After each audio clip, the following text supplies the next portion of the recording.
After 2 years of marriage, they threw a divorce agreement at my face and offered me 10 million to leave the CEO wife. All the relatives laughed. They thought I was a useless son-in-law who lived off the Lin family and only knew how to buy groceries, cook, do laundry, and mop the floor. But no one knows that I was once the sole heir of the Chen family, a top-tier wealthy clan. I hid my identity and kept that marriage contract to repay a debt of gratitude. Until Butler Lu knelt outside the door with a black card worth billions and said to me, "Young master, the Chen family has been cleaned up. It's time for you to return and take control."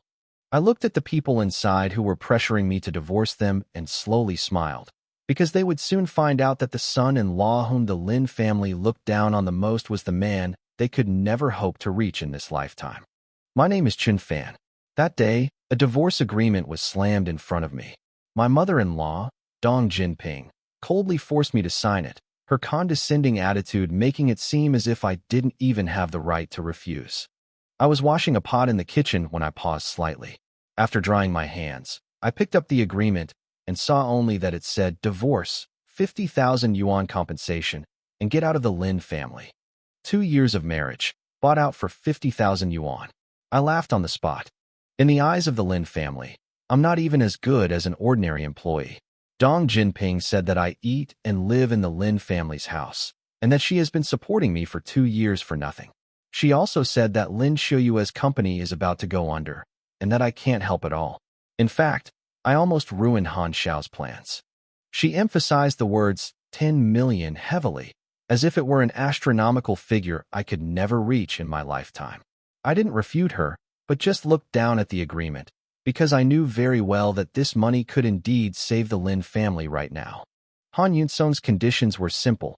I had to get out of the Lin family, and then he would marry Lin Xiuyue. He had been pursuing Lin Xiuyue for many years, but had never had the chance. Now that the Lin family was on the verge of collapse, he finally showed his true colors. Dong Jinping continued her sarcasm, saying that Han Yunsong was rich and powerful, while I could do nothing but cook and mop the floor. She also scolded the old man for misjudging me back then. Hearing this, my eyes finally turned cold, because in the entire Lin family, only the old man had ever truly cared for me. The old man's last words made me endure 2 whole years in the Lin family. For 2 years, they insulted me, laughed at me, and looked down on me. I never explained, because I was waiting for an answer and also waiting for someone who was supposed to come back. Just then, the door was suddenly pushed open, and Lin Xiuyue returned. Han Yunsong was standing behind her. I slowly looked up at them, knowing in my heart that some debts would finally be settled starting today. The moment I stepped into the house, Dong Jinping's expression changed drastically. She scolded me for being slow in buying groceries and publicly berated me for being useless. In the past, I would have remained silent, but today I merely gave them a cold glance and headed straight for the kitchen with the groceries. Han Yunsong stopped me with a look of disdain, saying that it was Lin Guozhong's birthday today and a luxury hotel had been booked long ago, so there was no need for me to cook. Lin Xiuyue asked me to come along with her, feeling a little guilty, but Dong Jinping thought I would embarrass the Lin family. Han Yunsong pretended to be magnanimous and spoke up for me, but his words were full of sarcasm. He said it would be good for me to broaden my horizons. Dong Jinping took the opportunity to urge Lin Xiuyue to get a divorce, but Lin Xiuyue didn't dare to look at me once from beginning to end. Her silence was more hurtful than the humiliation. They got into Han Yunsong's luxury car and left, leaving me behind to hail a taxi. All the way there, Dong Jinping and Han Yunsong kept belittling me, saying I was as pathetic as a dog. I remained outwardly calm, but I remembered every single word they said. Upon arriving at the hotel, the taxi stood out starkly among the row of luxury cars, drawing ridicule from many. I entered the private room dressed in cheap clothes, and watching Lin Xiuyue approach Han Yunsong with a smile, I felt as if I'd been stabbed in the chest. Everyone sat down in the VIP room to wait for Lin Guozhong, and Han Yunsong became the focus of the entire room. Everyone praised him for his generosity, but I only truly respected this gentle father-in-law. When Han Yunsong took out a blue-glazed jade bottle worth 600,000 yuan in front of everyone, Dong Jinping immediately smiled from ear to ear. I recognized the jade vase as a fake at a glance. The color was too dark, The red plum blossom pattern was wrong, and the details at the mouth of the vase were ridiculously fake. So I directly called it out, and the entire private room fell silent instantly, all eyes turning to me. Dong Jinping flew into a rage on the spot, and Han Yunsong also coldly mocked my ignorance. But I pointed out the characteristics of the genuine article one by one and asked Lin Guozhong to compare it on the spot. As a result, the red plum blossom mark that should be on the genuine bottle was not present at all. The words fake hit Han Yunsong hard in the face. Han Yunsong's face turned ugly. He hurriedly ordered the banquet to begin and then quietly put the jade bottle away. That thing actually only cost 60,000, but he boasted that it costs 600,000. Now that I have exposed him in public, he has completely lost face. He quickly ordered a table full of exorbitantly priced seafood, costing over 10,000 yuan, but deliberately only served me affordable rice and clear soup. Dong Jinping even chimed in, suggesting I eat alone, but Han Yunsong, while smiling on the surface, couldn't hide the sarcasm in his eyes. As the banquet was drawing to a close, Han Yunsong mocked me again, saying I didn't deserve to eat lobster and that I should go out and find work instead of relying on the Lin family for support. Dong Jinping immediately retorted, accusing me of living off women, her every word a direct insult to my reputation. I simply replied that my private affairs were none of anyone else's business. Han Yunsong immediately pressured me to pay the entire bill, and I took the opportunity to propose a bet. If I could pay, he would stay away from Lin Shuyue. If I lost, I would immediately sign the divorce papers. Lin Shuyue took out her gold card to try and help me out, but I stopped her. I went to the front desk, swiped my VIP black card, and the 136,700 yuan was settled instantly. At that moment, my cheap clothes couldn't hide my aura, and Lin Guozhong and Lin Shuyue were both stunned. Dong Jinping pressed me about where the money came from, and I casually brushed it off by saying I'd won the lottery. Then I looked at Han Yunsong and reminded him not to forget the bet. His face turned ashen, and he made an excuse and left in a sorry state, ignoring even Dong Jinping's calls. After the banquet, I returned to the Lin family's storage room, which was less than 20 square meters.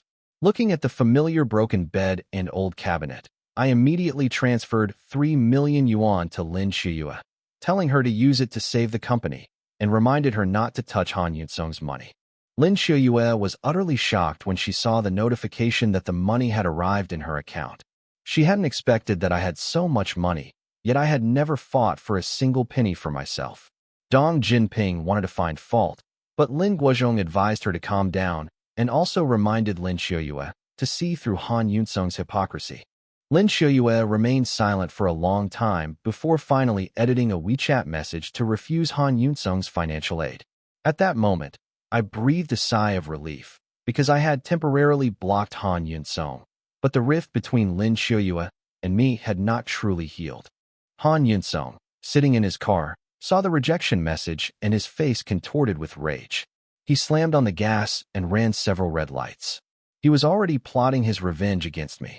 Although the Lin family's attitude towards me had subtly changed, they still refused to admit that I was no longer the humiliated live-in son-in-law they once were. Dong Jinping, as always, casually ordered me around, telling me to buy seafood, saying Lin Shuyue wanted braised prawns. I carried the basket to the market, but I knew perfectly well that the Lin family's crisis was over, and my return to being a wealthy heir would soon be impossible to hide. It's just that someone like Han Yunsong would never swallow this insult. I had just reached the alley entrance when a dozen or so thugs in black suddenly rushed out, their steel pipes and machetes gleaming coldly in the sunlight, and surrounded me. Han Yunsong stepped out from the crowd, staring at me arrogantly, as if he had finally seized the opportunity to get back the face he had lost. I casually asked him what he wanted, but he gritted his teeth and said I had ruined his plan to pursue Lin Shuyue, and even called me Wu Dalong, a piece of cow dung stuck next to a beautiful flower. The thugs around us laughed along, and I only replied that Shimin Qing's fate wasn't much better, and Han Yunsong's face instantly turned liver-colored. Enraged, he forced me to crawl between his legs before he would let me off the hook. I lowered my head and walked forward, as if I were really going to give in, but the next second, I raised my hand and slapped him hard across the face, knocking out his teeth and causing half of his face to swell up instantly. Han Yunsong went completely mad, immediately offering a reward for all the thugs to attack me. A dozen men wielding weapons surrounded me, but they couldn't even touch the hem of my clothes. I dodged, punched, and side-kicked, and in less than a few minutes, the ground was covered with groans of pain. Han Yunsong was dumbfounded. He never imagined that the good-for-nothing son-in-law he had been cursing for 2 years could actually take down more than a dozen street thugs with his bare hands. I dusted myself off and slowly walked towards him, and the arrogance in his eyes finally turned into fear. Han Yunsong's legs went weak and he could barely stand. His whole body was trembling. I warned him coldly that from today onwards, he should stay away from Lin Xiuyue, or next time it wouldn't be as simple as just losing a few teeth. He dared not argue anymore and scrambled out of the alley. I watched him flee in a disheveled state and didn't give chase. Today, I was just teaching him a lesson, not taking his life. After dealing with these troubles, I went grocery shopping as usual, cooked a meal, and delivered it to Lin Xiuyue's company, only to learn that she had gone to Huading Group alone, and her assistant was forbidden from accompanying her. I immediately realized something was wrong. In the Huading Group office, Lin Xiuyue sensed the unusual atmosphere. Shun Hui sat opposite her, looking her up and down with disgust, deliberately belittling her, and saying that a man like her was unworthy of her. Lin Xiuyue just wanted to sign the contract and leave as soon as possible, but Shun Hui used the pretext of reviewing the contract to gradually close the distance between them. Soon, Lin Xiuyue began to feel dizzy and weak all over. She then realized that the drink had been tampered with. Shun Hui completely dropped his pretense, demanding 70% of the company's profits and threatening to cut off supplies and distribution channels. To save the company, Lin Xiuyue was forced to drink the drink, and dizziness instantly overwhelmed her. She slumped on the sofa, her body as limp as a rag doll without support, yet still conscious. Shun Hui stood before her, grinning maliciously as he touted the drug's effects. She tried to resist, but couldn't even lift a finger, forced to watch helplessly as that filthy hand reached for her. Just as Shun Hui was about to succeed, a voice suddenly came from outside the office, trying to stop him. The next second, I rushed into the room and punched Shun Hui in the face, sending him crashing into the wall. His screams instantly echoed throughout the office. I rushed to Lin Xiuyue's side and saw her curled up on the sofa, her face flushed and her body trembling slightly, like a frightened fawn. Shun Hui tried to get up, but I kicked him over again. The secretary was so frightened that she begged for mercy and called for security, but no one could stop me.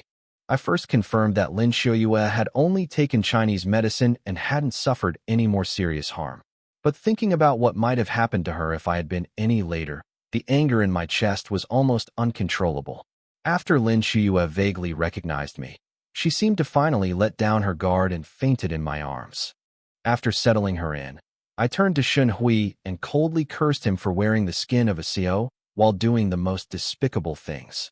But Shun Hui showed no remorse. Instead, he smugly said that he liked forcing women to submit like this. His expression made my gaze turn completely cold. I gave him 2 choices: either kneel down and apologize to make up for today's mistake, or I would personally take down the Huading Group and show him what despair truly means. Shun Hui burst into laughter, mocking me, a son-in-law who had married into the family, for daring to threaten his company. I was too lazy to waste any more words and decided to carry out the second punishment. Shun Hui was still using the most offensive language to slander Lin Xiuyue, every word of which seemed to be crossing my bottom line. I rushed forward and punched him in the cheek with a left hook. He spun and fell to the ground, spitting out 2 teeth on the spot. He was still laughing wildly, saying that no matter how hard I hit him, it was useless. He was rich and powerful, and his businesses were there, not something that fists could shake. I calmly took out my phone and gave only one order: immediately conduct a thorough investigation of Huading Group and force Shun Hui to come and apologize as quickly as possible. Shun Hui, his face covered in blood, was still stubborn, mocking me for pretending to be rich, and his insults became increasingly vile. I couldn't take it anymore, so I punched him in the chest, sending his nearly 200-pound body flying backward, and then slapped him so hard he cried out in pain.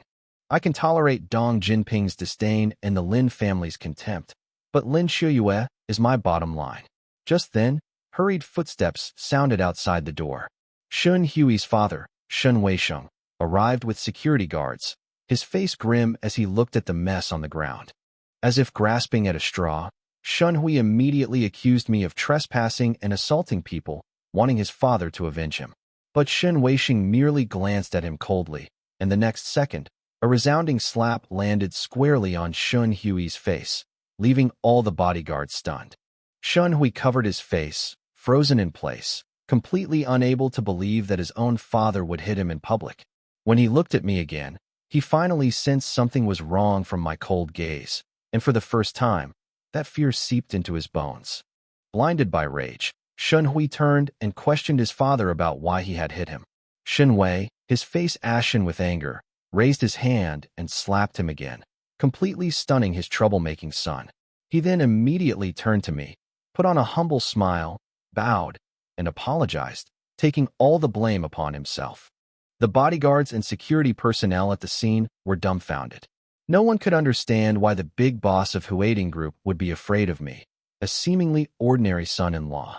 I asked him coldly whether he should be punished for failing to raise his son properly. Shin Weisheng dared not refute and could only repeatedly admit his mistakes. As soon as I finished speaking, Shin Weisheng immediately raised his hand and slapped himself across the face. The crisp sound of the slaps echoed one after another, the force so strong that his cheeks quickly became red and swollen. His usual high and mighty boss demeanor was shattered by his own hands at this moment. Those around him watched in terror, barely daring to breathe.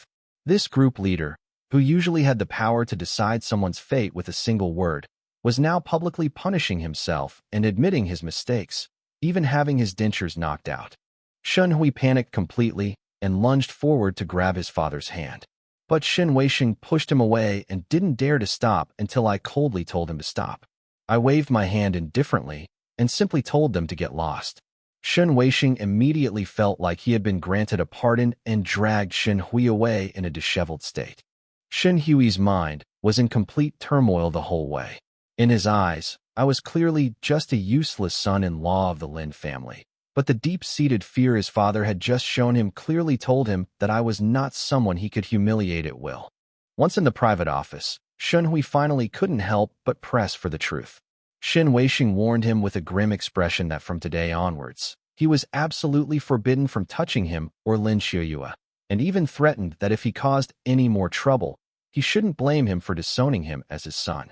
Shun Hui was completely stunned after hearing this, because Shin Weisheng only said one sentence that sent chills down his spine. I'm not a good-for-nothing kept by the Lin family, but someone the entire Shun family can't afford to offend. At that moment, only one question remained in his mind. What terrifying identity does this despised son-in-law, whom everyone looks down upon, hide? After clearing the Huading group of troubles, I carefully carried the unconscious Lin Shuyue and steadily walked out of the office. Behind me, the Shun family father and son looked disheveled, but I didn't even glance back, because at that moment, her safety was the most important thing to me. Outside the building, a limited edition Rolls-Royce sat quietly by the roadside, attracting a crowd of onlookers. No one expected that the person waiting in that luxury car was me. Uncle Lu, impeccably dressed in a suit, stood beside the car. As soon as he saw me carrying Lin Shuyue out, he rushed over, instantly realizing she had been drugged. Ignoring the shocked looks around me, I calmly instructed Uncle Lu to take her to the hospital immediately. After recognizing Lin Shuyue, Uncle Lu couldn't help but admire her outstanding appearance, and even said with a smile that if the master and mistress knew, they would definitely be happy, and that I should take her home to reunite with my family as soon as possible. I gave a curt reply and promised to arrange for my return home later. Then I picked up Lin Shuyue's phone and sent a message to her secretary to handle company matters. Uncle Lu didn't dare to delay and immediately instructed the driver to head straight to the Third People's Hospital. I watched the Rolls-Royce leave, and just as I breathed a sigh of relief, I suddenly remembered something crucial. Lin Shuyue had come to Phaeton today to finalize a cooperation contract with her company. This was a matter of life and death for her company, and it absolutely couldn't be ruined because of that idiot Shin Hui. So I turned around and walked back to the Phaeton group. The VIP ward, with its faint smell of disinfectant, was far more comfortable than a regular ward, resembling a luxury suite. Lin Shiyue slowly woke up after a thorough examination, first checking that her clothes were intact before remembering that she had been drugged in Shun Hui's office. She gripped the blankets tightly, feeling both angry and terrified, yet secretly hoping that someone had shielded her from that ordeal. The first person to stay in the ward was Xiao Yuan, a trusted confidant who had started the business with Lin Shiyue. Soon after, Zhou Donglin also arrived. Both were long-time employees who had built the company from scratch and were among Lin Shiyue's most trusted subordinates.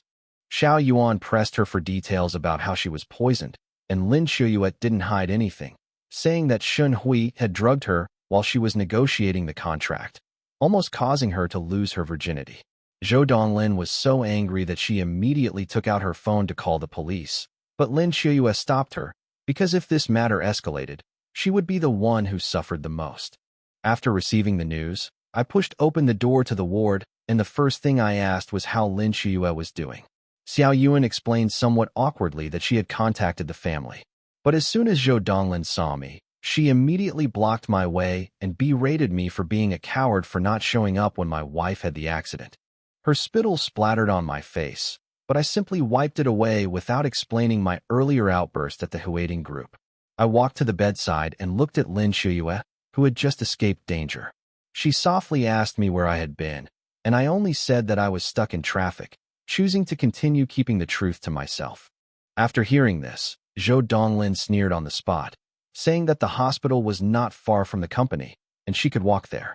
She said I was obviously hiding because I was afraid of trouble.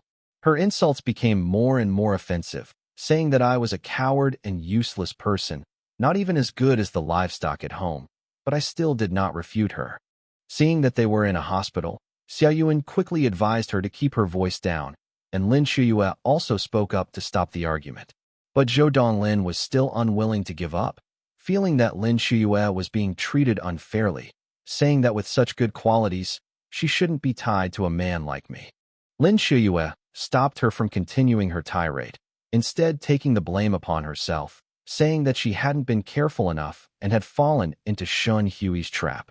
I picked up a glass of warm water and handed it to her, but Zhou Donglin still looked at me with disdain, urging me to go and get revenge on Shun Hui if I had the guts. I calmly said that Shun Hui would definitely come to apologize in person. This casual remark stunned everyone in the ward. Zhou Donglin immediately burst into laughter, thinking I was talking nonsense. After all, Shun Hui was the young master of the Huating group. How could he possibly bow down to us? But before she could finish speaking, the ward door was pushed open. Shin Hui, his head wrapped in bandages, walked in carrying a pile of gifts. Xiao Yuan turned pale with fright. Zhou Donglin angrily stepped in to block her way, and Lin Shiyue coldly told him to get out. When Shun Hui saw me sitting in the corner, he was like a mouse seeing a cat, his legs almost turning to jelly.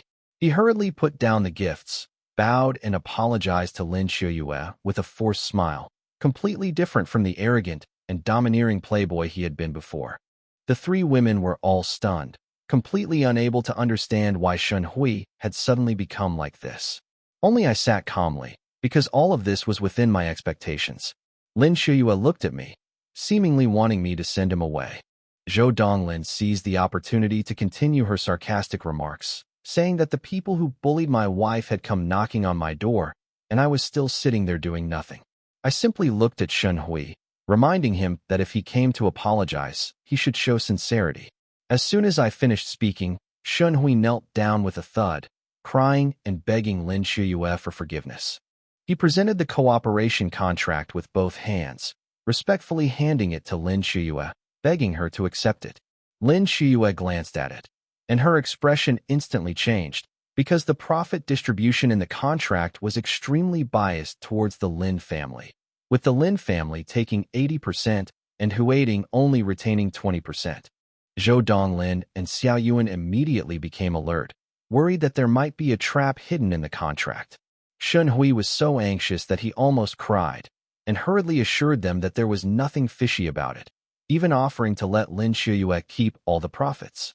Lin Shiyue checked repeatedly and found no hidden clauses, so I told her to sign without worry. This time, Shun Hui was truly scared. Lin Shuyue finally signed the contract, and the cooperation agreement was finalized. Shen Hui felt like he had been given a second chance at life. After handing over the documents, he carefully left the ward. Zhou Donglin, however, started blaming me for interrupting and worried that there might be problems with the contract. Lin Shuyue had no choice but to stop her, saying that she would check again later. Looking at the contract, Xiao Yuan couldn't help but sigh that the concessions were enough to open up new markets and alleviate the company's cash flow problems. Lin Shuyue, however, stared at me and asked why I knew Shun Hui would apologize so early on. I simply said that Phaeton was in its listing period and negative scandals could severely damage the stock price. Although Zhou Donglin didn't believe me, she couldn't find a reason to refute it. Just as the ward quieted down, Lin Shuyue's phone rang. Dong Jinping called to inform her that it was her grandmother's 80th birthday celebration, and the whole family had to attend a banquet at the ancestral home. She specifically told me not to go and embarrass myself. After hanging up, Lin Shuyue immediately ripped off the tape on the back of her hand and told me to be there promptly at 5 p.m. She handed me a bank card and asked me to prepare a birthday gift. I refused outright, saying I had money and didn't want to spend her money anymore. Zhou Donglin immediately scoffed, mocking me for living off her for so many years and asking where I had any savings, implying that my so-called wealth was probably earned penny by penny. Unexpectedly, Lin Shuyue coldly defended me this time, warning Zhou Donglin not to interfere in our family affairs. She could criticize me for being useless, but she wouldn't allow outsiders to humiliate her husband. Zhou Donglin was forced to bow her head and admit her mistake, while Lin Shuyue, despite her weakness, forcibly removed her and left the hospital. Lin Shuyue left first with Zhou Donglin, and Xiao Yuan also prepared to leave.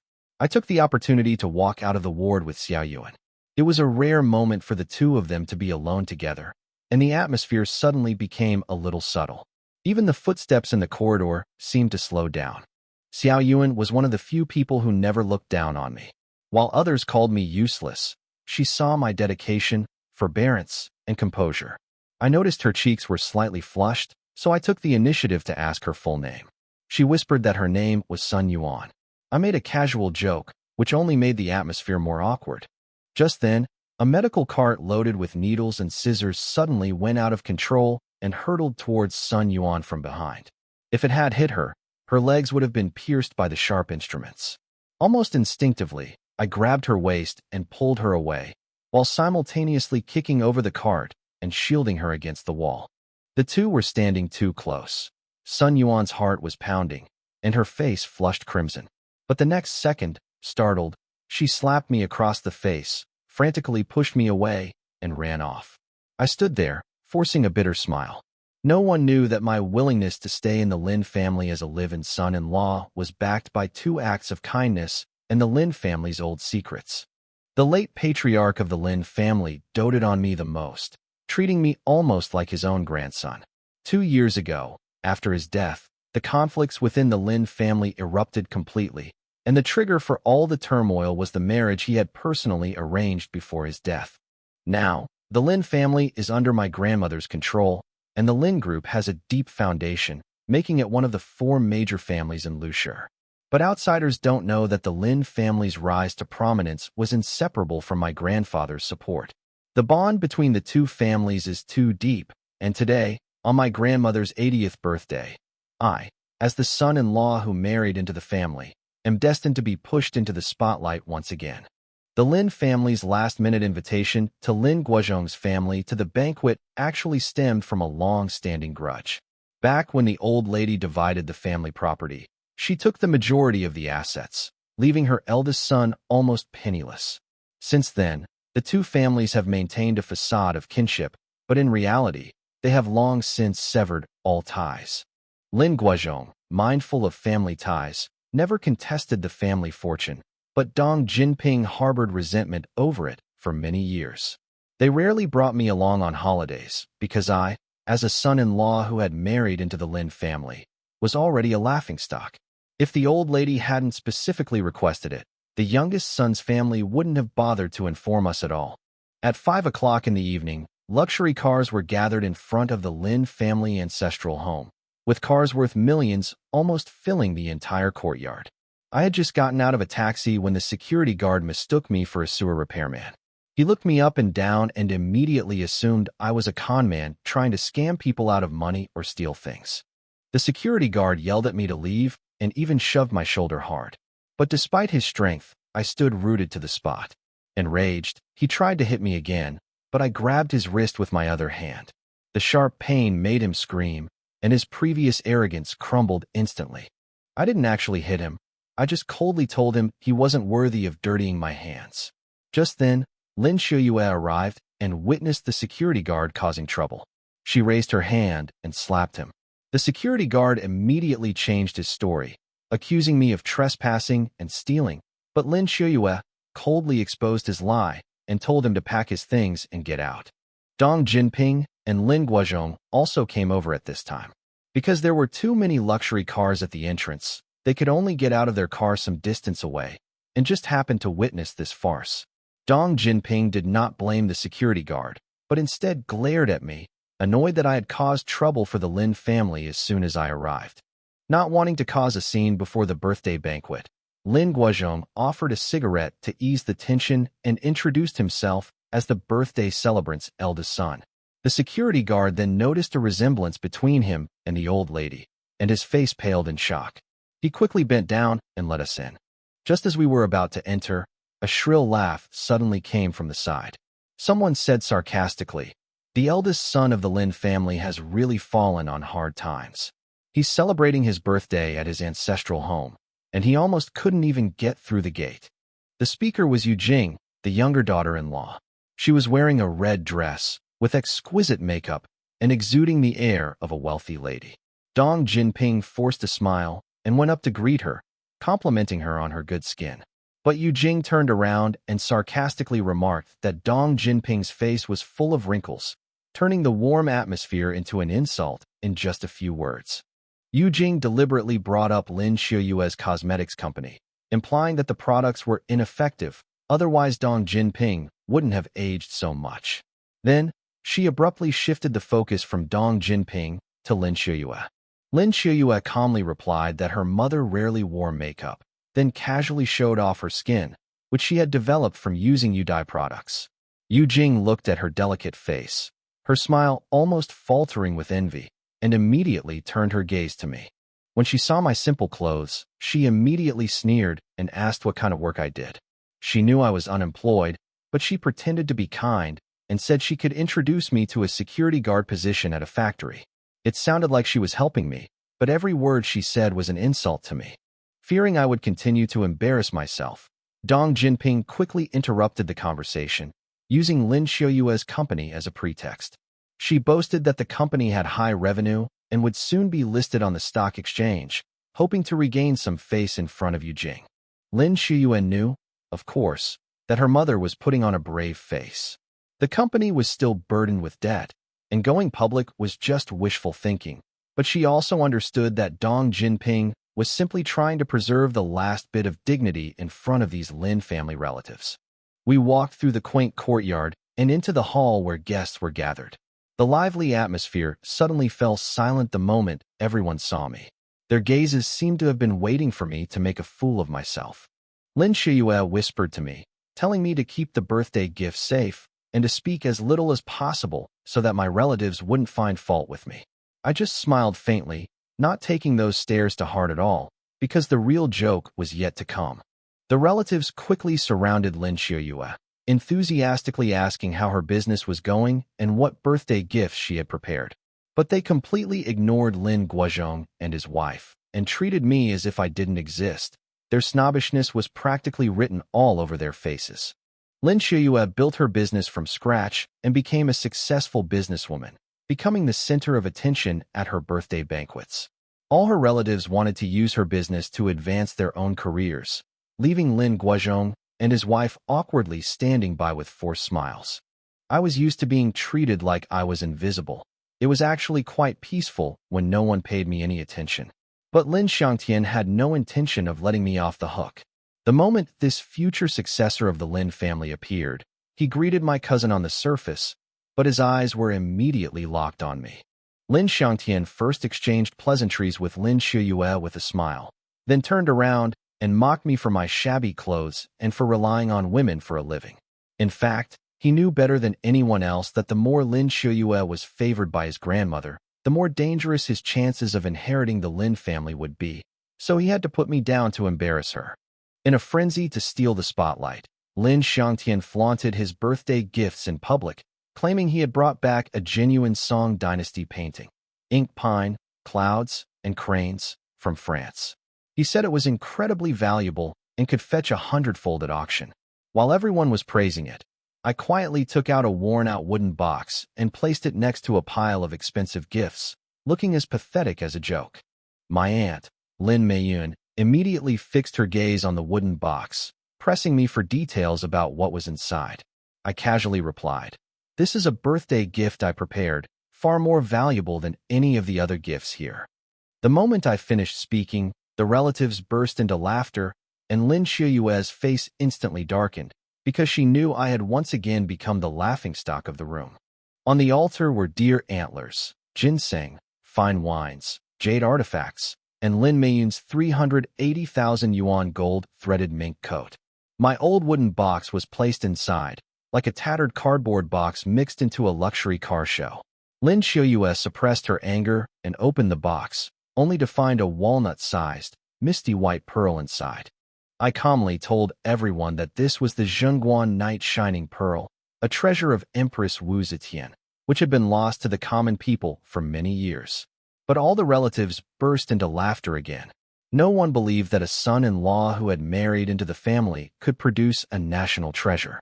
Some said it was a cheap item from a street stall, while others scolded me for making up a story to fool the elderly, saying that even my character had been trampled into the mud. Lin Shiyue's eyes reddened with humiliation, and she could only stuff the pearl into her bag, not wanting her grandmother to see it.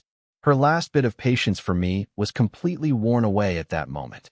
Just then, Lin Xiangtian's ink pine, clouds and cranes painting was hung on the wall, and everyone immediately crowded around it, and everyone took the opportunity to step on my luminous pearl again. I was about to explain the origin of the luminous pearl when Lin Shiyue interrupted me sharply, beating me for losing face, before turning and leaving the hall. Lin Xiangtian seized the opportunity to continue his taunts, and Yu Jing insisted I was a counterfeit good for nothing. The entire Lin family was waiting to see me bow my head. But the next second, I looked at the famous painting that everyone was praising to the skies and coldly said, "This is not an authentic work by Emperor Huizong of Song at all. It is a complete forgery." As soon as I finished speaking, the entire hall fell silent. My relatives, who had just been mocking me, all froze in place. Lin Xiangtian flew into a rage on the spot, pointing at me and yelling that this painting was a genuine ancestral work he had bought at a high price from a foreign collector. He said I, a good-for-nothing who hadn't even touched a famous painting, had no right to stand here and comment.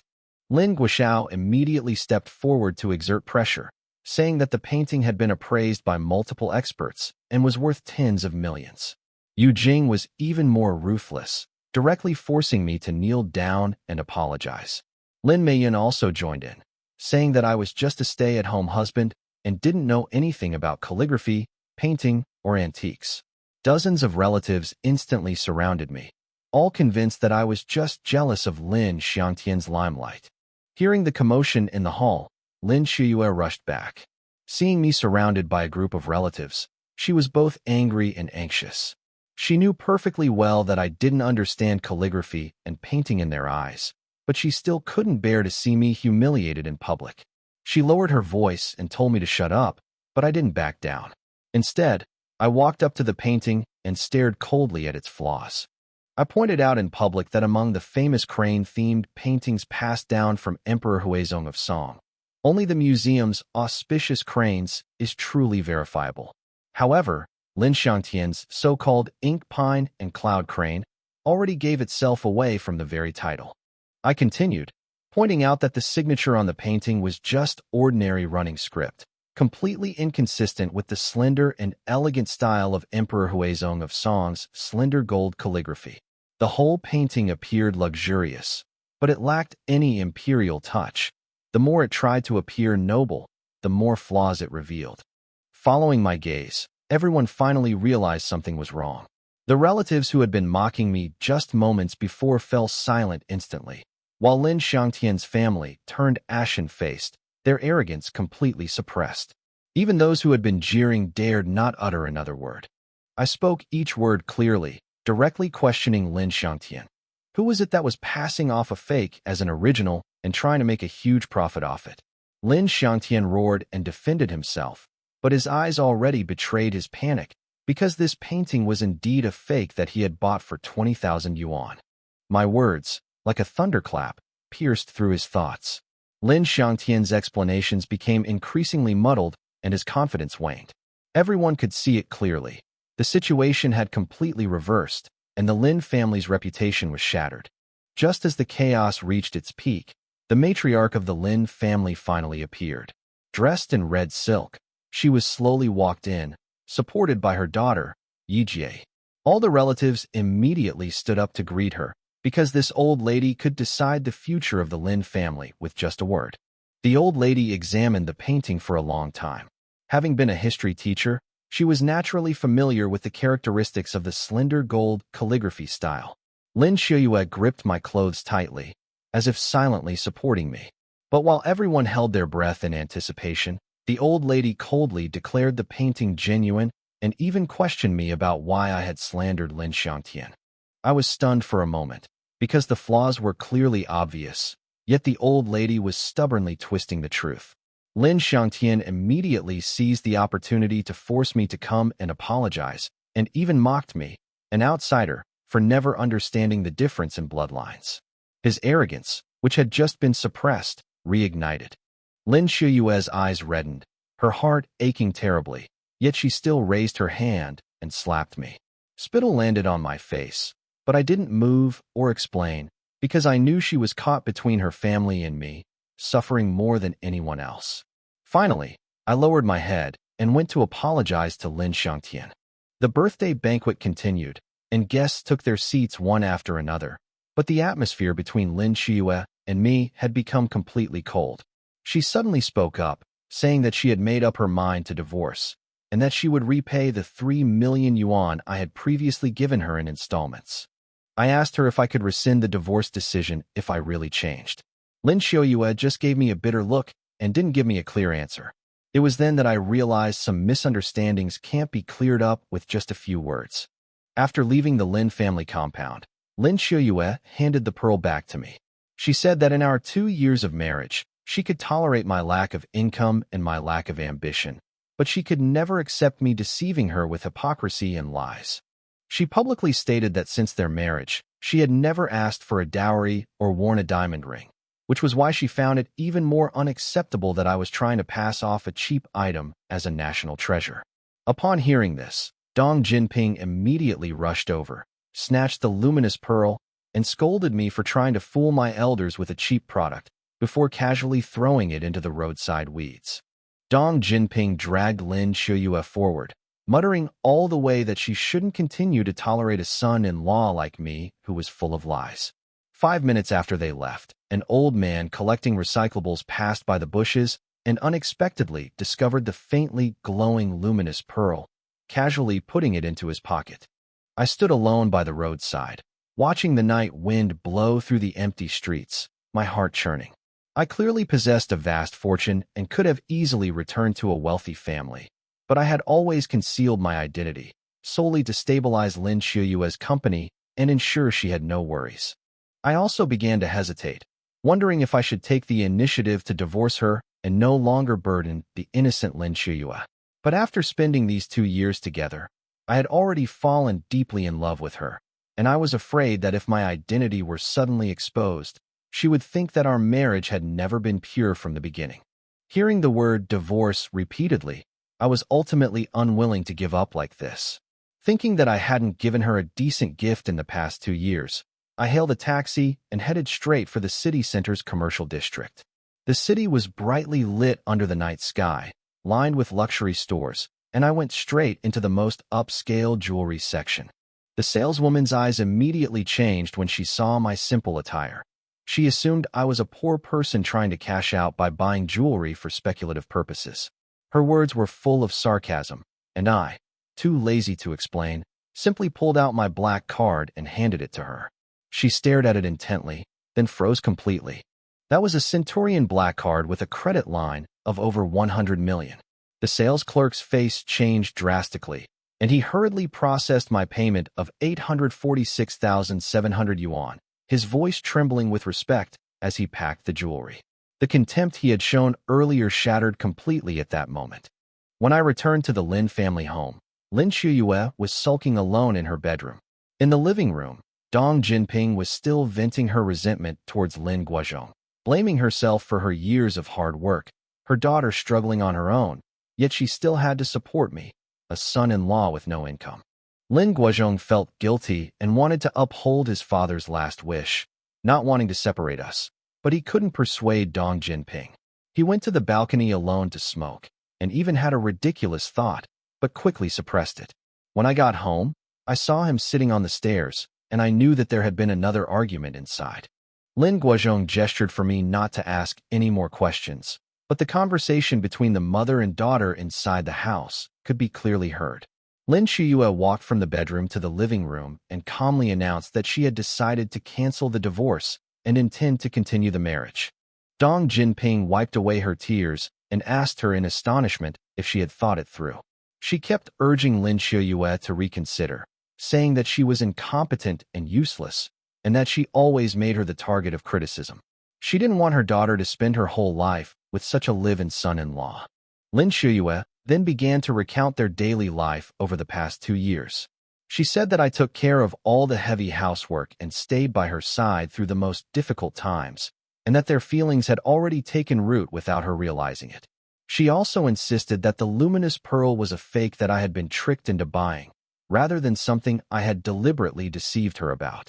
Seeing her daughter working so hard for the company, and hearing her say such things, Dong Jinping finally let go of her stubbornness. She hugged Lin Shuyue and wept, no longer forcing her to separate from me. The heart that had been hanging in suspense for so long outside the door finally settled back into my chest at that moment. I had prepared expensive jewelry to try and win her back, and I was even prepared to say goodbye. But now I realized that Lin Shuyue has always had me in her heart. 2 years of ordinary life together have made me an inseparable part of her daily life. Lin Shuyue choked back tears, saying she didn't know when she had fallen for him. I pushed open the door and walked in, gently wiping away her tears. This was the first time I had touched her so closely. Looking at her reddened eyes, I had only one thought in my mind. No matter what happens in the future, I will hold her up. Lin Shuyue said she didn't want to be looked down upon by her relatives anymore, and she hoped that those who had ridiculed us would one day reap what they sowed. I nodded solemnly, promising her that day would come soon. After she went back to her room to rest, I temporarily put away the jewelry, deciding to deliver it to her company tomorrow as a surprise. The next day, before dawn, I got up as usual, made breakfast for the whole family, and then went to the park for my morning exercise, practicing a set of Wing Chun. When I returned from buying the newspaper, my father and daughter had already left for work. I cleaned up the dishes and kitchen utensils, thinking that the day would pass peacefully, but unexpectedly, a shrill scream suddenly came from the master bedroom. When I rushed into the master bedroom, Dong Jinping, wearing a purple tight-fitting yoga outfit, was falling backward due to a loss of balance. I quickly caught her and noticed that her meridians were blocked. If not treated in time, her lower body movement might be affected, so I immediately pressed acupoints to unblock them for her. Dong Jinping mistakenly thought I had ulterior motives and struggled desperately, her clothes tearing in the struggle. But I couldn't explain. I was focused solely on treating her. In just over 10 seconds, her meridians were cleared, the pain subsided, and she collapsed, weak and powerless. I quickly steadied her to prevent her from bumping into something again. But just then, Lin Shuyue suddenly burst open the door. When she saw me supporting Dong Jinping, she immediately misunderstood and assumed I had malicious intentions. Enraged, she slapped me across the face and took out her phone to call the police. I quickly stopped her, telling her that things weren't as they seemed. But Lin Shuyue's eyes were filled with anger and disappointment, and she wouldn't listen. In the end, I could only look at Dong Jinping and ask her to tell the truth herself. Dong Jinping knew perfectly well that I was trying to save her back injury, but she still insisted that I had ulterior motives, simply because she wanted to force Lin Xiuyue to divorce me. Lin Xiuyue believed her mother's words, and her anger intensified. She slapped me again, her high heel even cutting my eye, and blood flowed down my cheek. I suppressed my anger, quickly treated my wounds, and silently left the bedroom. The mother and daughter thought I would continue to endure it, but a moment later, I appeared in the living room with my luggage and took the initiative to propose a divorce. They were instantly stunned, while I simply took out a Cartier jewelry box, wanting to make up for the regret of not being able to give her that year. When Dong Jinping saw the gift box, her first reaction was still sarcasm, saying that I was just putting on a show with cheap goods. I didn't explain, but directly showed her the official invoice, with a total amount of 846,700 yuan in front of her. The moment the gift box was opened, the room was filled with dazzling pearls, which almost left her speechless. I looked coldly at Dong Jinping and asked her, "Didn't you say I like counterfeiting? Then tell me now, is there a single fake item in here?" She stared at the pile of genuine jewelry on the table and froze on the spot. As soon as she admitted that they were all genuine, I pointed to the door and told Lin Xiuyue to bring her documents and go to the Civil Affairs Bureau to get a divorce immediately. Lin Xiuyue panicked and instinctively looked at Dong Jinping. Her mother-in-law, who had just been eager for her to leave, now had a completely different expression. With over 800,000 yuan worth of jewelry right in front of her, she suddenly remembered the news about the 450 million yuan lottery prize in Lusher. The more she thought about it, the more she felt that the hidden tycoon who accepted the prize with his face covered was very likely her. Dong Jinping was convinced that I had been pretending to be poor for years in order to run away with the money after the divorce. The next second, she immediately changed her tune and tried to stop me, even bringing up the so-called kindness of raising me, saying that the Lin family had raised me for 2 years and couldn't just let me leave. She talked about affection, but her eyes were full of greed. I had already seen through her intentions and didn't bother with further words. Dong Jinping casually held up one finger and demanded 100 million, as if she had finally caught me red-handed. I simply pulled out my black card and calmly told her that I had exactly 100 million in the account. Dong Jinping's eyes lit up instantly, but my next words snapped her back to reality. This money must be handed over to Lin Xiuyue personally after the divorce is finalized. As for Dong Jinping, she can forget about touching a single penny. After saying this, I told Lin Xiuyue to take the household registration book to the Civil Affairs Bureau and wait for me, then turned and left the Lin family home. I walked alone on the tree-lined path along the Lu River. A gentle breeze blew by, and the oppressive feeling in my heart eased slightly. I hadn't walked far when Lin Xiuyue suddenly caught up from behind, panting, and blocked my way. For the first time, she took the initiative to question me, asking why I insisted on getting a divorce and why I had abandoned her first. She finally confessed that Dong Jinping had admitted to lying and framing me. I hadn't entered the room with any ill intentions. I was there to treat her foot injury. She bowed her head and apologized, even offering to let me vent my anger, but looking at her, I ultimately didn't raise my hand. All I want is a sincere apology from them, mother and daughter. For 2 years, I lived in a storage room, was misunderstood, humiliated, and treated like an outsider. All my expectations had long been worn away. After hearing my grievances, Lin Xiuyue's voice finally softened, and she begged me not to divorce her. I deliberately made her kneel down, but the next second I reached out and pulled her into my arms. She froze for a moment, then slowly hugged me tighter. 2 years into our marriage, this was the first time we'd truly embraced, and the first time she made me feel that this marriage might not be completely dead yet. Meanwhile, Dong Jinping was still in the living room, applying a face mask and calculating my money. As she flipped through the newspaper, she suddenly saw a news article saying that someone had picked up a luminous pearl next to the Lin family's ancestral home, valued at 30 million yuan. At that moment, she froze completely. Dong Jinping then realized that the luminous pearl she had casually tossed into the bushes was actually genuine. Enraged, she slapped herself repeatedly, becoming even more convinced that I was the winner of the 450 million yuan lottery. She was determined to use any means necessary to ensnare me. I drove Lin Xiuyue to her company, and on the way, I casually made up a lie, saying that I only had 1 million yuan left of my lottery winnings as my personal savings.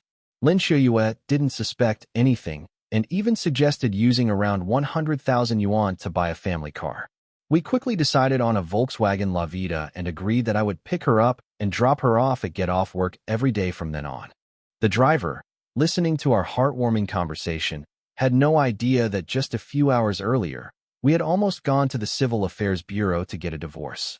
After seeing Lin Xiuyue off, I called Uncle Lu, hoping he could arrange a car around 100,000 yuan nearby.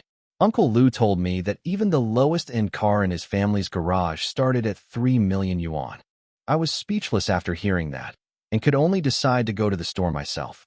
Uncle Lu quickly found out that the nearby 4S store was owned by the Chun Group, and made arrangements in advance so that I could choose whatever I wanted when I got there.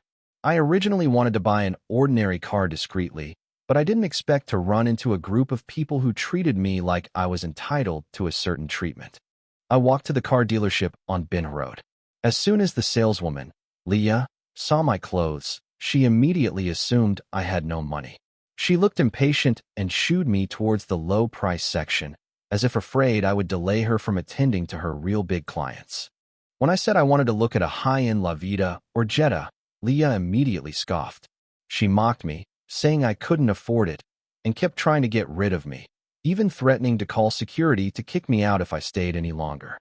Her words completely ignited my patience, and I was just about to confront her when a haughty voice suddenly came from the doorway. A man wearing a gold chain and a casual suit walked in with his henchman, casually asking what was making so much noise in the store. Leah's expression changed instantly. She fawned over him, calling him Brother Long repeatedly and praising his generosity. The more harsh she had been to me just moments before, the more subservient she became to Brother Long, as if money was her sole criterion for judging people. When Brother Long casually asked who I was, Leah immediately added fuel to the fire, complaining that I had no money but was still hanging around in the luxury car section. She regarded Brother Long as her backer and even fantasized about getting promoted to store manager with this big order. Her eyes even revealed her eagerness. I couldn't stand her judging people by their money, so I spoke up to argue, only to be met with even harsher mockery. I couldn't take it anymore and was about to go to the manager to reason with her, but Leah immediately played the victim and begged Brother Long to kick me out for her. Brother Long, relying on his money and power, walked up to me and humiliated and threatened me. His arrogant face completely enraged me, and I raised my hand and punched him, knocking out 3 of his front teeth on the spot. He retaliated in a rage, but I dodged to the side and smashed his jaw with a backhand elbow strike. 2 henchmen rushed at me, but I instantly took them down. One dislocated his arm, and the other crashed through the Lamborghini's window and flew out. Brother Long, still lying on the ground, was defiant, gritting his teeth and threatening to demand my name and address. I looked at him coldly and simply said that this shop was mine, but all the people in the room laughed. Leah immediately ordered security guards to surround me. The 6 guards, upon hearing that there would be a 100,000 yuan reward for winning, all raised their batons. Just as the conflict was escalating, Manager Zhang, who was away on a business trip, suddenly rushed back to the store. Leah immediately started crying and complaining that I was causing trouble and even assaulting people. Manager Zhang completely ignored her, walked straight up to me, and confirmed my identity after a few words. The next second, he bowed deeply and apologized, extremely respectful. The security guard, Leah, and Brother Long were all dumbfounded. Brother Long, who had been arrogant just moments before, turned pale instantly. Brother Long tried to argue, but Manager Zhang had already angrily reprimanded him for causing trouble and ordered security to throw him out. I raised my hand to stop him, coldly looked at Brother Long, who had just threatened to cripple my legs, and directly stomped on his kneecap, breaking it. The screams echoed throughout the exhibition hall, and the 2 henchmen trembled with fear, carrying him away in a sorry state. Leah was so frightened that she knelt on the ground, crying and begging for mercy. Manager Zhang asked for instructions on how to handle the situation. I didn't fire her, but instead transferred her to the Wuling showroom for a year of training to learn to respect every customer.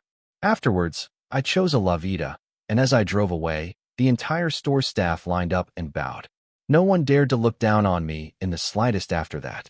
As the workday drew to a close, I changed into a new Armani outfit, completely transforming my image.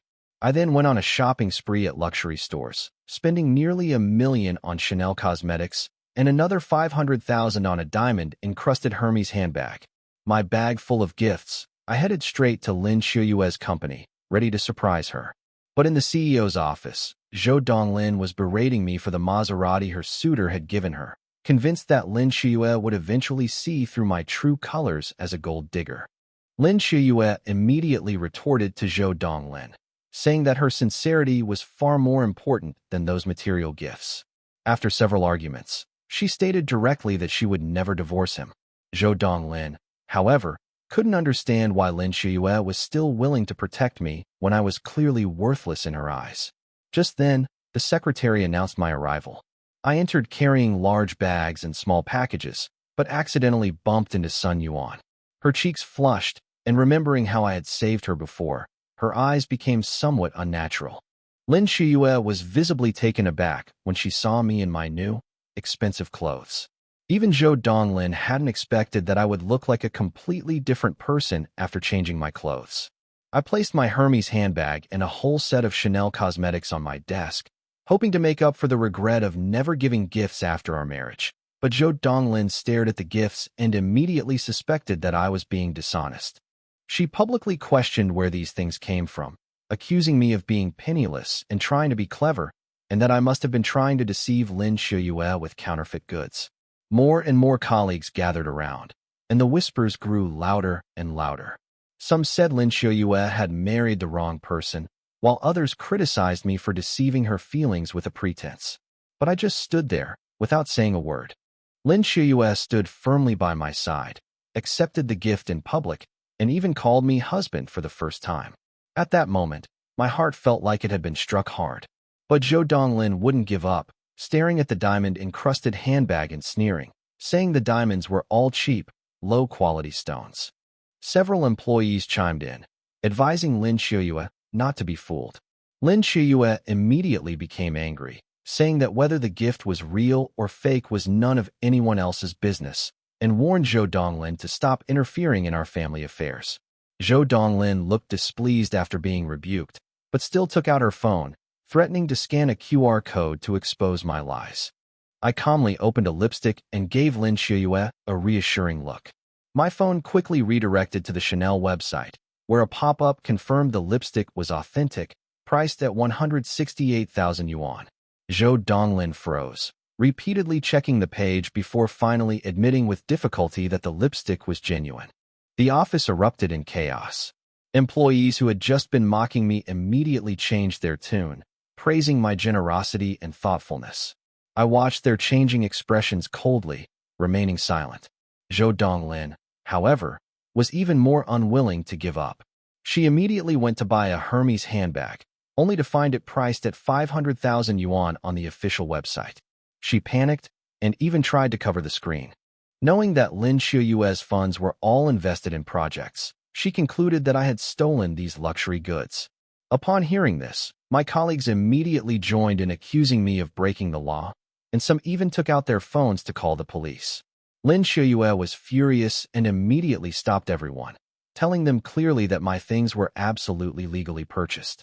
Zhou Donglin, however, feigned concern and advised Lin Shuyue to divorce, even inciting her subordinates to take turns persuading her. Her words clearly aimed at forcing Lin Shuyue to waver. Just as Lin Shuyue was becoming increasingly agitated, I leisurely pulled out a complete set of invoices from my pocket and tossed them in front of Zhou Donglin, making her open her eyes wide to verify the tax stamps on them. Zhou Donglin clearly saw that the invoices were correct, but she stubbornly denied it, insisting that the receipts were all high-quality counterfeits. I coldly reminded her that the invoices had official anti-counterfeiting QR codes, and that her reluctance to check showed a guilty conscience. Making baseless accusations was already a violation of the law. I confronted her so hard that she became hysterical, crumpled the invoices into a ball, and threw them at me. Several colleagues rushed forward to stop her, but Sun Yuan quietly picked up the crumpled paper and scanned the QR code to verify it. The results quickly appeared. The invoice was completely compliant, and she unexpectedly won a cash prize. After Sun Yuan publicly revealed the truth, the entire room fell silent, and all eyes turned to me. Zhou Donglin was still unwilling to give up, and said that my money was ill-gotten, raising her hand to call the police. Lin Shuyue, enraged, snatched the phone and smashed it on the ground. The shattered phone caused Zhou Donglin to burst into tears on the spot. The people in the office changed their tune again, calling her scheming and malicious, and saying that she wanted to break up our marriage. I ignored those fickle people and walked straight to Lin Shuyue, handing her the carefully prepared gift. Her eyes reddened, and she finally couldn't hold back and threw herself into my arms. The whole room erupted in applause, and I knew that at that moment, she was embracing not just a gift, but the sense of security she had finally regained after 2 years of marriage. Meanwhile, in the presidential suite of the Silver Star 7-star hotel, I met my biological mother, Wu Ruodong, whom I hadn't seen for 15 years. She looked at me with tearful eyes, hoping I would return to the Qin family, but I just looked at her indifferently and coldly said that if I could, I would rather never be recognized. Wu Ruodong tearfully explained that she abandoned me because of threats from a family traitor, leaving her with no choice but to place me in the Lin family's care as a child.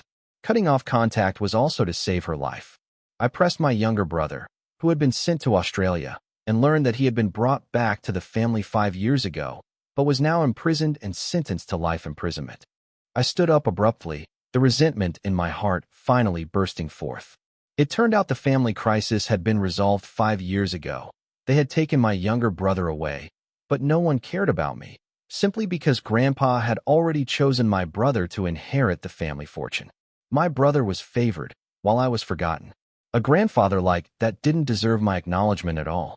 Wu Ruodong said her younger brother had committed a serious crime and was almost sentenced to death. It was only after the family exhausted all their resources that his sentence was commuted to life imprisonment. I asked her in a low voice if the Qin family would have never remembered me if her brother hadn't gotten into trouble. She cried so hard she couldn't speak, her face filled with guilt, but that guilt came too late. I recounted my 15 years of lonely wandering, how I was abandoned by the Lin family simply because my grades weren't as good as my younger brother's, and how I was humiliated as a live-in son-in-law. Scenes of being called a good-for-nothing and treated like an outsider flashed through my mind. I stared at her and asked, why did my family abandon me, not even giving me a chance for stability? Wu Ruodong tearfully blamed everything on the old man, saying that she had tried to secretly visit me, but each time she was discovered and placed under house arrest, completely losing contact with me. It wasn't until her brother's accident that the old man remembered me again. She also said that the 100 million yuan black card that Uncle Lu gave me was actually monitored by the family for every transaction. It turns out that the black card was a tool the old man used to test my character. He wanted me to use the funds to start a business, and even my buying luxury goods for Lin Shuyue became part of the test. At Wu Ruodong's persistent pleas, I finally got the opportunity to establish a new company in Lushur, the success or failure of which would directly determine the inheritance. Wu Ruodong then handed me a secret green card with a limit of 1 billion, which could evade family surveillance. After I left the hotel, she immediately reported to the old man, who only coldly threatened that if I failed in my business, he would donate all his assets. Wu Ruodong stood by the window praying, but I had only one thought in my mind. I wanted to personally slap this family that looked down on me in the face. A few days later, news spread through Beijing's business circles that the Chun family was planning to establish a real estate company in Lushur. Backed by top-tier financial resources, the new company received preferential treatment in terms of policy and funding, quickly and quietly listing itself as Dolphin Real Estate and swiftly acquiring large tracts of wasteland and shantytowns in Heshi. Lushur businesses vied for cooperation, but the Lin family repeatedly encountered setbacks. Meanwhile, in the Lin family's conference room, the old lady, leaning on her cane, sat primly in the main seat, furious about the continued failure to secure cooperation. She stomped her cane on the ground 3 times and shouted, "Stop making noise." The crowd then quieted down. "If you think guarding someone's gate is a good idea, then I, this old codger, will go and guard it myself," the old woman said angrily. Upon hearing this, everyone exchanged glances, realizing that the old woman was being sarcastic, and remained silent. If this old woman really went to block the door, people would think she was trying to scam them. The scene then froze. Suddenly, a slightly playful female voice broke the silence of the venue. "How about I give it a try?" All eyes turned to one person. "Yi Jie. Jie, you little brat. What are you trying to prove?" Lin Meiyun glared at her daughter and reminded her, "Even your uncle can't do it. How could you? You should help me take care of my own affairs." Yi Jie's job is to help her mother, Lin Meiyun, manage the Lin family's tourism and hotel businesses. However, within her small frame lies a tremendous ambition and dream to help Lin Meiyun become the Lin family's heir. That way, once Lin Meiyun dies, wouldn't she secure her position as the top dog? Since the Lin family split up, they appeared united on the surface, but in reality, there were undercurrents of intrigue. Some hoped to gain the old lady's approval in order to seize power later. Some hoped for her early death so they could inherit the entire family business. And some wanted to divide the property equally and establish their own independent faction.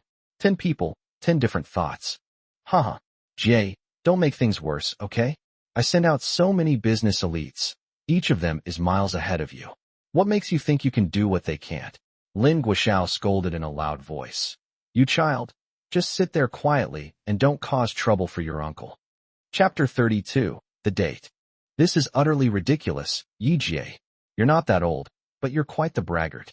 Lin Xiangtian sneered, glancing sideways at Yi Jie, and said disdainfully, "In terms of experience, you're young and have little work experience. In terms of resources, do you have as much as my dad? In terms of ability, you're just your mom's secretary, a mere pretty face. You have nothing, so what are you talking about? Am I just bragging?"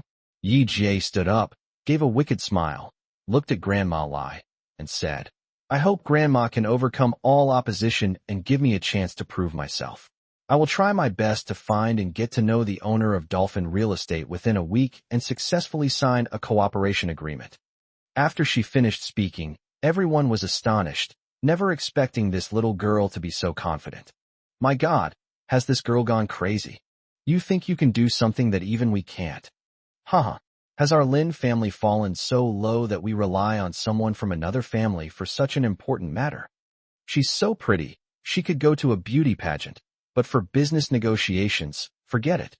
Almost all the relatives thought Yi Jie was blindly confident, making promises she had no certainty about. Besides, Yi Jie's surname was Yi, not from the Lin family's main branch.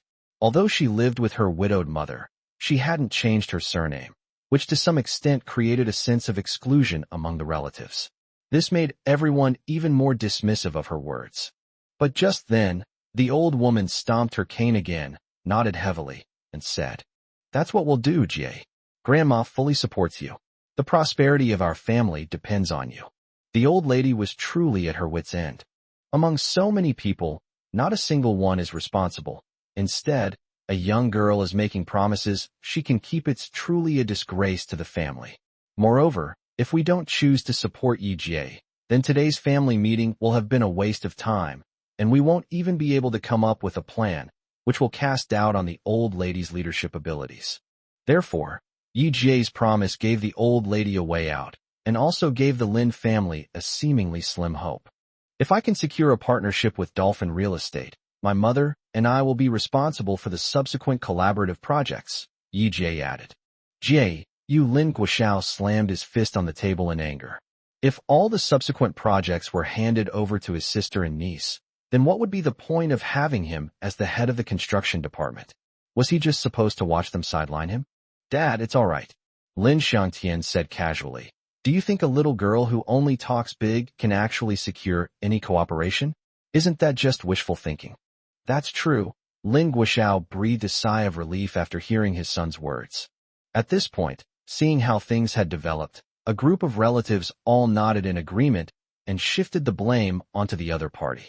Then it's settled. Yi Jie, you have 1 week. If you can do it, I, as your cousin, will call you sister from now on. If you fail, get out of the Lin family and never interfere in our family's business again. How about that? Lin Xiangtian also stood up and said seriously. Because he spoke so forcefully, spittle was spraying everywhere. As the rightful heir to the Lin family, Lin Xiangtian possessed a strong sense of crisis. He would never allow anyone to challenge his position. Now, this was an excellent opportunity to gamble, to drive Yi Jie out of the family and reduce a competitor. Why not take it? Yi Jie smoothed her ponytail, deliberately flaunted her cleavage which seemed out of place for her age, and smiled confidently. Okay.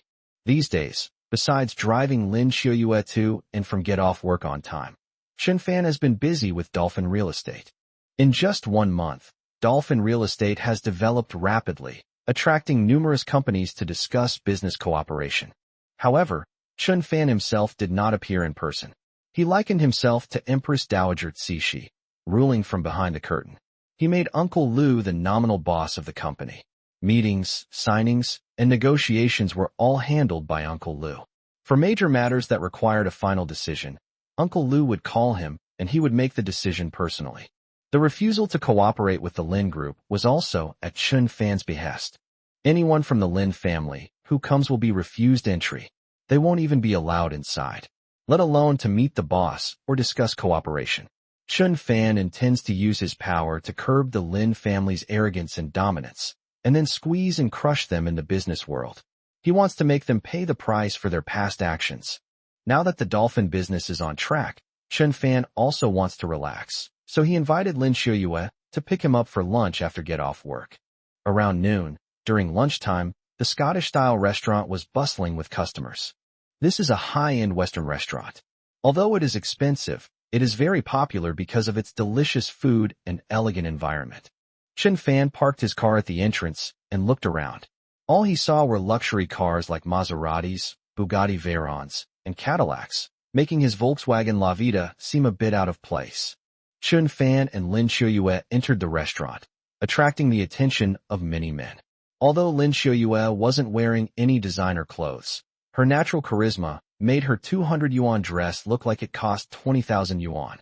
A simple white dress, paired with sheer stockings, alluring slender high heels, and a long, graceful figure, perfectly showcases a woman's irresistible charm. Among those staring at her were owners of luxury cars, business tycoons, and wealthy second-generation heirs. Anyone who could afford to spend money here was financially well off. Lin Xiuyue only glanced at the entire restaurant, yet she was already captivating. Guided by the waiter, the two sat in a relatively secluded corner. This was good. Lin Xiuyue was fortunate enough to avoid the gazes of most lecherous men. Next, Chen Fan ordered 2 steaks, as well as pasta and a fruit salad. The food arrived shortly after, and the two chatted and ate, creating a warm and romantic atmosphere. Xiuyue, how's your company doing lately? Chen Fan asked with concern, taking a sip of his plum juice. After partnering with Huading Group, have they fulfilled their contractual obligations? That bastard Shun Hui hasn't gone back on his word, has he? It's been fulfilled, and the first payment has already been received. Lin Xiuyue nodded. It was indeed split 20-80, so we get 80%. It feels like we got a great deal. That's good. Chen Fan expressed his satisfaction. If Lin Xiuyue's company continues to develop normally like this, it will gradually become stronger and bigger. Have you heard the news that the Chun family from Beijing is investing in the real estate industry in Lusher? Lin Xiuyue asked, blinking her cute big eyes. I've heard about it. Apparently, they're going to develop Hushi District into a new urban area. That's a very ambitious goal. The boss of that newly established company certainly has a strategic vision. Chen Fan praised earnestly.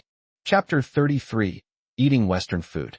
My small company actually wants to take advantage of this opportunity to grow.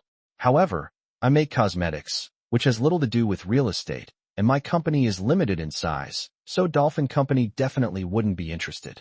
Lin Xiuyue smiled self-deprecatingly and took a sip of plum juice. Don't any companies in the cosmetics industry have approached us about collaborations? Yes, there are. But they are all powerful companies, much larger than us. We are nothing compared to them. If we tried to negotiate with dolphins, we would be laughed at to death. You're making yourself look bad. Think about it. Those big companies wanting to partner with Dolphin Real Estate are all eyeing newly built shops and stores, right? And cosmetic stores are usually on the ground floor of prime commercial areas. If you had a long-term vision, you'd think differently. You could negotiate with Dolphin Real Estate to lease or buy a floor of shops, then distribute your own brand of cosmetics to expand brand awareness. Of course, you could also become an agent for those big brands. They won't stop you from being an agent, because all the good shops are yours, and you can command higher prices. Wow! Lin Shuyue exclaimed in surprise as she listened to Chun Fan's eloquent speech. Did you learn your business acumen from books? Even I, the CEO, am completely impressed.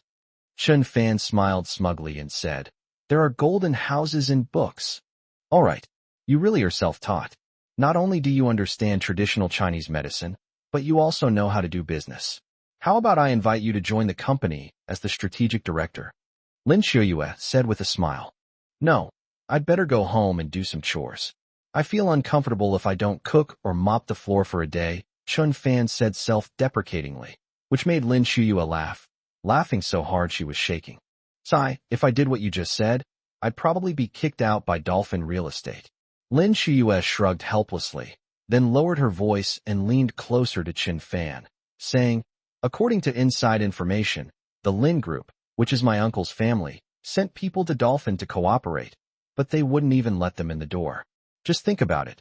Dolphin doesn't even give the Lin Group any face. How arrogant they are. It's not that I'm being arrogant. Maybe it's just preferential treatment. Huh.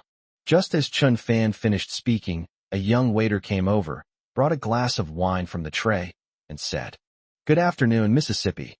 The waiter placed a glass of red wine in front of Lin Shuyue. Huh? There must be a mistake? I didn't order red wine. This is a drink Mr. Yang is treating you to, the waiter said with a smile, pointing to a table to the side and behind him. Chun Fan and Lin Shuyue were both a little stunned as they stared at the glass of Lafite red wine on the table, which cost 8,000 yuan. The two of them looked in the direction the waiter pointed. A man dressed in a fashionable Gucci suit nodded slightly at Lin Shuyue. The man was young, but his hair was slicked back with hair gel, giving him the appearance of a wealthy man. Beside the man were 4 or 5 young men and women, all dressed in designer clothes, laughing and joking. I don't know him. Please take this wine back. Thank you.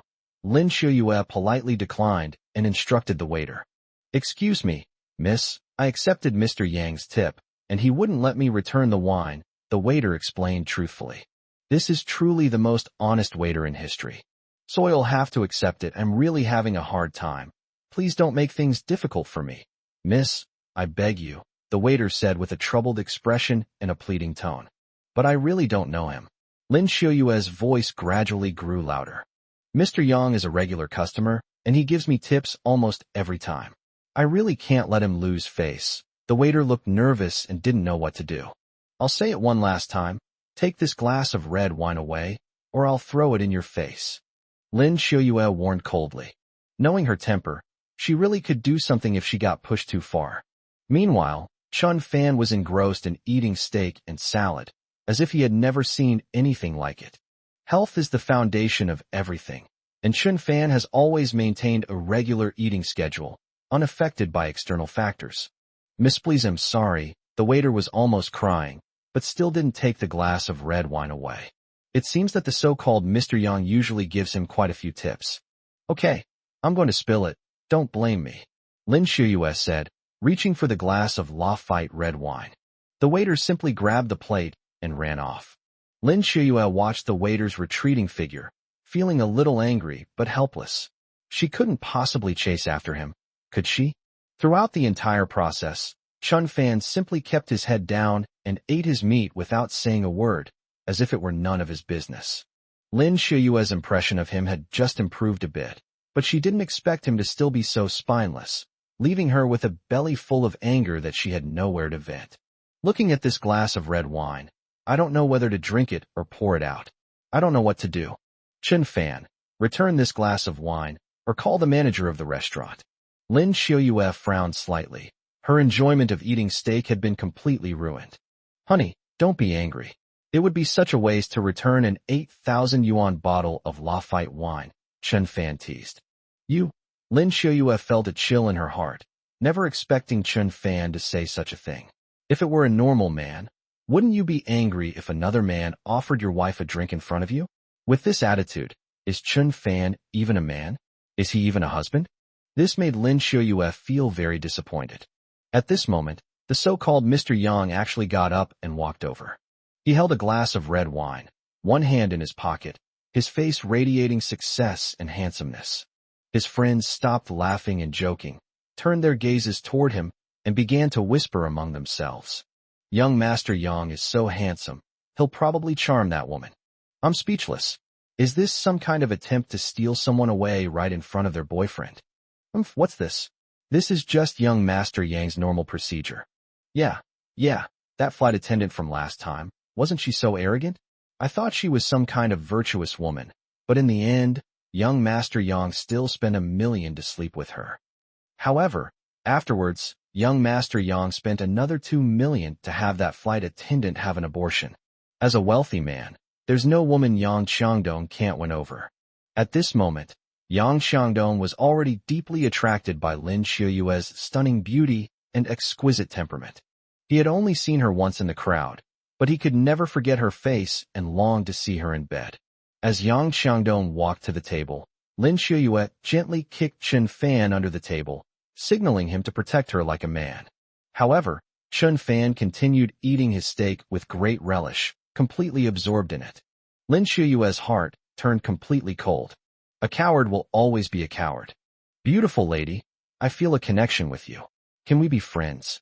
Yang Xiangdong asked politely with a smile. However, Lin Xiuyue completely ignored him. Chapter 34 Who is the cow dung?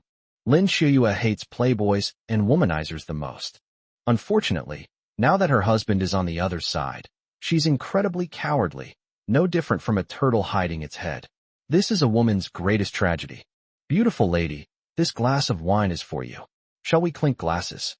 Yang Xiangdong's eyes were fixed on Lin Xiuyue. Even just looking at her profile, her perfect features were breathtaking. He completely ignored Chen Fan. Chen Fan, you've finished eating, let's go. Lin Xiuyue said to Chen Fan, suppressing her anger. Chen Fan had indeed finished his steak and was wiping his mouth with a napkin. He looked up, about to say something, when Yang Xiangdong laughed and said, Sir, I don't care if you're this beautiful lady's boyfriend, date, or on a blind date. I just want to have a drink with her. Do you agree? Yang Xiangdong speaks very politely, like a refined gentleman, but every word he says carries a knife in it. He is clearly relying on his wealth and power to condescend and threaten the other party. My wife is allergic to alcohol and can't drink, Chen Fan said truthfully. I'll drink in her place. It's all right, just one glass, a sip is fine too. Yang Xiangdong said with a smile, glancing at Chen Fan and saying disdainfully, If you're going to drink it for me, forget it, because this wine is very expensive and only beautiful women can enjoy it, and you're not qualified. All right, I'll drink it. We'll leave after I finish. Lin Xiuyue's voice trembled with anger, furious at Chen Fan's weakness and despicable behavior. Others are harassing your wife like this, and you can still put up with it? She's the kind of person I like. Yang Xiangdong was even more eager to win Lin Xiuyue over as soon as possible. This kind of woman was his ideal. Just as Lin Xiuyue picked up her wine glass to drink, Yang Xiangdong interrupted her, saying, Beautiful lady, drinking like this won't do. It's not romantic. This Western restaurant is called Scottish style, so we should drink in a more romantic way. How about we have a toast together? Bang! Lin Xiuyue slammed the wine glass down on the table, spilling a lot of the red wine inside. Dream on. You're really pushing your luck. Lin Xiuyue frowned, her whole body trembling with anger. Wow, I like it even more now. Even when she's angry, she's beautiful. Yang Xiangdong said happily, taking a car key from his waist and tossing it on the table. Judging from the logo on the car key, it should be an Aston Martin. Immediately afterwards, Yang Xiangdong took out a room key from the Yuting Hotel from his pocket and placed it next to his car keys. An Aston Martin, a limited edition worldwide, is parked right outside. The Yuting Hotel. If you don't want to go there, we can go to my villa in the suburbs, the kind with 8 bedrooms. You can choose whichever you like. As soon as Yang Xiangdong finished speaking, his friends burst into laughter. Even the other customers in the Western restaurant, and even the waiters, couldn't help but laugh. Of course, after the laughter subsided, everyone's eyes were on Chun Fan's face, eager to see how he would handle the situation next. Would he continue to cower in fear, or would he rise to power decisively? Chun Fan, let's go. Lin Xiuyue started packing her bag, while Chun Fan stretched his muscles, especially making a crackling sound when he did neck exercises. Yang Xiangdong wasn't buying it at all. Just as Chun Fan was about to get up, he grabbed Chun Fan's shoulder and sneered. Trash, how did such a beautiful woman end up with you? Why do beautiful flowers always end up stuck in cow dung? Are you calling me cow dung, or you? Chun Fan asked in a low voice. Want to know the answer? Come on, drink this glass of wine, and I'll tell you. Yang Xiangdong spat into the wine glass in his hand, and then placed it in front of Chun Fan. Drink up. It's 8,000 a glass. What an insult. If Chun Fan drinks this glass of red wine with phlegm in it, Lin Xiuyue will decide to divorce him. This kind of useless man makes Lin Xiuyue lose face and feel extremely embarrassed. Drink it. If you don't drink it, you're disrespecting me, Yang Xiangdong, and the consequences will be severe. I'll show you what misery means. Damn it, drink it. Yang Xiangdong roared. The entire Western restaurant was captivated. Some were gloating, hoping Chun Fan would drink the red wine. Some were angry at his lack of courage, and some were anticipating his final roar.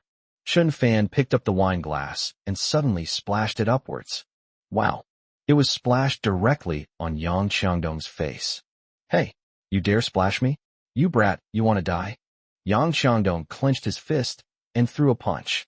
Chun Fan nimbly dodged, then stood up, grabbed Yang Xiangdong by the collar, and pulled him down sharply. Bang! Yang Xiangdong's face slammed onto the table. Chun Fan pressed his head down again, and with a crack, the wine glass shattered into pieces. Yang Xiangdong screamed in agony as his face was covered in shards of glass, and trickles of blood dripped down his jawbone. Chun Fan slammed his face hard onto the table. Yang Xiangdong didn't dare to struggle, because every time he moved, the glass shards pierced his face deeper and hurt more. Ah! Murder! Help! The women screamed. Lin Xiuyue, who was on the other side, also stood up and took several steps back. She didn't expect Chun Fan to counterattack. She was deeply shocked, but also felt a sense of relief. After all, Chun Fan wasn't a complete waste. He still possessed a masculine and domineering side. And now, who's the cow dung? Chun Fan questioned loudly. Yang Xiangdong could only let out a series of pitiful screams. He had no chance to answer any questions. Get out of here! Chun Fan shouted, stepping on Yang Xiangdong's body. Bang! With another muffled thud, Yang Xiangdong was kicked 7 or 8 meters away and crashed heavily to the ground. His friends rushed forward to help him up, looking extremely worried. Quickly help young Master Yang up. Young Master Yang, are you alright? Yang Xiangdong was helped up, his face looking as if it had been disfigured by acid, and he grimaced in pain. You dare to hit me? You're asking for it. Yang Xiangdong and his companions walked step by step towards Chun Fan and Lin Xiuyue. Trash, you're dead. Brothers, break one of his arms.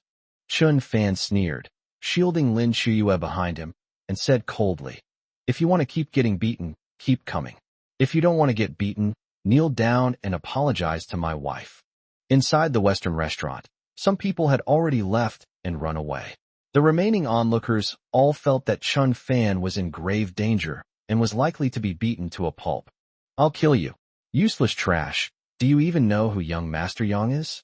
Young Master Yang is the chairman's nephew. How dare you, you ignorant fool, hit him. Upon hearing the name Xianting Group, everyone present gasped in unison.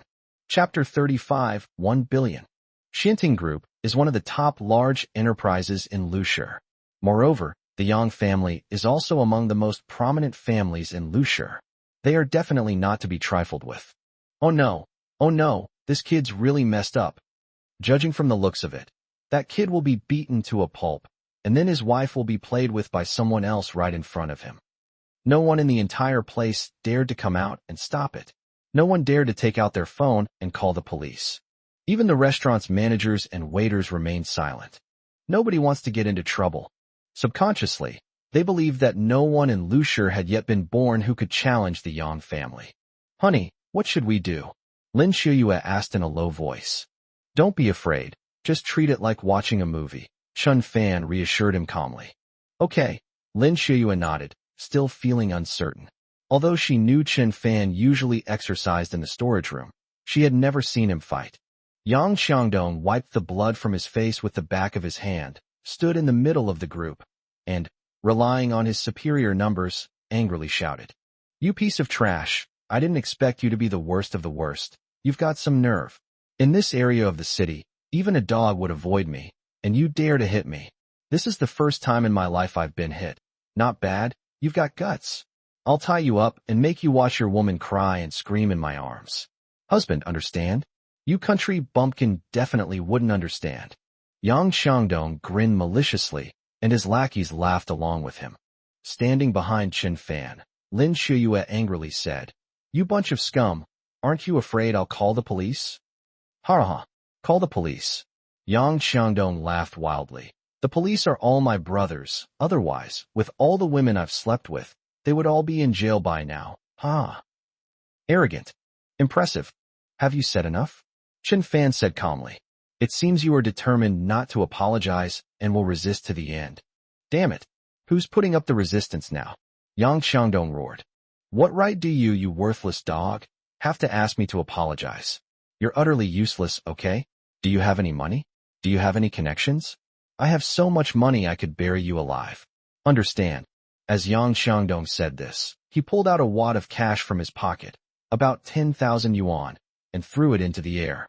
In an instant, like a shower of flowers, money fluttered down into the Western restaurant. People gasped and frantically began picking up the money. This is the power of money, you poor bastard. See that? You dare to challenge me? What makes you think you can? Yang Xiangdong pulled out another wad of cash and threw it at Chen Fan. I'll bury you in money, you poor bastard. Chen Fan turned his head to dodge, thus avoiding being hit by the money. You brat, this money is for your coffin. Ha ha ha. Ha ha. The lackeys also burst into laughter. Chen Fan calmly took out a green card from his shirt pocket and casually tossed it to Yang Xiangdong. You're quite the actor, aren't you? What kind of card is it? Yang Xiangdong picked up the green card and glanced at it. Several of his lackeys also crowded around to look. The card clearly displayed the words, Agricultural Bank of China. Immediately, the group burst into laughter, laughing so hard they were doubled over. Ha ha, this country bumpkin is hilarious. He even has an Agricultural Bank of China card. He looks like a country bumpkin. Is this your salary card, you poor dog? Oh my, you're making my stomach hurt from laughing. What kind of poor mountain village are you? Does this card still have your rural minimum living allowance? Why are you throwing it around like that? If you lose it, you poor wretch, you'll go hungry. Ha ha. A group of people made sarcastic remarks, using the most sarcastic and mocking words possible. Chen Fan smiled calmly and said, Who's the bumpkin here? Never even seen a card like this before. Well, you must have heard of its basic version, the Centurion Black card, right? As soon as he finished speaking, those people immediately stopped mocking and laughing. What a piece of trash. Who are you trying to fool? A Centurion Black card? In Lushur, there are practically none who have that kind of card. Even in all of China, you could count them on 2 hands. Yang Xiangdong didn't believe Chen Fan at all, and thought he was just bragging. As a young master from the prominent Yang family, he had naturally heard people in the industry mention the black card.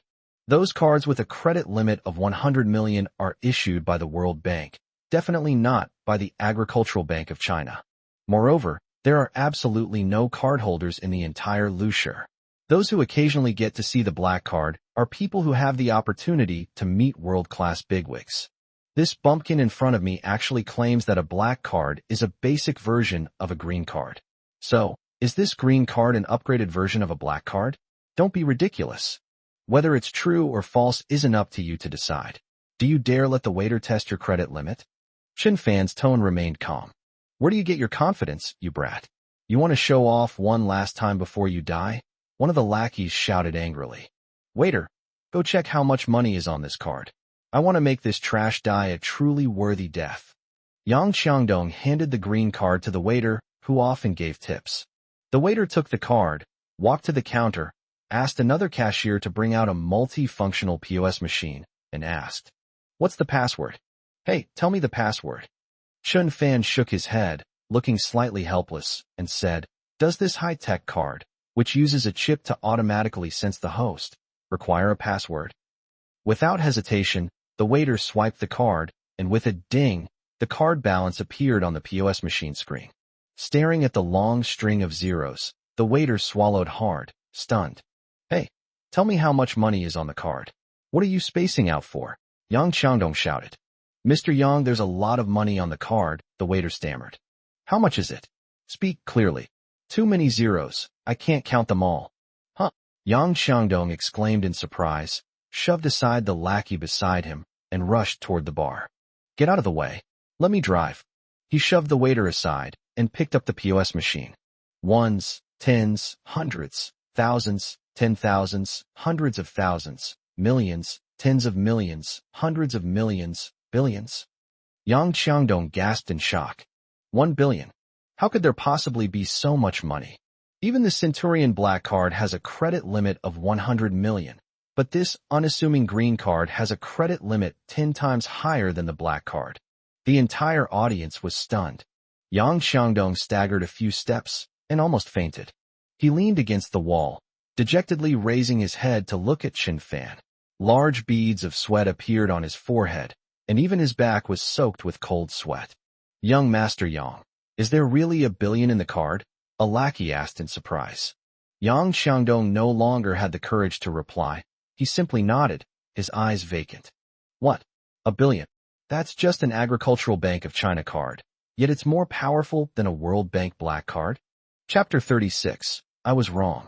It really does have a chip that automatically recognizes the owner. This card is amazing. This is a true master. Yang Xiaodong forced himself to calm down, but cold sweat kept pouring out and his body began to tremble.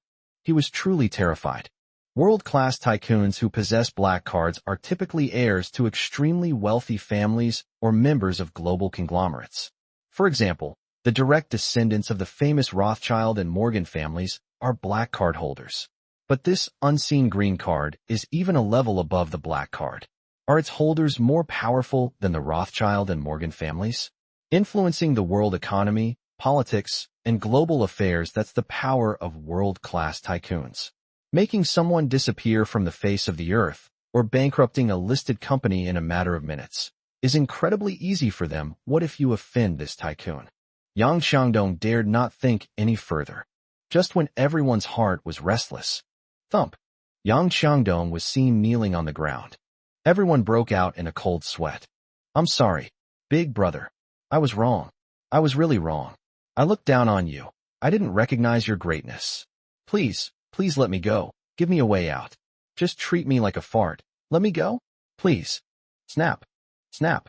Snap! Snap! Yang Xiaodong slapped himself more than 10 times, each slap resounding loudly. "Brother, please." His face already had injuries, with shards of glass still embedded in his flesh. These more than 10 violent slaps made the shards even more deeply embedded in his flesh. His entire face was covered in blood, as red as a monkey's. He knew very well that if he angered the man opposite him now, not only would his own life be in danger, but the entire Xinting group might also disappear without a trace. Lin Shiyue was stunned by this unexpected turn of events. She hadn't expected Chen Fan to have such a magical bank card. She had no idea what the Centurion Black card was or what its powerful functions were. She simply found it all beyond her imagination. A female friend stepped forward to help Yang Xiaodong up, asking, "Young Master Yang, what's wrong? Are you feeling unwell? Why are you kneeling before this piece of trash? Get up. Get lost." Yang Xiaodong slapped the woman across the face, sending her spinning 360 degrees before she fell to the ground. Then, dragging her by the hair, Yang Xiaodong delivered 7 or 8 brutal punches, shattering all her teeth and knocking her unconscious. "You bitch, if you dare to curse my brother again, I'll kill you." Chen Fan coughed lightly and said, "You hit women this hard. Brother, anyone who dares to insult you, no matter who they are, I'll make them wish they were dead." "Oh right, didn't you insult me earlier too? You called me trash, right? You wanted to break my arm?" And you even wanted to play with my wife in front of me. What was her name again? Chen Fan said with a playful smile. This I was wrong. Big brother. I was really wrong. Please forgive me. Look at my foul mouth. I deserve to be hit. Yang Xiangdong slapped himself several more times, his mouth full of blood. If he can get Chen Fan's forgiveness by inflicting serious injury today, he will have made a huge profit. At this moment, everyone held their breath and dared not speak.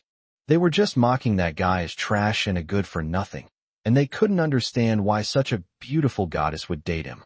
Now, Yang Xiangdong is kneeling down and slapping himself, constantly apologizing. This plot twist is too fast. Beautiful lady, I was wrong. I apologize to you. I sincerely apologize. Please forgive me. Yang Xiangdong faced Lin Shuyue again and kowtowed several times. Since my head is already broken, I might as well kowtow a few more times. Lin Shuyue gently tugged at Chen Fan's collar and whispered, How about we just let it go, so as not to cause any bigger trouble? Chen Fan didn't say much, still harboring resentment over Yang Xiangdong's earlier threat to break his arm. So, Chen Fan walked step by step toward Yang Xiangdong. Everyone quickly made way for them, not daring to breathe. Brother, please spare me, Hua. I was wrong. I won't do it again. Please spare my life, Hua. A grown man actually burst into tears on the spot. The closer Chen Fan got to him, the more he felt a fierce and malevolent killing intent approaching. Big brother, no? Click. Chen Fan raised his foot and precisely stepped on Yang Xiangdong's arm. Comminuted fracture. Ah! Yang Xiangdong screamed in pain, making a sound like a pig being slaughtered. As he rolled on the ground, the Western restaurant fell silent. Chen Fan knew very well that if it weren't for this green card, he would be the one with the broken arm today.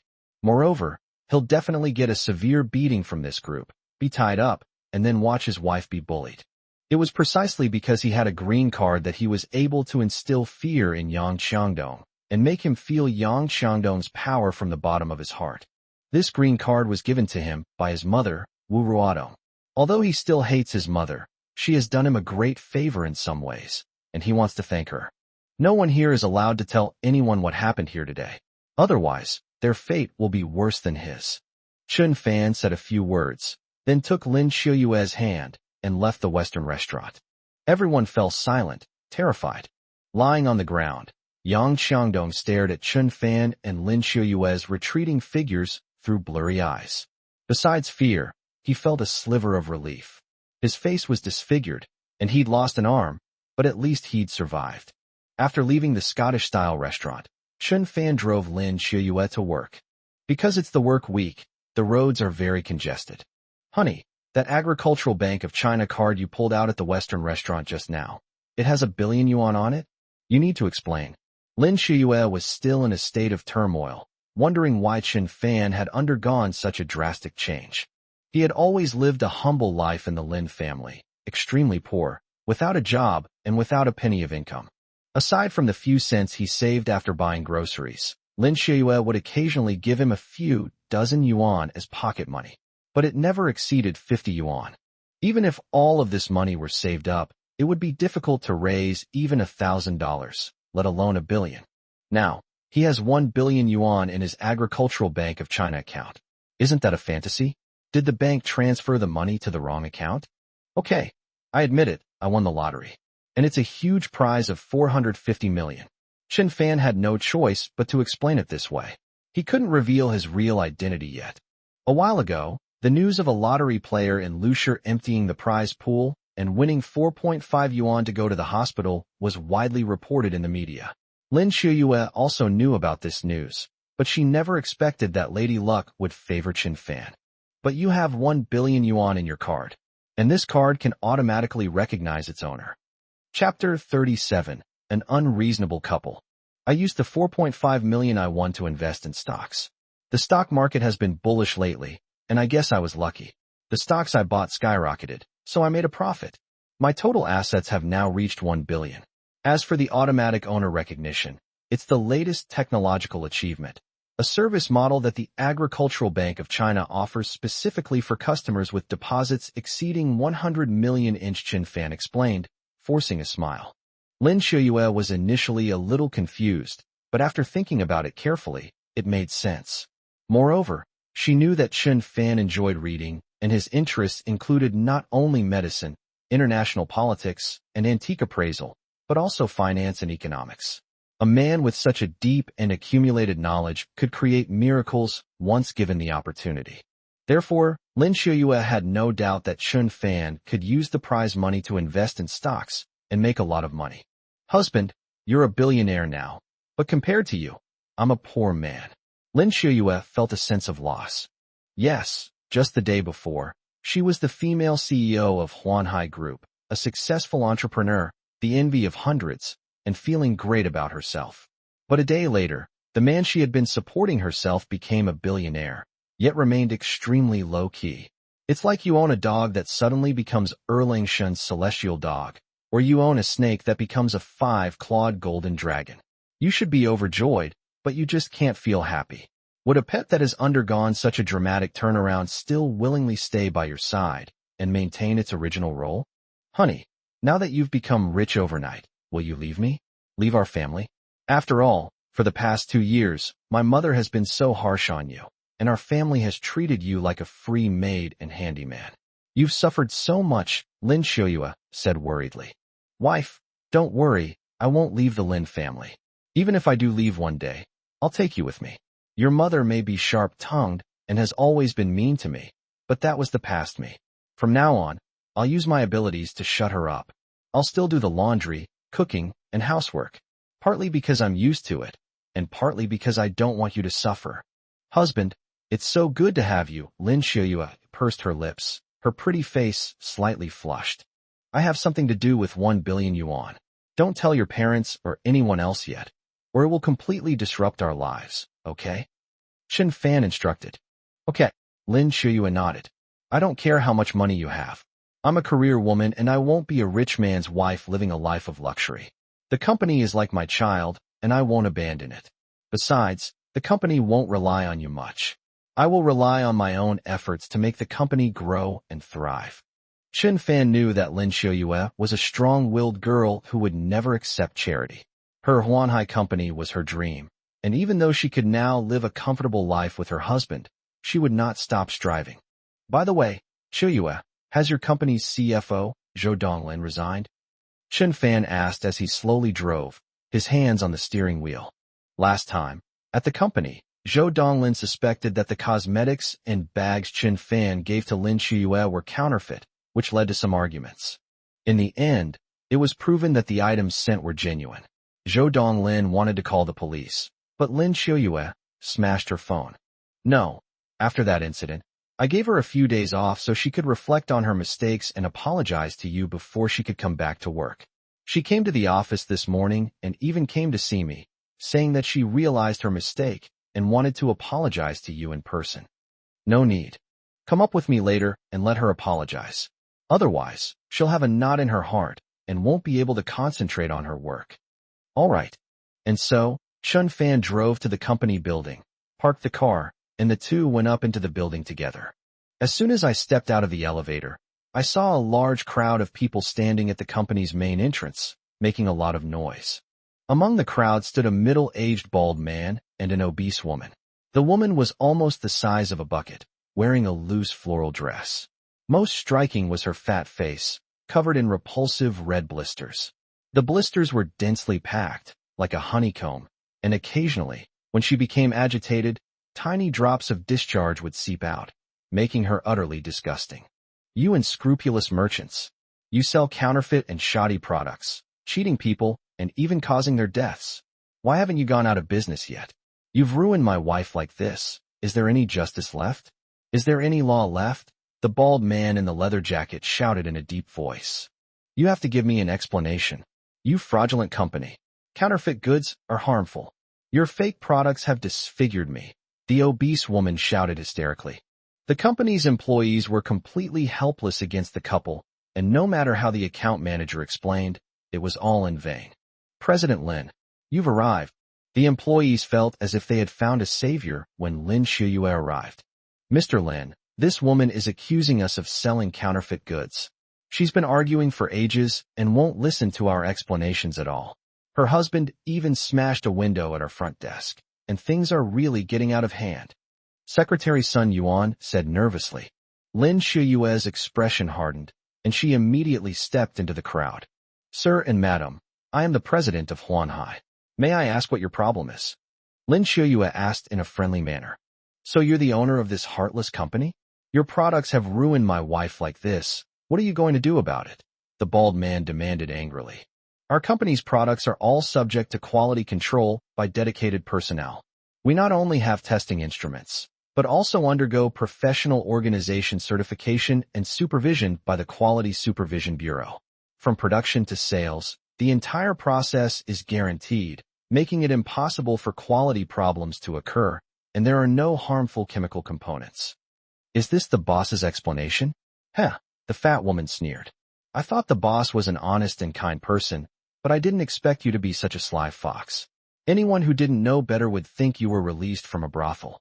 Speak properly. Lin Shiyue forcibly suppressed her anger. She hadn't expected this fat woman to resort to personal attacks right from the start. Fine, then I'll explain properly. My face has been corroded by your products, almost disfigured, and I demand compensation. I only want 5 million for medical expenses, 3 million for emotional distress and lost wages, a total of 8 million. If you don't compensate me, I will expose your unscrupulous workshop and bankrupt you. You're completely unreasonable. Sun Yuan stepped forward, her face flushed with anger, and shouted, maybe that's a pre-existing condition on your face, not caused by our product. Instead of going to the hospital, you're here trying to stage an accident? This behavior of yours is extortion.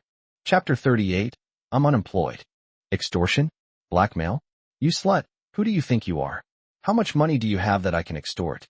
Believe me or not, I'll beat you up. The fat woman went berserk, yelling at Sun Yuan. Due to her heightened emotions, some pus spurted from the blisters on her face, causing the crowd to gasp and scatter, disgusted by her appearance. I'll teach you a lesson for talking nonsense, you little vixen. The bald man stretched out his large hand, about to slap Sun Yuan across the face. Ah! Sun Yuan screamed, closing her eyes in fright. Ouch! The bald man screamed in pain as Chen Fan grabbed his wrist. You brat, let go of me! The bald man yelled, feeling as if his wrist was being gripped by a giant pair of pliers, about to snap. Chen Fan had just seen Sun Yuan in danger and quickly grabbed the bald man's wrist to prevent Sun Yuan from being hit. Making trouble is one thing, but you even dare to hit someone? Chen Fan said coldly, and suddenly flung the bald man away, sending him crashing against the counter. The bald man clutched his swollen wrist, glaring angrily at Chen Fan, but dared not retaliate further. Honey, are you all right?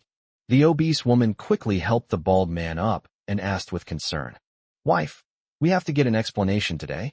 They sold counterfeit goods, harmed people, and even dared to beat them up, the bald man roared. Faced with such an unreasonable consumer, the employees were at a loss for how to deal with it, and pinned their hopes on Lin Shiyue to solve the problem. As the president, Lin Shiyue had never encountered such a person before. She wanted to resolve the situation but didn't have a good solution. How about we go to my office and sit down for a proper talk? Lin Shiyue suggested. No way.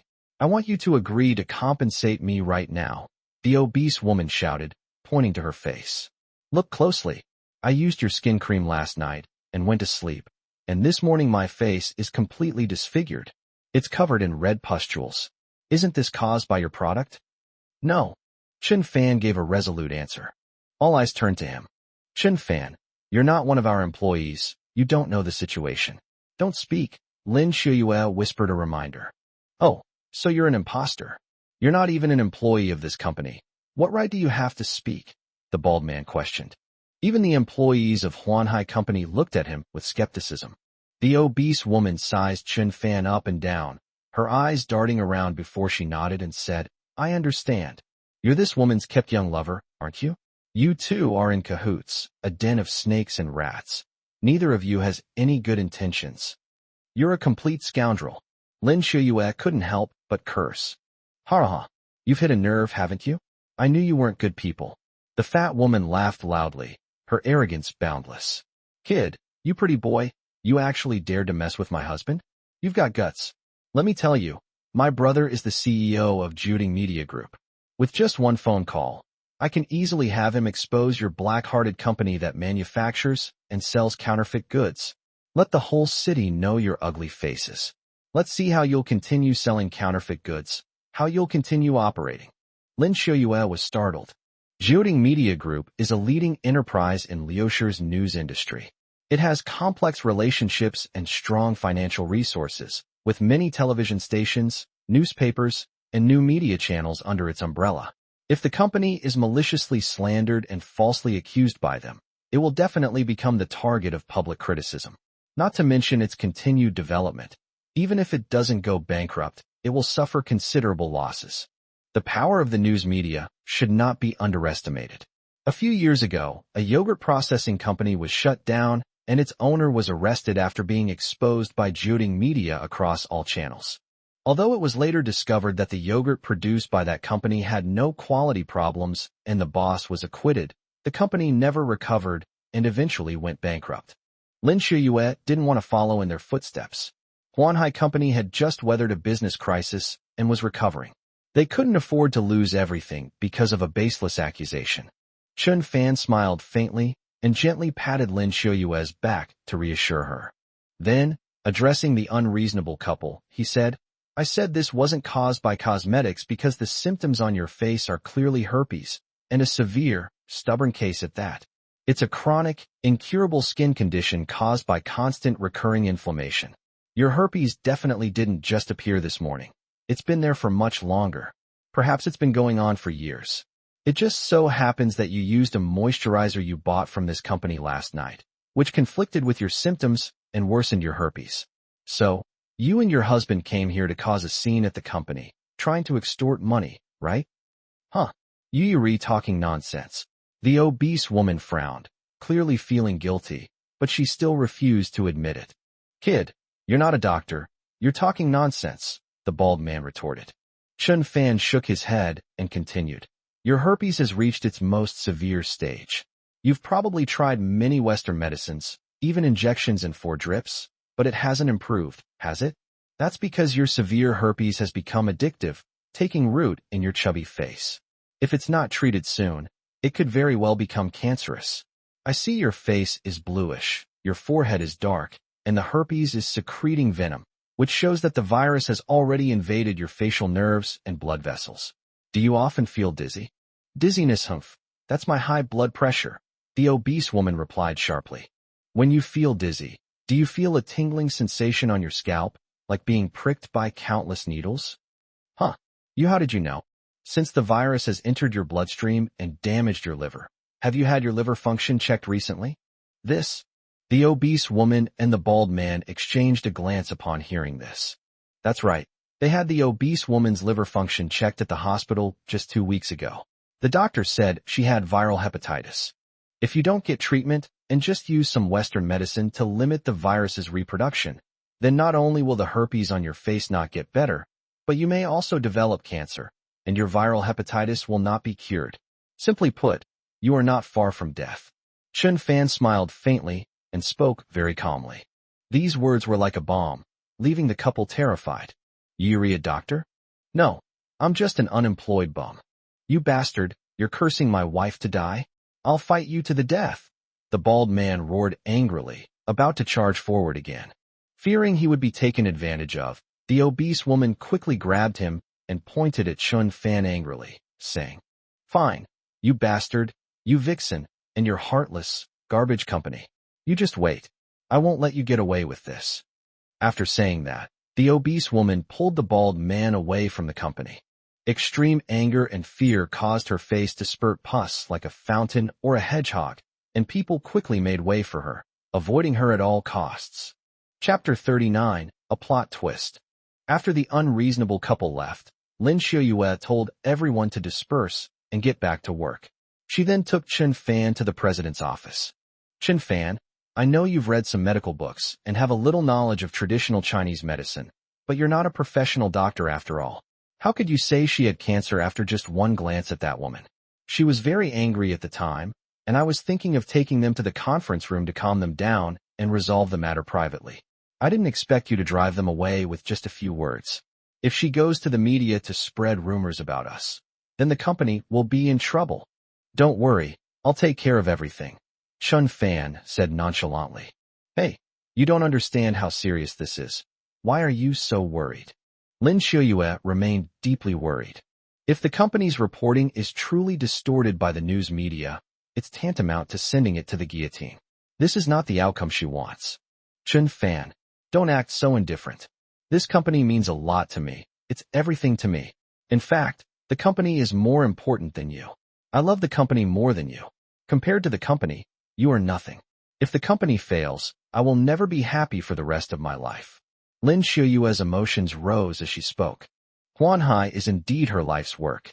I remember when the company first opened, she was busy every single day, and even slept on the floor at the company every night. The company's development to its current state is like her child being raised from infancy to childhood, and this affection is deeply etched in her heart. Hearing Lin Xiuyue say, "The company is more important than you," Chun Fan felt a pang of sadness, but he completely understood Lin Xiuyue's feelings for the company. He didn't blame her at all. Chun Fan, don't think that just because you've become rich overnight, you can look down on everyone. Lin Xiuyue, don't care about your money and won't ask you for it. I want to rely on my own efforts to grow and expand the company. You have the mentality of a nouveau riche, you know? You've forgotten your roots after getting rich overnight. I've supported you for 2 years with the profits from this company. Don't you have even a shred of gratitude? You're a heartless ingrate. Just as Lin Xiuyue was scolding Chun Fan, the doorbell rang. Come in. Lin Xiuyue suppressed her anger. CFO Zhou Donglin walked in. President Lin, I'm here to apologize to Mr. Chun, Zhou Donglin said weakly, then glanced at Chun Fan. Her attitude was extremely humble and submissive, a stark contrast to her previous arrogance and eccentricity. Oh, Lin Xiuyue nodded. I'm sorry, Mr. Chun, I was wrong. I shouldn't have doubted you and cursed you last time. It was all my fault, Zhou Donglin said sincerely, bowing deeply. It's all right, I didn't take it to heart. Chun Fan smiled slightly and accepted her apology. Donglin, have we finished preparing our financial statements for this quarter? Lin Xiuyue asked. They're out. Please tell me about the profit situation this quarter. Net profit in the third quarter was 7.35 million, up 78% year-on-year. This is mainly because the raw materials supplied by Huading Group were practically given away for free, and our market performance was good. Not bad. Lin Xiuyue nodded in satisfaction. Well then, I'll go to work now. Wait a minute. Donglin, write a check for 3 million, payable to Chun Fan. Lin Xiuyue said coldly before sitting down in her boss's chair. Chun Fan and Zhou Donglin were both taken aback. Xiuyue, what do you mean by this? Chun Fan asked, looking completely bewildered. I'll return the 3 million you helped the company. What? You want interest? Lin Xiuyue glanced at Chun Fan, speaking coldly and ruthlessly. The 3 million yuan helped Huanhai Company overcome its difficulties, bringing it back from the brink of bankruptcy and stabilizing its cash flow. Now that the company's finances have just improved, Lin Xiuyue wants to repay the money. Chun Fan was well aware that the 3 million was merely to keep Huanhai running. The real profit came from Huading Company's loss-making donation. If he hadn't forced Huading's CEO, Shen Hui, to sign that extremely unequal agreement, Huanhai Company's profits wouldn't have increased so dramatically in such a short time. It can be said that if Chun Fan were to say just one word and cause Huading Company to tear up the agreement, Huanhai Company would immediately fall back into the quagmire of a broken capital chain and face an even greater crisis. Of course, Chun Fan would not treat his wife Lin Xiuyue so cruelly. After all, this company is her child, even more important than Chun Fan, her husband. Xiuyue, what interest do you want? Look at what you're saying. Actually, I don't need the money right now. You don't need to pay me back now that the company is just starting to recover. What if the company encounters risks again? A shortage of funds is a very troublesome thing, Chun Fan earnestly advised. Shut up. Are you cursing my company to face further risks? Lin Xiuyue's tone hardened. Clearly, business people are very superstitious and are averse to curses. Now, her husband Chun Fan was saying such things, and Lin Xiuyue's anger flared instantly. I'm not cursing your company. I'm just stating the facts. If you're not prepared. All right, shut your jinxed mouth. Lin Shiyue slammed her hand on the table and said angrily, "If there's nothing else, go to Donglin's place to collect the check, and then leave." "That's it." Lin Shiyue pointed in the direction of the door. "All right, Shiyue, I'll keep the money for now, but I'll be your strong support, once." "Shut up. I don't want to hear it. You jinx." Lin Shiyue was furious. She picked up a thermos on the table and threw it at Chun Fan like a brick. Snap. The thermos was of good quality. It smashed directly onto Chun Fan's nose before hitting the ground, spilling water everywhere. Chun Fan's nose started bleeding from the impact. He covered his nose, and bright red blood kept flowing out from between his fingers.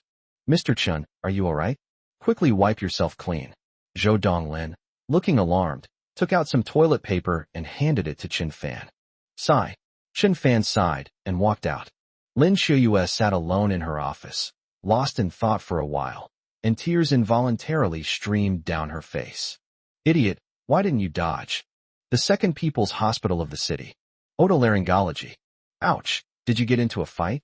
How did you break your nose?"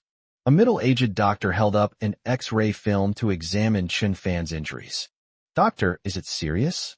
Sun Yuan asked with concern, blinking her big eyes. After Chun Fan was injured at Huanhai Company, Lin Shiyue knew that the thermos cup had been thrown with great force, so she called her secretary Sun Yuan and asked her not to go to work in the afternoon, but to accompany Chun Fan to the hospital for examination and treatment. After injuring Chun Fan, Lin Shiyue felt immense regret. Chun Fan had meant well, but she treated him rudely. His kindness was met not with gratitude, but with a broken nose. Chapter 40. The New Cell Phone. Even though Lin Shiyue regretted it deeply, there was no going back. Time cannot be turned back. She could only instruct Sun Yuan to accompany Chun Fan to the best hospital and find the best doctor to treat his nasal injury. Sun Yuan had always had a good impression of Chun Fan. When that unreasonable couple came to cause trouble at noon, the bald man tried to assault Sun Yuan, but Chun Fan intervened in time to stop them. In Sun Yuan's eyes, Chun Fan is a warm-hearted man. Moreover, he is devoted to Lin Shiyue, patient, responsible, and can tolerate her bad temper. He is simply a model husband. Countless times, the innocent Sun Yuan, who had never been in love, took Chun Fan as her standard for future partners and would dream about him in the middle of the night, and then. It's a minor fracture. You can be discharged after reporting it. But you need to be careful not to get it bumped again, and you can't eat spicy food, the doctor said while starting to clean Chun Fan's wound. The pungent alcohol, as it grazed the wound, sent waves of excruciating pain deep into the nerves. Chun Fan grimaced, enduring the pain. Sun Yuan, standing to the side, clasped her hands together, her heart pounding in her chest, praying that Chun Fan wouldn't be in too much pain. The bandaging was completed quickly. Chun Fan had gauze stuck to his nose, which slightly affected his breathing, but it wasn't a big problem. The two walked out of the hospital and headed towards the parking lot. The hospital had a nice environment. A gentle breeze blew, causing the willow branches to sway gracefully and the flowers and plants to dance in the breeze. "Mr. Chun, does your nose still hurt?" Sun Yuan asked with concern. "It doesn't hurt anymore. I feel much better," Chun Fan said with a smile. "That's good, Mr. Chun. I'll head back to the company now." "It's almost time to get off work. Why are you still going to the company?" Chun Fan asked, glancing at the time. "I live at the company." "You live at the company?" "Yes. I'm from out of town and don't own a house here. To save money, I didn't rent an apartment. Rent in the city center is too expensive. I can't afford it. Luckily, Sister Chiyoyue is very considerate of me and arranged a single dormitory room for me next to the warehouse in the building. I eat and sleep there. Sometimes at midday, you can smell the smell of food in the company hallway. That's because I'm cooking, huh?" Looking at Sun Yuan's playful and adorable smile, Chun Fan smiled knowingly. What a thrifty and hardworking girl. "You don't have a boyfriend yet, right? What's your family situation?" Chun Fan pressed. "I've never been in a relationship. Some guys have pursued me, but they weren't my type. My family lives in the suburbs of Chongqing. My father passed away early, my mother is unemployed and chronically ill, and I have 2 younger brothers in university. When I get my salary, I keep a few hundred yuan for living expenses and divide the rest into 3 parts. 1 part is sent home to buy medicine for my mother, and the other 2 are sent to my 2 brothers. Although they work part-time at university, their tuition and living expenses aren't enough. As the breadwinner of my family, of course I have to take responsibility.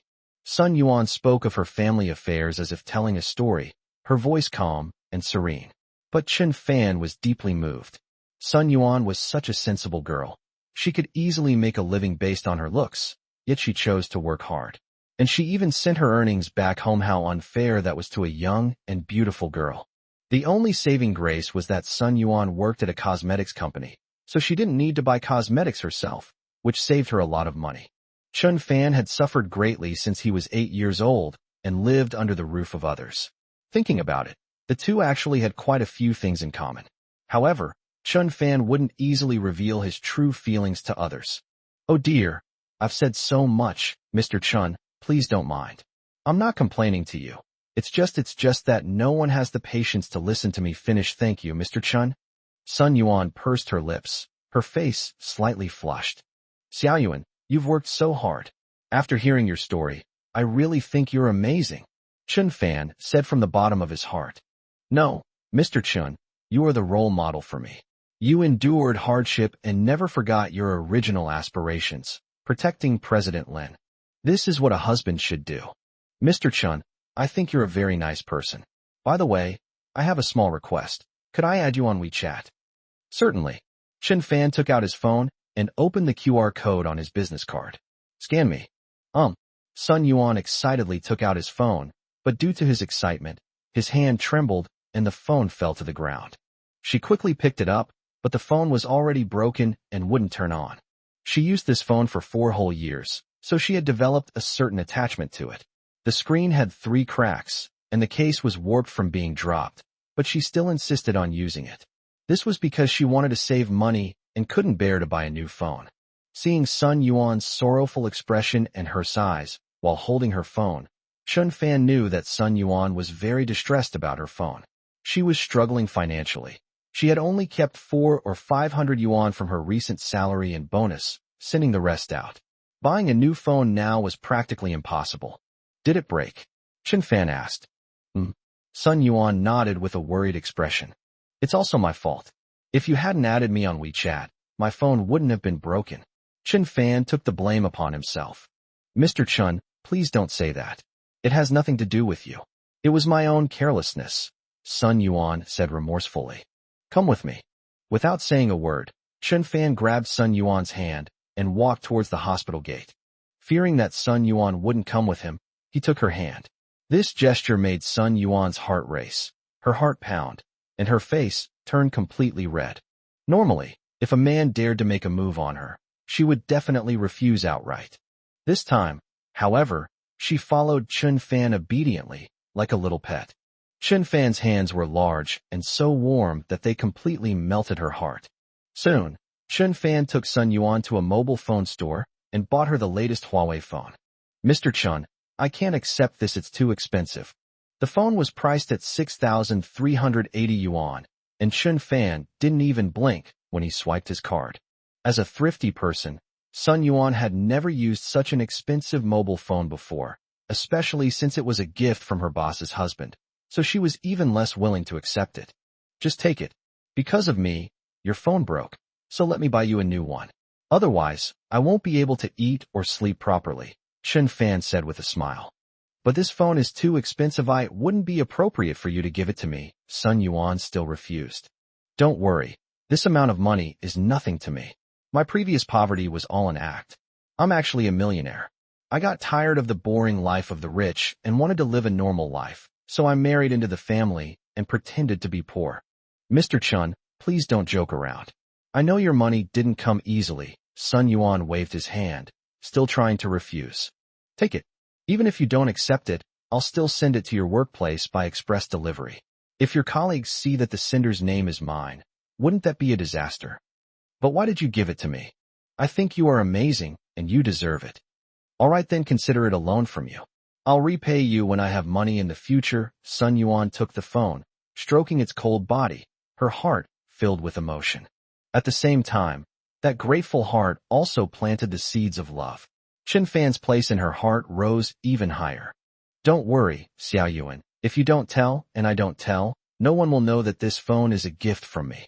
I've always lived a very lonely life and basically have no friends. I wanted to treat you as a close friend.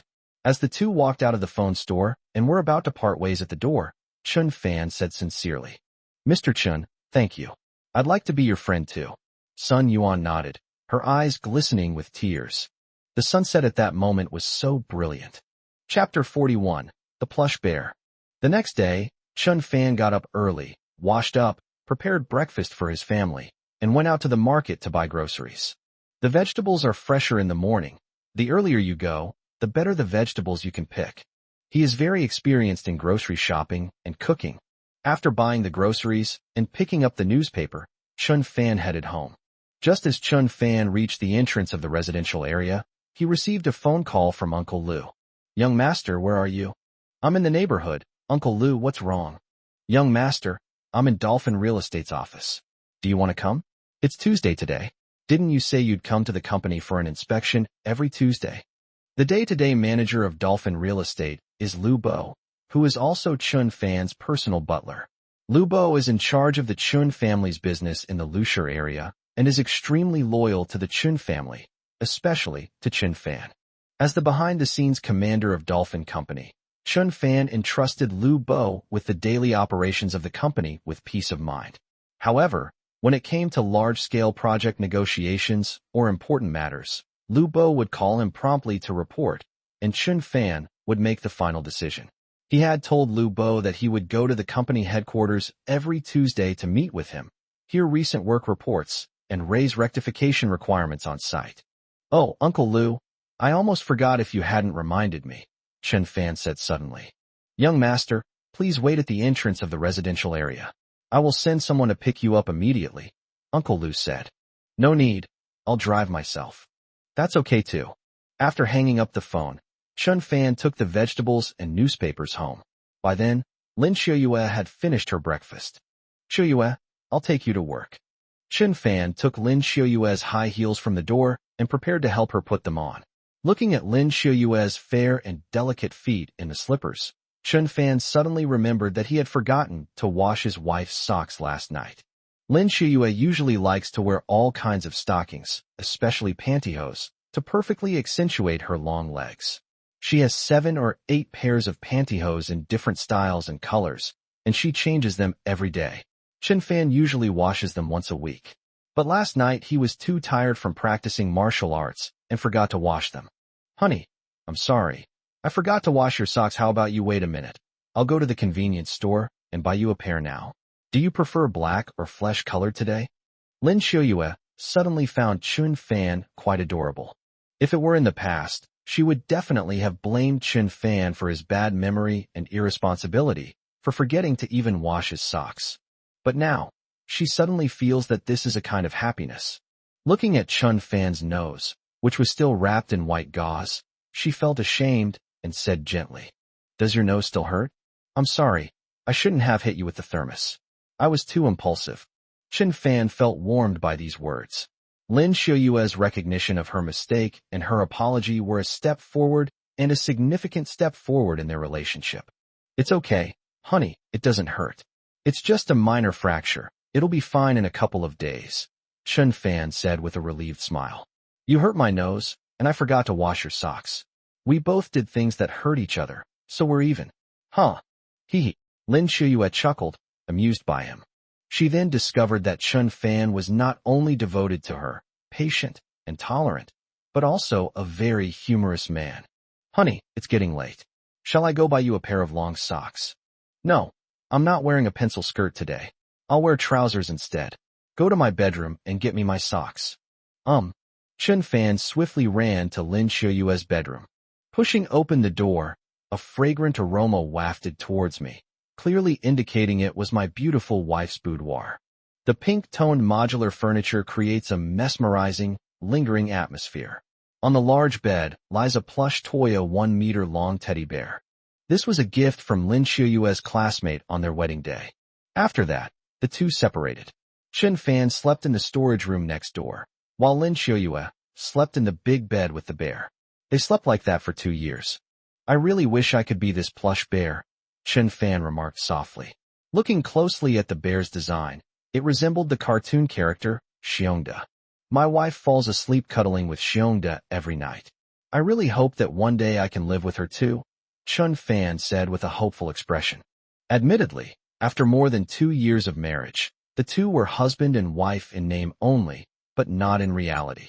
He had an extremely beautiful wife, but could not touch a single hair on her head. As a young and vigorous man, one can imagine the torment he endured. Chen Fan opened the wardrobe, took out a pair of short socks, and reluctantly left the bedroom. Afterwards, Chen Fan helped Lin Xiuyue put on her socks and high heels. However, he noticed that the black high heels didn't match her trousers and looked awkward. So, Chen Fan took another pair of red high heels from the shoe cabinet and helped Lin Xiuyue put them on. These shoes are a bit too small, they pinch my feet. But it's okay, let's go. The two then went out together. In the elevator, Lin Xiuyue reached out and took Chen Fan's arm, standing beside him like a little bird nestled against him.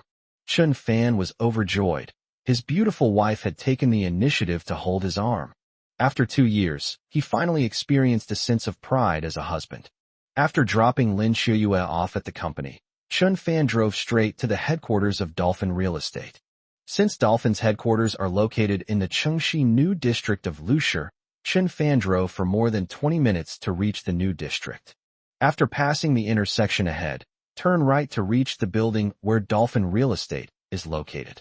Chen Fan's car had just turned a corner and traveled about 10 meters when a BMW X5 suddenly reversed from the side. Chen Fan immediately slammed on the brakes, but still managed a minor collision with the BMW. Bang! The BMW door opened, and a middle-aged man wearing a Korean-style suit and black-rimmed glasses got out of the car. He bent down to inspect the scratches, frowned, glanced at Chen Fan's car, and cursed angrily. "You brat, get out of here. How do you drive? Driving a beat-up Volkswagen like you're flying a plane? Are your eyes just for venting your anger? You deliberately rammed into my car. Didn't you see I was backing up? You dare to ram my car with your junk? Can you afford to pay for the damage? Open your dog eyes and look at these 3 letters. BMW, don't touch me. Do you even recognize them?" Chen Fan got out of the car.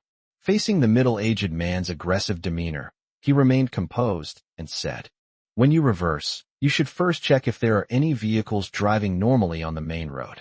Only when you are sure there is no danger should you reverse in the wrong direction. This is road traffic knowledge that every driver should understand. Did you buy your driver's license? Besides, I was going straight at a speed of only 20 km/h, while you were reversing at a speed of at least 30 km/h. The cars had a little friction. Your car is of good quality, and it's fine, but my car's paint was scratched. Who do you think is responsible? You should bear full responsibility." Chapter 42, A Staged Accident. "Damn it, you dare talk back to me? You drive a crappy car. What gives you the right to be so arrogant?" The middle-aged man pointed at Chen Fan's nose and cursed. "Look at you, dressed in cheap clothes, with a bandage wrapped around your nose. I don't know who beat you up. You're obviously a thug.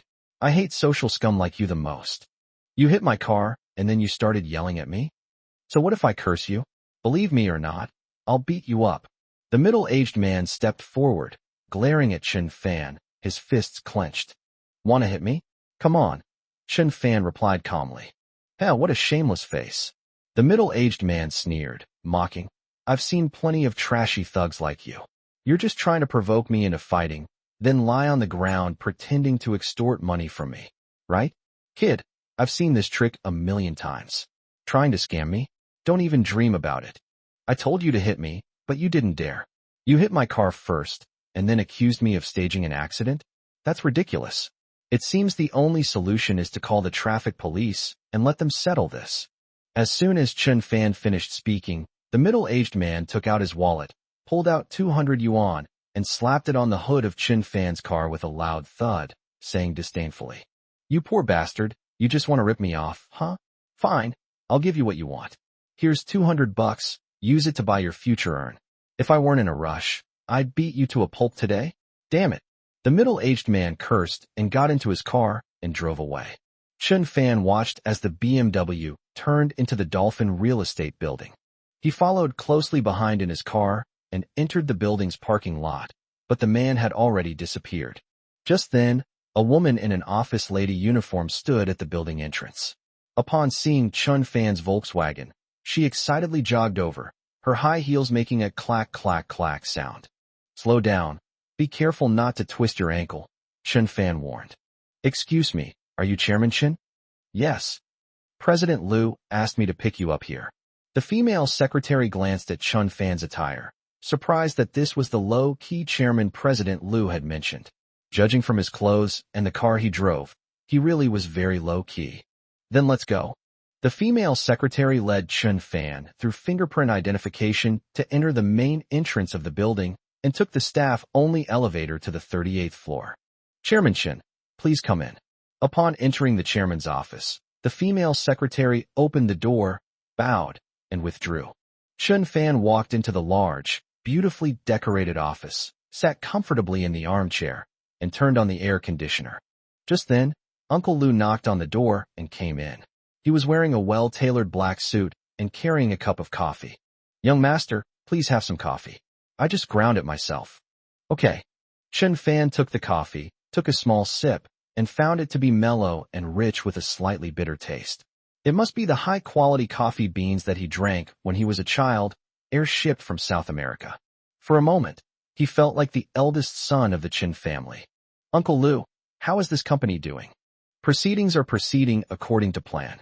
Various projects are currently undergoing bidding, and many companies have come to discuss cooperation. It can be said that the situation is very promising. Is anyone from the Lin Group coming?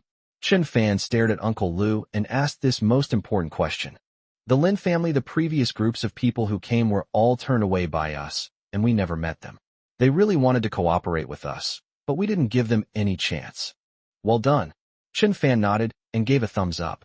However, Uncle Liu's expression was slightly unwell, and he hesitated to speak. But what? Just say it. Chun Fan urged. It's nothing. Everything is normal. Uncle Liu's back was covered in cold sweat, and he quickly changed the subject, saying, by the way, young master, the CEO of Jioding Media Group just came in person. He wants to sign an agreement with us to exclusively monopolize the news service and entertainment business in the new district. This is the most important project this week. Jioding Media? Chun Fan asked in confusion. The name sounded familiar. Thinking back, he remembered the fat woman with herpes on her face who caused trouble at Lin Xiuyue's company yesterday, clamoring to expose Huanhai Company in the news media. She claimed her younger brother was a media tycoon. Wasn't he the CEO of Jioding Media? If that fat woman really demands that Jioding Media distort the promotion of Huanhai Company's cosmetics, the consequences would be unimaginable. Chun Fan didn't want Lin Xiuyue to be heartbroken and cry because of Huanhai. It seems that he needs to personally inquire about this matter. He must stop Jioding Media immediately if they attempt to distort their reporting. Yes, young master, Jioding Media is the largest news media company in Lushur. That boss has been waiting for me for quite a while. Should I go and discuss business with him now? Or should I call him over to you? Uncle Liu asked hesitantly. Call him over. I want to talk to him personally. Chun Fan took a big gulp of coffee. I'm going to the restroom first. In the restroom, Chun Fan ran into the middle-aged man again while washing his hands after using the toilet. When he saw the middle-aged man's face, he raised an eyebrow and was a little stunned. Isn't that middle-aged man in a suit the same man who sideswiped my car with the BMW in front of me? It's him. He is actually the CEO of Jioding Media. What, it's you, kid? What a small world. You work for this company? You must be fixing toilets or doing logistics, right? Doing such dirty and tiring work must not pay much. No wonder you're trying to scam people on the street, huh? Tell me, are you a toilet repairman or not? If the toilet gets clogged, would you unclog it with your hands? Wahaha. The middle-aged man laughed loudly, his words full of sarcasm. What do you think? You pretty boy? You dared to scam me on the street. I'll get your boss to fire you right now. You'll be eating dirt next month, the middle-aged man yelled, wiping his hands and turning to leave. Chun Fan didn't say much, and after a few seconds, he walked towards the office. He already had a plan in mind for how to deal with this arrogant man.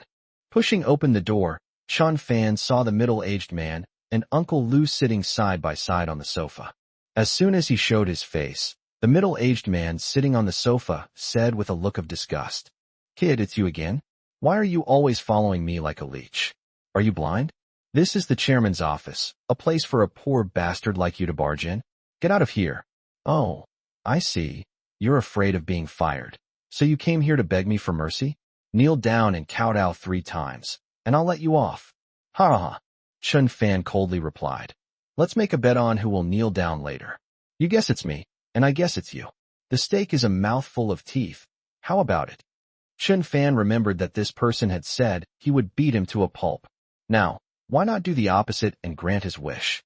Hey, you dare threaten me? Do you know who I am? Believe me or not, I'll kill you, you dog. In my eyes, you're nothing but a dog. You know that. The middle-aged man's anger was ignited. His face was flushed red, and he stepped forward, cursing loudly, to confront Chun Fan. The scene was extremely tense. Chapter 43, Please let me go. How dare you? Uncle Lu roared, coughing a few times as he roared too loudly. The middle-aged man turned his head and laughed. Uncle Lu, don't worry about it. Let me handle this kid. I'm talking about you. Ma Xuanan. The person in front of you is young Master Chun, the chairman of Dolphin Real Estate. Young Master Chun always keeps a low profile, but he is of noble status. Is he someone like you who can gossip about him? Are you here to seek cooperation or to cause trouble? What? He's the chairman? Ma Xuanan's head buzzed. Cold sweat broke out instantly, and he was so nervous that he stammered. He took 2 steps back, looking at Chun Fan with unease. He never expected that the lowly dog he regarded as a toilet repairman was actually the boss of Dolphin, and if nothing unexpected happened, he must be a member of the Chun family in Beijing. Immediately, Ma Xuanan's body began to tremble, and his teeth started chattering. Yes, he is indeed Chairman Chun. Uncle Lu confirmed again. Mr. Ma, what's wrong? I think I heard a clicking sound. Do you hate me so much that you're grinding your teeth? Chun Fan asked calmly. Ma Xuanan no longer dared to talk about hatred. He was so filled with remorse that he wanted to commit suicide. He was used to being arrogant and looked down on people from the lower classes, but he never expected to offend this hidden big shot. Chairman Chun, I was wrong. I shouldn't have insulted you. I really didn't know who you were. If I had known earlier, even if I had the guts of a bear and the gall of a leopard, I wouldn't have dared to challenge you. In front of you, I'm nothing but trash. You're so humble. I'm so sorry. If I weren't the chairman of the board, but just an ordinary worker, would you be allowed to humiliate and bully me? Chun Fan asked in a low voice. No, I had a brain fart today. It's all my fault. Ma Xuanan apologized repeatedly, feeling remorseful. Now you know you were wrong? Remember, driving a worse car than you doesn't mean you're a worse person. Having a lower social status doesn't mean you contribute less to society. We're all workers. There's no distinction between high and low, noble and lowly. Don't act like you're born superior. In reality, you're just a speck of dust. Chun Fan said calmly, but the more he thought about it, the angrier he became. I understand. What you said makes perfect sense. Chairman Chun, I will keep your words in mind and make them my motto. Ma Xuanan excitedly agreed, and in order to please Chun Fan and avoid angering him, he actually knelt down with a thud. My knees ached terribly from kneeling down so hard. They felt like they were about to break. But none of that mattered, as long as the big shot in front of me was satisfied. Do you still remember the bet we made earlier? Chun Fan sat in his armchair, looking at Ma Xuanan with amusement. Ma Xuanan was shocked, and cold sweat poured down his back. The bet was that whoever knelt down first would lose all their teeth. Chairman Chun, I was wrong. Please forgive me. Ma Xuanan kowtowed repeatedly to admit his mistake, but it was too late. Chun Fan's decision is irrefutable and cannot be changed. Mr. Ma, our young master is a man of his word. You will have to pay the price for offending him. I hope you can accept it calmly. Uncle Lu seemed to be comforting Ma Xuanan, speaking in a calm and sincere tone. I was wrong. I was really wrong. Please forgive me. I'm a scumbag. I'm a beast. Chairman Chun, I beg you to let me go. Ma Xuanan's emotions completely collapsed. He cried loudly, tears and snot streaming down his face, and clasped his hands together, repeatedly kowtowing to Chun Fan and begging for mercy. If all his teeth were to be smashed, the excruciating pain would be secondary. The real question would be whether he would ever be able to face anyone again. Looking at Ma Xuanan's thoroughly repentant expression, Chun Fan nodded slightly and smiled. All right, stop crying. I'll give you a chance. Ma Xuanan quickly wiped away his tears and snot and asked, Chairman Chen, please tell me what conditions you have. I will agree to them. Regarding the exclusive cooperation with Jioding Media, you can discuss it with Uncle Lu later. Now I want to ask you, do you have an older sister? Thank you so much, Chairman Chen. You are truly a living Guanyin Bodhisattva. Hey, I'm asking you a question. Yes, that's right. I have an older sister, Ma Xuanan replied. Her name is Ma Dongmei. Is she a fat woman with a face full of herpes and a bald husband? Chen Fan pressed. Yes, Chairman Chen, you are truly a prophet. Ma Xuanan quickly flattered. He felt a powerful sense of intimidation. Chen Fan even knows his family relationships like the back of his hand. How can he be a match for him?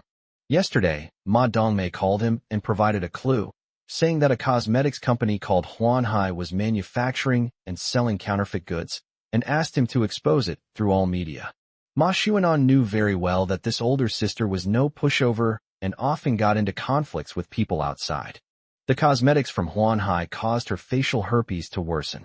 It must be because she had an argument with their company and then called them. Ma Xuanan knew that Ma Dongmei had failed to cause trouble for that company and was using media exposure to kill them as a means of revenge, aiming to destroy the cosmetics company. But he had no choice but to help. The siblings had grown up in the countryside, their parents had died early, and his sister had raised him. He would never forget this kindness. Yesterday, after Ma Dongmei made the phone call, he immediately sent several people to investigate and began writing the news overnight, preparing to broadcast it on the TV station during prime time at noon today. Your sister, Ma Dongmei, got herpes herself but falsely accused a cosmetics company of causing it. I caught her yesterday, and she said she was going to call her brother, that is, you, and expose the company through all channels, spreading fake news and ruining it. Is that true? Chen Fan asked seriously. Yes, Ma Dongmei did tell me. How did you handle it? The news hasn't been broadcast yet. Ma Xuanan smiled awkwardly. Immediately notify your people to stop publishing this fake news. A clean company cannot be brought down by your unscrupulous media. In this day and age, the media's influence is enormous, but it also frequently confuses the public, distorts the truth, and spreads rumors. If Jioding Media wants long-term development, it must have a bottom line. Now you're begging Dolphin Media to cooperate with you. But what we want is an objective, fair media company that promotes positive energy. If you can't do that, then get lost, and there's no point in discussing cooperation. Chen Fan's words made Ma Xuanan realize, more than if he had studied for 10 years, the social harm of fake news and the obstacles it posed to his own development. He immediately called the news director of Jioding Company and asked him to stop publishing the news about counterfeit cosmetics. Don't worry, Chairman Chen. I will teach Ma Dongmei a lesson and make sure she doesn't spread rumors or cause trouble for that company in the future, Ma Xuanan assured him. Chapter 44, Strange Things. Chen Fan picked up a pen, wrote 2 traditional Chinese medicine prescriptions on a piece of sticky paper, tore them off, and handed them to Ma Xuanan, saying, This is a traditional Chinese medicine prescription for treating Ma Dongmei's severe herpes on her face. Her condition is quite serious, and she can no longer use Western medicine or antibiotics. Only traditional Chinese medicine can treat the root cause. Tell her to get the medicine and drink it as soon as possible, 1 dose a day, divided into 2 meals in the morning and evening, for 14 days. If it is effective, get a second prescription and continue drinking it. Ma Xuanan stretched out her trembling hands, took the prescription, and looked at Chen Fan with eyes that seemed to look at Jesus, tears streaming down her face. Thank you, Chairman Chen. I will never forget your great kindness. Mr. Ma, our young master not only turned a blind eye to your offensive behavior, but also took the initiative to prescribe medicine for your sister. In the future, when you cooperate with Dolphin Real Estate, you should do more positive publicity for Dolphin Real Estate, understand? Uncle Lu advised. Ma Xuanan nodded like a chicken pecking at rice. I've studied traditional Chinese medicine. If you trust me, go ahead and get the medicine. If not, continue with the Western medicine. But I must remind you, your sister's condition has deteriorated to a critical stage. The virus has invaded her liver and kidneys, so she needs immediate treatment. Chen Fan reiterated. Since you've chosen to study traditional Chinese medicine, TCM, you must uphold the principle of compassion and benevolence in medicine. What kind of TCM spirit is it if you stand by and watch someone die? Chairman Chen, I definitely believe you. Ma Dongmei believes you too. You are a bodhisattva who saves us from suffering, and our second parents. Ma Xuanan became more and more excited as he spoke, and it was clear that he was about to break down again. Uncle Lu patted him on the shoulder and prompted, Mr. Ma, please go to the reception room and wait for a moment. I'll come back later to discuss the cooperation agreement with you. Now, I have something to say to the young master. Okay. Ma Xuanan nodded solemnly, thanked him profusely, and left the office. Chen Fan finished the last sip of coffee and stared at Uncle Lu, whose face was full of melancholy. He had already figured out that Uncle Lu had something on his mind. Moreover, it was the kind of embarrassing secret that was difficult to talk about. Uncle Lu, just tell me what happened. Chen Fan gestured for Uncle Lu to sit on the sofa and tell him slowly. Young master, a row of fine beads of sweat appeared on Uncle Lu's forehead. He stood there nervously, not sitting down. He rubbed his hands together vigorously, his brows furrowed, looking very uneasy and hesitant. Chen Fan hesitated for a long time without saying a word, then slammed his hand on the table in slight anger. Bang! Uncle Lu was startled, his face turning deathly pale. He was a steady old man. Before Chen Fan turned 8, he had been responsible for Chen Fan's daily life, a loyal, honest, and trustworthy servant. Uncle Lu was 55 years old that year. Now, 15 years have passed, and Uncle Lu is 70 years old. The old man had white hair, a wrinkled face, and a slightly hunched back. He should have been retired and in his twilight years, but he still stuck to his post, doing his best for the Chen family.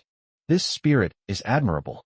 Uncle Lu had already planned that after helping young Master Chen Fan start his company and gaining the approval of the Chen family patriarch in Beijing, the young master would only need to return to the family to inherit the business, and then he would retire with honor.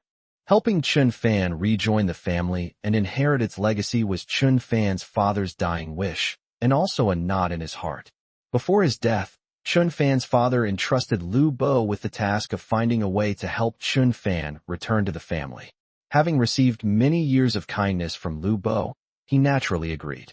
For over a decade, Lu Bo, following family orders, and for Chen Fan's safety, had never met him. However, he consistently helped Chen Fan secretly.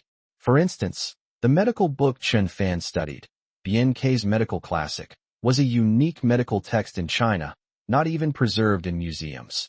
It was a prized possession of the Chen family.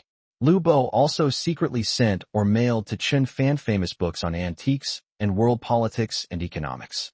At this moment, the usually composed Uncle Lu was flustered because of his worries, leaving Chen Fan completely baffled. Young master, I'll talk. Uncle Lu let out a mournful cry, and his eyes welled up with cloudy tears. Uncle Lu, just say what's wrong. You've made tremendous contributions to our Chen family. There's nothing we can't overcome, Chen Fan said, his tone softening as he comforted him. Uncle Lu nodded, wiped away his tears, and said with deep remorse, Young master, I made a mistake. I confess to you now. Yesterday, a young woman came to our Dolphin Real Estate to discuss business, claiming to be from a tourism company. I checked her company's licenses and permits, and they were all complete, so I assumed she was a legitimate person seeking cooperation and didn't refuse. This woman was around 20 years old, very beautiful, dressed extravagantly, and wearing a super short skirt. If she hadn't shown me her licenses, she wouldn't have looked like a respectable person at all. In the reception room, it was just her and me. I was looking at the materials she provided, and she came over to explain some things to me. Then, without me realizing it, she sat on my lap, constantly blowing perfume at me. Although I'm a 70-year-old man, I'm still a normal man, and I couldn't resist. And then in the reception room, we had sex. Chen Fan almost fainted. Looking at this elderly man, old enough to be a grandfather, with white hair and beard, trembling unsteadily, who had actually engaged in an indescribable affair with a beautiful woman in her early 20s, it was truly bizarre. Uncle Lu never married and devoted himself entirely to the Chen family, seemingly uninterested in women of all kinds. Perhaps he was simply suppressing his feelings. Alas, this is the first time in my 70 years that I've died like this. I'm a Buddhist, and I've suppressed all my desires. I never thought I'd lose my integrity at 70. Young master, I'm so sorry. That girl is a master. She must have seduced many men. Even an old man like me, who has no desires, was captivated by her and couldn't control myself. She's practically a vixen reincarnated. I'm so sorry, young master. You trusted me and put me in charge of Dolphin Real Estate Company, but I did such a despicable thing in the company's meeting room in broad daylight. Uncle Lou said, tears streaming down his face, and slumped to the floor, admitting his mistake like a child, his attitude extremely humble. Uncle Lou, get up quickly. Be careful not to catch a cold. Chen Fan quickly helped him up and sat him on the sofa. Uncle Lou, this matter is very strange. Why did that pretty girl take the initiative to talk to you? Chen Fan was extremely puzzled. If it was for the purpose of achieving cooperation between the companies, there was no need for the girl to deliberately sacrifice her body before Uncle Lou had expressed his opinion. It's unrealistic to think that she might have taken a liking to Uncle Lou. Even if Uncle Lou was handsome and tall when he was young, he's a 70-year-old man now, hunched over, and spits out phlegm from time to time. How could he possibly be interested in him? Could this woman have some other motive? Chapter 45, A Double Act. Young master, I was wrong, sob sob. Uncle Lou took out his handkerchief, wiped away his tears, and continued. After that woman left, I realized my mistake and completely lost myself. I wanted to let this absurd thing pass and pretend that nothing happened, but yesterday afternoon I received a message from that woman. Uncle Lou took out his old-fashioned mobile phone from his pocket. Chen Fan opened the text message and saw the following. Mr. Lou, by the time you see this message, I'll have already compiled the video of what happened between us. That's right, I recorded everything with a hidden camera. Now you only have one option, cooperate with us. We are the local Lin Group, the family business that your Dolphin Company has consistently refused to cooperate with. Mr. Lou, tomorrow afternoon, I will come to you with a draft cooperation agreement. You just need to sign it. Otherwise, the video of our interaction will be made public, turning you into a celebrity. And then, the fate of Dolphin Company you know. This. Chen Fan was completely shocked. In their desperate attempt to partner with Dolphin Real Estate, the Lin family resorted to a dirty trick, sending a beautiful woman to seduce the company's CEO, secretly filming him, and then coercing him into signing the contract. This despicable tactic isn't a business strategy. It's a case of using any means necessary to achieve one's goals. Which woman is it? So relaxed? Moreover, judging from the tone of her text message, she must be someone who has the power and decision-making authority on behalf of the Lin family and can sign the agreement on their behalf. Therefore, it's impossible for an ordinary woman of the night. If I'm not mistaken, she must be a close relative of the Lin family. There was another text message containing a short video of Uncle Lou and the woman. However, Uncle Lou's old-fashioned mobile phone does not have a video playback function and cannot be opened. In any case, this has already happened, and it's pointless for Chen Fan to blame Lu Bo. Now, the best course of action is to take appropriate countermeasures. This afternoon, that woman will visit the Dolphin building again. I'm sorry, young master. You repeatedly warned me that I absolutely must not sign any cooperation agreements with the Lin family of Lushur. It was a strict order, but I failed to stand up for myself, lost my senses, and was tricked. Uncle Lou had been the butler for the Chun family in Beijing for many years. Although not many people in Lushur knew him, in the upper circles, almost all the bosses and managers of large companies knew him. In a sense, Uncle Lou was like family to the Chun family, representing their image. Once the video of Uncle Lou and the woman is released, the devastating blow to Uncle Lou's own reputation is secondary. The key issue is that it will become a scandal for the Chun family. The Chun family's image in Beijing will be damaged, resulting in enormous losses. Given the old man's personality, Uncle Lou will vanish from this planet without a trace. Of course, none of this was what Chen Fan wanted to see.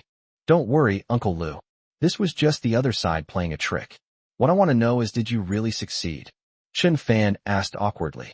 Old Lou blushed and stammered. How could it possibly succeed, young master? I'm already 70 years old. Oh, that's good. That woman is so frivolous. She's probably a scourge who's frequented those glamorous places, easily catching diseases from men. Chen Fan suddenly noticed a red blotch on Uncle Lu's tongue and asked, Uncle Lu, what's wrong with your tongue? Young master, I don't know either. I suddenly developed mouth ulcers this morning, and my tongue is all rotten. Chen Fan shook his head and said helplessly, Uncle Lu, I will ask someone to buy medicine for me. Young master, thank you for taking care of me. This afternoon, I need you to continue playing the role of the dolphin's leader, and I will put on a show with you. I will follow the young master's arrangements. That woman who gave you mouth ulcers won't get away with this. Well, 2 o'clock in the afternoon. Chen Fan sat alone in the reception room. In the spacious and bright reception room, promotional videos about dolphins were playing continuously on the screen on the wall. Not long after, the door was pushed open, and a glamorous woman wearing black stockings and high heels walked in. Miss, please wait here for a moment. I'll go and inform Mr. Lu right away. After a secretary left, the woman sat down in the row behind Chen Fan. She took out cosmetics from her handbag and touched up her powder and applied lipstick, showing that she paid great attention to her appearance. A strong perfume scent made Chen Fan sneeze. You scared me. What are you doing? The woman asked coquettishly, pausing her makeup. Chen Fan turned his head and said calmly, I'm here to discuss business as well. Huh? How come it sits you? What are you doing here, you piece of trash? The woman's eyes widened in astonishment, and the false eyelashes she had stuck on almost fell off. Jie, why didn't you greet your brother-in-law when you saw him? Chen Fan smiled calmly. The woman in front of me is Yi Jie, the youngest granddaughter of the Lin family matriarch and the daughter of Lin Meiyun. At a family meeting 2 weeks ago, Yi Jie confidently told her grandmother and relatives that she had a way to get the Lin family and Dolphin real estate to cooperate. Apart from her grandmother, none of her family members had any hope for her. After all, Yi Jie is young, and her job is to assist her mother, Lin Meiyun, in managing a branch company. Her network of connections and negotiation skills are clearly lacking. How could such a young girl dare to make such a boast at a family meeting? Even her mother, Lin Meiyun, was uneasy after the family meeting and urged Yi Jie to quickly apologize to the old lady. She said, even my uncle and those business elites couldn't complete this task. What ability do you, a little girl, have? However, the stubborn Yi Jie saw this as a good opportunity to prove herself. She's a woman who'll stop at nothing to achieve her goals. Despite being only 19, the hardships she's endured are unimaginable to most.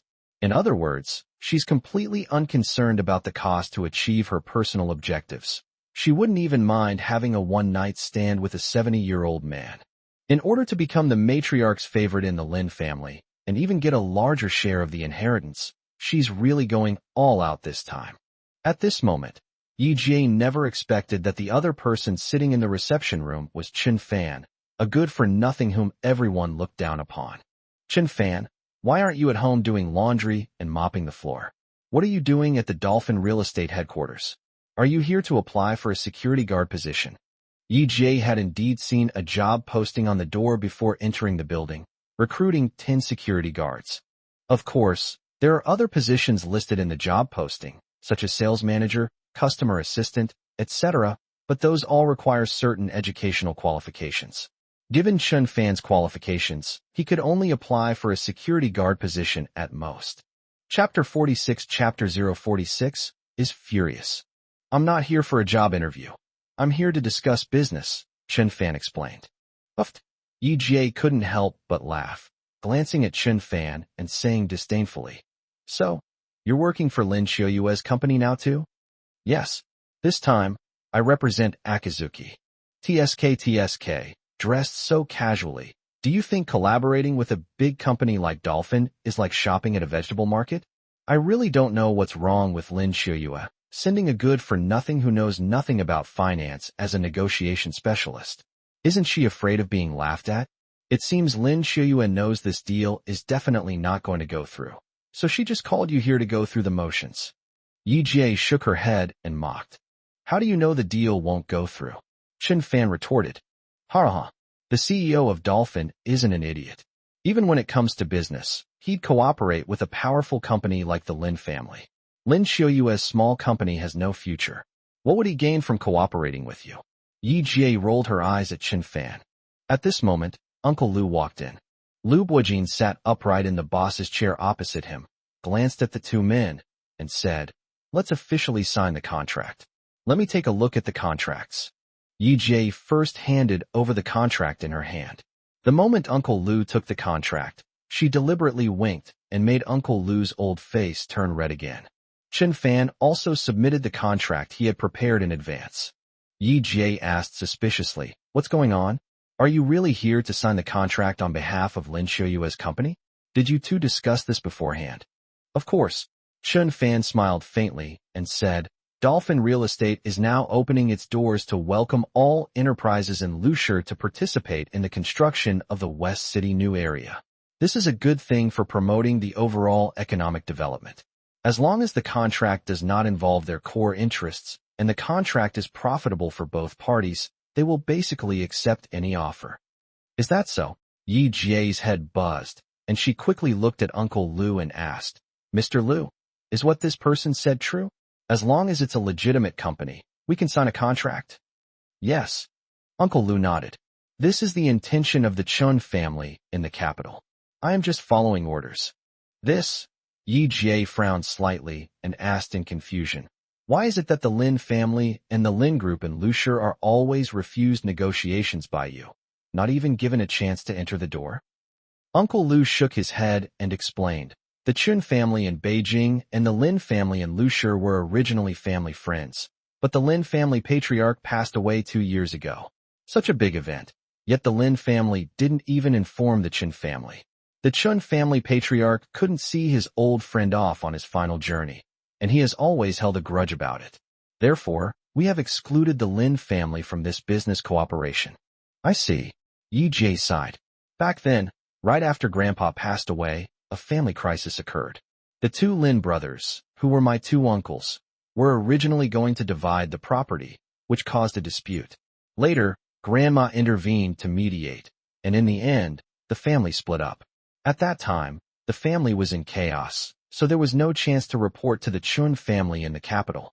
Speaking of splitting up the family, it's all because of this good-for-nothing in front of you." Yi Jie glanced at Chun Fan and sneered. "Grandpa picked him up from the street when he was 8. He's been eating and drinking for free in our family for over 10 years. Before he died, Grandpa even arranged his marriage to my cousin, saying this good-for-nothing had a bright future. Now it seems, what a joke. He's still living off his wife and just waiting to die." Hearing Yi Jie's curses at Chen Fan, Uncle Lu was furious and was about to get up in a rage when Chen Fan gave him a look that calmed him down. "Well, we shouldn't air our dirty laundry in public. I won't say any more," Yi Jie urged. "President Lu, please sign the papers quickly." "Well, that's how it is. I reported the cooperation with the Li group to the capital this morning. The higher-ups think that, out of consideration for Old Master Lin's past relationship, completely refusing to cooperate would be too heartless. However, Old Master Chun has made it clear that the person from your Lin family who signs the contract must be Lin Xiuyue."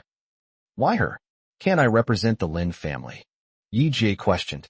"I thought signing the contract today would be a natural thing, but I never expected this old man Lu to pull such a stunt.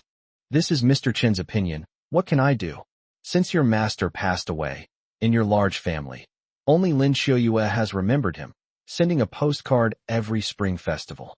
Therefore, our master only recognizes Lin Xiuyue, and only she can represent the Lin group," Lu Buojin said emphatically. Chen Fan knew better than anyone that his wife, Lin Xiuyue, had a habit of sending postcards during holidays. What's truly remarkable is that she would send a letter to Beijing every spring festival. This is because when Lin Xiuyue was very young, she went to Beijing on a business trip with her grandfather and stayed at the Chun family's house for a period of time, where she was deeply loved by Grandpa Chun. At that time, Grandpa Chun bought Lin Xiuyue many clothes and toys, allowing her to spend the happiest period of her childhood there. Lin Xiuyue was not an ungrateful person. After that, she would send a postcard to Grandpa Chun every year to express her condolences. But little did she know that the boy from the Chin family, with whom she had played house as a child, was now actually her husband. "Mr. Lu, you're breaking your promise. We agreed yesterday that we would sign the contract today. Why did you suddenly change your mind? Aren't you afraid?" Yi Jie stared at Uncle Lu with a sinister look. With Master Chen backing me up, what do I have to be afraid of? He. Uncle Lu let out a meaningful laugh. This laugh infuriated Yi Jie. Damn it. So does that mean I gave myself to this old bastard yesterday, and he just took advantage of me for nothing? Upon closer reflection, he realized that if he were to release that video, the consequences would be extremely severe. Not only would it ruin his reputation, but given the power of the Chun family in Beijing, this incident would have negligible impact on them. If the Chun family were to retaliate, the Lin family of Lushir would be like an ant trying to shake a tree. They would be easily dealt with. I thought I could use my body to get a contract, but it seems I was too naive and thought things through too simply. Yi Jie grew angrier the more she thought about it. Even if she had given herself to a young and handsome man, that would have been one thing. But he turned out to be an old man in his 70s or 80s, practically half buried in the ground. In the end, she got nothing in return for her sacrifice, which made her so angry that her insides felt like they were going to explode. Most importantly, this old man is quite old and practically incapacitated, yet he uses another method. Sigh. Thinking about yesterday's events gives her a suicidal urge. True Chi. Old man, what are you laughing at? It's disgusting. Yi Jie grabbed the agreement on the table and angrily shouted. You're going back on your word. You have no integrity whatsoever. You shameless old man. We'd rather not sign this contract. Chapter 47 Class Reunion. Miss Yi, go back and discuss it with the Lin family. According to our master's wishes, if they want to cooperate, they should send Lin Xiuyue. Uncle Lu gestured for her to leave and smiled. Yi Jie's face flushed with anger, her body trembling slightly. She stormed towards the door, cursing as she went. You old bastard, you'll die a horrible death. Bang! As soon as the door closed, Chun Fan laughed so hard, he almost fell over. This double act was ingeniously designed, making Yi Jie furious. It was so satisfying. Moreover, once Yi Jie returns to the Lin family, she will inevitably pass on a message to the old lady. If the old lady insists on cooperating with Dolphin, she will have to ask Lin Xiuyue to intervene, and then the real show will begin. Chun Fan has even planned his next move. Everything is under his control. Uncle Lu stood up, laughed with Chun Fan for a while, and then said with slight worry, Young master, what about that video of me messing around with Yi Jie?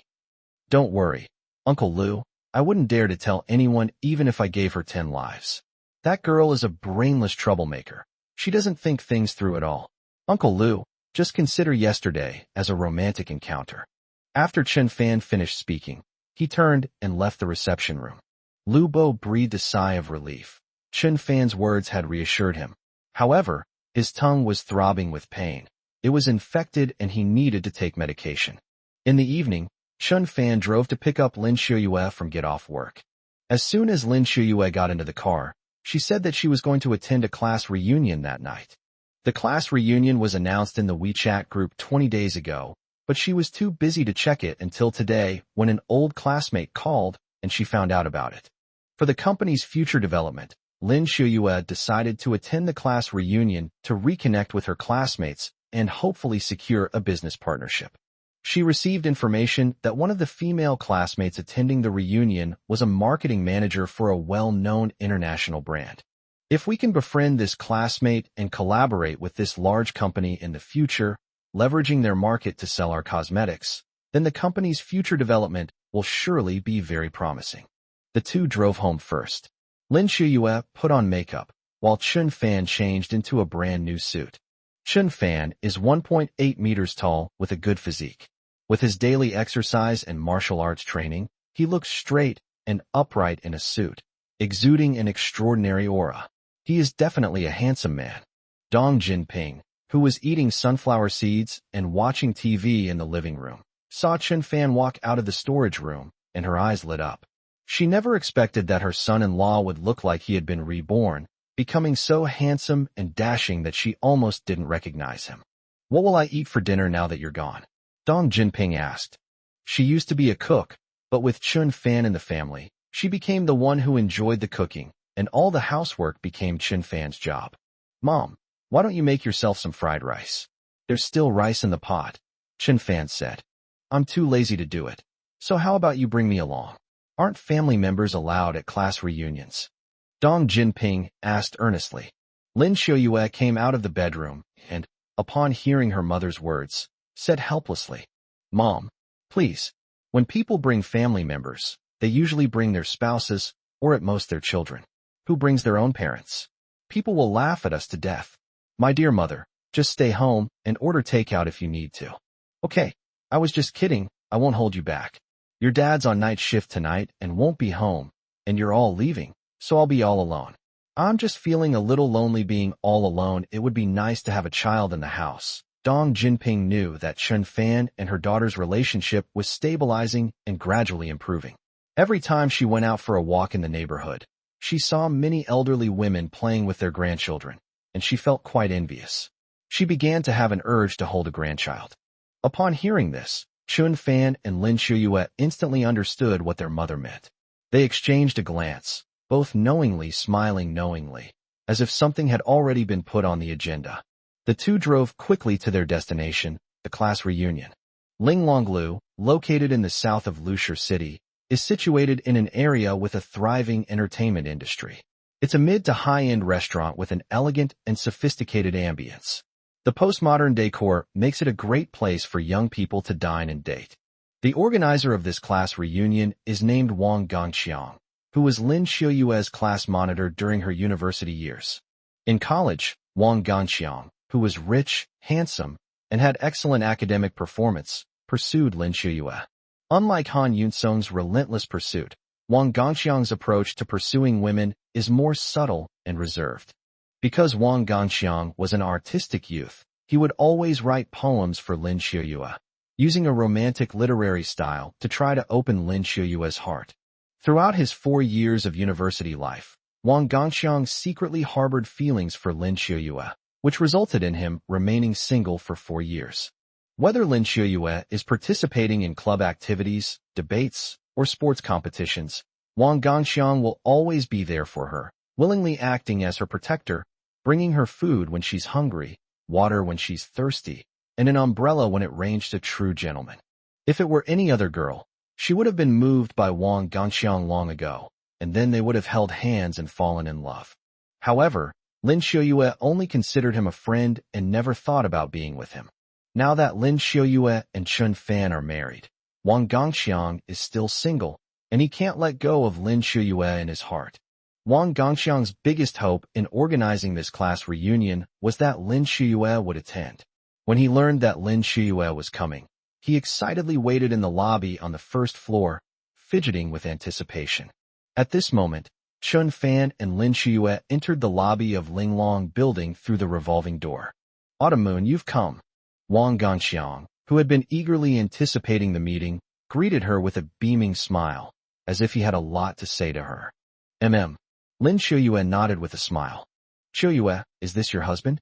Wang Gongxiang asked, looking at the man in front of him who was about the same height as him and whose appearance was acceptable. Introduce him to me quickly. This is my husband, Chen Fan. Hello. Chen Fan extended his hand, wanting to shake hands with him. Hello, I'm Wang Gongxiang. I'm Xiuyue's old squad leader. Wang Gongxiang didn't shake Chen Fan's hand, but just patted his shoulder lightly, and then focused all his attention on Lin Xiuyue. Today, Lin Xiuyue wore a dress adorned with small pearls, shimmering silver that accentuated her beautiful figure. Her elegant demeanor and fair skin, in particular, drew almost everyone's attention. Xiuyue, it's been several years since we graduated. Every year, I organize a class reunion in Lusher, and I've invited you every time, but you never came. This is the first time you've come. Thank you for giving me face. Wang Gongxiang said gratefully. Chapter 48 International Brands. Look at what you're saying. I've been too busy before and haven't been able to get together with everyone. I've always felt a bit apologetic, Lin Xiu said with a smile. She wasn't here to give Wang Gongxiang face, but rather with a specific purpose, to discuss a company collaboration with a classmate. It's all right. Have a good chat with your old classmates today. By the way, our private room is on the 3rd floor. Shall I take you up? Wang Gongxiang led the two into the elevator and into VIP room number 308. Feng Huaqiu. Judging from the name alone, it seems to have been specially made for Lin Xiuyue. Most of the students who could come are here. They are all talented individuals from various industries. Qiuyue, let's go in quickly. Wang Gongxiang completely ignored Chun Fan, talking to Lin Qiuyue the whole time, as if Chun Fan was invisible. The private room had 3 large round tables, all of which were full of people. About 30 people attended this class reunion, the largest number ever. The students instantly became excited when they saw Lin Qiuyue being led in. Perhaps it's because Lin Qiuyue was the class beauty back then and was loved by everyone. Now she has grown into a graceful and stunningly beautiful young woman, making her a feast for the eyes, especially for some of the boys, whose eyes are practically glued to her. Welcome everyone. Our class beauty is here. Wow, our goddess has arrived. Autumn Moon, you are still so beautiful. I heard that Qiuyue started her own company and is a successful female CEO. It's truly enviable. Almost everyone praised Lin Qiuyue's beauty and career success. However, when everyone looked at Chun Fan behind her, their eyes were filled with disdain and doubt. Some people knew that Chun Fan was alive and son-in-law and despised him from the bottom of their hearts. How could such a good-for-nothing have the nerve to attend a class reunion? Some people were extremely jealous of Chun Fan. How could a goddess fall for such a guy? It was like a beautiful flower stuck in cow dung. Some people even harbored anger and hostility towards that good-for-nothing, believing that his marriage to Lin Qiuyue was a complete waste of talent. Wang Gongxiang led Lin Qiuyue to a seat that had been reserved for her. This table, arranged by him, was filled with relatively successful people or wealthy second-generation individuals and children of officials. What should have been an ordinary class reunion had become a stark class division, with this table clearly belonging to the upper class. Perhaps the purpose of this arrangement was to ensure they shared common interests and could potentially help each other in their future career development. As for the other classmates, they all come from ordinary backgrounds or are doing only so-so. What use are they? Wang Gongxiang sat in the main seat, next to Lin Qiuyue. After the 3 of them were all seated, everyone looked at Wang Gongxiang and Lin Qiuyue with goodwill and envy, but glanced at Chun Fan with disdain. Lin Qiuyue's classmates all knew that after graduating, she started her own business. Not long after the company was established, her grandfather forced her to marry a gigolo who had been taken in by the family since childhood. Today, seeing is believing, and this legendary gigolo has finally shown up. Qiuyue, is this your husband? Was he raised by your family since he was a child? A long-haired woman suddenly asked. Yes. Lin Qiuyue nodded. What was your name again? The long-haired woman continued to ask. Chun Fan. Oh, the long-haired woman responded, looked at Chun Fan, and asked with a smile. In university, Qiuyue was not only the class beauty and goddess because of her looks, but also had excellent grades and was a student council member, winning scholarships left and right every year.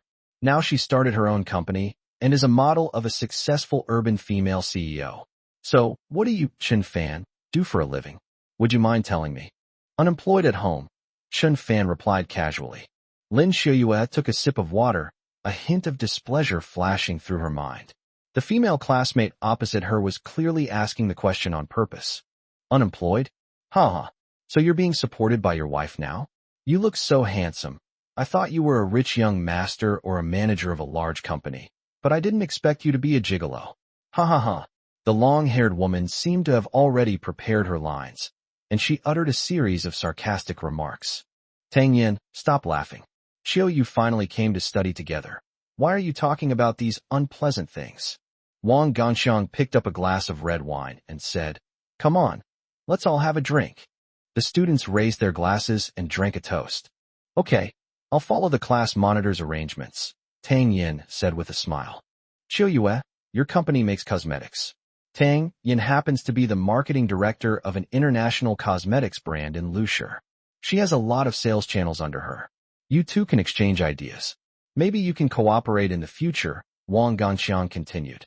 Oh, Lin Qiuyue nodded slightly, surprised that the first business partner she wanted to contact was her. Chun Fan also glanced at Tang Yin. This woman had a round face and a dimple when she smiled. Her face was covered in thick powder. If you scraped it off, you could probably steam a bun with it. Class monitor, I represent a major international company, a multinational corporation. Every company we cooperate with is a well-known giant.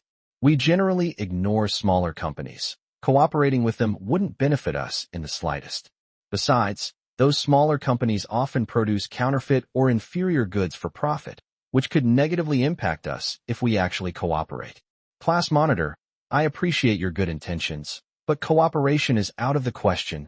Tang Yin smoothed her long, flowing hair, appearing quite proud. Tang Yin makes a good point. Class monitor, don't make things difficult for her. Everyone knows you care about Xiao Yu and still have feelings for her, but you can't use this opportunity to embarrass Tang Yin. Yes, class monitor, Lancome, the company Tang Yin works for, is expanding its business.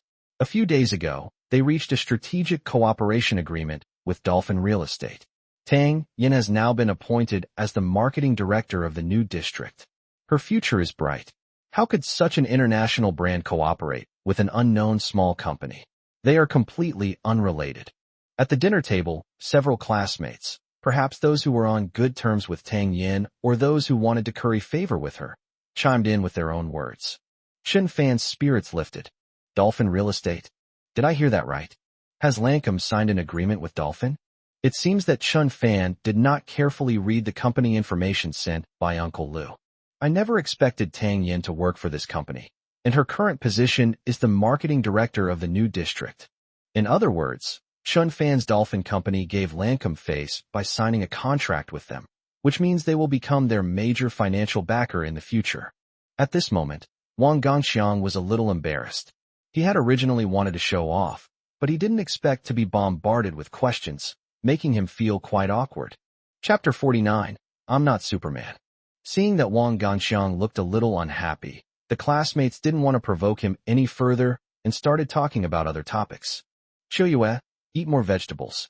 We can talk about business later. Wang Gongxiang wrapped a duck meat pie and put it on Lin Qiuyue's plate. Lin Qiuyue took a sip of water, stared at Tang Yin, and said in a serious tone, Tang Yin, the main reason I'm attending this class reunion is to talk to you. Our company really wants to collaborate with you. Although we're a small company, our products undergo multiple quality checks and are absolutely guaranteed to be of high quality. To put it bluntly, we want to leverage your market channels to promote our products and increase brand awareness. As the marketing director, you must have a lot of information and resources in this area. Regarding profits, we'll split the net income 60-40, with you taking the lion's share. If you'd like to learn more, we can add each other on WeChat and arrange a meeting later. Because Tang Yin was sitting directly opposite Lin Qiuyue, and the two were quite far apart, Lin Qiuyue spoke loudly. All the students heard it and quieted down, waiting for Tang Yin's reply. Hee, it seems you have a clear purpose and are eager to talk to me about cooperation. How about we all help analyze this? Tang Yin played with her brightly colored new nail polish and smiled knowingly. So, the students started to speak up. I think this is an unequal partnership. It's good for Akazuki Company, but not for Lancome. Moreover, there are risks involved. If there are problems with the cosmetics, Lancome will lose a large number of customers. I agree. Besides, Tang Yin isn't the big boss of Lancome in China. She's just a marketing director in charge of sales channels. This kind of cooperation model that benefits others isn't something she can decide on her own. Sigh, it really puts Tang Yin in a difficult position. Didn't Tang Yin just refuse to cooperate? She made it so clear. Xiao Yu, you're forcing her to do something she can't. Tang Yin is now the market manager of the new urban area and is no longer responsible for sales in other urban areas of Lushur. How about we wait until the new urban area is built and then discuss business cooperation in the future? Sigh, a boss actually demands a department manager. This is the fundamental difference between a small workshop and a big brand. At this moment, Tang Yin picked up her wine glass, took a sip, coughed lightly, and smiled. I understand your opinions. Now, let me say a few words. It's not impossible for Qiuyue Company to cooperate with me. This sentence caused everyone to pause in surprise. Tang Yin harbored deep dislike and even hatred for Lin Qiuyue. Because she had a crush on Wang Gongxiang since college, she even pursued him and confessed her feelings multiple times. But Wang Gongxiang was only thinking about Lin Qiuyue and didn't give Tang Yin any chance, which disappointed and broke Tang Yin many times. After Lin Qiuyue got married, Tang Yin expressed her feelings to Wang Gongxiang, hoping they could also get married, but Wang Gongxiang decisively rejected her. He rejected her completely, because Wang Gongxiang still couldn't let go of Lin Shuyue. Even though his goddess was married, he still cared about her and was ready to go through fire and water for her at any time. He even longed for the day when Lin Shuyue and Chun Fan would divorce, so he could naturally take over. Therefore, Tang Yin believes that Lin Shuyue is the culprit and the main culprit who hindered her and Wang Gongxiang's great love. Now that she finally has a good opportunity to humiliate Lin Shuyue on the spot, how could she give up her revenge? Tang Yin, what did you say? Wang Gongxiang asked in confusion. I said, there are opportunities to discuss cooperation. Tang Yin gave a cold smile. Upon seeing her expression, Wang Gongxiang, based on his years of understanding of her, immediately realized that Tang Yin must have some sinister intentions. Chun Fan had already seen through Tang Yin's ill intentions. He cursed inwardly. You bitch, let's see what tricks you're up to. If you dare to hurt Xiaoyu, I'll make you suffer a terrible death. Let's get hyped. Tang Yin smiled slyly and asked the waiter to bring her an empty cup. Then, she opened a bottle of 52 proof liquor and poured it into a glass. I poured a full cup. It must weigh at least half a pound. Lin Xiaoyu, finish this glass of wine in one go, and I'll cooperate with you. Hee hee. Tang Yin pointed at the pungent-smelling glass in front of her and chuckled. Everyone gasped in astonishment. Tang Yin is ruthless. The students all knew that girls generally couldn't drink much alcohol, and Lin Xiaoyu was allergic to it. Making her drink half a jin, 250 milliliters, of baijiu, Chinese liquor, in one go was tantamount to suicide. Chun Fan gritted his teeth in anger, never expecting Tang Yin to be so ruthless, using such methods to blackmail Lin Xiaoyu. Lin Xiaoyu is an extremely strong-willed woman. If she weren't so fixated on the company's development, this situation wouldn't have occurred. Tang Yin, don't mess around. A cold voice rang out. It was Wang Gongxiang. He was also furious. He had finally organized a class reunion and invited his goddess, but he embarrassed her instead. What kind of nonsense was this? Tang Yin, we're all classmates. What problem can't we solve? What you're doing is clearly bullying Xiaoyu, and I'm the first to object. Always leave yourself a way out. Maybe Xiaoyu's business will grow bigger in the future, and you'll need her help. What good will it do you to push things too far now? I didn't mess around. Let me put it this way, we'll still be good friends after this drink. She wants to talk about cooperation. How can she not show some sincerity? Which boss who wants to cooperate with Lanko doesn't drink? Tang Yin said with a grin, her white powder on her face smudging from laughing so hard. It's clear she's enjoying the process. Lin Xiaoyu knew that Tang Yin was deliberately making trouble for her, but for the sake of the company's development, she could not firmly oppose it. Can my husband drink this glass of wine for me? Lin Xiaoyu asked calmly. All eyes turned to Chun Fan, who had been caught in the crossfire. Without the slightest hesitation, Chun Fan stated, I'm not Superman. I can't drink half a jin of baijiu at a time. Ha ha ha. The whole room burst into laughter, turning into a sea of joy. Everyone thought Chun Fan would agree to drink with his wife to help her through this difficult time, but to their surprise, he refused. Does this kind of good-for-nothing man deserve to have Xiaoyu? What a disgrace. You can't even hold your liquor for half a jin, and you dare to come to a class reunion? Xiaoyu is so unlucky to have married such a good-for-nothing. Are you even a man? You're trash. You have no sense of responsibility whatsoever. Snap. Amidst the laughter of the crowd, Lin Xiaoyu slapped Chun Fan hard across the face. Chun Fan was stunned. Several shallow handprints appeared on his face, and a trace of blood seeped out. It was from Lin Xiaoyu's fingernails that had scratched him. The slap was so forceful that even Lin Xiaoyu's own hand felt numb and painful. Chapter 50, Is he that good at fighting? Ha ha. My stomach hurts from laughing. Xiaoyu, well done. Tang Yin clutched her stomach, laughing so hard she was doubled over. I want to slap him too. He's a disgrace to us men. I heard he was a son-in-law with no dignity who moved into his wife's family home. I didn't believe it at first, but now I do. What's the big deal about slapping him? This kind of trash should just be castrated. Another wave of ridicule enraged Lin Xiaoyu even more. Stop laughing. I'll drink. Lin Xiaoyu slammed her hand on the table, stood up, and picked up the glass of wine. Oh, Tang Yin stopped laughing, secretly pleased. Heh, so what if you were once the class beauty? So what if you're a successful female CEO? You still have a useless husband who can't handle things, so you still have to drink obediently, right? Just wait a minute. Let everyone see your pathetic state when you're drunk. I'm sure the goddess will turn into a crazy woman. Ha ha ha. Lin Shuyue brought the wine glass to her lips. The strong smell of alcohol made her eyes well up with tears. I felt like vomiting even before I drank it. All the students' eyes were on her. Some were worried that she would get drunk, some watched coldly, and some even gloated. Don't drink it. Chun Fan grabbed Lin Shuyue's wrist, not wanting her to drink it. Let go. Lin Shuyue shouted angrily, spitting directly at him. Chun Fan instinctively dodged, but his spittle landed directly on Wang Ganxiang's face. That's right, Wang Ganxiang got caught in the crossfire. Wang Ganxiang's heart skipped a beat. This was the goddess's saliva. A feeling of happiness welled up inside him, and he even secretly took a sip when no one was looking. It smelled delicious. Seeing this, Tang Yin mocked. Why didn't you do this earlier? If you had acted like a man and drunk the wine, would our goddess be like this? Now you're in a panic? That good-for-nothing is just a wise man in hindsight. That's all he's got. Yeah, if he had any ambition, would Shuyue be so humble? I really want to beat him up. Tang Yin, I didn't want to lower myself to your level, you aunt, but you've gone too far. Chun Fan roared, snatching the wine glass from Lin Shuyue's hand. Enraged, his expression turned cold, his eyes flashing with a hawk-like chill as he glared at Tang Yin. I'm an aunt. I'm your sister. You piece of trash. How dare you insult me? Who do you think you are?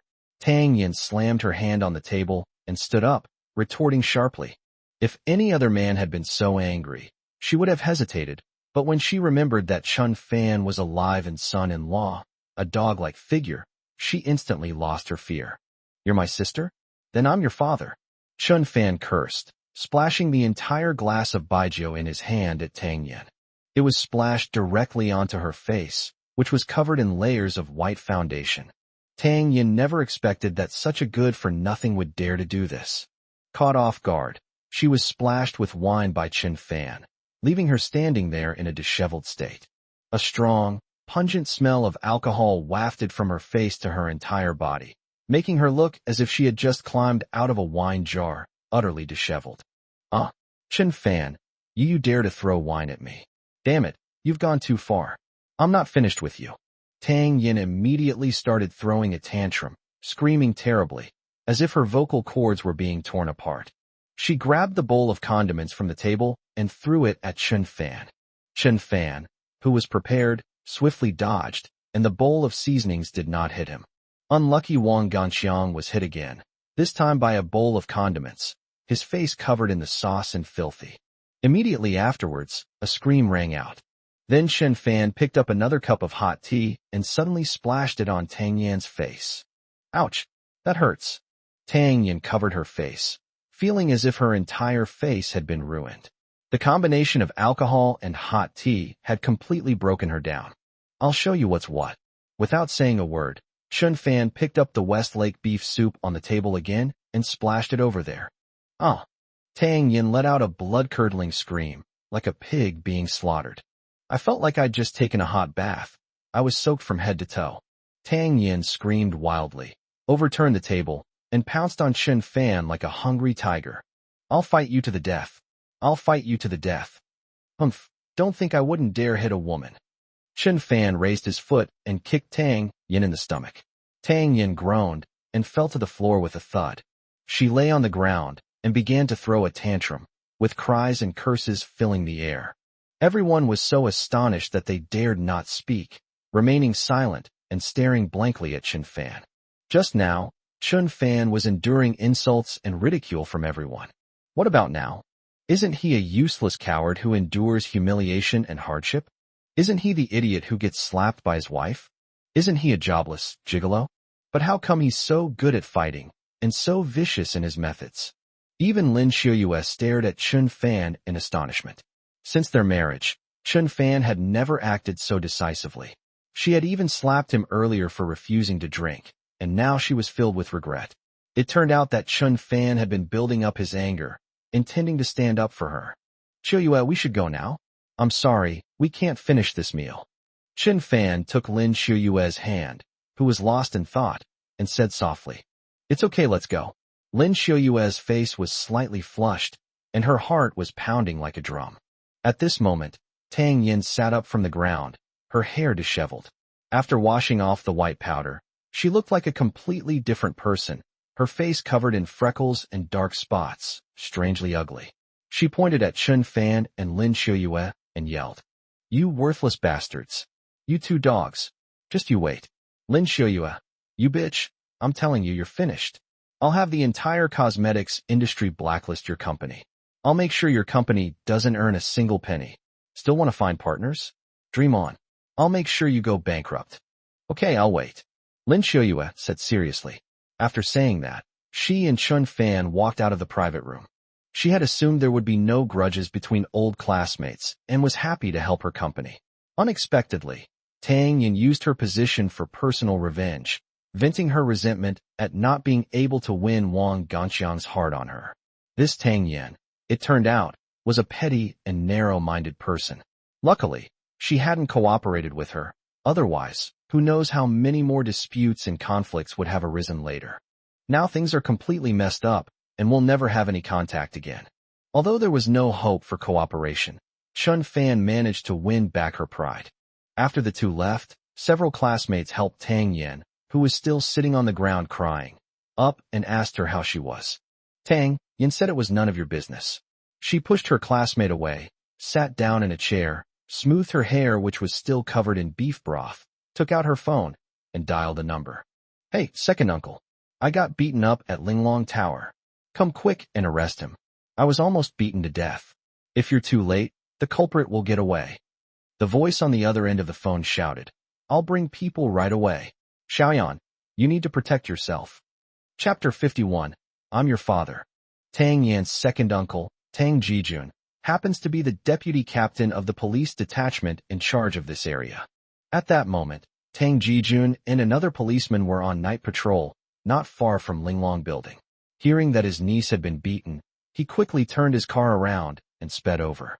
Tang Yin stood up, wiped her face with a towel handed to her by a classmate, and walked towards the door, muttering coldly to herself, "Oof, Chun trash, Lin bitch. I'll make you pay." Chun Fan was driving out of the parking lot when he saw a police car blocking the main entrance of Linglong Building. The siren lights were flashing. Suddenly, Tang Yin came out of the Linglong Building and spotted Chun Fan and Lin Xiuyue sitting in the passenger seat by the light. She ran over like a mad woman, blocked the car, and shouted angrily, "You two beasts, you hit someone and you want to run away? If you have the guts, run me over." Seeing this, Chun Fan already understood 9/10 of the situation. He parked the car, pulled the handbrake, and discreetly took out his phone to quickly send a text message to Uncle Lu. At this moment, two policemen got out of the police car.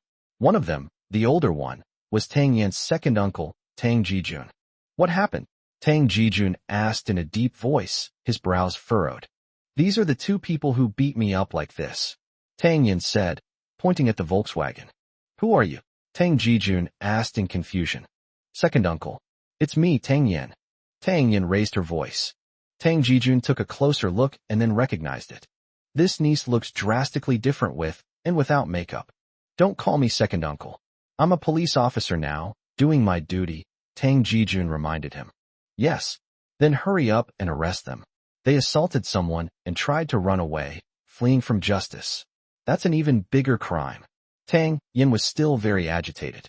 Tang Jijun breathed a sigh of relief. Tang Yin was not as badly injured as he had described on the phone, who said she was almost beaten to death.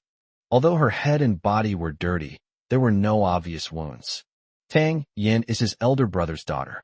If this matter is not handled properly, it may cause resentment from relatives. "Get out of the car. Submit for inspection." Chun Fan and Lin Xiuyu had no choice but to get out of the car. "What's your relationship with him, her?" "Husband and wife," Chun Fan replied. "Someone called the police, saying there was a fight here?" "Yes." "You were the one who assaulted me?" "Right. You're quite honest." Tang Jiju nodded and instructed the young policeman beside him.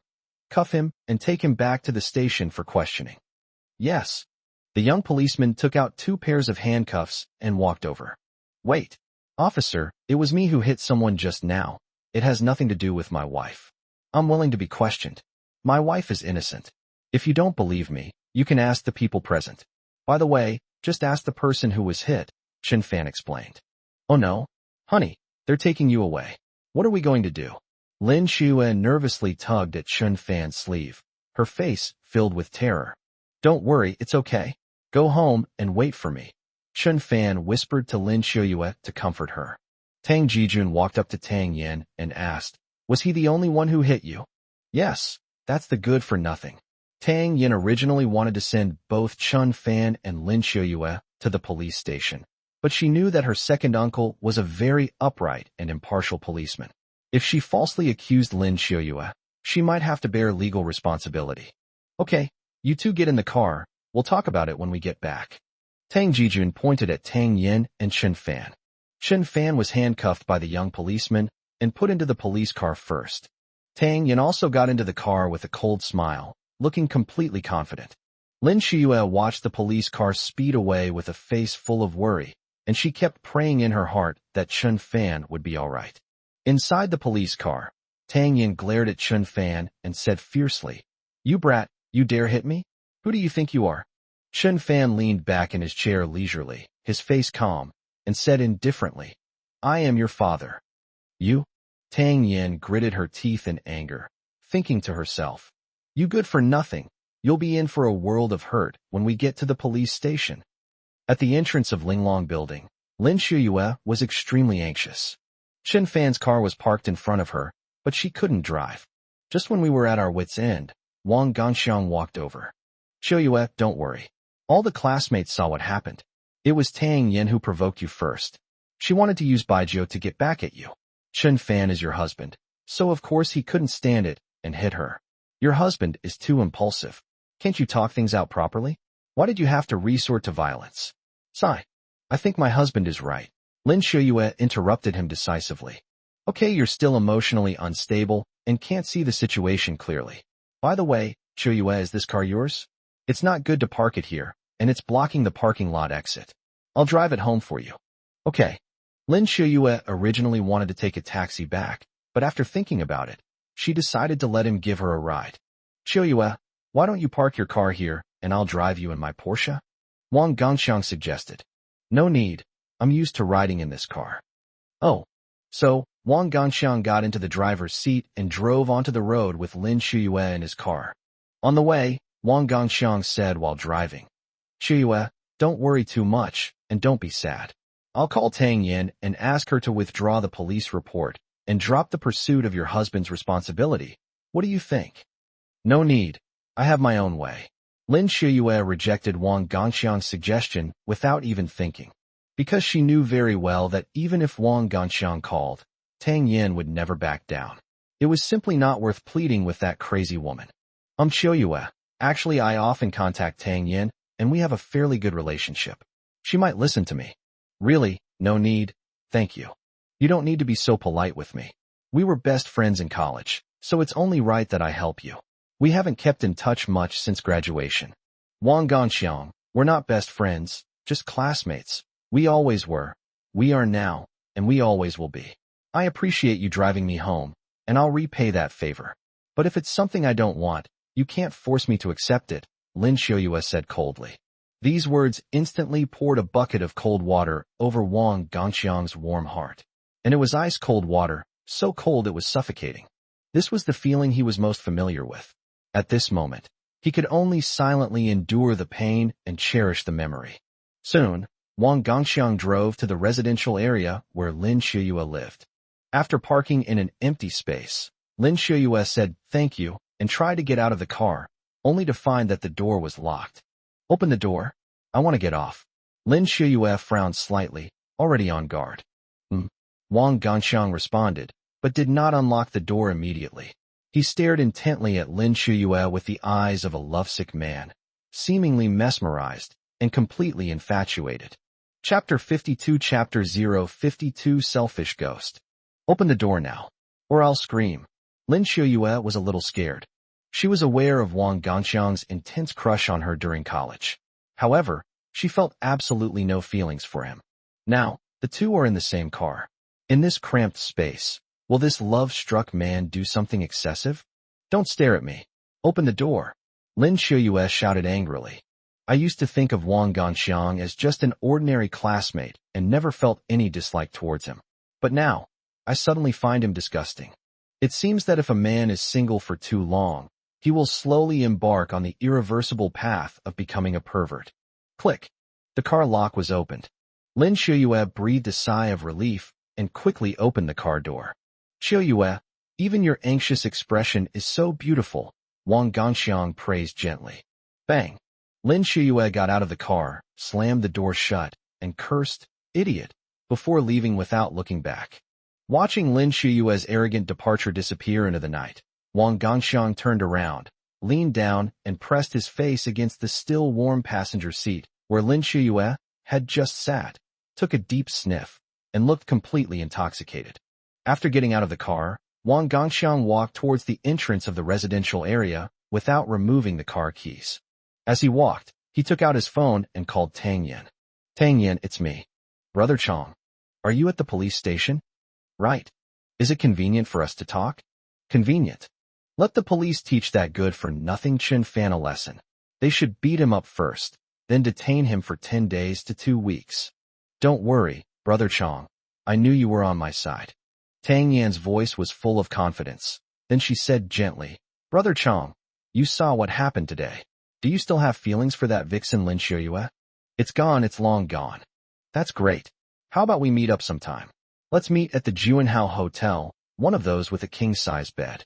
Hee hee, Tang Yan smiled playfully. Was she hinting at something? Okay, I'll contact you another day. Okay, Brother Chong, I'll send you the room number on WeChat later. Good. After hanging up the phone, a glint flashed in Wang Ganxiang's eyes. He sneered, thinking, Tang Yan, you filthy thing. You actually want to sleep with me? You're dreaming. Send me the room number? Send me your mother's ass. Wang Ganxiang immediately opened WeChat and blocked Tang Yan.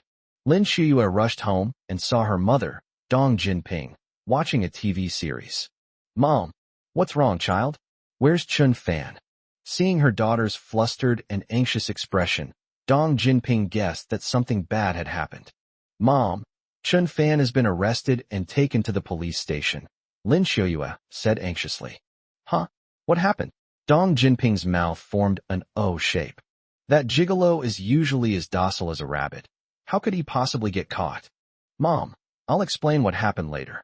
Can you help me think of a way to find someone in the Public Security Bureau, preferably a leader, to pull some strings and get Chen Fan released? Lin Xiuyue stated her idea directly. Humph, that dishonest guy Chen Fan deserved to be arrested. Dong Jinping was still resentful that Chen Fan didn't share his huge lottery win with his family members. She had hinted to Chen Fan several times in the past few days that they should split the bonus equally, but Chen Fan pretended not to know and dodged the question. It was obvious that he wanted to keep all the money for himself. Dong Jinping, whose only concern was money, was convinced that if Chen Fan had won 450 million, he should at least give 100 million each to his father-in-law, mother-in-law, and wife. But Chen Fan pretended not to know anything and remained extremely calm, as if he had never won the lottery, continuing to do the housework he used to do at the Lin family's house, such as cooking and washing clothes. This infuriated Dong Jinping. She feared that Chen Fan would one day suddenly abscond with the money, leaving the Lin family with nothing but loss. Xiuyue, it's only right that he was arrested. A dishonest man who doesn't know how to share and has no gratitude deserves no sympathy, even if he spends his whole life in jail. Dong Jinping said ruthlessly. Mom, Chen Fan is a member of our family. How could you do this? Lin Xiuyue stomped her foot in anger. Family members? Bah, winning a big prize and not sharing it. Is this person considered a family member? He's a complete selfish bastard. Dong Jinping said angrily. Sigh? Then I'll go to the police station myself to demand my release. Lin Xiuyue said, turning to leave. But Dong Jinping grabbed him. What kind of person do you want? Girl, what did Chen Fan do wrong? At a class reunion, a female classmate bullied me, and he kicked her. The woman called the police. I understand. Dong Jinping hesitated for a moment, then said in a low voice, "Actually, if you don't mind, you can ask young Master Han for help. Young Master Han told me that his uncle is a leader in the municipal bureau and has very strong connections. Maybe his uncle can get Chun Fan released." "Looking for Han Yunsong?" "Yes, there's no other way now. This is the only option." "Mom, you know Han Yunsong's phone number. Can you call him for me? I don't want to have any contact with him." Dong Jinping sighed and said, "Fine, I'll call. It's like my husband is the one who went to jail." Immediately afterwards, Dong Jinping dialed Han Yunsong's number. She told them the actual situation and bluntly asked Han Yunsong to ask his uncle to help release Chin Fan. "Young Master Han, this is my daughter begging you.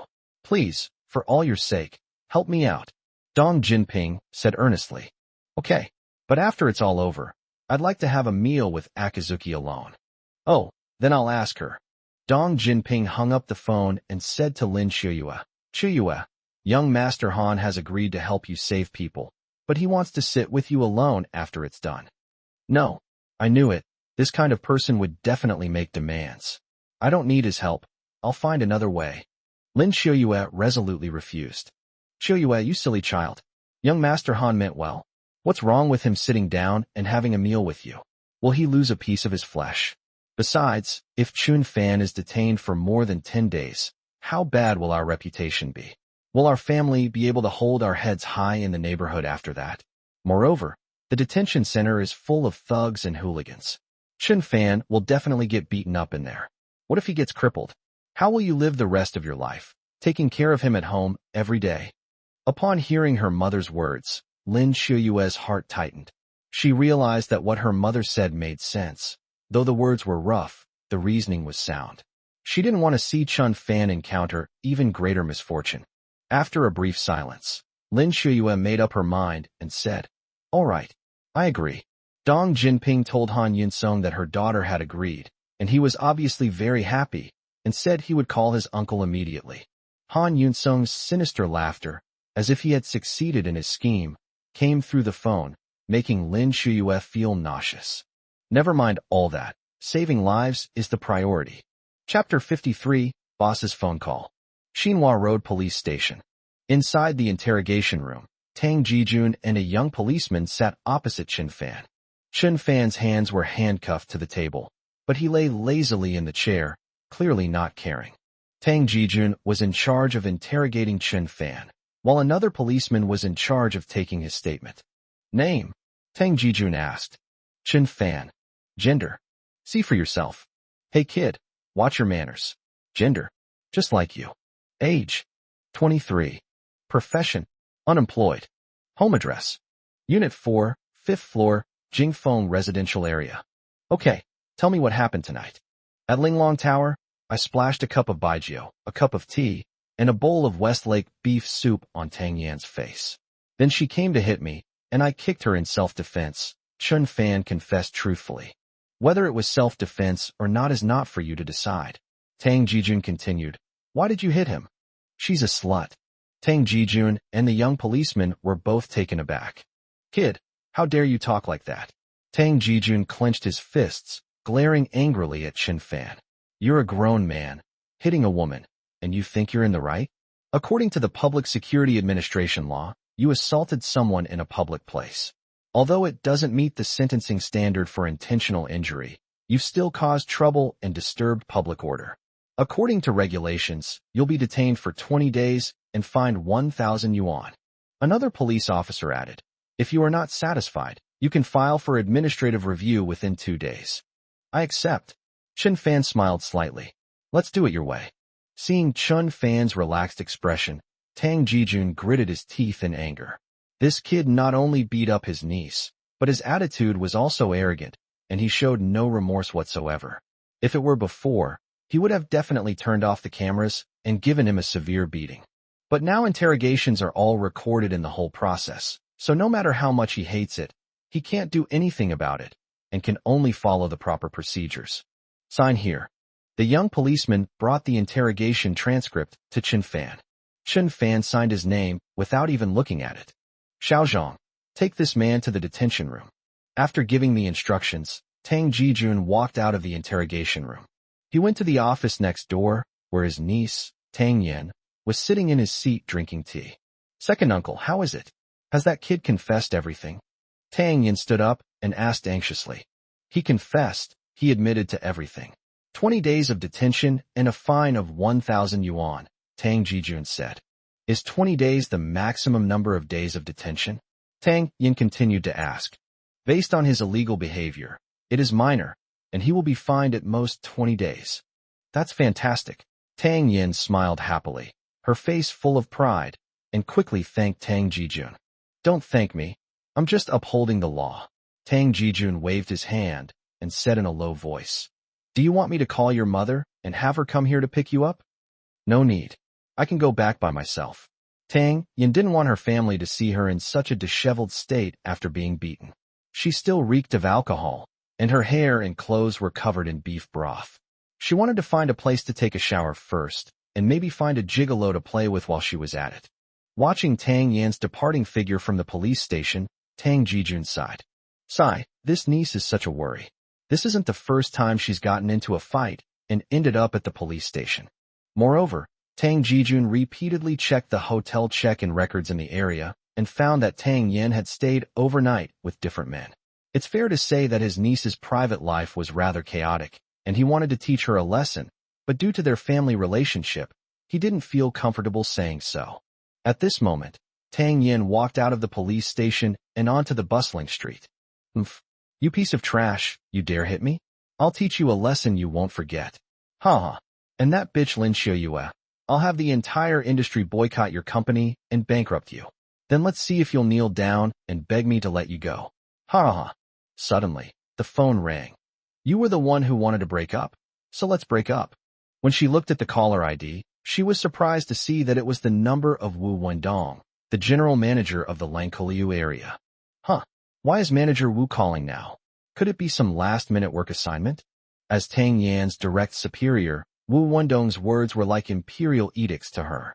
She would do anything for him, even accompany 18 burly men at once, without complaint. "Manager Wu, good evening. Is there anything I can arrange?" "Tang Yin, you're going to get me killed." Wu Wendong started cursing as soon as he opened his mouth, showing no mercy to Tang Yin whatsoever. Even though Tang Yin was his most outstanding employee and often went to a hotel with him to discuss biology, his anger was now at its peak, and he felt like he wanted to devour her alive. Tang Yin was struck dumb by this sudden revelation, her mind reeling. Wu Wendong was usually very gentle with her, both in his tone of voice and in other ways. "What's wrong with me today?" "Manager Wu, why did you scold me?" Tang Yin asked weakly. "Insult you? I'd rather beat you up." Wu Wendong continued his furious rant. "Tell me honestly, did you provoke a man named Chen Fan? Speak." Tang Yan's mind went blank. How did Manager Wu know about this? Did he know Chen Fan? "Say it now, you bastard. You worthless thing." Wu Wendong's tone became even more furious. "Yes, Manager Wu, that good-for-nothing Chen Fan threw wine in my face and hit me. It wasn't me who provoked him. It was him who provoked me." Tang Yin quickly explained. "Shut up. Tang Yin, you bitch, you deserve to be splashed with wine and beaten. You'd better go apologize to Chen Fan right now. Kneel down and apologize to him sincerely, preferably cry. Beg him to let you go. Otherwise, our company will suffer along with you. Damn it, you troublemaker. It would be so much better to just stay quiet and be a nuisance. Why did you have to provoke someone you can't afford to mess with? Are you looking for death? Let me tell you, if anything happens to Chen Fan, you're fired. You're no longer a person at Lanko Company." "Manager Wu, I'm sorry. Chen Fan, is he a friend of yours?" Tang Yin asked, her voice trembling. "How could I possibly be qualified to know him?" It was General Manager Wei from head office who called, saying he and Chen Fan are sworn brothers. And if even a hair on Chen Fan's head were to fall, I'd be in deep trouble. Don't ask any more questions, just go apologize. Try every possible way to get his forgiveness, and if all else fails, use your special skills. "Okay, I understand." After hanging up the phone, Tang Yin panicked. She never expected that Chen Fan had a connection with General Manager Wei at the head office. How did such a good-for-nothing get to know such a big shot? Chapter 54. I'm truly impressed. It turned out that half an hour earlier, Uncle Lu had received that text message from Chen Fan. After getting a general understanding of the situation, Uncle Lu immediately called Wei Hong, the general manager of Lanko in the province. Uncle Lu gave Wei Hong a severe dressing down, and Wei Hong had no choice but to endure it. Afterwards, Wei Hong, who was furious, called Wu Wendong and vented all his anger on him. So Wu Wendong called Tang Yin again, gave her a severe scolding, and told her to apologize immediately. At this moment, Tang Yin had a completely bewildered expression, and her heart was pounding faster than ever. Chun Fan, that good-for-nothing, who seems utterly useless, actually became sworn brothers with Wei Hong, the big boss of the provincial company? This is truly bizarre. Tang Yin had no time to think about this bizarre incident. In order to keep her job, she quickly turned around and headed back to the police station. All the way there, her mind was filled with memories of her years of hard work and struggle at Lankum, rising from a lowly sales clerk to the position of marketing director. How much sweat and toil she had poured into getting to that position. Those bosses and managers treated her like a plaything, not like a human being at all. Today, she cherishes everything she has achieved. Only she knows best the hardships she has gone through to reach her current success. Sometimes, when she's putting on makeup in front of the mirror, she berates herself as a nuisance, a public bus. But more often, when she sees her achievements, a sense of pride flows through her veins. Now she's going to the police station to apologize to Chun Fan and beg for his forgiveness. Although it's incredibly embarrassing and a huge loss of face, it doesn't matter. Compared to all the hardships she's endured, what is this? She's already shameless enough to ignore everything. Inside the detention room of the police station, Chun Fan sat in a chair, leaning against the wall, closing his eyes to rest. In the cramped detention room, besides him, there was also a drunk man. A drunk man caused a disturbance in a public place after getting intoxicated and was arrested after someone called the police. At that moment, a strong smell of alcohol filled the air, and the drunkard squinted his eyes and let out a burp. "Hey kid, got a cigarette?" the drunkard asked, his words slurred. "Yes, come and get it." The drunkard staggered over, and Chun Fan suddenly raised his foot, kicking him away. With a thud, the drunkard crashed into the opposite wall, his eyes closed, and he lost consciousness. Hearing the commotion, Tang Jijun walked over and saw the scene. He frowned and said, "Chun Fan, you dare to hit someone, right? Are you a dead pig that doesn't fear boiling water? You dare to lay a hand on someone in the police station?" Tang Jijun said angrily. Just then, a woman came running up, out of breath, and tripped and fell because she was running too fast. "Xiaoyan, why are you back again? Be careful," Tang Jijun asked in confusion. Ignoring the pain in her knees, Tang Yin ran over like a dog, gripped the iron bars of the detention cell tightly with both hands, and forced a smile. "Chun Fan, I've thought about it. I acted a bit too impulsively and shouldn't have let you go to the police station and be detained. After all, you're Chiyoyu's husband, and Chiyoyu and I were college classmates. What I did was very unfair. So, I want you to be released." Tang Yin then turned to look at Tang Jijun and said, "Captain Tang, I'm withdrawing the charges. Please release him. Let's just let this matter drop and not get back to normal."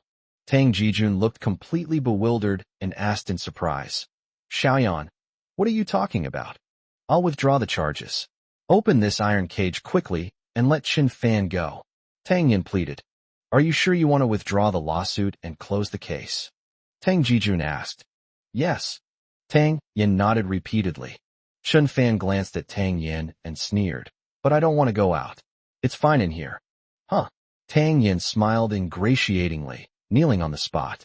"Chun Fan, don't demean yourself. What's so good about that place?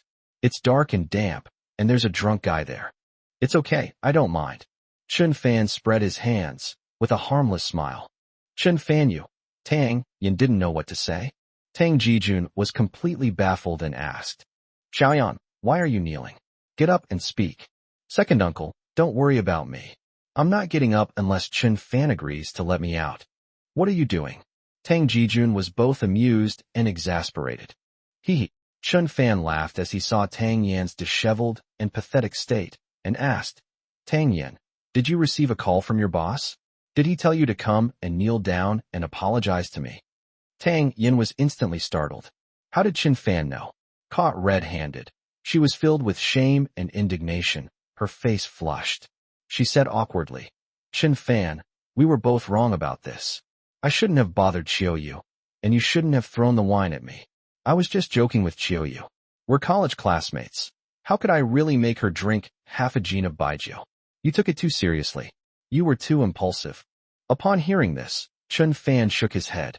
This despicable woman, even at this point, still tries to shift the blame onto Chen Fan and dares to argue.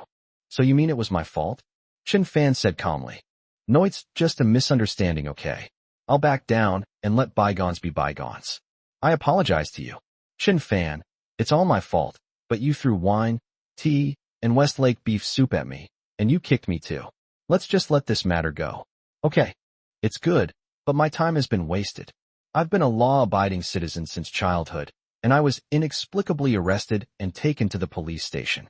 It's caused me a lot of mental distress. How do you want to settle this? How are you going to compensate me? Chen Fan crossed his legs, looking like he was negotiating, and said jokingly, Compensation? Tang Yin glanced at Tang Jijun, looking slightly embarrassed, and said, How about this? I'll compensate you in any way you want. As long as you come out. We'll go outside and discuss it. As she spoke, she deliberately flaunted her cleavage and winked at Chen Fan. Tang Jijun blushed, never expecting his niece to say such shameless things in front of her second uncle. No wonder there are so many hotel booking records for Tang Yin on the system. It turns out that's just her true nature. Stop.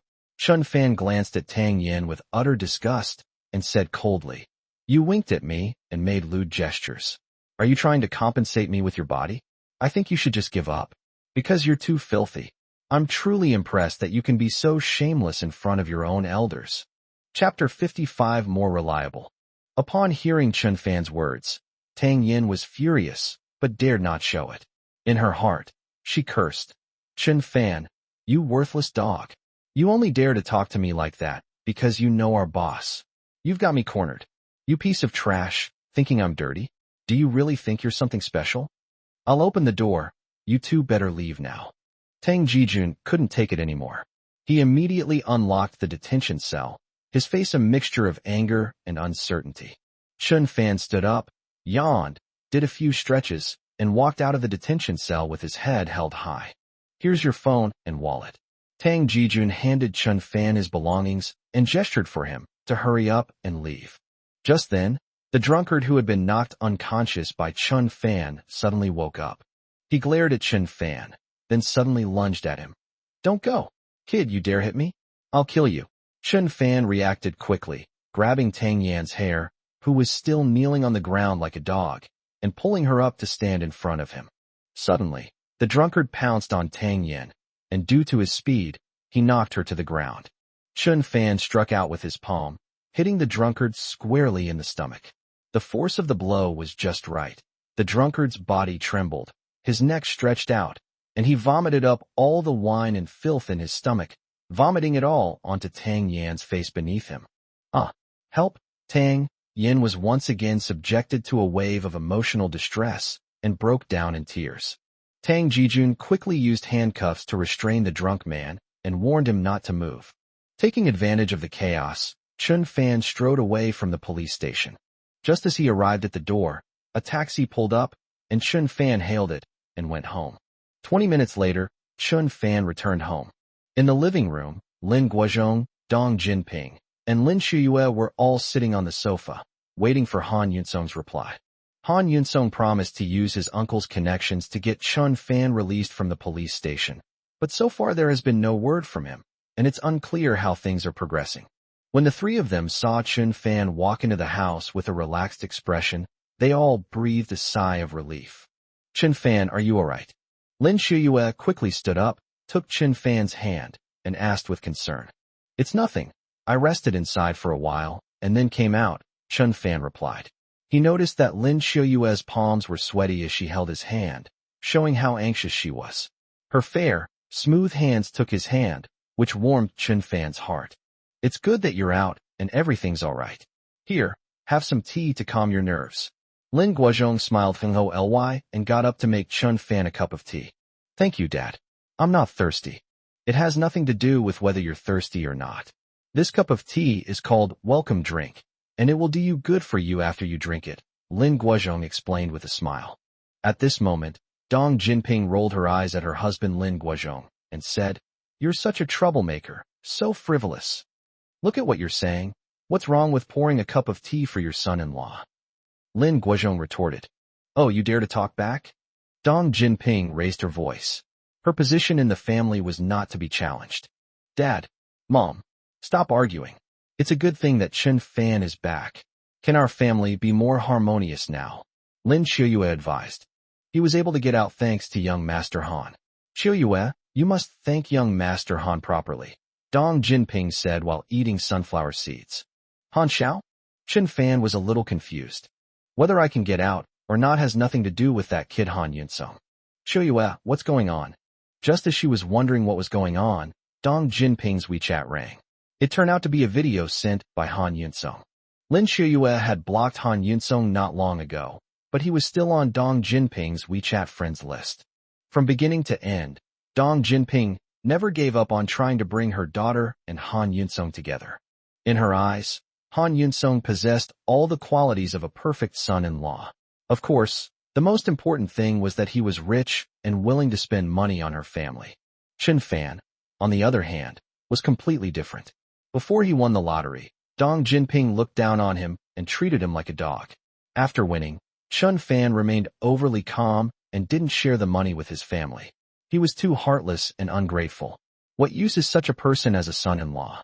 Besides, Chen Fan is the kind of loser who got rich overnight, and in terms of manners, taste, and financial management, he can't compare to Han Yunsong. Who knows? He might squander all that money one day. Compared to that, Han Yunsong is much more reliable. Therefore, even though Lin Qiuyue and Chen Fan's relationship is developing rapidly, deep down, Dong Jinping still hopes that the two can divorce so that a rich young man like Han Yunsong can take over her daughter's life. At this moment, Dong Jinping couldn't wait to answer the video call sent by Han Yunsong. In the video, Han Yunsong is in the corridor of a KTV. "Good evening, Auntie. I've already told my uncle about what you asked me to do, and he'll put in a good word for the people at the police station," Han Yunsong said, as if showing off his achievement. "Oh, Mr. Han, thank you so much. If it weren't for you, Chen Fan would still be locked up inside," Dong Jinping said with a smile. "Huh? He's out so soon? Auntie, do you mean Chen Fan is back?" Han Yunsong asked, slightly surprised. "Yes. Look," Dong Jinping adjusted the camera to include Chen Fan in the shot. "I saw it, Auntie. That useless dog looks really lewd in the video. Switch to another video right away. Where's Qiuyue? Do you want to see the autumn moon? I'll let you see it." At this moment, Lin Qiuyue didn't give him a chance at all. She turned around, went into the bedroom, and slammed the door shut. "Sorry, Mr. Han. Qiuyue's stomach isn't feeling well today, so she's going to rest. You can talk to her again when you're having dinner together another day." "Okay. Annie, could you please tell Qiuyue that I've made a reservation at a restaurant not far from their company, called Semita Korean Barbecue? Please tell Qiuyue to be there on time tomorrow at noon, and I'll be waiting for her there." "Okay." Dong Jinping nodded with a smile. After the video call ended, Dong Jinping ignored Chen Fan, pushed open Lin Qiuyue's bedroom door, and called out, "Qiuyue, did you hear that? Han Xiao is having lunch with you tomorrow at a Korean barbecue restaurant near your company. You absolutely have to go." "Mom, I understand," Lin Qiuyue replied in a low voice. Upon hearing the mother and daughter's conversation, Chen Fan's heart skipped a beat, and he hurriedly asked, "What exactly is going on? Qiuyue, why are you going on a date with Han Yunsong? Isn't it all because of you? Young Master Han helped us so much by releasing you. You troublemaker. And all you asked for was a small request to have dinner with Qiuyue. Can't you even grant that request?" Dong Jinping glared at Chen Fan fiercely. Chapter 56, Don't Be Jealous. "Chen Fan, don't be jealous. I agreed to Han Yunsong's request to save you. Tomorrow is just a meal with him as a way of thanking him. Nothing else will happen. You don't need to worry about me," Lin Qiuyue comforted her. Chen Fan suddenly realized. It turns out that the mother and daughter had both misunderstood. They assumed that Chen Fa was released because he used Han Yunsong's connections, that Han Yunsong had asked someone for help. Chun Fan argued logically. You overestimate Han Yun-sung. My release has absolutely nothing to do with him. Yeah, you think you're so great that people let you out. Dong Jinping mocked. How can a person not have a shred of gratitude? Chun Fan, you're a heartless ingrate. You're not grateful to our family, fine, but when others are willing to help you, you don't have a shred of conscience. Has your conscience been eaten by a dog? But it really wasn't Han Yun-sung who helped me, Chun Fan wanted to explain. However, Dong Jinping immediately became furious and did not allow Chun Fan to say anything more. People who don't know how to be grateful are worse than dogs. If you give a dog a bone, it will wag its tail next time it sees you. Ugh, it's infuriating. After Dong Jinping finished speaking, she went into Lin Xiuyue's bedroom and closed the door behind her, leaving Chun Fan with no choice but to turn away. She sat at the head of Lin Xiuyue's bed, took her daughter's hand in her own, and said earnestly, Xiuyue, now you see clearly what kind of person Chun Fan is, right? Young Master Han disregarded past grievances and used his connections to save him, but he doesn't appreciate the kindness at all. He's a complete ingrate. I saw through his true nature 2 years ago, which is why I've been advising you to get a divorce. Child, I'm doing this for your own good. That good for nothing has really questionable character. If you trust your mother, divorce him as soon as possible and develop a relationship with young Master Han. Lin Xiuyue frowned, pulled her hand back from her mother's, and said, Mom, please stop. I will absolutely not divorce Chun Fan. Her resolute attitude infuriated Dong Jinping. Why couldn't she listen to reason? Just then, there was a knock on the bedroom door, and Lin Guozhong's voice came through. Jinping, are you trying to get your daughter to get a divorce again? Can't you just shut up? Other parents hope their children will have happy marriages, but what about you? You're hoping for a divorce soon? Go to sleep if you have nothing else to do, and stop putting pressure on your daughter. Dong Jinping was furious. She jumped out of bed, rushed out the door, and pointed at her husband Lin Guozhong's nose, roaring, Do you have any right to speak in this house? Am I harming Xiuyue by advising her to divorce? Don't you care about your own daughter? What kind of good-natured person are you? Have you considered your daughter's happiness for the rest of her life? If you hadn't listened to the old man and let that good-for-nothing marry into the family, the Lin family would never have split up. A barrage of questions left Lin Guozhong speechless. He had no choice but to sit on the sofa and light a cigarette. He wanted to drown his sorrows in smoke. In the storage room, Chun Fan overheard his mother-in-law scolding his father-in-law, which was mostly directed at him. It turned out that Dong Jinping, still harboring ill intentions, hadn't quieted down for long before she started urging her daughter to get a divorce again. Chun Fan was well aware that his mother-in-law was, in a sense, coercing him to hand over the money he had won. Dong Jinping believed Chun Fan was the winner of the 450 million yuan lottery, but he didn't want to share the money with his family and had even planned to abscond. Humph, for the past 2 years, you've insulted me, bullied me, and called me a piece of trash and an ingrate at least 1,000 times. Now you want me to give you another 100 million? Dream on. Chun Fan wanted to prove himself. He couldn't accept being treated like a dog, forced to offer up even a bone. Chun Fan didn't want to use money to gain his mother-in-law's approval. He didn't want to go out and explain the matter. The innocent will clear themselves, and the truth will come to light. However, he was 100% opposed to Lin Xiuyue having lunch alone with Han Yun-sung tomorrow. He used to live a humble life, relying on his wife for support, with no say in the world, and his wife was vulnerable to being pursued or even seduced by other men. Now that Chun Fan has a career and power, how could he possibly let his wife be coveted by others? Early the next morning, Chun Fan drove Lin Xiuyue to work. As Chun Fan dropped Chun Fan off at his workplace and was about to get out of the car, he asked, I'll pick you up at noon. No need. Lin Xiuyue waved her hand. Chun Fan knew that Lin Xiuyue had already decided to have dinner with Han Yun-sung, so he didn't need to pick her up. Xiuyue, I was able to get out of the police station last night because Tang Yin and I reached a settlement. She asked the police to release me. It wasn't because Han Yun-sung used his connections. If you believe me, then don't go to dinner with Han Yun-sung. Chun Fan explained earnestly. Lin Xiuyue smiled calmly. Do you think Tang Yin will let you off? She probably hopes you'll stay in there forever and rot in jail. Chun Fan, how many times has this happened? How many more times do you want to lie to me? Han Yun-sung is pursuing me. I know he's a playboy with ulterior motives, but this time he really helped me a lot. I reluctantly agreed to have lunch with him for your sake. But don't worry, this is my last lunch with him. There will be absolutely zero contact after this. Don't be jealous. I'm not jealous. I just don't want my wife dating other men. It's a man's dignity and bottom line. After all, we're still legally married. Chen Fan said righteously. He was slightly agitated, and a few drops of saliva landed on Lin Shuyue's face. Lin Shuyue didn't wipe it, but just let out a cold laugh and got out of the car. Looking at Lin Shuyue's slender and graceful back, Chen Fan shook his head and suddenly felt a chill in his heart. It's so cold it's freezing. He had done so much for Lin Shuyue, and she must have seen it all and remembered it. But even now, she still didn't trust Chen Fan and was skeptical of every word he said.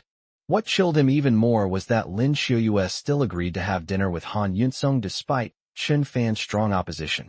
Even if Han Yunsong used his connections to get him out yesterday, and Han Yunsong helped him, Lin Shuyue can still completely break her promise to another man and resolutely refuse to go to the dinner party.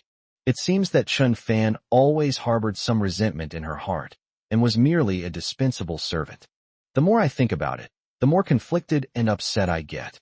Chen Fan slammed his fist on the steering wheel, focusing all his anger on one person. This person, Ishan Yunsong. If this guy hadn't been so persistent in harassing and pestering Lin Shuyue, this wouldn't have happened.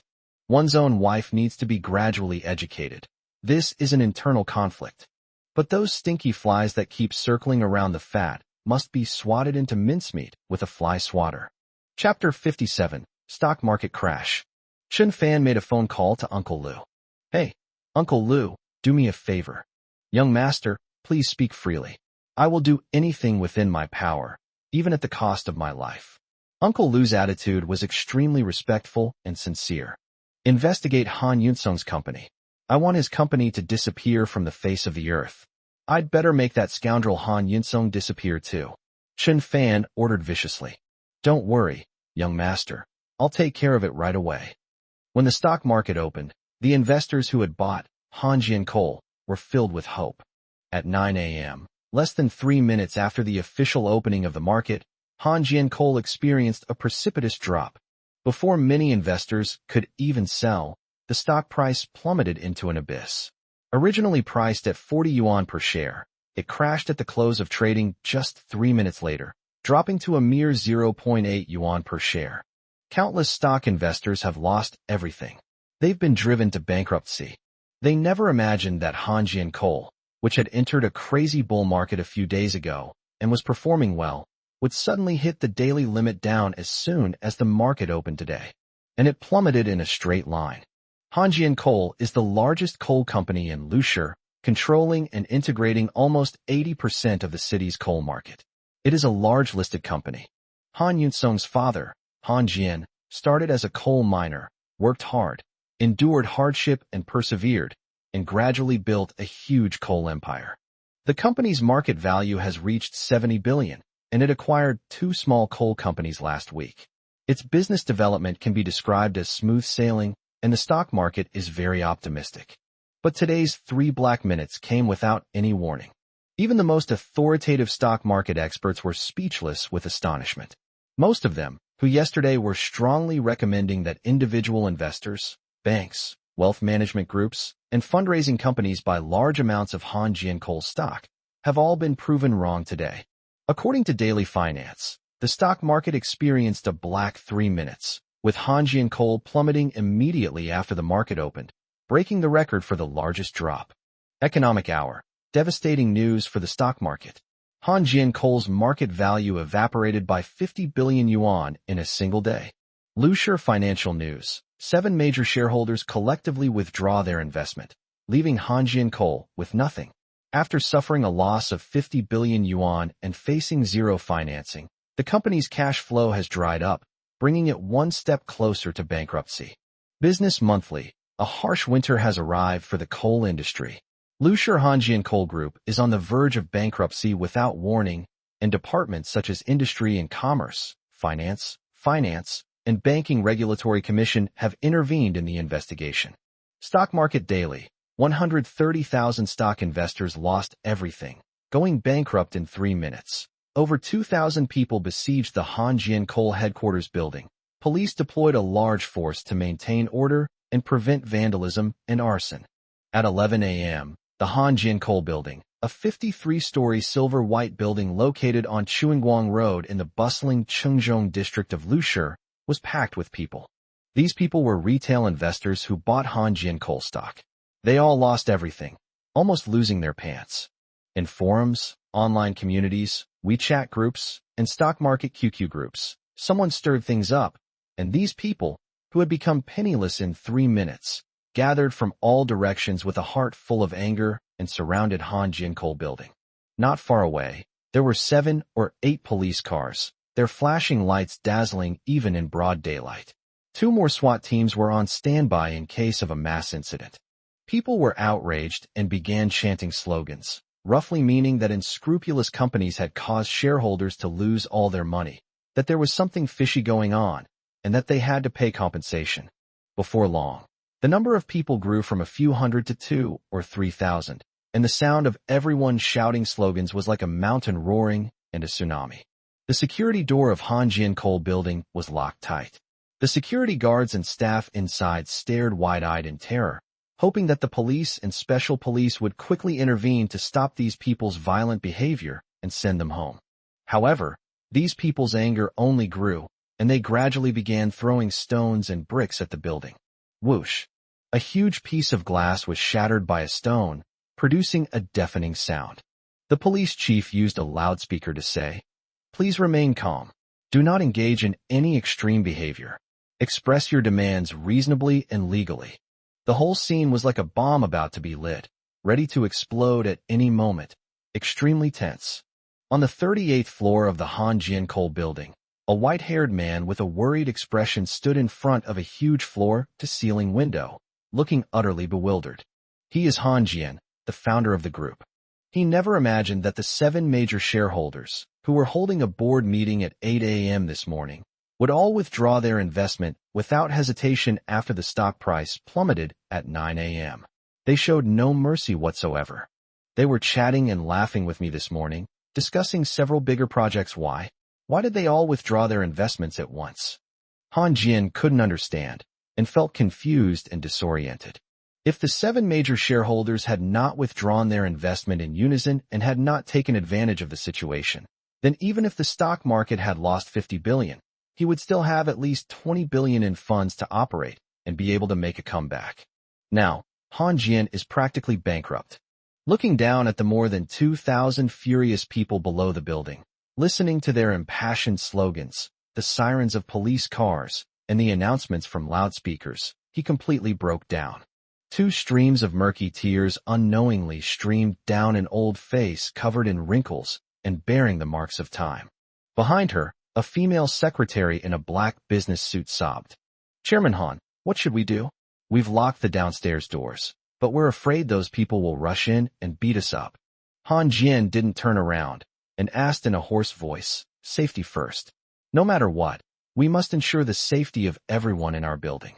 I believe the police will quell public outrage." "Yes." The secretary wiped away her tears and nodded. "Where is my son, Yunsong?" Han Jian wanted to say a few words about his last wishes before jumping off the building to commit suicide. "Young master didn't come to work today. He seemed to have told another secretary that he was going to meet an important client." "Not here?" "Good." Han Jian nodded. He gestured for his female secretary to leave. After the female secretary left, Han Jian dejectedly tore at his white hair, actually pulling out 2 handfuls. "Son, I'm so sorry. I built this coal empire for you, but I failed to consolidate it. Daughter, you're studying abroad. Please don't come back. If the company goes bankrupt, I'll be 10 billion yuan in debt because of financing problems. Yunsong, Yin, I'm so sorry. Life is really too hard." After Han Jian finished speaking, he didn't even leave a suicide note. He opened the window and jumped off the building. 38 floors. Amidst the gasps of the crowd, a dark figure descended from the sky. Bang! A loud bang. It crashed heavily onto a white Mercedes-Benz sedan, flattening the roof of the car. The alarm blared, and to everyone's horror, the very culprit they had all been condemning, Han Jian, had jumped to his death. He died instantly, a gruesome sight. His brains were spilling out. The female secretary stood on the 38th floor, staring at the tragedy, and covered her mouth, sobbing. Wah? My car. Chapter 58. Fierce as a Tiger. Korean barbecue restaurant. Han Yun-sung arrived at the store early in the morning, found the manager, and offered a high price to book the entire store. Han Yun-sung put a lot of thought into giving Lin Xiuyue a surprise that would satisfy and move her. He made the shop assistants wear uniforms, which were T-shirts printed with love, the first letters of their surnames, and the English word that followed had a specific meaning. The barbecue restaurant was surrounded by various fresh flowers, all bought early that morning from a nearby flower shop. They were very fresh and had a pleasant fragrance. A red carpet leads directly to the most luxurious VIP barbecue room. The carpet was covered with rose petals, Lin Xiuyue's favorite. Whether it's the large screen inside the barbecue restaurant or the small screen in the private room, Lin Xiuyue's artistic photos are continuously played to the accompaniment of warm and lyrical songs. These artistic photos were taken by Lin Xiuyue during her university years. It's unknown what connections Han Yun-sung used, how much trouble he went through, or how much money he spent to get them. He felt it was all worthwhile. Although his ultimate goal was still to sleep with Lin Xiuyue, how could he have succeeded so easily without thorough preparation? Lin Xiuyue is unlike other girls. She's not someone you can easily win over. It's not something you can just do by giving her a BMW or a diamond necklace and expecting her to go to a hotel to discuss biology. She was also the woman Han Yun-sung loved most and wanted to conquer from the bottom of his heart. Therefore, he spared no effort and money to create surprises and romance for Lin Xiuyue. Play music as soon as my girlfriend walks in, you know? Don't make it too loud, or you'll scare her. The barbecue we ordered will definitely be the most authentic imported beef, and it has to be incredibly fresh. I'll snap my fingers, and your people will bring up the 999 roses we prepared, and the violinist needs to be there too. What? Play Today Is a Good Day on the violin? Play your ass. Make him play a romantic song, like Carmen, or something like Nessun Dorma. Han Yun-sung stood in the center of the barbecue restaurant, explaining the entire process to the store manager in detail, making sure everything was clear and straightforward. The store manager was taking notes in a small notebook, nodding his head like a chicken pecking at rice. The other waiters were also busy setting up the venue, creating a bustling scene. An unsuspecting person might have thought a wedding was about to be held. In reality, it was just a date, a dinner party. After giving the store manager his last few instructions, Han Yun-sung glanced at his Rolex gold watch. It was past 11 o'clock, and Lin Xiuyue would be arriving at 12. He was getting impatient. He rubbed his hands together, a smile on his face, humming a little tune. Just as he was about to go to the restroom, he received a phone call. Hey, young master. Something terrible has happened. Wah. On the phone, I could hear the housekeeper crying. Han Yun-sung frowned and quickly asked, Uncle Zhang, don't cry. What happened? Tell me slowly. The chairman committed suicide by jumping off a building. Boom. This sentence was like a bolt from the blue, completely shattering Han Yun-sung's previously high spirits. Uncle Zhang, don't joke around. This kind of joke isn't something you can just make lightly. Young master, it's true. The chairman jumped to his death from his office on the 38th floor. Because our stock price plummeted, thousands of shareholders who bought our shares surrounded the building, chanting slogans to overthrow Han Jian Group. Alas, even the 7 major shareholders withdrew their investments at the same time, causing the company's cash flow to break down. Not only is it on the verge of bankruptcy, but it may also be heavily indebted. After saying this, the housekeeper started sobbing again. Han Yun-sung shouted, Uncle Zhang, don't scare me. Young master, when have I ever scared you? When have I ever lied? Please come to the company building quickly and help the old man collect his body. Why, it's too tragic. Han Yun-sung suddenly collapsed onto the floor, his expression blank and his eyes vacant. Stock market crash? Shareholders withdrawing their investment? Stockholders besieging the area? Did Han Jian, the old man, commit suicide? OMG. Are you trying to kill us? Han Yun-sung stood there in a daze for a few minutes, then suddenly burst into tears. Many waiters gathered around, looking at him in astonishment. Young Master Han, what's wrong? What happened? The store manager asked. Wah, you guys who bought the stocks. Han Yun-sung wiped away his tears, forcing himself to remain calm. I usually buy a little bit, the store manager said, raising his hand. Hurry up and search for me. What was the closing price of Han Jian coal this morning? Was it the daily limit up or the daily limit down? Han Yun-sung asked anxiously. The store manager opened the stock trading app on his phone, flipped through a few pages, and suddenly his eyes widened in shock, leaving him speechless. What's going on? Tell me quickly, Han Yun-sung urged. Reporting to young Master Han, Han Jian coal stock price has hit the daily limit down. It was halted after only 3 minutes of trading, and the closing price was 80 cents per share. The store manager made an 8-shaped hand gesture. 88 Mao. Han Yun-sung stammered. How is that possible? Oh no. Breaking news. The chairman of Hanjian Coal Group has committed suicide by jumping off a building. A waiter shouted as he looked at the latest news on his phone. The others also took out their phones and refreshed the page. According to the latest report, Han Jian had indeed committed suicide. Really? This is the biggest news in Lushur this year. The company is about to go bankrupt, and Han Jian will be burdened with billions of yuan in debt. I can understand why he committed suicide to seek relief. But he's dead, and he's harmed his descendants. Won't those descendants have to pay the price? If I were Han Jian's son, I would have jumped off the building too. The pressure would be too much. People were all talking about it. Han Yun-sung silently stood up and walked towards the door like a walking corpse. Young Master Han, where are you going? Are you still going to hold the date ceremony at noon? The store manager asked from behind. Han Yun-sung didn't reply or turn around. He walked step by step to the door and headed towards the parking lot. At this moment, someone in the know whispered to the store manager, Manager, that's Han Jian's son, Han Yun-sung. The store manager was so surprised he couldn't speak. It seems that Han Xiao's carefully planned lunchtime date will have to be cancelled. From dating to attending a funeral, it all happened in the blink of an eye. This sudden turn of events is chilling. Outside the barbecue restaurant, the originally clear sky seemed to be in time with the rain, as if it were a sudden clap of thunder, followed by a downpour. Han Yun-sung braved the heavy rain and got into his Audi A8. His car had just driven out of the parking lot and onto the road when a white Volkswagen parked on the side of the road followed. That's right, it was Chun Fan who was following Han Yun-sung. Chun Fan had been waiting here for quite some time. He received word that Han Yun-sung had arrived at the Korean barbecue restaurant early in the morning, so he drove over and sat in his car using binoculars to observe the situation inside the restaurant and Han Yun-sung's every move. Meanwhile, Chun Fan was also keeping up with the latest news, such as the sharp drop in Han Jian's coal stocks and Han Jian's suicide by jumping off a building. Only after Han Yun-sung walked out of the barbecue restaurant, looking utterly dejected, did Chun Fan finally let out a cold laugh. Trying to seduce my woman? You're dreaming. Go collect your father's corpse.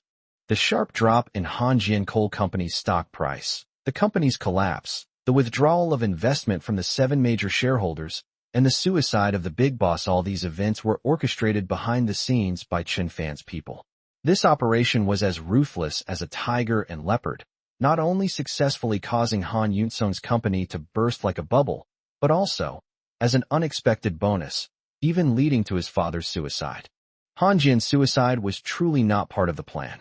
However, the arrangements made by Han Yun-sung should be under their control from now on. Chapter 59 Collision. Jinhua Avenue is a newly built ring road, so it's not as congested as the city center. At this moment, Han Yun-sung was driving his car at high speed on the road.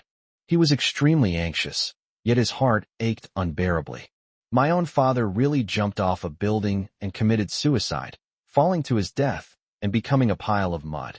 When he arrives at the scene, he will witness a horrific scene, the legendary tragedy of a parent outliving their child. The black Audi A8, like a bolt of lightning, was speeding at 80 miles per hour. This speed was actually considered speeding in the city. But Han Yun-sung couldn't care less. He had to get to the coal building as soon as possible. My father had it so tough. He went from a coal miner to a wealthy coal mining tycoon. Why couldn't this outstanding talent, who was named one of the top 10 outstanding entrepreneurs in Lushur, withstand the pressure and choose to jump to his death? Money can be earned back. Han Yun-sung's mind was in turmoil. Sometimes he recalled his father's voice and smile, Sometimes he thought of his mother's unexpected death when he was a child, and sometimes he thought of his younger sister who was studying abroad. Could this be retribution for harming too many young girls, even causing them to get pregnant and have abortions? Did those 30-odd aborted fetuses bankrupt my family company instantly and drive my father to suicide? As he pondered, his thoughts drifted off course. Chen Fan, who was following him, gradually reduced his speed. He didn't want to speed like Han Yun-sung. If they were caught on camera, it would be troublesome later. Besides, it was raining heavily, and driving too fast was extremely dangerous. He took out his phone and called Uncle Lu. "Hey, Uncle Lu, Han Yun-sung's car is at intersection B on Jinhua Avenue. I can't keep up with it. I'm counting on you guys to handle the rest." "Young master, everything has been arranged. Please rest assured," Uncle Lu said confidently. After hanging up the phone, Chen Fan slowed his car down to 20 miles per hour, turned on the car stereo, and leisurely hummed along to the music. "I'm like a fish in your lotus pond." Just then, at the intersection ahead, a dump truck suddenly rushed out and crashed into an Audi A8 traveling at high speed. Boom. The accident scene was horrific. Due to the high speed of both vehicles, the Audi spun twice in the air before crashing to the ground, becoming a pile of scrap metal. Due to inertia, the dump truck took several seconds to come to a stop. The rear of the truck swung out, hitting 3 or 4 cars that were traveling normally. The other vehicles sustained only minor scratches, but a Toyota minivan was badly damaged. Its front end was smashed, leaving debris scattered all over the ground. Hearing a loud crash ahead, Chen Fan stopped his car on the side of the road, got out, opened an umbrella, and walked towards the accident scene. A black Audi A8 lay overturned on the ground, shards of glass scattered everywhere. Yes, that was Han Yun-sung's car. The driver's cab was severely deformed, and a stream of dark red blood flowed out of the vehicle, which was diluted by the rain. It seems that Han Yun-sung is in grave danger. The dump truck driver, however, fled the scene after the accident, leaving the truck door wide open and disappearing without a trace. Perfect. Chen Fan nodded in satisfaction and was about to turn and leave when he suddenly heard a shrill scream, which made him look over. Chanqian, Chanqian. A woman in blue, exceptionally beautiful, crawled out of the Toyota van that had been hit by the rear of a dump truck, but her face was covered in blood. She was probably the driver of the commercial vehicle. She was shouting at the collapsed back seat of the car because her beloved daughter was sitting inside. "Help! Help my Chanqian! Chanqian!" The woman lay on the ground, staring at the crushed and deformed back seat of the car. Her daughter seemed somewhat delirious, but was not yet dead. "Cough, cough. Help my life. Save me." The little girl named Chanqian seemed to be somewhat delirious, only able to repeat these 2 sentences unconsciously. Her breathing was also weak. If she wasn't rescued in time, something bad might happen. Fortunately, Chen Fan exercises regularly, so he is in excellent physical condition and has great strength, capable of moving extremely heavy objects. For example, right now he struggled to lift the front of the car and then forcibly smashed all the windows, making sure to smash them all to the outside to avoid hurting Chanqian. He then tried to support Chanqian's body and slowly pulled her out from inside. "Come help. She's still alive." Chen Fan was so angry that he almost spat out blood when he saw the passers-by standing there dumbfounded watching the commotion. He quickly shouted. Several strong young men ran out from the crowd and, together with him, forcibly lifted the car and slowly pulled Chanqian out.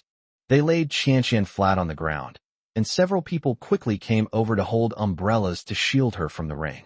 Chen Fan reached out and checked the little girl's breathing. It was so weak it was almost gone. At this time, it would still be a few minutes before the ambulance arrived. Due to the traffic accident, there was a traffic jam. Even though all cars would give way when they heard the ambulance's siren, it would still be a little slow. It seems Chen Fan will have to use his medical skills. He doesn't want to watch an extremely cute little girl die before his eyes. "Does anyone have clean bottled water and a towel? Please give them to me. This little girl is in bad shape and needs emergency care." Chen Fan shouted to the people around him while performing CPR on Chanqian. I have some here, young man. Please take a look and see if it will work for you." An older woman came up and quickly handed over a bottle of water and a clean towel. There are indeed more good people in this world. After accepting the towel, Chen Fan thanked her and then wet the towel with water before washing Qianqian's face and wiping away the blood so that she could breathe smoothly. He then had someone bring several wooden sticks to stabilize Qianqian's somewhat deformed arm, ensuring it wouldn't worsen. He also used strips of cloth to bandage her bleeding wound, slowing the rate of blood loss. Everyone, don't touch them. Wait for the ambulance. Touching them rashly could easily cause further injury. Chen Fan reminded everyone, wiping his sweat. My child, you mustn't get hurt. Wah. The beautiful woman was on the verge of a breakdown and was about to rush forward, but Chen Fan grabbed her and held her back. A delicate fragrance filled the air, not the scent of perfume, but the natural aroma of a woman's body. Her stunningly proportioned, voluptuous figure struggled in Chen Fan's arms.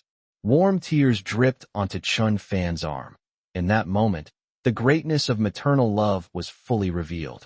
Let me go, I want to see my daughter. Calm down. The child shouldn't move around right now. We need to wait for the doctor. Chen Fan kindly reminded her in her ear. Chapter 60. The matter has been taken care of. Beep beep. Just then, the ambulance arrived. A doctor and 2 nurses immediately rushed to the side of the van. The doctor examined Qianqian's eyes, listened to her heartbeat, and then shook his head. I'm sorry, the child is already. The doctor sighed helplessly. Please, save my daughter. Doctor. Physician. Save her. If you can save my daughter, I, Chao Meishue, will give you all my money. I'll give you whatever you want. I'll serve you like a slave for the rest of my life. Wah. Chao Meishue knelt on the ground, crying her heart out, and even the onlookers couldn't help but shed tears. It's such a pity that such a young girl in the prime of her life died in a car accident.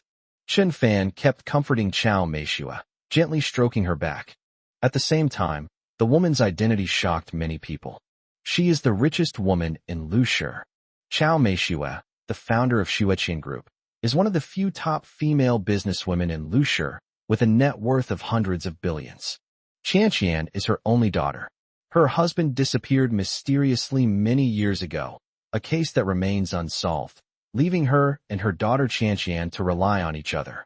The vast fortune they own will eventually be inherited by Qianqian. However, this unexpected tragedy has left Qianqian severely injured and on the verge of death. Please, please save her. You know medicine, and you're a good person. Please save my daughter. Suddenly, Chao Meishue turned around and kowtowed to Chen Fan, begging for his help. Big sister, I study traditional Chinese medicine. I might not be able to help with this kind of injury, Chen Fan said with a troubled expression. Please, I'm begging you. Why you have to help me? Chao Meishue kowtowed several times, her forehead red and swollen. Chen Fan quickly stepped forward to help her up, feeling conflicted. Young man, why don't you give it a try? Yeah, since the person is already in critical condition, you might as well try anything. Keep going. Maybe you can pull them back to life. The crowd urged Chen Fan to give it a try. Chen Fan gritted his teeth and stepped forward. Does anyone have a needle? Chen Fan asked, squatting down next to Qianqian. I have some. The old lady who had delivered the towels earlier reappeared. She took a few safety pins and asked, will these work? It'll do. Chen Fan took the pins and borrowed a lighter to sterilize the tips. Then, he ripped open Qianqian's shirt. Young man. What are you doing? Chao Meishue looked slightly anxious when she saw that her daughter's shirt had been torn off, leaving her with only a simple covering. Trust me, then don't say a word. Chen Fan said sternly. With such a large crowd watching, and in front of the daughter's biological mother, what could Chen Fan possibly do to the girl? Chao Meishue's worries were truly unnecessary. Chen Fan first checked Qianqian's pulse. Although extremely weak, it wasn't completely stopped beating. A beating pulse, but almost no heart function, could be considered a medical condition known as apparent death. Without immediate treatment, even the pulse would gradually disappear. Without delay, Chen Fan held the needles between 2 fingers and inserted them into Qianqian's Tanzhong and Juk acupoints respectively, then gently rotated them. Qianqian's pulse gradually improved, beating faster and faster. This was because the car accident had caused a fracture in her arm, leading to blood pooling and insufficient blood supply to the heart and brain. Chen Fan's acupuncture treatment had relieved the congestion and improved blood flow, giving her signs of life recovery. Then, Chun Fan had the doctor and a nurse lift Qianqian up, and then he went behind her and slapped her with his palm. Suddenly, to everyone's astonishment, Qianqian's chest heaved, and she coughed up a mouthful of blood. Ugh! Qianqian gasped for breath, her eyes wide with terror. Quickly, save her! Chun Fan shouted to the doctor.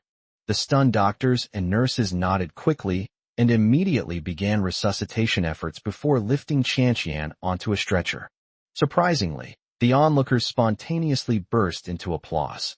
A girl who had been sentenced to death was saved by Chun Fan with 2 needles and a palm strike. Thank you, miracle doctor. Chao Meishua knelt down again and kowtowed to Chun Fan. Chun Fan helped her up again, saying, "No need to thank me. I was just as worried. I will repay you, my great benefactor," Chao Meishua said before going to the hospital in the ambulance.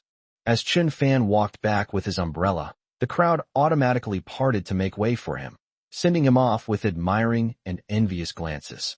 In the Audi A8 not far away, Han Yunsong's body had already gone cold. Shortly after, the City Traffic Police Brigade reported a major traffic accident that occurred on Jinhua Avenue. The cause of the accident was brake failure in the large truck, while the Audi was speeding. Both parties shall bear 50% of the responsibility. The Audi driver, Han Yunsong, died at the scene. He was the son of Han Jian, chairman of Han Jian Coal Group.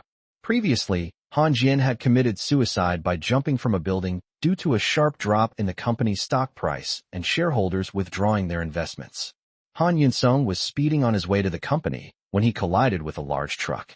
The truck driver later turned himself into the traffic police. As Chun Fan drove back, he received a text message from Uncle Lu. "Young master, the matter has been taken care of." Chun Fan smiled slightly. Then, he sent Lu Bo a text message. "Well done, Uncle Lu. One last thing, contact the owner of the barbecue restaurant where Han Yunsong stayed this morning and tell him that Han Yunsong won't be able to eat barbecue because someone else wants to book the whole place." At noon, Lin Shuyue, who had been busy all morning, hurriedly arrived downstairs at the company. She planned to go to South Korea to have dinner with Han Yunsong. Chun Fan drove his car into the building and honked the horn once. "Shuyue, get in the car. I'll take you there," Chun Fan said. "No need, the shop is right here. I can walk there." Lin Shuyue didn't get in the car and walked straight to the entrance. She knew that Chun Fan desperately didn't want her to have dinner with Han Yunsong. Once she got in the car, Chun Fan would likely drive somewhere else to prevent her from going to the barbecue restaurant. "I'm giving you one last piece of advice. Don't go," Chun Fan said seriously, sticking his head out of the car window. This was the last chance he was giving Lin Shuyue. Lin Shuyue stepped forward and stood in front of the car door, speaking to Chun Fan in an even more serious tone. "What kind of person is it to break a promise and not keep it? Chun Fan, remember this. I am a businesswoman, and I uphold the spirit of contracts. Keeping my word is my principle. Besides, I have already told you that after lunch, I will not contact Han Yunsong again. Don't you trust your wife? I definitely believe you, but I'm your husband. How can I watch my wife date another man?" Chun Fan retorted. Chapter 61, Korean Barbecue Restaurant. "Then why did you say you were going to take me to a Korean barbecue restaurant? What do you mean?" Lin Shuyue questioned.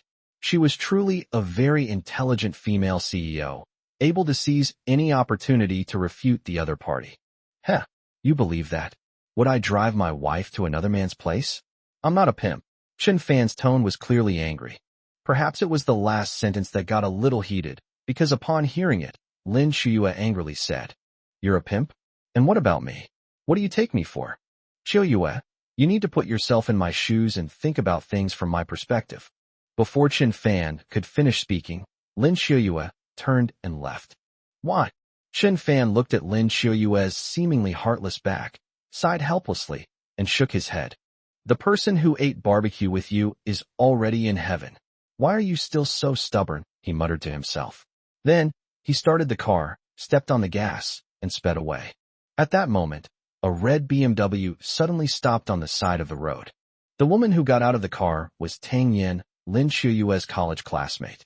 She was still heavily made up, her face covered in a thick layer of white powder, as if she had just crawled out of a flour vat.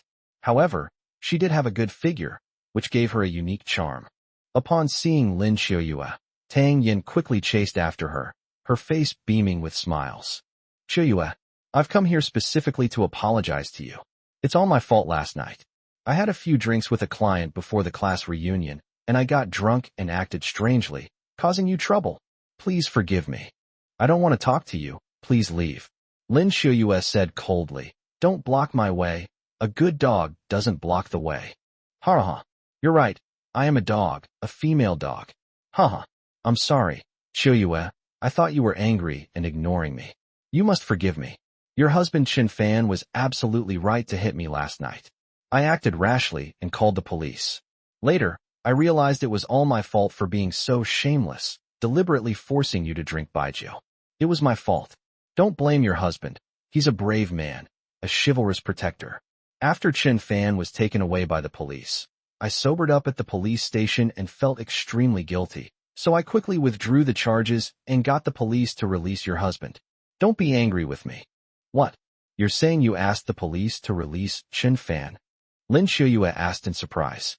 Yes, as the person who called the police, I withdrew the complaint, and they released the person, Tang Yin explained with a smile. You and Qin Fan have reached a reconciliation? Lin Xiuyue continued to ask. Yes, we've completely reconciled. Mr. Chun is my good friend now, hee. Tang Yin said obsequiously. By the way, the company cooperation you discussed with me last night is perfectly fine. I even reported this to my boss. Your company can even use all of Lancom's market channels free of charge. Cough, cough. Really? Lin Xiuyue could hardly believe her ears. Everything I said is true. You must forgive me. We were classmates. What a coincidence. Look, I brought the cooperation agreement that I drafted overnight. You just need to sign it and the cooperation will be completed. Tang Yin took a contract out of her briefcase and handed it to Lin Xiuyue. Lin Xiuyue was still a little confused, holding the contract in her hand.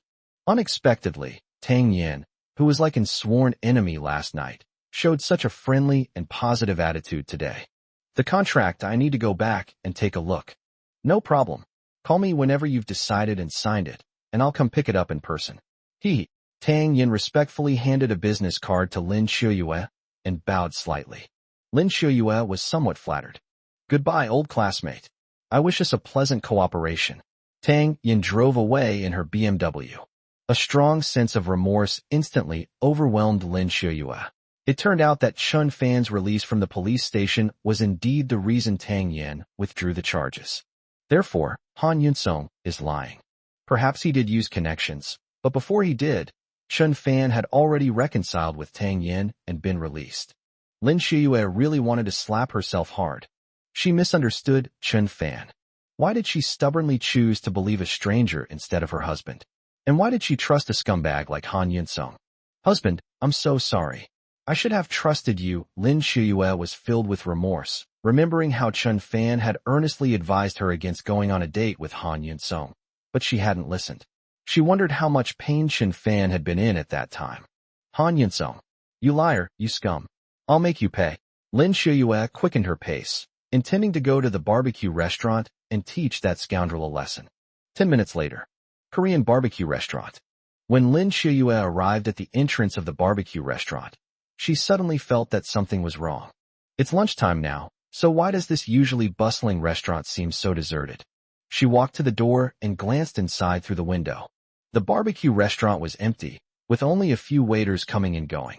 The electronic screens on the walls all displayed the same words, Auld Lang Syne.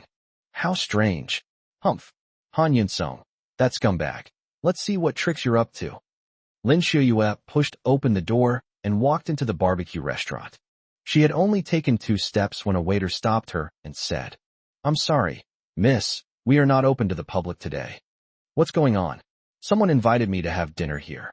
Sorry, the whole place is booked. Rent the whole place? Lin Xiuyue immediately understood. Han Yunsong went to such lengths to treat her to a meal, booking out the entire barbecue restaurant. No wonder it felt empty inside. Miss, is there anything else I can help you with? The waiter asked politely. I am the guest invited by the person who booked the entire venue. Lin Xiuyue said sternly. Waiter, excuse me, miss, you are not. Lin Xiuyue? The guests are already dining. Please leave. Thank you. The waiter pointed to the door. Are you crazy? I'm the guest. Miss, please come another day. We already have 2 guests dining here today who have booked the entire place. Really? I don't believe it. I want to see. Don't stop me. Lin Shuyue pushed the waiter aside and walked inside. Following the red carpet underfoot, not far away is a top-tier VIP luxury suite. A man and a woman were sitting at a white marble table, grilling meat. The air was thick with the smoke from the barbecue. Besides the attentive waiters serving tea and water, a young man was also standing nearby playing the violin, the piece being Auld Lang Syne. It looks very romantic and tasteful. As the smoke from the barbecue dissipated, Lin Shuyue took a closer look and her jaw dropped in astonishment. The man and woman eating barbecue were actually Chun Fan and Tang Yin. Chapter 62 Apology. It seems they really have reconciled. Following her superior Wu Wendong's instructions, Tang Yin first went to Lin Shuyue to apologize and explain what happened last night, revealing the real reason why Chun Fan was released. Then, following Wu Wendong's instructions, she drove to the barbecue restaurant. Tang Yin initially thought Wu Wendong was inviting her to dinner. After all, when Wu Wendong called last night, he immediately launched into a tirade of profanities, while he was usually very gentle with her, both at work and in life. Perhaps this meal was Wu Wendong's way of expressing his apology.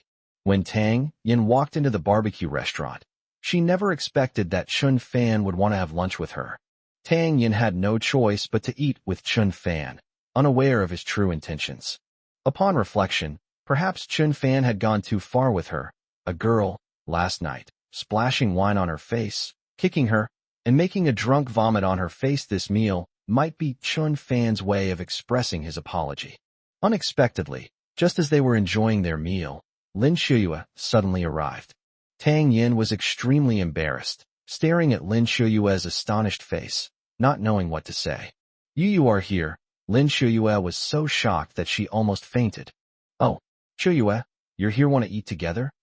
Chun Fan smiled faintly, dipped a piece of grilled beef tendon in some sauce, and swallowed it in one bite. He continued, Manager Tang invited me here for dinner. We settled things at the police station last night, and she treated me to this meal to show that she's forgotten the unpleasantness of last night, and that we can still be friends in the future. He. Tang Yin gave an awkward laugh and nodded. This store Han Yun Song must have invited me here. How could you book the whole place? Lin Shuyue frowned, still completely baffled. I don't know either. Manager Tang booked the whole place, which showed her sincerity. Chun Fan wrapped a piece of meat in a lettuce leaf, ate it with relish, and replied with a smile. That it's me. I booked the whole place. Tang Yin nodded, her smile quite strange. She knew about Chun Fan's relationship with the company's big boss, and her boss had instructed her to always go along with Chun Fan's wishes. If Chun Fan said east, she wouldn't dare say west. Since Chun Fan said she had booked the whole place, she had no choice but to agree. Would you like to join us for a meal? Chun Fan asked with a smile. The barbecue tastes pretty good. Chun Fan, you all. Lin Shuyue was so angry that she trembled all over and felt dizzy. She had to hold on to a pillar next to her to keep from collapsing. Old classmate, why don't you have some too? Tang Yin chimed in. Two don't want to eat. Lin Shuyue endured the intense pain and walked step by step toward the door. She walked very slowly, as if she had lost her soul. At that moment, Chun Fan glanced at his watch. The time was just right. He snapped his fingers. Suddenly, on all the electronic screens in the barbecue restaurant, the Auld Lang Syne text disappeared and was replaced by the news broadcast. A serious traffic accident occurred on Manhwa Avenue in our city. A semi-trailer truck lost control of its brakes and collided with a speeding Audi sedan. The accident resulted in 1 death and 3 injuries at the scene. It is understood that the Audi driver, Han Yun Song, died at the scene. He was the son of Han Jian, the chairman of Han Jian Coal Group. Previously, Han Jian committed suicide by jumping from a building due to a sharp drop in the company's stock price and the withdrawal of investment by shareholders. Han Yun Song was speeding on his way to the company when he collided with the truck. On the screen, besides the announcer's cold voice, there were images of the car accident scene, which were truly horrific. Lin Shuyue stared blankly at the news on an electronic screen, speechless, her eyes welling with tears. Suppressing her emotions that were on the verge of collapse, she continued walking step by step towards the barbecue restaurant. Thump! Suddenly, Lin Shuyue fainted at the door. Several waiters rushed forward to check. Chen Fan dropped his chopsticks and lettuce and rushed over immediately. Shuyue, are you alright? Tang Yin looked completely bewildered, utterly confused about what had happened. I just came here to eat. Lin Shuyue was perhaps too heartbroken, or perhaps she couldn't withstand the blow, because her blood pressure became unstable and she fainted. Chen Fan quickly pinched her philtrum and had someone bring a hot towel to wipe her face. Soon, Lin Shuyue woke up. Her lips were pale, and she was clearly still very weak. Chen Fan, don't speak. I'll take you home. Chen Fan picked up Lin Shuyue and walked out of the barbecue restaurant. After returning home, Chen Fan put Lin Shuyue on the bed in her bedroom, helped her take off her shoes and stockings, covered her with a quilt, and then went out. Chen Fan was bored, so he started washing clothes, mopping the floor, and wiping down the furniture and appliances in the living room. Afterward, he took a shower, went back to the storage room, lay down, and breathed a sigh of relief. Doing housework is a form of exercise, which is why Chen Fan enjoys it so much. As a martial artist, he pays great attention to his daily training. In addition to doing a lot of housework, he also lifts dumbbells 500 times and does 1,000 push-ups, among other things. Just as he was feeling a little tired and was about to take a nap, the door to the storeroom was pushed open. Lin Shuyue walked in. Are you sleeping? Lin Shuyue asked. No. Chen Fan sat up and saw that Lin Shuyue had changed into a set of pink silk pajamas, which had a hazy, ethereal beauty. Her figure perfectly showcased the pajamas, making her look even more realistic than a Victoria's Secret model. Thump! Chen Fan swallowed hard, reminding himself to stay calm. I just checked the news on my phone. Han Yunsong really did die in a car accident. His father, Han Jian, also committed suicide. I know. I don't know if this is a coincidence or premeditated. It's not my fault. It was a truck whose brakes failed. You saw it on the news. I'm talking about that barbecue restaurant, you and Tang Yin. She invited me. Did you believe me when I said I had reconciled with Tang Yin? I believe you. Lin Shuyue paused for a moment, then continued in a low voice. Actually, I didn't agree to have dinner with Han Yunsong at first, but he threatened me. I had no choice but to agree in order to get you out of the police station sooner. Everything I did was for you. Now that Han Yunsong is dead, no one will bother me anymore. You can rest assured and don't have to be jealous anymore. You still think I'm just jealous? Chen Fan asked helplessly. Anyway, I'm sorry, I apologize to you.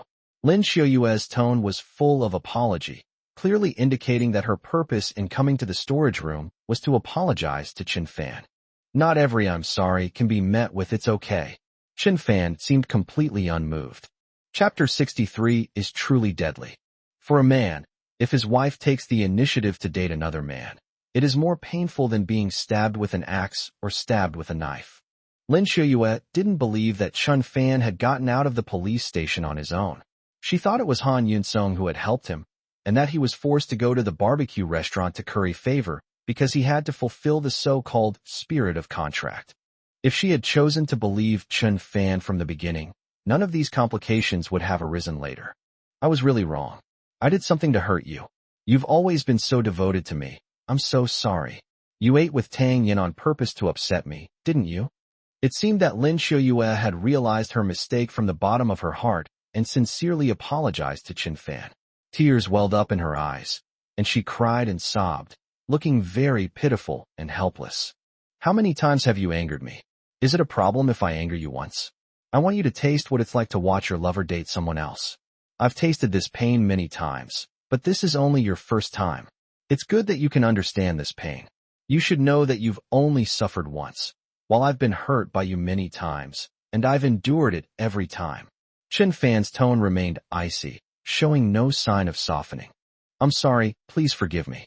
I've made you suffer all these years. Wah, Lin Shuyue burst into tears, her heart filled with remorse. Now, she was willing to give everything for Chen Fan. She covered her face and cried heartbrokenly. Chen Fan stood up, walked to his wife, and looked at her tenderly. That perfect figure and elegant demeanor, and the way she cried with tears streaming down her facete was so endearing. Any man would want to comfort her and give her a warm embrace. So, Chun Fan embraced Lin Xiuyue's delicate body and pulled her into his arms. "Wife, I love you." Lin Xiuyue's fragrance deeply permeated Chun Fan's nasal cavity and was inhaled into his lungs. At the same time, Chun Fan felt his body's energy being directed in one direction. Lin Xiuyue was also inclined to be with him. They were husband and wife, so why hide it? A single encounter was worth more than countless others. And so, in this small storage room, Chun Fan and Lin Xiuyue. Thump. The door was kicked open. A loud, extremely aggressive voice rang out. "Chun Fan, what are you yelling about?" Startled by his mother-in-law's words, Chun Fan instantly deflated. Lin Xiuyue was also startled. She quickly stood up and straightened her pajamas, her face as red as an apple. "Oh, when did you two get back? You actually, Xiuyue, you shameless thing, get out of the storage room now." Dong Jinping shouted angrily. Lin Xiuyue bit her lower lip, lowered her head, and quickly walked out of the storage room. "I'm so angry." Dong Jinping didn't know what else to say, so she slammed the door shut. Chun Fan was quite frightened just now. The two were in the middle of a passionate relationship when his mother-in-law interfered. It was really bad.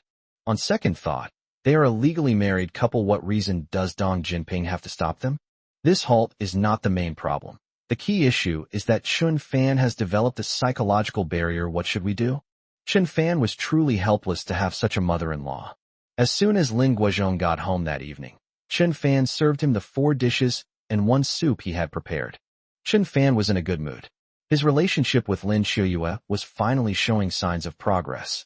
If his mother-in-law hadn't suddenly appeared, Chun Fan would have been with Lin Xiuyue in the storage room. At this moment, Dong Jinping and Lin Xiuyue were sitting at the dining table when Chun Fan brought out the rice.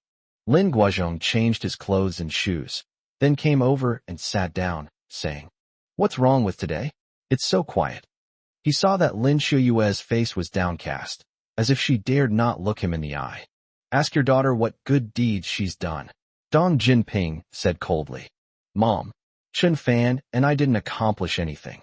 Lin Xiuyue raised her head and explained. In that dilapidated storage room, a man and a woman alone almost caused a scene.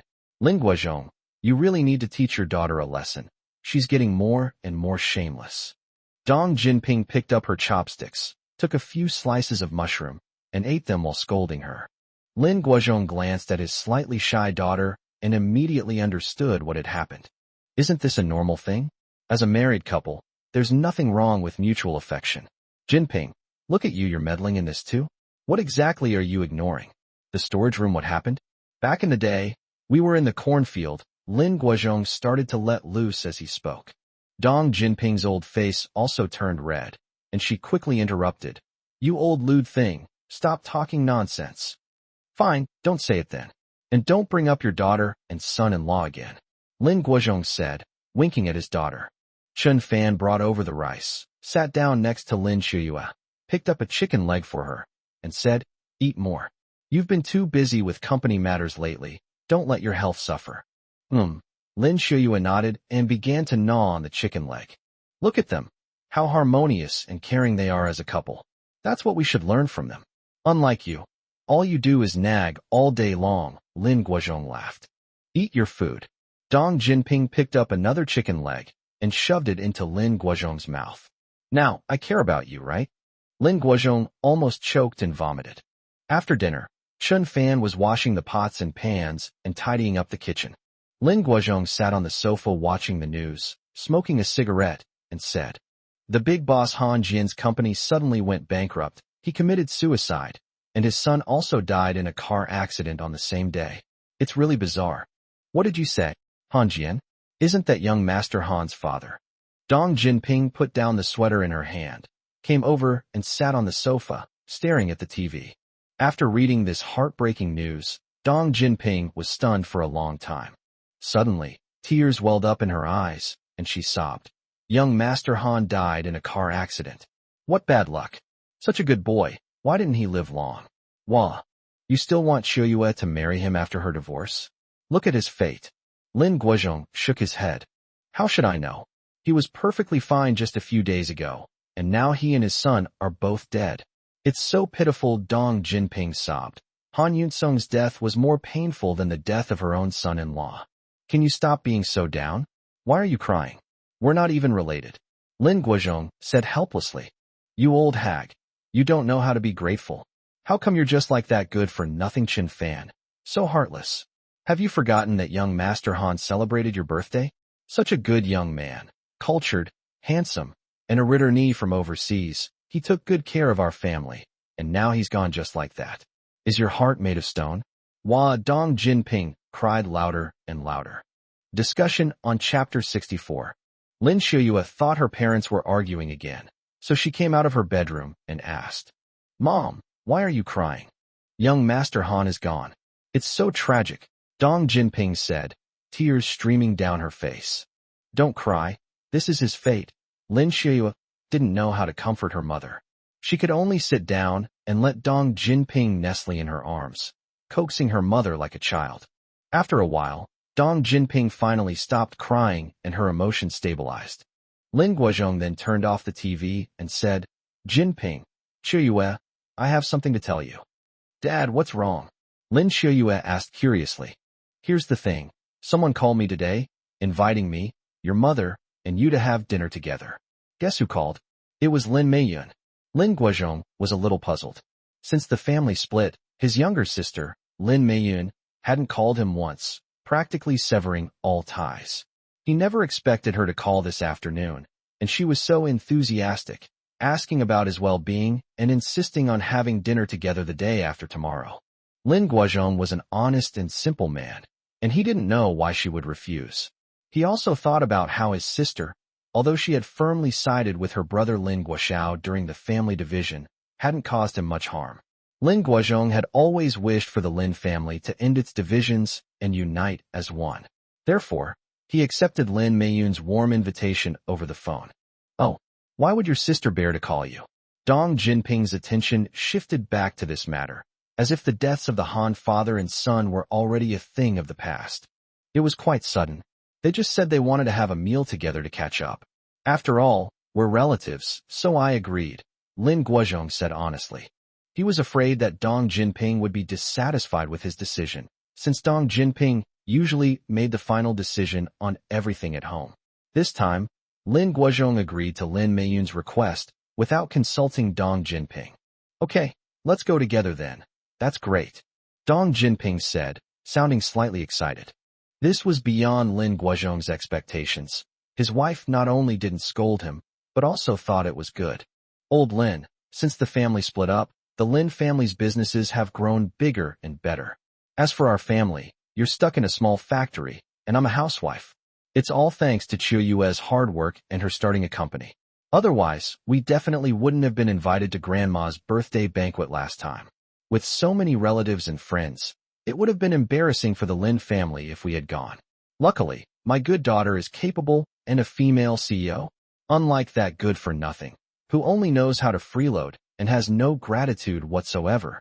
As Dong Jinping spoke, she glanced sideways at Chen Fan, who had just come out of the kitchen not far away. Chen Fan knew his mother-in-law was nagging him again, but he pretended not to hear and sat at the door polishing Lin Xiuyue's shoes. Why are you trying to drag my son-in-law into this? My sister invited us to dinner. What does that have to do with Chen Fan? Stop fighting amongst yourselves. If it weren't for Chen Fan helping Qiuyu with the 3 million he won in the lottery, the company would have dissolved long ago.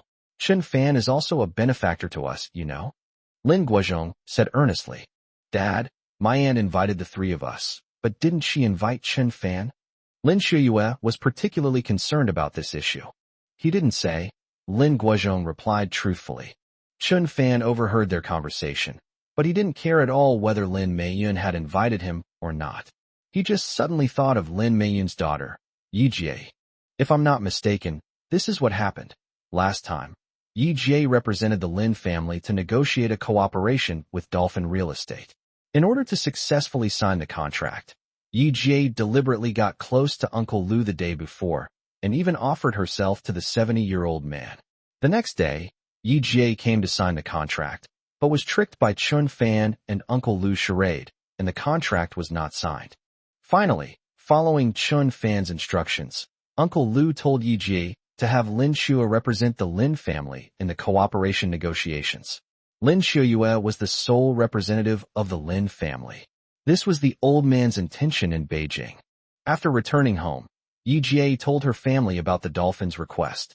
When Grandma Lin heard the news, she was a little shocked and confused, but in order to successfully cooperate with the dolphins, she had no choice but to go along with their wishes. The Lin family strongly opposed having Lin Shue represent the Lin family in contract negotiations. Their reasons were sound. After the family division, Lin Shue's family had virtually no contact with the Lin family, essentially making them outsiders. How could they allow an outsider to represent the Lin group? The Lin Guoxiao family was obsessed with inheriting the Lin family fortune and feared that the Lin Shue family would get involved.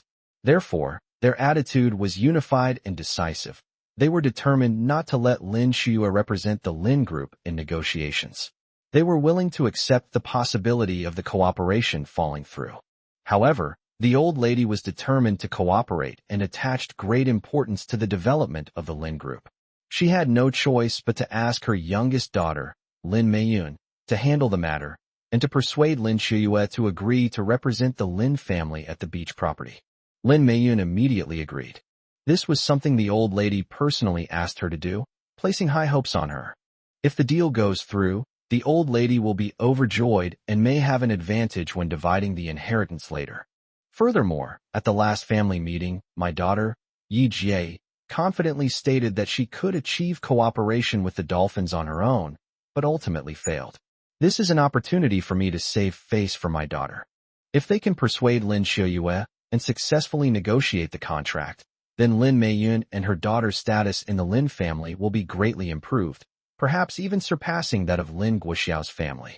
At this moment, Lin Guozhong, Dong Jinping, and Lin Shue were unsure of Lin Meiyun's true intentions, whether she needed their help or was genuinely trying to strengthen family ties. However, they were of one mind and decided to go to the appointment. "Dad, why don't you call my aunt and tell her we'd like to bring Chun Fan along?" Lin Shue suggested. After all, only with Chun Fan would they truly be a family. Without anyone, it wouldn't be complete. "Bring him." Upon hearing her daughter's words, Dong Jinping's tone suddenly rose, as if expressing a strong protest. "Bring him? Your aunt didn't invite him. How can we bring him? Besides, the Lin family doesn't have a good impression of that good-for-nothing. Although it's just a dinner party the day after tomorrow, bringing him along might affect their appetite." "Oh dear, why do you say that?" Lin Guozhong looked at his wife helplessly and said, "Shue, it means it would be better if our whole family set off together. What's so great about it? They didn't invite you, but you still insisted on going. Isn't that embarrassing?" Dong Jinping scolded. "Mom, why are you like this? I'll call Annie tomorrow."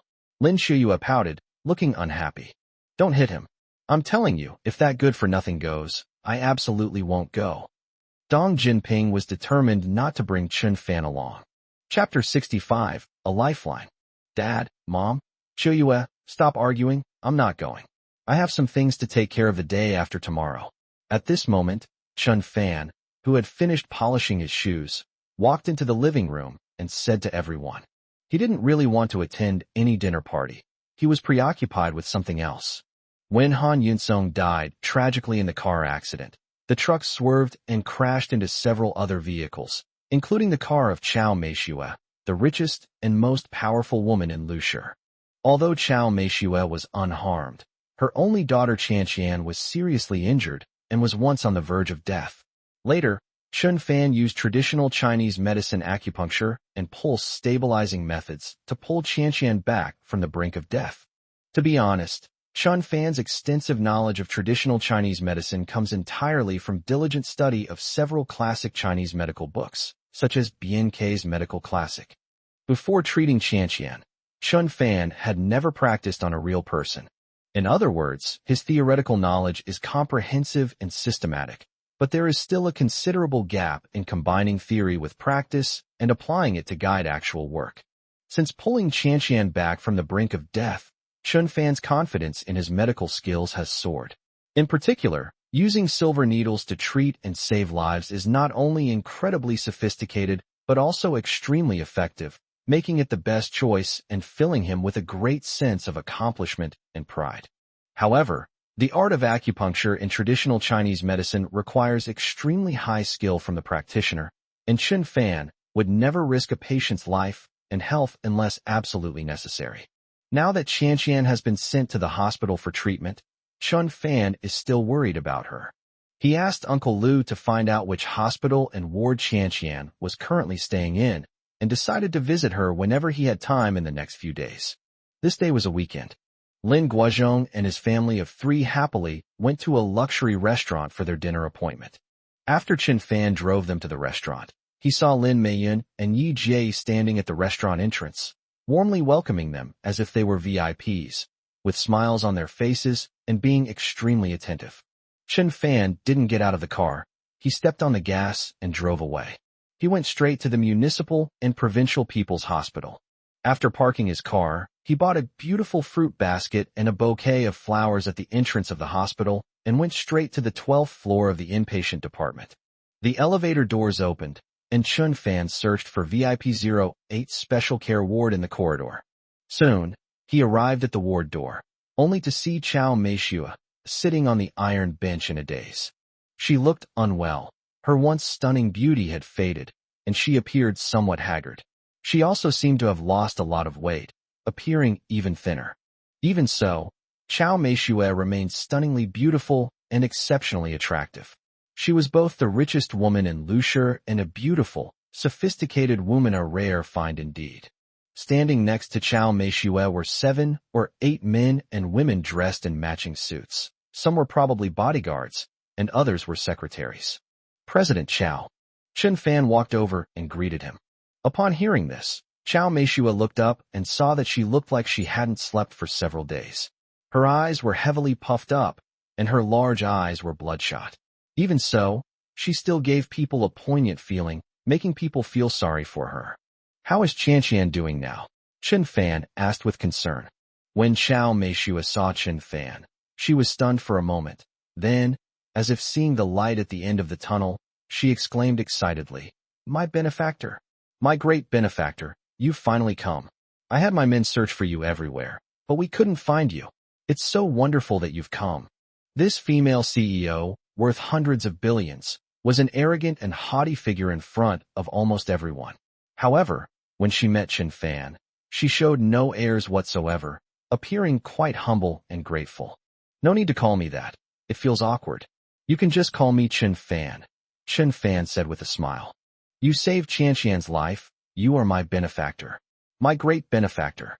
If you need any help in the future, just let me know, and I will help you." Chao Meishua said very sincerely. "Actually, my medical skills are just average. I was also risking a lot to save Qianqian that day.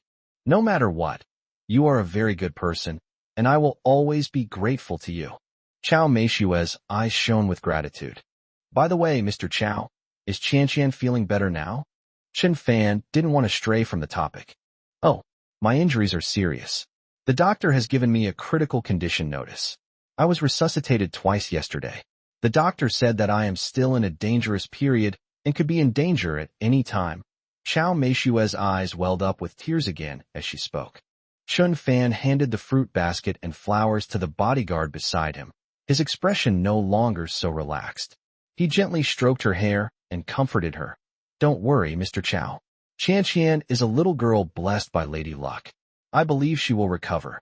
"Thank you." At this moment, Chao Meishua wiped away the tears from the corners of her eyes with a tissue and eagerly grabbed Chen Fan's hand, saying, "Mr. Chen, you saved Qianqian's life that day. Your medical skills must be excellent. Could you please take another look at Qianqian for me?" It seems that Chao Meishua is really desperate. In her eyes, Chen Fan is like a lifeline that she must grasp. "Mr. Chao, I was just lucky that day. I've done a lot of research on traditional Chinese medicine, but I have very little clinical experience. I can't joke around with a patient's life.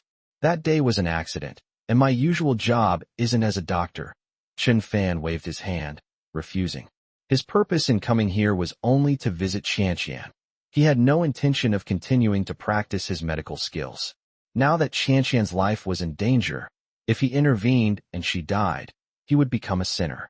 From benefactor to sinner, It really only takes a second. Therefore, Chun Fan kept declining. Hearing Chun Fan's words, Chao Meishue's last hope seemed to vanish. A trace of disappointment flashed in her eyes, her heart ached, and a look of sorrow appeared on her beautiful face. Chao Meishue and her husband started their business together in their early years, overcoming numerous hardships to gradually expand their business. At that time, their relatives ostracized and suppressed them, but they persevered and rose to become the richest people in the country.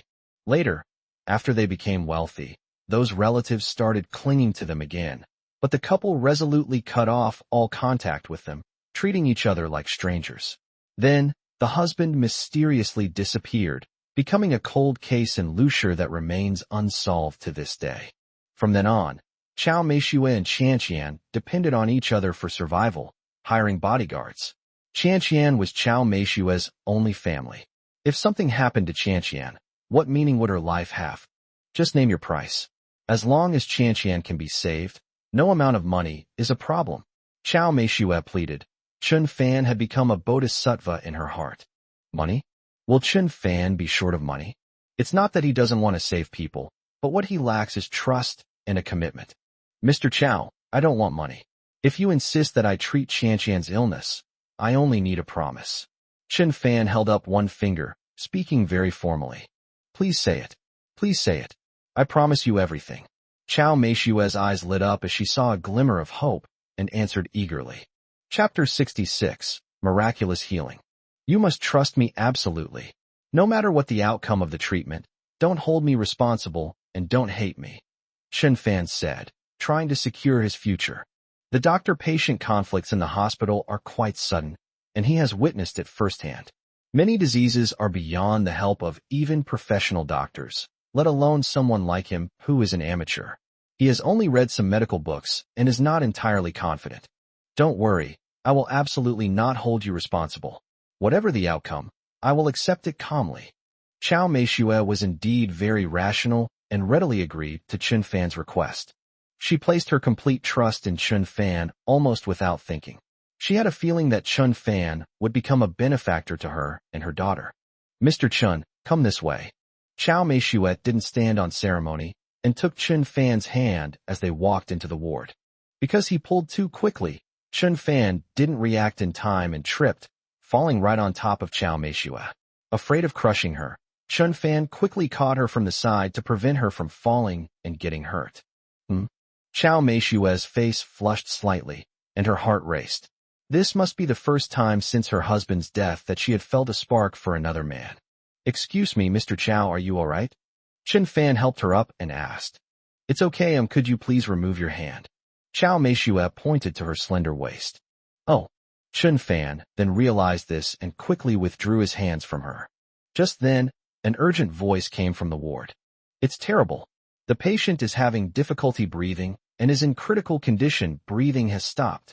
Quick, resuscitation is needed. The alarm light on the wall of the intensive care unit lit up and beeped. Soon after, 7 or 8 doctors rushed over. The doctors participating in this group consultation included senior experts from our hospital, as well as several renowned doctors from other hospitals, including many traditional Chinese medicine practitioners. Chao Meishue once heard a saying, combining Chinese and Western medicine yields better results. So he invited not only Western doctors, but also traditional Chinese medicine doctors, and all of them were top doctors in Lushur. She wasn't afraid to spend money. In a hospital, money meant nothing. The doctor leading the group was an elderly man in his 60s, wearing gold-rimmed glasses and with white hair and beard. His name is Liang Keming, and he is known as Liang the Master. Perhaps it means a miraculous cure. This person opened a traditional Chinese medicine clinic called Rensaitang and was very famous in the TCM community. Throughout his life, he treated countless patients and received numerous banners, medals, and honors. Because of his high moral standing, superb medical skills, and ample experience, coupled with his advanced age, Liang Keming no longer personally sees patients. He has essentially become the private physician of the wealthy and aristocratic in Lushur. His consultation fees are extremely high, far beyond the reach of ordinary people. At that moment, as the alarm sounded, Liang Keming led everyone inside. Chun Fan and Chao Meishue followed behind. Qianqian, lying in the hospital bed, had stopped breathing. Besides the alarm, other instruments also flashed lights and made various sounds. At this moment, one of the attending physicians picked up the pacemaker to help Qianqian restore her heartbeat, while another doctor quickly gave her an injection of adrenaline. However, Qianqian remained unmoved, her eyes still tightly closed, showing no signs of revival. "My child!" Chao Meishue cried uncontrollably, trembling with fear at the sight. After several tens of seconds of frantic work, the doctors had done their best, but the electrocardiograms still showed a flat line. The crowd's expressions darkened, and some even sighed. At this moment, Liang Qiming took out 7 silver needles from the medical box he carried with him. The other doctors stepped aside and silently watched his procedure. 7 silver needles were inserted into 7 acupoints on Qianqian's body. The Big Dipper's 7 needles. This is Liang Qiming's ultimate method of saving lives. He had previously used this acupuncture technique to pull an 80-year-old wealthy businessman back from the brink of death. Yesterday, when Qianqian was critically ill, it was Liang Qiming who used his skillful acupuncture techniques to prolong her life. But this time, Qianqian didn't react at all. Liang Qiming then took out 3 silver needles and inserted them into Qianqian's Guanyuan, Higu, and Yinmen acupoints. 3 needles bring good fortune. Everyone held their breath, hoping for a miracle. However, Qianqian remained unmoved. "Why?" Liang Qiming sighed and shook his head. He really tried his best, even using his most secret techniques, but it was all in vain. Seeing that Liang Niaoshuo was helpless, everyone's expressions became even more gloomy, and the atmosphere became extremely heavy. Chao Meishue's face turned deathly pale, beads of sweat appeared on her forehead, and her eyes were filled with sorrow and despair. Suddenly, a clear voice rang out. "I'll give it a try." Chen Fan stepped forward. "What does this guy do? Is he a toilet cleaner? He must be a psychiatric patient, right? Where's the security guard? Quickly, take him away." The doctors all turned to look at Chen Fan, noticing that he was dressed very plainly, without even a white coat, and looked very young, hardly seemed like a doctor. "What are you going to do to Qianqian's body?" Liang Qiming asked coldly. "I'll try to save it," Chen Fan replied. "The person is already dead. How can we resuscitate them? Don't move the body. Otherwise, we will stop you and take you to the security guards," Liang Qiming warned sternly. The death of a little girl has saddened so many middle-aged men, while an ignorant and arrogant guy even tried to take advantage of the corpse. Is this a distortion of human nature or a decline in morality? Dr. Liang, Dr. Wang, and other doctors, please make way. Mr. Chun is someone I invited, Chao Meishue explained. "You invited him?" Liang Qiming asked, puzzled. He knew almost all the famous doctors in Lushi, but he had never met this kid before. "Well, I won't say much more now. Saving lives is the priority. Please make way." Chao Meishue raised her voice, her tone authoritative without being angry. The doctors had no choice but to step aside and quietly observe what Chen Fan would do next. Chen Fan removed the silver needles from Qianqian's body, preparing to start the treatment again. He then obtained the medical record from the attending physician. Ruptured liver, perforated gallbladder, small intestine damage, kidney failure, prolapsed stomach. After staring at the medical record for a few seconds, Chen Fan, with his strong medical knowledge, had already figured out how to provide first aid. Just as he was about to insert the first needle, Liang Qiming angrily stepped forward and grabbed Chen Fan's arm. "Don't be unreasonable." Chen Fan was a little angry. "This is a critical moment for Qianqian's life or death, and we can't afford to waste a single second. You old geezer, aren't you just causing trouble?" He suddenly swung his arm, throwing Liang Qiming away. Liang Qiming fell to the side and backward, but fortunately 2 doctors caught him, otherwise he would have been seriously injured. Volume 3 of BNK's medical classic, The 9 Stars in a Row. Chen Fan carefully recalled the 9 acupoints recorded in the book, Fengqi, Taiyang, Huku, Baihui. He inserted the silver needles into these acupoints one by one and gently rotated them. The force with which the silver needle is inserted into each acupoint is carefully controlled, and the depth error must be within 0.5 millimeter. Chapter 67, The 9 Stars Align. As the 9 stars in a row acupuncture technique was completed, faint red marks appeared on Qianqian's body, almost invisible unless you looked closely. Moreover, these red marks form a pattern of reaching for the moon in the sky, which is quite magical.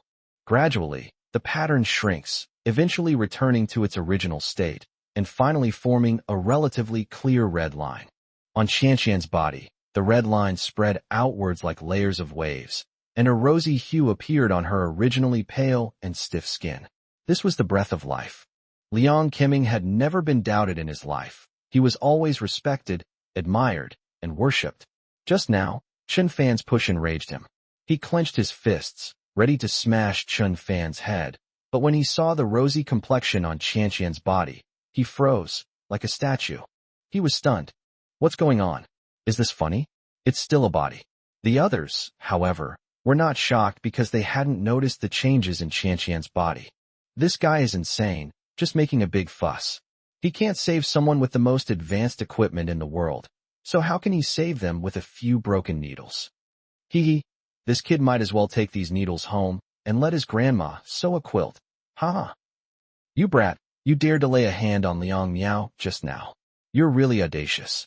Those who mocked Chen Fan didn't even carefully observe the changes in Qianqian's body before jumping to conclusions and dismissing him.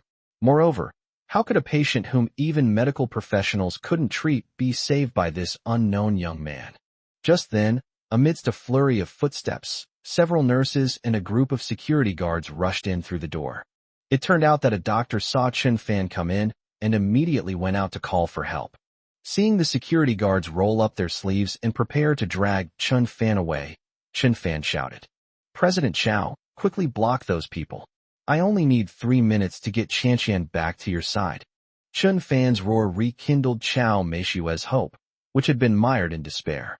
She stood up and shouted outside, "Someone come quick. Get these nurses and security guards out of here." Bodyguards dressed in black suits and sunglasses rushed in from outside. Each of the bodyguards dragged a security guard or nurse away from the scene. "Let Mr. Chen save my daughter. I will take full responsibility for whatever the outcome." Chao Meishue declared with unwavering determination to fully support Chen Fan. A woman in her 30s, breathtakingly beautiful, possessed a powerful aura that instilled fear in all who beheld her. This was the true strength of a powerful woman.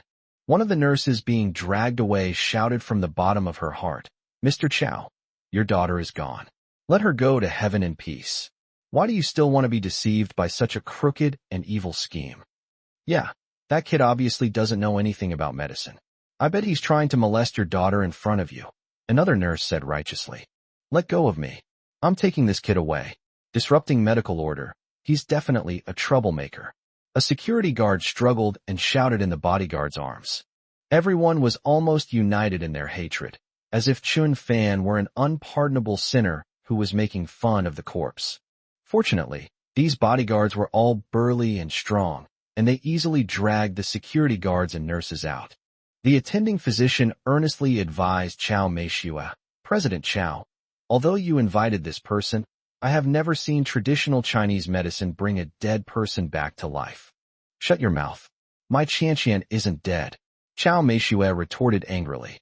The attending physician realized he had said the wrong thing. His face fell, and he fell silent. The ward door was closed, but various voices of doubt and insults could still be heard in the corridor, and some people were even shouting that they would call the police.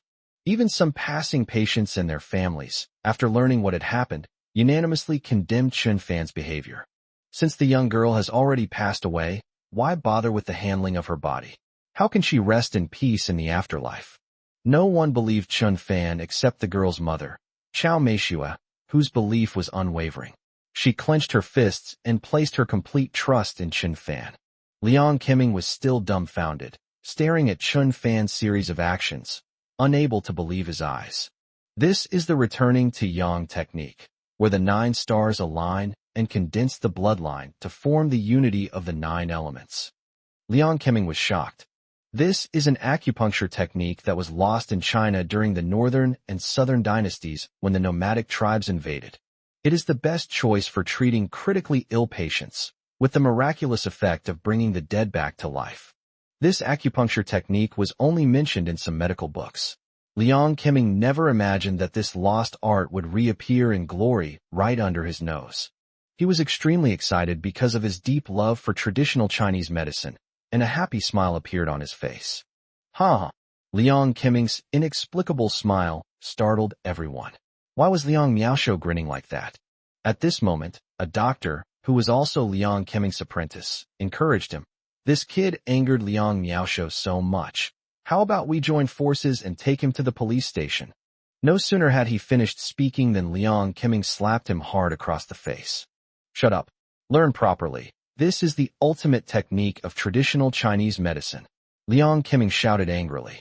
His apprentice was completely bewildered, and the others were also quite frightened, so they could only watch Chun Fan's series of actions quietly. 3 minutes later, on the electrocardiogram machine, the straight line gradually began to fluctuate, turning into a wave, and then jumping up and down dramatically.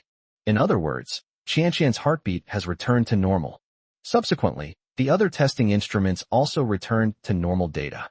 The attending physician examined the electrocardiogram and found that Qianqian's heart rate was slightly slower than normal, but still very regular. He was suddenly startled and couldn't help but exclaim, "She's alive. The little girl is alive." Everyone exclaimed in unison. The person who had lost all signs of life has now regained a heartbeat, a pulse, and is breathing. That's amazing. That's outrageous. It's simply a medical miracle. Ding, ding, ding. All the instruments emitted normal sounds, and the alarm stopped abruptly. Qianqian's left hand also moved slightly. It's really alive. Liang Keming suddenly burst into tears. These are tears of joy. He had spent his entire life practicing traditional Chinese medicine, but mostly treating common ailments. This was the first time he had ever witnessed a traditional Chinese medicine practitioner revive a deceased body. He was deeply moved, proud, and excited by the profound and extensive nature of traditional Chinese medicine. Qianqian has hope. Don't just stand there. Hurry up and treat her. Chun Fan wiped the sweat from his forehead and shouted. The doctors rushed forward and began treating the patients in a flurry of activity. The entire treatment process, though only 3 minutes long, took Chun Fan a great deal of time and energy. He felt sweat pouring down his forehead and back, and he was almost completely exhausted. Chapter 68, Resurrection. Overwhelmed with emotion, Chao Meishue grabbed Chun Fan's hand and exclaimed, "Thank you so much. Miracle Doctor. You are like a second parent to Qianqian and me. I would give anything for you." Chun Fan wiped his sweat and smiled. "Don't say that yet. Qianqian has only survived. She's not out of danger yet. I'll rest for a bit." Chun Fan sat in the chair, relaxed, and calmly watched the busy doctors. Chao Meishue was still very nervous and showed signs of fainting at any moment. Chun Fan was afraid that she would fall and hurt herself, so he took the initiative to put his arm around her and comfort her like an adult holding a child. About half an hour later, the doctors finished their rescue of Qianqian. They breathed a sigh of relief and were relieved to see that Qianqian had survived the critical period and that her bodily functions were gradually returning to normal. Everyone looked at each other, overjoyed that the little girl had survived. If Chun Fan hadn't used his miraculous acupuncture technique to bring Qianqian back to life, they wouldn't have been able to save her. Because they all knew very well that the patient had lost all vital signs at the time, and it wasn't a case of apparent death, as medically understood. It was truly astonishing that Chun Fan, a seemingly unprofessional young man, had managed to bring Qianqian back to life. At this moment, everyone's eyes were turned to Chun Fan, who was not far away. Those who had just humiliated and mocked Chun Fan now felt a burning pain on their faces and were filled with remorse. At the same time, their pride and arrogance regarding their medical skills have been greatly reduced, and they will be more humble in their future work. "Qianqian is fine now," the attending physician said with a smile. "Thank goodness. My child is all right." Chao Meishue climbed out of Chun Fan's arms, came to the bedside, and looked at her still unconscious daughter, tears falling one by one. Over here, Liang Keming walked to Chun Fan's side, and suddenly knelt down with a thud. His actions astonished everyone, including his apprentice. "I'm so sorry, Mr. Chun. I underestimated you and misunderstood you." Seeing Liang Qiming's humble attitude, the other doctors also regretted their previous disrespect towards Chen Fan, and they all bowed to express their apologies. Mr. Chen, I'm sorry. Mr. Chen, I'm so sorry. Please forgive us for what we said. Chen Fan smiled faintly, stood up, and helped Liang Qiming up, saying, Don't be like that. Doctors are compassionate, and we're all thinking of Qianqian's best interests. It's all right. The best outcome is that Qianqian is all right now. Chao Meishua wiped away her tears, turned around, and looked at Chen Fan with tender eyes, her gaze filled with gentle affection. For a fleeting moment, she felt an impulse to give herself to him. Under the respectful and admiring gazes of everyone, Chen Fan walked out of the ward. He walked straight out of the inpatient building, came to the hospital's flower bed, and sat on a bench. The weather was sunny, the birds were singing, and the flowers were blooming. Everything was so beautiful. Not long after, Chao Meishua came over. Qianqian is currently being cared for by a nanny she hired at a high price, and she also wants to get out and get some fresh air. Mr. Chen. President Chao? What brings you here? Mr. Chen, I don't know how to thank you. You wouldn't even accept money from me. It seems you are a man of exceptional character. From today onwards, Qianqian and I will regard you as our savior. We will do anything for you. Chao Meishua is a woman who knows how to repay kindness. During the most difficult time of their business venture, not a single relative came to their aid. They stood by indifferently, even humiliating them. Once, when they were so poor they couldn't afford food, a disabled neighbor gave them a bag of flour, which helped them through the famine. After the company grew and prospered, Chao Meishua and her husband gave the disabled man 10 million yuan in cash.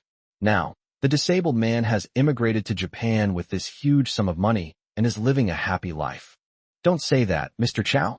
Qianqian's recovery is my greatest gift, Chen Fan said with a slight smile. Mr. Chen, as you probably know, I have some economic standing and connections in Lushur. If you ever need my help in the future, just let me know, and I will do my best to assist you. Chao Meishua said sincerely. Chen Fan was the man who pulled Qianqian back from the brink of death twice. Without Chen Fan, she would probably have committed suicide by now. Therefore, Chen Fan saved not only Qianqian's life, but also Chao Meishua's life and the future of the mother and daughter. Okay. Chen Fan nodded. Is Mr. Chen married? Where does he work? Chao Meishua hesitated for a moment before finally asking. I'm married and currently unemployed at home. Oh, you're married so young and capable. Your wife must be very beautiful, right? Chao Meishua said, deliberately moving closer to Chen Fan. She's all right. She used to be said to be the class beauty. I see. What a perfect couple. By the way, how old are Mr. Chen's children? I bet you have a lovely daughter like Qianqian, haha.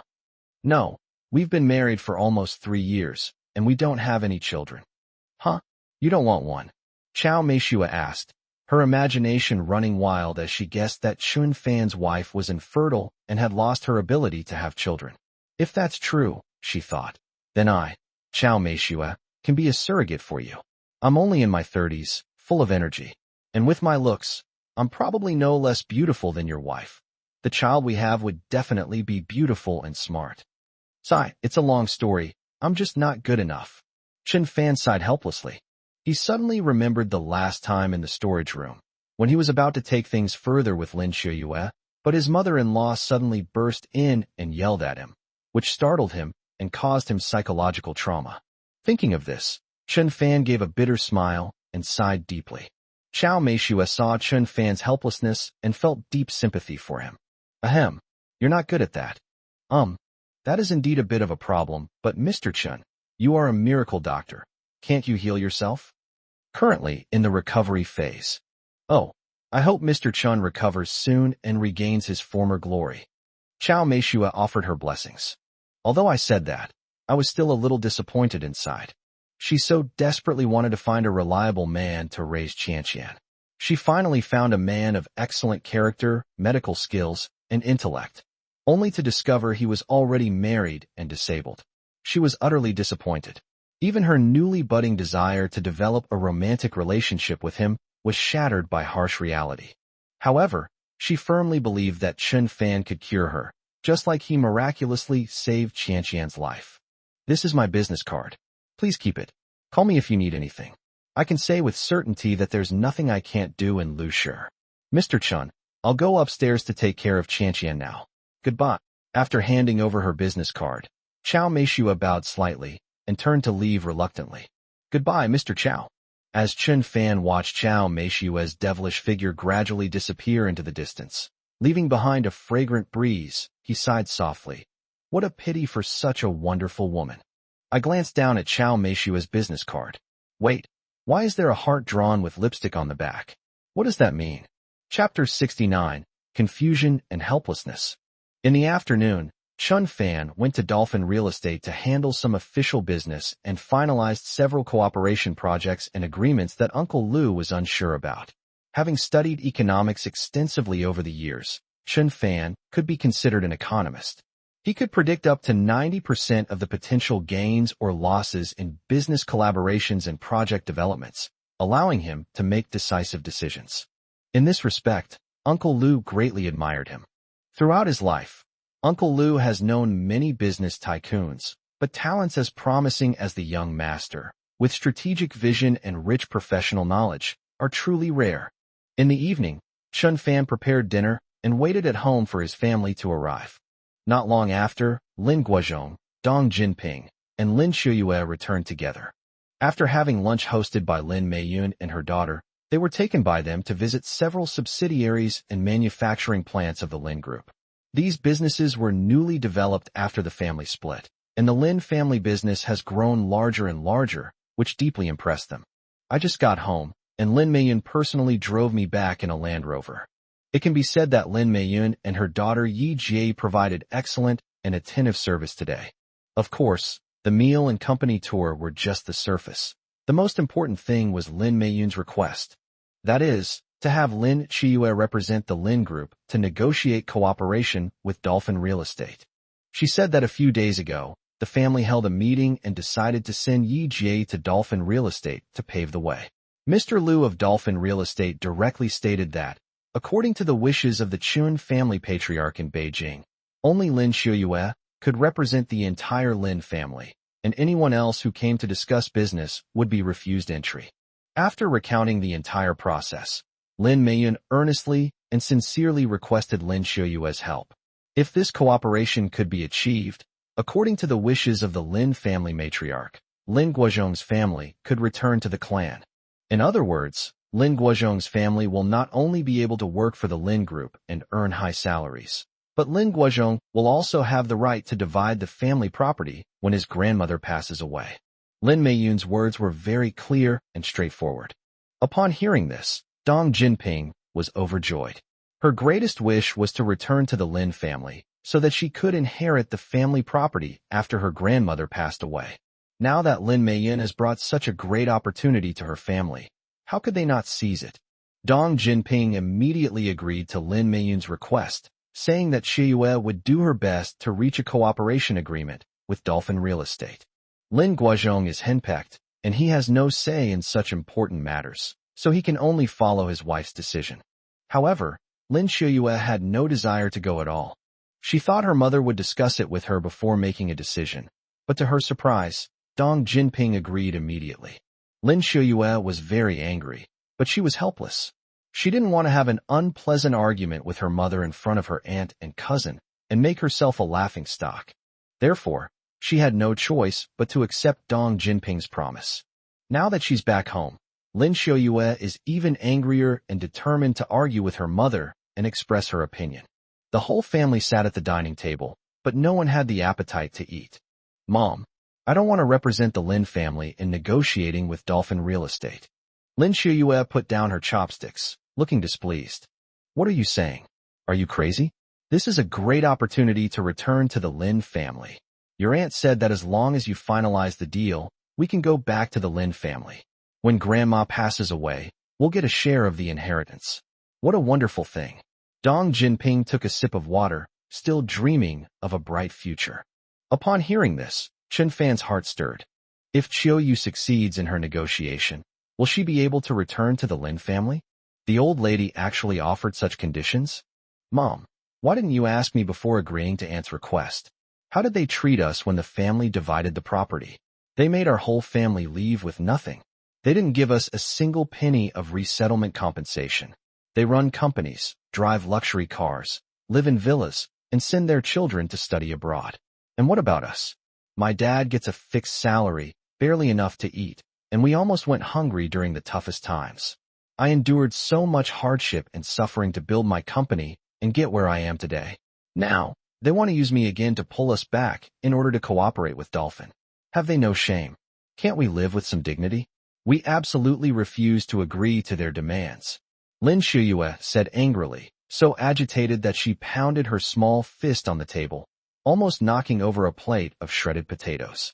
Upon hearing this, Dong Jinping's face turned red with anger, and she roared like a lion.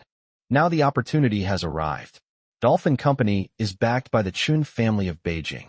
The Chun family patriarch personally appointed you to represent the Lin family in negotiating the cooperation. As long as you go, the deal will likely be finalized. Then we can return to the Lin family in glory with the contract we've secured. Wouldn't that be perfect? Over the past 2 years, your father and I have come to a realization. Why did we have to fight for a living back then? Such a large family. And your second uncle is the only one who has all the wealth. And he's secretly thrilled with himself. To put it bluntly, you must represent the Lin family at Dolphin Real Estate. There is no room for negotiation. Lin Shuyue was plunged into immense confusion and helplessness. Actually, given her company's current growth trajectory, her family's situation will improve significantly in the future. She won't need any connection to the Lin family to live a good life with a high quality of life. But why do the parents insist on returning to the Lin family? Is going back a good thing? Or is it that the parents are only after the money? Dad, Mom, we're not short of money. Why are you so stubborn? Can't we stand up for ourselves? Lin Shuyue was so angry that tears were almost coming out of her eyes. Dong Jinping wouldn't listen to any of this. She saw it as a golden opportunity to return to the Lin family. By winning over the old lady before she passed away, she could secure a larger share in her future will. Refusing now might seem like a way to save face, but it wouldn't benefit her family at all. Her husband, Lin Guozhong, had very simple ideas. He only wanted to return to the Lin family to properly care for his elderly mother. After all, she was already 80 years old, and although she was still relatively healthy, she could turn over at any moment. Her life was precarious.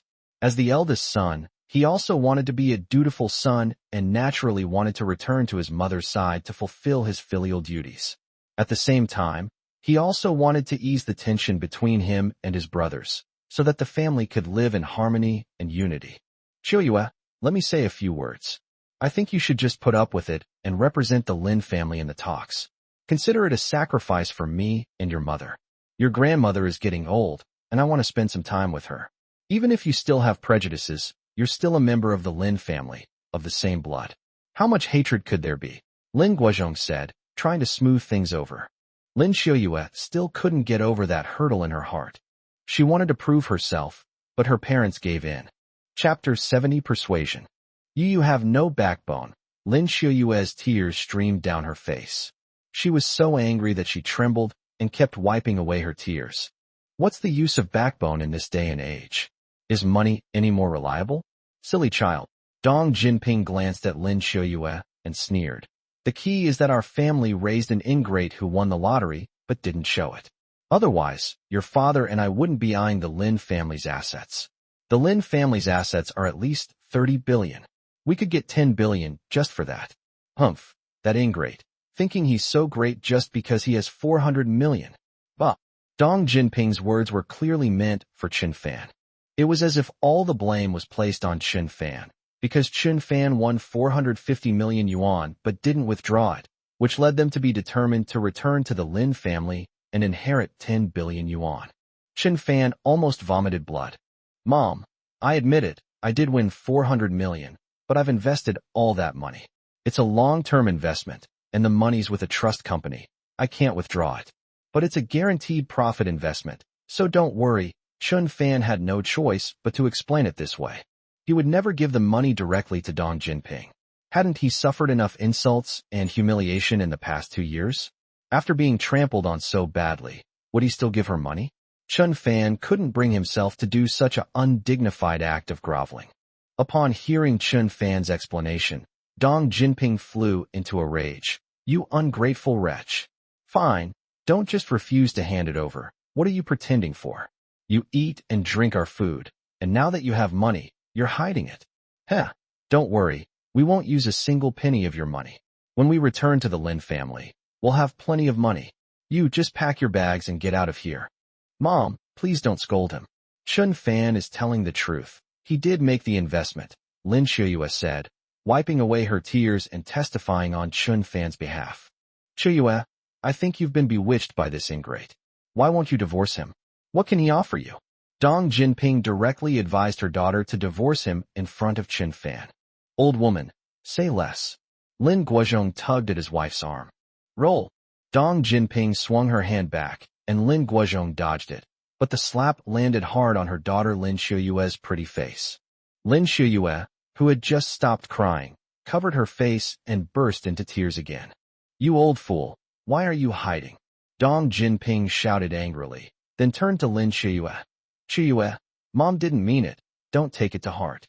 However, Lin Shuyue was filled with grief and indignation, and cried even harder.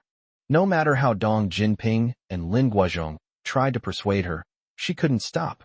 Seeing his wife crying so bitterly, Chun Fan felt a pang of sadness. Lin Shuyue was indeed an incredibly strong-willed woman who wanted to solve everything on her own and refused to accept handouts. This time, her parents had forced her to represent the Lin family in business negotiations, which had deeply hurt her. Coupled with her mother's slap, Lin Shuyue's emotions collapsed instantly. She cried bitterly, and thinking about all the tears she had shed for the company over the years, she felt even worse. What are we going to do? Old woman, think of something quickly, it's all your fault.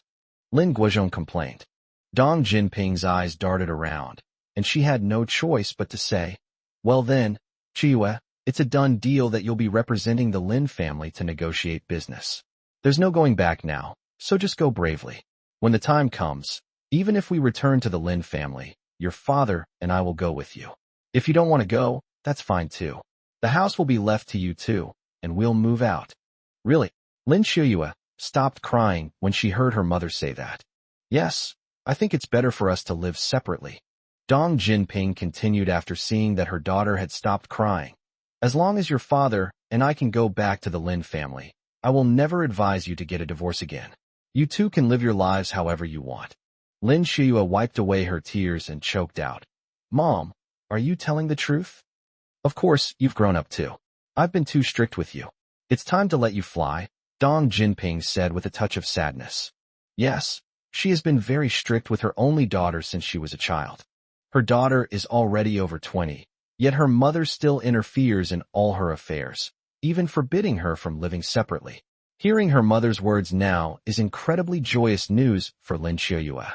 She's about to soar like a bird released from its cage. Mom, I will represent the Lin family to negotiate tomorrow. Lin Shuyue said solemnly. Yes, that's my good daughter. So wonderful. Ha ha ha. Dong Jinping stroked her daughter's hair and laughed. She glanced at Chun Fan, rolling her eyes, and said, Hey, what are you laughing at? Do you really think you can live off me forever just because I don't advise you to get a divorce? Even if you treat my daughter badly, she'll still divorce you. Chun Fan was speechless. After dinner, Chun Fan washed the pots and pans, tidied up the kitchen, took a shower, and then went back to the storage room. He was reading a book while doing one-handed push-ups when the door was suddenly pushed open and Lin Shuyue walked in.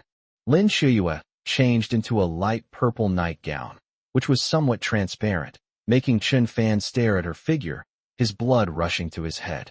Shuyue, what brings you here? Chun Fan stood up and asked Lin Shuyue to sit in a chair opposite him. Chun Fan, I came because I'm a little nervous, Lin Shuyue said truthfully. What's wrong? Grandpa Chun from the Chun family in Beijing was a close friend of my grandfather when he was alive. When I was a child, my grandfather took me to the Chun family, and Grandpa Chun took a great liking to me. After returning to Lushi, I would send Grandpa Chun a postcard every Chinese New Year to wish him good health. Perhaps for this reason, Grandpa Chun designated me to represent the Lin family. That means Grandpa Chun still likes you a lot, so go ahead and be brave, Chun Fan encouraged. I'm still a little insecure. I've never negotiated a partnership with such a large company before. Besides, this time the deal involves the Lin family contracting over 80% of the construction industry in the Eastern District.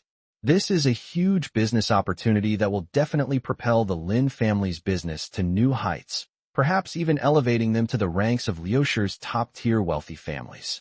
I've read the contract drafted by the Lin family. It's very ambitious and doesn't include any concessions. I'm worried that Dolphin Real Estate won't agree. If the negotiations fail, my parents will be very disappointed. Right now, all they can think about is returning to the Lin family, and as their daughter, I don't want to disappoint them. Lin Xiuyue spoke earnestly and sincerely. She expressed both her anxiety about the business negotiations and her concern that she didn't want to upset or disappoint her parents. Chun Fan saw this and sighed inwardly, deeply understanding his wife's predicament. It seems he needs to find a way to help his wife resolve this problem. Chapter 71. Happiness came too suddenly. Xiuyue, you just said that the contract drafted by the Lin family is particularly domineering? Chun Fan asked doubtfully. As the weaker party, how dare they write such an overbearing contract when they want the other party's cooperation? What's going on? Yes, they want over 80% of the construction contracting rights in the new district, cut 60% of the profits, and even want shares in the shops. It's really too domineering. We're begging Dolphin for cooperation, so why haven't they lowered their stance or offered any concessions? Why are they acting so aggressively? Sigh. It's really difficult. Lin Xiuyue sighed, feeling that tomorrow's meeting was shrouded in gloom, and she might even be kicked out by Dolphin's CEO. My God, which bastard wrote this contract? Does he have any shame? This is obviously a contract that was deliberately made to make you fail to negotiate. Grandma Lin definitely didn't read this contract, or she read it, and someone modified it, just to see you fail. Sigh, people's hearts are unpredictable. Chun Fan sighed helplessly. It seems that not all members of the Lin family are as eager as the old lady to establish a cooperative relationship with the Dolphins. Someone is sabotaging things, trying to make Lin Xiuyue fail, so that Lin Guozhong and Dong Jinping will be unable to return to the Lin family. That card-counting game was incredibly cunning. What should we do? I just sent the electronic version of the contract to Dolphin, Lin Xiuyue said anxiously, her face filled with panic. Chun Fan's brows relaxed, and he thought to himself, since someone in your Lin family wants to harm Lin Xiuyue and make her fail, then let's see who has the last laugh. I'm determined to make her succeed. Xiuyue, actually I forgot to tell you, I know the CEO of Dolphin Real Estate. Chun Fan said, patting his chest. You know him? Lin Xiuyue's eyes widened, her face filled with disbelief. How could an orphan know the CEO of a big company? What kind of network do you have? What connections do you have? Are you kidding me? We not only know each other, but we also have a good relationship, Chun Fan added. Huh? Lin Xiuyue was completely dumbfounded. To tell you the truth, I'm one of Dolphin's shareholders. Chun Fan continued, putting on a serious act of bravado. When Dolphin was first established, it was short of funds due to insufficient cash flow when negotiating land acquisition with the government. I went to the government service hall to inquire about purchasing government bonds and unexpectedly learned this important information. Then I proactively approached the person in charge of Dolphin, Manager Liu, and invested all of my 1 billion yuan. Now Dolphin's initial startup capital should be around 2 billion yuan. So you could say I own 50% of Dolphin's shares, making me the largest shareholder. My God! Lin Xiuyue's mouth dropped open, and she almost exclaimed in surprise. This news is truly a bombshell. You know, those big conglomerates often run into cash flow problems. Sometimes it's the bank's problems, and sometimes it's their own need to make additional investments. And I just happened to seize the opportunity and did Dolphin a huge favor. Dolphin's development has unlimited potential. As the major shareholder, I just need to sit back and wait for the company to grow and collect the money. I'll talk to President Liu in advance tomorrow, and you should have no problem signing the contract. Chun Fan spoke eloquently, then smiled confidently. Husband, you Lin Xiuyue couldn't help but admire Chun Fan's ability to seize opportunities and his extraordinary courage. Her opinion of Chun Fan changed a lot. Chun Fan is no longer the lazy, good-for-nothing gigolo he once was, but a man with business acumen and strategic vision. Don't sleep in the storage room tonight, Lin Xiuyue suddenly said. Chen Fan was startled. Did Lin Xiuyue think he was lying and get angry? Are you going to kick him out? Wife. Lin Xiuyue stood up and walked towards the door, but her heart was pounding and her face was slightly flushed. She just wanted to confide in Chen Fan tonight about her doubts about the contract and her worries about the possibility of failure tomorrow. She just wanted Chen Fan to be a listener and help her share the pressure. However, this man gave her an incredibly shocking message. No matter how despicable, foolish, or cowardly he had been before, at this moment, his image had completely changed. Moreover, Lin Xiuyue felt a touch of emotion. Whenever she encountered difficulties, Chen Fan was always the first person to stand up for her, helping her solve her problems and offering her advice. Since their marriage, Chen Fan has never found her annoying or deeply resented her bad temper. On the contrary, he has listened to her heart with great patience, encouraged her fighting spirit, and helped her overcome one difficulty after another. Where can you find a husband like this? Wife, let me explain. Honey, come sleep in my bedroom tonight, Lin Xiuyue said shyly, pursing her lips. Chen Fan swallowed hard, pinched himself, and it hurt, confirming that he wasn't dreaming. This is even harder and more exciting than winning the lottery. Happiness came so suddenly that Chen Fan was stunned and couldn't recover for a long time. What? You don't want to come? Then forget it. Lin Xiuyue saw that Chen Fan was hesitant and was slightly angry, so she said stiffly, I want to come. I want to come. I really want to come. Chen Fan answered excitedly, rubbing his hands together restlessly. Lin Xiuyue nodded slightly, a strong sense of guilt rising in her heart, and said, I'm sorry for making you suffer these past 2 years. After saying that, her lithe figure left the storeroom, leaving behind a lingering fragrance. Here's what happened last night. This is a sad story. Around 11 p.m., after his parents-in-law had gone to sleep, Chen Fan secretly went to Lin Xiuyue's bedroom. When Chen Fan entered the bedroom, he saw Lin Xiuyue lying on her side on the bed, looking very beautiful. He was incredibly excited. He had endured this for over 2 years. Finally, he could be with his wife and become husband and wife in the truest sense. So he pounced on his prey like a hungry tiger. 3 minutes later. Sigh, no, Chen Fan sat up, feeling dejected. Honey, are you too nervous? Lin Xiuyue comforted him, pursing her lips. No, it's because I'm not good enough. I was fine with it.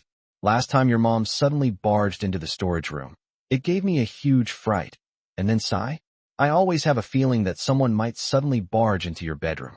Honey, this is a psychological issue. You're traumatized. How about we go to the hospital to get it checked out another day? No need.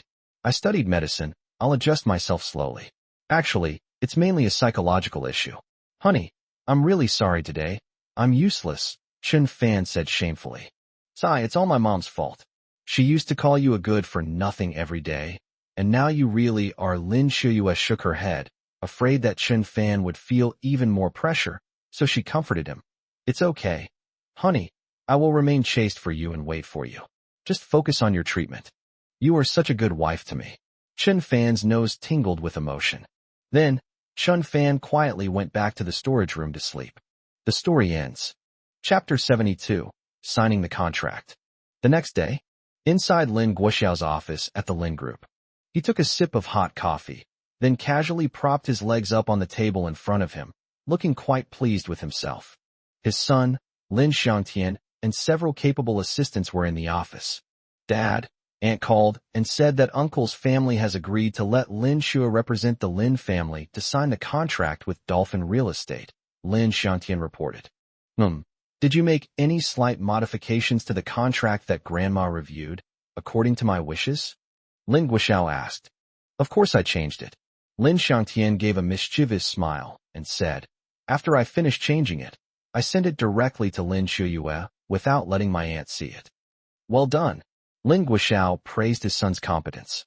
The original contract was not a so-called unfair treaty.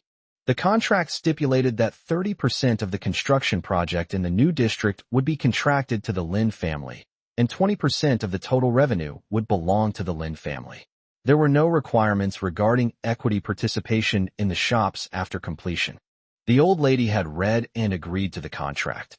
But Lin Guoxiao, wanting Lin Xiuyue to run into a wall and fail in the negotiations, had his son secretly modify it, drafting a domineering contract and sending it directly to Lin Xiuyue. Lin Guoxiao and Lin Xiangtian did not want Lin Xiuyue to successfully sign the contract. If she did, Lin Guozhong and his family would return to the Lin family, which would make it difficult to divide the property. The old lady, Lin Meiyun, Yi Jie, and the others were still kept in the dark. They naturally hoped that Lin Xiuyue could finalize the contract, but no matter how much they guarded against it, it was hard to guard against a traitor within their own ranks. They trusted Lin Guoxiao's family too much and were tricked without even realizing it. Lin Xiuyue and her family still want to go back to the Lin family? Dream on, Lin Xiangtian said angrily. The people at Dolphin Real Estate aren't idiots. If they saw the contract she brought, they'd probably beat her out. Ha ha ha ha ha. Everyone burst into laughter at the same time. Mr. Lin, your move was truly insidious. Lin Xiuyue is finished this time. After this failure, the old lady will probably be disappointed in her whole family and will have no hope of returning to the family, a man in a suit analyzed. Yes, President Lin is truly shrewd. With a simple substitution, he managed to bring Lin Xiuyue's family to their doom. Amazing. Amazing. Another lackey couldn't help but praise him as well. Lin Guoxiao gave a sinister smile, stroked his mustache, and said, "You want to compete with me? No way. Humph. Anyone who dares to block my dad's path to wealth will never be able to recover." Lin Xiangtian quickly chimed in. He knew very well that as long as his father's position in the family was consolidated, then all of his father's wealth would eventually be his. President Lin is awesome. President Lin is the only future head of the Lin family. President Lin, we will always follow you. A group of lackeys chimed in, chanting slogans and vying to fawn over him. Dolphin Real Estate Building. Chen Fan had already driven Lin Xiuyue downstairs. After parking the car, Chen Fan glanced at Lin Xiuyue, who looked slightly nervous, and said, "It's all right. I've already spoken to Mr. Liu. You can go in and sign the contract directly." Lin Xiuyue was still a little hesitant. Even though Chen Fan owned Dolphin shares and was the largest shareholder, he was not the chairman and had no decision-making power. Could he really facilitate a signing by simply making a phone call to the boss? Furthermore, while Dolphin is actively negotiating partnerships with other companies, the Lin family isn't the only large company with construction qualifications. They can certainly choose to cooperate with companies that are more beneficial to them. Do you think anyone would be foolish enough to sign such an overbearing contract from the Lin family? Will that general manager Liu listen to you? Lin Xiuyue asked in a low voice. Don't worry. He already promised me on the phone that he would give me that face, Chen Fan said with a smile. Seeing Chen Fan's confident and composed demeanor, Lin Xiuyue finally relaxed her tense emotions, as if she had been given a reassurance. Upon entering the company, a beautiful secretary in an office lady uniform approached and asked directly, "Are you Ms. Lin Xiuyue?" The beautiful secretary asked politely. "It's me." Lin Xiuyue nodded. She thought to herself, "Wow, this is a big company. Even the receptionist is so beautiful and has such high standards. Please follow me." Good. Lin Xiuyue turned her head and glanced at Chen Fan. Chen Fan waved his hand and said, "You go talk to them yourself. It's not convenient for me to go up. I'll wait for you in the car." Soon, the elevator arrived at the 18th floor, Lu Bo's office. Lin Xiuyue repeatedly reminded herself to stay confident, keep smiling, and show her best side to the other person. Upon entering the general manager's office, a well-dressed elderly man stood up, walked over, and took the initiative to shake her hand. "Hello, Ms. Lin. My surname is Liu, and I am the general manager of Dolphin Real Estate. I will personally meet with you to discuss cooperation matters with the Lin Group," Uncle Liu introduced in a deep voice. "Hello, Mr. Liu. The contract was sent to you last night. May I ask if you've seen it?" Lin Xiuyue asked, her face inexplicably turning red, fearing that Mr. Liu was subtly rejecting her desire to cooperate. "Of course I saw it. Is there a problem?" "No problem.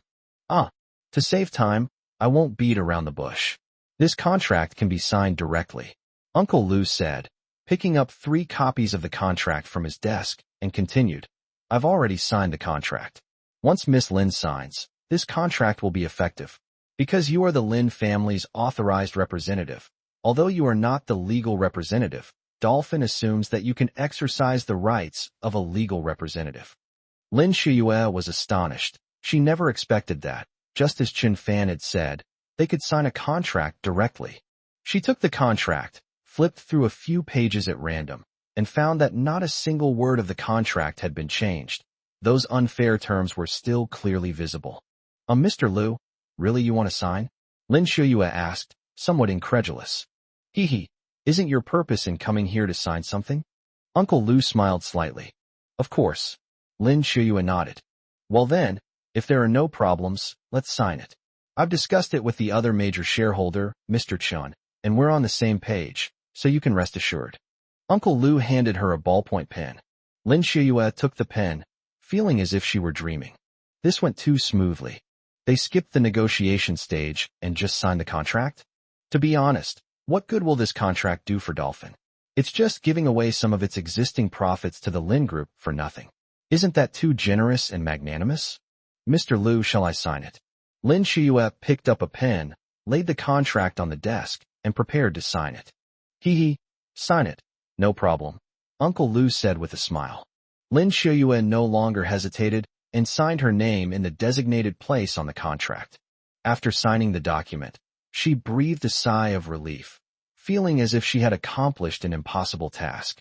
Lin Shiyue was carrying a contract and was about to leave when Uncle Liu called her back. Miss Lin, wait a moment, there's one more thing.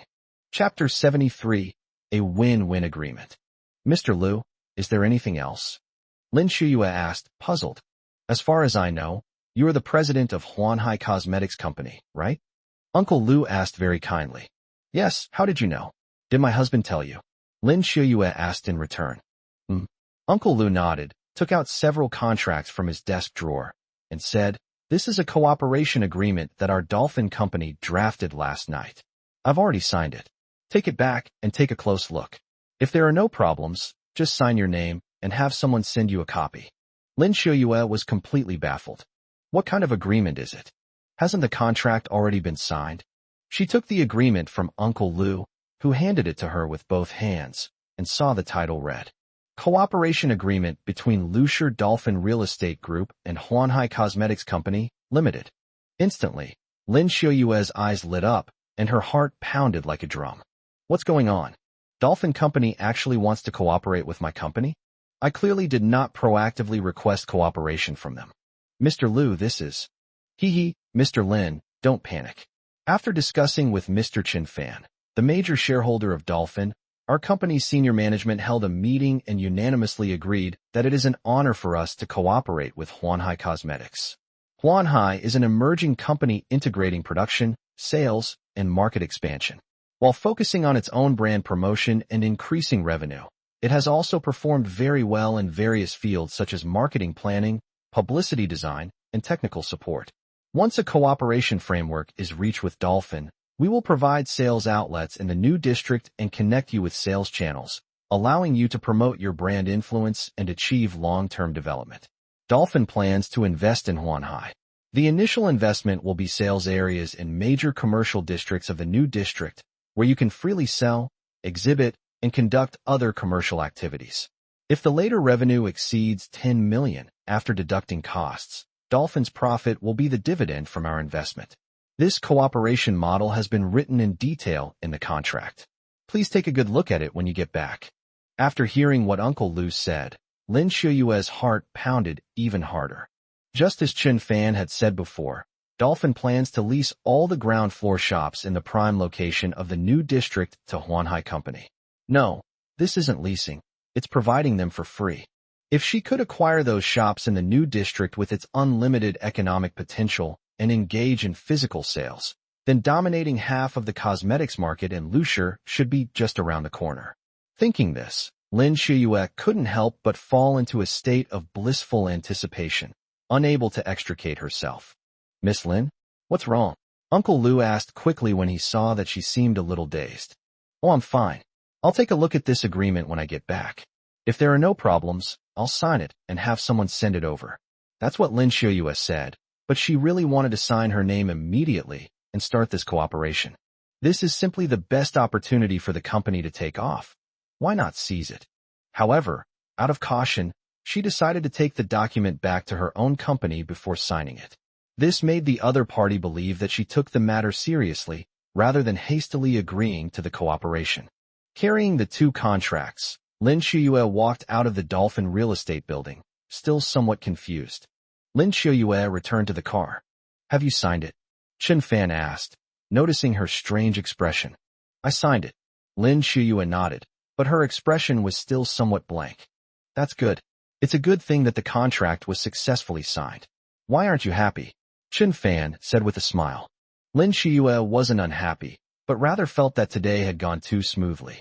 Both the warm reception from Dolphin Company and the friendly attitude of General Manager Liu made her feel a little uncomfortable. She was an entrepreneur. Back then, when she humbly sought cooperation with other companies, she rarely saw a friendly face. Instead, she had to put on a smiling face, afraid of offending the other party. Today's signing went exceptionally smoothly.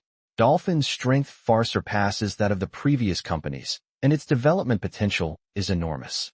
In particular, Dolphin proactively presented her with a cooperation agreement with her company. This was an unexpected and wonderful piece of news. Previously, she had almost never considered having any dealings with a large company like Dolphin. Therefore, Lin Shuyue had not yet recovered. "I'm happy, but a little puzzled. In the past, when I negotiated with other companies, I was often met with cold shoulders and even turned away. But today, I met someone so easy to talk to. Moreover, besides signing the Lin family's contract on the spot, President Liu also asked me to take a cooperation agreement between Dolphin and Huanhai. My goodness, it's unbelievable." Lin Shuyue couldn't help but exclaim, looking at Chun Fan with a face full of gratitude. "Honey, I have to thank you for all of this. If you hadn't spoken to me in advance and paved the way for me, I would definitely have been kicked out." "Hee, look at what you're saying. There's no need for thanks between husband and wife.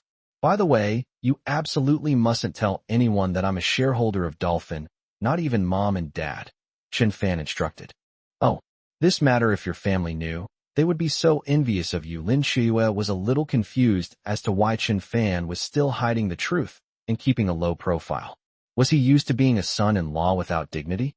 That's how people are. Once they get used to a certain way of life, it's very difficult to suddenly change them. Thinking about it this way, Lin Shuyue understood Chun Fan's predicament. "I understand. Don't worry. Honey, I won't tell anyone," Lin Shuyue assured her. Since Lin Shuyue's company had an important meeting that she needed to chair today, Chun Fan took her directly to Huanhai Company. In the car, Lin Shuyue read through the agreement between Dolphin and Huanhai from beginning to end, and there were no major problems. This is a win-win agreement. However, the Dolphin's intention to support the development and growth of the surrounding area is more obvious. For Huanhai, this was a golden opportunity to change its destiny and join the ranks of top-tier enterprises in China. Lin Shuyue, of course, wouldn't let it pass.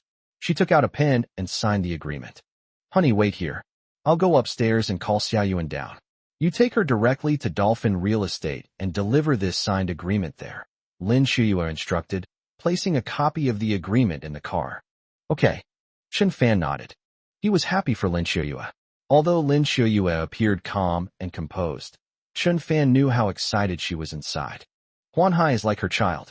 Now that Huanhai is able to develop further, how could she not be happy and excited? Soon, Sun Yuan excitedly walked out of the building and jogged towards the car. Under the sunlight, Sun Yuan, wearing a bodycon mini-skirt, looked youthful and beautiful. She had the temperament of an office lady and the liveliness and cuteness of a girl next door.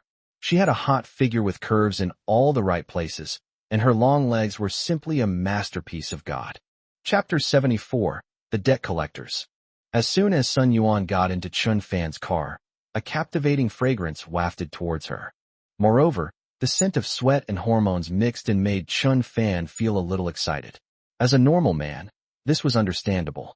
Sitting in the passenger seat, Sun Yuan had small beads of sweat on her nose. Her delicate oval face had big eyes and eyelashes that fluttered like beautiful butterflies. She really gave off the feeling of a fairy descending to earth. "Mr. Chun, Please don't keep staring at him like that, Sun Yuan said, her face slightly flushed. Cough, cough. I just had a bit of heat stroke and felt a little dizzy, sorry, Chen Fan explained hastily. Mr. Chun, Mr. Lin asked me to deliver the agreement. Is this it? Sun Yuan picked up a stack of A4 papers from the dashboard and asked gently. Her voice was as clear and melodious as a nightingale's. Okay. Chen Fan nodded and started the car. Sun Yuan picked it up casually, flipped through it, and was already speechless with astonishment. My God, we can cooperate with Dolphin Real Estate. I really didn't expect President Lin to be so lucky. No, I should say President Lin is really capable. Sun Yuan was overjoyed, his face beaming with happiness. The better the company performs, the more proud employees will feel, and their income will also increase. This is of great benefit to Sun Yuan's family's actual situation. She has a paralyzed mother and 2 younger brothers in her hometown who are in college and rely on her to send money to them, so she is under a lot of financial pressure. Yes, with Chiu signing a contract with Dolphin, the company will surely have a bright future, Chen Fan said with a smile. Let's go. The car drove off, and at that moment, an Audi 7-seater SUV parked on the side of the road outside the company building followed. Along the way, Chen Fan and Sun Yuan chatted. Sun Yuan was extremely grateful for the phone Chen Fan had given her last time. Looking at Chen Fan's sharply defined profile, her heart began to flutter again. At the same time, as a vibrant young woman, Sun Yuan started fantasizing, hoping to have a one-night stand with Chen Fan. Hey, Xiao Yuan, what's wrong? Why are you suddenly spacing out? Chen Fan asked loudly. Sun Yuan quickly regained her composure and gave an awkward smile. It's hot. I'm also suffering from a bit of heat stroke. Oh. Chen Fan nodded slightly, glanced at the rearview mirror again, a glint of shrewdness flashing in his eyes, and reminded him. Xiao Yuan, be careful now. That Audi behind us has been following us.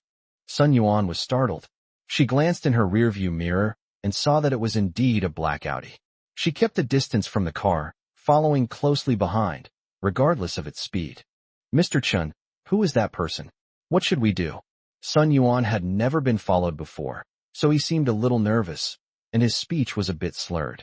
I don't know what they do either. Chen Fan thought to himself that he hadn't offended many people. The few rich kids he had dealt with had already had Uncle Lu warn their fathers not to cause trouble, as Chen Fan was someone they couldn't afford to mess with. He could basically rule out those rich kids as the ones following him. So, who are the people in this car? The car has already entered the new urban area. Because the new urban area is under development and land acquisition, there is still a considerable amount of farmland. When the car reached a relatively remote, deserted section of the road, the Audi suddenly accelerated and overtook it. It was just centimeters away from colliding with Chen Fan's car. If Chen Fan hadn't been such a skilled driver, a traffic accident would definitely have happened. Sun Yuan also screamed in fright. The Audi kept honking its horn incessantly, the ear-piercing sound never ceasing, before pulling up in front of Chen Fan's car and slowly slowing down. In short, it was trying to force Chen Fan to stop. To avoid a collision that could result in injury or death, Chen Fan had no choice but to brake and pull the car over to the side of the road. This area of wasteland is deserted, overgrown with weeds, and only occasionally does a car pass by. The Audi deliberately chose this spot to force Chen Fan's car to stop. It must have had ill intentions. However, Chen Fan was not afraid at all. He would meet force with force and water with water. Everyone in the Audi got out of the car. There were 7 burly men in total. The leader looked vaguely familiar. He had sausage lips, an upturned nose, and a face full of pimples was as ugly as a pig. He was leaning on a cane, and his right knee was wrapped in gauze, clearly indicating that he had been recently beaten and was still recovering. Chen Fan felt that this person looked so familiar. But no matter how hard I try, I can't remember. Get off. Get off now. Damn it. Get out of the car. You filthy bitch. Give me my money back. Several burly men pointed at the car window and loudly swore. It turns out that the person they were tracking was not Chen Fan, but Sun Yuan. These people, are they looking for me? Sun Yuan was extremely nervous, and even her voice was trembling.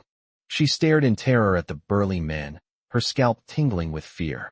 Then she turned her gaze to Chen Fan, her eyes pleading for protection, as if Chen Fan were her lifeline. Xiaoyuan, let's get off the bus first and see what they can do. Chen Fan said coldly. He appeared quite calm. Having seen many of these petty thugs, Chen Fan had no psychological trauma and was not afraid at all. Chen Fan and Sun Yuan got out of the car. Sun Yuan hid behind Chen Fan, terrified and pale. Chen Fan could feel Sun Yuan's increasingly rapid breathing due to nervousness, warm and fragrant. Brother Long, it's this woman. She owes me money and won't pay it back. Umph. Did you think online loans were free money? You slut. Pay back your money now, or don't blame us for being impolite. When Chen Fan heard someone call out to Brother Long, who was using crutches, he suddenly realized why he looked so familiar. Brother Long was the guy whose right leg he had broken when he went to the 4S store to pick up his car earlier. So these people were loan sharks. Not long ago, Sun Yuan asked her older sister for money because her younger brother had gotten 2 girls pregnant at school and needed money to have abortions. At that time, Sun Yuan had just sent the little money she had to her younger brother and her mother back home, and she was penniless. As the older sister, she felt obligated and responsible to help her immature younger brother through his difficulties. Under her brother's persistent urging, Sun Yuan reluctantly applied for an online loan through a mobile app. Surprisingly, after entering her ID number, phone number, and uploading photos and other personal information, she successfully obtained a loan. She then transferred all the money to her brother for emergency use. Sun Yuan was borrowing money online for the first time and had absolutely no precautions. She signed a contract with compound interest, and before long, 3,000 yuan turned into tens of thousands of yuan. As a working-class girl with no other income, where would I find the money to come up with all at once? She couldn't repay the money on time, so the interest kept increasing, and now the total debt has reached 100,000. Chapter 75. Re-encounter with Brother Long. The online lending company's customer service called almost every day to collect the debt, but Sun Yuan had no ability to repay. So she used various reasons and excuses to delay. Later, when the online lending company called, she simply didn't answer or hung up, and even blocked them. She had initially considered borrowing some money from Lin Shuyue, but she was afraid that Lin Shuyue would misunderstand her because of this and develop prejudice against her, perhaps even firing her later. Under immense pressure, Sun Yuan chose to go into hiding, rarely leaving the Huanhai Company building. The building had doormen and security guards, with comprehensive surveillance and adequate security measures, making it relatively safe. Because their personal information was known to many lenders, they often secretly waited near the company building for Sun Yuan to leave. Today, Sun Yuan was targeted by these people as soon as she came down from the building. "You bitch, give me my money back," a blonde thug yelled angrily. "I have no money. You're being so unreasonable.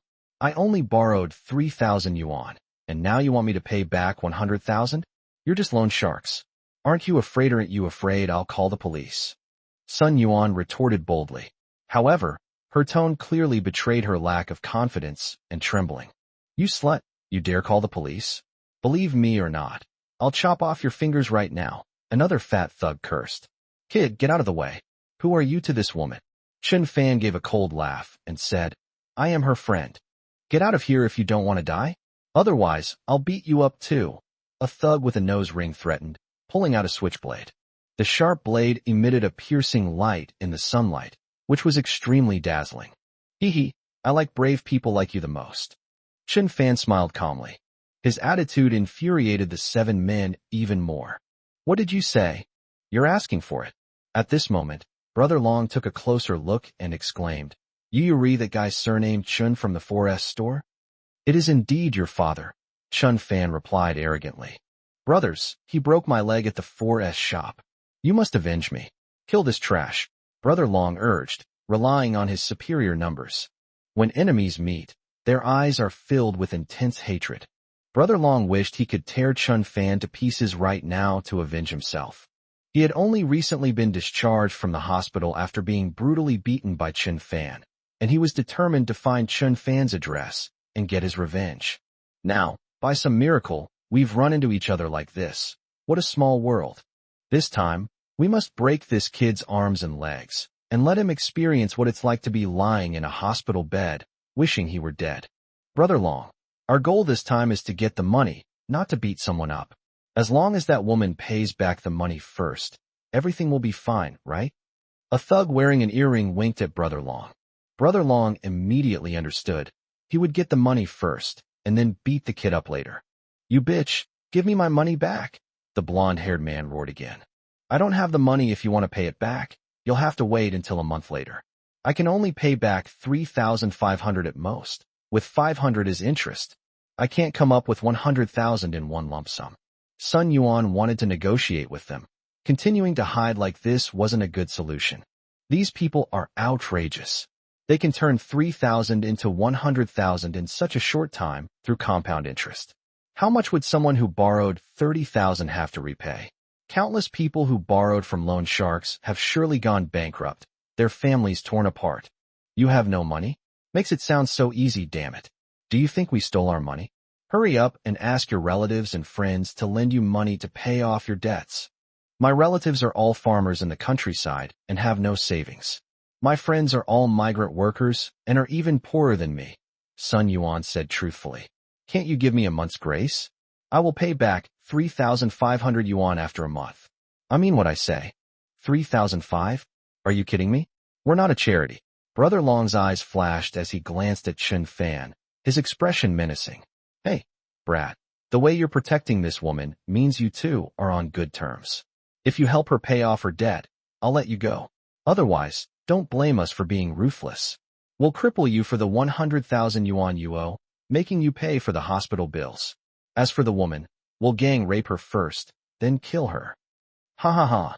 A group of people burst into laughter. Not bad, this girl is really pretty. To be honest, if I could use my body to pay off the debt, that would be acceptable. Several lecherous men sized up Sun Yuan with lustful eyes.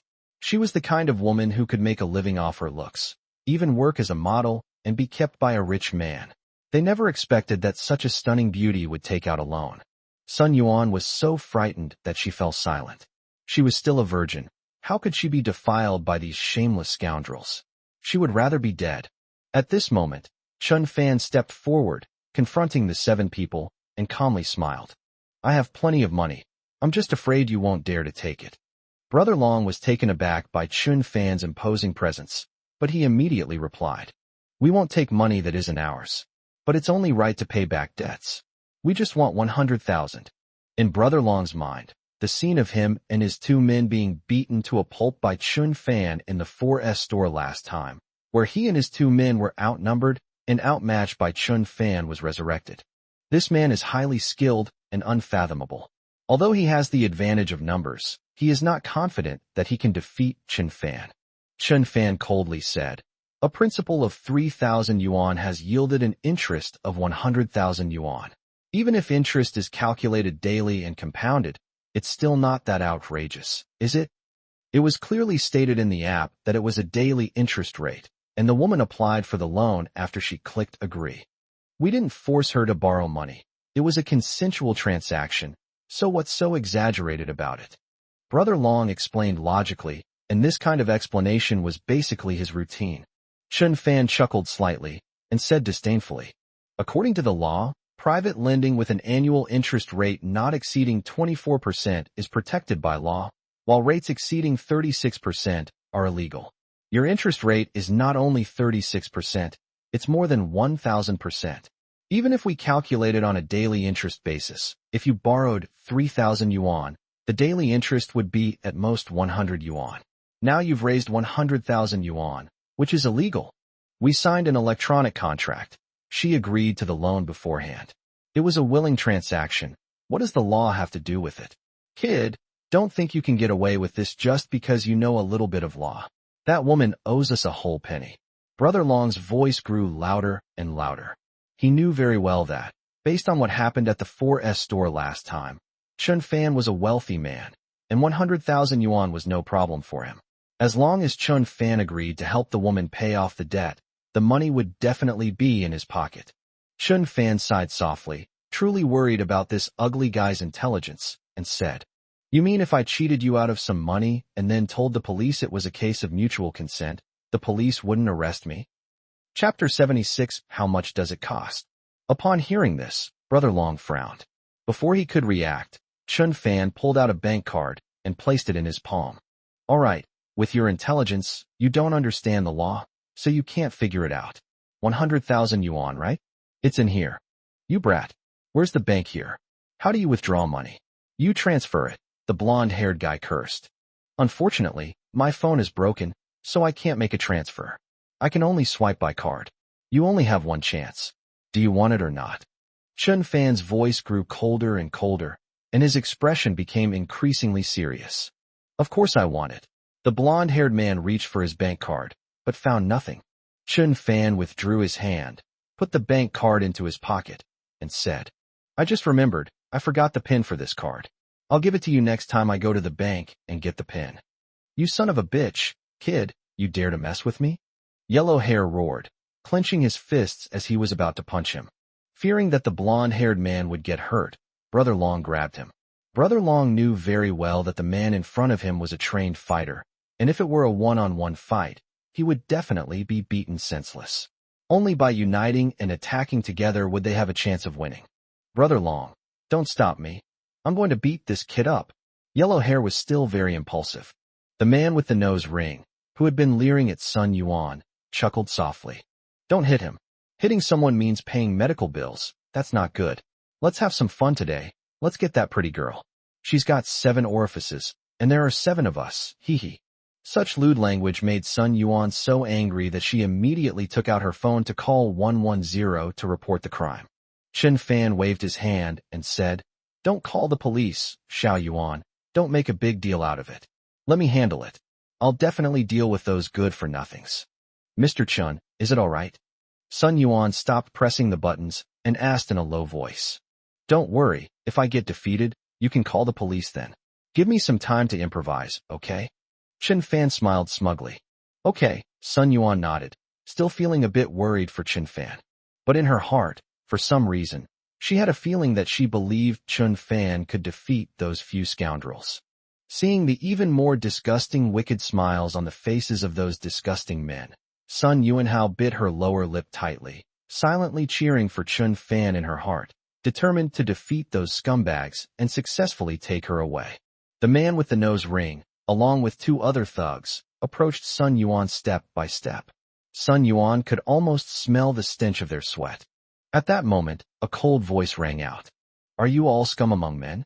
Such a beautiful and lovely woman, wearing a tight-fitting short skirt and stockings, with a top-notch figure, even prettier than a celebrity. Don't you know how to cherish a woman? As Chun Fan spoke, he stepped forward and blocked the 3 bastards. The 3 men were taken aback. The man with the nose ring roared. Kid, you really think we wouldn't dare hit you? If you know what's good for you, get lost and don't ruin our plans. You guys are so ugly. How dare you lay a hand on such a beautiful woman? Chun Fan said coldly. His tone and expression clearly showed he didn't take these thugs seriously. I can't take this anymore. I'll show you what death is. The man with the nose ring roared, veins bulging on his face, gripping the watermelon knife tightly as he charged towards Chun Fan. The other 2 thugs each pulled out a watermelon knife from their backs, also threatening to gang up on Chun Fan. They weren't just ordinary street thugs who collected protection money and made empty threats. They were ruthless people who had actually chopped off people's hands and feet and cut off debtors' limbs. The man with the nose ring rushed to Chun Fan's side, laughing arrogantly, and raised the watermelon knife in his hand, suddenly stabbing it downwards towards Chun Fan's head. If Chun Fan were to take this blow, he would definitely be disfigured. Chun Fan showed no fear or tension. When the watermelon knife was still 5 centimeters from his face, he swiftly raised his hand and grabbed the man with the nose ring's wrist, preventing him from being injured. With his other hand, he clenched into a fist and slammed it into the man's shoulder. Click! The crisp sound of bones breaking seemed so abrupt. Those present who heard the click sound all tensed up. The man with the nose ring let out a blood-curdling scream, as excruciating pain shot through his entire body from his shoulder.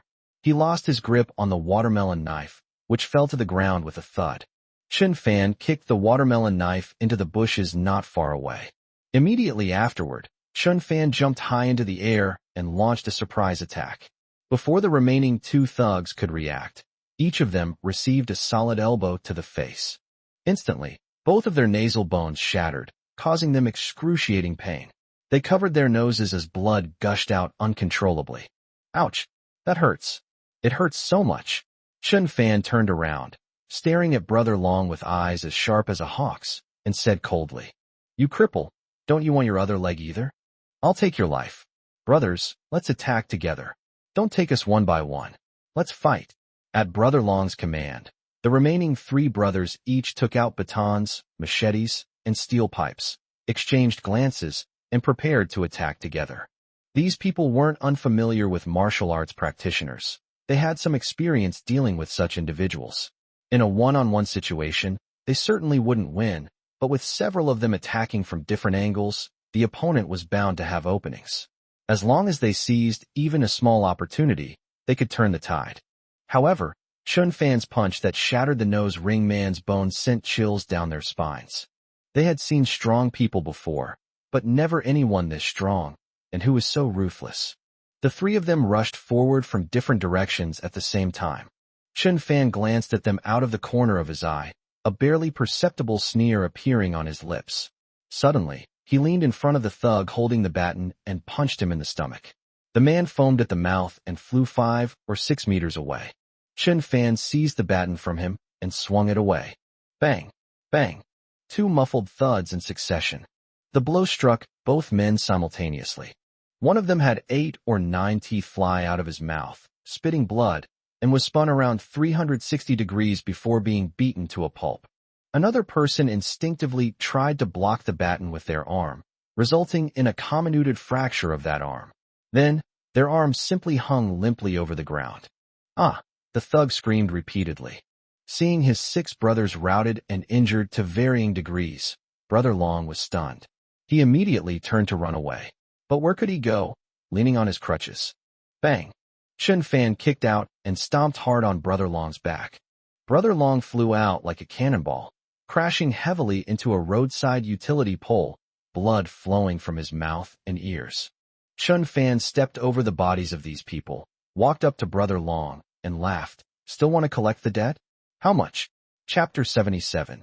Do you think I'm a pushover? Brother Long glanced again at the good-for-nothing brothers lying on the ground, groaning not far away.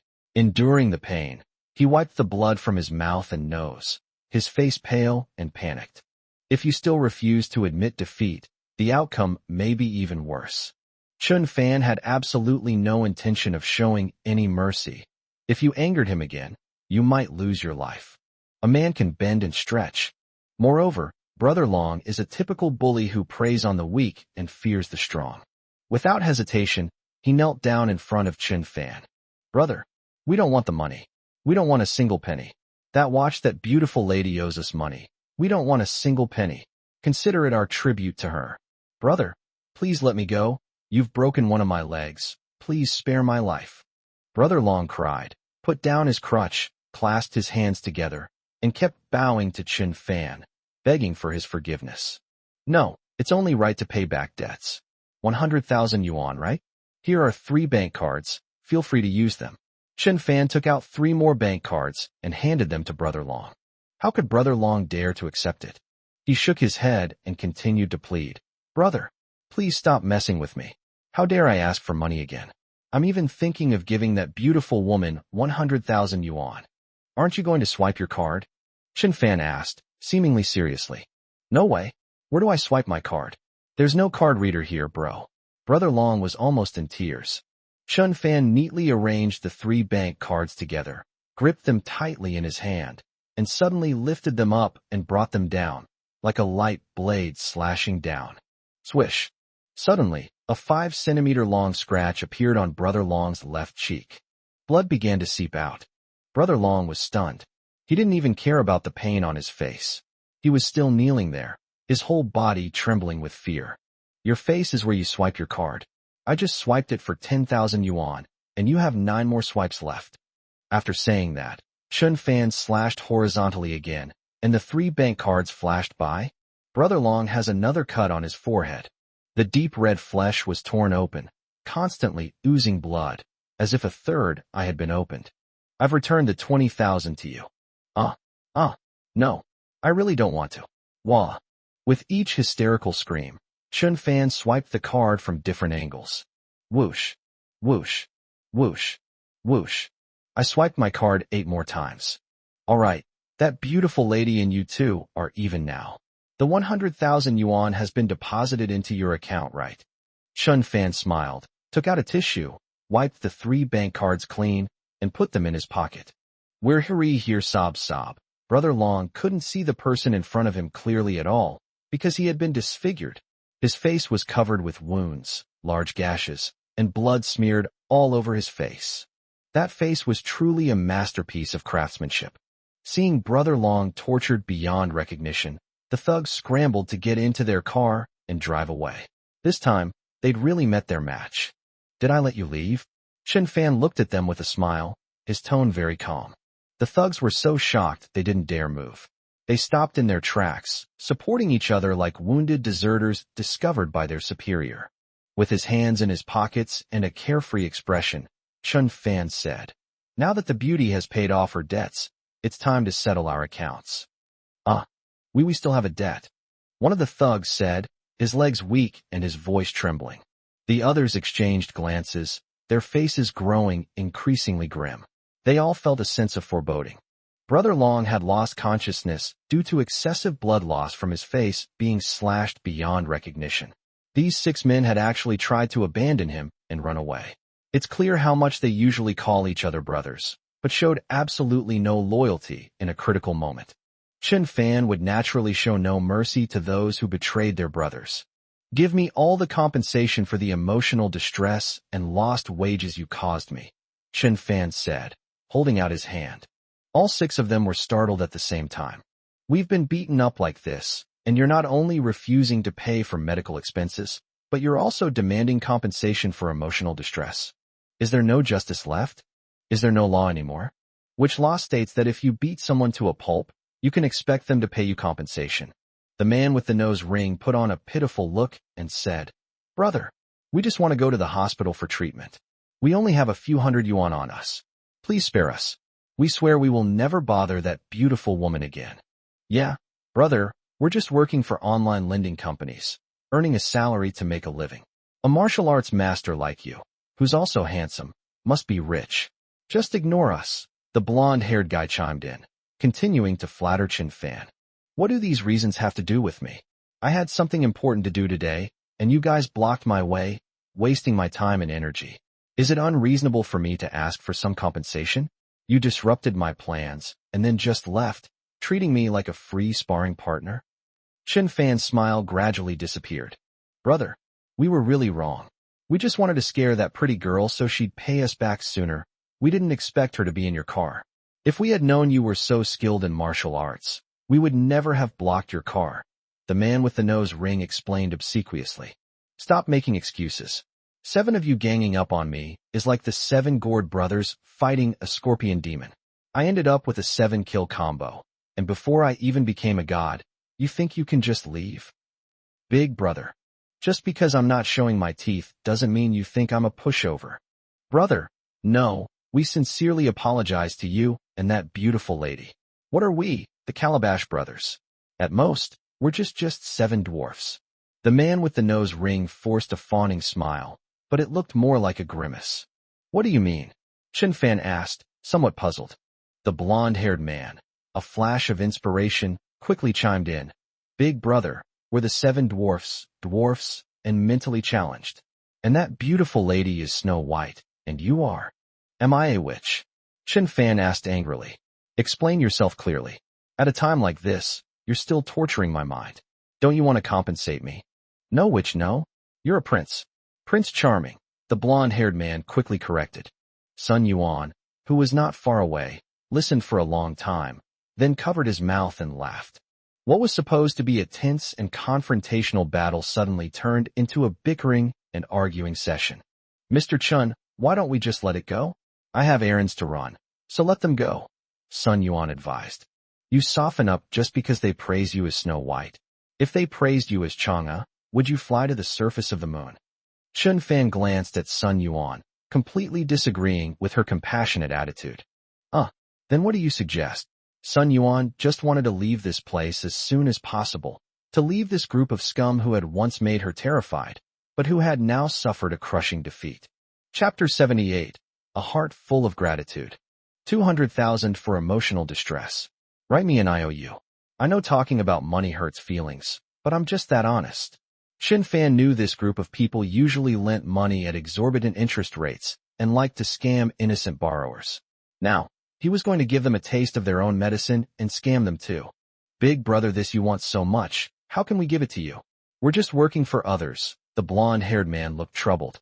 That's why I'm making you write IOUs. You can pay me back when you have the money. Write them now, or none of you are allowed to leave. Shin Fan said decisively. Okay, let's write. The blonde-haired man, the man with the nose ring, and the others all backed down. At this point, all they wanted was to get away and stay far away from this menacing figure. 6 people armed with various weapons couldn't defeat one person who was unarmed. How could they possibly fight back? So, the blonde-haired man took a pen and a small notebook from their car and asked, May I ask your name, sir? I am your father, Chun. Huang Mao gave a wry smile and wrote, We owe Mr. Chin 200,000 yuan. We've put it in writing, and we'll pay it back as soon as we have the money. We will never default on our debt. Below is the date, and the names of all 6 of them are signed. Shin Fan held the IOU and nodded slightly, indicating his satisfaction. Okay, now we'll start calculating interest daily. Until you return my 200,000, the daily interest will be 200 yuan, then 400, 800, and so on. Do you understand? Understood, the 6 said in unison. In each of their hearts, 1,000 divine beasts surged forth. Extortion is one thing, but to demand interest? Speak louder. I couldn't hear you. Understood. You guys even have business cards? Shin Fan noticed a stack of business cards in the blonde-haired man's shirt pocket and pulled one out. It contained the address of the loan company's physical store, as well as contact information such as a phone number.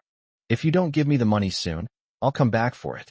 Take your brother along with you and get out of my sight, Shin Fan said seriously.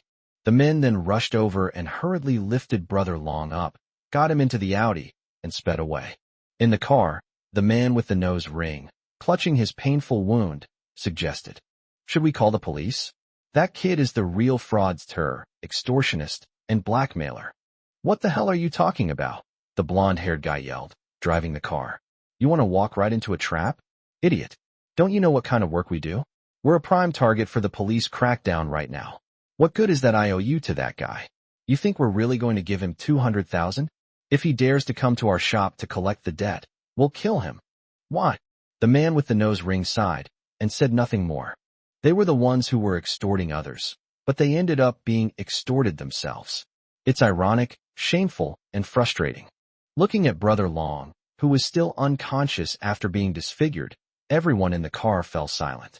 Chun Fan didn't linger for long and set off with Sun Yuan in his car. As Chun Fan drove, he said with concern, Xiao Yuan, if you ever need money in the future, never borrow from those loan sharks again. They'll trap you. If you need money, just tell me. Remember when I bought the phone last time?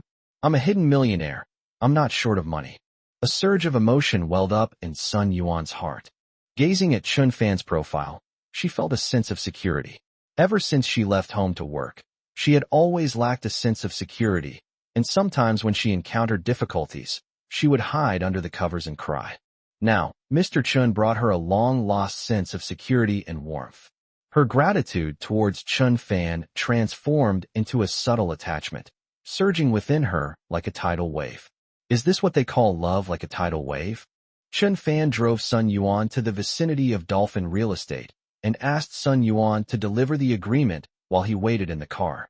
When Sun Yuan returned to his car after delivering the agreement, Chun Fan, who had just used a nearby ATM, suddenly pulled out a wad of cash and handed it to Sun Yuan, saying, Xiao Yuan, here is 10,000 yuan. I know you're short on money lately. Take it to tide you over. Sun Yuan's heart was trembling. Looking at the bright red banknotes, Sun Yuan's eyes suddenly filled with tears. Mr. Chenai, I can't accept this, Sun Yuan choked out. Take it. I know you can't repay it. No rush. You can pay me back when you're financially better off in the future. Consider it an interest-free loan, huh? Chun Fan insisted on stuffing the money into Sun Yuan's hand. Sun Yuan held the 10,000 yuan in her hand, deeply moved. In her heart, Chun Fan was not only a warm-hearted man and a hero who protected women, but also a savior. How could she ever repay such a great kindness? As the car returned along the coast, passing a hotel, Sun Yuan blushed, tugged at Chun Fan's sleeve, and whispered, "Mr. Chun, if you don't mind, I'd like to repay you in some way. I'm still a virgin." This. Chun Fan almost stepped on the gas and crashed into the car in front of him. He was a little surprised. He simply wanted to help her out of genuine concern for her well-being. A young woman struggling in the city, sending her entire salary to her family. She was both filial and responsible, and Chun Fan admired her, which is why he gave her 10,000 yuan. And now, Sun Yuan actually thinks Chun Fan's actions were all about getting her? Xiao Yuan, you've misunderstood. I helped you simply out of a sense of helping others. I never wanted anything in return. Chun Fan explained earnestly. Mr. Chin doesn't think much of me. Sun Yuan lowered her head, filled with self-doubt. What do you mean? Chun Fan was even more confused. After all, I come from the countryside. I have no money or status, and Mr. Chin's wife, Ms. Lin, is beautiful and has a great temperament. She is an absolute beauty. It's normal that Mr. Chin doesn't like me. But, Mr. Chun, can't you imagine me as your wife and make do with me? Sun Yuan raised her head and looked at Chun Fan with eager eyes. Chun Fan was both amused and exasperated. It seems that Sun Yuan is determined to give him her most precious possession. It is clear that Sun Yuan is grateful to Chun Fan and has immense trust in him. Xiao Yuan, it's not that I look down on you. It's just that I never even thought about it that way. You're young and beautiful, with such a great figure. Any man who wouldn't be interested in you is blind. But I really just wanted to help you. I didn't mean anything else. You've worked so hard at Chiu Yue's company all these years, and as Chiu Yue's husband, it's only right that I help you. Chun Fan's words were very clear and thorough. Sun Yuan nodded, pursed her lips, and said resolutely, Mr. Chun is truly a devoted and upright man. I, Sun Yuan, will always keep you here and am willing to wait for you until the very end. Just give me a call, and I'll come. Chun Fan simply said, okay, and didn't say anything more. It seems that Sun Yuan has completely submitted to him, and is even willing to wait for him for the rest of her life. This attempt to help has backfired, something Chun Fan hadn't anticipated. He's a reliable, good man with a wife. How could he possibly be having an affair with another woman? Sigh, this little fangirl is really hard to handle, a bit tricky. Which single guy can take her away? Chapter 79. Is the contract real or fake? The meeting room of the Lin family company. All the relatives were present. Will Lin Xiuyue bring the contract with the dolphins over today? Her? She can manage a collaboration that even we can't negotiate. Even if the Chan family patriarch in Beijing appointed her to represent the Lin family, does she think negotiating a cooperation with Dolphin is as simple as it seems? Want to return to the family? Dream on. Everyone was discussing the matter animatedly, waiting for the old lady to arrive. The Lin family knew very well that only top-tier families and large enterprises in Lushur could successfully cooperate with Dolphin. The Lin family, however, was clearly a second-rate family, and seeking cooperation with them was virtually impossible. Moreover, the Lin Guoxiao, Lin Xiangtian, and a group of elite talents they sent out were all turned away, without even being given a chance to negotiate. Later, Lin Meiyun's daughter, Yi Jie, went to try her luck, but ultimately returned empty-handed, becoming a laughingstock for everyone. Even if the Chun family patriarch, out of consideration for past relationships, allows Lin Xiuyue to represent the Lin family in negotiating cooperation, Dolphin is, after all, a capital company that prioritizes profit. Why would they agree to cooperate with the Lin family instead of partnering with a top-tier family to maximize their profits? That doesn't make much sense. Most of the people present were waiting to see Lin Xiuyue make a fool of herself. At this moment, Grandma Lin entered, and the entire room immediately fell silent. The door to another conference room was also pushed open by the security guard, and Lin Xiuyue walked in. Chun Fan stood guard outside the door, making sure no one saw him. But he could clearly hear the sounds coming from inside the conference room. Xiuyue, did you bring the contract? It should be fine, right? Lin Meiyun asked with concern. Did the negotiations succeed? Tell me quickly, Lin Guoxiao urged, frowning. If Lin Shiyue went to negotiate with that modified, unfair contract, it would be a 100% failure. Judging from her unhappy face, the deal definitely didn't go through. Ha ha ha. Lin Xiangtian laughed loudly. He had personally revised the unfair contract, so he was well aware of its domineering nature. A contract written by a second-rate family is more domineering than that of a first-rate family, yet it's being dealt with by a company backed by a top-tier family. Isn't this just asking for a slap in the face? Therefore, Lin Xiangtian laughed on the spot, and seeing Lin Shiyue's indifferent expression, he assumed she must have suffered a crushing defeat. If the contract had been successfully signed, why didn't she show any pride or joy? Lin Shiyue and her family want to return to the family and get a share of the inheritance? That's just wishful thinking. Lin Shiyue ignored these people. In her eyes, they had no good intentions and were all hoping for her failure. There was no need to pay attention to them. She went directly to the old woman, presented her with a contract, and said, "Grandma, this is the contract I negotiated. Dolphin has already signed and agreed to it. Please take a look." This sentence was like a bombshell. This caused all of Lin's relatives to show expressions of surprise. The old lady looked at Lin Shiyue with kind eyes, took the contract, and asked, "Is the contract really signed?" "You see," Lin Shiyue said, standing to the side, her face still expressionless. The old lady put on her reading glasses hanging around her neck and began to carefully review the contract.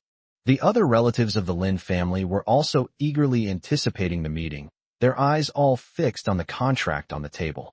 They were skeptical. How could Lin Shiyue actually secure the contract? Among the relatives present were many business elites who had all failed. What made Lin Shiyue so capable? Just because of her face? Yi Jie's face wasn't bad either, yet she still suffered a crushing defeat. Having already separated from the family, Lin Shiyue was naturally treated as an outsider by her relatives, with virtually no contact between them. If she were to actually sign the contract with Dolphin and overcome this difficult obstacle, she could successfully return to the Lin family. This was something they didn't want to see. The people who least wanted to see Lin Shiyue return to the Lin family were Lin Guoxiao and his son Lin Xiangtian. If Lin Shiyue returns, she will definitely be valued by the old lady. With her abilities and skills, she might even make the father and son step down. If the contract is signed, then Lin Shiyue must have tampered with the contract terms, replacing the unfair terms with those favorable to Dolphin real estate. Thinking this, Lin Guoxiao snorted coldly and asked suspiciously, "Lin Shiyue, in order to sign a contract with Dolphin and return to the Lin family, you dare to arbitrarily change the contents of the contract. Lin Shiyue, you forged a contract and signed with Dolphin, disregarding the interests of our Lin family? You only think of yourself." Lin Xiangtian chimed in. "How despicable. Just like her useless husband, she only knows how to lie and cheat in order to get back into the Lin family." Yu Jing rolled her eyes at Lin Shiyue and said sarcastically, "Yu Jing dislikes Lin Shiyue so much because Lin Shiyue is prettier and younger than her. It's a kind of jealousy at play." At this point, seeing that Lin Guoxiao's family had made this conclusion, the other relatives of the Lin family also joined in the criticism. Using a fake contract to sign a contract? Do you really think the Lin family are fools? Lin Shiyue, get out of here. You still want to go back to the Lin family? Keep dreaming. How can someone who prioritizes personal gain over the company's interests be allowed to return to the Lin family? She looks like a vixen. She's obviously a cunning woman. Why aren't you going back to supporting your good-for-nothing husband? You're a disgrace. Each relative acted as if they had exploded, constantly mocking and even verbally attacking Lin Shiyue. Only Lin Meiyun and her daughter Yi Jie remained silent. They hoped that Lin Shiyue would sign the real contract with Dolphin and smoothly return to the Lin family. This way, they could not only unite to suppress Lin Guoxiao's family, but also allow Yi Jie to save face. If Lin Shiyue fails to sign the contract, or if she uses a fake contract, then she and her mother will have a hard time getting along in the Lin family. They might end up with nothing, not even a share of the family property, which will all be seized by Lin Guoxiao's family. Seeing that everyone stood up to support him, Lin Guoxiao felt even more confident. He stroked his mustache and said coldly, "Lin Shiyue, you are my niece. I didn't want to say anything to you, but it's wrong of you to falsify documents. It's understandable that the contract failed to be signed, but falsifying documents is a matter of character. Yu Jing added in a shrill voice. Manhwa, she'll stop at nothing to get back into the Lin family. Not a single one of her family is reliable, especially that good-for-nothing son-in-law, a complete freeloader, a disgrace to our family. A family like that should just stay in their apartment building and not come to the Lin family and lower our standards. Relatives, don't you agree? Yes, the crowd answered in unison, their voices like a roaring tsunami. It's clear that Yu Jing has a strong appeal. This is also because most of the relatives are opportunists. Seeing that Lin Guoxiao, Yu Jing, and Lin Xiangtian's family are the most qualified and hopeful to inherit the Lin family business in the future, they have to please and flatter these people if they want to get a share of the pie. Chapter 80. Unforgiving when in the right. Seeing this scene, Lin Shuyue was not angry at all. Instead, she smiled slightly. Honestly, you guys are something else. Whether the contract is the original or not, whether I made changes or not, is not something you can determine based on your subjective assumptions. If I really dared to forge something, would I have come here myself? Upon hearing this, everyone looked at each other in bewilderment and fell silent. Yes, if it was a forged contract modified by Lin Shuyue, signing it would not only be a major loss for the Lin family, but would also absolutely enrage Grandma. Why would Lin Shuyue take such a risk? Perhaps she really did get the contract. Then let Grandma verify the authenticity of the contract, someone suggested. At this moment, the old lady, who had been looking at the contract for a while, looked up, put down her reading glasses, and slowly said, "This contract has indeed been modified." As soon as the old lady finished speaking, Lin Shuyue froze, a chill running down her spine. I clearly sent it to Dolphin without changing a single word. Why is it said to have been modified? What's going on? Ha! I knew it was a fake contract. You vixen, you think you can get away with this? Shameless. Yu Jing shouted first. Grandma saw through you. With your trashy character, you think you can get back into the Lin family? She's exactly like her good-for-nothing husband, a habitual counterfeiter. And he even owns a cosmetics company, which means all the products they make are fake and shoddy goods, a total rip-off. Shut up, all of you, the old woman shouted, slamming her cane onto the table. Immediately, everyone in the room fell silent. Although the contract has been modified, the modified terms are all in favor of our Lin group. For example, the original contract was to take on 30% of the construction business in the new urban area, but now it has been changed to 80%. We originally only wanted to get 20% of the subsequent financial profits, but now it has become 60%. The old lady spoke with great confidence, leaving the relatives speechless. That's incredibly bold. Partnering with a large company like Dolphin and still daring to hand over an unfair contract? Aren't they just asking for trouble? What merit or ability does our Lin group have to take such a big advantage from Dolphins? If they can really acquire 80% of the construction business in the new district, then the Lin group will soar to new heights, reap huge profits, and directly join the ranks of Liushir's top-tier wealthy families. This unreasonable contract, Dolphin really signed it? Lin Meiyan asked in surprise.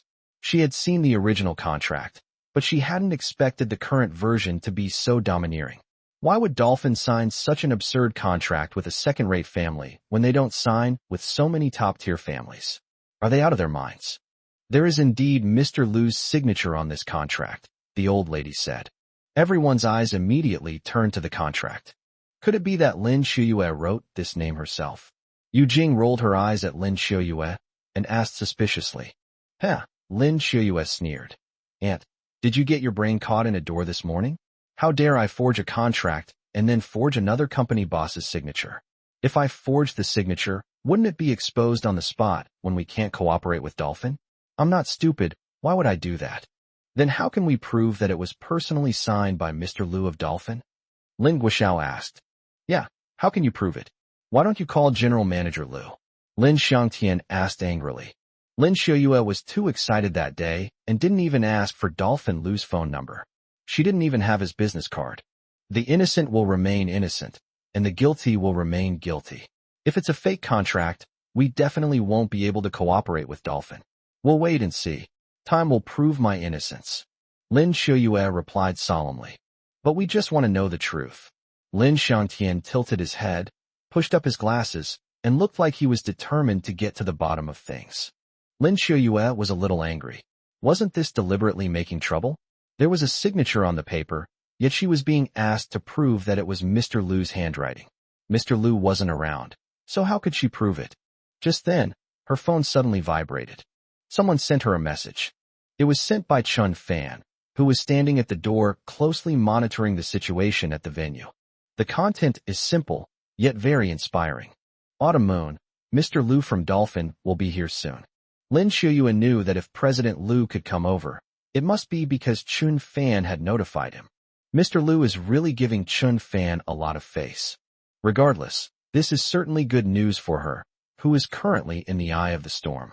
He felt a surge of gratitude toward Chun Fan, and a sense of courage to utterly humiliate everyone else filled his body.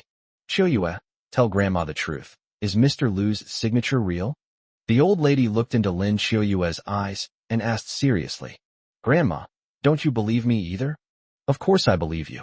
As long as you say it's true, I'll throw a welcome banquet for you and your parents another day to formally welcome you back to the Lin family. At that time, you can invite Mr. Lu from Dolphin to come over, and everything will be clear up. The old lady spoke eloquently, just waiting for Lin Xiuyue's reply. Lin Xiuyue replied confidently. Grandma, let the signer say for sure whether this signature is real. Mr. Lu from Dolphin Real Estate will be here soon. Huh? The old lady opened her mouth wide, and her dentures almost fell out. Lin Guoxiao frowned and asked in confusion, I didn't see you contact General Manager Lu. Why would he suddenly come? Besides, he's the CEO of Dolphin and is very busy with official business. Why would he make a special trip to the Lin family building? Lin Xiuyue, don't talk big. Why would a boss of a big company like President Lu come here? Lin Xiangtian didn't believe it at all. Yu Jing stuck out her tongue and sneered at Lin Xiuyue. If President Lu could come, I'd kneel down and call you sister. Upon hearing this, Lin Xiuyue saw it as a perfect opportunity to teach this sharp-tongued woman a lesson. From the moment Lin Xiuyue entered the conference room, Yu Jing began to mock and ridicule her relentlessly. Lin Xiuyue, out of respect for Yu Jing as an elder, didn't argue with her, but the woman's words became increasingly outrageous, and she felt she had to teach her a lesson to keep up her pride. Aunt, you said it yourself. If President Lu comes, you'll kneel down and call me sister, right? Lin Xiuyue pointed at Yu Jing and questioned her coldly. She was actually using this opportunity to stall for time, since it would take Mr. Lu some time to get from the new district to the city. Yes. Yu Jing put her hands on her hips, looking fearless, and said, I don't believe President Lu will come. I want to see what kind of trouble you, Lin Xiuyue, can cause. Then we'll wait and see. This morning, as soon as I stepped out the door, I contacted General Manager Lu. He said the contract was successfully signed, but he hasn't yet met with Grandma Lin and wants to come and visit her in person. Ahem. Lin Xiuyue coughed twice on purpose at the end of her sentence, clearly signaling to Chun Fan. Chapter 81. President Lu arrives. Hearing Lin Xiuyue's words and coughing, Chun Fan, who was standing at the door, understood immediately and sent a second message to Uncle Lu. Afterwards, Lin Xiuyue sat down in the chair next to the old lady, her face serious. The relatives were all extremely puzzled and found it unbelievable. But most of them, including the grandmother, surprisingly chose to believe Lin Xiuyue and thought that Mr. Lu from Dolphin was really coming. Some women immediately took out their cosmetics to touch up their makeup, and some men checked their clothes and hairstyles to make a good impression on Mr. Lu. After all, these relatives represent the Lin family's image, and they can't afford to embarrass the Lin family in front of the old lady. Mom, forget it. Don't wait anymore. Go back and rest, Lin Guoxiao said to the old lady as he walked over. Just as he finished speaking, his phone rang. I have a promise with the grasslands. Hello? What? 3 cars are coming in. All Rolls-Royces? Are they from Dolphin Company? It turned out that the secretary had answered the phone, saying that 3 cars wanted to enter the building's courtyard. Let them in, the old woman instructed, her brow furrowing. Let it in. Lin Guoxiao had no choice but to say, and then hung up the phone. 2 minutes later, A male secretary rushed into the conference room in a panic. Grandma, a group of people have come, all wearing matching black suits and red ties. And snap. Lin Guoxiao stepped forward and slapped him hard across the face, angrily saying, "What's the panic? Speak clearly." The male secretary covered his face and said, "Yes, Mr. Lin. The people who came seemed to be from High Dolphin Real Estate Group, and they even brought gifts." A gift? The old lady's eyes widened, and she instinctively stood up. Suddenly, a dense group of dark figures appeared at the entrance of the conference room, and then filed in. Each man in a black suit was holding an expensive gift. After each of them placed the gift on the table in front of the old lady, they announced the name of the gift. "May you have good fortune, and everything go as you wish, and may you receive a jade rui. May you live to be 100 years old, and may you have a golden comb." A skillful way to make money is like having a golden abacus. Good things come in pairs, a pair of gold bracelets. A hearty appetite, a set of golden bowls and chopsticks. Sharp hearing and keen eyesight, and a silver necklace. Good health, and a gold threaded sweater. Soon, the long conference table was filled with all sorts of valuable gifts. Each one of them is incredibly valuable. The Lin family relatives were all stunned, dazzled, and deeply shocked. The last person to appear was none other than the grand finale, Uncle Lu. Uncle Lu chuckled as he carried a large package wrapped in gold paper. It felt heavy, and sweat beaded on his forehead. He placed the package on the table, let out a sigh of relief, then untied the knot and tore open the gold paper. 660,000 in cash. Wishing the old lady all the best. After Uncle Lu's blessing, the entire meeting room fell silent again. You could hear a pin drop. The relatives stared in shock at the table laden with gold, silver, and jade artifacts, along with the gleaming 660,000 yuan in cash. They were filled with envy. It seemed Dolphin Real Estate was indeed a company with deep pockets. Even a casual gift for a first meeting could be so extravagant. The old lady, leaning on her cane, left her seat.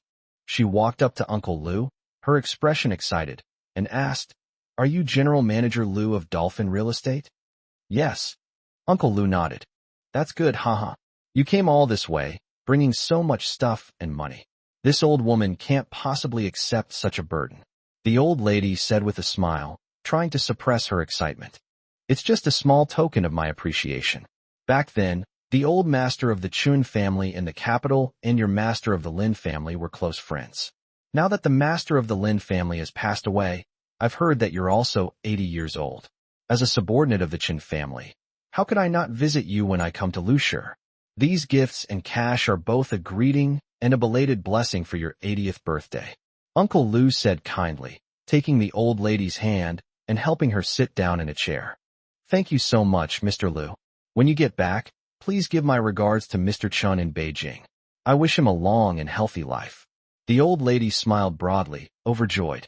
After hearing Mr. Lu's words, the old lady was not only certain that the contract was genuine and that Dolphin and the Lin family had established a cooperative relationship, but also that Mr. Lu was so understanding and respectful towards her.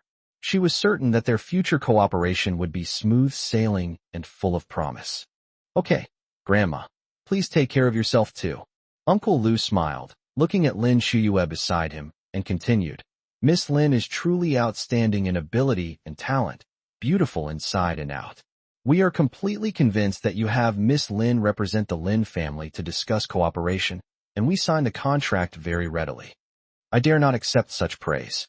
Lin Shuyue nodded slightly, feeling a little flattered. "My granddaughter has done a great service to the family this time. It is our honor to cooperate with Dolphin Real Estate." The old lady smiled from ear to ear. "Hee. In the future our two companies will definitely be able to cooperate and achieve a win-win situation and build Lushur New District into a new world," Lu Bo said with anticipation. "Yes, that's right. Mr. Lu, our family will be hosting a banquet another day to celebrate the successful signing with Dolphin. You'd be honored to come," the old lady warmly invited. "We'll see how things go. If I don't have any important business, I'll come." After saying that, Uncle Lu stood up, clasped his hands in a fist and palm salute, and said, "Grandma, I have a few important clients waiting for me at my company, so I won't keep you company. I'll come to visit you again next time I have the chance. All right, next time you come, please don't bring anything. Such a big fuss is too much for this old woman with a weak heart, the old lady said with a smile. The old lady and her relatives escorted Uncle Lou and the people from Dolphin Company to the first floor. After seeing them get into the 3 Cadillacs, they waved goodbye and then returned to the conference room. Next, the old lady will arrange the details of the Lin family banquet. Lin Shuiyue, you're quite lucky. I wonder what methods you use to make the Dolphin CEO listen to you so much.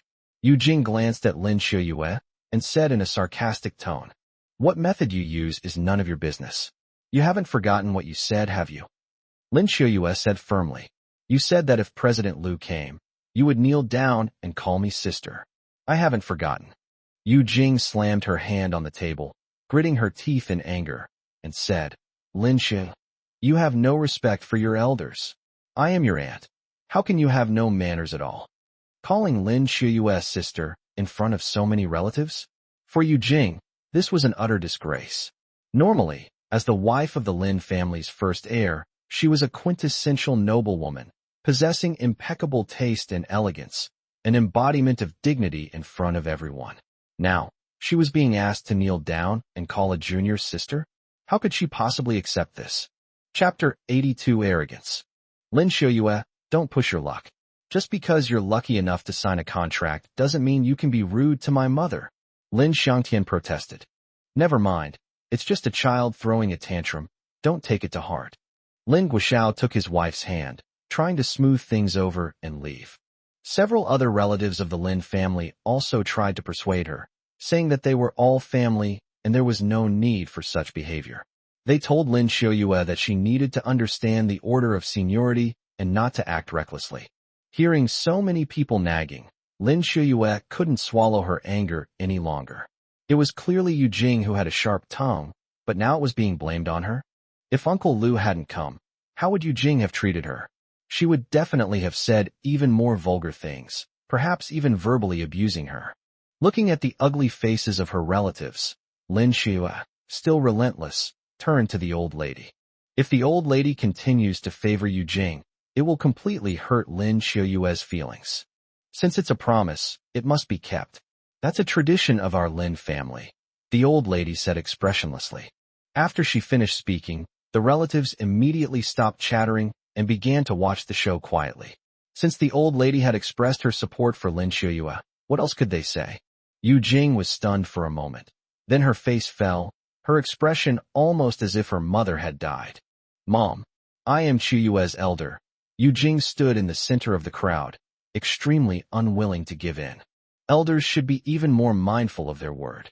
The old lady tapped the ground with her cane and said sternly, hurry up. Lin Guoxiao, standing to the side, also looked distressed and extremely embarrassed. Mom, making Yu Jing kneel down was indeed a bit too much. Lin Guoxiao really wanted to slap his wife twice. That mouth of hers was so foul. If you're going to curse, just curse. Why are you being so stubborn? Now you've gotten yourself into this predicament. I'm speechless. All right then, kneeling is optional, but the rest can't be waived. The old lady finally made an exception, giving her son and daughter-in-law some face, and then whispered to Lin Shuiyue, my dear granddaughter, is this all right? Lin Shuiyue nodded, standing arrogantly in front of Yu Jing. Yu Jing was so angry that her internal organs felt like they were about to explode, but she still called out to Lin Shuiyue, sister. Lin Shuiyue chuckled, then finally revealed a bright smile, turned to the old lady, and said, Grandma, I'm going back now. I have some things to take care of. Our whole family will be here on time for the family banquet to welcome us back. After saying that, Lin Shuiyue walked out of the conference room with her head held high. The relatives made way for them without saying anything more. Although many people were still resentful and unhappy, what could they do? Yu Jing watched Lin Shuiyue's arrogant figure disappear through the door, her teeth clenched in hatred, her eyes filled with a vicious glint. You bitch, we'll settle the score later. I'll repay you 100-fold for the humiliation I suffered today. After arranging the tasks for the near future, the family meeting concluded. Supported and escorted by Lin Meiyun and her daughter Yi Jie, the grandmother left the meeting room. Lin Guoxiao's family, however, did not set off for a long time. Guoxiao, it seems Lin Xiuyue's family is about to return to the Lin family. Lin Guozhong is the eldest son, which will have a significant impact on our family. It will also be troublesome to divide the inheritance after grandma passes away. Aren't you going to think of a solution? Yu Jing questioned accusingly. Lin Guoxiao slumped in his chair, stroking his mustache repeatedly, and sighed. There's no way to stop them from coming back now. What we need to consider now is the construction industry of the Lin Group, which I control. If things continue like this, Grandma might put Lin Xiuyue in charge of 80% of the construction industry in the new district in cooperation with Dolphin. In that case, I'll be out of the game. Yes, they might even replace you in your position and weaken your influence in the Lin family. Yu Jing also analyzed. Dad, I think Lin Xiuyue is quite ambitious. She'll stop at nothing to achieve her goals. She managed to get the CEO of Dolphin to sign such a blatant contract. I suspect she used some cunning tricks, like sex. Lin Xiangtian chimed in, his eyes still burning with anger. You shameless bitch, you have no shame. Yu Jing cursed angrily. Don't worry, I have my own way of dealing with Lin Xiuyue. She's like a grasshopper in autumn. She won't last long. Lin Guoxiao said fiercely, his fists clenched tightly, a fierce glint in his eyes. Chen Fan drove Lin Xiuyue home. Inside the living room, Lin Guozhong and Dong Jinping were restless. Upon seeing the two enter, they immediately inquired about the day's events. Xiuyue, how did the family meeting go? Did Grandma look at the contract? Dong Jinping rubbed her hands, looking anxious and uneasy. This is their only and greatest chance to return to the Lin family. Mom and Dad, don't worry, everything's taken care of. Grandma was very happy after reading the contract. Lin Xiuyue asked Chen Fan to help her take off her shoes and put on slippers, then walked to the sofa with a big smile. Lin Guozhong slapped his thigh excitedly. Daughter, you're amazing. Not only did you close the contract, but you also won Grandma's approval. Oh, this is wonderful. We can finally reunite as the Lin family, in the division, and become one family again. Ha ha ha. The world's affairs, after a long period of unity, tend to divide, and after a long period of division, tend to unite. Chen Fan, bring the wine over. Let's have a couple of drinks. All right.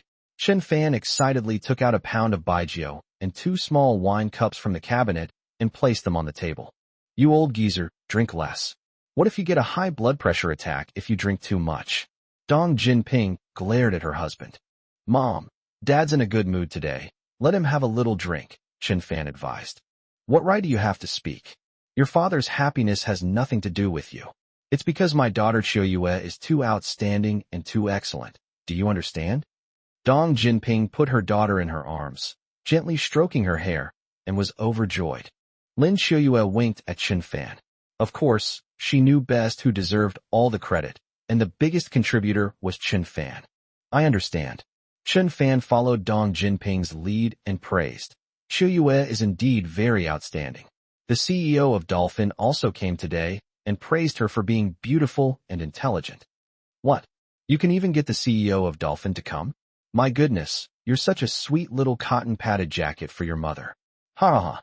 Dong Jinping laughed wildly, constantly ruffling Lin Xiuyue's hair, making it look like a bird's nest.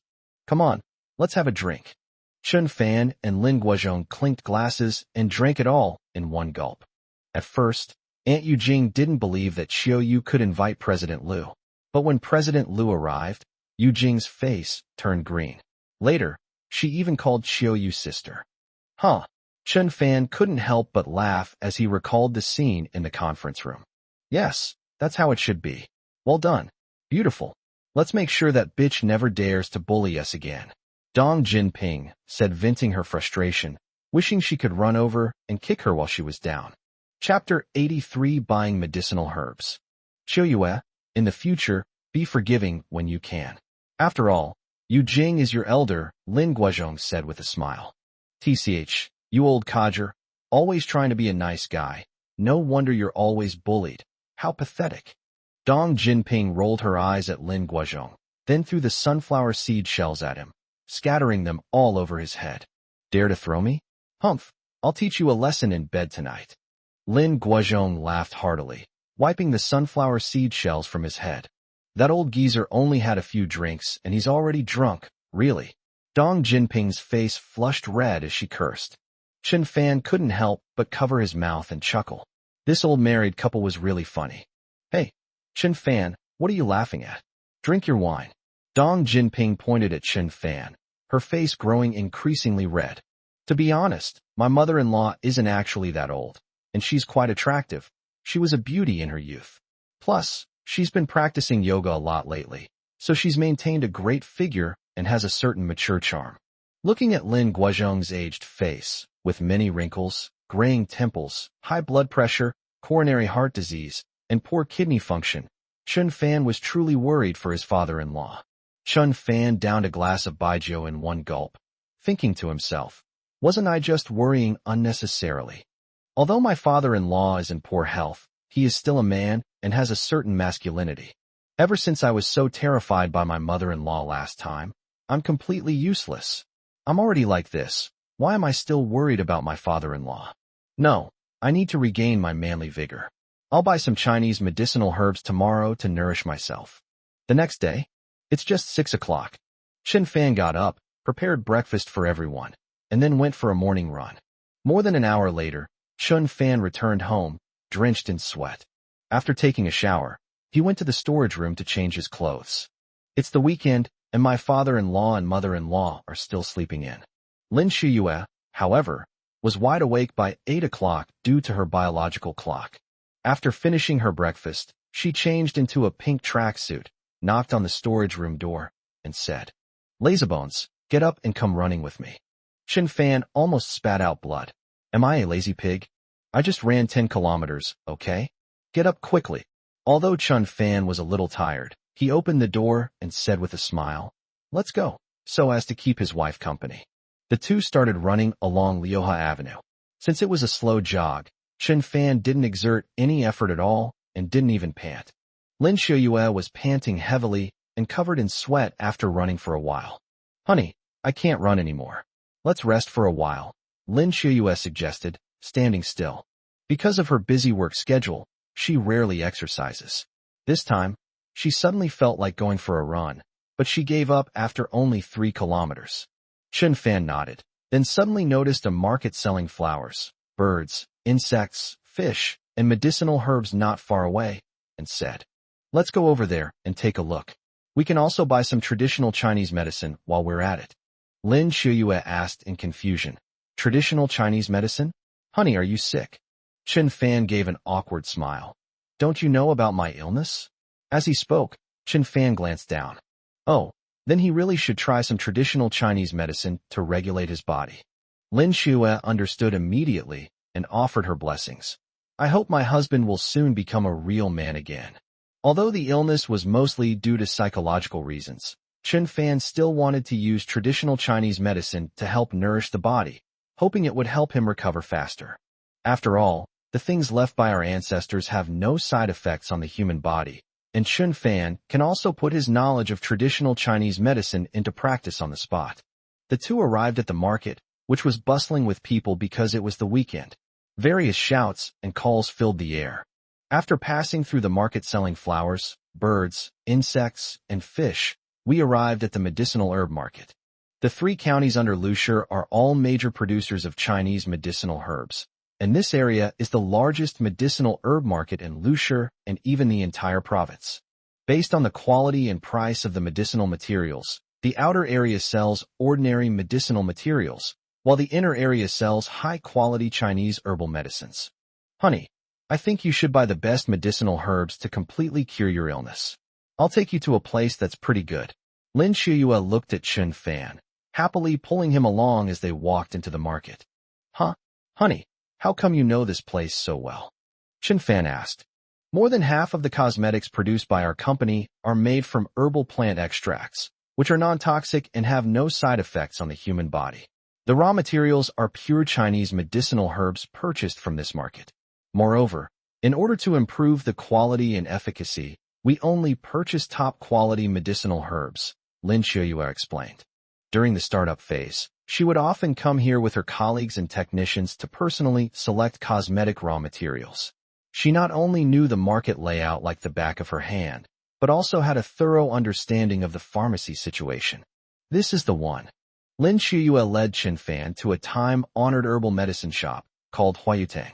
"Oh my, Ms. Lin is here. Please come in." The shop assistant was very enthusiastic when he saw Lin Shuyue. Because Lin Shuyue was a regular customer, and her purchases were always in huge quantities, she was practically a major client of their pharmacy. "Honey, look, the medicinal herbs here are all kinds and of excellent quality. You can just tell them which types you want and how many ounces you want, and they will prepare them for you," Lin Shuyue said at the end. The shop was very clean and filled with various fresh medicinal herbs. The aromas of the different herbs complemented each other, creating a refreshing experience. Each herb had a small tag with its name, origin, and price. Chen Fan nodded and slowly examined the document. The prices of medicinal herbs here are generally higher than in the outside market, ranging from several hundred to over 1,000 or even tens of thousands of yuan per ounce. According to the prescriptions in the medical book, Chen Fan basically had all the types of medicinal materials he needed to purchase. "Mr. Lin, welcome. Please forgive me for not greeting you sooner." "Huh." At this moment, the shop owner lifted the curtain and came out with a smile. He wore a classic gray robe and a melon-shaped hat.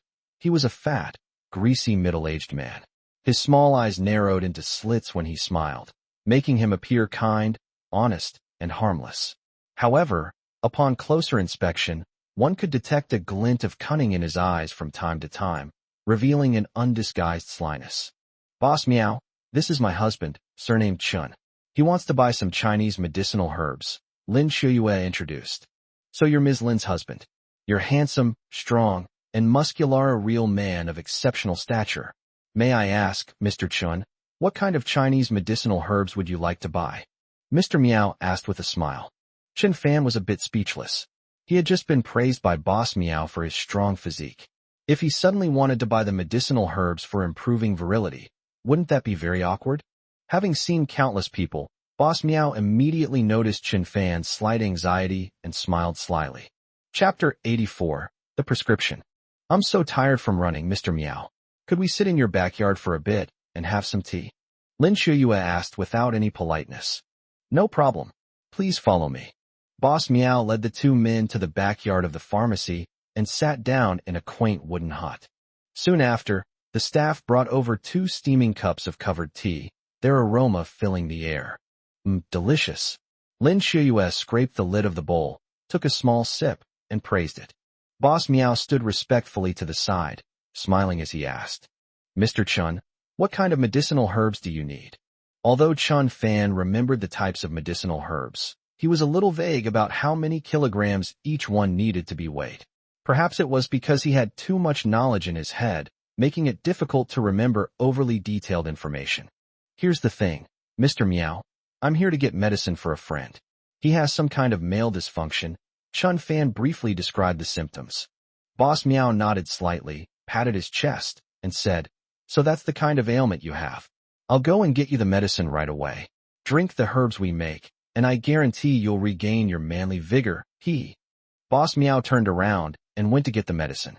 As he walked, he thought to himself, such a beautiful and hot wife, yet she's stuck with a good for nothing. What a waste. He even uses the excuse of getting medicine for someone else, thinking I can't tell the difference. 10 minutes later, Boss Meow returned, carrying a large plastic bag filled with various Chinese herbal medicines wrapped in paper. He placed the plastic bag containing the herbs on the table and said, "Please take a look, gentlemen. This is our shop's exclusive formula, specially formulated to treat Mr. Chen's friend's unspeakable ailment. If you persist in drinking it for several courses of treatment, it will definitely cure the disease. I dare say that no other pharmacy can prepare this formula except for my Huayutang." Mr. Meow spoke with great confidence, placing the prescription he was holding on the table. Chen Fan picked up the prescription and shook his head slightly. "I thought this Mr. Meow looked kind and honest, but it turns out he's a swindler. This list of medicinal herbs is not only diverse, but also consists entirely of precious herbs, such as Ganoderma lucidum, ginseng, Polygonum multiflorum, Cordyceps sinensis, and even bird's nest. Although the event appears grand and features a gathering of experts, the combination of these medicinal herbs reduces their efficacy by 80%. In short, even for health purposes, this formula is a waste of medicinal resources. Not to mention that it can cure Chen Fan's illness. The problem is that the medicine is not right for the illness. To put it bluntly, this receipt and this big bag of medicine are just a scam to rip you off. The medicinal herbs here are indeed of superior quality, but Boss Meow is opportunistic and money-driven. When he encounters a wealthy person or business owner who doesn't know much about the industry, he will do everything he can to deceive them and get them to spend a fortune. After all, he might as well spend it. When Chen Fan looked at the price at the bottom of the bill, it was a staggering 388,000. He frowned and said, "Boss Meow, is this the right treatment for the problem?" "Of course. Mr. Chun, President Lin, how could I lie to you? I have a clear conscience. I've used only the most precious medicinal herbs. You may not have seen them before, but you've certainly seen pigs run, haven't you? Ginseng, cordyceps, snow lotus, you should all know these, right? Each one is a top-quality medicine with a high price tag. They're extremely effective for Mr. Chen's friend's ailment." Boss Meow spoke eloquently and persuasively, though a slightly cunning glint flashed in his small eyes. "That's definitely a hefty price tag," Lin Xiaoyue said, pursing her lips. She had never taken medicine costing 380,000 yuan in her entire life. "Hee, Mr. Lin, the quality of these medicinal herbs is absolutely reliable. Moreover, you are my longtime customer, and I sell them to you at cost price or slightly above cost price. The profit I make is very small, even negligible. If you go to another shop to get the medicine according to this prescription, I guarantee the price will be over 500,000. Boss Meow held up 5 chubby fingers and spoke with a straight face. Lin Xiaoyue knew that Chen Fan's money was now invested in dolphin real estate, and that she had to pay for these expensive medicines. She gritted her teeth and decided to buy it. She spared no expense in order to help her husband go from being a useless person to a normal one. Moreover, she had a little plan in mind. After her parents returned to the Lin family, she and Chen Fan would live alone, and their first priority would be to have a lovely little baby. If the husband is useless, let alone the baby, he himself would probably be so depressed that he would commit suicide. "Honey, how about we buy it?" Lin Xiaoyue asked softly. Upon hearing this, Boss Meow let out a barely perceptible wicked smile and rubbed his hands together. "Too expensive, forget it." Chen Fan shook his head and put the prescription back on the table. "Mr. Chun, don't rush. Actually, we can offer a discount. I can go without making a single penny. After all, Mr. Lin is a long-time customer of mine. How about this, 300,000? Rounding it up to a round number for you. I really haven't made a single penny. This is absolutely a friendly price." Boss Meow spoke with a touch of emotion, as if he had already done everything he could to help. "Can you lower the price a bit more?" Lin Xiaoyue asked. She hadn't expected the price to drop from 380,000 to 300,000 in one go. It seemed the shop owner wasn't entirely honest. Perhaps she could get an even lower price. "Mr. Linyori, putting me in a difficult position. If you lower the price any further, I'll lose money," Boss Meow said with a reluctant expression. "Yeah, honey, are you just going to watch Boss Meow lose money? Don't make things difficult for him. Let's go. Don't let Boss Meow lose even more money." Chen Fan grabbed Lin Xiaoyue's arm and tried to leave.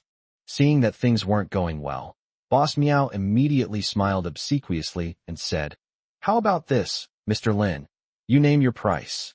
As long as the loss isn't too much, I'm willing to sell to you. Since you're a regular customer of mine, and we'll be working together in the future, I'll just do you a favor." 150,000. Lin Xiaoyue asked tentatively. "Make a deal." Boss Meow quickly agreed. "Know when to quit while you're ahead. Since Mr. Lin is so agreeable, I'll be agreeable too. 150,000 it is. I'll go get the invoice now. May I ask if it's a WeChat transfer?" Boss Meow chuckled as he pulled out his phone from his pocket. Chen Fan realized the situation was getting out of control. He had originally intended to use the excuse of the high price to leave this shady establishment with Lin Xiaoyue, giving Boss Meow some face. He hadn't expected this fatso to be so greedy and ungrateful. So he said seriously, "Boss Meow, don't rush to ask for money.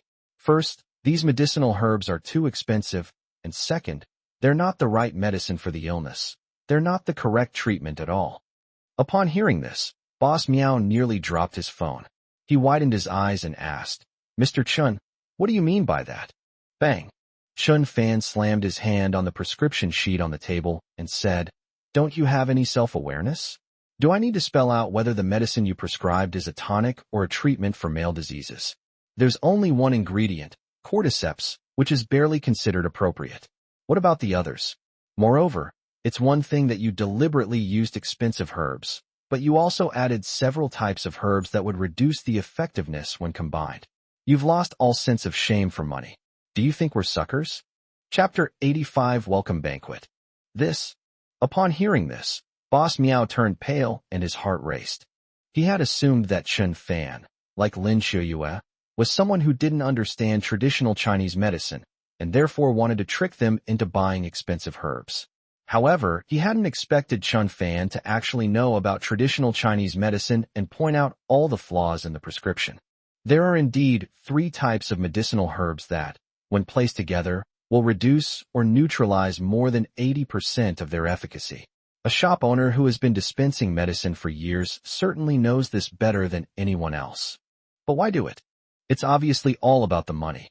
As for the medicinal ingredients, their efficacy, and whether they could effectively cure the disease, he didn't think much about it.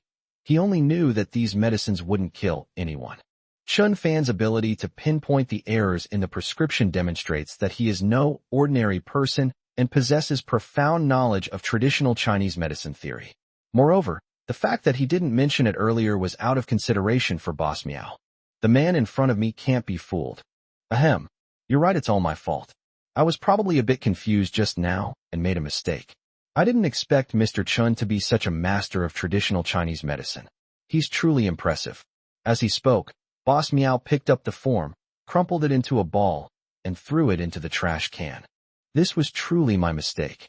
Please forgive me, Mr. Chun and General Manager Lin. Boss Meow bowed respectfully to the two of them. Lin Xiuyue was a little confused. She knew that Chun Fan could use traditional Chinese medicine to treat diseases, but she did not know that he also knew a lot about Chinese herbal prescriptions. If Chun Fan hadn't discovered the problem with the order, Lin Xiuyue would definitely have been scammed by her boss. "Hey, Boss Meow, you've gone too far. We've been cooperating for a long time, and I even brought my husband here specifically to buy medicine. Are you trying to rip us off?" Lin Xiuyue stood up and said angrily, "It seems you don't want to continue cooperating with Huanhai and supplying raw materials anymore." "I was wrong. Mr. Lin, please don't be angry. The quality of the medicine here is absolutely fine. I was just a little blinded by greed and underestimated Mr. Chen's strength." Boss Meow kept bowing and apologizing, looking embarrassed, but his words were very sincere. Chun Fan held Lin Xiuyue's hand and asked her to sit down and not to be angry. After all, no business is without its tricks. That's just how businessmen are, and sometimes they even target acquaintances and regular customers. Under Chun Fan's reassurance, Lin Xiuyue managed to hold back from saying anything more. "Boss Meow, give me a pen and a piece of paper. I'll write down the medicinal herbs I need to buy. Specify the quantity of each herb for each dose. If I write it incorrectly, please prepare the correct dosage for me," Chun Fan instructed. Soon, Boss Meow presented a pen and paper. Chun Fan wrote on the paper, "Epimedium, 5 liang. Half a deer antler. 7 seahorses. 1 gene of Cordyceps sinensis. 2 seal kidneys." Mr. Meow took the order form written by Chun Fan with both hands and immediately went to the lobby to make the order. 5 minutes later, Boss Meow handed the prepared medicinal herbs to Chun Fan and said with a smile, "Mr. Chun, please take this." "How much?" Chun Fan asked. "It's free." Boss Meow waved his hand and said, "It's a free gift. I only ask that you forgive me and that President Lin not withdraw from our business relationship. Hee hee. Fatty, behave yourself from now on." Lin Xiuyue glared at Boss Meow, picked up her bag, and walked out. Chun Fan followed, carrying the medicine. Boss Meow saw them to the door, bowed deeply again, and said, "Take care, both of you." Kuweiju Hotel. This 7-star luxury hotel is known to everyone in Lushur. The average cost per person here is over 2,000 yuan. The decor is luxurious and the environment is elegant. Even the waitresses are all beautiful women selected through a rigorous audition process, with bachelor's degrees or above. Grandma Lin was overjoyed today, even more so than at her 80th birthday celebration. Indeed, the Lin family had booked the entire hotel, inviting all their relatives and friends to celebrate Lin Shiyue's return to the family. Of course, they had also invited several CEOs of large corporations. Lin Shiyue's successful signing of a contract with Dolphin Real Estate was an unprecedented and joyous occasion for a second-rate family like the Lin family. In the spacious and brightly lit hotel, Lin Shiyue sat in the main seat. She wore a red dress and exuded elegance, like a member of royalty. Chen Fan had just sat down next to Lin Shiyue, and less than a minute later, a sharp shout pierced his ears. "Get up! What are you doing sitting here? Is this your seat?" The person who reprimanded Chen Fan was Lin Guoxiao. As the host of the welcome banquet, he was responsible for arranging the seating for all the guests. The guests at this round table were clearly business tycoons, including the elderly woman. Even Lin Guozhong and Dong Jinping, a married couple, were sitting at a table to the side. There was no place for Chen Fan. Standing next to Lin Guoxiao was a young woman in a purple dress, carrying an LV handbag and smiling. "Hurry up and give me your seat. You have no sense of propriety at all." Lin Guoxiao frowned and scolded. This seat was originally reserved for Chao Meishue, the richest woman in Lushi and the female president of Xueqian Group. Chao Meishue was the most high-profile guest invited to this banquet. No one could afford to offend her. However, Chao Meishue's daughter, Qianqian, was still hospitalized due to the car accident.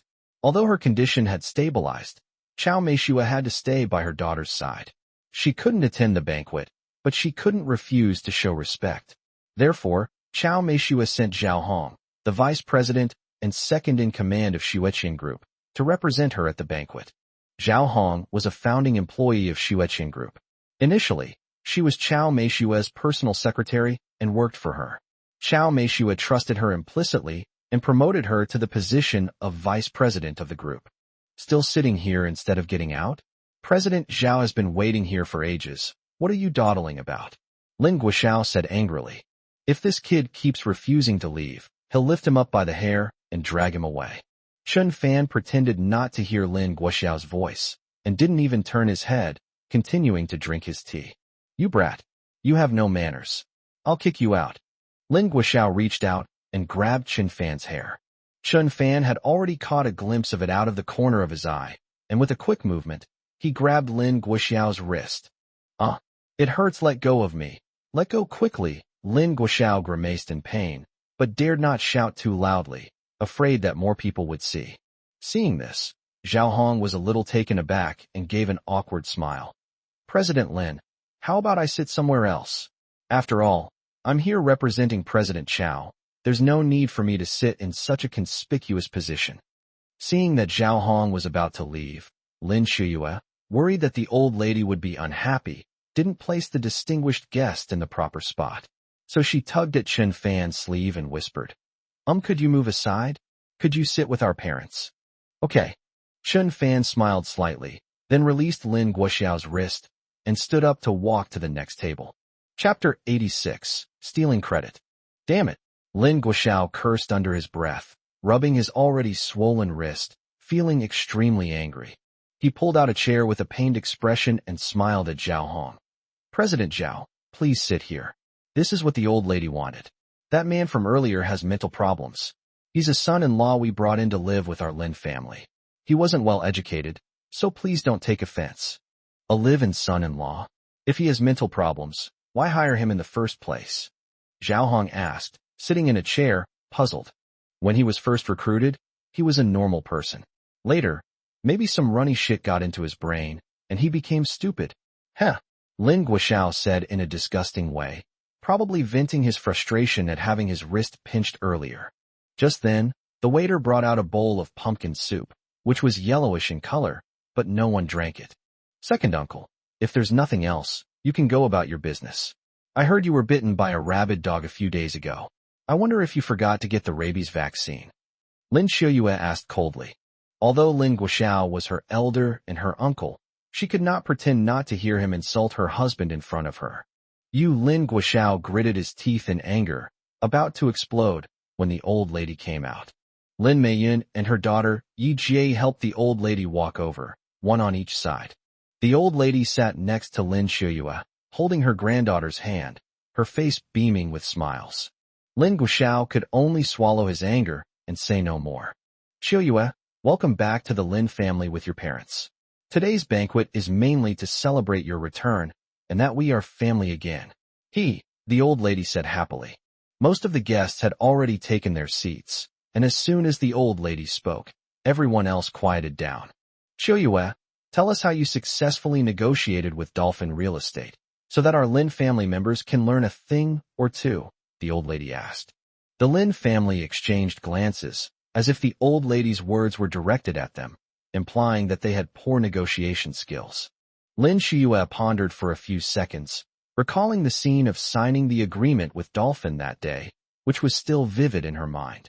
After I went to the Dolphin room, someone took me to sign the contract with Mr. Liu. Then I met Mr. Liu and signed the contract. After Lin Shuyue finished speaking, she stuck out her tongue, looking slightly embarrassed. The crowd began to discuss it. It's that simple. Go straight in and sign the contract. Didn't Dolphin refuse to see the Lin family when they came? Yeah, why is everything going so smoothly for her? It was probably just good luck. That's the only explanation. Lin Guoxiao snorted coldly, stroked his mustache, and said to the old lady, Mom, back then, my son Xiaodian, 3 or 5 other business elites, and I went to Dolphin's place about 5 or 6 times, but we were turned away and not even allowed into their yard. Maybe it's because our group isn't as strong as some top-tier families and leading companies. Later, Lin Shuyue went too. Although she was Dolphin's designated candidate, without our paving the way, how could she have succeeded?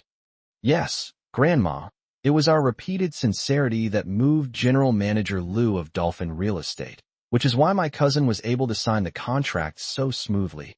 Lin Xiangtian chimed in, wanting to help his father gain some credit in front of his grandmother. After all, the credit shouldn't be monopolized by Lin Shuyue. Besides, according to her description, she signed the contract easily without doing anything. How infuriating. Of course, the old lady couldn't possibly refuse to give face to her children and grandchildren. Moreover, Lin Guoxiao and Lin Xiangtian are the family heirs she has always valued. Shuyue, your success is also partly due to your second uncle and younger brother, the old lady said with a smile. She knew perfectly well what was going on, but to ease the tension and appease her children and grandchildren, she could only offer this conciliatory remark. Lin Guoxiao thought his mother was praising him and his son, and proudly smiled and said, Mom, as a member of the Lin group, our efforts have not been in vain. I am very gratified. Grandma, I am willing to dedicate everything to the family. Lin Xiangtian pushed up his black-rimmed glasses, seemingly speaking with great passion.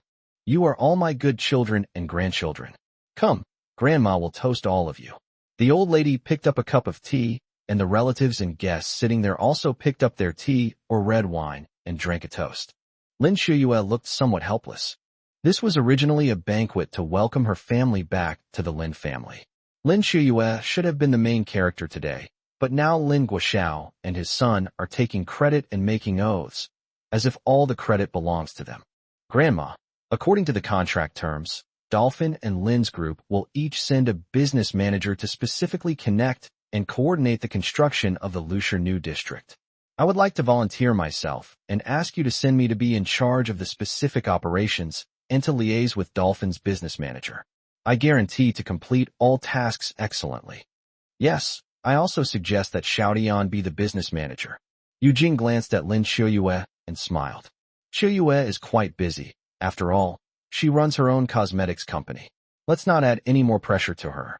It's not convenient for a young woman to be in charge of the construction industry in the new district. She would have to go to the construction site every day and deal with those dirty migrant workers. It's too dirty. I think it's a wise choice for Xiaodian to be in charge of the specific business cooperation full-time. Lin Shuyue felt nauseous. Did you really think I would take your jobs and be in charge of the specific business of cooperating with dolphins? You're overthinking it. Lin Shuyue only wanted her parents to return to the Lin family.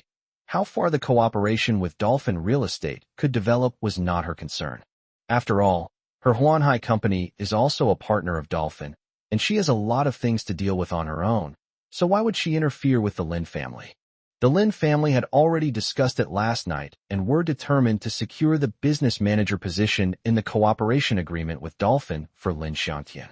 If Lin Xiuyue became the business manager, their family's position within the Lin family would be in jeopardy. All right, since Xiaotian is so ambitious, we'll choose you as the business manager. This collaboration is crucial to the future development of our Lin family, so you'd better do your best, Xiaotian. If you encounter anything you don't understand, ask your father. The old lady readily agreed. Lin Xiuyue remained unmoved, her expression indifferent.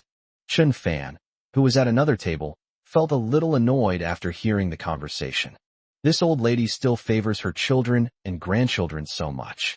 It's clear that Dolphin only recognizes Lin Xiuyue as their family spokesperson. As soon as the contract was signed, they replaced her with another business manager. It's obvious that they used Lin Xiuyue once and then got rid of her. That's wonderful. Mom, you really have a discerning eye. Lin Guoxiao was overjoyed to hear that his grandmother had agreed to let his son be the business manager. He took the initiative to drink a glass of baijiu and said with a smile, "Waiter, bring the wine." Chapter 87, Supreme VIP Platinum Card. A waiter came over and was about to pour the wine when Lin Guoxiao said, "How can we drink wine that costs only 200 or 300 yuan on such a joyous occasion?" "What would you like to order, sir?" the waiter asked. "Wuliangye, Matai, or Remy Martin, whatever you like. Bring a bottle of your hotel's most expensive liquor to every table." Did you understand? Before long, a group of waiters brought the most expensive wine to each table and poured it for the guests. Chen Fan glanced at the wine bottle in front of him, smiled slightly, and seemed to be deep in thought. Lin Guoxiao stood up, faced everyone, and said loudly, "Everyone, raise your glasses. Let's toast to my son, Xiaotian, on his successful appointment as business manager. Come on, drink up. It's all on me today. Everyone, drink as much as you like." All the relatives and guests at the tables raised their glasses, creating a lively atmosphere. Lin Xiuyue really wanted to throw the red wine in her hand on Lin Guoxiao's face. This banquet was originally intended to welcome their family back to the Lin family. So how did it turn into a celebration to congratulate his son on taking office? The old lady seemed to sense Lin Xiuyue's thoughts. She smiled slightly and said to Lin Guozhong and Dong Jinping at the other table, "Guozhong, Jinping, you two should also toast the whole family and guests and say a few words." Lin Guozhong and Dong Jinping immediately picked up their glasses and stood up. Lin Guoxiao smiled Fanho Ly and said, "Thank you to my mother for hosting this banquet and welcoming us home. After returning to the Lin family, my wife and I will work together with all our relatives, maintain good neighborly relations, and contribute to the development of the Lin family." People applauded, and a round of applause followed. Dong Jinping, who had poor communication skills, didn't know what to say in such a grand setting. She smiled and said, "My husband and I are of the same mind. We've returned to the Lin family. From now on, we're all family. We hope you'll take good care of us. Also, thank you, Guoxiao, for buying the fine wine. This bottle it costs several thousand yuan." Immediately afterwards, the waiters poured drinks and served dishes, creating a lively scene.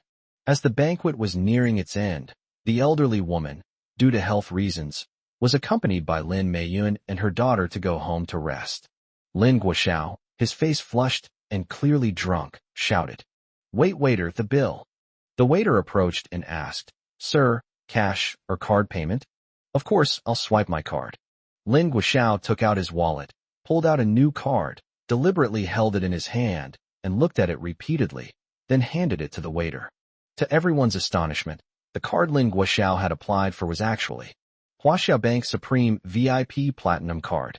Huaxiao Bank is the largest bank in China, and those who can obtain a Supreme VIP bank card are all certified wealthy individuals. To hold a Supreme VIP standard card, you need to deposit at least 5 million yuan. To hold a Supreme VIP gold card, you need to deposit at least 10 million yuan.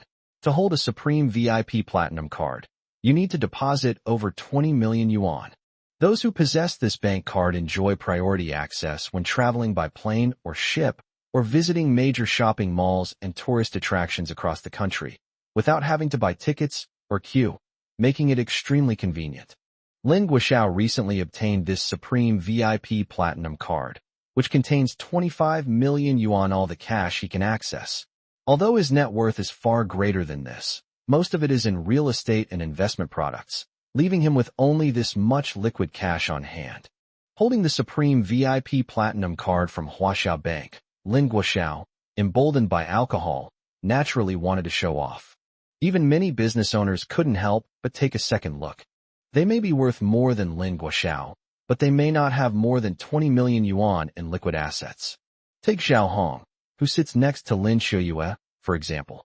As the second in command of Xueqian Group, she holds 10% of the company's shares and is worth at least 50 million yuan, but the cash in her bank account does not exceed 10 million yuan.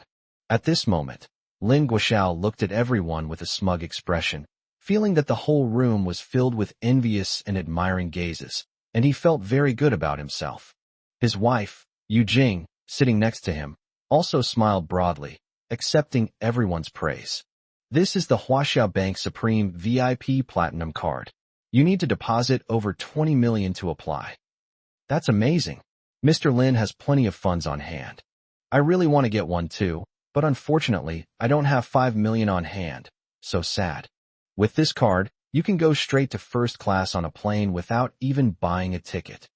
Unable to hide her joy, Yu Jing chuckled and said to the waiter, "Don't just stand there. Hurry up and swipe your card. The pin is 6/8. Wait." Just as the waiter was about to leave, Lin Guoxiao stretched out a hand, signaling the waiter not to rush.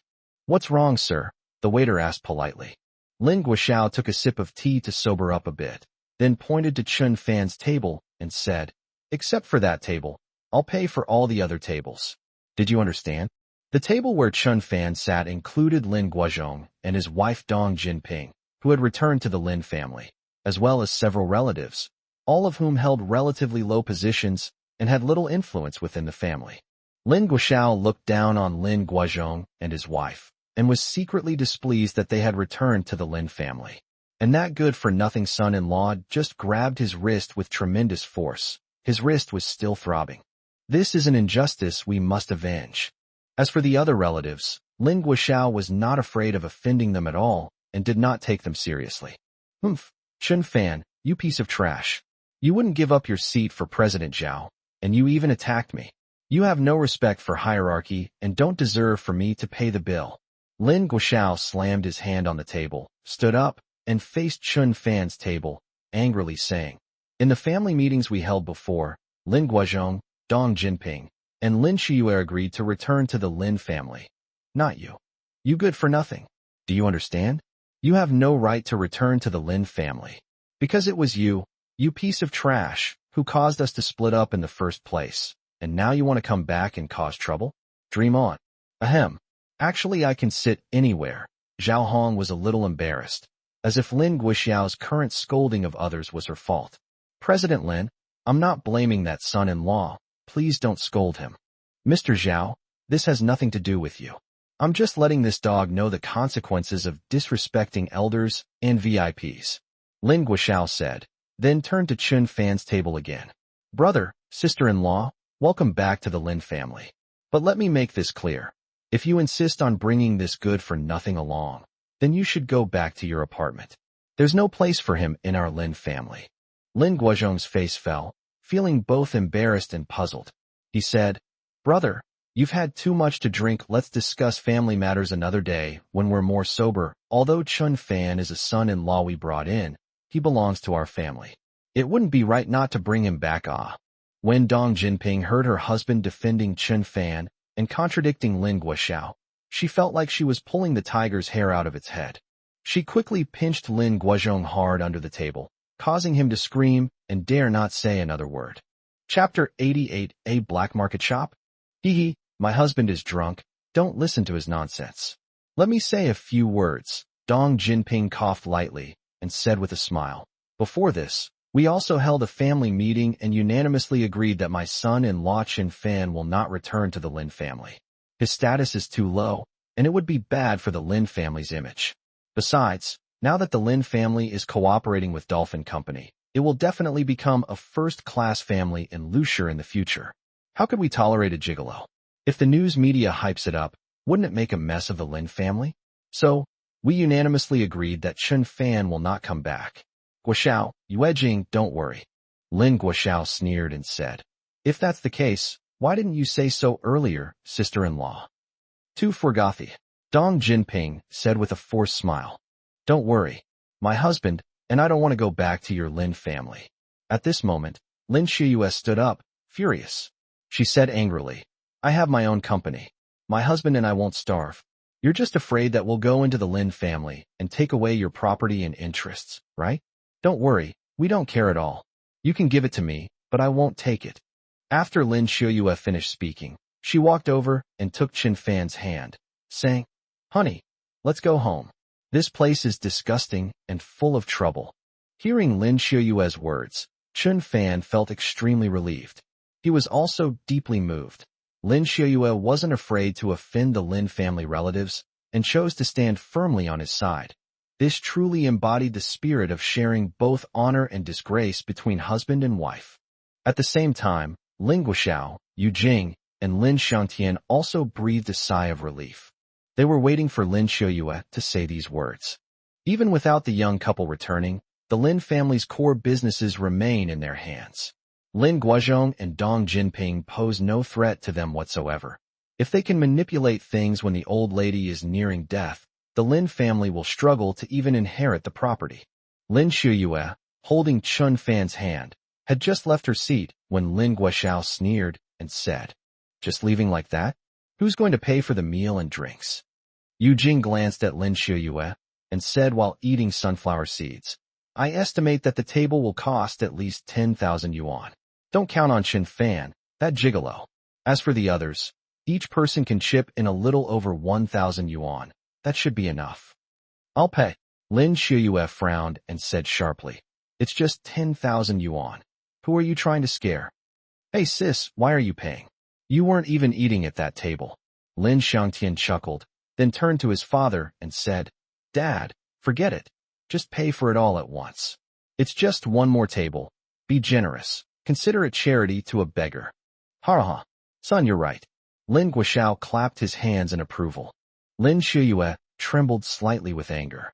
If all her relatives and distinguished guests hadn't been there, she would have definitely gone up and given this family a good beating. Their faces were truly despicable. Just then, an officer hurried over, handed the VIP Platinum card to Lin Guoxiao with both hands, and said, I'm sorry, Mr. Lin. Your card has insufficient balance. Impossible. Lin Guoxiao stared at the waiter and said angrily, Is there something wrong with your POS machine? This is a newly issued card with 25 million in it. But it's really not enough, the waiter said weakly. Mr. Lin, the total bill for this visit is 36.2 million yuan. Buzz. Lin Guoxiao's head buzzed, and he almost fainted. What happened? Although everyone knows that the Kuweiju Hotel is extremely expensive, it's not a rip-off. 36,200,000? This is an absolutely outrageous banquet. Hey waiter, you've got the calculations wrong, haven't you? This banquet isn't all about rare delicacies. Even if it were, it would cost at most 20,000 yuan per table, for 100,000 yuan for 20 tables at most. You've come up with over 36 million yuan. That's 1.8 million yuan per table? That's 180,000 yuan per person? My God, have you never seen money before?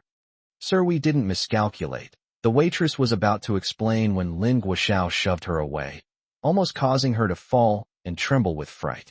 Oomph, an idiot who can't even do basic math. And he claims all the waiters are college graduates. Shameful, Yu Jing cursed, splashing the half glass of red wine in her hand directly onto the waiter's face. Serves you right for talking nonsense. If you can't do math, go back to school. Yu Jing was probably too happy today and drank a few more glasses of red wine, which allowed her to show her most authentic side.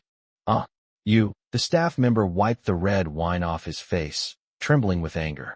Don't try to argue with me. Call your manager over here. Lin Guoxiao said angrily. The manager arrived quickly. The manager was wearing a red suit. He was a middle-aged man and looked very gentlemanly. You're the manager? Your hotel claims to have the best service in Lushur, but I think it's the best at ripping people off. 1.8 million per table, 180,000 per person for a meal. Am I eating a Manchu Han imperial feast? Lin Guoxiao stood up and tried to pull the manager's tie, but the manager quickly stepped back and was not caught. Sir, please calm down and listen to me. The wine you ordered earlier is the most expensive Taizong Maotai in China. The market price of each bottle is 1.9 million. Because we are the hotel in Lushur that imports the most of this wine, the manufacturer gave us a 10% discount and supplied us with 50 bottles at once.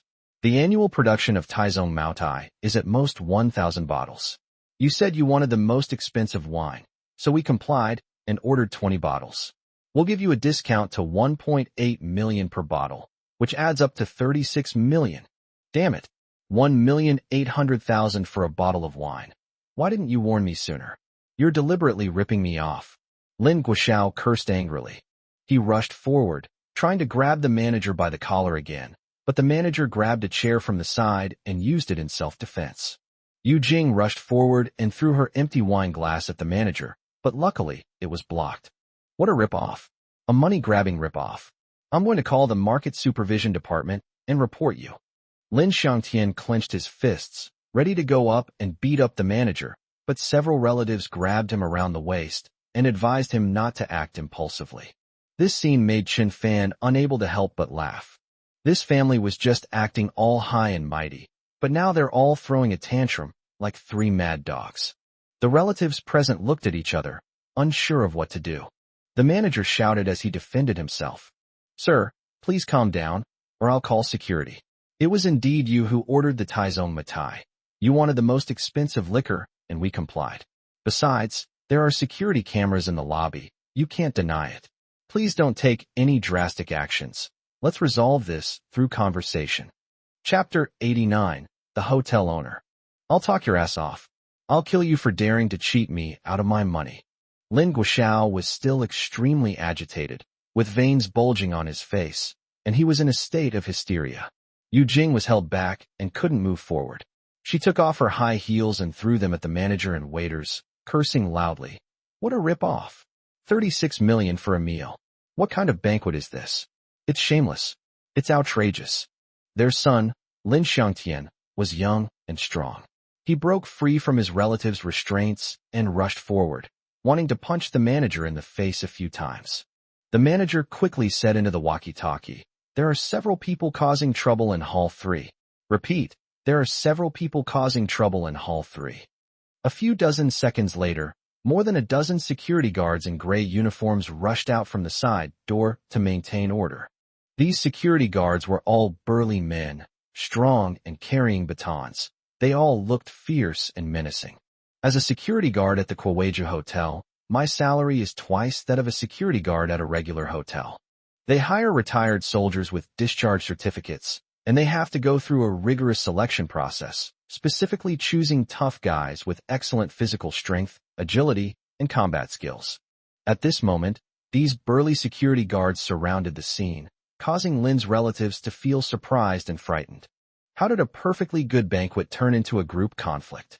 After security guards surrounded the scene, Lin Guoxiao and his accomplices felt a strong sense of intimidation and stopped acting impulsively and arrogantly. The manager snorted and thought to himself, I've seen plenty of rich people, but none of them are this pretentious. One bottle of 1.8 million yuan Taizong Mutai liquor per table. I thought they didn't care about money. Turns out they're just poor rich people. Suddenly, the security guards parted to make way for a middle-aged man wearing a loose, oversized t-shirt, office trousers, and chunky leather shoes. His name is Su Zihao. Although he is fat and has a big head and ears and is not good-looking, he is the owner of Kuweiju Hotel. Su Zihao was flanked by two young men in black suits and sunglasses, who were probably bodyguards or similar personnel. Seeing this commotion alarmed the hotel owner, and the Lin family members fell silent in fear and panic. Su Zihao's ability to own such a large hotel stems from his connections. Legend has it that once, a guest caused trouble, and the security guards beat the unreasonable person so badly they were crippled and confined to a wheelchair for life. The hotel continued operating normally afterward, and the security guards escaped unscathed. Su Zihao simply spent a little money, along with some threats, to resolve the matter. Upon seeing Su Zihao and his menacing team, Lin Guoxiao was so frightened that he immediately sobered up considerably. The manager caught a glimpse of his boss arriving, put down his chair, and, feeling a surge of confidence, said, "You clearly wanted the best wine, and we did as you requested, but now you want to renege on your debt and disrupt our business." Lin Guoxiao quickly waved his hand and said, No, don't say that. I don't want to renege on my debt, and I won't delay your business. I'll pay you every penny." That being said, he knew very well that he only had 25 million in his account. So where did the 30 million come from? If I don't say that, I probably won't be able to leave this hotel today. "Mr. Su, you've arrived." The manager bowed respectfully as Su Zihao approached and said, "The Lin family held a banquet and ordered 20 bottles of Taizong Matai liquor, but they're refusing to pay. They even tried to assault someone." "Oh." Su Zihao turned to look at Lin Guoxiao, then glanced at Yu Jing, Lin Xiangtian, and the others, and said calmly, "Really? It was my fault, Mr. Su. I was drunk and talking nonsense earlier, huh? I will definitely pay you back." "I'm sorry." Lin Guoxiao bowed to Su Zihao repeatedly, his attitude completely changing from before. "I'm so sorry. We were wrong. It was all a misunderstanding. Mr. Su, please don't take it to heart." Yu Jing looked at Su Zihao with a fawning expression and apologized repeatedly. Having drunk a bit too much, Lin Xiangtian, now quite tipsy, grabbed a bottle and walked towards them, muttering curses under his breath. "Tu don't care who he is, some kind of heavenly king. Damn it. If anyone dares to mess with me, they'll fight to the death." "Fuck you," Lin Guoxiao roared, rushed over, and kicked his son in the stomach.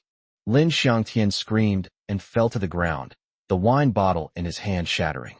"You brat, aren't you afraid of making things worse? I'll teach you a lesson today, even if it means turning against your own family." Lin Guoxiao pulled off his belt and swung it around, whipping Lin Xiangtian hard with both hands. Snap, snap, snap. With each lash of the belt, Lin Xiangtian screamed in agony, instantly sobering up. "Dad, stop hitting me. I was wrong. I apologize to President Su. Manager, I'm sorry. Please forgive me." Yu Jing grabbed her husband like a mad woman, pulling him tightly and crying out, "Stop hitting our son. Are you trying to kill him? Stop it." Lin Guoxiao stopped, panting heavily, and turned to Su Zihao with a smile, saying, "I'm sorry, Mr. Su. My son was disobedient and deserved a beating." Su Zihao glanced at Yu Jing, who was crying her eyes out, a wicked glint in his eyes. This wealthy woman was stunningly beautiful, with a voluptuous figure.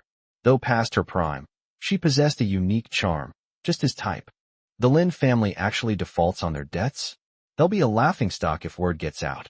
Su Zihao said in a deep voice, then stared at Yu Jing and asked, "Are you Lin Guoxiao's wife? How old are you?" "Yes, I'm 38 years old." "I didn't ask your age," Su Zihao reminded him. Seeing that Su Zihao's gaze kept lingering on her, almost as if he wanted to devour her with his eyes, Yu Jing suddenly realized what was going on. Her face flushed, and she thought to herself, "So this fat guy is asking me about my measurements." Yu Jing's heart skipped a beat, and she subconsciously tightened her collar. She never expected that someone her age would fall in love at first sight and secretly flirt with her. It seemed she was quite attractive and had a good presence. Thinking this, she felt a surge of secret joy. Mr. Su, I haven't measured Ithi." Yu Jing smiled slightly and lowered her head shyly. Su Zihao swallowed hard before reluctantly shifting his gaze away from Yu Jing. It was quite obvious that Yu Jing, the noblewoman from the Lin family, had been subtly flirted with. Lin Guoxiao and his relatives were furious, but dared not speak out. If a conflict arises, the Lin family will inevitably suffer. Therefore, Lin Guoxiao could only swallow his anger and become a coward. The problem is that he married a woman with an irresistible charm. After Lin Guoxiao's family apologized, other relatives of the Lin family also rushed to express their apologies, saying kind words to seek Su Zihao's forgiveness and to resolve the matter peacefully. Chapter 90. The Red Fingerprint. Chen Fan took Lin Shuyue's hand, lowered his head, and walked outside.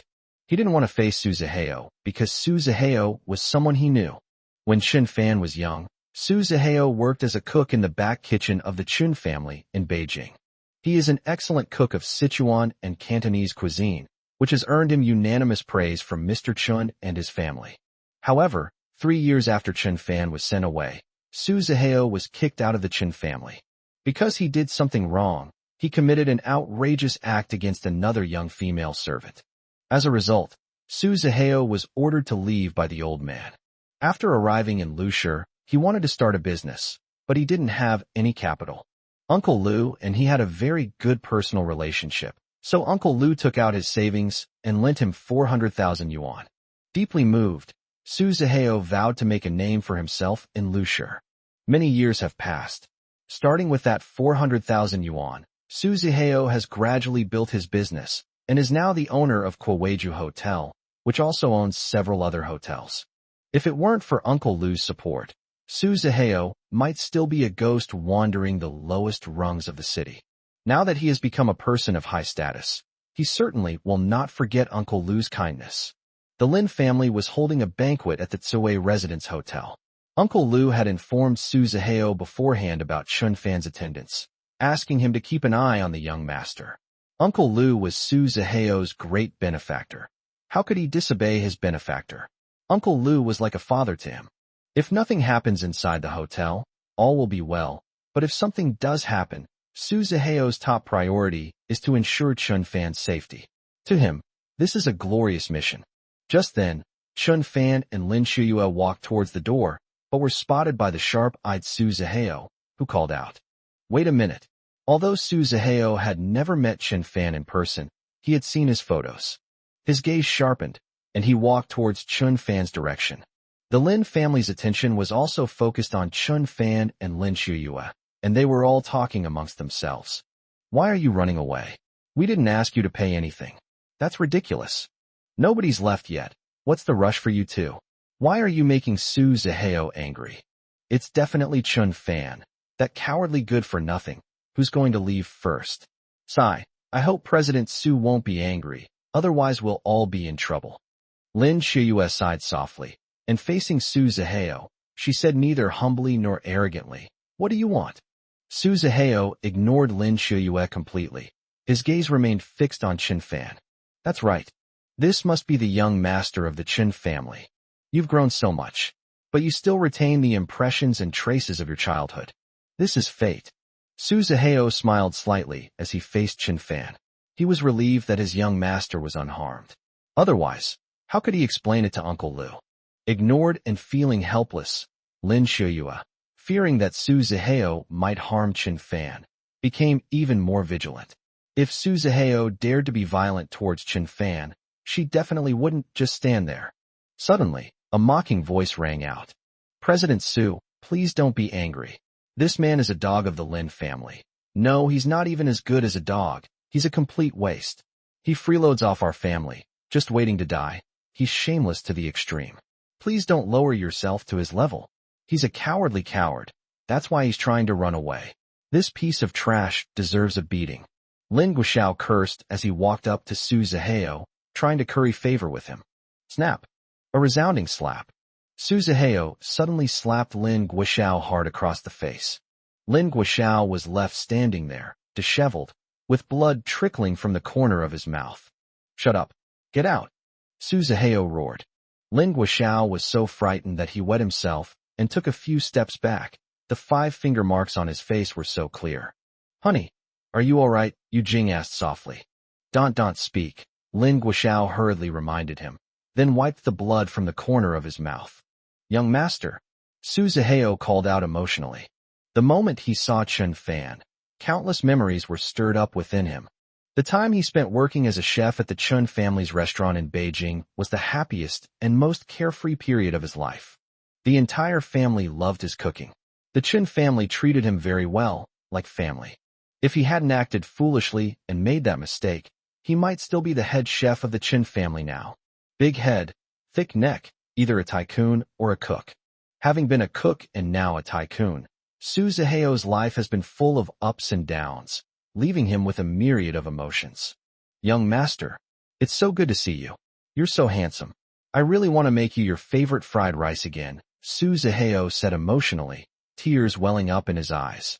He then knelt down on one knee and wiped away his tears. Everyone was completely stunned. Everyone was dumbfounded. They lengthened her chin. The dignified owner of Tsue residence, who possesses assets worth hundreds of billions, actually knelt on one knee before a good-for-nothing like Chin Fan, and even shed tears.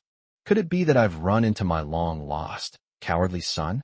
Chin Fan stood still, his face calm as still water. In his childhood memories, there was a chef named Su Zihao, and more than 10 years later, he was still that greasy, lecherous fat man. Ahem, Chin Fan coughed, reminding Su Zihao to be mindful of his behavior and not to reveal Chun Fan's identity. What's going on? Lin Guoxiao stepped forward to help Su Zihao up and asked, President Su, what's going on? Are you sure you haven't mistaken me for someone else? How could such a good-for-nothing be worthy of your kneeling? Get up, President Su. Snap. Another big slap in the face. 5 red finger marks also appeared on the other side of Lin Guoxiao's face. There were a total of 10 finger marks on both faces, which looked extremely symmetrical. I did admit my mistake. Su Zihao wiped away his tears of emotion, suppressing his joy, and said. Lin Guoxiao looked aggrieved. You've mistaken me for someone else, so why did you hit me? After hearing Su Zihao's words, the Lin family relatives were all relieved and at ease. I knew it. How could trash like Chin Fan possibly know President Su? After calming down, Su Zihao turned to Lin Guoxiao and asked, What are you going to do about the 36 million in food expenses? I'll pay, Lin Guoxiao said without hesitation. Dad, you only have 25 million on your VIP Platinum card. You're still short 11 million. Lin Xiangtian reminded him with a mournful face, despite the pain all over his body. Mr. Su, could I swipe the money on my card first and transfer the rest to you another day? Lin Guoxiao asked cautiously. Humph, you bitch, if you had said so earlier, none of this would have happened. Su Zihao sneered. But it's too late. I demand you settle everything now. Otherwise, none of you will leave. Su Zihao had heard from Uncle Lu that the young master had become alive and son-in-law, and because of his lowly status, he suffered all kinds of humiliation in the Lin family. Apart from his father-in-law and wife, none of the other relatives treated him kindly. Now, Su Zihao wants to stand up for his young master and teach the Lin family a lesson. Chapter 91. Lend me 180,000. Lin Guoxiao opened his mouth wide, utterly helpless. Settle the entire amount at once. We're still short 11 million, which is a huge sum of money. At this moment, his wife, Yu Jing, walked over with a worried look on her face and said, President Su, are you really so heartless? You've driven us to a dead end. The Lin family is a prestigious family, a second-tier family. I don't believe your group's finance department can't come up with 10 million. Su Zihao sneered. It's really difficult to get so much cash all at once. Yu Jing sighed. Of course, you can also use other methods to pay the money. Su Zihao leered at Yu Jing, wishing he could take her tonight. Yu Jing was filled with shame and indignation. But she still felt a little happy and satisfied, which meant that her beauty and charm were appreciated by others. The Lin Group's finances have always been strictly controlled by the old lady, and there is a strict set of financial regulations. Anyone who wants to take money from it must get the old lady's permission and must explain the purpose of the money and provide a list. It's fair to say that the old lady needs to know everything, from buying a piece of land to purchasing furniture and appliances. If anyone is found to be misappropriating funds, they are immediately expelled from the Lin family home. Although the 11 million wasn't for embezzlement, but to pay for meals, the old lady would definitely disagree and be furious if she found out.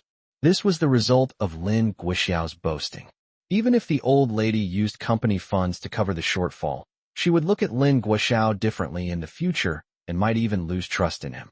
Therefore, Lin Guoxiao and Yu Jing exchanged glances, both knowing full well that the old lady absolutely could not pay for this money. The company is indeed facing financial difficulties. This collaboration with Dolphin Real Estate has tied up our funds. We need to invest in the construction industry in the future, and our cash flow cannot be allowed to break down. Otherwise, the project will fail completely, We'll not only lose everything, but we'll also have to pay penalties, and our Lin group will be finished. Lin Guoxiao said worriedly. Suddenly, he knelt down before Su Zihao. Mr. Su, please grant me one more day. I'll raise the money by tomorrow and transfer it to your hotel. Please. You're so kind. Su Zihao only wanted to torment Lin Guoxiao and wasn't in a hurry to use the money.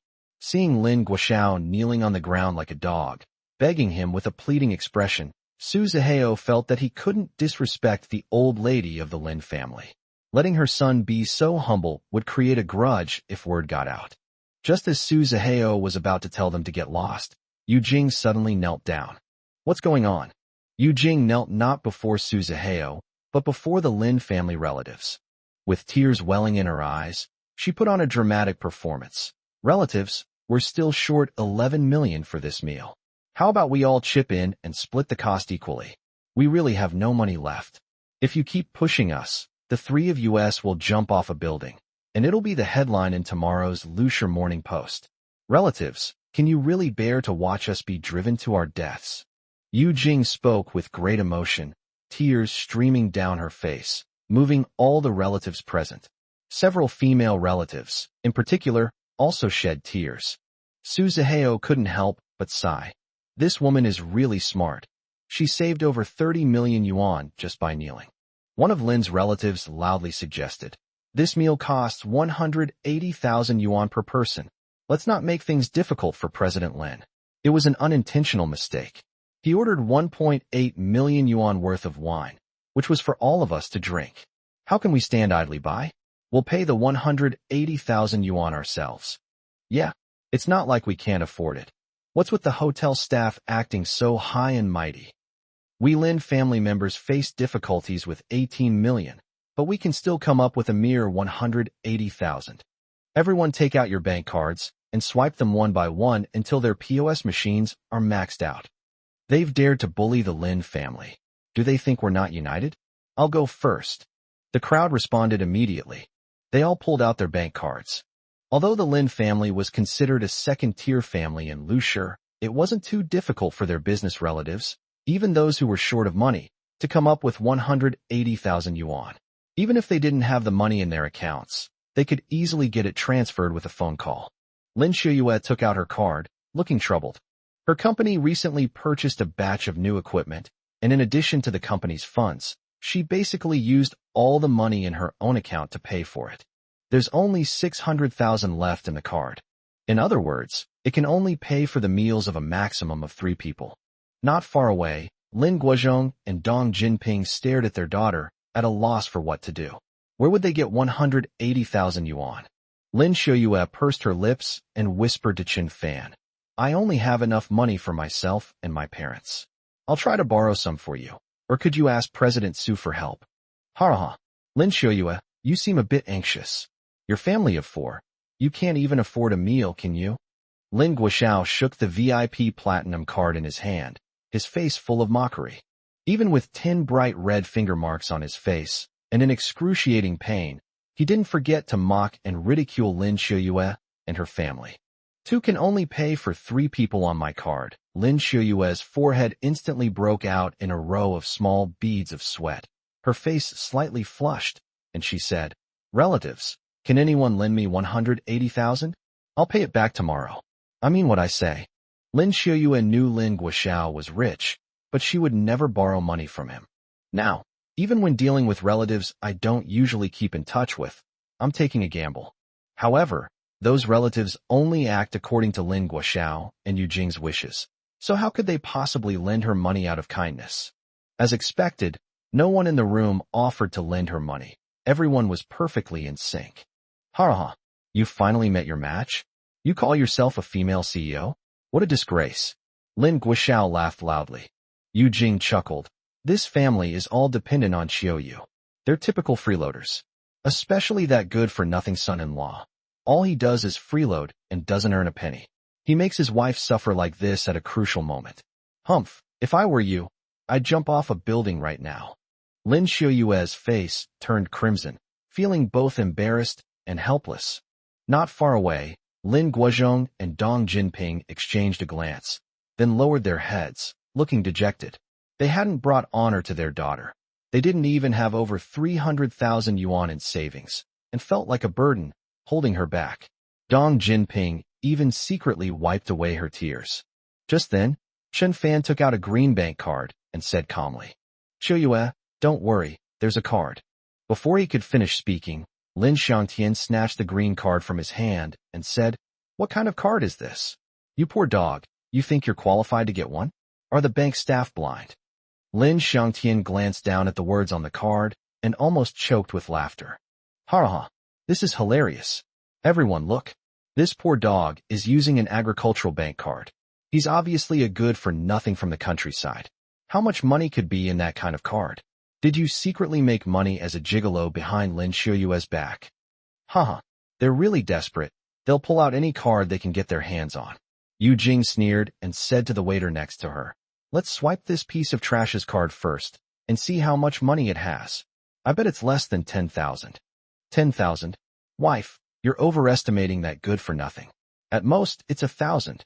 Lin Guoxiao said sarcastically, holding up one finger. Chapter 92 Credit Card. Useless. What's the password? Tell the waiter quickly, Yu Jing urged. No password, Chen Fan said in a low voice. No password. Could it be a bus card? Haha. Waiter, please check the balance on this card. Yu Jing was already prepared to burst into laughter.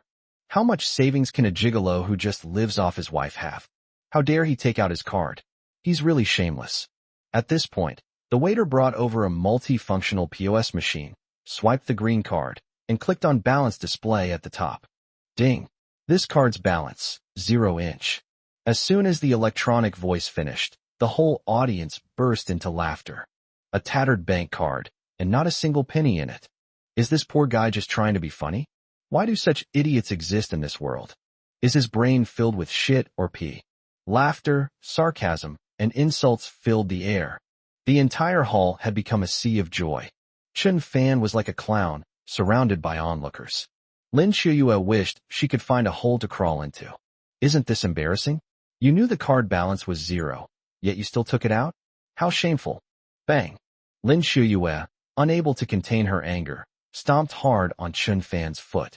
The heel of the high heel was like an iron hammer, suddenly nailing itself into Chen Fan's foot.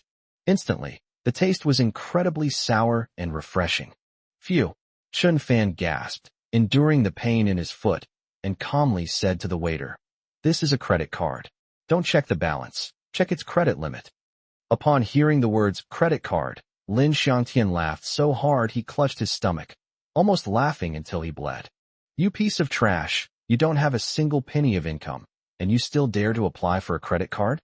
Are the people at the bank as brain dead as you? Why would a bank issue a credit card to someone who lives off a woman? Don't they check his income? Even if there is a credit limit, it will probably be no more than 500 yuan. Faced with countless questions, Chen Fan coldly said, "This card is not mine." The waiter didn't dawdle. He swiped the card and clicked on credit limit above the POS machine. Ding! Credit limit for this card, 999,680,000. In an instant, the entire room fell silent. The area was almost filled with the sounds of gongs, drums, and firecrackers, but for a moment it was as silent as a tomb. No way? Did I hear that right? Waiter, please re-swipe it. Lin Xiangtian asked weakly. The waiter was also quite frightened, and with trembling hands, he swiped the swipe again. Ding! Credit limit for this card, 999,680,000. The entire audience fell silent, utterly shocked. This ordinary agricultural Bank of China credit card has a credit limit of nearly 1 billion. Even if the card wasn't Chen Fan's but Lin Qiuyue's, given her income and repayment ability, there was absolutely no way she could have obtained such an incredible credit card limit. That's truly unbelievable. Husband, this Lin Qiu didn't know what to say. Honey, have you forgotten? This Supreme VIP green card was obtained for you by Mr. Liu of Dolphin Real Estate as the guarantor, Chen Fan said with a slight smile. Lin Qiuyue understood and didn't say anything more. Pay the bill for our family of 4. Chen Fan said to the waiter. Wait a minute, let's swipe the full amount. Chen Fan said again after a moment's hesitation. Oh, The waiter swiped the card for over 36 million and handed it back to Chen Fan. All the Lin family members breathed a sigh of relief, never expecting that their meal expenses would be settled in one lump sum. Chen Fan didn't intend to help these relatives. When Lin Shuyue borrowed money, not a single one of them stood up for her. They were all just following Lin Guoxiao's lead. He shouldn't have helped them pay. However, Chen Fan considered that once Lin Guozhong and Dong Jinping returned to the Lin family, they would need to be treated equally by these relatives, paving the way for them to live with dignity within the Lin family. In short, it was about winning people's hearts. 36 million is nothing to Chen Fan. For these Lin family relatives, however, it was a huge sum of money. While they were shocked and overjoyed, they also felt a lot of gratitude for Lin Shuyue's contributions. Moreover, as Chen Fan just mentioned, Mr. Liu of Dolphin acted as guarantor for Lin Shuyue's application for a super high credit card, which shows a very deep level of trust. It seems that the Chun family in the capital values Lin Shuyue highly, and her future is limitless. Thank you, Shuyue, for helping us pay for the meal. You're such a kind girl. Beautiful, sensible, and good at making money. Shuyue is the true representative of our Lin family. Such a good girl. It's unbelievable that she ended up with a husband who lives off her. What are you talking about? As long as they're happy, what's it to you? The relatives chattered amongst themselves, mostly praising Lin Shuyue, but also expressing disdain for Chen Fan.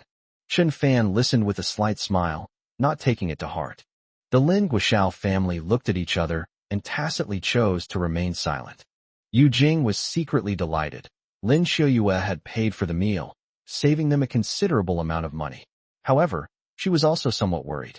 This move had won Lin Shuyue the hearts of the Lin family relatives, and her reputation would only improve, which would have a significant impact on the status of Lin Guoxiao and his son Lin Xiangtian in the family in the future. Afterwards, Chen Fan and Lin Shuyue left the hotel with their parents. After the four got into the car, Chen Fan was about to start the engine when Su Zihao chased after them. Young Mr. Chen, wait a moment. What's wrong, Mr. Su? Could you leave me your contact information? I need to talk to you about something another day.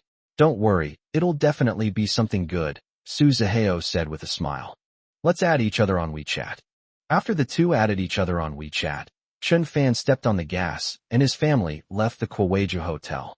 When they got home, my father-in-law and mother-in-law were tired, so they took a quick shower and went to rest.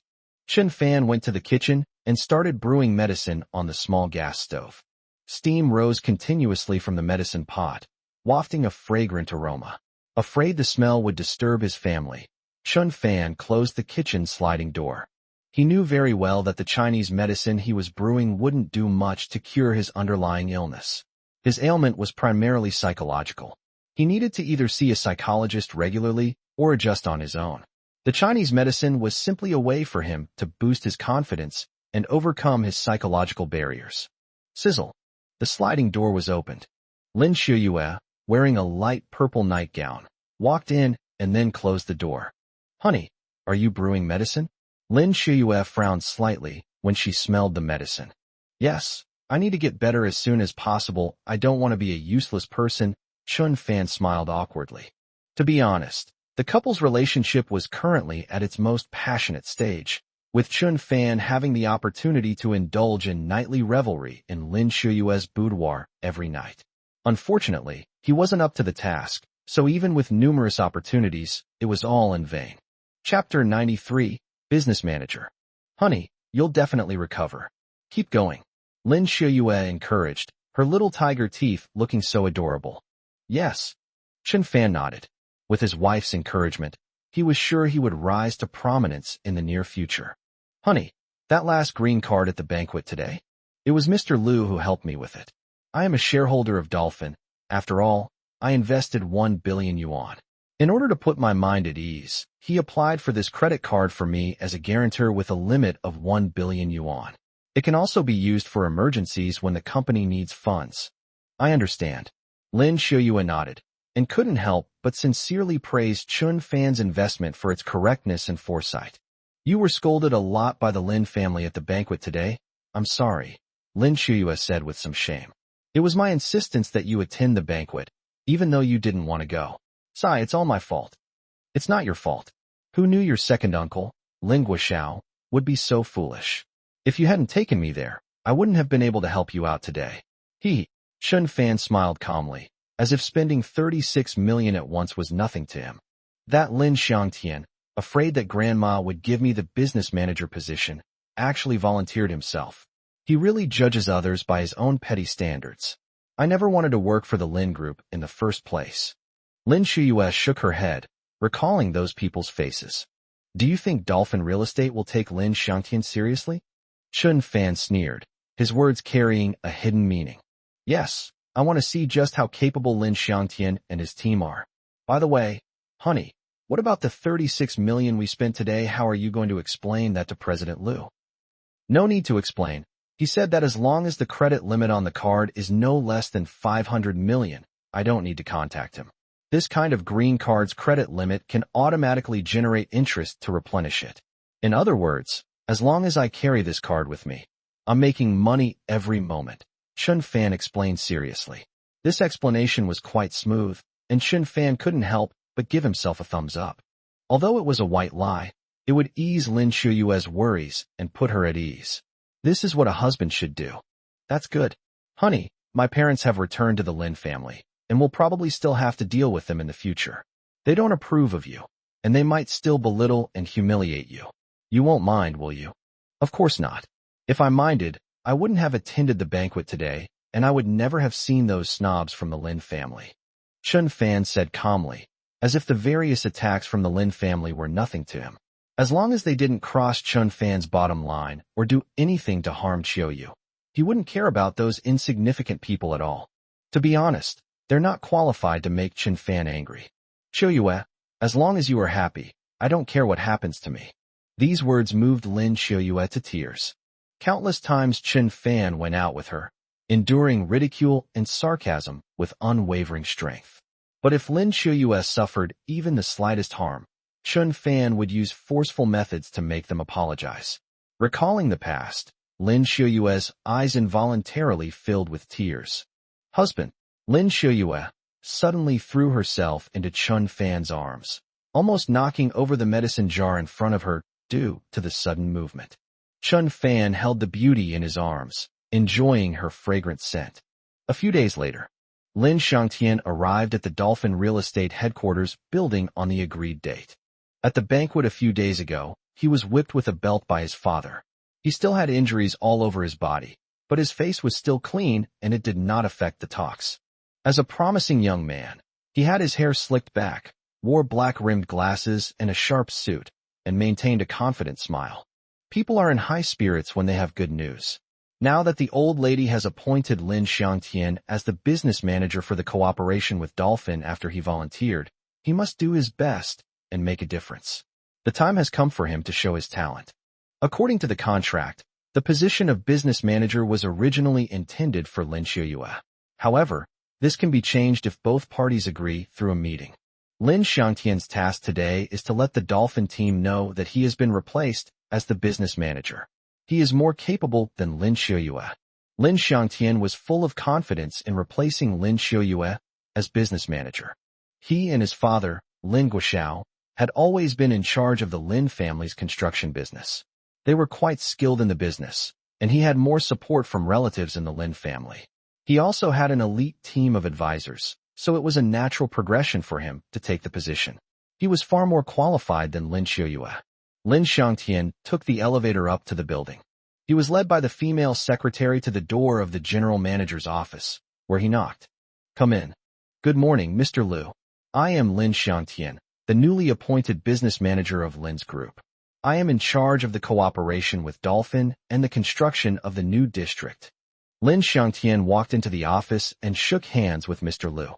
Uncle Liu pointed to the sofa opposite him and said, Please sit down. Lin Xiangtian was secretly pleased. Judging from the handshake and the offer of a seat, President Liu had a good impression of him.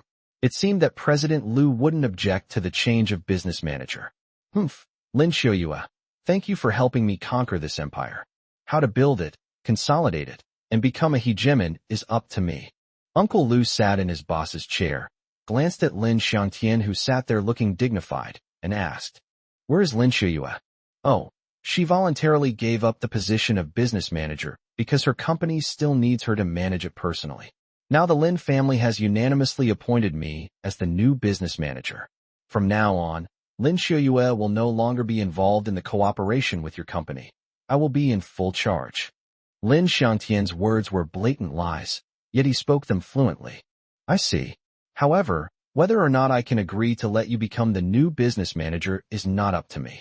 According to the contract, you need to have a meeting with our business manager at Dolphin. As long as she agrees, there will be no problem. I am responsible for Dolphin's overall business and oversee the big picture, but I don't participate in everything. You will need to contact her specifically regarding the construction project. Uncle Lu explained calmly. Lin Xiangtian's eyes lit up. If the business manager at Dolphin just agrees, that would be even simpler. Mr. Lu, who is the business manager for Dolphin? The election should have been completed by now, right? Lin Xiangtian asked earnestly. I've made my choice. But since she's a new employee and hasn't reported to the company yet, I'm afraid you won't be able to see her today, Uncle Lu explained. It's all right, Mr. Lu. Could you please give me the name and phone number of this business manager? I'll contact her myself. Let's settle the matter of changing the business manager for the Lin family first. Okay. Uncle Lu nodded, took out his phone, looked at it for a moment, and said, write down this number, 1384838XXXX. Haha. This manager's phone number has so many eights. May I ask what his name is? Her name is Tang Yin. Chapter 94 Negotiations failed. Tang Yin was Lin Xiuyue's college classmate. They had a minor disagreement at the last class reunion, and Tang Yin later took the initiative to apologize to Lin Xiuyue. She is the sales director of Lancome Cosmetics in Lushernu District. After Lancome established a strategic partnership with Dolphin, Tang Yin received a call from her boss, Wu Wendong, one day. Wu Wendong said that according to the contract signed between Lancome and Dolphin, the new area is still in the construction phase. According to the overall arrangement, Tang Yin will serve as the business manager, and it will be up to Dolphin to decide which business she will be responsible for. Moreover, Tang Yin is temporarily under the command of Lu Bo, the boss of Dolphin. This is a prime example of deep collaboration. Tang Yin receives a salary from Lancome, yet takes orders from the CEO of Dolphin. However, it doesn't matter to her anymore. As long as her salary is paid regularly, it doesn't matter where she works. Her boss, Wu Wendong, repeatedly instructed her to complete all the tasks assigned by the boss of Dolphin with utmost seriousness and responsibility. He warned her that if she delayed anything, she could go home and sell sweet potatoes. At this moment, Tang Yin was driving her BMW to the headquarters of Dolphin Company. She was going to report to General Manager Lu and receive the latest work assignments. The car was traveling on Binjiang Avenue when a traffic accident occurred ahead, causing a traffic jam. Tang Yin honked her horn furiously, cursing, "Damn it! Why is there a traffic jam again? Am I going to mess things up on my first day here?" At that moment, she received a call from an unknown number. "Hello? Are you Tang Yin?" It was an old man's voice, deep and steady. "It's me. Who are you?" Tang Yin asked. "I work for Dolphin Real Estate, and my surname is Lu." "Oh, Mr. Lu? Why are you calling?" "I'm sorry, I'm stuck in traffic. I'm on my way." Tang Yin was a little flustered and apologized repeatedly, thinking that Mr. Lu had been waiting for her for too long and was getting impatient. "Manager Tang, you don't need to come to Dolphin anymore." "Ah, Mr. Lu, please let me explain. There really is a traffic jam." Don't rush. What I mean is, you don't need to report for duty. I'll assign you work tasks over the phone now." "You said?" Tang Yin finally breathed a sigh of relief. "You might receive a call from an unknown number later. It's Lin Xiangtian from the Lin Group, a young man who has studied abroad, is educated, and cultured. He wants to discuss replacing you as the business manager of the Lin family. If you agree, he can smoothly take over as the business manager." "Oh, so should I agree or disagree?" Tang Yin asked hesitantly. "Listen to me." After hanging up the phone, Tang Yin turned her car around and started driving when she received another call from an unknown number. It really was Lin Xiangtian from the Lin family calling.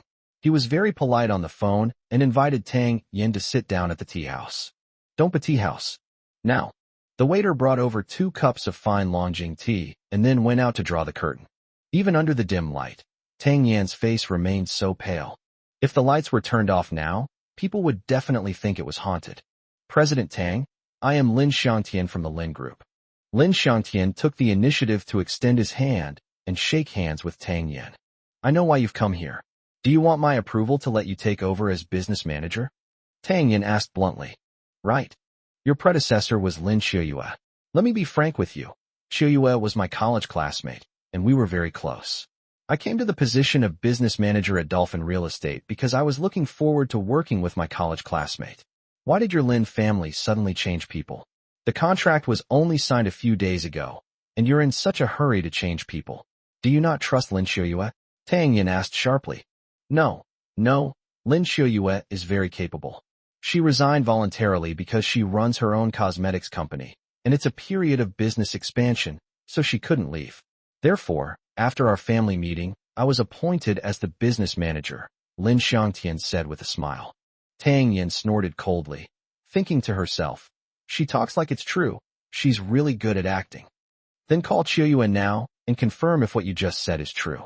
I have my old classmate's phone number. Tang Yin took out her phone and deliberately pretended to search for a phone number. Lin Xiangtian was startled. Lin Xiuyue never voluntarily resigned as business manager. It was Lin Xiangtian who volunteered at the family dinner that day, and only then did the old lady agree. If Tang Yin were to call now to verify, he would definitely be exposed. Wait a minute. Mr. Tang. Lin Xiangtian hurriedly tried to dissuade him. Tang Yin sneered and asked, what's wrong? My cousin Lin Xiuyue is sick. She's recovering right now, so please don't call her and let her focus on getting better. Is that all right? Lin Xiangtian was sweating and looked very nervous. If he were exposed on the spot, how would Tang Yin view his character? How could the Dolphin Group possibly cooperate with a family that lacks integrity? Okay, Xiuyue is better now. Have her give me a call. I need to confirm that she resigned voluntarily, and not because she was ostracized by certain forces within the family. Tang Yin finished speaking, took a sip of tea, and stood up. Mr. Tang, we didn't ostracize her. No need for explanations. The contract was just signed, and you've already changed your business manager. It seems Dolphin Real Estate only recognizes Lin Xiuyue as the Lin family's representative. To put it bluntly, Dolphin looks down on everyone else, including you. Haha, Dolphin only partners with top-tier families or leading companies. We're only cooperating with your second-rate family because of Lin Xiuyue.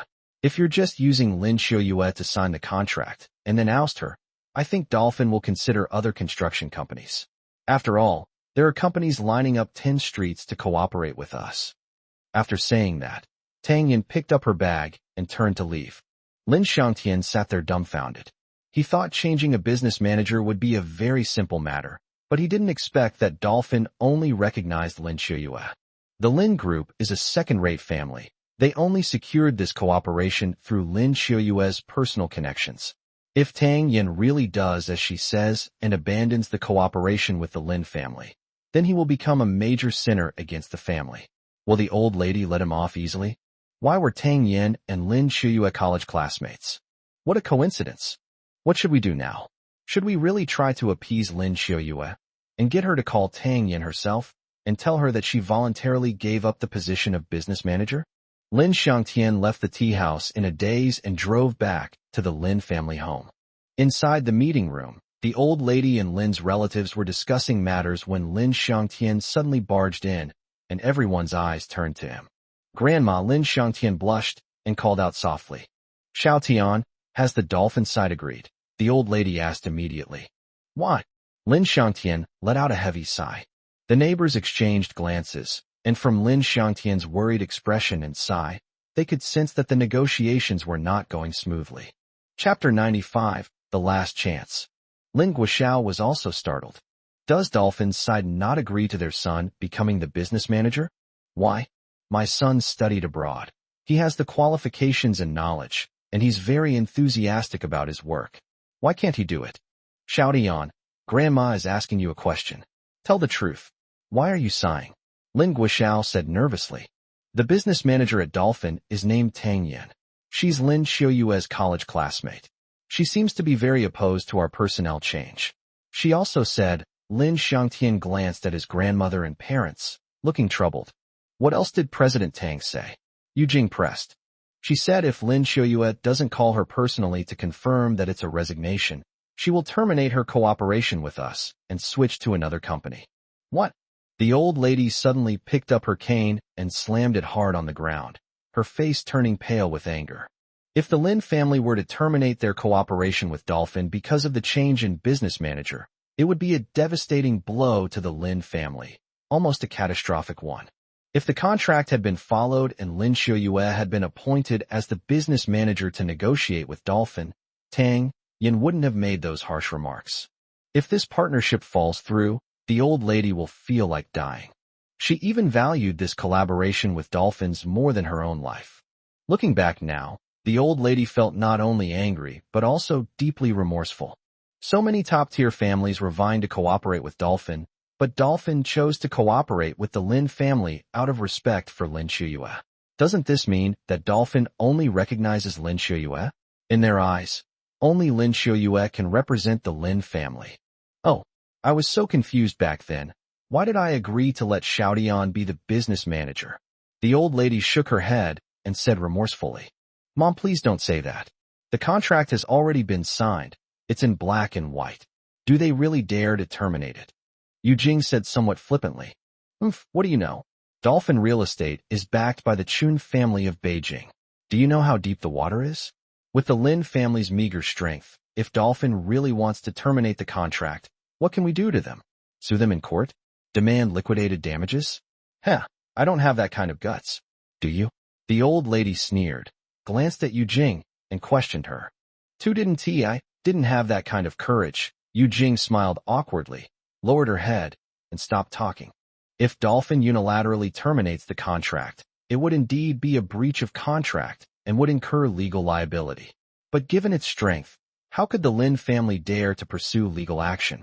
Even if they did, and the court ordered Dolphin to pay damages, would they dare to pay, or would they dare to accept? Xiaotian, you volunteered to be the business manager this time.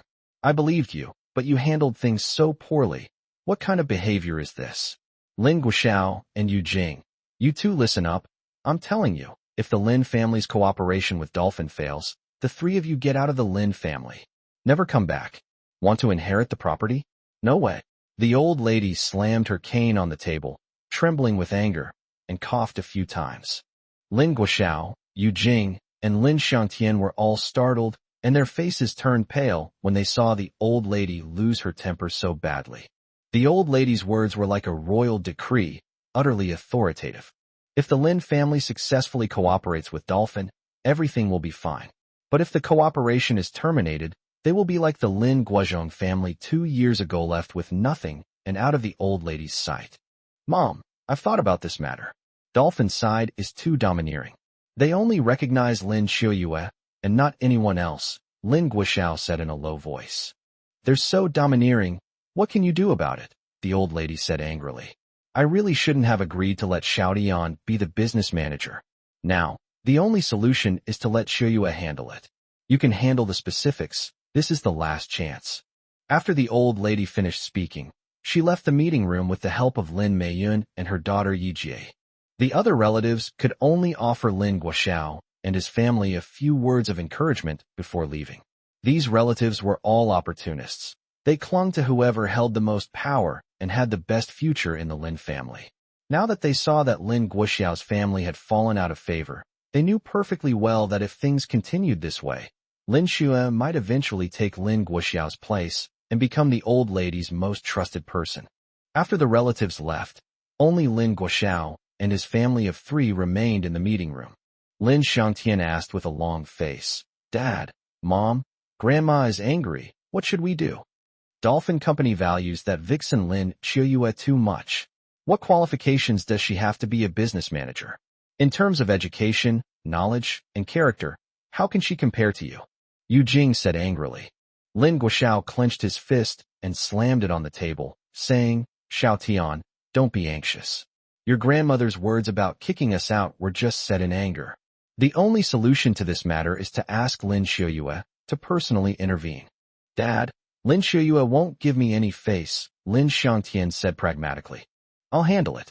This needs to be done as soon as possible, otherwise it will be bad if Dolphin terminates the cooperation. Lin Guoxiao took out his phone and dialed Lin Xiuyue's number. At this moment, Lin Xiuyue and Chun Fan were eating at a small restaurant. "Honey, I have something to do this afternoon, so I can't pick you up tonight," Chun Fan said, gnawing on a rib. "It's okay. I'll take a taxi home myself." Just then, Lin Xiuyue's phone rang. She picked it up, glanced at it, and frowned, saying, "Is this Lin Guoxiao?" At the last banquet, Lin Guoxiao was too flamboyant, and his family showed no mercy to her and Chun Fan.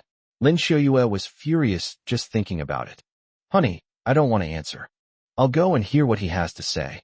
Chun Fan took Lin Xiuyue's phone, answered the call, and pressed the speakerphone button. "Hello? Xiuyue, this is your second uncle. I have something to discuss with you.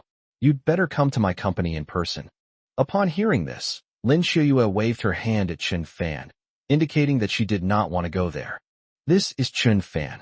Xiuyue is not available to answer the phone right now, and she can't come to your company either. I will pass on any information you need," Chun Fan said. "Who do you think you are, handing the phone to Xiuyue?" Lin Guoxiao became even more arrogant when he heard Chun Fan answer the phone. "I'm hanging up if you don't tell me," Chun Fan said firmly. "You little rascal, tell Xiuyue that the business manager at Dolphin is her college classmate, Tang Yin. Tang Yin isn't too happy that we replaced the business manager with Xiaodian. Have Xiuyue call Tang Yin and say that Xiaodian took over after Xiuyue resigned." "You mean you want Xiuyue to lie?" "What? What's it to you? What right do you have to be dissatisfied? Xiuyue never lies. Wasn't your son trying to show off? Now that he's been humiliated, he's come to Xiuyue for help? Is this all your family can do? You're begging Xiuyue for help, and you're still acting so arrogant. I'm that awesome. What can you piece of trash do to me? Damn it. Then keep being awesome." After saying that, Chun Fan hung up the phone and immediately switched his phone to airplane mode. Chapter 96, Midnight. Lin Xiuyue asked in confusion, "What's going on?" Chun Fan explained, "Didn't the Lin family replace the business manager with their son, Lin Xiangtian? I guess Dolphin doesn't agree. They now want you to call Tang Yin and tell her that you resigned voluntarily. Isn't Tang Yin working at Lancome? How come she's also working for Dolphin?" Lin Xiuyue asked.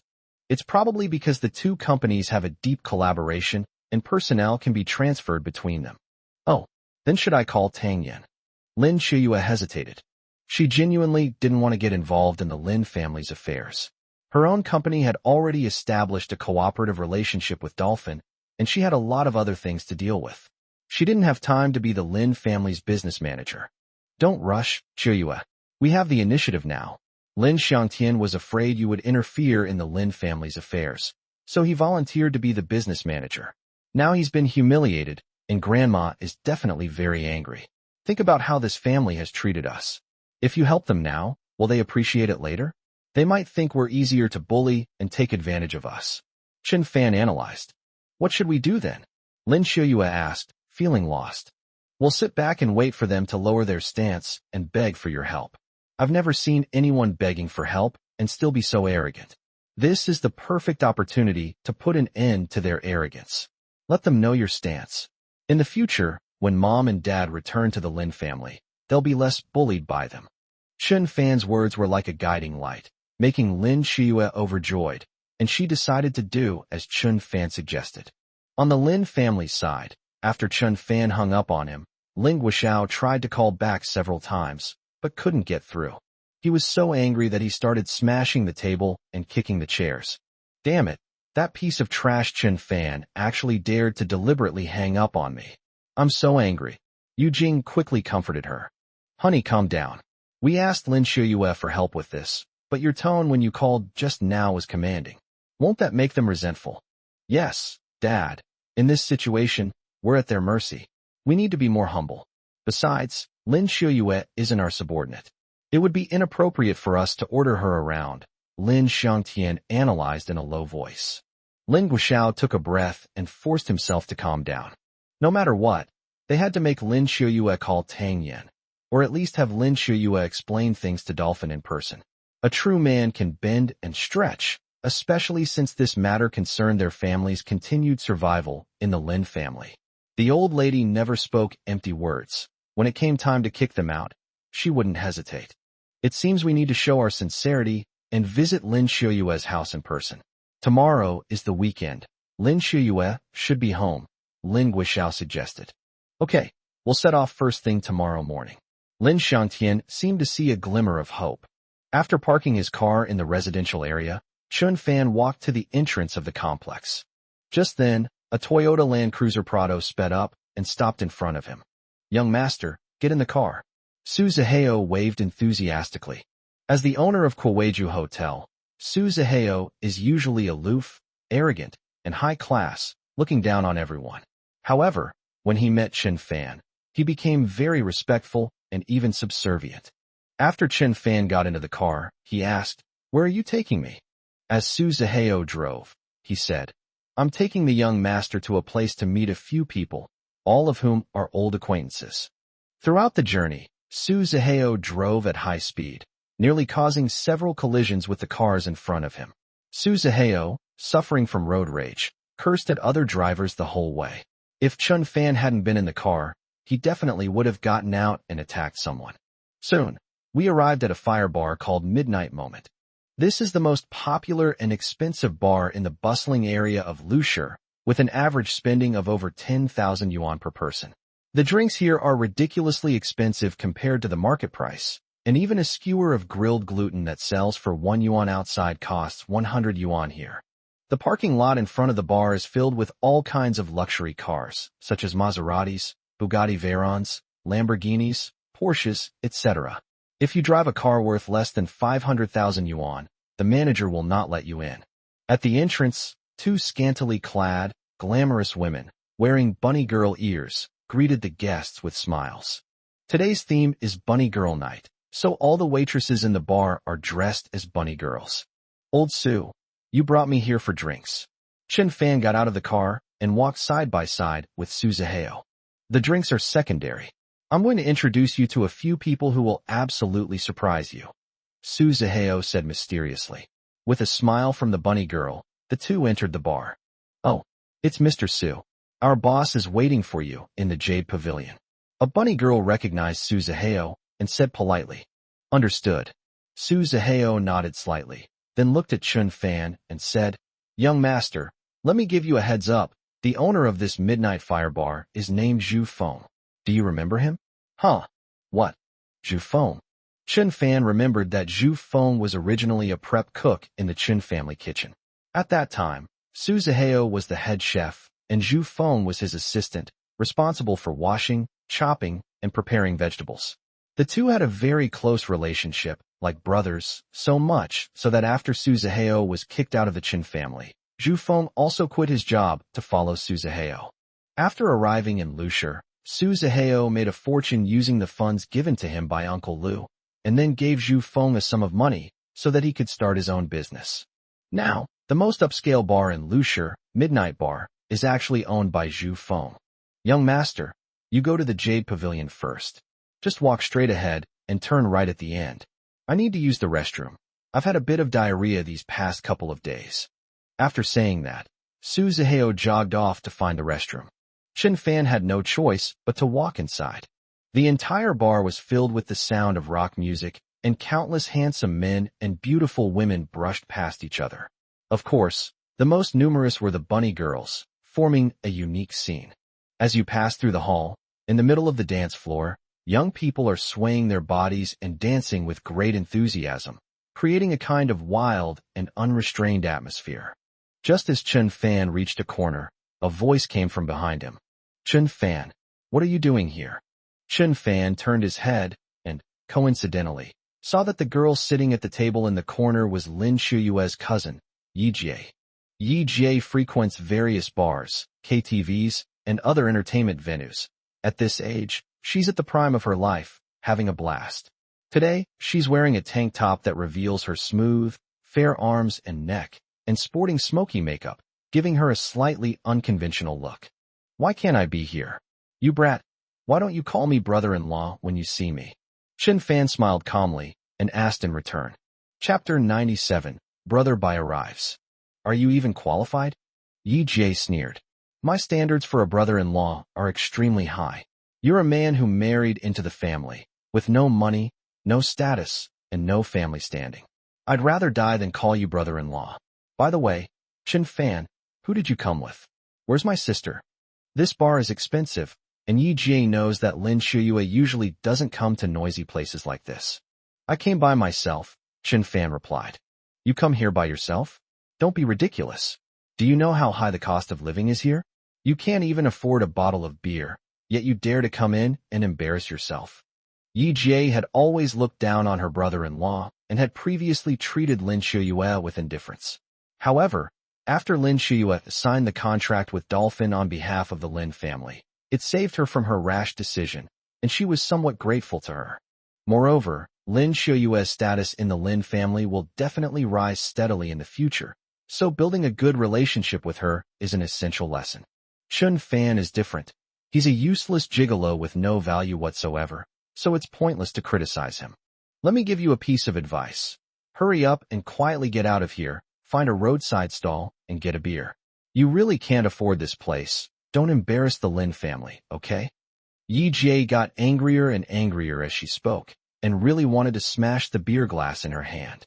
Call me brother-in-law once, and I'll leave. Ever since Chiu and I got married, you haven't called me brother-in-law once. That's so impolite, Chen Fan said with a slight smile. Damn it, you brat. How dare you say Miss Yi is impolite? At this moment, a thin man with dyed green hair and an earring slammed his hand on the table and stood up. He was Yi Jie's friend and male best friend, named Zheng Jianjun. He was originally an apprentice at a hair salon in the suburbs, and he would gladly go whenever Yi Jie invited him to drink and have fun. This time, Yi Jie invited Zheng Jianjun over for drinks because she wanted to use his connections to get to know some underworld figures. Don't let Zheng Jianjun's appearance fool you. He has a wide network of connections and knows most of the hoodlums in Lushur. Several of them are even his close friends. Someone owed Yi Jie's mother, Lin Meiyun, a sum of money, and despite repeated reminders, the debt remained unpaid, clearly indicating an attempt to renege on the debt. Lin Meiyun then asked her daughter to find a way to get the money back. Yi Jie believes that legal means are completely ineffective in dealing with debtors who refuse to pay their debts. The solution is to use unconventional methods, such as hiring underworld figures to force repayment and collect money by force. So he invited Zheng Jianjun to introduce him to a gang leader who would lead a group of henchmen to collect the debt. He promised them 1 million yuan of the money if they recovered it. At this moment, Chen Fan laughed after Zheng Jianjun said that. You green-haired bastard, skinny as a monkey, you want to stand up for her? You're all green on the head, yet you act all high and mighty. What are you pretending for? Chen Fan didn't want to pay attention to this low-class guy, but coming to a place like this with its bright lights and bustling nightlife, it wouldn't be fun if he didn't provoke someone. You're asking for it. Jay, is this guy really your brother-in-law? He's such an idiot. I really want to beat him up. Zheng Jianjun started rolling up his sleeves, making a gesture as if he was about to hit someone. Yi Jie certainly didn't want a violent conflict between the two.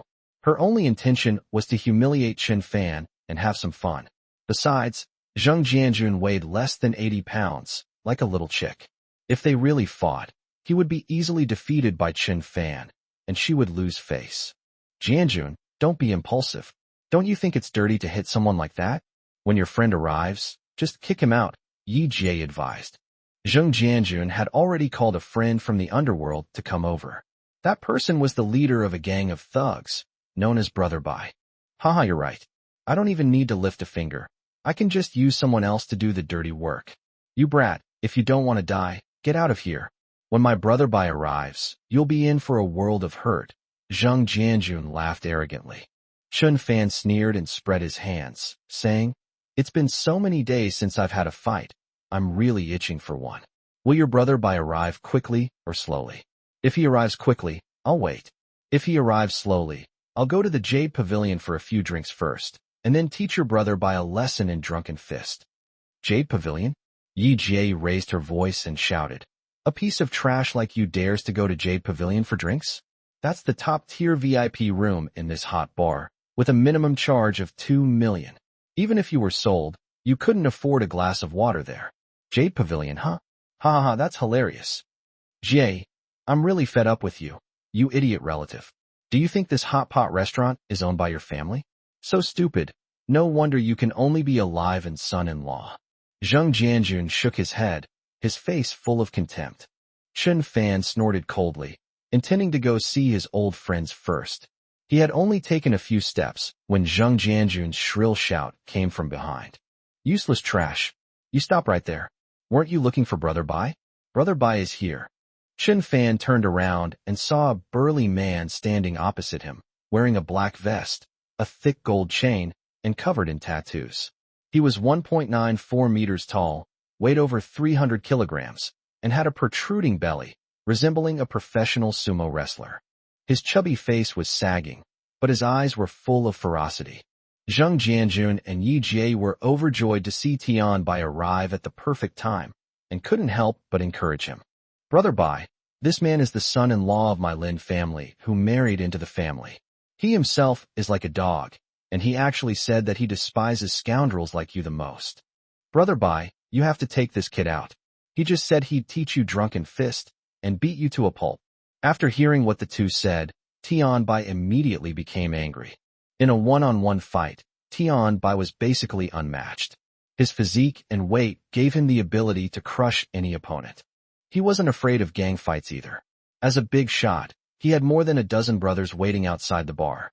You dare to insult me? Tian Bai stepped forward, glaring at Chen Fan with eyes that seemed to spit fire. With your limbs so strong, can't you use your brain? You believe everything they say? I've never even seen you before. Why would I beat you to a pulp? Chen Fan said with a hint of helplessness. You look down on me? Tian Bai continued to ask in a cold voice. Do you have the right to be looked down upon by me? Chen Fan retorted. These words completely ignited Tian Bai's fury. He rushed forward, trying to grab Chen Fan's collar. Chen Fan nimbly dodged, causing Tian Bai to miss, and then threw a punch at Tian Bai's stomach. Despite taking the punch, Tian Bai didn't budge an inch. The flesh on his stomach was simply too thick. You dare hit me? You're asking for death. Tian Bai slapped Chen Fan across the face with great force. If you were hit by this palm strike, dizziness and tinnitus would be secondary. You might actually be sent flying 20 meters away. Chapter 98. Chapter 98. Trouble at the Fire Bar. Chen Fan quickly crouched down to dodge the palm strike. Immediately following, a hook punch from below. Snap! It hit Tian Bai in the chin. As Tian Bai's two lumps of flesh on his face suddenly twitched, a tooth flew out. Tian Bai took a few steps back, wiped the blood from the corner of his mouth, his face flushed with anger, wishing he could tear Chen Fan apart with his bare hands. I'll take your life. He roared and charged forward like a mad bull. Chen Fan remained calm and composed, having already identified Tian Bai's weakness. The instant Tian Bai charged forward, Chen Fan slapped the wooden table next to him with one hand, used the momentum to leap up, and kicked out. Bang! The 40-foot man stepped directly on Tian Bai's 58-year-old face. The kick was so powerful that it sent the burly man, who weighed over 300 pounds, sprawling on his back. Boom! With a muffled thud, Tian Bai lay on the floor, and even the floor of the bar trembled. If it weren't for the people dancing in the dance floor, one would have thought it was an earthquake. Brother Bai, what's wrong? Are you all right? Zheng Jianjun rushed forward to support Tian Bai's fat head and ears, pretending to ask with concern. Yi Jie stood up, her hand holding the wine glass trembling. She had intended to toast Zheng Jianjun to celebrate after Chen Fan was beaten to a pulp, but she never expected that the strong and robust Tian Bai would be knocked to the ground by Chen Fan. How come Chen Fan is so good at fighting? In an instant, all those labels of weakness, cowardice, and waste were torn off, and he actually had a strong side. Yi Jie was deeply shocked. Call for help. I need to call for help. Kill him. Tian Bai sat on the floor, feeling dizzy, but he took out his phone and dialed a number. Come in, all of you. I've been beaten up. I want him dead. Tian Bai roared into the phone. A few seconds later, 10 thugs rushed into the bar. Brother Bai, who hit you? You bastard, do you have a death wish? How dare you touch my brother Bai? Is that the kid over there? He's still laughing. Brothers, let's go. Kill him. 10 thugs surrounded Chen Fan, ready to attack. Several of them even pulled out dangerous items such as steel pipes, watermelon knives, and batons from their waists. Oomph, you were lucky to beat Brother Bai earlier. Now that there are so many of you, I don't believe you can beat him all by yourself. Brothers, avenge Brother Bai. Beat him until he kneels down and apologizes to Brother Bai. Zheng Jianjun shouted, pointing at Chen Fan. At this moment, Yi Jie became a little anxious. She didn't want to see violence, but it was about to happen. At first, she only wanted to humiliate Chen Fan and scare him with Brother Bai's words, but she didn't expect Chen Fan to defeat Brother Bai. Now, with so many thugs armed with weapons fighting against Chen Fan who is unarmed, even if he has great skills, he is definitely no match for him. If the beating is too severe, it might even result in someone's death. Yi Jie didn't want to make things worse. Besides, Chen Fan is nominally her brother-in-law. How can she explain being beaten into an idiot right under her nose to Lin Shiyue's family? This whole thing started because of her. Yi Jie walked over, comforted Tian Bai, and said loudly to them, "Don't make a move yet. Fighting at midnight will have serious consequences. This isn't a quiet street corner, nor is it your protection money collection shop. I've checked Brother Bai, and he seems to be all right. As long as Chen Fan obediently admits his mistake and kneels down to kowtow 3 times, we'll let this matter go, okay?" The 10 thugs hesitated for a moment, unable to make up their minds, and all looked at Tian Bai. Tian Bai was well aware of the consequences of causing trouble at the largest bar in Lushur. The owner had a history of ruthless thuggery, and his henchmen were no fewer than his own. If a fight disrupted their business, Tian Bai and his group would be in deep trouble. "Do as Missy says. I'm magnanimous. All I need is for this kid to apologize," Tian Bai said in a deep voice as he stood up, leaning on the table. "Boy, kneel down and kowtow to Brother Bai. Hurry up, or I'll beat you to death, you son of a bitch. Kneel down right now and say I'm sorry to Brother Bai. Damn it." The 10 thugs were cursing and swearing. Chen Fan gave a cold laugh and shook his head, saying, "I was just thinking of stretching my muscles today. Where are you all? You want me to kneel down? You'd have to break my kneecaps. Come on, you bunch of lowlife scum." These words enraged the 10 thugs, who, in a fit of rage, brandished their weapons and charged at Chen Fan. "You guys," Tian Bai shook his head helplessly when he saw his brothers had lost control. "Don't beat them to death." Just then, the lobby's sound system suddenly went silent. Then, a roar came. "Stop!" More than 20 burly men rushed over and surrounded the scene. The 10 thugs were stunned, and the whole scene froze. These 20-odd burly men were the ones the boss, Zhu Feng, had hired to keep order at midnight. With such a large fire, there were always plenty of troublemakers, so naturally, Zhu Feng needed to employ a group of strong men to help him maintain order and manage his business. Compared to that thug, these burly men were all strong and healthy, their bodies noticeably larger than the thugs, each carrying a baseball bat, all looking fierce and menacing, their tempers flaring. The men and women dancing nearby, as well as those drinking and playing drinking games, all fell silent, observing how things would unfold. Immediately afterward, the burly men parted to make way, and 4 men strode forward with an imposing air. They were Zhu Feng, the owner of the Midnight Fire Bar; Su Zihao, owner of Kuweiju Hotel; Gao Yong, the owner of Yuanshan Construction Company; Kai Lily, owner of Feitian Entertainment Company. These 4 tycoons are all extraordinary figures in their respective fields in Lushur. Each is a successful entrepreneur with their own story. Their combined net worth exceeds 50 billion yuan. They are usually only seen on television, online, and in newspapers. This time, the simultaneous appearance of all 4 of them left the audience speechless and deeply shocked. Chen Fan smiled faintly. These 4 people all come from the Chun family in the capital. Su Zihao and Zhu Feng go without saying. Gao Yong was originally an electrician for the Chun family and was appreciated by Chun Fan's father. Later, when Gao Yong's mother fell ill, Chun Fan's father gave him some funds so that he could take care of his mother while starting his own business. Now, Gao Yong is the owner of Yuanshan Construction Company, which recently applied for listing. Kai Lily was originally a maid in the Chun family. She had a minor affair with Chun Fan's father, which was discovered by Chun Fan's mother, who then expelled her from the Chun family. Later, Chun Fan's father secretly gave Kai Lily a sum of money, and she came to Lushur to start her own business, establishing her own entertainment company. Now the company has grown into a large and successful enterprise, and many of the top female stars in China were made famous by the company. Upon seeing his four old friends, Chun Fan shook hands with each of them. The four were both happy and excited to see Chun Fan, and were extremely respectful. Gao Yong and Kai Lily, in particular, had received kindness from Chun Fan's father in the past. When they saw Chun Fan now, it was as if they had met their benefactor, and they were extremely moved. Chapter 99. A Tooth. Who gave you the guts to cause trouble at midnight? Zhu Feng asked sharply as he walked step by step toward Tian Bai. Tian Bai subconsciously took 2 steps back, stammering. Tu was just passing by. He completely chickened out. A man who was very successful in the underworld, a 300-pound man who had beaten up countless people, actually lied and claimed that he was just passing by.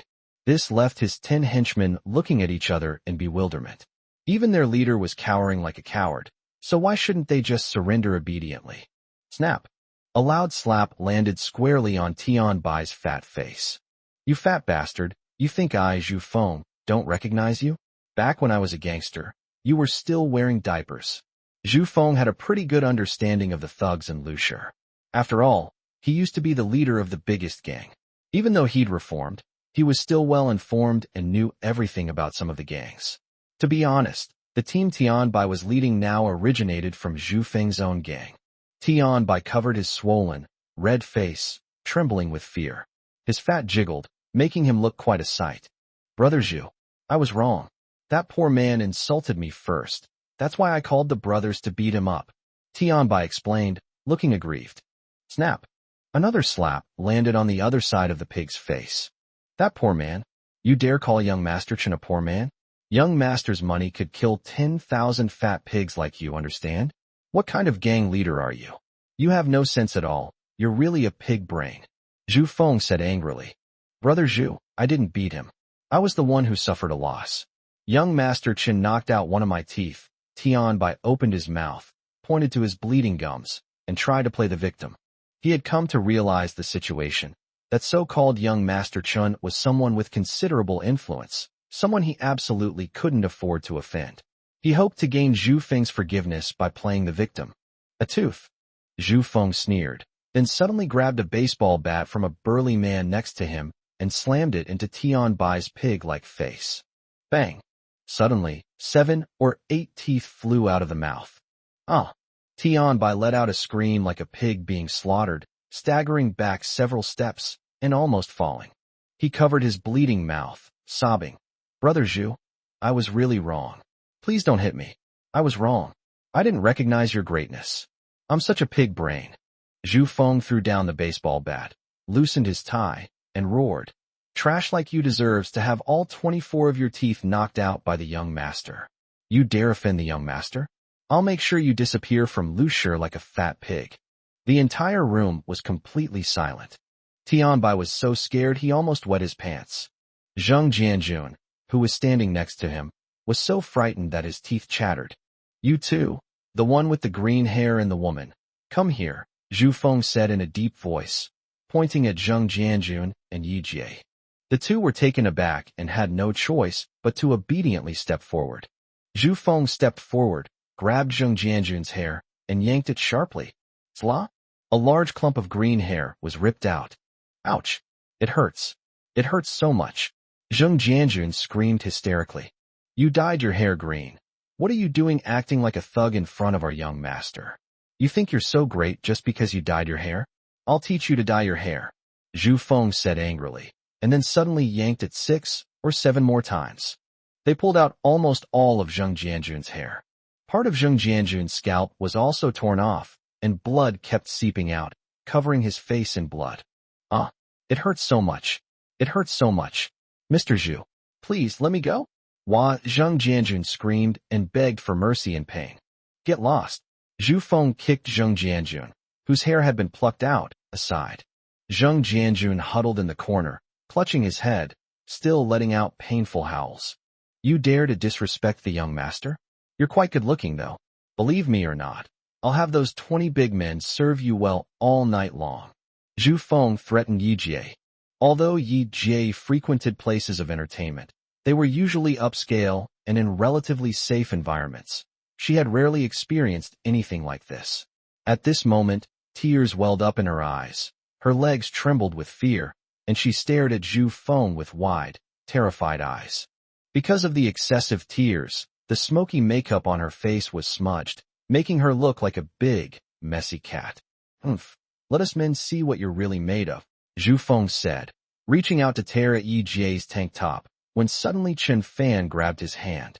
"Old Zhu, this girl is my wife's cousin. Don't hurt her," Chen Fan warned. "Okay, young master, I'm sorry." Zhu Feng quickly stopped and bowed slightly to Chen Fan. Yi Jie's mind was in complete turmoil. Did Chen Fan just save her? Why would this powerful figure listen to Chen Fan and show him such utmost respect? Chen Fan is nothing more than a despised live-in son-in-law. What connections or background does he have that would make these big shots bow down to him? Yi Jie didn't have much contact with Chen Fan. Every time she saw him, it was at a family banquet or gathering. Chen Fan was always despised and insulted by everyone, and had no dignity whatsoever. But now, those big shots actually called him young master. What era are we living in? People still call others young master. Could it be that Chen Fan is a direct descendant of some powerful family? That's impossible. He's clearly a useless son-in-law, a gigolo. How could he be so awesome? "Jie, I just want to hear you call me brother-in-law. Is that all right?" Chen Fan asked with a smile. His smile was more like a smile hiding a knife, making Yi Jie shudder. "Brother-in-law? Brother-in-law," Yi Jie called out hurriedly. Chen Fan nodded. "Brother-in-law? Tu was wrong, can you let me go?" Yi Jie looked at Chen Fan pitifully and pleaded. "Didn't you say earlier that I should kneel down and kowtow 3 times to that fat pig?" But Before Chen Fan could finish speaking, Yi Jie suddenly knelt down. "Brother-in-law, I'll kowtow to you. Not just 3 times, I'll kowtow 30 times. I was wrong. I was really wrong. Brother-in-law, please forgive me." Yi Jie kept kowtowing to Chen Fan. Her eyes blurred with tears, and her false eyelashes fell off. This kneeling transformed all the previous contempt and ridicule directed at Chen Fan into heavy slaps to his own face. She had never been so humble in her entire life. As the youngest granddaughter of the Lin family matriarch, although she was not of the same surname, her biological father died early, and she had always lived in the Lin family. She was regarded as the apple of her grandmother's eye and was showered with love. From childhood to adulthood, she was arrogant and complacent and looked down on everyone. What about now? She knelt before Chen Fan, kowtowing frantically and weeping so miserably, like a swan that had instantly fallen into the position of a toad. It was truly a tragedy. "Get up," Chen Fan said calmly. Chapter 100, A Big Gift. Yi Jie stood up, still choking back sobs. This must have been the day she shed the most tears in her life. "Whether you're at the Lin family home or outside, will you still call me by my name when you see me in the future?" Chen Fan asked with a smile. Yi Jie shook her head nervously. No, I'll call him brother-in-law." Chen Fan nodded in satisfaction, pulled a piece of paper from the table beside him, and helped Yi Jie wipe the dirt off her face. He said softly, "Little sister, my identity is a bit special, and I don't want all the relatives in the Lin family to know it. You won't tell anyone, will you?" No, I'll keep my mouth shut. I don't know anything about what happened here today," Yi Jie quickly assured them. "Okay, you can go now." Chen Fan gestured for her to leave. "Brother-in-law, goodbye." Yi Jie rushed towards the door of the fire bar, as if she had broken free of her cage, almost tripping in the process. Zhu Feng introduced the more than 20 burly men who guarded the place. "This is my young master. Quickly greet him." "Greetings, young master." The burly men bowed and greeted him in unison. "Remember what the young master looks like. When he comes to our bar in the future, you must show him the utmost respect. Do you understand?" Zhu Feng asked loudly. "Understood," everyone replied. "All right, clear the area now. Throw those dozen or so thugs out. If any of them dare to step into my bar again, break their legs." The burly men responded and shoved Tian Bai, Zheng Jianjun, and the 10 thugs out of the bar. A minute later, from the alley behind the bar, came a group of people screaming in agony, like ghosts howling. The strong men were usually bored, and they finally got a chance to practice. So how could they easily give it up? Fire bar has reopened, and order has been restored. At this moment, Zhu Feng bowed deeply to Qin Fan, his face full of apology, and said, "I'm so sorry, young master. It's all my fault for not taking good care of you and causing you to be frightened."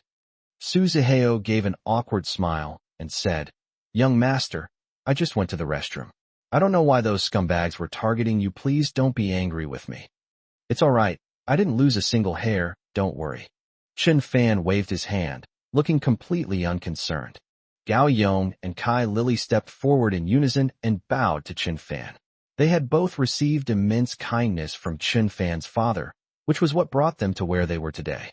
Now that Qin Fan's father had passed away and the Qin family was fading into the past, Qin Fan was the only one they could repay their debt of gratitude to.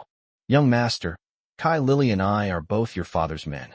Without him, we would still be struggling at the bottom of society, and we wouldn't be as successful as we are today. It's a pity that the master has left this world. But Kai Lily and I will never forget him. We are grateful and want to repay your kindness with a heart full of gratitude." Gao Yong was a big, dark-skinned man, originally a rough fellow, but as he spoke, he shed a few tears, deeply moved. Kai Lily, who was standing next to her, also had tears in her eyes and seemed lost in thought. Although they are now big shots, wealthy people, and have high social status, the time they spent working for the Chun family is their most cherished memory. Especially Kai Lily, who was young and beautiful back then, wearing a maid outfit. Chun Fan's father adored her. "Young master, without your father's care and support, we would be nothing without the Qin family. We might even starve. Your father was like a second parent to us. Now that he's gone, the Qin family doesn't need us anymore, but we must repay his kindness. We heard from Uncle Lu that Dolphin Real Estate was a test of your business acumen by old Master Chun after the Chun family invested in Lushur. Because everyone knows that Dolphin Real Estate is backed by the Qin family, large families and companies seeking cooperation are flocking to it. If you need any assistance in business, young master, we will do our utmost to support you in rapidly developing Dolphin Real Estate into a top-tier enterprise in Lushur." Kai Lily said. She is just over 30 years old, a beautiful, generous, intellectual, and elegant age. Her experience as a maid has made her very caring and empathetic, and she has a kind of inexplicable magnetism that attracts men's attention. "Young master, we have prepared a small gift for you. We hope you will accept it," Gao Yong said, taking out a bamboo tube from behind him, opening the lid, and carefully pulling out a long scroll. It turned out to be a scroll painting. After opening the scroll, Chun Fan was stunned by what he saw. This ancient painting, which is quite old, features delicate yet dynamic lines, a smooth and beautiful style, and a rich and varied flow, demonstrating a very high level of artistic skill. There is a line of text above. Ode to the Goddess of the Luo River, Volume 1. This is the painting Nymph of the Luo River by Gu Kaiji of the Eastern Jin Dynasty. This is an ancient Chinese painting that has been lost for over 1,700 years. It is also the first painting in China adapted from a literary work. This painting depicts Chao Zhi's encounter with the goddess of the Luo River on the banks of the Luo River. Chao Zhi is elegant and refined, while the goddess of the Luo River, with shoulders like those of a sculpted figure, a waist as slender as a silken thread, and her hair piled high like clouds, her eyebrows long and delicate, floats gracefully towards him. "Young master, we didn't know what gift to give you, but we know that the Chun family loves antiques and famous paintings. It's a family tradition. So we each contributed a little money and bought it from a very low-profile collector in England. We hired 3 of the most authoritative appraisers in China and chartered a plane to England to have this painting authenticated. It's an original. We hope you like it." Gao Yong wiped away a few crocodile tears and explained. "Original? Authentic?" Qin Fan almost fainted. "This is outrageous. It was lost for 1,700 years. And the copy that has survived to this day is a Song Dynasty copy, which is now kept in the Beijing Museum as a national treasure. If it is an authentic work, its public release will surely shock the entire Chinese nation and even the world. It can be said that the original is priceless." "How much did you spend to buy it?" Qin Fan asked in a low voice. "Young master, the price doesn't matter, as long as you like it," Kai Lily said with a smile. Chen Fan did not personally authenticate the painting nymph of the Luo River. These were gifts from several old friends, and even if they were fakes, he would accept them as genuine. This painting is so valuable. Let's wrap it up quickly, Chen Fan suggested. Young master, do you like it? Zhu Feng asked. I really like it. Chen Fan smiled, but felt a cold sweat break out on his back. That's scary. Fortunately, Chen Fan had a healthy heart. Otherwise, he would have died by now.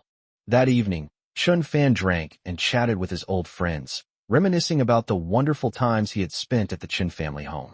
However, all his happy life came to an abrupt end when he was 8 years old. The Chen family had offended a powerful force, and in order to preserve the Chen family line, Old Master Chen sent him and his brother to another place to hide their identities. These individuals had absolutely no information about that powerful force. At the time, they were all low-level employees working for the Chen family, doing housework, and had no way of obtaining important information about them. Now, Chen Fan is 23 years old and is no longer a weak and frail seedling. When I return to the Chen family in the future, I will definitely find the real culprit who murdered my father and avenge him. Chapter 101: A Glimpse of Light. Weekend. Lin Guoxiao, Yu Jing, and Lin Xiangtian, a family of 3, arrived at the residential area where Lin Xiuyue lived. The apartments in the community all look old, and the distance between them is not large, giving a cramped feeling. Elderly people returning from grocery shopping occasionally pass by, as do children playing on roller skates. How do these people survive in such a dirty and chaotic neighborhood? Yu Jing covered her nose, her face full of disgust. My elder brother is a disgrace to the Lin family, living in a place like this. Lin Guoxiao snorted and shook his head. Dad, Mom, they're poor. How could they afford a villa? They're lucky if they can even afford an apartment. Lots of poor people still live in shanty towns. Lin Xiangtian seemed to be speaking up for Lin Guozhong's family, but he was actually using a different angle to be sarcastic.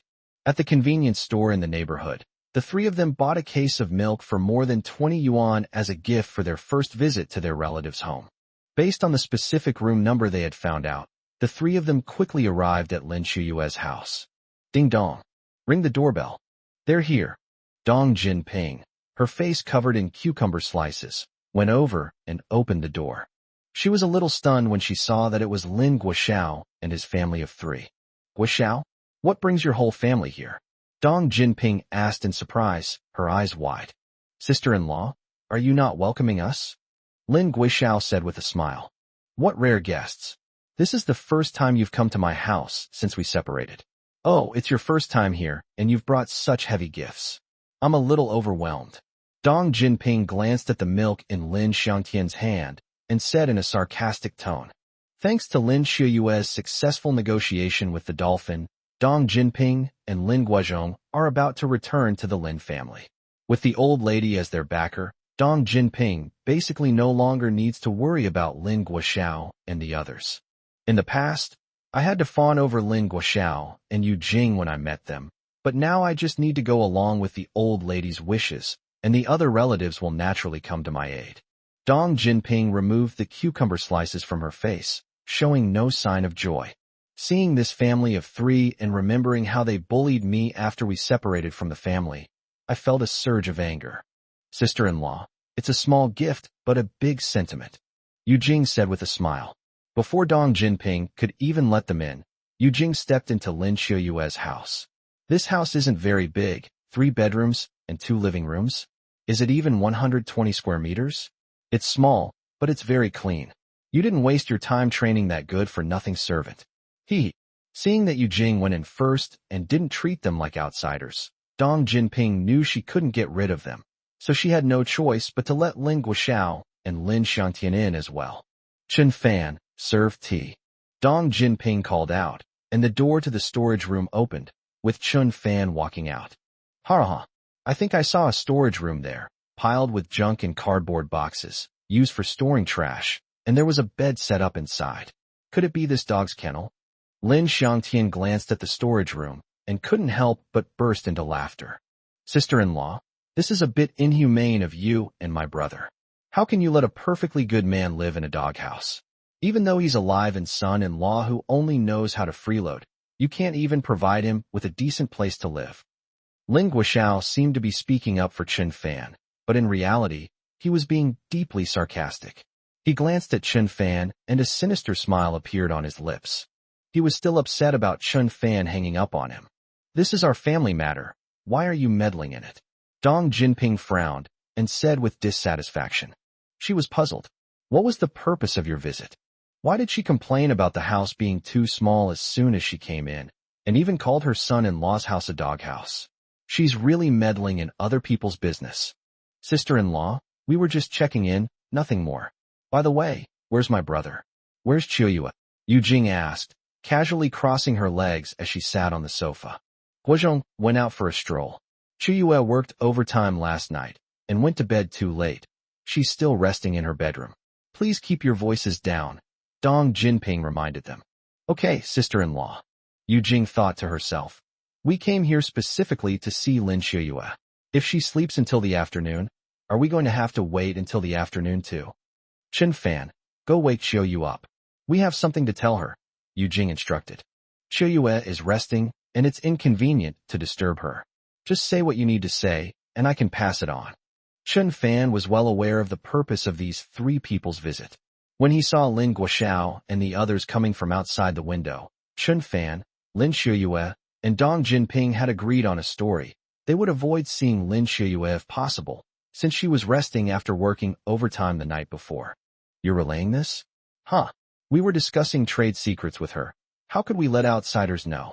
Besides, you're uncultured and have no integrity. Are you even qualified? You're a piece of trash, a complete idiot. Lin Xiangtian retorted sharply.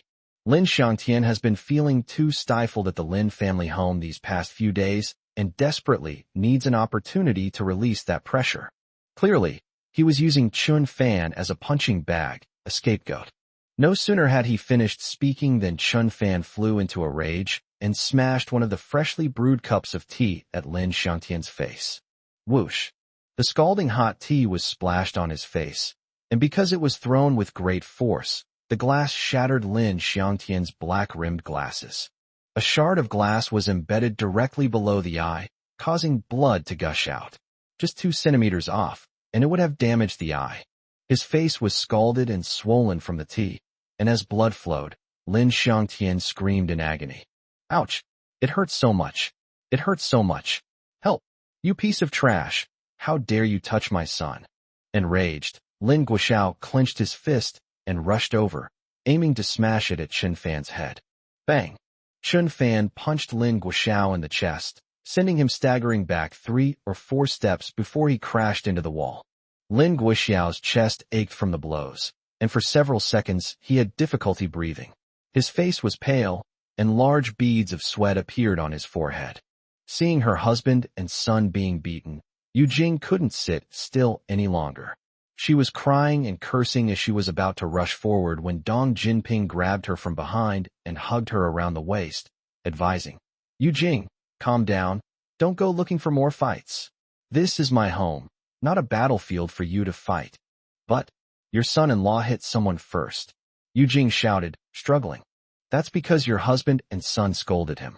It's one thing for you to scold him outside, and he tolerated it. But how could he come to our house to scold him? And even write poems to scold him? That's too much. This was probably the first time Dong Jinping had ever spoken up for Chen Fan. Although she still disliked Chen Fan, she was even angrier at the actions of Lin Guoxiao and his family.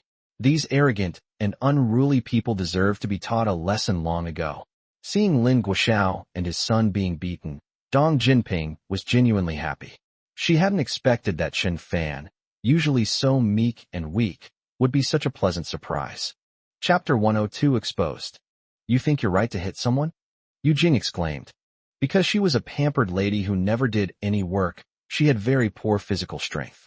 After being hugged by Dong Jinping for a while, Yu Jing was like a deflated balloon, completely exhausted. Dong Jinping casually tossed her onto the sofa. Yu Jing lay there like a lump of mud, her face flushed and her body trembling slightly, but she no longer had the strength to struggle to get up. Yu Jing, I think your husband and son deserve to be beaten. If I were Chen Fan, and someone chased me to my home and yelled at me, I would definitely shout back. You have no bottom line. How could people not explode? Dong Jinping said loudly, hands on her hips. You all, Yu Jing gritted her teeth in anger, glaring at Dong Jinping and Chun Fan with resentful eyes. What do you mean? What do you mean? What do you mean? Am I wrong? You three, always so arrogant. Now you come to my house with a box of milk worth 20 yuan, pretending to be all friendly. You have no sincerity at all, and I don't even know what you're here for. Dong Jinping shook her head and scolded. Mom, Dolphin Real Estate doesn't agree to let Lin Xiangtian be the business manager. They only recognize Qiuyu. Their purpose in coming here is to get Qiuyu to help them by voluntarily resigning as business manager and pushing Lin Xiangtian to a higher position, Chun Fan said calmly.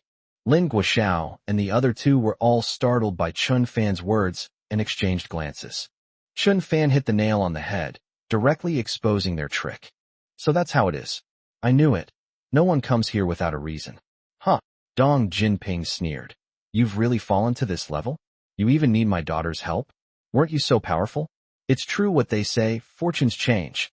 Whether Lin Xiangtian can take over the position of business manager is now entirely in Lin Qiuyue's hands. The family, who had been so arrogant just moments before, were now tacitly silent. No one dared to refute Dong Jinping's sarcasm. It was like three children who had done something wrong being criticized by their teacher. Sister-in-law, the business manager at Dolphin, is Qiuyue's college classmate, and he's very unhappy that Qiuyue was replaced. Grandma said that if this cooperation with Dolphin falls apart, the three of us will be kicked out of the Lin family. We really have no other choice, so the whole family came to ask Qiuyue for help. How can you say we're not sincere? Lin Guoxiao got up from the ground, rubbing his still aching chest, and explained earnestly. Dong Jinping was overjoyed. She had never seen Lin Guoxiao speak with such a humble and modest attitude before. So you're sincere, yet you start cursing the moment you walk in? You find fault with this and that, and you're willing to criticize? My home may be an apartment, a bit small, but it's very cozy, clean, and comfortable. It's no worse than your villa. My son-in-law goes out of his way to serve you tea and water, and you don't appreciate it. You just keep cursing him. Is that right? Dong Jinping still stood up for Chun Fan, which touched Chun Fan slightly. Lin Guoxiao blushed deeply at her words, seemingly realizing his mistake, and said, Sister-in-law, we're sorry, we were wrong. We apologize. In order to get Lin Qiuyue's help, Lin Guoxiao didn't care about losing face and took the initiative to apologize. As long as the Lin family's cooperation with Dolphin wasn't terminated and they weren't driven away by the old lady, he was willing to be as humble as he wanted. Sister-in-law, I've thought it through. It really was our fault today. Yu Jing's attitude also changed completely. She said, Excuse me, do you have any band-aids here? Xiao Tian's face is still bleeding. Dong Jinping took out a medicine box from under the coffee table. Inside were not only bandages, but also iodine, alcohol, and other supplies. Yu Jing thanked him repeatedly and went to treat her son's wound. Sister-in-law, why don't you go and see if Qiuyue has woken up? This matter is of utmost importance. It's really very important. Qiuyue is like our family's savior, a female Jesus. Lin Guoxiao clasped his hands together, bowed to Dong Jinping, and pleaded with her. Chun Fan, go and check on Qiuyu. Dong Jinping nodded to Chun Fan. This family had just been tormented quite a bit, and Dong Jinping finally vented some of her long-suppressed anger. After all, they were relatives, and if she were to join the Lin family in the future, she would have to deal with them even more often. She couldn't push things too far. Therefore, Dong Jinping wisely chose to back down. Chun Fan smiled slightly and walked into Lin Qiuyue's bedroom. A familiar fragrance wafted through the boudoir. Lin Qiuyue sat on the bed, gave a sly thumbs up, and said, I heard everything. You and Mom did a great job. Lin Guoxiao's family deserved their retribution long ago. Chun Fan chuckled. Let them be arrogant and domineering before, but now they have to kneel down and sing conquer. Honey, what should we do next? Should I go out? Lin Qiuyue asked softly. No, they'd be thrilled if you went out now. Just say you're sick. Pretend to be sick. Then I'll send them away, Chun Fan suggested. Yes, I'll do whatever you say. Lin Qiuyue nodded her little head, trusting him completely. Using this opportunity, Chun Fan walked out of the bedroom. Dong Jinping asked, Chun Fan, Is Chiyo still sleeping? She seems to be sick. She has a slight fever. It's best if she doesn't get out of bed, Chen Fan said, feigning concern. What? A fever? Oh dear. Take your medicine right away. Dong Jinping looked flustered and hurriedly rummaged through the medicine box to find a thermometer, fever reducers, and cold medicine, taking 5 or 6 kinds in total. She poured a glass of water and rushed into Lin Qiuyue's bedroom. Qiuyue, does your head hurt? Where does it hurt?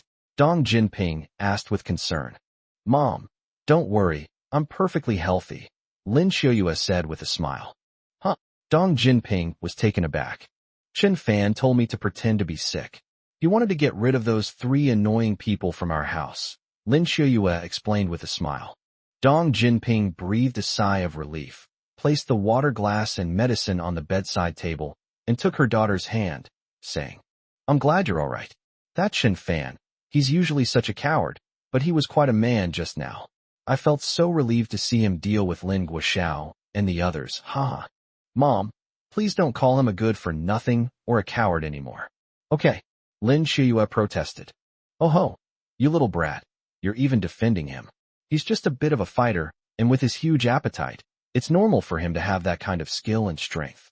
He hasn't done anything earth-shattering. Dong Jinping said disdainfully. Mom, I've fallen for him, Lin Qiuyue said softly, pursing her lips, her face slightly flushed. Dong Jinping had been urging Lin Qiuyue to divorce Chen Fan and encouraging them to get a divorce. After Lin Qiuyue, representing the Lin family, secured a partnership with Dolphin Real Estate, and she and her husband successfully entered the Lin family, her attitude softened considerably, and she stopped pressuring her daughter to divorce. This was also a promise she had made earlier. Chapter 103. This last part is a separate, unrelated sentence and can be omitted. However, deep down, Dong Jinping had not fully accepted Chen Fan as her son-in-law, at least not in the way she considered him. He subconsciously and habitually wanted Lin Qiuyue to find a reliable, wealthy man again. She wished her daughter could have an easier life, not be so stressed, and ideally be supported by a wealthy person. But her daughter was clearly a strong-willed female CEO, working hard to build her own business, with a strong and independent personality. How could she possibly give in to her wishes? Qiuyue, you'd better think this through. Your father and I are going to live with the Lin family soon. Grandma's house is all settled, and we'll move there as soon as she tells us. You and Chen Fan will be living together in this house, and no one will remind you anymore. If you choose to live with him and suffer later, don't blame us, Dong Jinping warned. Mom, don't worry. I'll follow you wherever you go. I won't blame you, Lin Qiuyue said earnestly. It's important to understand that Lin Qiuyue's current success, whether it's representing the Lin family in reaching a cooperation agreement with Dolphin, her own company signing a contract with Dolphin, or Dolphin only recognizing her as their business manager and forcing the Lin Guozhong family to lower themselves and beg her for help, is all thanks to Chen Fan. If she's an ADC who consistently delivers godlike performances, then Chen Fan is a world-class support. With such a good assistant by her side, why would she want to change partners? Sigh, Dong Jinping sighed, lost in thought. Mom has been with a pushover man and hasn't had a good life. I'm talking about your dad. He's a coward too, a pushover, and he still hasn't made anything of himself. He's stuck with a fixed salary, clocking in and out on time. I've suffered because of him, and I just don't want you to suffer like me. Mom, you're being unfair to Dad. He may not make a lot of money, but he's a good person. He's never had an affair, never kept a mistress, and he's devoted to you. He's never let you go hungry or cold. Aren't you satisfied? All those rich men have multiple wives and mistresses, keeping their wives at home while having affairs on the side. Money isn't the only measure of a man's worth. I think feelings are the most important thing. Lin Qiuyue tried to reason with her mother. These were words she had always wanted to say, but her mother was too stubborn, basically only caring about money, and she had never had the chance to speak up. Now I finally have the chance to say it. After listening carefully and thinking about it, Dong Jinping realized that her daughter's words made sense. Lin Guozhong may not make a lot of money, but precisely because he's poor and can't afford to keep a mistress, that's a good thing. Everything has two sides, and we should look at it dialectically. All right, Qiuyue, It's your decision. I'll try not to interfere anymore, Dong Jinping said calmly. However, if Chun Fan dares to betray you, I'll fight him to the death. Mom, don't worry. He would never betray me. He's a good-for-nothing, Lin Xiuyue said bluntly. Dong Jinping. Ahem. I misspoke, Mom. It's all your fault. You always call him useless, and I just let it slip, haha. Lin Xiuyue immediately realized she had said the wrong thing. She hurriedly explained, feeling extremely embarrassed. All right, that's enough. As your mother, all I want is for you to be happy. I'm going to go outside and check on things. After saying that, Dong Jinping got up and walked out. Dong Jinping entered the living room, only to find that Chun Fan was the only one there. Where are Lin Guoxiao and his family of 3? Weren't they supposed to see Xiuyue? Where are they? Dong Jinping asked in confusion. I told them that Xiuyue was sick and it was inconvenient to disturb her, so I asked them to leave, Chun Fan said. Didn't they insist on Xiuyue's help? Did you agree on Xiuyue's behalf? Dong Jinping continued to ask. No. How could I agree to this on Xiuyue's behalf? Mom, let me explain. The one who started this whole thing is actually Grandma. At the banquet, Lin Xiangtian volunteered to be the business manager, his aim being to sideline Xiuyue. Grandma agreed without even thinking, which is a result of her favoritism towards her grandson.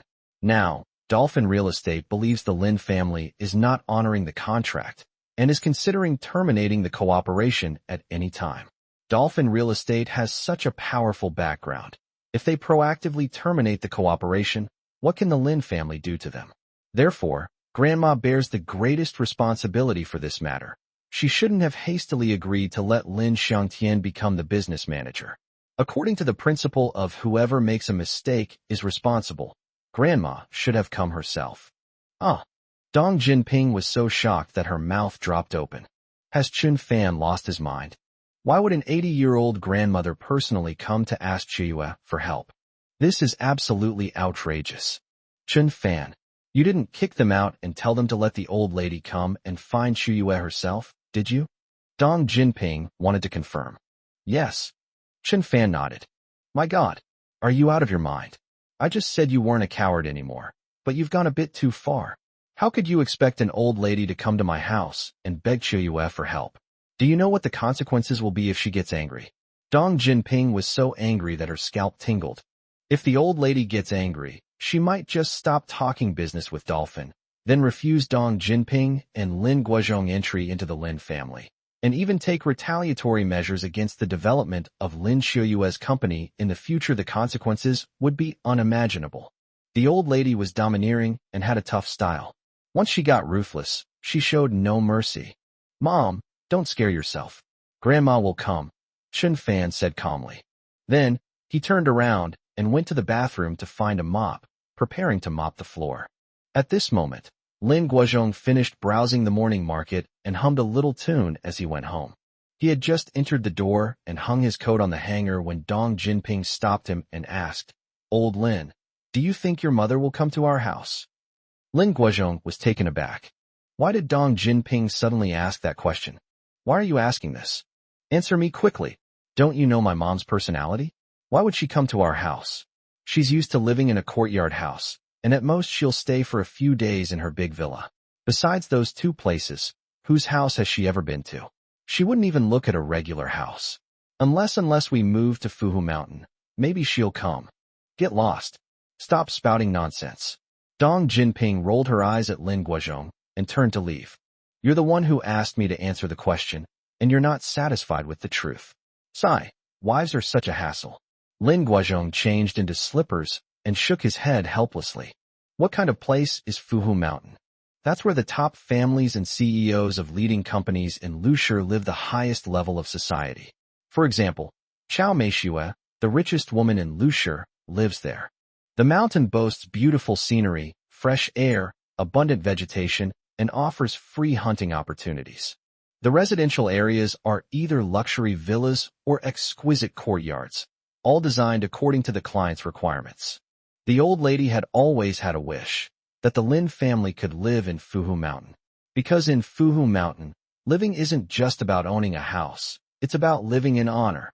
Chapter 104 Chapter 104 Paradise. The next day, under Chun Fan's guidance, Lin Shuyue also began to pay attention to physical exercise. Health is the foundation of everything. If you want to achieve something great, a healthy body is the most important thing. As dawn broke, Lin Shuyue called Chun Fan to go for a run together. The two went out and jogged along the riverside road. Along the way, fallen leaves were everywhere, the weather was getting cooler, and autumn was just around the corner. The two ran to the vicinity of Fuhu Mountain and caught their breath. Lin Shuyue, panting, gazed at the beautiful scenery on Fuhu Mountain, completely captivated. The maple leaves on the mountain were dyed red by the autumn wind, nestled among the green forests, creating a breathtakingly beautiful scene, like an oil painting. Besides clear springs and trees, the mountains are dotted with villas in various styles, such as Baroque, Gothic, Roman, and Rococo, as well as traditional Chinese courtyards, making it a veritable paradise. I wish I could live there. Taking a walk in such a beautiful environment would be so charming, Lin Shuyue said with longing. There is only one entrance at the foot of Fuhu Mountain, with tight security. No outsiders are allowed to enter except for the residents, not even for a visit. Lin Shuyue longed to live there, but given her status and position, it was an unattainable dream. Shuyue, is Fuhu Mountain nice? Chun Fan asked. He actually thought an apartment in a residential complex would be better. As long as it's comfortable, that's enough. Why should people have such high demands? No matter how big or luxurious the house is, the place where you sleep is only so big. Lin Shuyue nodded and said, only by living here can one truly become a first-class family and a superior person. My grandmother's lifelong wish was to build the Lin family into a first-class family and live in Fuhu Mountain. Chun Fan said thoughtfully, if the Lin family's cooperation with Dolphin Real Estate is successful this time, the Lin family has a real chance to become a top-tier family and fulfill your grandmother's wish. That's why my grandma takes the collaboration with the Dolphins very seriously, Lin Shuyue added. Look, there's a beautiful place on the mountainside, where the mountains and water complement each other. There's a courtyard house there, built in the style of a traditional Beijing courtyard house, with an antique charm. I heard that the courtyard house is going to be auctioned off because its previous owner immigrated to Australia and won't be coming back. If my grandma could live there, she would be so happy. Then let's buy it, Chun Fan said calmly. Our parents can move in and spend the rest of their lives with Grandma. You must be dreaming. Lin Shuyue stuck out her tongue and said, what kind of people live on Fuhu Mountain? You think you can just buy it because you have money? Even if it's auctioned off, everyone who attends the auction has been verified to be a top-tier family or the owner of a first-rate company before they're allowed in. Ordinary nouveau riche don't even qualify. There was this guy who won the lottery and wanted to buy a villa on Fuhu Mountain, but he was kicked out of the auction. He was so humiliated. How much would it cost to buy a courtyard like this? Chun Fan asked. If it were an auction, many wealthy people would bid, and the estimated final price would be around 150 million. That's an astronomical figure. Lin Shuyue said with a smile. 150 million? Astronomical figures? It is indeed quite expensive, but it's just so-so. Let's keep running. Chun Fan glanced at Fuhu Mountain one last time and smiled slightly. After eating something at home, Chun Fan took Lin Shuyue to work. After dropping Lin Shuyue off, Chun Fan told her that he had something to do at noon and couldn't pick her up, then drove to Dolphin Real Estate Building. I took the elevator to the chairman's office. The beautiful secretary brought over a cup of coffee, and Chun Fan waved for her to leave. Chun Fan sat in a comfortable chair, drinking coffee. Not long after, Uncle Lu knocked on the door and entered, bowing respectfully, and said, Young master, this is last month's financial statement. Please take a look. Our company has partnered with 19 large enterprises, securing over 3 billion yuan in financing. We are developing rapidly. Uncle Lu spoke with great enthusiasm, clearly very proud of himself. Not bad. I trust you to handle things.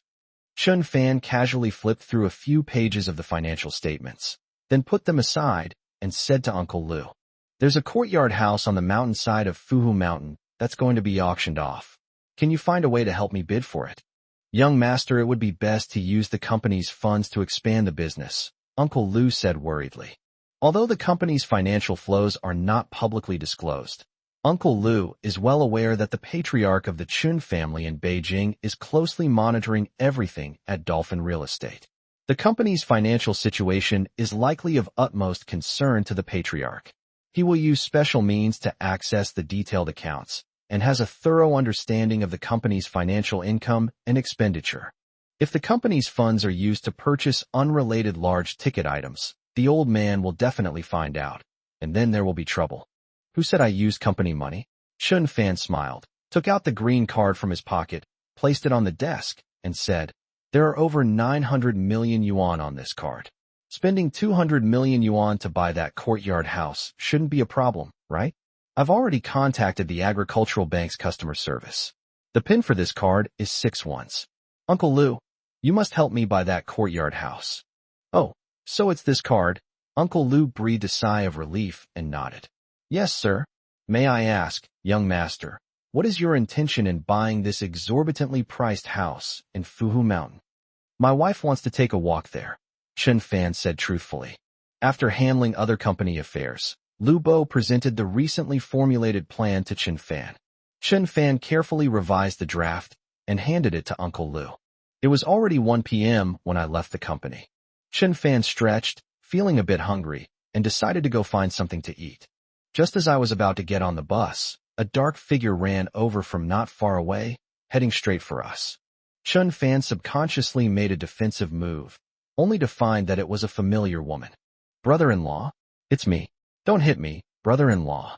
Yi Jie stood panting beside Chun Fan, her face full of shyness. "What are you doing here?" Chun Fan asked, somewhat confused. Today, Yi Jie was dressed normally, no longer in her usual rebellious style, but in a simple denim outfit, white sneakers, and a ponytail. Although she was without makeup, her skin was fair and tender, and she looked very pure, like a girl next door. The incident that happened at midnight last time on Huaba is still fresh in my mind. Yi Jie was forced to kneel down and kowtow to Chun Fan to admit her mistake. Now, when she sees Chun Fan, she acts like a mouse before a cat, calling him brother-in-law affectionately and respectfully, a stark contrast to her previous arrogant and domineering attitude. "Brother-in-law, I didn't follow you. I've been waiting here for a long time. I knew you would come," Yi Jie explained. Ever since the fire bar incident, Yi Jie knew that Chun Fan's identity was not simple. Chapter 105, Identity Exposed. At that time, so many big bosses in the forum called him young master and treated him with utmost respect, which shows that Chun Fan's true identity was by no means simple and that he was definitely not a son-in-law without dignity. Yi Jie concluded that Chun Fan had been hiding his identity all along, and that he was definitely the heir of some powerful family. Becoming a live-in son-in-law may be out of necessity, or it may be a hobby. Just like Emperor Tianqi of the Ming dynasty, Zhu Yuxiao, who never valued power during his reign, but loved doing carpentry and being a carpenter. It is said that few carpenters at the time could match his skills. Chun Fan disliked being a wealthy young master, and was more adept at being a live-in son-in-law who endured all sorts of insults and ridicule. In fact, he enjoyed it. According to Yi Jie's in-depth analysis, Chun Fan is most likely the young master of the Chun family in Beijing. The last time she came to Dolphin Real Estate, she noticed that Chun Fan was there to discuss business. Although he was nominally representing Lin Xiuyue's company, he was neither humble nor arrogant, and his expression was calm. He did not show any humility when he met Uncle Lu, but instead had the demeanor of a host. Secondly, at the welcome banquet last time, Chun Fan pulled out a green bank card with a limit of nearly 1 billion. Although he explained that it was a card applied for by Lin Xiuyue, that card was clearly more prestigious than the World Bank's Centurion Black Card. Given Lin Xiuyue's status and personal wealth, she definitely couldn't have obtained such a card. Even with a powerful guarantor, the bank wouldn't easily grant such a large limit to an ordinary female entrepreneur. Therefore, that green card belongs to Chun Fan himself. Only members of top-tier families are eligible to apply for this super limit credit card. Secondly, Yi Jie secretly followed Chun Fan and saw him enter the chairman's office. Only afterward did General Manager Lu enter respectfully. Therefore, Chun Fan is undoubtedly the head of Dolphin, although the nominal boss is Uncle Lu. Chun Fan is the true mastermind behind the scenes. Dolphin Real Estate is an investment company of the Chun family in Beijing. If Chun Fan is the actual controller, it means that he is the young master of the Chun family. Moreover, Chun Fan's surname is Chun, which further confirms his extremely prestigious status. Oh, Jay, I'm here at the meeting on behalf of Chiyue Company. Is there anything I can help you with?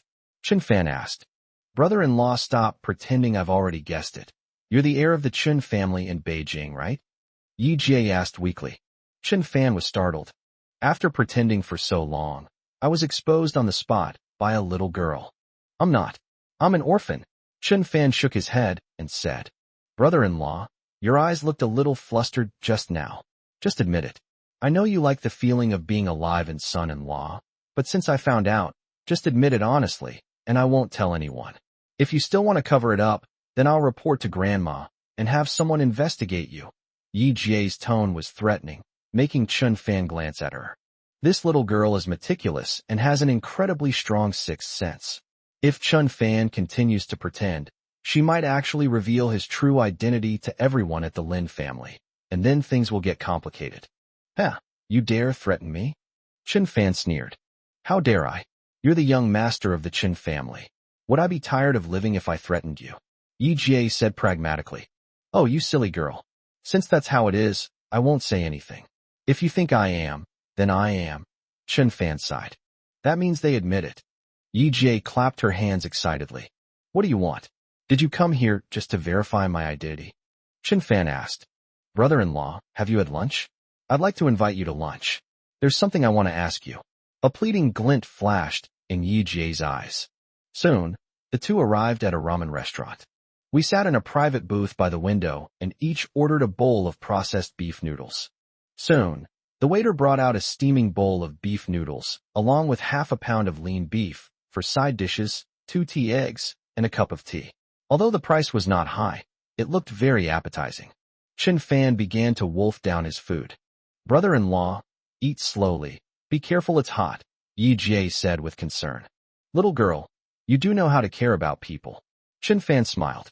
As my brother-in-law, besides the time you abused me and made me kneel and kowtow, could you at least show some concern for me? Yi Jie asked in a low voice. Chun Fan frowned slightly, wondering what Yi Jie was up to. This girl appears innocent on the outside, but is wild on the inside, and has a ruthless nature. She'll stop at nothing to achieve her goals.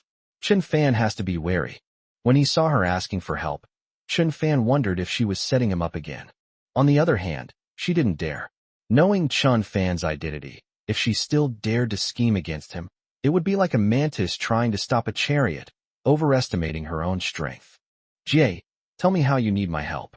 If it's a problem with your lower body, I'm sorry, I can't help you, Chun Fan said with a wicked smile. Because he knew very well that since Yi Jie could take the initiative to have sex with a 70-year-old man, she was definitely not someone to be trifled with, and her sexual needs might be quite strong. Oh dear, brother-in-law, what nonsense are you talking about? Yi Jie blushed slightly and pretended to be very shy. Humph, do you think I don't know what good things you did with Mr. Liu of Dolphin Real Estate? Chun Fan asked coldly. Brother-in-law, stop talking, it's all my fault for oversimplifying things, let's just pretend that never happened. I deleted the video a long time ago. Yi Jie wished she could dig a hole and disappear. That's good. Since you have some gynecological problems, you should take good care of yourself and rest a bit. Based on Yi Jie's complexion, her walking posture, and the ulcer on Uncle Liu's tongue last time, Chun Fan concluded that Yi Jie had a gynecological problem. Yi Jie was startled and asked incredulously, Brother-in-law, how did you know? Is there anything I don't know? Chun Fan smiled proudly. It seemed his guess was correct. Brother-in-law, you're amazing. Yi Jie was filled with admiration, but also a sense of fear. Who could possibly mess with this man? Tell me, what do you need help with? Chun Fan asked, wiping his mouth after finishing his beef noodles. Then I'll be frank. The 1.9-meter tall fat guy you beat up at midnight last time is a gang leader, and those 10 thugs are his underlings. The reason I invited him for drinks that day was because someone owed my mom some money and wouldn't pay. My mom asked me to find someone to collect the debt, so I thought I'd give that gang leader a small bribe to have him and his underlings help me collect it. I didn't expect you to show up now. That gang leader and his underlings are badly beaten, and most of them are still in the hospital, Yi Jie said helplessly. Then, she clasped her hands together and earnestly said to Qin Fan, "Brother-in-law, can you help me with this?" Chapter 106, A Personal Visit. Collecting debts? Yes, I had pinned all my hopes on that older brother, but he was badly beaten and I can't rely on him anymore. I'm at my wit's end. I really have no other choice. Brother-in-law, please help me, Yi Jie pleaded. Yi Jie believed that only Qin Fan could help him with this matter. With Qin Fan's strength and background, the deadbeat would obediently hand over the debt, without Yi Jie even having to lift a finger. I can help you with this. Qin Fan suddenly remembered that he knew a few people in the underworld who could help him with this. However, I also have one condition. Qin Fan held up one finger. Upon hearing Qin Fan say he could help, Yi Jie was so excited she almost cried, and quickly agreed. Brother-in-law, just say it, just say it. I'll agree to any conditions. In the future, Qiuyue's parents, who are also my in-laws, will move to the Lin family home to live with Grandma. I've already arranged where they'll live. I plan to have you and your mother, Lin Meiyun, move in as well, while Lin Guoxiao and his family of 3 don't qualify. You and your mother need to work on Grandma's mindset and get her to agree to live separately from Lin Guoxiao. You need to show respect to your uncle and aunt, take good care of them, and live well together.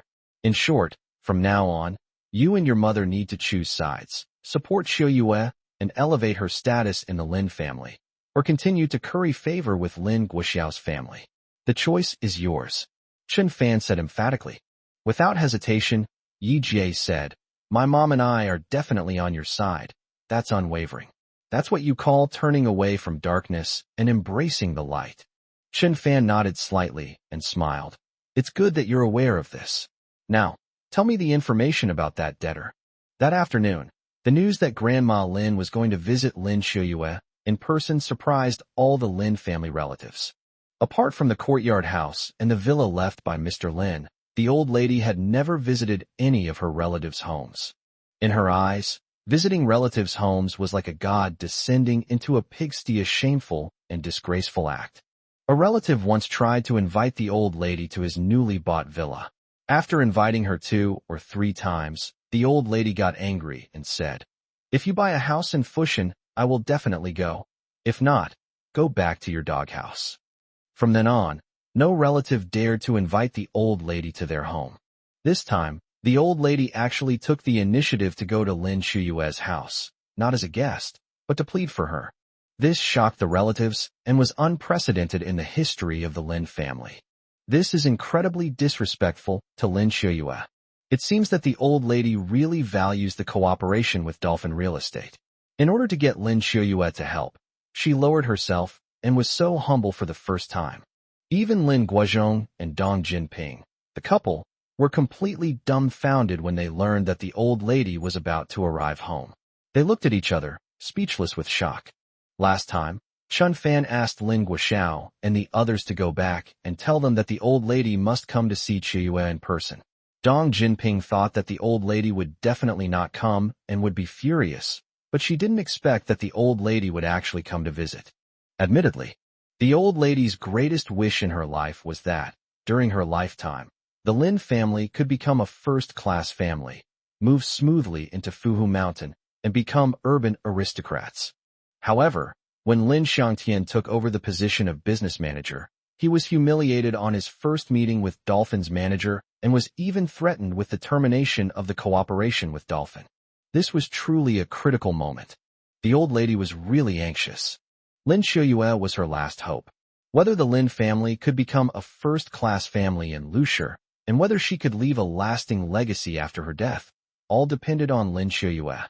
When the elderly woman was helped to her doorstep by her children, Lin Guoxiao and Lin Meiyun, Lin Guozhong and his wife, Dong Jinping, were already standing at the door to greet her.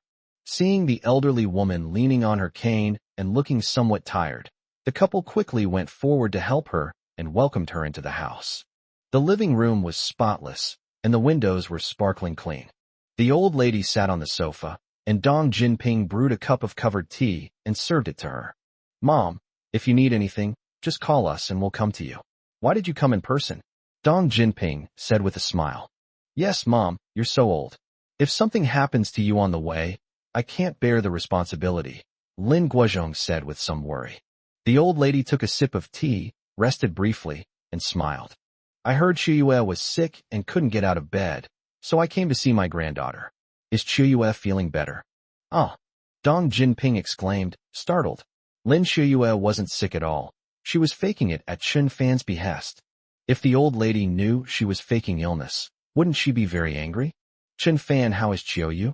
You've been taking care of her these past few days, Dong Jinping asked, glaring at Chen Fan. She was shifting the blame onto Chen Fan. After all the ideas came from Chen Fan. Chen Fan picked up the teapot, poured water for the old lady, and said calmly, Chiou went to work and hasn't come back yet. She's never been sick. Boom. The entire audience was shocked. Lin Guozhong and Dong Jinping were also quite frightened, never expecting Chen Fan to tell the truth. Isn't this deliberately deceiving the old lady? The old lady hated nothing more than dishonesty. The consequences of those who fooled elderly women were all terrible. If the old lady is furious because she was deceived this time and refuses to allow Lin Guozhong and Dong Jinping to return to the Lin family, wouldn't that be a big problem? So Dong Jinping quickly defended herself. Mom, Chuyue really is sick, but she might be feeling better today. Don't listen to Chen Fan. He doesn't understand anything. The old woman ignored Dong Jinping's explanation, looked at Chen Fan with suspicion, and asked, She's never been sick? Did she pretend to be sick and avoid me when my youngest son and his family came to your house last time? Mom, how could she dare to pretend? Lin Guozhong replied with a smile. Chen Fan said seriously, Yes, Chiou is faking illness and doesn't want to see Lin Guoxiao's family at all. Chen Fan, Lin Guoxiao, standing to the side, widened his eyes, his face filled with resentment. What exactly do you mean? Explain yourself. The old woman gripped her cane tightly, looking somewhat angry. All right, I'll tell you. According to the contract signed between the Lin family and Dolphin Real Estate, Chiou should have been the business manager, responsible for the specific matters of cooperation with Dolphin. However, later Lin Xiangtian volunteered, and Grandma, without Chiou's consent or a meeting to discuss it, you arbitrarily appointed Lin Xiangtian to succeed Chiou as the new business manager. Later, Dolphin felt that we lacked sincerity and even threatened to terminate the cooperation. Who is to blame for this? If you had been more careful at the beginning, would this urgent situation have arisen? Chen Fan raised his tone, seemingly pointing out the old lady's mistake. This sent chills down the spines of all the relatives present, who fell silent in fear. Chapter 107. So angry I could vomit blood. The old lady was speechless for a moment, and the corners of her mouth twitched slightly. Lin Guoxiao, who was sitting next to him, suddenly burst out, Chen Fan, shut up. You dare to blame the old lady? You've got some nerve. Lin Guozhong was also trembling with fear. His mother had finally come to visit, and before she could even sit down, she was scolded by her son-in-law. Chen Fan, why don't you go to the kitchen and make some cold dishes? Lin Guozhong advised in a low voice, signaling Chen Fan not to say any more. Mom, don't get angry with this kind of person. I'll call Chiou right now and tell her to come home to see you as soon as possible. Dong Jinping gently pushed Chen Fan and glared at him fiercely. Chen Fan, however, did not back down at all and continued calmly. Grandma, your real purpose in coming here is not to visit Chiou who is sick, but to get Chiou's help, right? The old woman gripped her cane tightly, her whole body trembling slightly, her face pale, and she said angrily, Chen Fan, what are you trying to provoke me for? If you dare to disrespect me, I can simply declare that I will not cooperate with Dolphin, and then your whole family can forget about ever returning to the Lin family. The old woman coughed a few times because she spoke so abruptly, which made everyone present even more nervous and frightened. Yeah, you certainly have that power, Chen Fan sneered. However, in that case, the Lin family will never become a first-rate family. You will die with regrets. These words were so powerful that the old woman's jaw dropped in shock, and everyone else was terrified and dared not utter a sound. Chen Fan, have you found the Achilles heel of this old man? The old woman asked, slamming her cane down hard. Please don't get agitated. Your health is important. Grandma, all I mean is that you shouldn't be so indiscriminate in your judgment and spoil Lin Guoxiao and his son too much. Lin Xiangtian made a big mistake, but you've been biased towards him all along. And you even wanted Qiuyue to call Dolphin and say that she resigned voluntarily, right? At a time like this, if you keep trying to fool Dolphin, they're not stupid, they'll definitely cancel the cooperation. Chen Fan said earnestly. Although the old lady was trembling with anger, she felt that Chen Fan's analysis made some sense, so she continued to ask. So what do you think we should do? You're asking me what to do? If I were you, I would immediately terminate Lin Xiangtian's position as business manager. Qiu would continue as business manager, responsible for all business cooperation with Dolphin. It's obvious that Dolphin only recognizes Qiu. They don't care about the rest of the Lin family. Chen Fan said loudly. The relatives present were extremely surprised. Chen Fan's words were like slaps to their faces, making them sting. What you said makes sense, the old lady nodded and sighed. Mom, you're not really going to listen to this good-for-nothing suggestion and replace Xiao Dian, are you? Xiao Dian is a returnee from overseas, cultured and educated, and he's the direct descendant of the Lin family. Lin Guoxiao was anxious. He praised his son's excellence with great emotion, trying to dissuade his grandmother from making the decision to replace him. The old lady hesitated. As Chen Fan said, she was indeed biased towards Lin Xiangtian and had always groomed him to be the family's heir.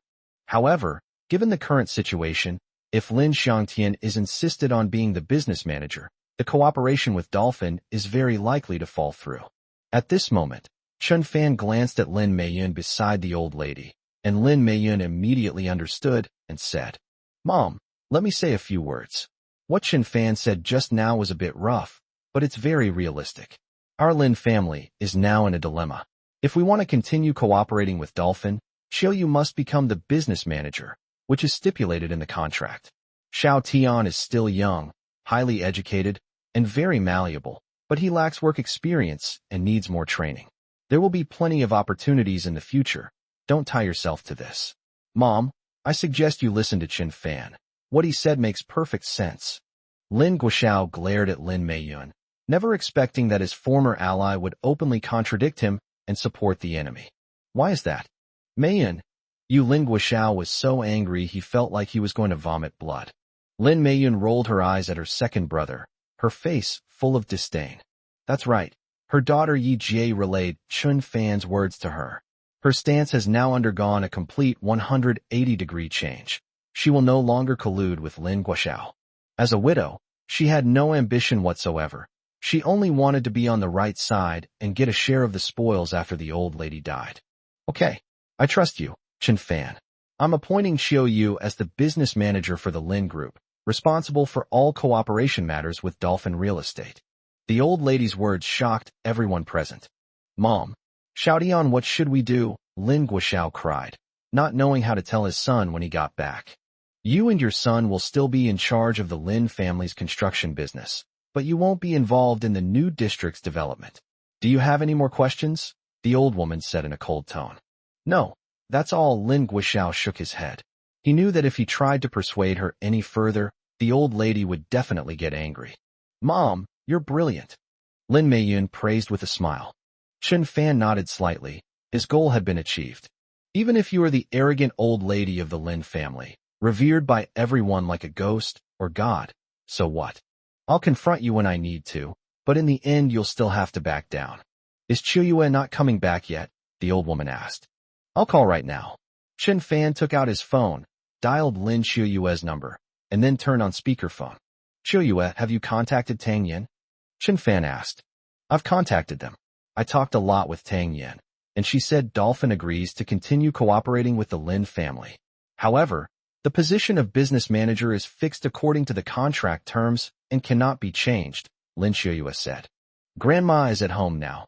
She came specifically to visit you, but you're not here, Chen Fan said with a smile.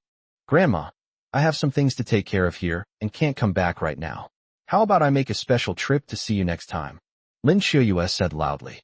Upon hearing on the phone that Dolphin had agreed to continue the cooperation, the old lady was overjoyed. Her face lit up with happiness, and she exclaimed, Qiu, You've worked so hard. Please take good care of the business with Dolphin. You're truly my good granddaughter. Grandma, you flatter me. After hanging up the phone, the old lady stood up with satisfaction, leaning on her cane, and stared at Chen Fan, saying, I acknowledge that Xiuyuan now controls the resources and power of my Lin family. But you are different. Although you are an adopted son-in-law and seem to be one of us, if you dare to touch even the slightest bit of my Lin family's interests, this old man, will never let you off the hook. Chen Fan suppressed a laugh, thinking to himself, how much wealth does a second-rate family have that I'm even interested in? How ridiculous. Don't worry, Grandma. I personally have no interest in the Lin family's assets. Those who do may be hiding right next to you. Chapter 108, The Loan Company. Chen Fan, what are you saying? Who has designs on the property? Lin Guoxiao felt that Chen Fan's words were directed at him, so he immediately refuted him. Hee, I didn't name names. Why are you so excited? Chen Fan smiled. You. Lin Guoxiao wanted nothing more than to tear Chen Fan to pieces. All right, that's enough. Let's go home. With that, the old lady, supported by Lin Guoxiao and Lin Meiyun, walked out of the house. Dong Jinping finally breathed a sigh of relief as she watched the car carrying the elderly woman leave the neighborhood from the window. She sat on the sofa, quickly drank a glass of water to calm her nerves and moisten her throat, and said to Chen Fan, Chen Fan, I never would have guessed, but you're really brave when it matters. I was just telling the truth, Chen Fan said calmly.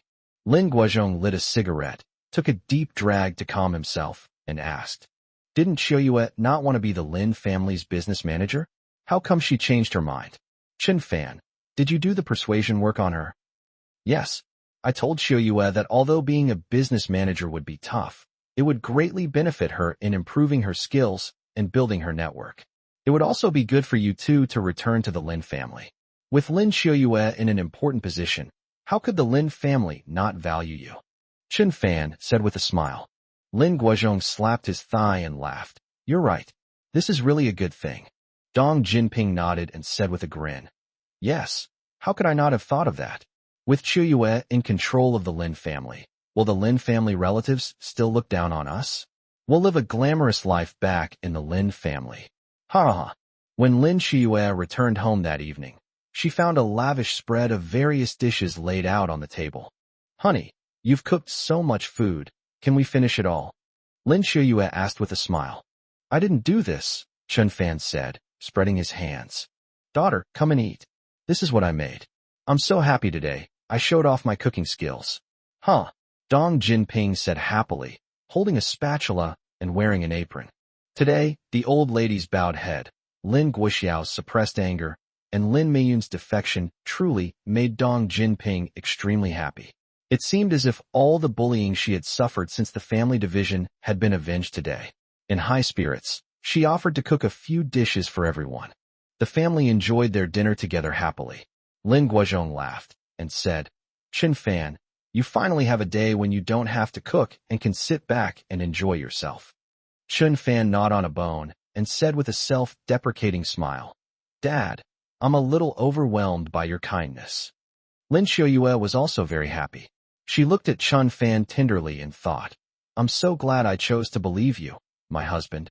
It's so good to have you. The next day, after having lunch, Chen Fan dropped Lin Xiuyue off at her workplace and then drove to the vicinity of the wholesale market in the east of the city.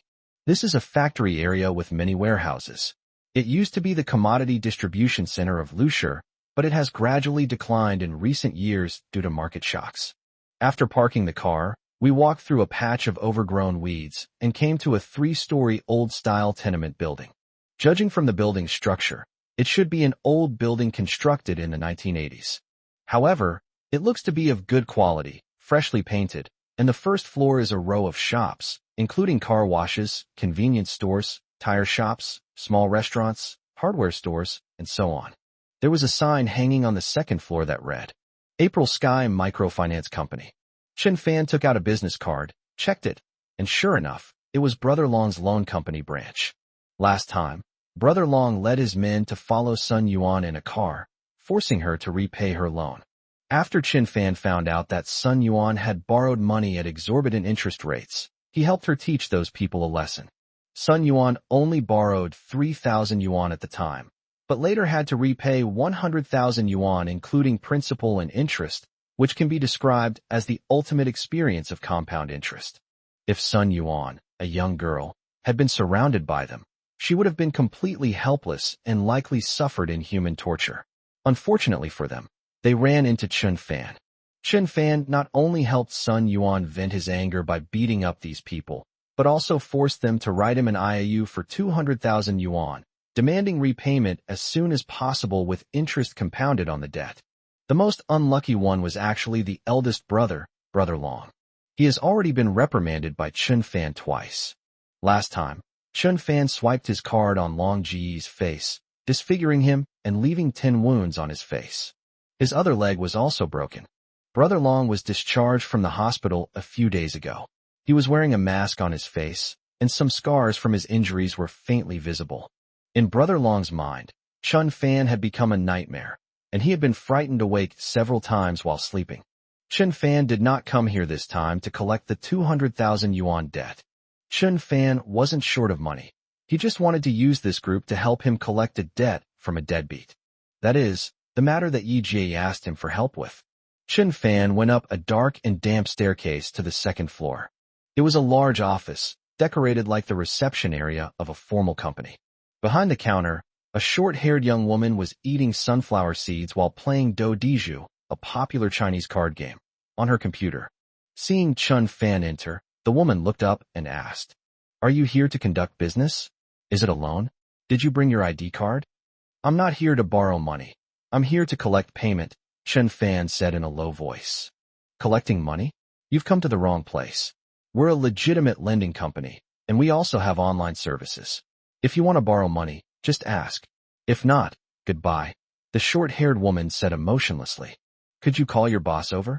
Chun Fan asked. Just then, a voice came from the computer speakers. "Hurry up. I've been waiting forever." The woman ignored Chun Fan, quickly played her cards, and continued playing Do Diju. "Be careful. I only have one card left." A royal flush. A mournful air melody drifted over. "Ugh, how come he has a royal flush?" The woman jumped up and down in anger, losing more than 5,000 happy beans in one go. "Call me landlord. Rob me landlord. I'll rob you. No double the price." The short-haired woman started another game and was thoroughly enjoying herself. "Haha. This time, with 2 kings, 4 twos, 3 kings, 4 queens, and 4 eights, I refuse to believe we can't win." A wicked smile appeared on the woman's lips. Just as she was holding a winning hand and feeling overjoyed, Chun Fan stepped forward, grabbed her computer monitor, and slammed it to the ground. Click! The screen shattered instantly, and Chun Fan stomped on it twice more, shouting angrily, "Screw you. Call your boss over here." The short-haired woman screamed and ran towards the door. A few seconds later, a flurry of footsteps sounded. 5 or 6 thugs rushed in, each armed with a watermelon knife, a baseball bat, or a steel pipe. "You brat. You dare cause trouble. Who do you think you are? How dare you cause trouble for our place? Kill him. You fool who doesn't know what's good for him." At that moment, a man wearing a mask, sitting in a wheelchair, was pushed out. Several red marks were faintly visible on the side of the mask. Chapter 109, 10 Carts of People. "Ah, big brother." When Brother Long saw Chun Fan, he exclaimed in astonishment as if he had seen a demon, and almost fell off his wheelchair. When the underlings saw Brother Long's expression and actions, they were all stunned, and their initial excitement was extinguished by half. "Big brother, what brings you here?"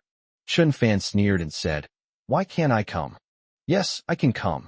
Brother Long immediately nodded in agreement. "The 200,000 yuan your company owes me has ballooned to 1,000,000 yuan in interest." Chun Fan pulled out an IOU from his pocket, showed it to everyone, and said, "I'm here to collect the debt, in case you forget to pay it back and the interest gets even higher." Brother Long's expression hardened. Then he said to his henchmen on either side, "What are you all standing there for? Quickly, let my brother sit down and bring some tea." "Brother, I'm truly sorry about what happened last time. We've never asked for the money Sun Yuan owed us. You disfigured my face and broke my legs. I'm confined to a wheelchair now. The surgery alone cost me over 400,000. Brother, please let us go. Our small company just earns a little interest to keep it afloat. We're really not as wealthy as you imagine. Brother, I'm begging you. Chun Fan sat down in the chair, took a sip of tea, nodded and said, paying back debts is a matter of course. Big brother, please don't force me anymore. I'm already in such a miserable state, Brother Long said sadly, his voice even trembling with tears. At this point, the brothers standing nearby couldn't stand it anymore. Brother Long, is this the kid who disfigured you? Brother Long, did he cripple both your legs? Our Brother Long spent $400,000 on surgery and still needs over $300,000 more for follow-up costs. The company is almost bankrupt. How dare you cause trouble like this? You fearless bastard. Brothers, let's avenge Brother Long, shall we? There are so many of us. I refuse to believe we can't beat him. These thugs were all arrogant and glared at Chun Fan, ready to rush forward at any moment. Get back. Don't be impulsive. Brother Long roared. None of you are a match for him. Anyone who wants to spend the rest of their life in a wheelchair, go and fight him. Upon hearing this, all the thugs looked at each other in bewilderment. Their fighting spirit, which had just been ignited, was extinguished by half. Brother Long knew very well that these 5 or 6 thugs were no match for Chun Fan. Moreover, indoors, their weapons are not very effective, making it easy for Chun Fan to find an opportunity to strike and win. To defeat a skilled fighter like Chun Fan, you either need to find someone stronger than him, or you need to use a human wave tactic and attack him from all sides. Based on experience, Chun Fan is capable of taking on 10 people at once, but what if the number of people is far more than 10? Brother, these brothers of mine have never met you before and are quite ignorant. Please don't take it to heart, Brother Long said politely to Chun Fan as he wheeled himself forward. Chun Fan smiled slightly. He knew very well that Brother Long was not someone who could be easily subdued. Brother Long was crippled by Chun Fan, and he was so angry that he wanted to kill Chun Fan, but he just lacked an opportunity. Now that Chun Fan has delivered himself to our doorstep, will Brother Long let him go? Brother, you didn't come here today just to ask for money, did you? If so, we'll give you the last bit of money the company has. If not, if you have any other requests, just say so, and we'll do whatever we can to help, Brother Long said seriously. Chun Fan keenly noticed that the thug who had been pushing Brother Long's wheelchair was gone. If I remember correctly, that thug was the guy Chun Fan dealt with when he went to collect a debt from Sun Yuan last time. With a single glance from Brother Long, the thug understood and secretly slipped out. Chun Fan knew that the thug was either calling for backup or setting some kind of trap. He was determined to take Chun Fan down today. However, Chun Fan reminded himself to stay vigilant and not give these people any opportunity to take advantage. I can forget about the $1,000,000 you owe me. In exchange, you have to do me a favor. To put it bluntly, I'm here because I want you to help me collect a debt. Then, Chun Fan told Brother Long the address and relevant information of the deadbeat, who owed Lin Meiyun and her daughter more than 3,000,000 yuan. Because you are a professional debt collection team with various strong methods to collect payments, I asked you for help with this. I originally wanted to collect the payments myself, but I thought it was too much trouble and I was afraid of causing problems later. I suddenly thought of you, so I made a special trip here. Will you help me with this? Chun Fan asked with a smile. Of course we'll help. How could we not? Debt collection is our livelihood. Brother, you've come to the right person, huh? Brother Long laughed heartily. That's good. Get that money back as soon as possible, Chun Fan said, then stood up and prepared to leave. Big brother, are we leaving already? Aren't we going to chat a little longer? Brother Long asked, winking at the people next to him. Let's go. Chun Fan walked out of the room and went downstairs. Suddenly, 10 Wuling Hongguang vans drove up from the other side of the street. Each car had 7 or 8 thugs inside. Just as Chun Fan had expected, the thug who had secretly run out earlier had gone to call for reinforcements, as instructed by Brother Long. Brother Long's lending company is actually quite large. Don't let its small storefront fool you. It employs a lot of people. In addition, there are several branches. Normally, these people go around collecting debts. I just received an emergency call, and everyone has been pulled over. Now, the car doors opened, and all 10 cars of thugs jumped out. There were about 88 thugs, each with a burly build, tattoos, and chains, all carrying steel pipes. Their faces were full of hostility, each one more arrogant than the last. They were clearly the kind of guys who often swaggered around in front of the vulnerable. Because this is a suburban area, quite remote, and there are no police posts nearby, the police are unlikely to appear. Therefore, these people were extremely arrogant, brazenly waving steel pipes in broad daylight, and swaggering over to surround Chen Fan. Each person carries a 1-meter-long steel pipe, with the grip area wrapped in newspaper to prevent slipping. Moreover, the steel pipes are of high quality, all made of 304 stainless steel. This demonstrates the tight organization of the lending company, the authority of its leaders, and the team's collaborative nature. Yes, that's really professional. Chen Fan felt slightly embarrassed. Before he came here, he never imagined that this company could be so big. He thought it was just a dozen or so rotten birds and potatoes, and he could easily beat them into calling him daddy. I never expected the scene to be so grand. In the second-floor corridor, Brother Long, seated in a wheelchair, looked down at everything below and sneered. "You brat, I just got out of the hospital and was thinking about how to get revenge on you. You've delivered yourself right to my doorstep. What a small world. Well, let my brothers send you on your way."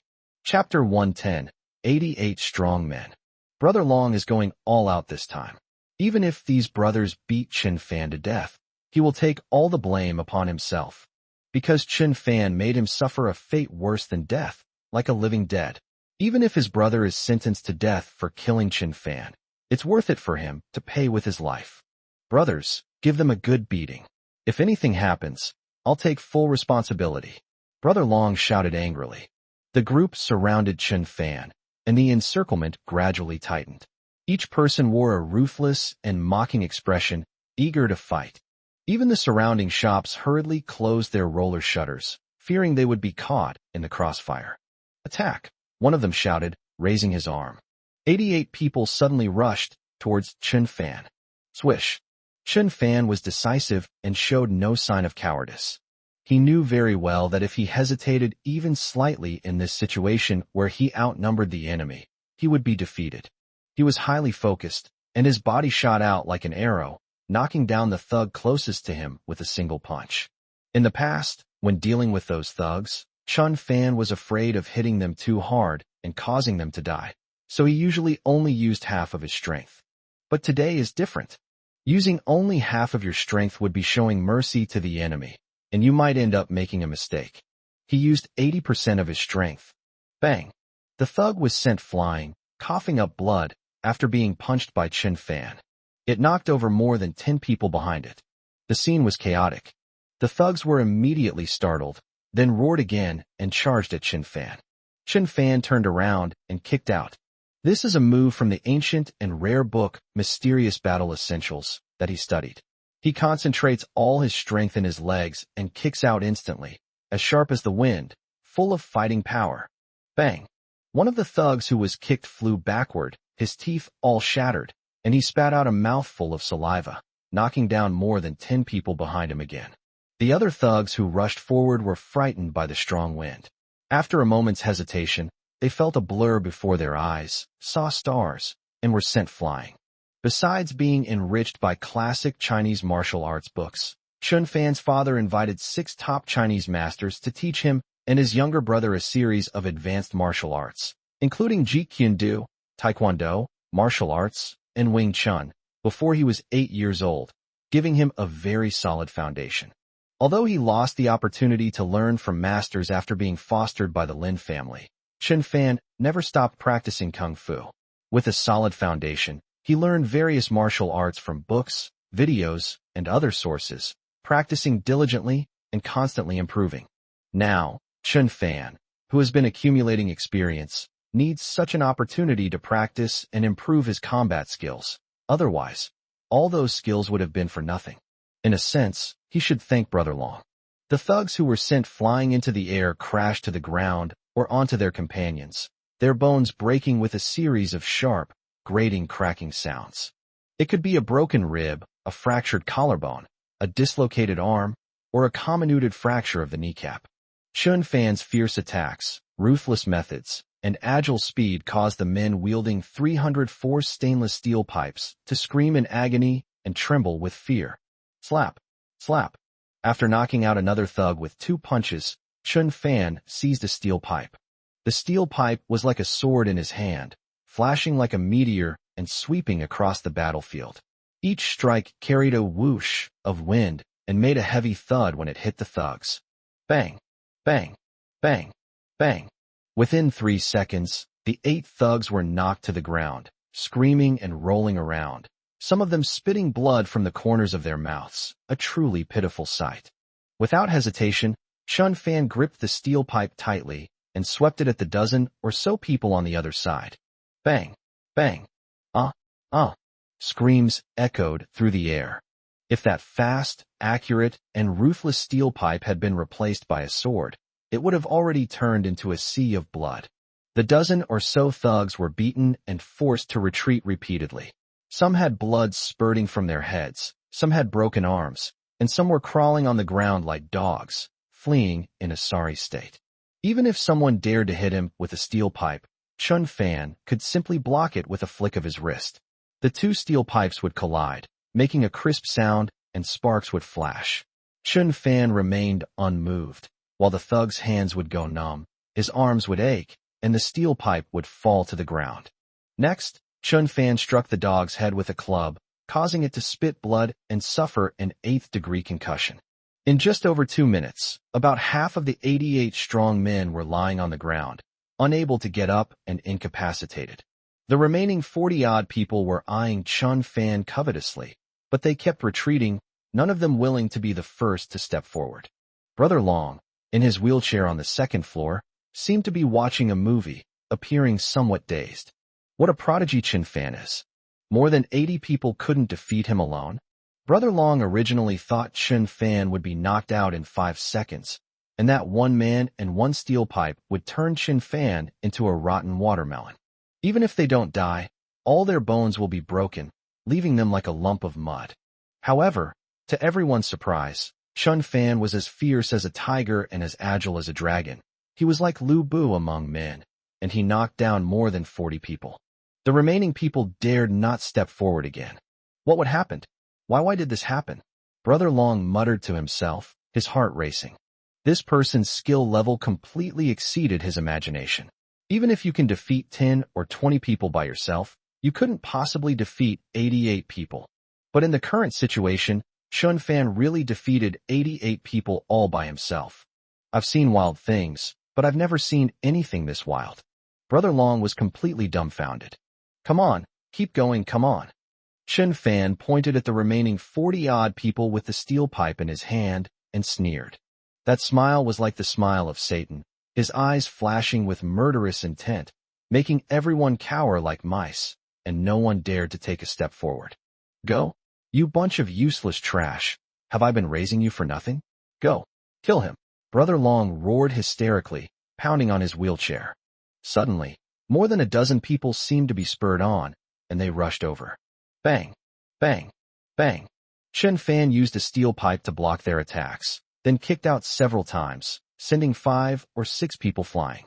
Immediately afterwards, he used the steel pipe to brace himself on the ground, kicked his legs in midair, and sent the remaining thugs rolling 7 or 8 meters away as if they were playing football. He did not stop his provocations, nor did he give his opponent a chance to be shocked or catch his breath. He charged back into the enemy ranks, brandishing his steel pipe, attacking anyone he saw and countering every move. Those thugs couldn't even see the movement of the steel pipes. They couldn't even find a trace of them. My intuition flashed before my eyes, and then my head felt like it had been split open. The steel pipe was wielded with incredible speed, sometimes like a silver snake whipping its tail, sometimes like a dragon soaring and a phoenix dancing. Combined with iron fists and flying kicks, the offensive was fierce and undiminished. Under the sunlight, beams of light flashed before the thugs' eyes, and screams of agony rang in their ears. The scene was incredibly chaotic. Chapter 111, I really have no one left. Chun Fan heard a mix of cries, pleas for help, screams, and calls for his teammates to call 120. Brother Long was so scared, he almost peed himself. Watching his brothers collapse like a house of cards, his head was buzzing, and he felt blood rushing to his brain. He and the thugs around him were stunned. They never expected that 88 burly men could be no match for one. More than a dozen people rushed up, only to be beaten by Chun Fan, rolling and scraping on the ground. They were groaning in pain, some with shattered arms, others with 3 or 4 broken ribs, and one even had been kicked into a limp state. That's terrible. Under the sunlight, the steel pipe in Chun Fan's hand could no longer reflect light, because it was stained with blood. Even if it's stained with blood, it won't rust. Just like Chun Fan's resolute character, no matter how great the difficulties, he will not yield or back down. No, this isn't real. It can't be. Brother Long broke down, suddenly clutching his head and roaring, unable to believe what was happening before his eyes. Bang! Chun Fan charged into the group of thugs like a wild beast once again, using a steel pipe to block other steel pipes, and then kicked out with the momentum. 6 people were sent flying. This was a sweeping kick. Everyone was hit in the face and flew out in the same direction, their bodies piling up like trash, slaughtering all in all directions. Chun Fan looked at the remaining thugs, who were trembling and shaking, and sneered. Come on, keep going. Come on. 1,000 mythical beasts seemed to surge through their minds as they cursed under their breath. What the hell are you doing? Looking at their teammates writhing in pain on the ground, these scoundrels were on the verge of collapse. For years, they had been fighting, brawling, and living arrogant and unruly lives, never admitting defeat. Yet, at this moment, they felt an urge to kneel down or run away. Brother Long on the second floor roared wildly from his throat. Kill them. The remaining dozen or so people pounced on them at the same time. Although they were very courageous, the ending was still as expected. Chun Fan faced the enemy head-on.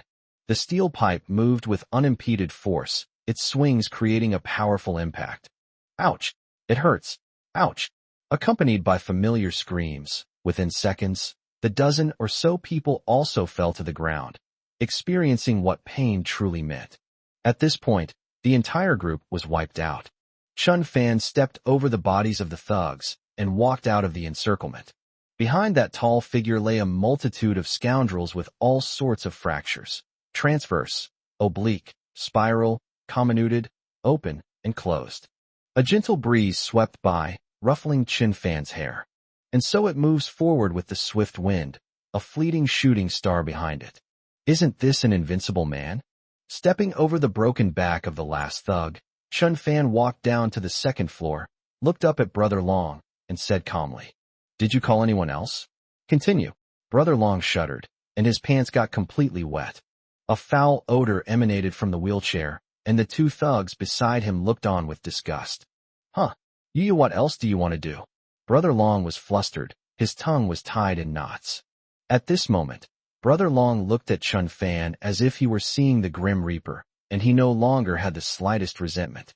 "You 2 next to you, why don't you come down and practice too?" Chun Fan said with amusement, his sharp eyes sweeping over the last 2 thugs. The 2 men exchanged a glance, then turned and ran away simultaneously. Come back, you coward!" Brother Long roared, tearing off his mask to reveal his ugly face covered in scars. If Chun Fan hadn't been so brave, he would have thought he'd seen a ghost in broad daylight. Those 2 thugs disappeared without a trace. How could they dare to be Brother Long's personal bodyguards anymore? Their lives were the priority. "What do you want to do? You're not human. You're not human," Brother Long shouted. "Call more people and continue," Chun Fan sneered. "The more the better, the more capable the better. Hurry up." Brother Long's face was deathly pale, and his teeth were chattering. Most surprisingly, his 2 crippled legs were trembling, giving him an urge to stand up and run away. "I have no one left. You've beaten them all.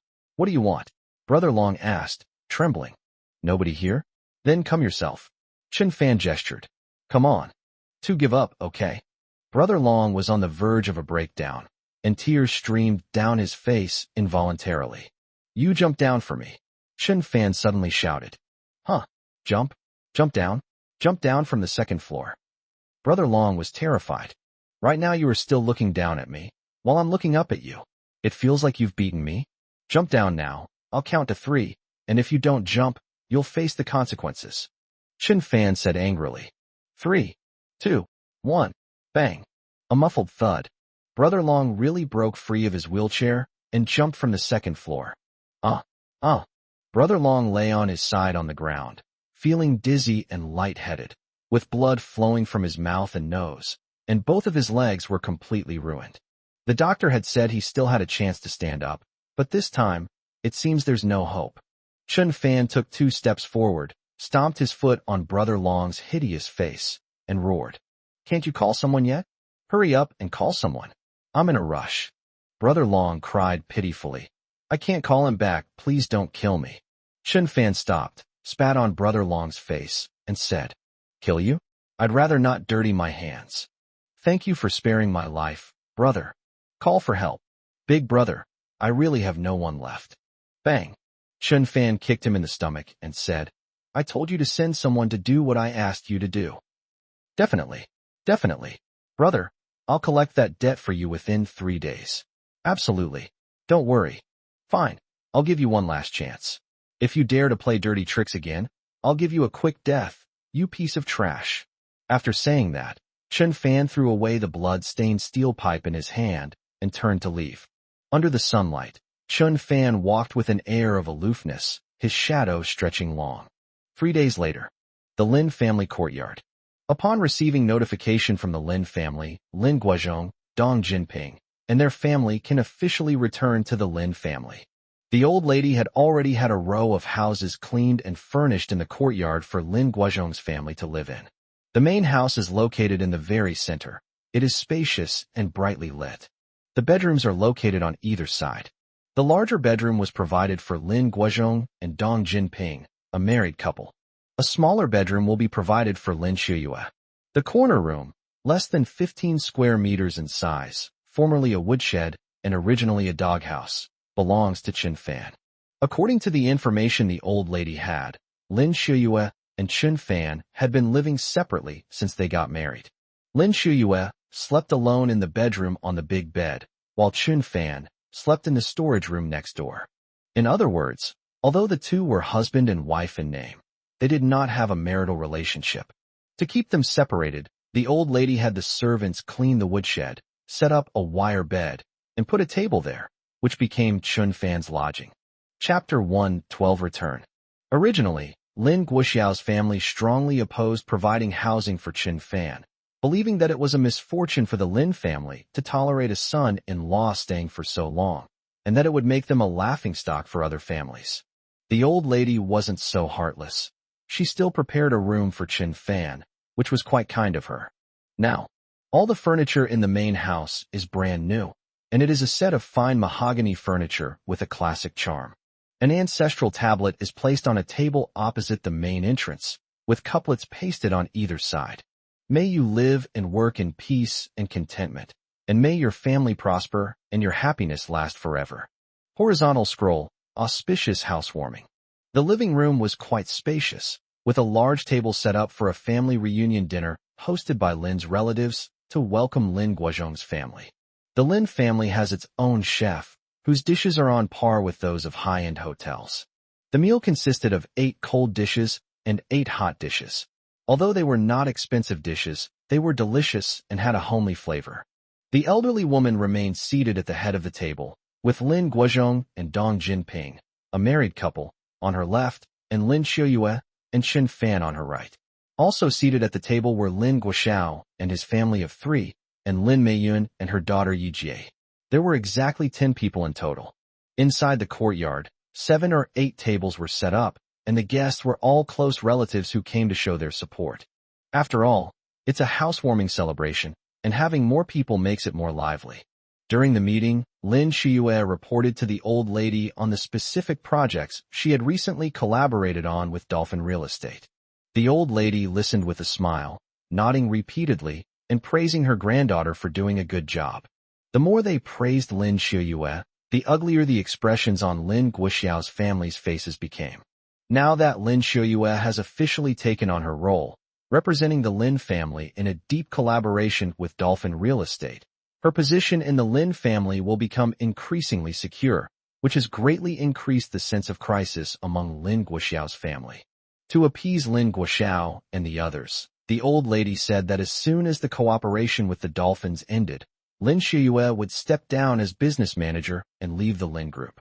However, Dolphin Real Estate has ambitious goals to build a new urban area, which cannot be accomplished in just a few months. In other words, as long as the new urban area remains under construction, Lin Shiyue will continue to wield absolute power within the Lin family. The construction industry has always been Lin Guoxiao's responsibility, but now Lin Shiyue has allocated half of her construction team to the new urban area. This means that half of the capital Lin Guoxiao has painstakingly accumulated has been easily taken by Lin Shiyue. If things continue like this, Lin Shiyue will continue to hold power, which will gradually weaken Lin Guoxiao and Lin Xiangtian's influence and control in the Lin Group. Perhaps one day, the old lady will even hand over the chairman's position to her. Thinking about it this way, Lin Guoxiao's mood became even heavier. As Chun Fan was peeling shrimp for his wife, he noticed that Lin Guoxiao's family seemed to have no appetite, looked worried, and had ulterior motives. A slight smile appeared on his lips, and he really wanted to say, "They deserve it." Outside, at one table, all the people sitting were grandchildren. Among them are many handsome men and beautiful women. They were discussing a major event that had occurred in Lusher.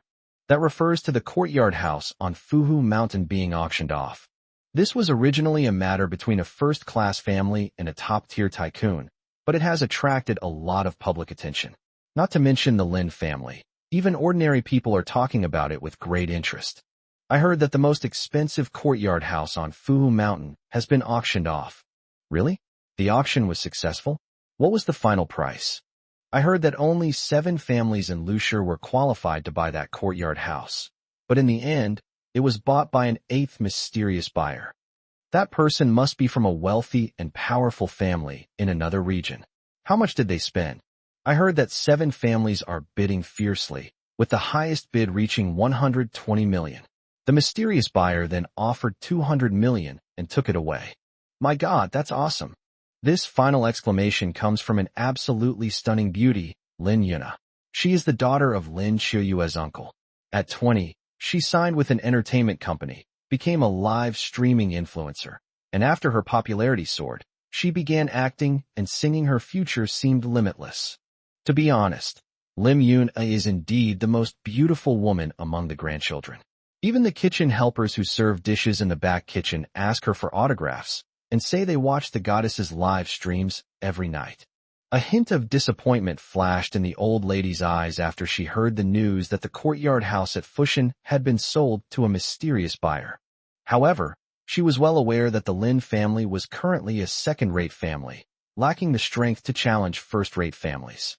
She believed that by cooperating with the dolphins and achieving rapid development, they would surely be able to enter Fuhu Mountain and bring glory to their family. "Grandma, have a chicken leg." Lin Shiyue placed a chicken leg on her plate and said with a smile. The old lady snapped out of her daze and smiled, saying, "Thank you, granddaughter." Then, Lin Shiyue handed another chicken leg to Chen Fan. Lin Guoxiao and his group witnessed this scene, and being rather depressed, they were looking for an outlet for their frustrations. "Hey, Chen Fan," a chicken was served, with 2 drumsticks in total. "Grandma, as an elder, ate one. So how come the other one is in your bowl? Are you starving, or have you never eaten meat before?"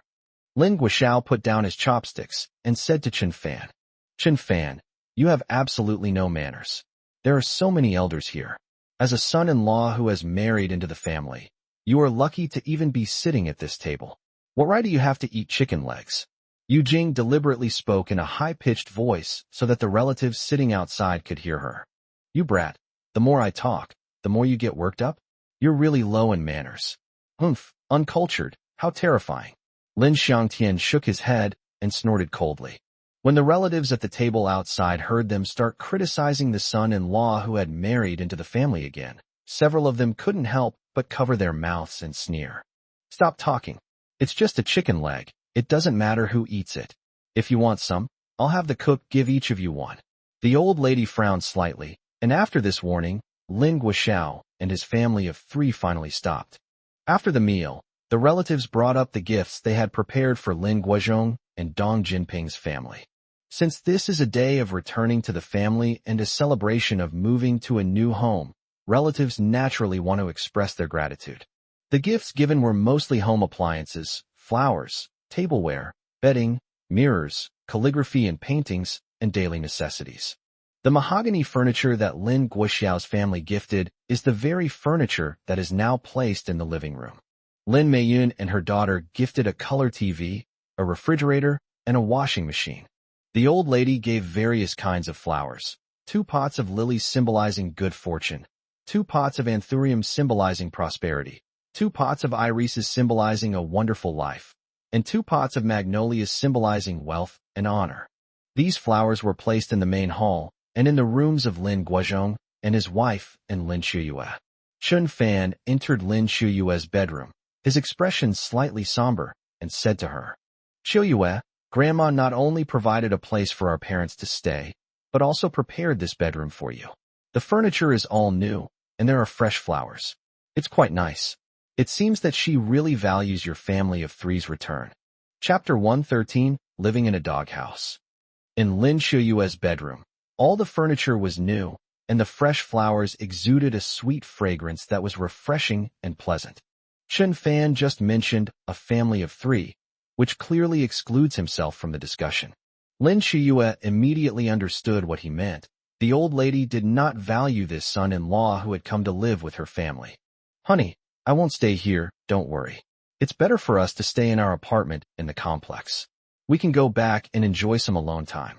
As long as our love is good, we'll be happy no matter where we live," Lin Shuyue said playfully, a blush spreading across her face, making her look so beautiful. Even though she really liked the environment here and even considered living here, Chun Fan was her husband, and wherever Chun Fan was, that's where she would be. Chun Fan was moved and was about to give Lin Shuyue a heartfelt hug when he suddenly heard a sharp voice from outside the door. "Chun Fan, come quick and help move these things." Yu Jing stood outside, with 2 pots of flowers in front of her, one a cactus and the other an azalea. Chun Fan came out and asked, "What's wrong?" "These 2 potted plants were a gift from Grandma to you. She put them in your bedroom because no one lives there for years and the air isn't fresh. Putting 2 potted plants in there will help. See how much Grandma cares about you," Yu Jing said with a sneer. Chun Fan looked down at the ground and frowned. Both of these potted plants are considered unlucky in feng shui. Cacti, with their sharp thorns covering their surface, can negatively impact the overall feng shui of a room if placed there, causing irritability, restlessness, and even bad luck. Legend has it that azaleas are flowers stained with blood, easily bringing bad luck and misfortune. Furthermore, the branches and leaves of azaleas are poisonous and may affect human health. After Yu Jing shouted that, all the relatives of the Lin family turned their attention to this side, and a few people whispered among themselves, "Haha, the old lady gave that good-for-nothing son-in-law a thorny cactus. How much hatred does she have? She must want to kill him. Does sending azaleas mean wishing Chun Fan a lifetime of bad luck and bloodshed? Yeah, you want to make Chun Fan cry blood, don't you?" I heard that the old lady went to Lin Shuyue's house in person, but Chun Fan rebuked her, and the old lady lost face. At this moment, Lin Guoxiao also came over and instructed the 2 servants. "You two, don't just stand there. Move the flowers that the old lady gave to Chun Fan into his bedroom." "Yes." 2 servants, each carrying a pot of flowers, walked towards the dark room in the far corner. Everyone's gaze then followed them to the small, poorly lit house. Several relatives curiously gathered around and took a look. Their unanimous feeling was, this is no place for a human to live. There was just a wire bed set up inside, with cardboard on top, a sheet on top, and an old quilt with cotton showing at one end. Moreover, the cotton was yellowed and of substandard quality. Although the walls were simply painted, the paint was not applied evenly, and some areas were still completely black. The only piece of furniture was a table, extremely old and worn, with peeling paint. 2 potted plants were placed on it, and the table wobbled, looking like it might topple over at any moment. What basic facilities? Where will my cousin's husband live in the future? How tragic. You can't even see the sunlight. It's so dark and terrifying. I heard that house used to be a woodshed. The woodshed? Haha. It was originally the doghouse where the old man kept his dogs when he was alive. These whispers reached Chun Fan's ears, causing him to clench his fists involuntarily. Unexpectedly, on the very first day I entered the Lin family, I was put in a doghouse. This is Lin Guoxiao and his men killing me with a soft knife. Chen Fan, why don't you go check out your house? We know you and Chiu you have been living separately since you got married, so we specially prepared a single room for you, and even repainted it. Lin Guoxiao pointed in the direction of the house, and said with a hidden barb, Why are you unhappy? Why the long face? This house is much better than your old storage room, isn't it? Your storage room was piled with all sorts of garbage and was filthy. This house may be simply furnished, but there's no garbage here. Yu Jing said with a sly smile. Yeah, what else are you dissatisfied with? An orphan like you being able to live in the Lin family is the result of your good fortune in your past life. Come on, give everyone a smile, Lin Xiangtian teased, laughing very unrestrainedly. A mouse. Suddenly, a scream came from the other side of the house. As soon as a female relative walked in, she discovered a large rat and trembled with fear. Ha! Lin Guoxiao laughed loudly. My Xiaodian just said you were an orphan, but now you're not lonely anymore, because you have a friend of the same kind to keep you company. After he said that, all the relatives couldn't help but laugh, and the whole courtyard was filled with mocking laughter. Shut up! With a sharp shout, Lin Xiuyue stepped forward and confronted Lin Guoxiao. Can you shut your stinking mouth? Don't think that just because you're an elder you can insult my husband like that. Let me tell you, Chen Fan will absolutely not live in that house. I won't live in the bedroom you provided for me either. Chen Fan and I are nominally returning to the Lin family, but we won't live here. Lin Xiuyue said sharply, her emotions running high. Lin Guoxiao sneered, not staying? Humph. Do you think entering the Lin family is just a formality? According to the old lady, you all have to live here. Yes, there's no such thing as splitting up the family now.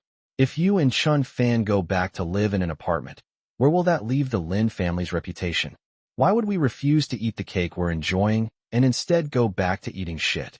Yu Jing retorted sharply. At this moment, the old lady heard the commotion outside and came out with the help of Lin Meiyun and Yi Jie. Mom, that good-for-nothing Chen Fan doesn't want the house the Lin family provided and doesn't want to live here. The two of them want to go back to their apartment. Lin Guoxiao complained. The old lady frowned slightly, coughed once, and said in a gentle tone, Chen Fan, why don't you want to live in the Lin family's courtyard house? This courtyard house was built by the old man through hard work. It cost 30 million yuan when he bought it more than 20 years ago. Although it's not a top-tier residential area in Fuhu Mountain, it's still quite good. Compared to your apartment, it's a whole level above. Why don't you want to live there? Chen Fan sneered and stepped forward, saying, As far as I know, the bedroom they're providing me is the old doghouse where Grandpa Lin used to keep his dogs. How am I supposed to live here? Grandma, are you doing this on purpose? Chen Fan, how dare you? Lin Guoxiao shouted angrily. The old lady waved her hand, signaling Lin Guoxiao not to act impulsively, and said, There was really no other place, so I made room for you. Although it was originally used to keep dogs, it was later used as a woodshed, so it's not too dirty. At least it's better than the storage room you're living in. Besides, you and Xiuyue have always lived separately, so I could only arrange a single room for you. Whose fault is that? If you and Xiuyue had always lived together, this wouldn't be a problem, right? The old lady's words directly shifted the blame onto Chen Fan and Lin Xiuyue. Chen Fan found this attempt to shirk responsibility ridiculous. The old lady still harbored resentment about being confronted and forced to back down by Chen Fan at Lin Xiuyue's house last time, and this time she must be getting revenge on him. Old ginger is spicier. Chapter 114 Conflict within the compound. Grandma, how could you treat Chen Fan like this? He's still my husband, no matter what, Lin Xiuyue said angrily. The old lady smiled and said, Yes, he is indeed your husband, but that's all there is to it. Have they consummated their marriage? Xiuyue, if you care so much about whether he lives in that small apartment, then why did you always let him live in the storage room when you lived in the apartment? Lin Xiuyue was speechless for a moment. Xiuyue and I won't live here. Grandma, you've got the wrong idea. Xiuyue and I have discussed it.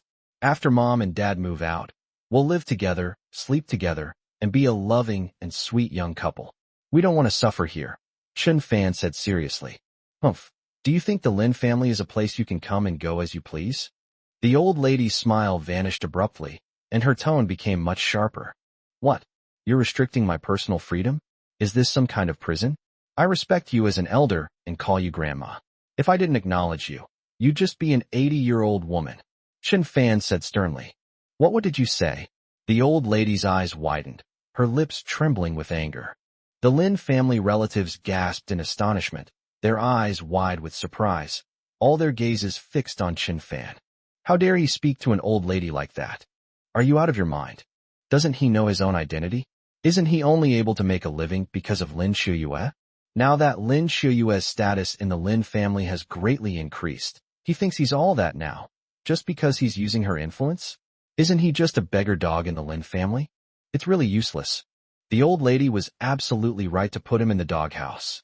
Trash, who do you think you are? What right do you have to speak in the Lin family? How dare you talk to the old lady like that? Don't you know your own worth? The old lady was in a good mood today, but you dog, have ruined it. Who do you think you are? You were disrespectful at Shuyue's house last time, and now you dare to talk nonsense in the Lin family compound? You can't expect anything good to come out of a dog's mouth. I'll kill you. Lin Guoxiao finally seized the opportunity to settle both old and new scores. He was seething with anger and just wanted to find a chance to vent it. Now that Chen Fan dared to talk back to his grandmother in front of the relatives, it was a golden opportunity for revenge. Even if those relatives had taken advantage of Chen Fan at the last welcome banquet, Chen Fan's disrespectful remarks to his grandmother had stirred up public outrage, and they would definitely all side with Lin Guoxiao. Enraged, Lin Guoxiao pulled out a wrench from beside the flower bed, glaring menacingly at Chen Fan. This wrench had clearly been placed there beforehand as a backup. It seems that Lin Guoxiao was prepared to hit someone from the very beginning. How dare you talk about my grandmother? You're asking for it. Lin Xiangtian grabbed a shovel from the flower bed next to him, and the father and son were about to beat Chen Fan. Husband, son, give that hairless dog a good beating. Yu Jing urged loudly. Amidst the screams of his relatives, Lin Guoxiao was the first to rush forward and smash an iron rod down on Chen Fan's head. If you were hit by this iron rod, you would suffer a head injury and concussion at best, and be beaten into an idiot or even be in danger of death at worst. Chen Fan is going to be beaten to death. Oh no, won't anyone stop them? Are you just here to watch the show? The old lady didn't do anything? Did she condone her children and grandchildren hitting someone? Everyone was talking about it, but no one stepped in to stop it. Chen Fan remained calm and composed, his eyes narrowing as he stared at the incoming black iron rod, unmoved as a mountain. Chen Fan, run. They're going to kill you. Watch out, Lin Shuyue shouted. Chen Fan nimbly dodged to the left, avoiding the iron rod attack, and then punched Lin Guoxiao in the face. Snap! Lin Guoxiao flew out to the side and rear. Bang! He fell in the garden, screaming in agony. If it weren't for those lush flowers, plants, and trees, it would definitely look even more tragically handsome. You dare hit my dad? You're asking for it. Lin Xiangtian swung the shovel and swung it towards Chen Fan's side. Chen Fan jumped 2 meters above the ground, and the shovel missed its target.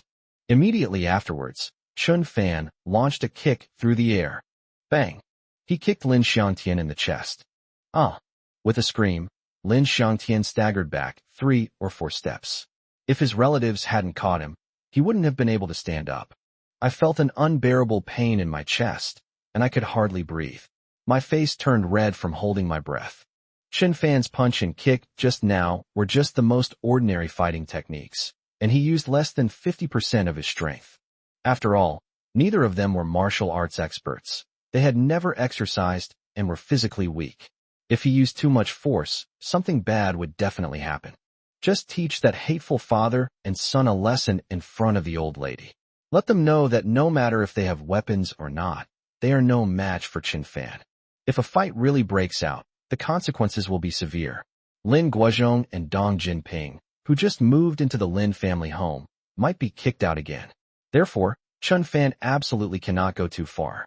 Seeing her husband and son defeated, Yu Jing suddenly rushed up and hugged Chen Fan, grabbing his hand and stuffing it into her skirt while tearing at her clothes.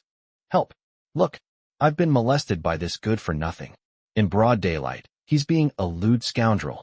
Aren't you going to do anything about it? Yu Jing knew she couldn't beat Chen Fan, and blindly rushing in would only result in a worse beating. So she resorted to a tactic unique to women, trying to stage an accident to extort money from Chen Fan. Chen Fan was also a bit dumbfounded. He didn't expect Yu Jing to be so shameless as to think of such a despicable way to slander him. With a tearing sound, Yu Jing ripped off her stockings and quickly put them on Chen Fan's head, shouting, "Look at him. He's a pervert. He ripped my clothes off. Take a picture. Then call the police. I want the police to arrest him." When she shouted that, some relatives actually took out their phones to take pictures. However, no one called the police, because everyone knew Yu Jing's motives. Besides, without the old lady's permission, no one dared to act rashly. If word got out that the police had come to the Lin family courtyard or that anyone had been arrested, it would tarnish the family's reputation. Seeing that Yu Jing was getting more and more outrageous and was about to remove her personal items, the old lady couldn't take it anymore. "Stop! Stop! Yu Jing, you stop right now." The old lady roared 3 times, her voice carrying a powerful and intimidating force. Yu Jing had no choice but to stop her crazy behavior and stand there pretending to cry. Chen Fan shoved her away in disgust, removed the stockings from his head, and clenched his fists in anger, wanting to slap this shameful woman twice. This is clearly a blatant attempt to frame a loyal and virtuous person in front of everyone. Do you think everyone in the yard is an idiot? Can't they tell this is fake? Enough. Stop it. You're fighting and acting like scoundrels in front of so many relatives. Aren't you ashamed? Where do you put my old face? You're making me so angry. The old lady slammed her cane on the ground and shouted angrily. Chapter 115, Melee. "Mom, don't be angry. Your health is the most important thing," her daughter Lin Meiyan advised from the side. Other relatives also began to offer words of comfort, urging the old lady to take it easy. "Meiyan, this is a misfortune for our family. Alas, it's all Chen Fan's fault," the old lady sighed. "Mom, in my opinion, both sides are responsible for this. If my second brother's family hadn't started the fight, they wouldn't have been beaten. The most shameful one is my sister-in-law who threw a tantrum. She hugged Chen Fan in front of everyone without any shame. What kind of behavior is that?" Lin Meiyan wanted to shift all the blame onto Yu Jing. Lin Meiyan had just received the 3 million yuan owed to her by a deadbeat yesterday, and a great weight had been lifted from her shoulders. She was very grateful to Chen Fan, and it was only right that she say a few good words for him now. "Meiyan, what nonsense are you talking about? It's clearly all Chen Fan's fault. How can you blame your sister-in-law?" Lin Guoxiao roared. "The relatives present aren't stupid. Your wife was hugging another man and yelling and shouting, saying that Chen Fan molested her. It's obviously just baseless accusations. Isn't that right?" Lin Meiyan retorted. "You." Lin Guoxiao was speechless with anger. With the help of several relatives, he had just climbed out of the flower bed when he felt his back was about to break. "Huh? Lin Meiyan? You treacherous bitch, you're actually siding with that trash Chen Fan? You widow, have you been without a man for too long, and are you deliberately being provocative?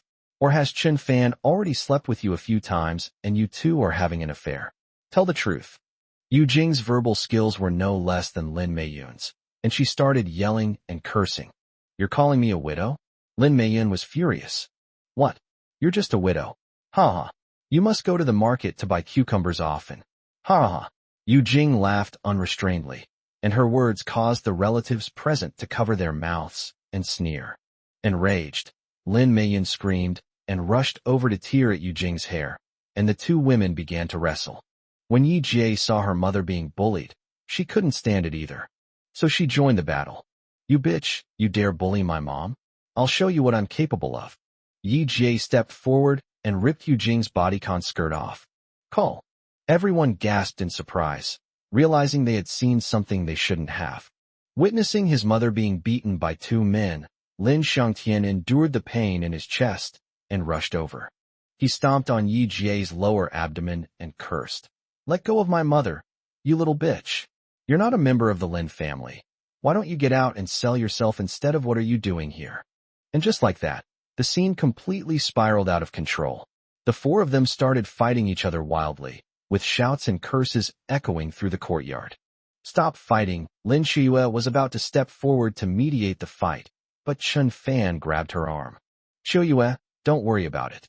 Let them fight like dogs. That way, the old lady's impression of all of them will be greatly diminished. And your status will rise again. Chun Fan whispered in Lin Qiuyue's ear. Lin Qiuyue was taken aback.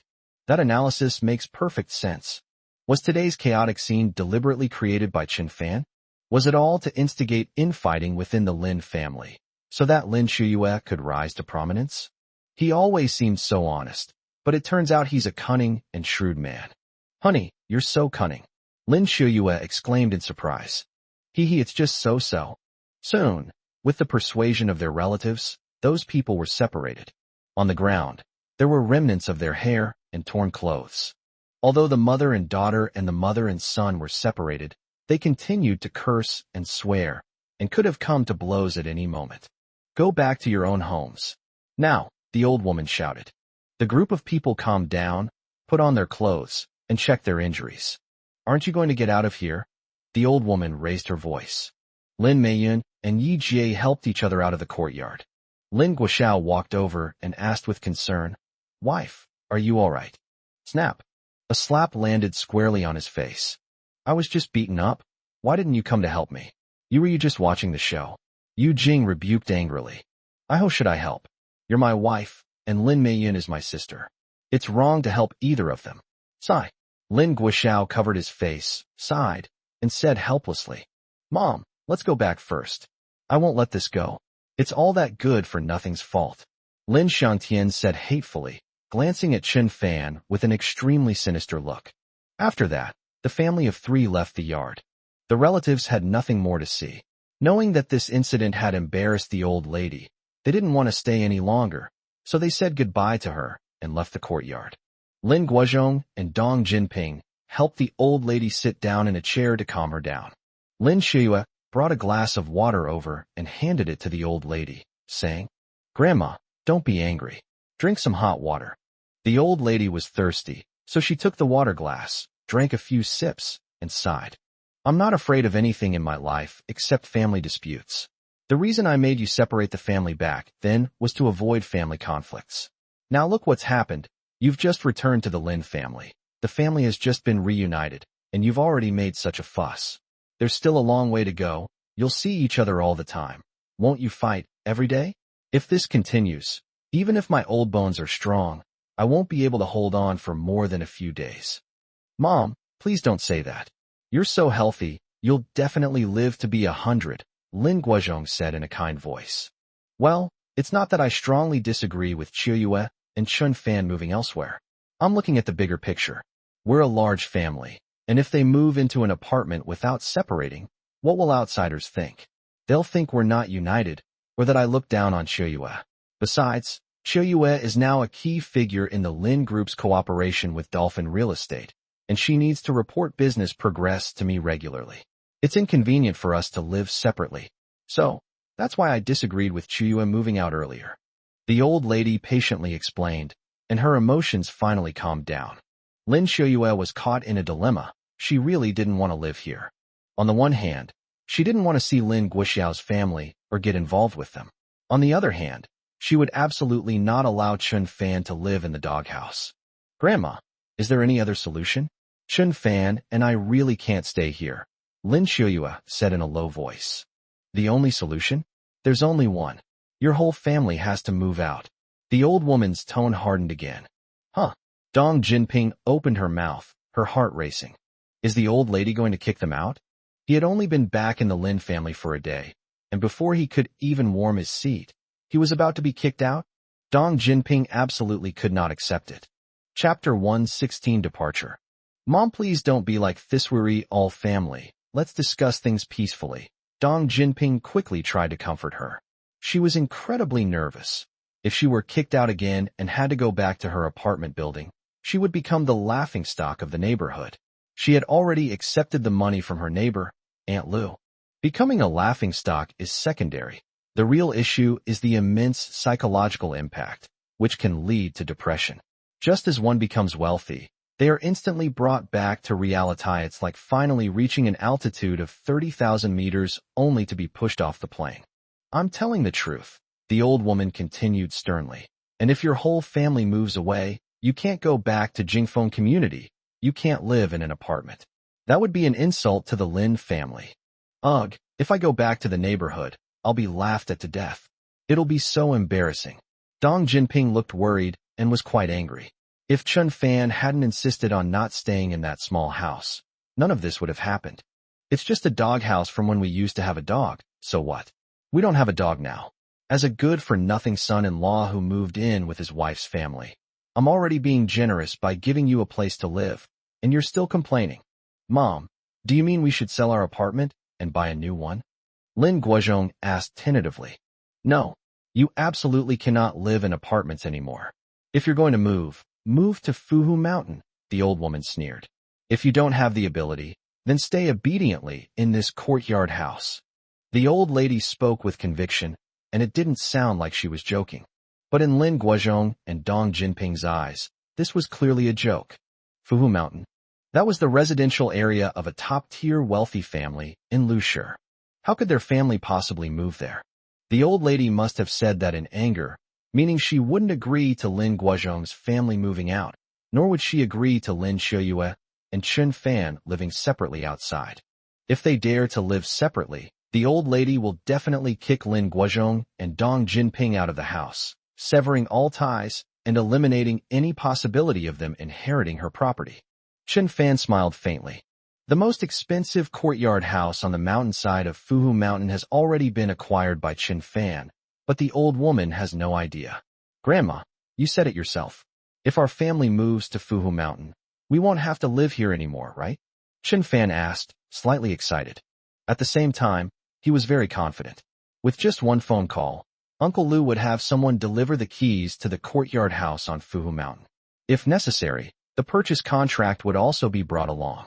Humph, do you think you can live on Mount Fuhu? Don't even dream about it. Go to that little house instead. The old woman pointed to the small, dark house not far away, snorted coldly, and said dismissively, I just need your confirmation. I'll ask again.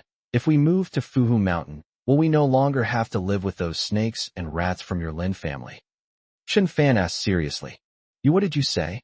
Snakes and rats in the same nest? Am I a snake or a rat? Chun Fan, you've gone too far. Cough, cough, cough. The old lady coughed again in anger, her face turning red. Lin Xiuyue's expression changed. Was Chun Fan deliberately trying to anger his grandmother? The houses on Fuhu Mountain are simply not something they can afford. Besides, the last house on the mountain has already been auctioned off. No matter how rich you are, you can't buy it anymore. Mom, your health is important, don't get upset. Lin Guozhong filled the water glass and quickly brought it over. Dong Jinping gently patted the old lady's back and advised, Mom, don't bother with that lunatic Chun Fan. With his looks, no one would even hire him to clean toilets on Fuhu Mountain. Grandma, you haven't answered my question yet. Chun Fan ignored his mother-in-law, staring sharply at the old lady, and urged her.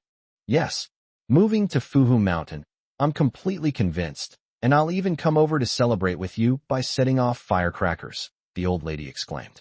Good. That's good to hear. Chun Fan nodded slightly and looked at the other family members. Dad, Mom, Shiyue, let's have a family vote. Are you willing to move out?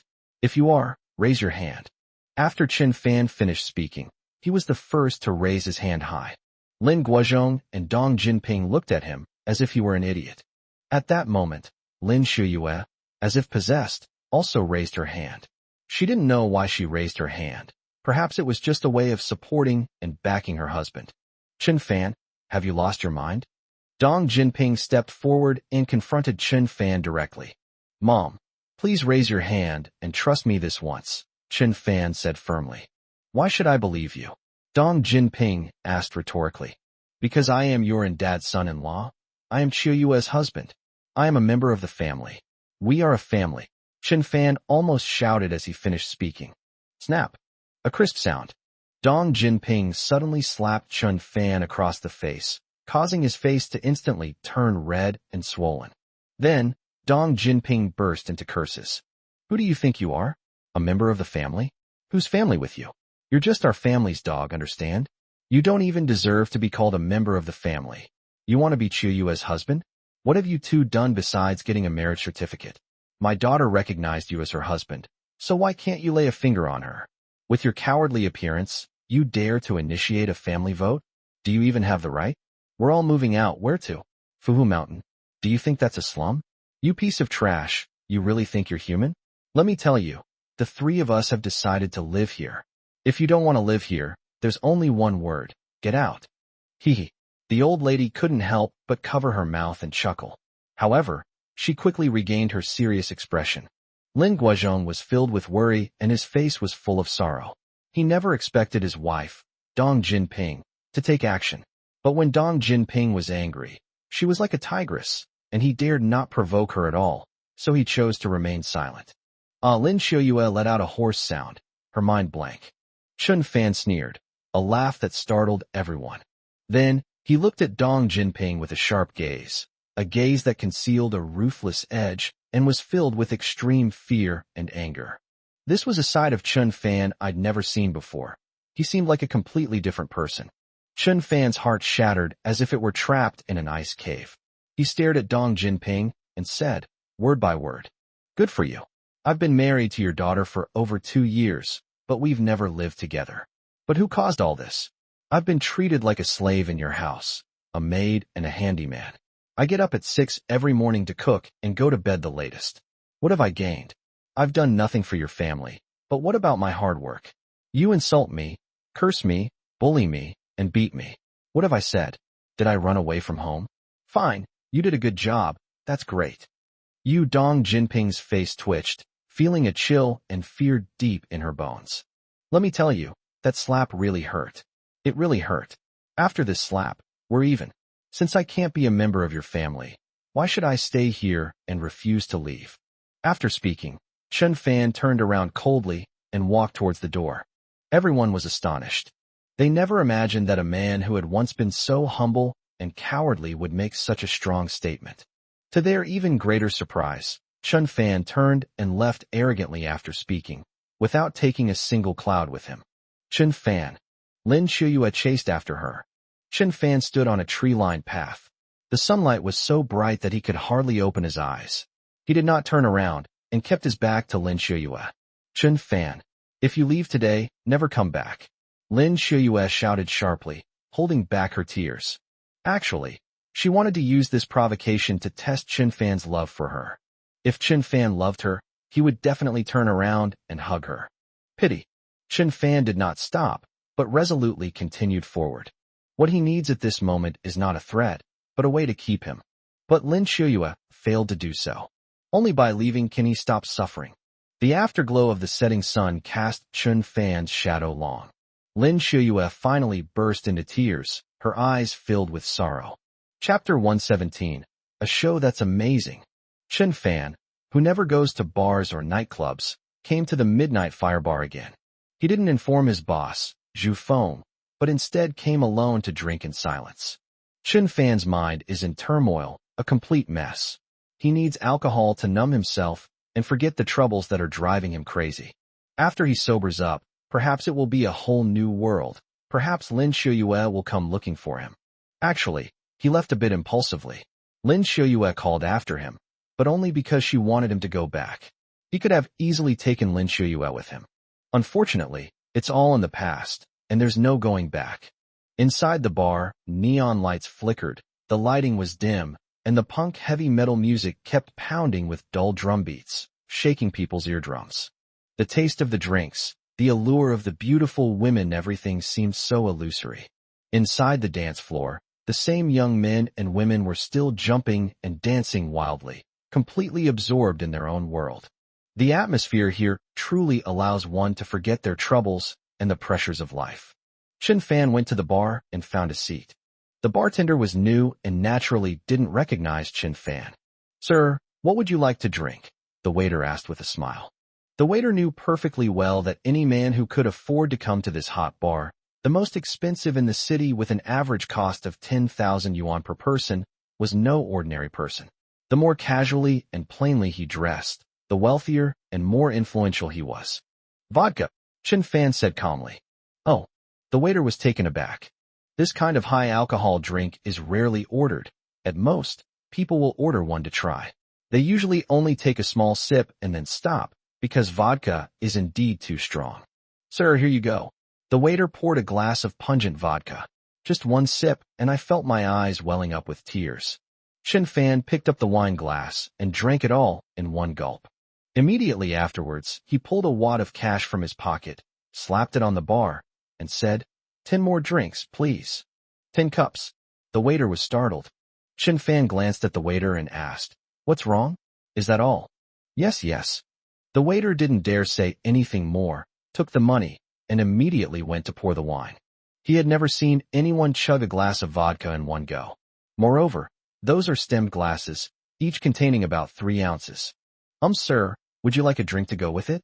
It usually goes well with blood jade, the waiter asked timidly. No need.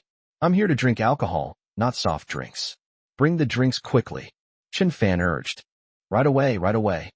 The waiter quickly brought over 10 glasses of vodka and placed them in 2 rows on the bar.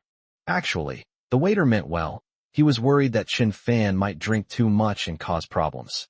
Vodka is made from grains or potatoes, distilled to an alcohol content as high as 95%, and then diluted with distilled water to 66% to 88%. Most customers can't even take a sip. It feels like it's on fire when it's poured into their mouths. Swallowing it feels like their stomach is about to explode. Even if customers want to drink it, it's usually mixed with other beverages so that the alcohol content is lower and the taste is better. The waiter had never seen a man like Chen Fan, who drank vodka one glass after another, like that. I've really broadened my horizons today. This bar only sells genuine liquor, so their high-proof vodka is absolutely not diluted with water.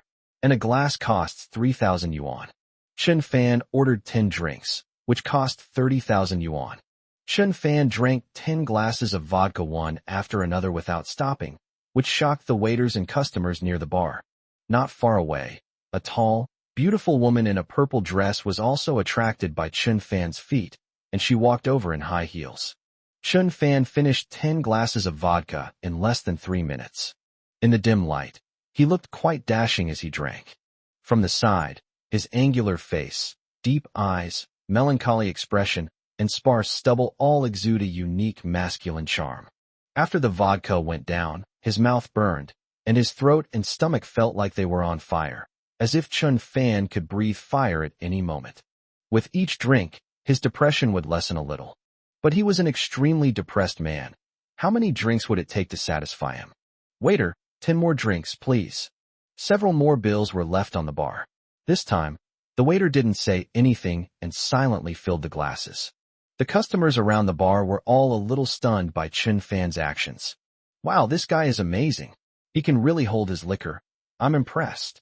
That's genuine vodka, over 80 degrees. He drank it like it was water. Yes, that kind of liquor is similar to alcohol. It ignites easily. I certainly can't drink a drop. 13th cup. Really amazing.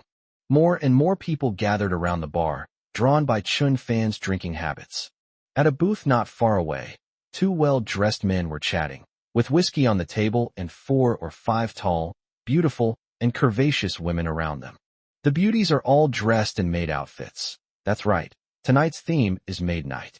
High-end bars naturally have plenty of beautiful women to accompany guests for drinks and entertainment.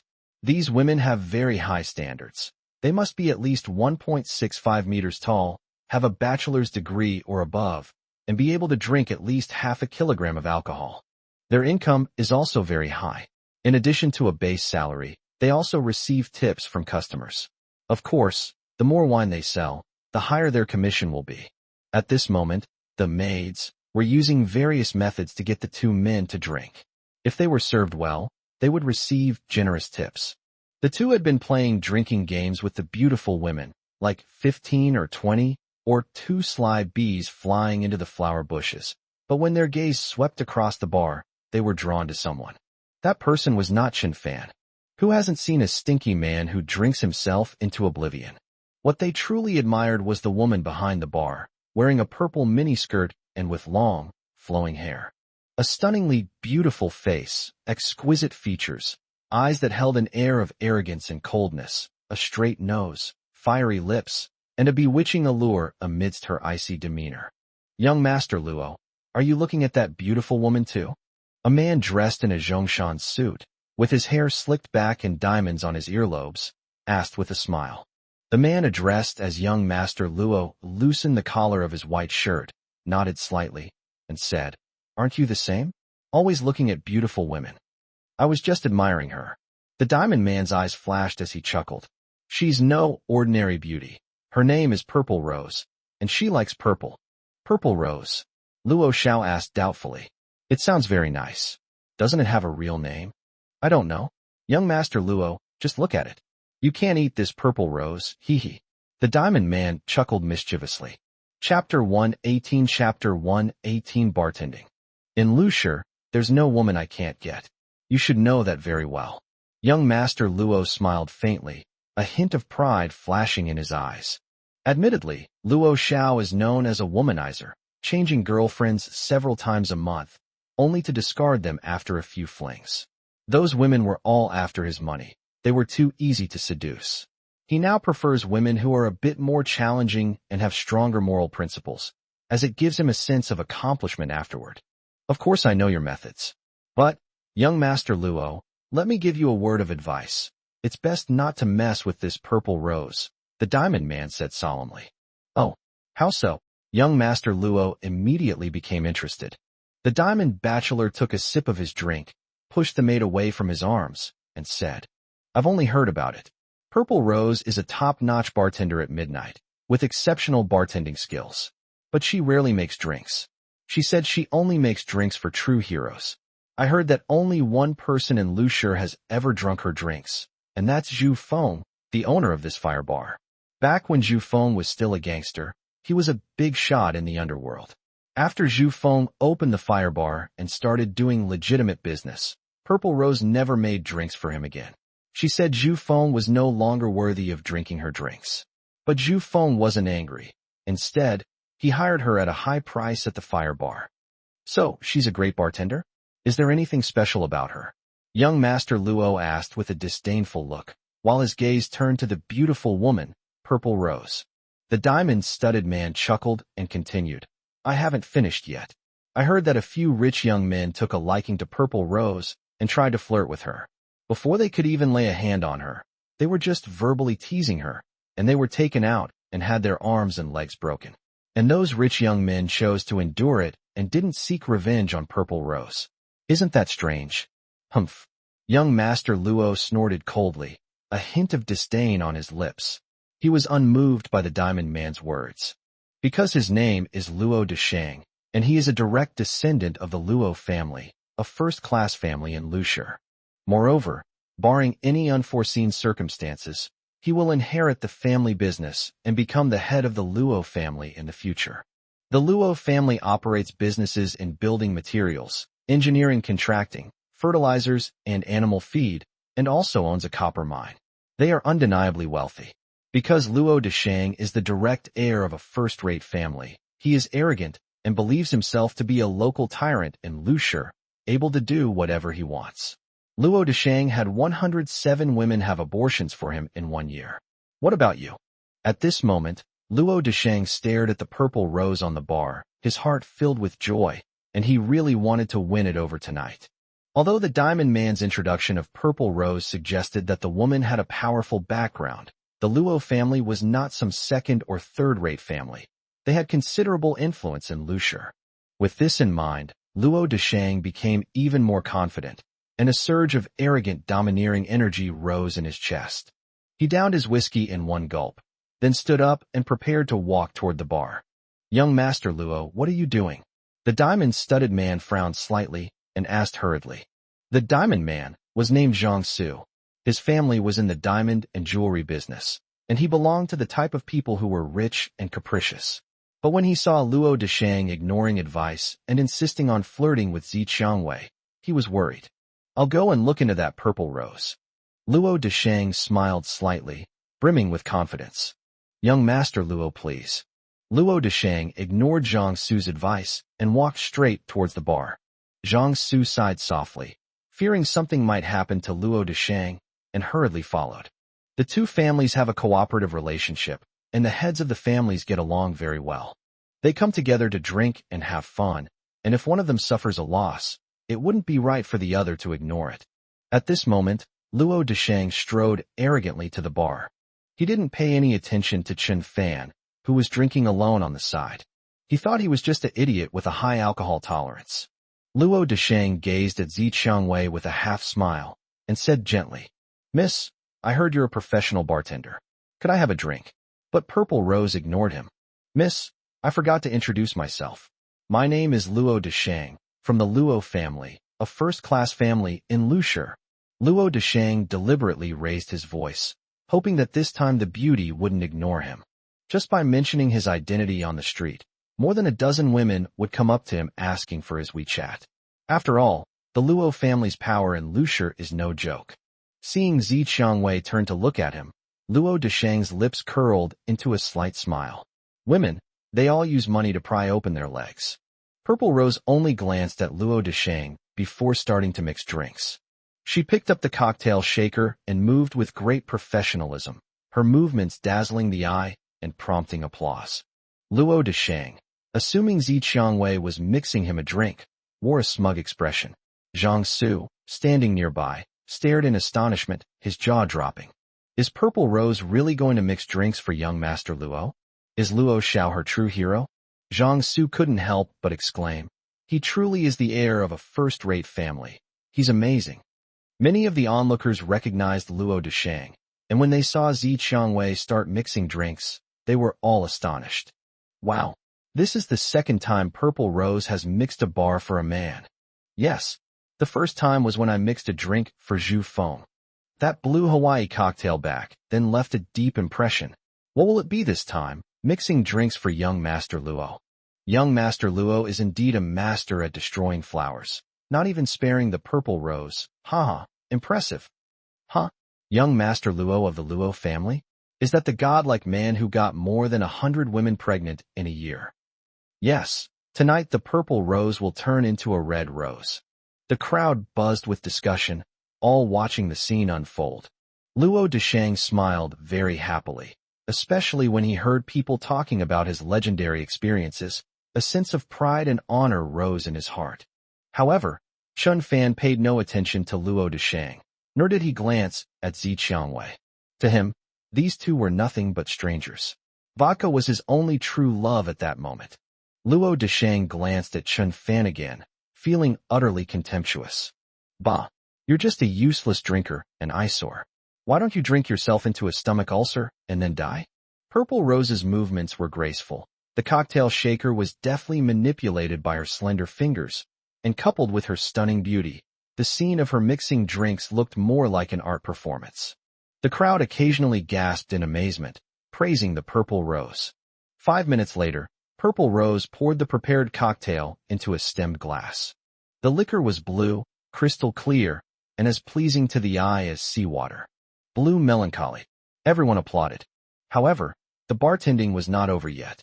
Purple Rose gently swirled the glass, and the blue liquor gradually turned red. Ta! She snapped her fingers, and suddenly a flame ignited above the wine glass, burning within the Winnie, a truly magical sight. A few seconds later, the color of the drink turned pink. Chapter 119, Who do you think you are? Done. This is a pink lady. Purple Rose softly uttered the name of the wine in her magnetic voice. Excellent. Fantastic. The wine and the person complement each other perfectly, and you are quite the beauty. Luo Deshang was the first to praise, giving a thumbs up. The crowd applauded, cheered, and whistled, creating a lively scene. Zhang Su clapped his hands and praised. Young Master Luo is amazing.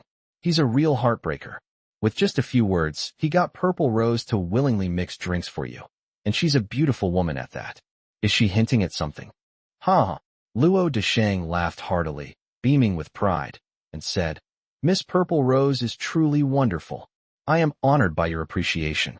Well then, I will take a sip of the so-called Red Beauty and see how it tastes. If it is delicious, I will give you a reward. So Luo Deshang reached out his hand, wanting to take the drink that Zi Qiangwei had prepared. However, Purple Rose ignored him. Luo Deshang's hand froze in midair, looking completely bewildered. Purple Rose handed the wine glass to Chen Fan, who was still drinking in silence, and smiled charmingly. Sir, This is a gift of wine for you. Would you do me the honor of trying some? At this moment, the flame in the glass of wine had died down, and it looked beautiful, with layers of red and pink intertwined. Oh! Chen Fan looked up at the purple rose, but did not immediately take the wine glass. I'm sorry, we're complete strangers, I can't drink this. Chen Fan finished speaking calmly, and then lowered his head again. The people around were all taken aback. Everyone thought that Zi Qiangwei had mixed this drink for Luo Desheng, but unexpectedly, she gave it to a drunkard. What surprised everyone even more was that the drunkard refused outright. So many men want to drink purple rose wine, but they never have the chance, yet Chen Fan directly refused. That's amazing. Seeing this, Luo Desheng clenched his fists in anger, feeling as if he had been slapped in the face. His gaze toward Chen Fan was filled with ruthlessness. Purple Rose, why did you give the wine to that good-for-nothing over there? He's just a drunkard. What right does he have to drink your wine? Luo Desheng asked angrily. He's not qualified? You think he is? Heh. Purple Rose sneered. What? I didn't. Didn't you hear me? I'm from the Luo family. Luo Desheng asked coldly. I don't care if you're from the Luo family or the Luo family. I don't think you're qualified to drink, and you're not. Purple Rose said with absolute certainty. Luo Desheng gritted his teeth in anger, wanting nothing more than to drag this woman out and do it right there and then. If this were a regular bar, he definitely would have already done so. However, this is midnight, and the boss is Zhu Feng, who is not only wealthy and has complicated relationships, but also has a history of criminal activity. I've also heard that he has hired more than 20 thugs to guard the place. Therefore, those who understand the times are wise, and Luo Desheng will not cause trouble here. Purple Rose handed the pink beauty cocktail to Chen Fan again, saying, I'll toast you one more time, try my cocktail. Chen Fan glanced at the Purple Rose, then suddenly chuckled and said, Hey girl, I'm married. I have a wife. Please don't bother me. Thank you. Upon hearing this, Purple Rose blushed slightly, feeling somewhat embarrassed. The onlookers were also discussing it animatedly. This guy is really something. He didn't even acknowledge the beautiful woman's toast twice. Sigh, it's really some are dying of thirst while others are drowning in abundance. So many men want to drink a cup of purple rose wine but don't even have the chance, and he, on the other hand, has refused twice. Is this guy straight? He just said he's married. Is he implying that Purple Rose shouldn't sleep with him? He's definitely handsome, can hold his liquor, and is unconventional. I like him. Luo Desheng stared at Chen Fan, his brows furrowing. He just lost face here, but he needs to find a way to get back at them. Since there's no way to deal with Purple Rose for the time being, dealing with a drunkard shouldn't be a problem. Kid, a beautiful woman is toasting you, and you're not drinking? What are you pretending for? Luo Desheng shouted angrily at Chen Fan, pretending to stand up for Zi Qiangwei. Who do you think you are? Chen Fan glanced at Luo Desheng sideways. You brat. What did you say? Say it again.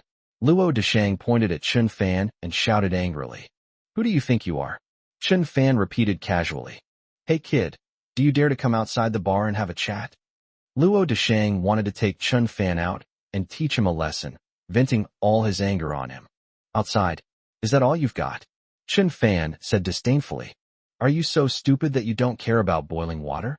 You think I wouldn't dare to do anything in the fire? Luo Desheng questioned. Yes, you do it. Chen Fan said calmly. Luo Desheng flew into a rage and got up to walk towards Chen Fan. Zhang Su, who was behind him, kept advising. Young Master Luo, don't be impulsive. That kid is deliberately provoking you. If you make a move, the thugs guarding the place will come, and you might suffer a great loss. Young Master Luo, calm down. Zhang Su kept pulling Luo Desheng back, not wanting him to hit Chen Fan. You brat. You just wait. Luo Desheng also figured it out. It wasn't a good time to make a move here. He would have his bodyguards stand guard at the door, and once the kid came out, he would give him a good beating, so bad that the kid wouldn't even recognize his own mother. The crowd made way for him, and Luo Desheng, still cursing, had only taken a few steps when suddenly he felt a cold wind blow from behind him. Click! A crisp sound. It turned out that Chen Fan had thrown the last glass of vodka at Luo Desheng. Chen Fan had already drunk 19 glasses of vodka and was about to drink his 20th when Luo Desheng came to cause trouble. So Chen Fan wasted a glass of wine, smashing it on the back of Luo Desheng's head. Blood gushed from Luo Desheng's head, and several shards of the glass embedded themselves in his head. Combined with the strong vodka, the pain from the wound was unbearable. Ah! Luo Desheng cried out in pain, turning around and saying, "You dare hit me?" Luo Desheng was furious. He had never been hit or humiliated in front of others before. "Damn it, do you have a death wish?" Luo Desheng roared angrily. But with Zhang Su pulling him back, he still didn't dare to retaliate. He clutched his wound and roared, "You brat, do you know who I am? I'm Luo Desheng from the Luo family. Do you know what happens when you mess with me?" Chun Fan smiled dismissively and said, "You think you'll get what's coming to you? What? Tell me about it." The outcome can be summed up in one word: death. For Luo Desheng, with his powerful family influence, killing an ordinary person wouldn't be too difficult. For years, he had been arrogant and domineering, and he had always wanted to kill someone who opposed him, but he had never had the chance.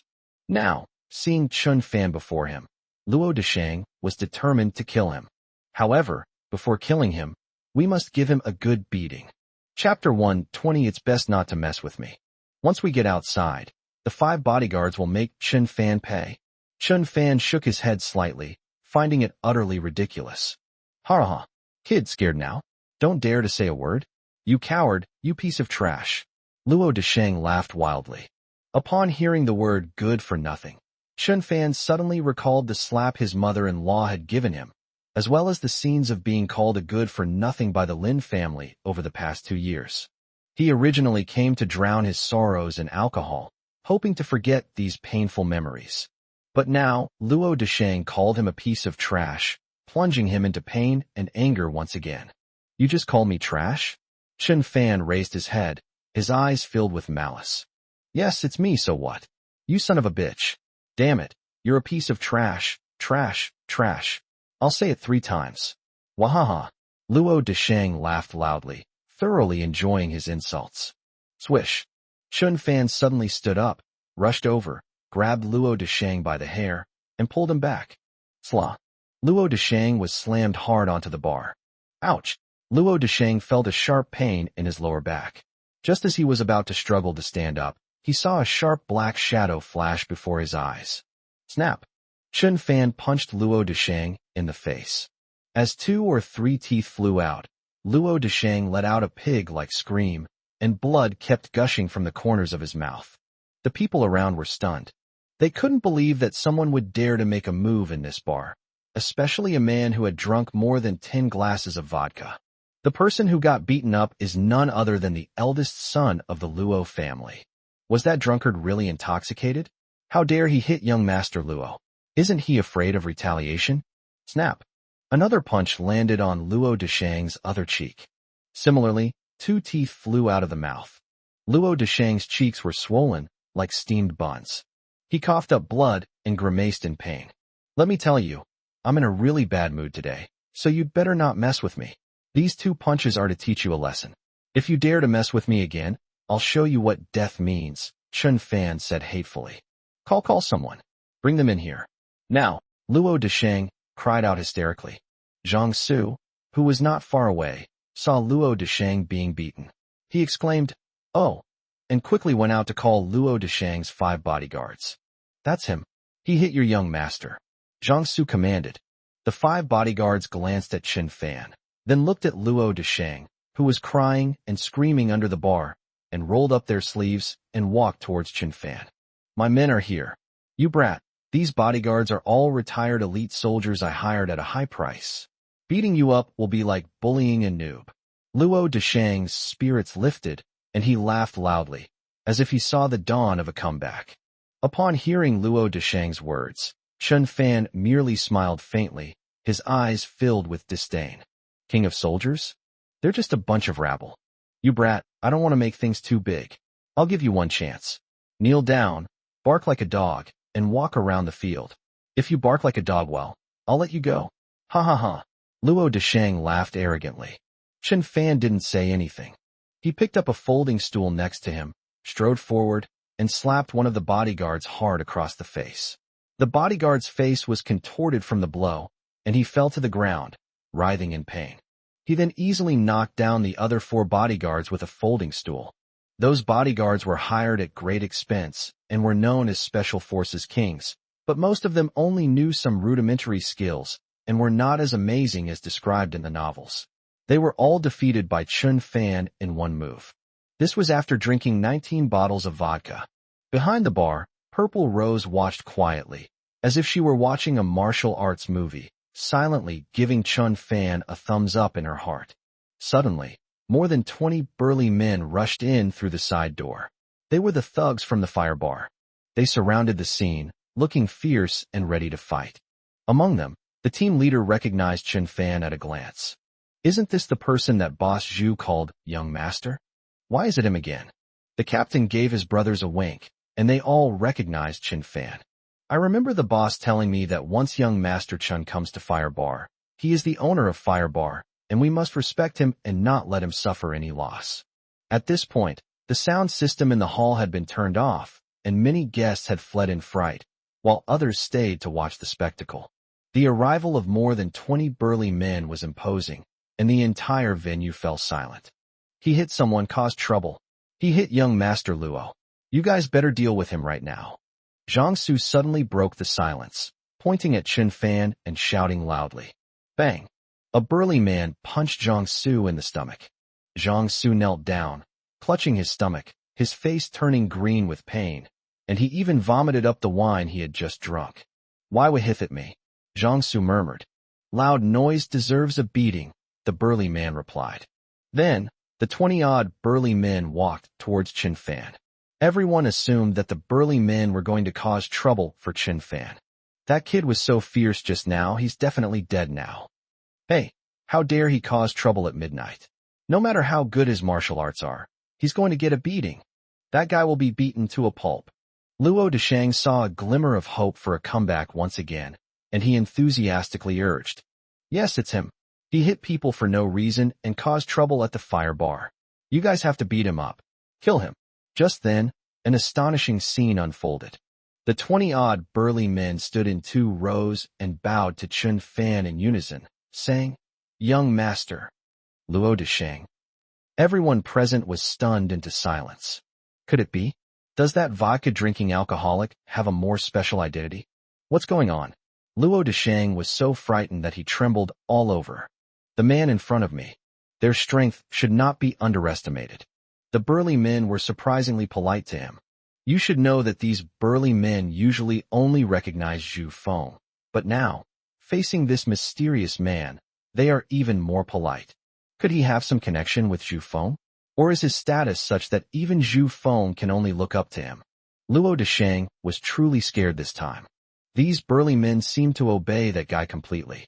As long as he gave the order, more than 20 people would beat him up, and he would be crippled if not killed. A wise man doesn't fight a losing battle. He should save his life first. As long as he survives, he can take revenge later. Big brother, I was wrong. I beg you, please let me go. As long as you let me go, our Luo family will definitely not pursue this matter. Please have mercy on me. Luo Deshang suddenly clasped his hands together, begging Chun Fan to let him go. Chun Fan smiled coldly, thinking to himself that a top-tier family in Lushur like this would definitely not let it go easily after learning that their young master had been beaten so badly. They would certainly retaliate, but the specific methods of retaliation were unknown. But Chun Fan wasn't intimidated at all. When soldiers come, generals will block them. When water comes, earth will dam it. It's that simple. Did you do something wrong? You want to admit your mistake and go home, right? Then kneel down, bark like a dog, and walk around the field once. If you bark like a dog, well, I'll let you go. Chun Fan laughed. Chapter 121 Chapter 121 Luo Deshang. Luo Deshang had a long face and felt an urge to cry.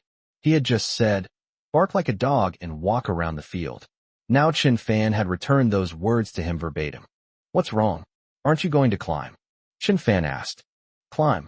Climb. Luo Deshang nodded, having no choice but to give in.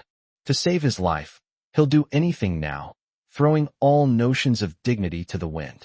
Hurry up, Chun Fan snapped. When you're imitating a dog's bark, Make it louder and more lifelike, or I'll beat you into a dog before I make you bark, Chen Fan warned. Luo Desheng was startled, thinking that he could not get away with it this time and had to put on a great performance. So he quickly crawled on the ground, on all fours, and began to crawl around the area. People made way for him, watching him with mocking eyes. Woof, woof, woof, woof, woof, woof. The entire audience couldn't help but laugh. Zhang Su, who was not far away, dared not utter a sound, feeling indignant on Luo Xiao's behalf. This was the first time he had seen Luo Desheng so utterly humiliated, treated like a dog. In the past, Luo Desheng had always treated others like dogs. Speak louder, Chen Fan commanded. Woof, woof, woof. Luo Desheng really did crawl around the field like a dog, thinking that things would end there. Good. Come on, crawl through the dog hole. Chen Fan spread his legs, pointed below, and said, Crawl between my legs. Hurry up. Luo Desheng was heartbroken. This humiliation was utterly devastating. Wasn't it agreed that the dogs would just crawl around the field once? Why is there an extra requirement now? Faced with more than 20 burly men who were eyeing him menacingly, he had no choice but to obey. Chen Fan's words were like a death sentence, causing Luo Desheng immense pain, yet he had no other option but to comply. You either crawl through the dog hole or get a beating. It's better to crawl through a dog hole, because being beaten by so many strong men could very well leave you looking like a ghost, spending the rest of your life in bed. Now that I have suffered such a great humiliation, as long as I live well, I will be able to take revenge. Thinking about it this way, he came to terms with it. So, enduring the laughter of everyone present, Luo Desheng crawled between Chen Fan's legs. Woof, woof, woof. After crawling through the hole, he even imitated a dog's bark a few times in a very ingratiating way. A very obedient dog here, catch. Chen Fan casually picked up a raisin from the dried fruit plate on the bar and said, I'm throwing it away. I casually tossed a raisin over. The raisin traced a parabola before landing on the ground. Why don't you use your dog's mouth to catch it? Are you looking down on me? Chen Fan's face turned cold. Big brother, I was wrong. I didn't react in time. Please give me another chance. Luo Desheng cried out. Okay, catch it this time. Chen Fan tossed 3 more raisins, but Luo Desheng couldn't possibly catch all 3 at once. He opened his mouth wide and tilted his head back to try and catch them, but he didn't catch a single one. You look down on me. Chen Fan stepped forward and slapped Luo Desheng 3 times across the face. Clap, clap, clap. Luo Desheng finally broke down and cried. Deep inside, a voice screamed, Once I leave here, I will take my revenge. I will repay every insult I have suffered 100-fold. You just wait. I will torture you mercilessly. I swear I will not rest until I have avenged this. Big brother, you threw 3 at once, and I only have 1 mouth. How am I supposed to catch them? Luo Desheng cried, his face red and swollen, suppressing his hatred. Okay, then I'll throw 1. Chen Fan picked up an apple and casually tossed it over. Luo Desheng was filled with despair. No matter how big his mouth is, he can't catch an apple.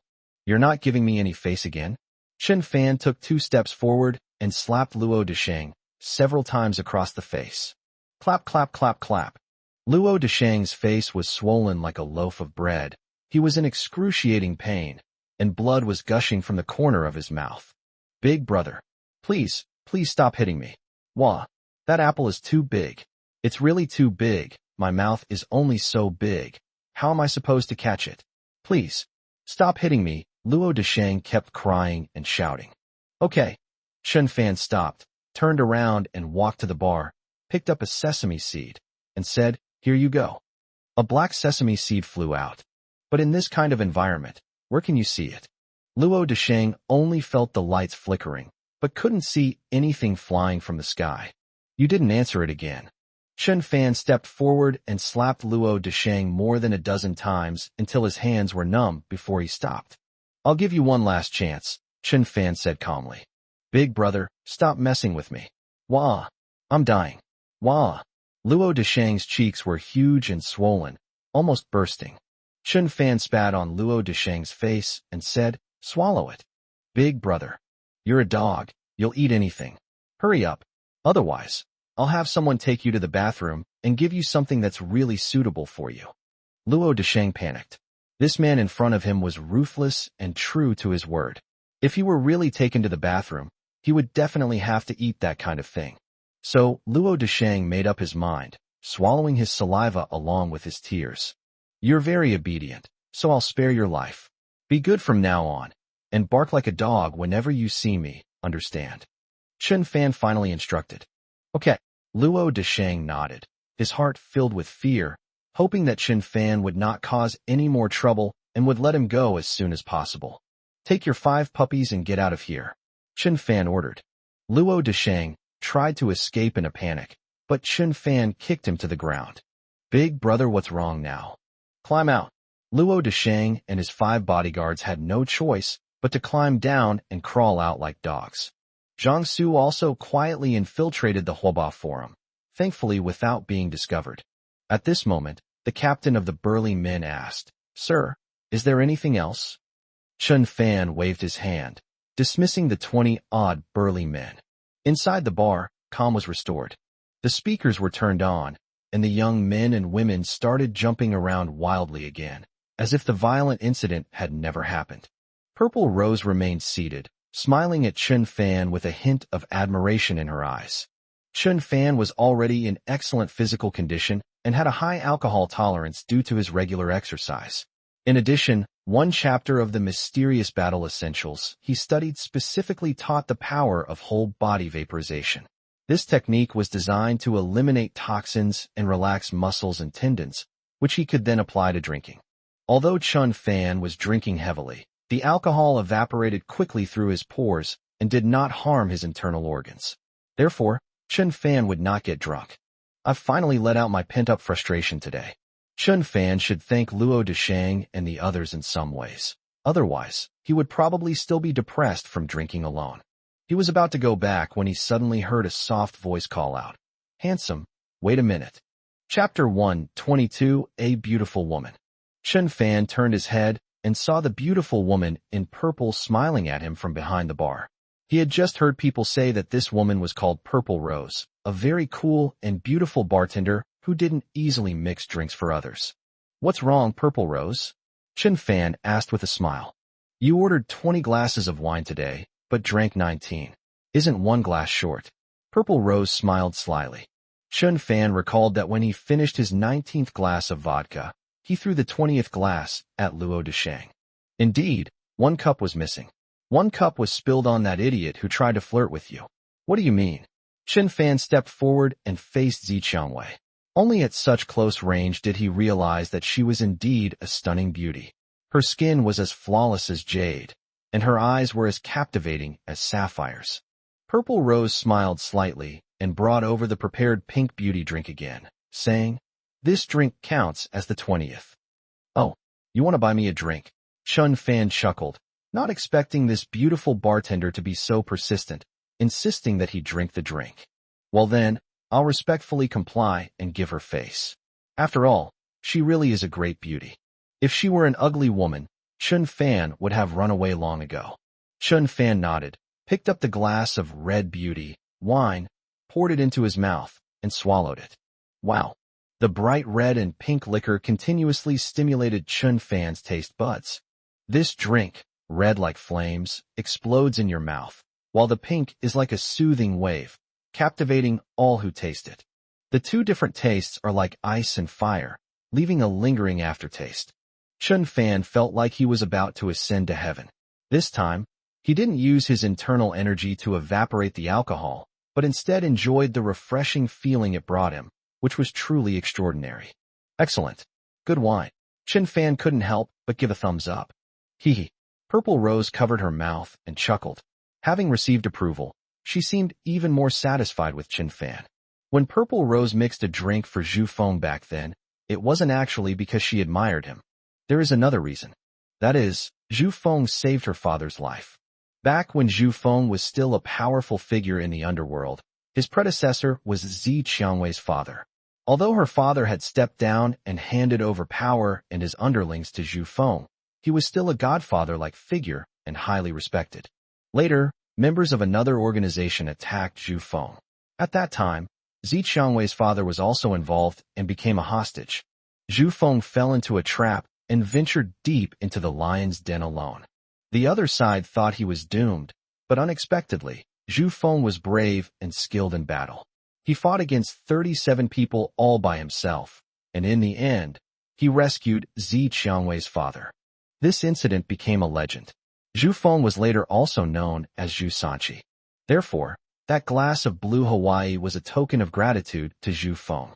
At this moment, Purple Rose was mixing drinks for Chen Fan because of a deep feeling in her heart, love at first sight. Yes, she's a woman who believes in fate and values love at first sight. However, she's never met anyone who could win her heart before. Upon seeing Chen Fan, she felt that this whirlwind-like man, cold and ruthless, peerlessly independent, handsome and warm, even his stubble was so alluring, was exactly the man she longed for in her dreams. Purple Rose couldn't resist mixing him a cocktail, hoping to get to know him, but to her surprise, Chen Fan refused to drink. Later, Chen Fan also said that he was already married, meaning that Zi Qiangwei should give up on him and not have any designs on him. This made Zi Qiangwei slightly unhappy.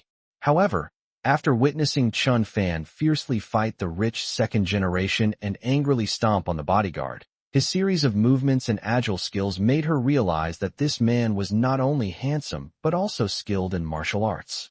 Being his woman would definitely give her a great sense of security. Given Purple Rose's upbringing and life experiences, finding a man who provides a strong sense of security is the perfect fit. What good is having a wife? Don't married people ever get divorced?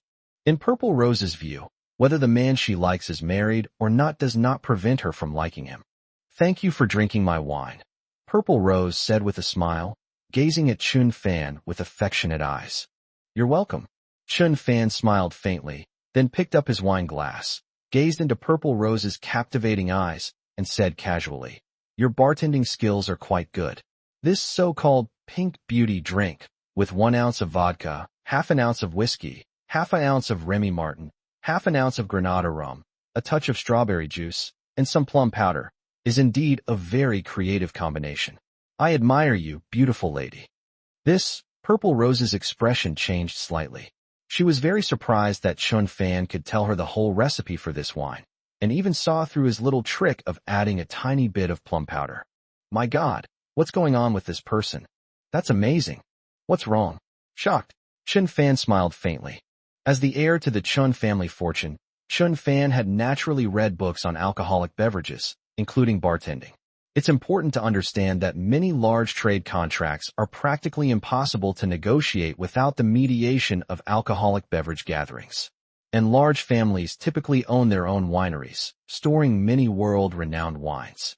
At this moment, Purple Rose could even be considered a junior in front of Chen Fan.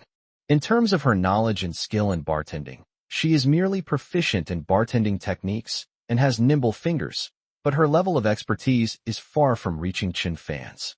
It can be said that the world's famous bartenders are not only highly skilled, with a dazzling array of techniques, but more importantly, they have a profound understanding of alcohol.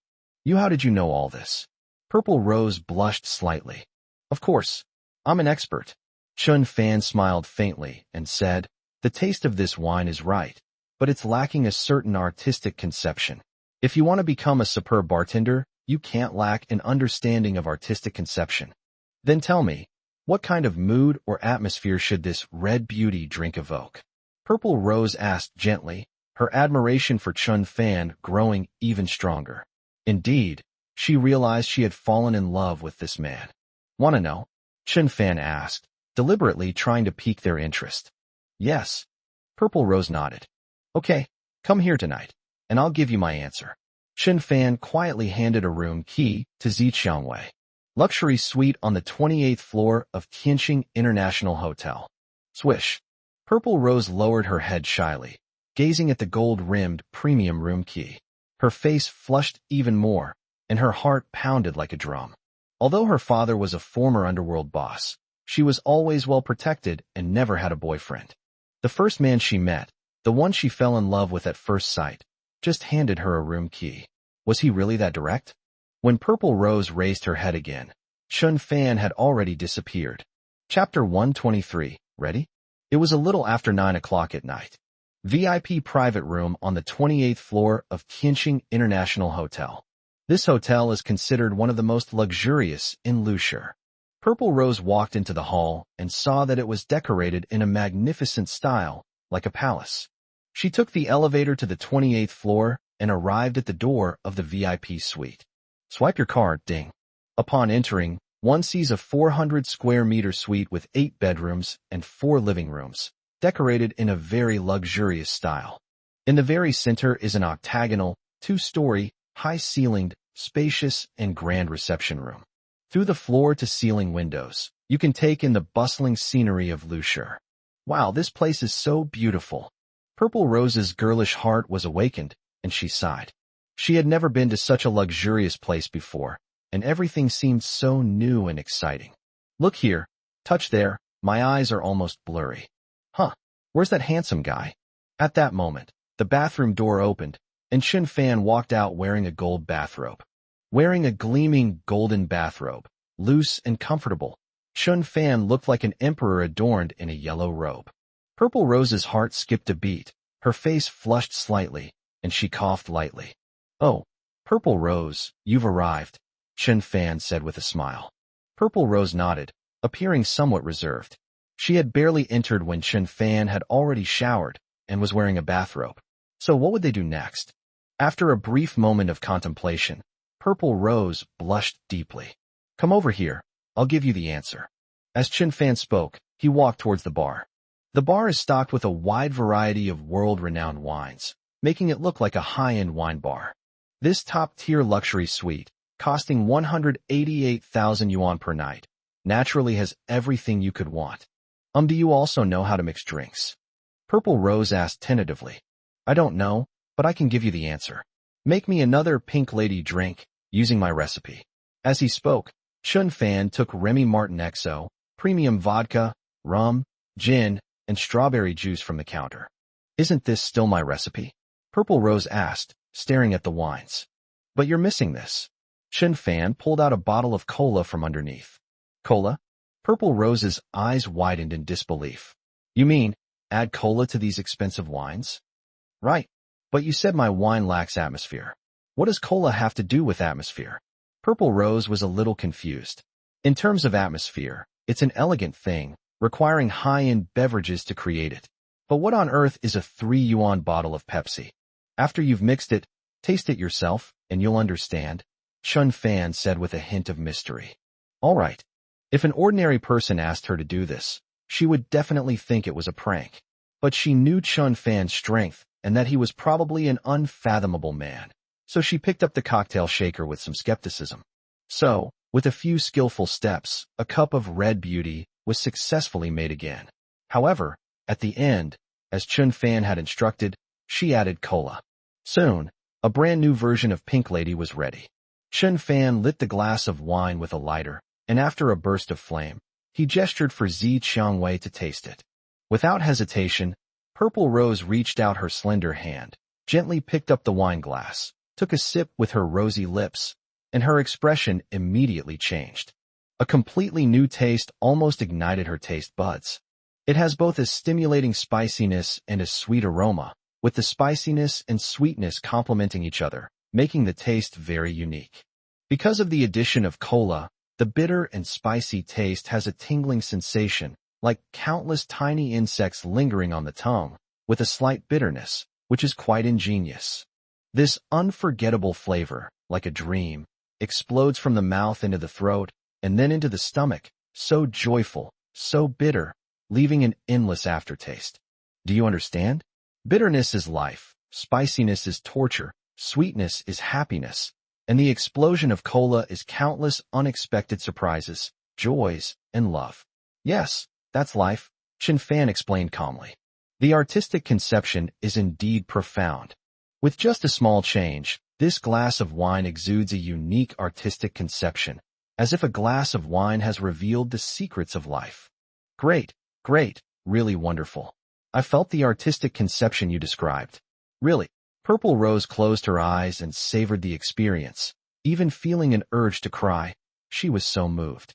When she opened her eyes, Chen Fan was no longer at the bar. Where are they? She got up and searched for the man's whereabouts.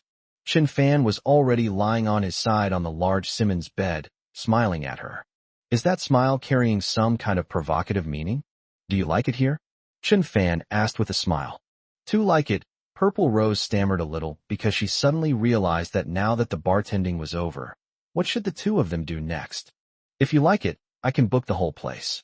You can stay as long as you want, Chen Fan said casually. Purple Rose shuddered, waved her hand, and said, Nanahi. She gave a fawning smile, thinking to herself, what if this suite gets booked and this man parties every night? Will I even be able to survive? It's better not to wrap it. At worst, it's just a matter of one night. Chen Fan was tall and imposing. Lying there, his well-defined muscles were on full display, which made her somewhat tempted. Purple Rose slowly came to her senses. The man in front of her was the one she loved. Why not give the best to the best man? So, Purple Rose pursed her lips, mustered her courage, and actually took the initiative to walk towards Chen Fan. She's like a Victoria's Secret angel, stunningly beautiful, with flowing long hair, a tall figure, and an air of confidence, with a touch of wildness. Wearing a purple miniskirt and purple stockings, she looked like a little purple elf, making everyone's blood boil. Chen Fan maintained a smile throughout, watching her graceful arrival with kind and friendly eyes. Purple Rose knelt at the head of the bed, looking at Chen Fan with alluring eyes, and whispered shyly, Come on 3M ready. After saying that, Purple Rose closed her eyes, waiting for something. Chen Fan lay on the bed, nodded, and said, Come up here and give me a back massage, quick. Purple Rose? Seeing that Zi Qiangwei was stunned, Chen Fan explained. When I was dealing with those bodyguards at midnight today, I accidentally twisted my waist. It's a minor sprain, and I'm sure none of you noticed at the time. So I'd like you to help me rub it. That's all I ask. Purple Rose felt a little disappointed. Everything before that was so romantic, but the last step turned into a back step? What are you standing there for? Hurry up, Chen Fan urged. Oh. Purple Rose nodded, had no choice but to take off her high heels, stand on the bed, and begin to massage Chen Fan's back. This. Chapter 124 The Moonlight Outside the Window. Hey girl, I'm putting in a lot of effort, so feel free to step on it, step harder. Chen Fan felt that Purple Rose's pressure was too light, so he reminded her. Purple Rose grew angrier the more she thought about it. This guy came all the way here for love, to such a luxurious hotel, to such an extravagant room, to such a large and comfortable bed, and you actually made me get a back massage? Why don't you go to a bathhouse? She hardened her heart, and suddenly stomped hard on Chen Fan's waist. Ah! Chen Fan cried out, feeling as if her waist was about to be broken by her foot. Gently be too rough, Chen Fan quickly reminded him, then wiped the sweat from his forehead. As Purple Rose massaged his back, she asked softly, what's your surname? My name is Chen Fan. What about you? Purple Rose is your nickname, right? My real name is Lena. My favorite flower is the purple rose. Oh, is that so? You really like purple, don't you? I noticed your skirt and stockings are both purple. Yes, by the way, can I ask you a question? Do you think I'm not pretty dressed like this? Linana asked, blushing. Chen Fan laughed and said, How could that be? You are the second most beautiful woman I have ever seen. It is precisely because you are so beautiful that you have the right to massage my back. If she were ugly, would I have brought her to this suite that costs 180,000 a night?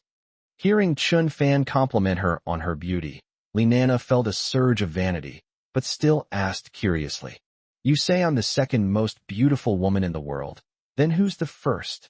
Without hesitation, Chen Fan replied, Of course, it's my wife. Linana felt a pang of disappointment again, but at the same time, she gained a different understanding of Chen Fan. She realized he was a devoted and upright man, faithful to his wife. Such good men are rare in this world. Because the vast majority of men are philanderers, their legs go weak at the sight of beautiful women, and they engage in extramarital affairs. However, Chen Fan remained unmoved by such a stunning beauty as himself, and despite their close proximity, he maintained his loyalty to his wife without the slightest thought of cheating or having an affair. This is truly remarkable. A man like that is more precious than a giant panda. So, his wife must be an even more beautiful woman, and exceptionally outstanding. So what does your wife do? Li Nana asked. A female CEO from Huanhai, a successful businesswoman, Chen Fan said with a hint of pride. She's really outstanding. Li Nana nodded, immediately understanding why Chen Fan wasn't interested in her, but was so devoted to his wife at home. She was just a bartender with no regular job, and her mother had died when she was young. Her upbringing was also terrible. She witnessed gang fights, brawls, and turf wars every day, and violence filled her life. Although her father protected her well, and she was never harmed or laid a finger on by any other man, she was still far inferior to that outstanding female CEO. So what do you do for a living? Those thugs in the fire bar today all seem to respect you quite a bit, Li Nana continued to ask. I'm a kept man, supported by my wife. I'm an old friend of Zhu Feng, the owner of Huoba, so all those thugs recognize me. They gave me a lot of face today, Chen Fan said with a self-deprecating laugh. A gigolo? Don't be ridiculous. How could a strong man like you, with such manly qualities, be a good-for-nothing? Li Nana didn't believe it at all. With such good skills and such a strong physique, he must at least be a martial arts instructor or something. He definitely can't just be a good-for-nothing who lives off a woman. Okay, you've hit a nerve. I really am a useless piece of trash, Chen Fan said awkwardly. The more capable a man is, the more low-key he is. Chen Fan, can we be friends? Li Nana asked. Of course, we're already friends. If you don't mind, you can give me back massages anytime, and I'll also teach you some other secret cocktail recipes. Okay, it's a deal, Li Nana said, slightly excited. Chen Fan chatted with Li Nana for a while longer, and after stepping on her back, the two prepared to go to sleep.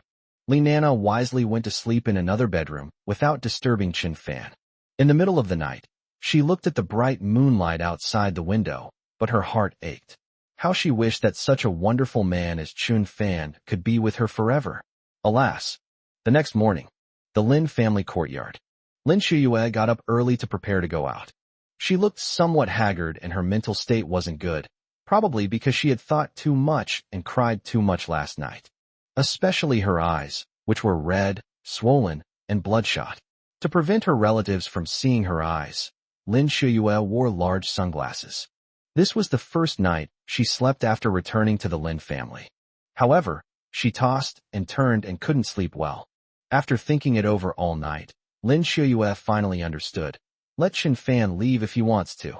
Although she was very upset, her emotions had stabilized a lot. In the 2 years since her marriage to Chen Fan, she, as a successful career woman, has enjoyed great success and has received support from her family. But what about Chen Fan? He had to endure Dong Jinping's contempt and insults. He heard the word waste almost 10,000 times. A man can endure being mistreated for a year or two, but who can endure it for a lifetime? Chen Fan's life after marrying into her family was truly miserable. If you love him, give him freedom and let him find his own happiness. Isn't that better? Thinking of Chen Fan, Lin Shuyue felt extremely guilty. Yesterday, Dong Jinping slapped Chen Fan in front of the old lady, which deeply hurt and disheartened him. Chen Fan was clearly speaking up for his family, protecting the interests of his parents and Lin Shuyue, and standing up to the old lady, but he was stunned by Dong Jinping's slap. Lin Shuyue's stance was unclear at the time, and she didn't even speak up for Chen Fan. Instead, after Chen Fan left, she chased after him, yelling at him and threatening him to come back. Thinking about all this, she felt deep regret. She truly wished she could turn back time. Chen Fan had shown her a deep sense of gratitude. Such a devoted and earnest man was truly rare. She hadn't even thought of repaying him, nor had she stood on his side. This was incredibly unfair to Chen Fan. Oh, I was so foolish. Lin Shuyue kept sighing and repeating this sentence last night. After leaving the courtyard, Lin Shuyue walked a few hundred meters further, completely out of sight of her relatives, before preparing to take a taxi to the company. However, all the taxis were carrying passengers. Not a single one was empty. She stood by the roadside, looking a little lost. I really missed the days when Chen Fan would make her breakfast every morning and drive her to work. She wished a white Volkswagen would pull up in front of her right now, and Chen Fan would smile at her and say, "Wife, get in." But all of this was just her fantasy. "Shuyue, what are you doing here? Can't you get a taxi?" Just then, a Porsche Cayenne stopped in front of her, and a man leaned out and smiled at her. Chapter 125 Hitchhiking. It turns out that the man driving the Porsche was Wang Gongxiang, Lin Shuyue's college classmate. Why is it you? Lin Shuyue frowned slightly. Ever since Wang Gongxiang drove her home after the last class reunion and tried to take advantage of her in the car, Lin Shuyue had started to hate this man. She felt that the man appeared healthy and sunny, but was actually a bit psychologically twisted, or rather, a pervert. Haha, what a coincidence. It's me, Wang Gongxiang said with a grin. Wang Gongxiang did have an urge to confess his feelings to Lin Shuyue in the car last time, but he ultimately didn't have the courage to speak up. I don't know if Lin Shuyue was angry at the time, but so much time has passed, she should have calmed down by now. Wang Gongxiang had already noticed Lin Shuyue's predicament. She couldn't get a taxi. Shuyue, it must be hard to get a taxi. Come on, get in, I'll give you a ride. Wang Gongxiang gestured for Lin Shuyue to get in the car. No need. Lin Shuyue waved her hand. Come on. You can't get a taxi on this road at all. You might wait for half an hour and still not find one, Wang Gongxiang advised. It's all right. I'll wait a bit longer, Lin Shuyue said coldly. Wang Gongxiang was a little embarrassed, so he changed the subject. By the way, where's your husband? Was that guy named Chin Fan? Doesn't he drive too? Why didn't he give you a ride? Even though his car is a bit old. What's it to you? Lin Shuyue raised her voice, clearly a little angry, and said, My husband has something to do. Is that not allowed? Okay. Haha. I was just concerned about you. That's all. Wang Gongxiang chuckled, scratched his head, and looked helpless. Just as she was about to drive away, Lin Shuyue's phone rang. Her eyes lit up. She thought it was Chin Fan calling. He quickly took out his phone and saw that it was a call from his secretary, Sun Yuan. Hey, Mr. Lin, did you go to Zhengmao's place? Lin Shuyue suddenly remembered that there was an extremely important meeting this morning to discuss the supply and sales channels with the CEO of Zhengmao Group. If this cooperation could be finalized, Huanhai Company's cosmetic sales network would be able to reach the county level of Lusher, seizing the initiative and occupying the main sales channels. Zhao Jingming, the CEO of Zhengmao Group, is the CEO of a leading enterprise in Lusher and a logistics tycoon. Lin Shuyue certainly wouldn't let such a good opportunity slip by. However, the meeting time was fast approaching, and she was still outside. What if Mr. Zhao got impatient and angry? The business deal would be difficult to close. It was said that Mr. Zhao was a very punctual person. Xiaoyuan, I'm on my way to Zhengmao Group. Could you contact their secretary for me and tell her I'm stuck in traffic? Lin Shuyue hung up the phone, glanced at the striking light blue Porsche, and said coldly, Wang Gongxiang, where are you going? We might not be going the same way. Sure, absolutely sure. I'm fine. I can give you a ride first, hee. Wang Gongxiang replied excitedly. He was overjoyed to hear that Lin Shuyue might be riding in his car. He could get close to his goddess again. Lin Shuyue got into Wang Gongxiang's car. This time, to avoid Wang Gongxiang coveting her beauty and even touching her inappropriately, she deliberately sat in the back seat. I'm going to Zhengmao building. Let's go, Lin Shuyue said expressionlessly. Okay. Wang Gongxiang stepped on the gas, and the car shot off with a roar. In the car, Wang Gongxiang recounted his entrepreneurial journey, detailing the immense difficulties he faced, his tireless efforts, and his ultimate success. Lin Shuyue, however, paid no heed. Who didn't know that her company's smooth sailing was due to her parents' financial support, cultivating relationships, and paving the way for her? If that counts as entrepreneurship, then what about Lin Shuyue's self-made success? Then, Wang Gongxiang said that his family had recently been pressuring him to go on blind dates again, but he had never been on one before and did not plan to go this time, because he was a devoted man who would only be devoted to one woman in his life and was willing to wait until the end of time, and so on. Lin Shuyue knew that the woman Wang Gongxiang was talking about was her. Fearing that Wang Gongxiang might go too far in the car and confess his feelings to her, making things awkward for both of them, she quickly stopped him, saying, Wang Gongxiang, shut up and focus on driving. Safety first. I understand. Wang Gongxiang's face flushed slightly as he nodded, feeling a pang of disappointment in his heart. However, the disappointment given by the goddess was still so enjoyable that he carefully treasured it in his memory. The car was almost at the foot of Zhengmao building when Lin Shuyue checked the time just in time. What great luck! Just as she was about to get out of the car, her phone rang again. It was Sun Yuan who called. Hey, Mr. Lin, things have changed. Mr. Zhao, who is in his prime, has decided to attend an antique and calligraphy auction at the World Expo Convention Center. Mr. Zhao wants you to go directly to the auction to find him. What's going on? Attending an auction while simultaneously conducting business. Lin Xiuyue was a little confused. That's probably it. Mr. Zhao is a calligraphy and painting enthusiast, and I heard that only top-tier families and CEOs of leading companies were invited to this auction, and they are qualified to appreciate and auction those famous paintings.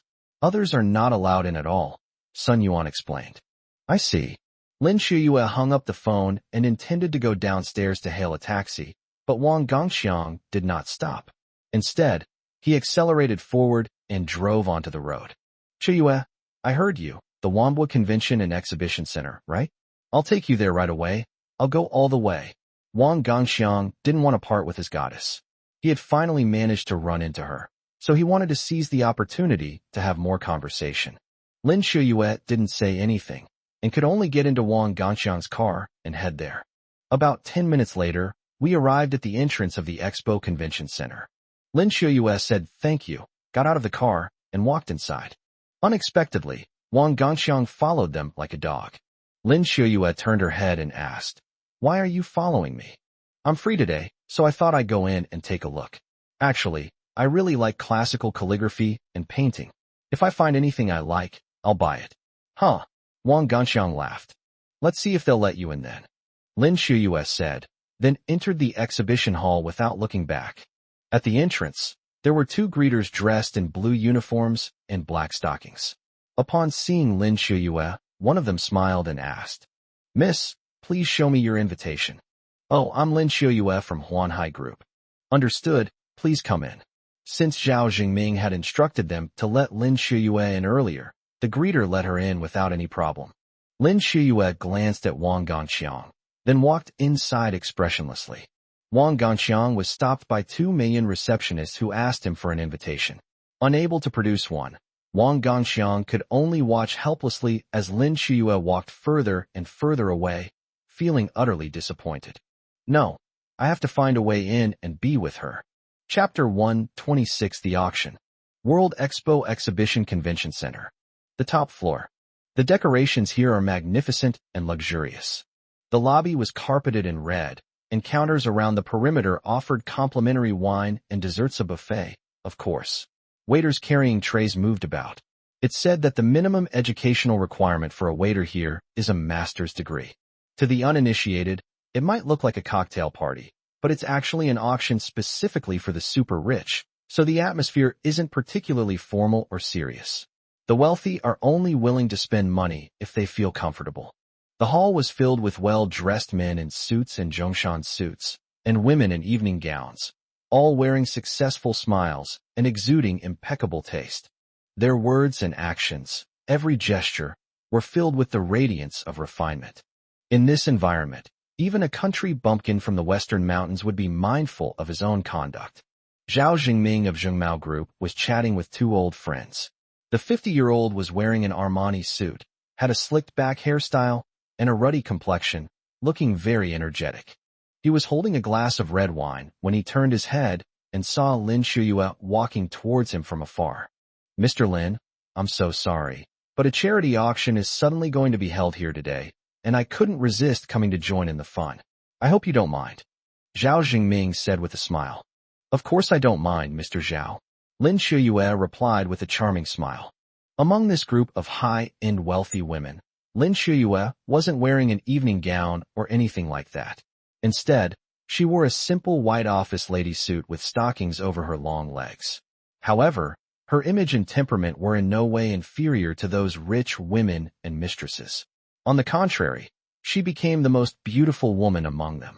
Zhao Jingming, who was chatting with her, felt very proud. I've reviewed the draft contract regarding the collaboration between our two companies, and there are basically no problems. Don't worry. Zhao Jingming wasn't too concerned about the contract. He could have simply signed it and had his secretary send it to Lin Xiuyue's company. However, he had heard that Lin Xiuyue was a stunningly beautiful woman and wanted to meet her in person to see her for himself. As expected, Lin Xiuyue did not disappoint him. She was more than 100 times better than his wife at home. Okay, Mr. Zhao? Thank you. Lin Xiuyue felt relieved after hearing Zhao Zhengming say that the contract could be signed, and happily replied. Seeing the joy on Lin Xiuyue's face, Zhao Zhengming smiled and said, President Lin is indeed exceptionally beautiful and charming, and a truly capable woman. I admire and respect her greatly. President Lin, please don't say that. I don't deserve it. Lin Xiuyue was a little shy from being flattered. Could you please have Ms. Lin accompany me to this auction? With such a stunning beauty by my side, even this old man like me will be able to speak louder when bidding, ha.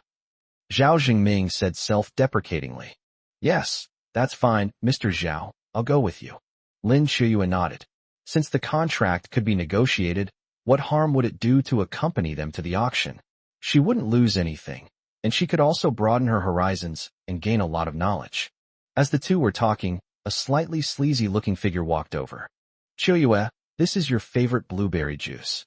Wang Gongxiang stood behind Lin Xiuyue with a grin, holding 2 glasses of freshly squeezed blueberry juice. He knew that Lin Xiuyue's favorite drink during her university years was blueberry juice. Moreover, he knew more about Lin Xiuyue's habits and hobbies, and even knew exactly what brand of toilet paper she used. Wang Gongxiang, how did you get in? Lin Xiuyue looked disgusted, unable to understand how he had sneaked in. Hee, I have my own way. Wang Gongxiang chuckled mischievously, keeping everyone in suspense. It turned out that he had spent several thousand yuan to bribe a temporary gatekeeper and was secretly let in. Mr. Lin, is this your friend? Why don't you introduce him? Zhao Zhengming asked. Lin Xiuyue rolled her eyes at Wang Gongxiang, finding him increasingly annoying, like a leech that kept sticking to her. Oh, I'm Xiuyue's boyfriend. My name is Wang Gongxiang. Wang Gongxiang smiled slightly and introduced himself. Lin Xiuyue was startled, and anger rose in her heart. This Wang Gongxiang is just disgusting. How dare she spout such nonsense, claiming she's his girlfriend? Who does he think he is? Lin Xiuyue was furious, but she couldn't lash out. Among this group of wealthy men, especially in front of her business partner Zhao Zhengming, she couldn't afford to swear or hit anyone.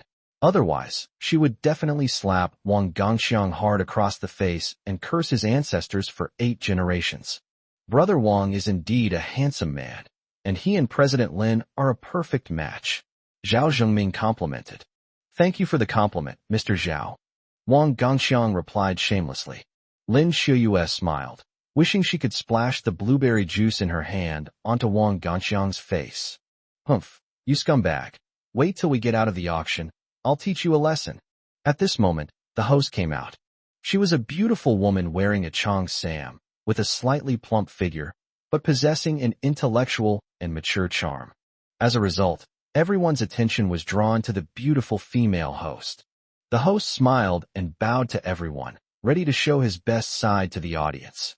She was well aware that the people below her were all wealthy and aristocratic, and if someone took a liking to her, she might be able to marry into a wealthy family and become a rich wife. Dear customers and friends, today's auction is officially beginning. As this is a charity auction, 50% of the proceeds will be donated to charities and Project Hope to build primary schools and kindergartens for children in mountainous areas, doing good deeds and accumulating merit. Please bid actively and promote the spirit of charity. Now, we will begin auctioning the first item. A young man wearing white gloves carefully carried a cauldron onto a table covered with a red cloth. The host smiled and introduced. This artifact is a Qingyang bronze incense burner from the Southern Song dynasty. This isn't just any ordinary hot pot burner, It's the first bronze incense burner cast in Chinese history, its entire body gleaming with a golden light. The carved 2 dragons playing with a pearl is exquisitely lifelike, making it a rare and precious ancient bronze piece. Now, let everyone see the base. See, the bottom is engraved with the words, made in the Shaoxi year of the Great Song dynasty, making it a masterpiece over 800 years old. The starting bid is 25 million. Each bid must be at least 2 million higher. Then, this Ming Dynasty Qingyang bronze incense burner sparked a bidding war among a group of wealthy individuals and their sons. After a flurry of bidding, The deal was finally struck at 67 million. The first item actually broke the 50 million mark. It seems that when better antiques or paintings come out later, they will fetch even more astonishing prices. Chapter 1, 27 Famous Painting. However, the next two antiques were not as priceless or ancient as people had imagined. These are a blue and white porcelain piece from the Ming Dynasty and a folding fan from the Yuan Dynasty.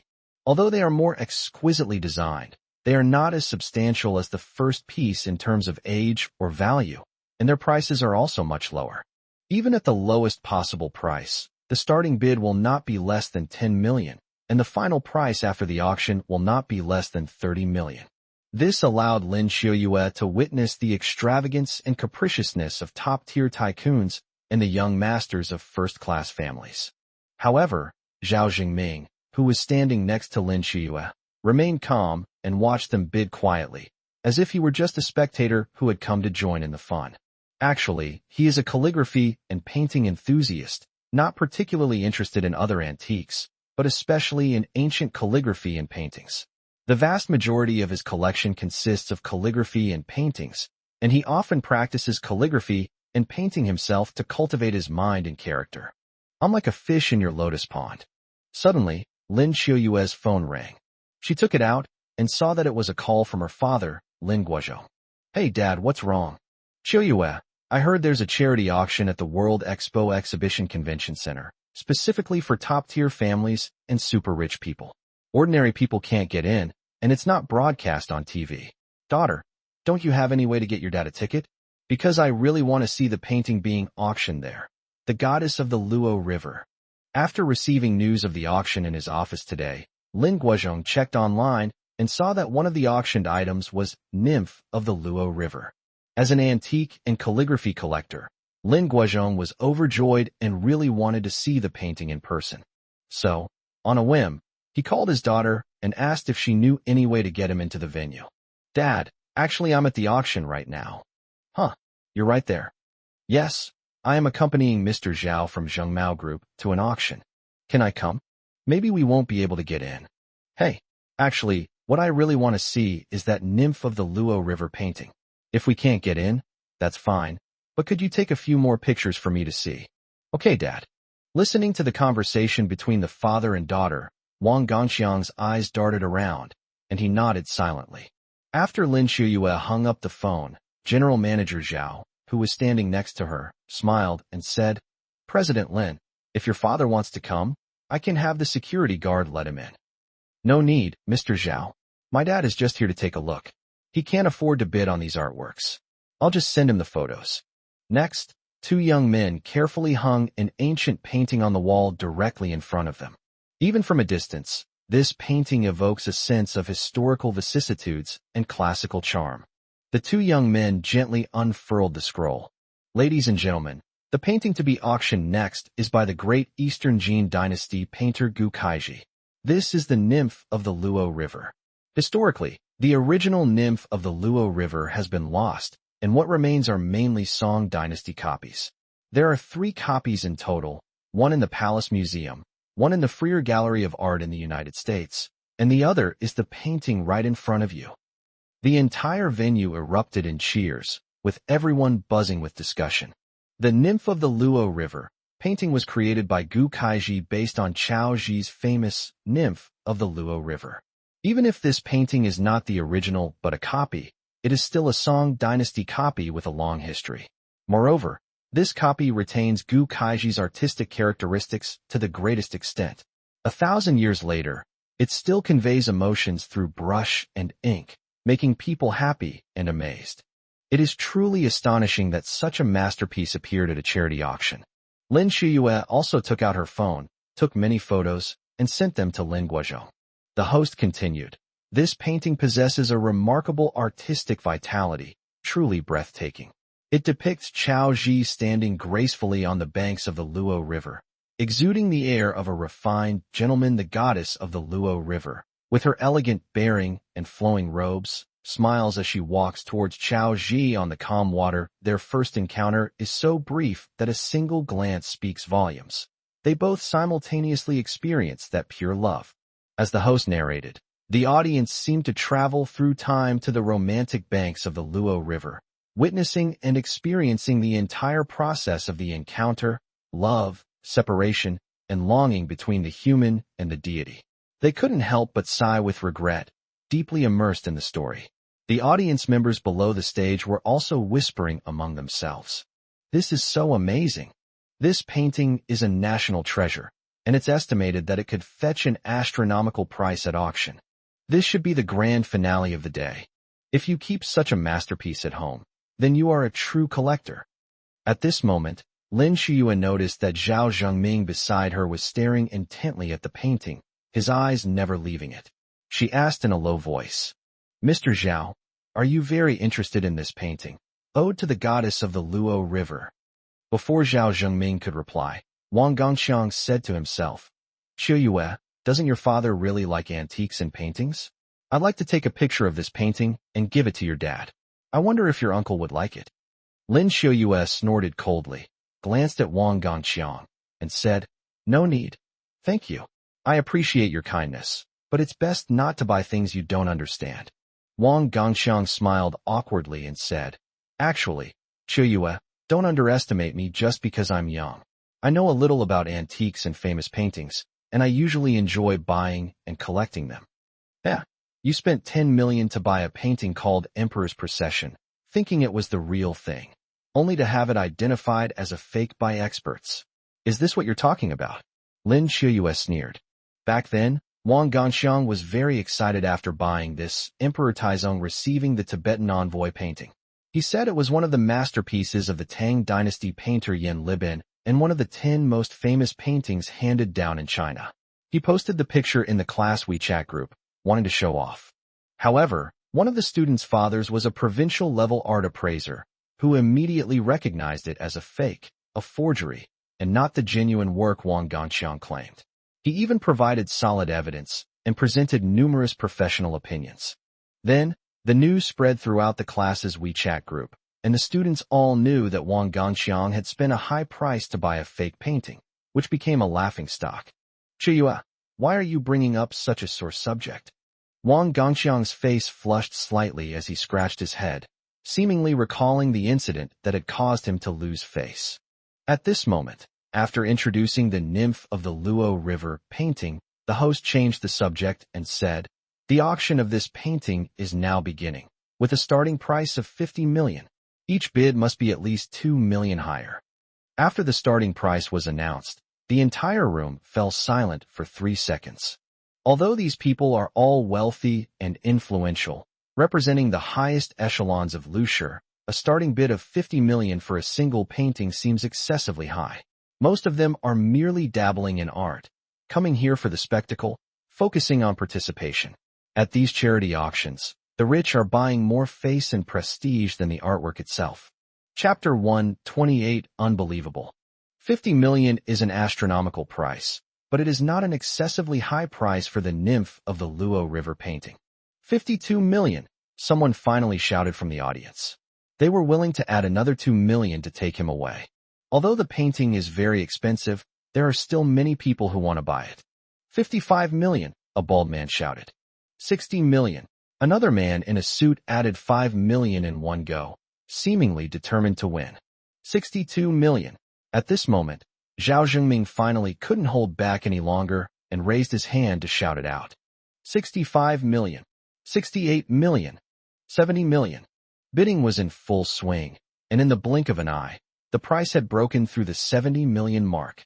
73 million. 75 million. 80 million.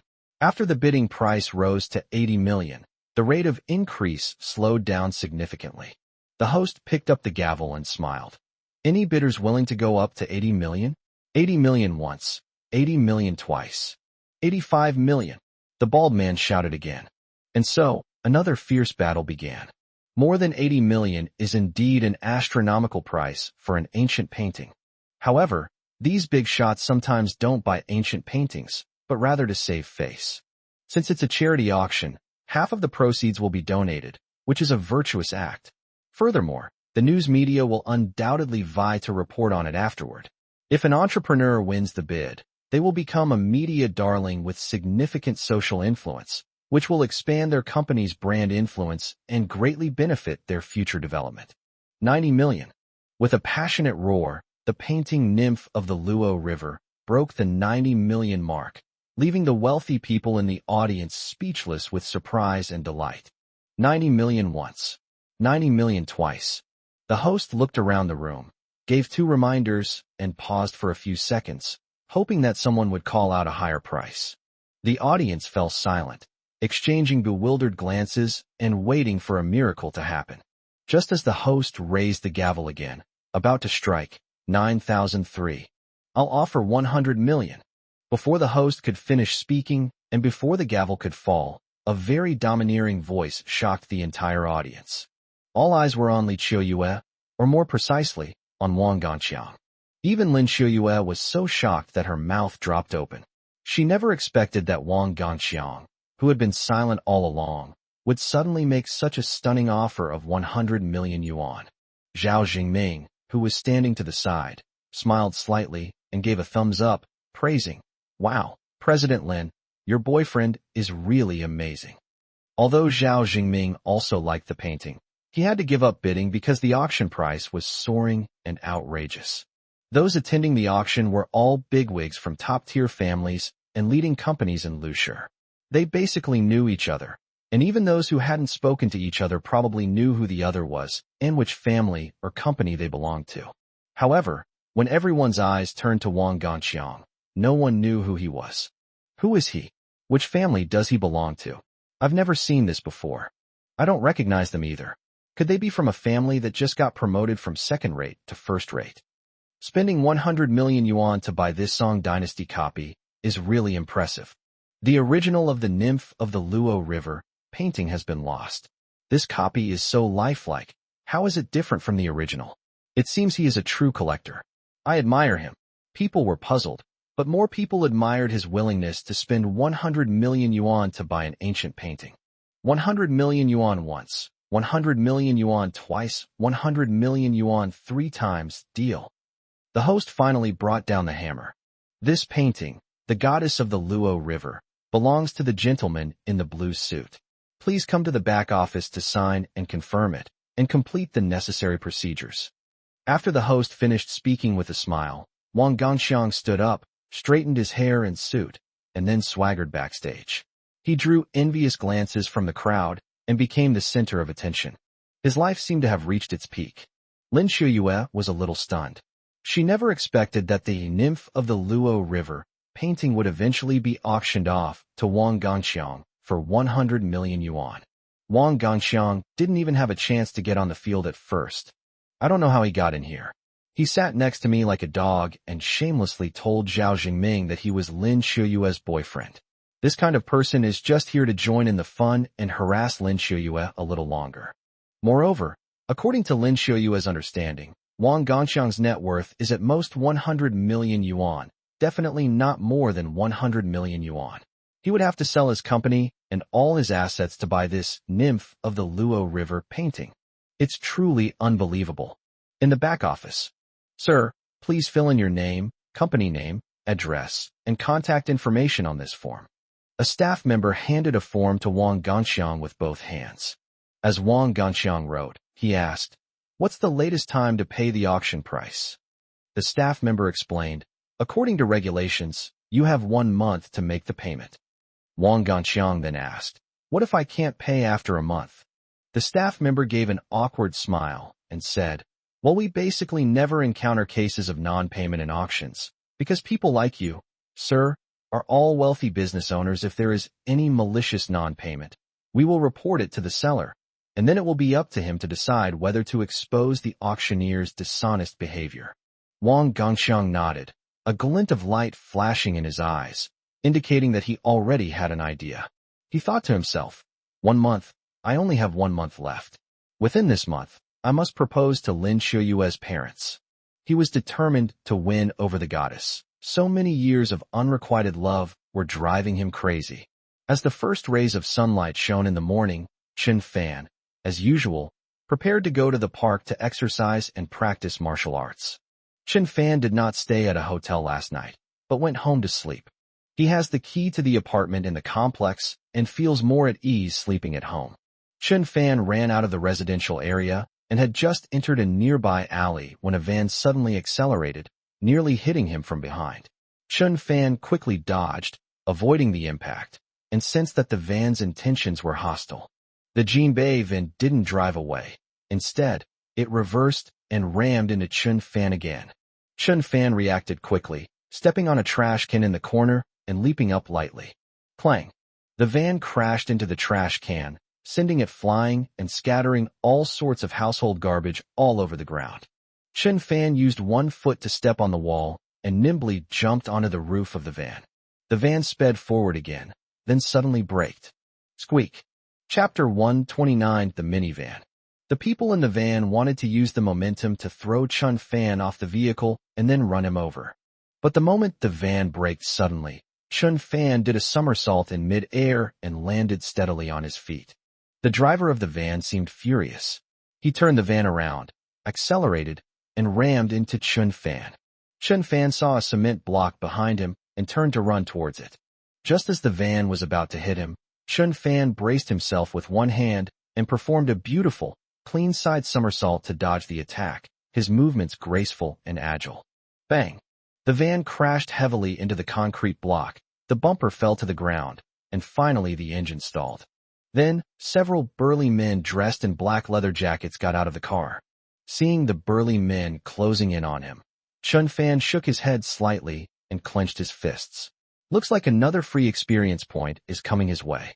That's him. The leader, with a white cloth band wrapped around his forehead, nodded to his 5 or 6 brothers beside him, then walked toward Chun Fan with a sinister grin. Just like in the photo, we've been watching you for days, kid. You blind fool. You messed with the wrong person. Serves you right. We brothers take money to solve problems for people, so don't go too far today. Hearing the other party's provocative words, Chun Fan did not show the slightest panic or fear. On the contrary, he remained calm and even gave a disdainful smile. Judging from their physiques, these burly men were not ordinary thugs. They looked more like professionals who exercised regularly. However, no matter how powerful they were, Chun Fan didn't take them seriously. He actually hoped to encounter more opponents with stronger combat abilities to improve his own fighting skills. Have you trained before? Chun Fan asked casually. You don't need to know, the man with the cloth belt sneered. Who paid you to come find me? Chun Fan asked again. Mr. Lin told us not to tell you, but we have a lot of professional ethics, the man with the cloth belt said to Chun Fan with amusement. Chun Fan sighed, truly worried about this person's intelligence. Brothers, let's go. Just don't kill them. As soon as he finished speaking, the 5 or 6 burly men who had been rubbing their fists together took big strides and charged towards Chun Fan. It looked like Chun Fan was about to be ganged up on and beaten up. Just as the man with the cloth belt lit a cigarette and was grinning as he waited for his brothers to beat up Chun Fan, the smile on his face suddenly froze. The next second, the cigarette that the man with the cloth belt was holding in his mouth slipped to the ground. Because, in less than 10 seconds, his several strong and skilled brothers fell to the ground, writhing in pain, unable to even get up. Screams of agony rose and fell. You dare to hit my brother? The man with the cloth belt stared at Chun Fan in astonishment, extending a slightly trembling finger as he stammered. Yeah, I dare to fight. So what? Chun Fan smiled calmly, without blushing or panting, seemingly taking care of those people with ease. The man with the cloth belt was speechless. They worked at a taekwondo gym in Lushur, where they taught martial arts and trained students to earn tuition fees. However, business had recently slowed down, with fewer and fewer people coming to learn taekwondo, resulting in a sharp decline in income.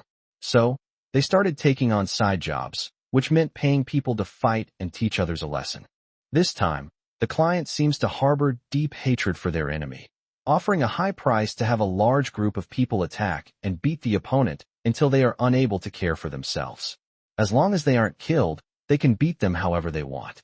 Kid, what kind of evil magic did you use to defeat my brothers in just a few seconds? The man with the cloth belt found it unbelievable. Even if this man was also a martial arts practitioner, how could he defeat his brothers, who were skilled in taekwondo, so quickly? Therefore, He suspected that Chun Fan had used evil magic or other insidious tricks. "You'll see once you try it," Chun Fan said with a faint smile. He just used Jeet Kune Do. Jeet Kune Do is a new type of street fighting technique created by Bruce Lee, a kung fu superstar and martial artist, and it stands out in the world of martial arts. Jeet Kune Do refers to a style that is unrestrained by form, characterized by swift and decisive strikes, using speed to defeat all opponents and neutralize their attacks. The saying of all martial arts, "Speed is the only way to break through defenses," is indeed true. Therefore, it only took Chun Fan a few seconds to knock down those big men. "Kid, don't try anything underhanded." The man with the cloth belt became slightly agitated and shouted. Chun Fan smiled calmly, said nothing, but simply gestured for him to come over and start the fight. Without hesitation, the man in the cloth belt struck first, following the Taekwondo style of fighting, and threw a punch. Chun Fan, however, wanted to play along and skillfully dodged the punch using Wing Chun. Immediately afterward, the man with the cloth belt kicked out again, but Chun Fan easily blocked it, giving the man with the cloth belt no chance. Wing Chun is a traditional martial art, a style of boxing used to stop attacks. It has developed its own defensive system through streamlined defensive techniques. At this moment, Chun Fan was like an impenetrable wall. No matter how fierce or tricky the man with the cloth belt was in his punches and kicks, he could not break through this tough wall. "Kid, what kind of boxing technique is this?" The man with the cloth belt took 2 steps back, panting heavily, and asked in surprise. "You're fine with taking the beating, you have no right to know." Chun Fan saw that the man with the cloth belt had relaxed his guard, so he punched him precisely in the left cheek, and then kicked him in the chest. Puff! The man in the cloth belt coughed up a mouthful of blood and flew 3 or 4 meters away, crashing into a trash can. He tried to stand up by holding onto the wall, but after struggling for a long time, he gave up. The punch and kick were extremely powerful, causing the man in the cloth belt to lose his ability to resist and lie there like a rag doll. "You could tell we were using Taekwondo?" The man with the cloth belt wiped the blood from his mouth and asked in surprise. "I saw that coming," Chun Fan sneered. "How about I fight you with Taekwondo?" "You know Taekwondo?" As a martial arts practitioner, the man with the cloth belt could naturally tell that Chun Fan had used one style of martial arts when fighting his brothers, but a different one when fighting him. And now he was saying he knew Taekwondo? What kind of monster was this? "I know a little bit. Want to give it a try?" Chun Fan asked with a smile. "If you're so tough, come to Hao Yu Taekwondo Gym next time and spar with my master. I'll beat you to a pulp." The man in the cloth belt was like a cooked duck, stubborn as a mule. "I'll go and meet your master when I have the chance, but right now I want to know, who exactly sent you to beat me?" Chun Fan already had a pretty good idea, but he just wanted to confirm it. "I won't tell," the man with the cloth belt remained defiant. Bang! Chun Fan took a step forward and stepped on the man with the cloth strip in the face. The man with the cloth belt lost 2 teeth, spitting out blood, which terrified him. "Still not talking?" Chun Fan shouted sternly. Chapter 130, Sun Yuan Calls. The man in the cloth belt immediately cowered and begged for mercy. I'll talk. I'll talk. Big brother, please don't hit me. I know I was wrong. It was young Master Lin from the Lin Group who sent us." "It really is Lin Xiangtian." "Yes, it's him. We were just doing our job for money. Please don't hold a grudge against us. If you want to settle accounts, go find young Master Lin," the man with the cloth belt cried, and tried his best to push the responsibility onto his employer. Chun Fan recalled that he had severely punished the Lin family father and son in the Lin family courtyard that day. Lin Xiangtian, who was beaten at the time, had a vicious look in his eyes and held a grudge. He never expected that Lin Xiangtian would spend money to hire people to cause trouble for Chun Fan. A cornered dog will definitely jump over the wall. Lin Xiangtian actually hired people to beat him up. He started to show no mercy to his family. In that case, Chun Fan will definitely not show any mercy in the future. "Big brother, please let us go. You are a magnanimous man. If you still want to spar, our martial arts school is always ready to welcome you. Let's not fight today, so as not to dirty your hands." The man with the cloth belt didn't want to suffer any more losses, so he said with a fawning expression. Chun Fan ignored him, shook his head, and left. Chen Fan jogged all the way to the park. After practicing his boxing for a long time and working up a sweat, he had just sat down on a bench to rest for a while when his phone rang. "You're so brave and strong. You marathon runner." Chen Fan saw that the caller was Sun Yuan. The last time Chen Fan took Sun Yuan to Dolphin Real Estate to deliver the contract, Sun Yuan took the initiative to ask for Chen Fan's phone number.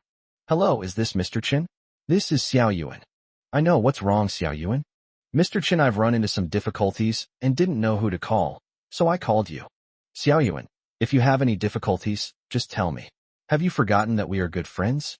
You can speak freely. I just received a call from our village chief saying that my mother's hysteria has relapsed. Last night, she kept telling everyone she met that she was coming to the city to see me, but she disappeared this morning. The village chief mobilized the entire village to look for her, but they can't find her. According to witnesses, my mother bought a train ticket to Lushur, so she probably came to Lushur alone to see me. She runs around randomly when she has an attack." Sigh. "This illness hasn't recurred for several years. How could it suddenly relapse? My mother came to my company to see me a few years ago when she had an attack, and I guess she will go to the company again this time." "Xiao Yuan, aren't you at the company right now?" "I'm in the county. Mr. Lin recently reached a cooperation agreement with Zhengmao Group, and our business will be expanded to several counties. Mr. Lin has assigned me to a county to handle the coordination. Mr. Chun, I might not be back until noon. Could I trouble you to go to Huanhai Company? If you see my mother, please take her to a secluded place, and then I will come back to pick her up. I will send you a photo of my mother on WeChat."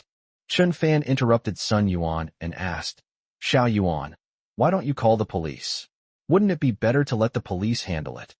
Sun Yuan hesitated for a moment, then explained in a low voice, "Mr. Chun, this matter, it was all my fault. My mother came to the company to see me a few years ago. Because she was a rural woman, dressed in rags, and her mental state wasn't very stable at the time, I was afraid she would affect my image and future at the company. So I secretly left the company and took her away.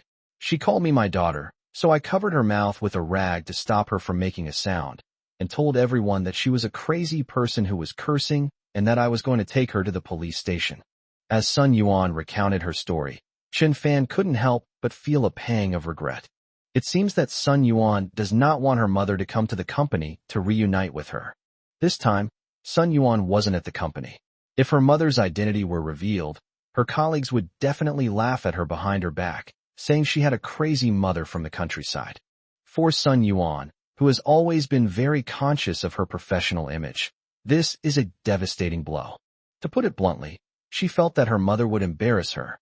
Being out of town and unable to return in time, Sun Yuan realized that the only person who could help her was Chen Fan. "Mr. Chun, please help me one more time.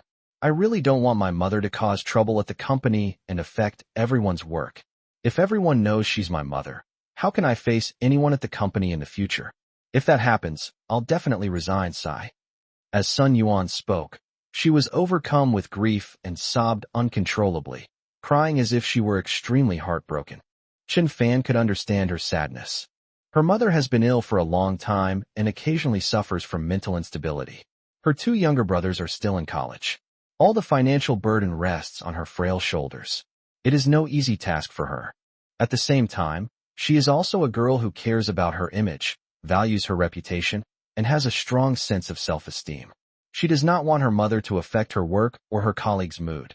Chen Fan did not hesitate and agreed to help Sun Yuan overcome her difficulties. Without delay, Chen Fan ran out of the park, hailed a taxi, and headed straight for Huanhai Company. At this moment, an elderly woman wearing a blue and white school uniform on her upper body and black pants on her lower body, carrying a tattered and patched cloth bag, arrived at the main entrance of Huanhai Company. She was disheveled, with sallow skin and prominent wrinkles on her face. Her cloudy eyes were filled with panic and confusion. Her name was Ding Tsuehua, and she was Sun Yuan's mother. Ding Tsuehua looked up at the towering building, confirming that she had come to the right place. The last time, she was also dragged out by her daughter on the first floor of this building. At that time, her daughter wouldn't let her speak. Even though she kept saying she missed her daughter still stuffed a smelly rag into her mouth. Later, her daughter took her to a secluded place, gave her a severe scolding, and then she suddenly came to her senses, Her condition improved, and she deeply apologized to her daughter. Huh? I don't think this gate was here before. Ding Suohua looked at the gate and the guardhouse, and picked at her messy, gray hair with a puzzled expression. She had only taken a few steps inside when a menacing-looking security guard rushed out from the gate and angrily berated her. Old woman, what do you do? Go collect recyclables somewhere else. This is not a place for you. According to the security guard, the old woman was either a garbage collector or a beggar. I'm here to see my daughter, Ding Suohua said earnestly, looking at the security guard. Your daughter? Which company does she work for? What's her name? The security guard asked. My daughter's name is Pongni. Can you help me call her out? I miss my Pongni. Ding Suehua suddenly grabbed the security guard's arm and said emotionally. That's right. Sun Yuan's nickname was Pongni, Pongnit. It's probably because she was quite chubby as a child, with baby fat. Another possibility is that in impoverished rural families, giving their children simple, rustic names makes them easier to raise. Chapter 131. Searching for my daughter. Get out of here. Your daughter isn't in here. The security guard waved his hand, shaking off Ding Suohua's attempts to pull him away, his face full of disgust. Does such an old and dirty woman have a mental illness? I'm telling you, stop bothering me and get lost, or you'll regret it, the security guard warned. Ding Suohua muttered to herself, my daughter, Pongni, works here. I miss her. I've come to find her. Get out. The security guard was a little angry when he saw that Ding Suehua still wouldn't leave. If the bosses in the building see him later, they'll think he's incompetent, unable to even get rid of a stinking beggar. If someone reports him to the security captain, he might lose his job. Therefore, the security guard was determined to get rid of the old woman as quickly as possible. I really came to Pongni's place, please. Let me go in and find it myself. Ding Suohua clasped her hands together and kept bowing, begging the security guard to let her go. However, the security guards wouldn't let her step inside at all. This is an office building for major companies, full of respectable bosses and white-collar workers. How can they work normally if you, a crazy old woman, go in? You lunatic, if you don't get out of here, believe me, I'll beat you up, the security guard shouted angrily, threateningly. His patience had its limits. As someone in a low-level job, he usually had to endure countless cold stares and was looking for an outlet. This old woman was the perfect person to vent his anger on. My chubby girl is inside, really. I'm not lying to you. Chubby girl really works here. Ding Suohua grabbed the security guard's arm again, begging him to let her in or to call chubby girl down for her. Roll. The security guard's anger was completely ignited. He raised his hand to slap Ding Suehua. At this crucial moment, snap. The security guard himself received a resounding slap across the face, which stunned him completely. When the security guard came to his senses, he saw a tall, imposing man standing in front of him, glaring at him. You hit me? The security guard covered his face and recognized the man as the husband of Lin Shuyue, the president of Huanhai Group. Moreover, he had heard that this man was alive and son-in-law who married into the family and was supported by Lin Shuyue. He was a freeloader. Although he was a security guard, he earned his own living through his own labor and did not fall to the point of being supported by a woman. So when the security guard saw that it was Chun Fan, this good-for-nothing, who dared to hurt someone, his anger intensified. I'm hitting you.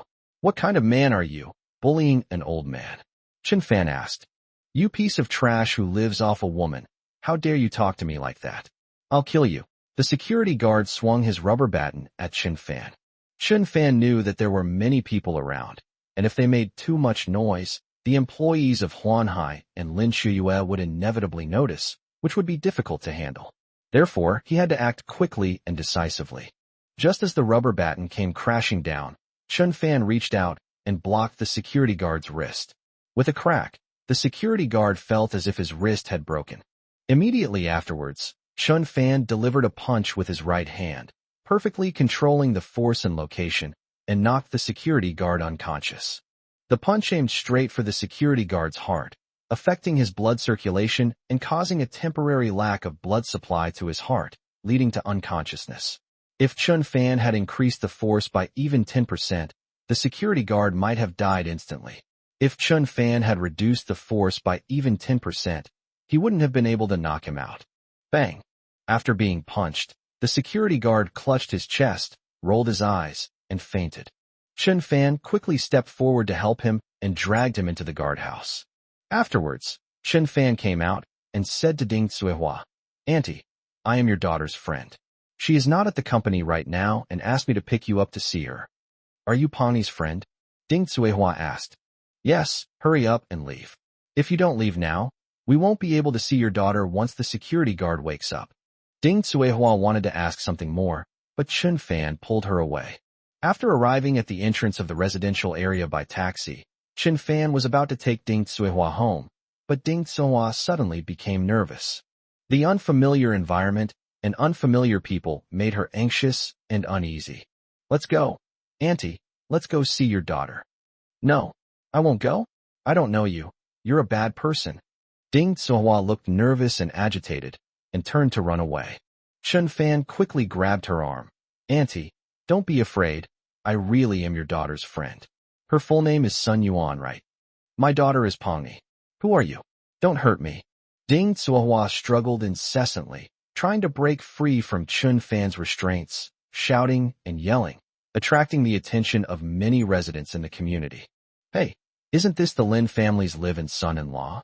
Why is he clinging to an old woman like that? Are they trying to drag this old woman home? He has really unusual tastes. I heard that Lin Guozhong, his wife, and daughter have all returned to their family. Why didn't they take him with them? Humph, so he's been suppressing his feelings for too long, and he's become too much. He doesn't even spare old beggar women." More and more people gathered around, constantly speculating and commenting on Chen Fan's actions. Seeing that the security guards were also coming, Chen Fan didn't want to waste time. Otherwise, it would be difficult to deal with if the police were attracted. Ding Xuehua continued to cry and struggle, falling into a state of hysteria. Chen Fan had no choice but to discreetly tap behind Ding Xuehua's ear, causing her to faint. Then, Chen Fan carried Ding Xuehua and headed home, explaining to everyone as they went. "She fainted. She's my aunt. She came from her hometown to visit me. She has some mental issues." The crowd dispersed, but a few gossipy women persisted, insisting that Chen Fan was lying. "He's clearly an orphan since childhood, so where did this aunt come from? He's obviously lying. Yeah, that woman was so slovenly. She looked like a garbage collector or a beggar. What a beast. He even knocked out that old woman and carried her home to use her. He's utterly shameless. The Lin family has all gone back to their clan, leaving this good-for-nothing in our neighborhood. He's become too much. Everyone needs to be careful from now on, especially those of us over 60-inch. Enduring the nagging and malicious speculation of a group of middle-aged women, Chen Fan didn't offer much explanation and took Ding Xuehua home. Chen Fan placed Ding Xuehua on the sofa and covered her with a thin blanket. He finally breathed a sigh of relief. Just then, Sun Yuan called again. Chen Fan told Sun Yuan, "I have safely brought your mother home. Come and pick her up quickly." About 10 minutes later, Sun Yuan arrived at Chen Fan's house, breathless. As soon as she entered, Sun Yuan knelt down in front of Chen Fan, expressing her deep gratitude and weeping with emotion. Chen Fan quickly helped her up, telling her not to get agitated and to go see her mother. At this moment, Ding Xuehua also woke up. After all this commotion, perhaps because she was too happy to see her biological daughter, her spirits returned to normal, and she hugged her daughter and cried. Chapter 132. Calm down. At this moment, Ding Xuehua held her daughter and wailed, extremely emotional. Sun Yuan, however, looked displeased and seemed very angry about her mother's crazy trip to Lushur to find her. "Mom, don't come to Lushur again. What if my colleagues see you at my workplace? What will they think of me? Will I still be able to work at the company? If I don't work, who will send you money for medical treatment? Who will pay for your 2 sons' tuition and living expenses? Have you even considered the seriousness of this issue? If you have another episode, I'll send you to a mental hospital so you won't run away and harm people." Sun Yuan angrily berated her. Ding Xuehua looked dejected, seemingly realizing her mistake, and apologized repeatedly. "Fatty, don't call me Fatty. I've told you so many times, call me Xiao Yuan." Yes, Xiao Yuan, my daughter, Mom misses you so much. You never come back for holidays, and I'm all alone in the village. Life is so meaningless. Mom really wanted to see you, so I came. Please forgive Mom." Mom will never bother you again, Ding Zuehua said tearfully, promising her daughter that she would never come to Lushur to find her again. Look at you, dressed in rags like a beggar. I sent you so much money, and you didn't even buy a decent piece of clothing? Where's the money? Sun Yuan asked sternly. I've been saving them all for you, Ding Zuehua said, wiping away her tears, feeling wronged. No need to deposit. The money is transferred to you, so you can spend it. Why are you dressed like this, coming to the city to embarrass me? What good will it do you to let everyone know that my mother is a beggar and a madwoman? Xiao Yu and I was wrong. Mom was really wrong. I'll never come again, Wah. Ding Zuehua burst into tears, finally realizing her mistake. Sun Yuan sighed, not wanting to criticize her own mother too much in front of Chun Fan. Chun Fan brought over a basin of hot water, took a new towel, and handed it to Sun Yuan, saying, Wash your mother's face and comb her hair. It's not easy for the old lady to come to see you. She's traveled a long way, so don't just criticize her. Xiao Yuan, if you go home to visit more often during holidays, the old lady won't have to come all the way to the city to see you just because she misses you so much, Chun Fan said sincerely. Mr. Chun, you're right, but I haven't been home for a long time because I'm too busy, and I often have to work overtime. I sent all the money back to her, but she wouldn't even buy herself a new dress. It makes me so angry. Sigh, I'm so unlucky to have a mother like this. Sun Yuan shook her head and started wringing out a towel to wipe Ding Zuehua's face. Chun Fan shook his head and said earnestly, Try to understand the old woman's feelings. It's not easy for her to live alone in the countryside. No matter how much money you give her, you can't buy the warmth of family reunion. Sun Yuan nodded, seemingly lost in thought about Chun Fan's words. Suddenly feeling a pang of shame, she whispered, Mr. Chun, you're right. Next, Chun Fan cooked a simple lamb noodle dish, which tasted quite good. After the three of them finished their meal at the table, Chun Fan cleared away the dishes and went to wash the pots. While humming a little tune and washing the dishes, Chun Fan suddenly felt a warm sensation coming from behind him. It turned out that Xiao Yuan had hugged him from behind. Chun Fan was startled, never expecting Sun Yuan to do such a thing. The key point is that he was wearing an apron and still washing the pot. Couldn't you have chosen a more suitable time period? Mr. Chun. Thank you. Sun Yuan pressed her cheek against Chun Fan's back, feeling the flow of his blood, and said emotionally, Mr. Chun, you have helped me so much. I really have no way to repay you. Chun Fan coughed lightly and said, Xiao Yuan, calm down. We're friends. Everything I've done for you is what I should do. Don't feel guilty. Mr. Chun, may I ask you a question? Go ahead and ask, but before you do, could you please let go of my hand? Sun Yuan then released Chun Fan. But as soon as Chun Fan turned to face her, Sun Yuan suddenly threw herself into his arms, clinging to him like a little bird. Mr. Chun, please don't push me away. Let me enjoy your warmth for a while. Sun Yuan's eyes suddenly welled up with tears as she continued. The question I want to ask is, if you and President Lin were to separate one day, would you choose another girl to spend the rest of your life with? Of course, I'm not hoping you two will divorce. I'm just hypothesizing. Ann and I heard that Mr. Chun is alive and son-in-law who has been separated from President Lin. Chun Fan shook his head helplessly and said, Xiao Yuan, what are you doing? The person I love is Chiyue. As long as she doesn't insist on divorcing me, I won't leave her. Even if I leave her, she will still be the woman I love most in my life. I won't give other women a chance, including you. These words were like a sharp knife, piercing the most vulnerable part of Sun Yuan's heart. She felt extremely heartbroken, as if her heart was being torn apart. Chun Fan said that on purpose, hoping to dissuade Sun Yuan from being with him. Although it might be hurtful to be so blunt, Chun Fan had no choice but to do this in order to sever Sun Yuan's feelings and allow her to live a normal life. Mr. Chun, I understand. I have no chance. Sun Yuan's emotions surged, tears streaming down her face as she choked out. You are truly a good man. You lived such a humiliating life in the Lin family, yet you persevered for President Lin's sake.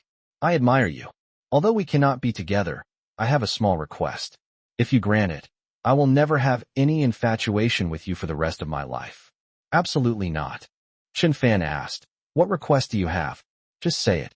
Sun Yuan blushed slightly, raised her head, and looked at Chun Fan with her affectionate eyes, saying gently, "Give me a kiss," for more than 10 seconds. Chen Fan was taken aback, not expecting Sun Yuan to make such a difficult request. Chen Fan wanted to grant Sun Yuan's request, but he felt a sense of guilt. It would be disrespectful to Chiu Yu and unfaithful to their marriage. Chen Fan has fallen out with his mother-in-law, Dong Jinping, but Lin Xiuyue hasn't completely disappointed him. He may disown the mother-in-law who humiliated him in every way, but he can't abandon his first wife. "Xiao Yuan, please forgive me for not being able to do this. Before Chen Fan could finish speaking, Sun Yuan had already touched the ground with her toes and was with Chen Fan. Just then, Lin Xiuyue opened the door and walked in. She didn't go back to the courtyard house after get off work at noon today. She wanted to come to her apartment to cook for herself. She deliberately lowered her voice and tiptoed in, wanting to check if there was anything unusual in the room. As Lin Xiuyue entered the residential compound, she noticed several elderly women pointing and whispering about her, as if something was amiss. Then, when she reached her building, her neighbor, Aunt Lu, quietly told her that many people in the compound had seen Chen Fan carrying an old woman home. Chapter 133 Band-Aid. Filled with deep doubt, Lin Xiuyue gently pushed open the door and entered, when she suddenly heard a man and a woman talking in the kitchen. She walked straight to the kitchen door, and the scene that greeted her made her gasp and almost faint. Chen Fan and Sun Yuan embraced tightly, lost in their passionate embrace. "This is the kitchen. It's the place for washing vegetables, stir-frying vegetables, cooking, and washing pots. This is not a place for you to have affairs." Moreover, Chen Fan was wearing an apron and holding a dishcloth for washing pots in one hand, with a piece of vegetable leaf stuck to it. "Are you two really that indiscriminate in your choices? Is that you, Xiao Yuan?" Lin Xiuyue shouted. Chen Fan and Sun Yuan were both startled. The two quickly separated and kept their distance. Upon seeing that it was her immediate superior, Sun Yuan was so shocked that she was speechless. At the same time, her face turned as red as an apple, and she lowered her head and murmured, "Mr. Lin, what brings you here?" Why did Lin Xiuyue suddenly appear? She came at such an inopportune time. "This is my home, why can't I come?" Lin Xiuyue roared furiously. "I want to ask you now, what are you doing in my house? Didn't I send you to the county to discuss business? Instead, you came to my house and did some shameful things with my husband? How good I've always been to you, and you've ruined my family. Sun Yuan, are you even human or a horny bitch? You're so shameless. This is my kitchen. You two shameless bastards." "President Lin, you've misunderstood. It was Mr. Chun who did something for me, and I wanted to thank him," Sun Yuan hurriedly explained. "Stop explaining. Explaining is just covering up. Xiao Yuan, I'm so disappointed in you. I hereby officially announce that you're fired. You should go back to your poor mountain village right now. A person with such low morals and shamelessness like you doesn't deserve to work for my company. You're too filthy, really. President Lin, please stop scolding me. Your words are so awful. You've really misunderstood." Sun Yuan bit her lower lip in resentment, clutching the hem of her clothes with both hands, looking extremely embarrassed. If there were a hole in the ground right now, she would crawl into it. "What misunderstanding did I have? I'm not blind. You two are worse than dogs, doing this kind of thing in broad daylight in my kitchen. It's disgusting. Shameless. Chen Fan, I don't care how you got together. You betrayed our marriage. You betrayed my trust in you. I, Lin Xiuyue, was a fool to trust you and tolerate you so much. Now I'm officially divorcing you. Shameless beast." Lin Xiuyue cursed loudly, her emotions running high. Sun Yuan blushed and stepped forward to persuade Lin Xiuyue. "President Lin, please stop scolding. It's all my fault." But Lin Xiuyue slapped her across the face, causing blood to flow from the corner of her mouth, and she curled up on the ground. "Get away. Take your filthy hands off me." Lin Xiuyue picked up a kitchen knife from the nearby dish rack, pointed it at Sun Yuan, and roared, "If you dare to say another word, I'll chop you to death." Sun Yuan was terrified, tears streaming down her face. Her eyes widened in horror, and she hugged her stockinged legs, trembling like a frightened kitten. She had never seen Lin Xiuyue so angry. Moreover, Lin Xiuyue picked up a sharp kitchen knife. Her eyes were fixed, and she might do something foolish at any moment. "Xiuyue, calm down. I'm telling you responsibly. I absolutely did not betray you. Chen Fan said solemnly. Hey, lying through your teeth? You scumbag. You actually brought another woman to my house to steal from me. People said I married a good-for-nothing gigolo, and I tolerated that. But I never expected you to be a philandering piece of trash. Chen Fan, you're worse than an animal. I wish I could kill you. Kill you so you can betray me again. Lin Xiuyue roared and slashed at the target with a kitchen knife.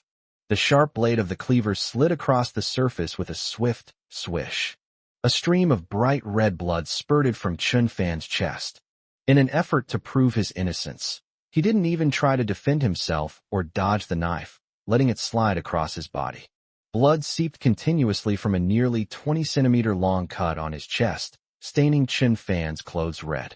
Although the cut was not deep and not fatal, Chen Fan would still die if he bled too much.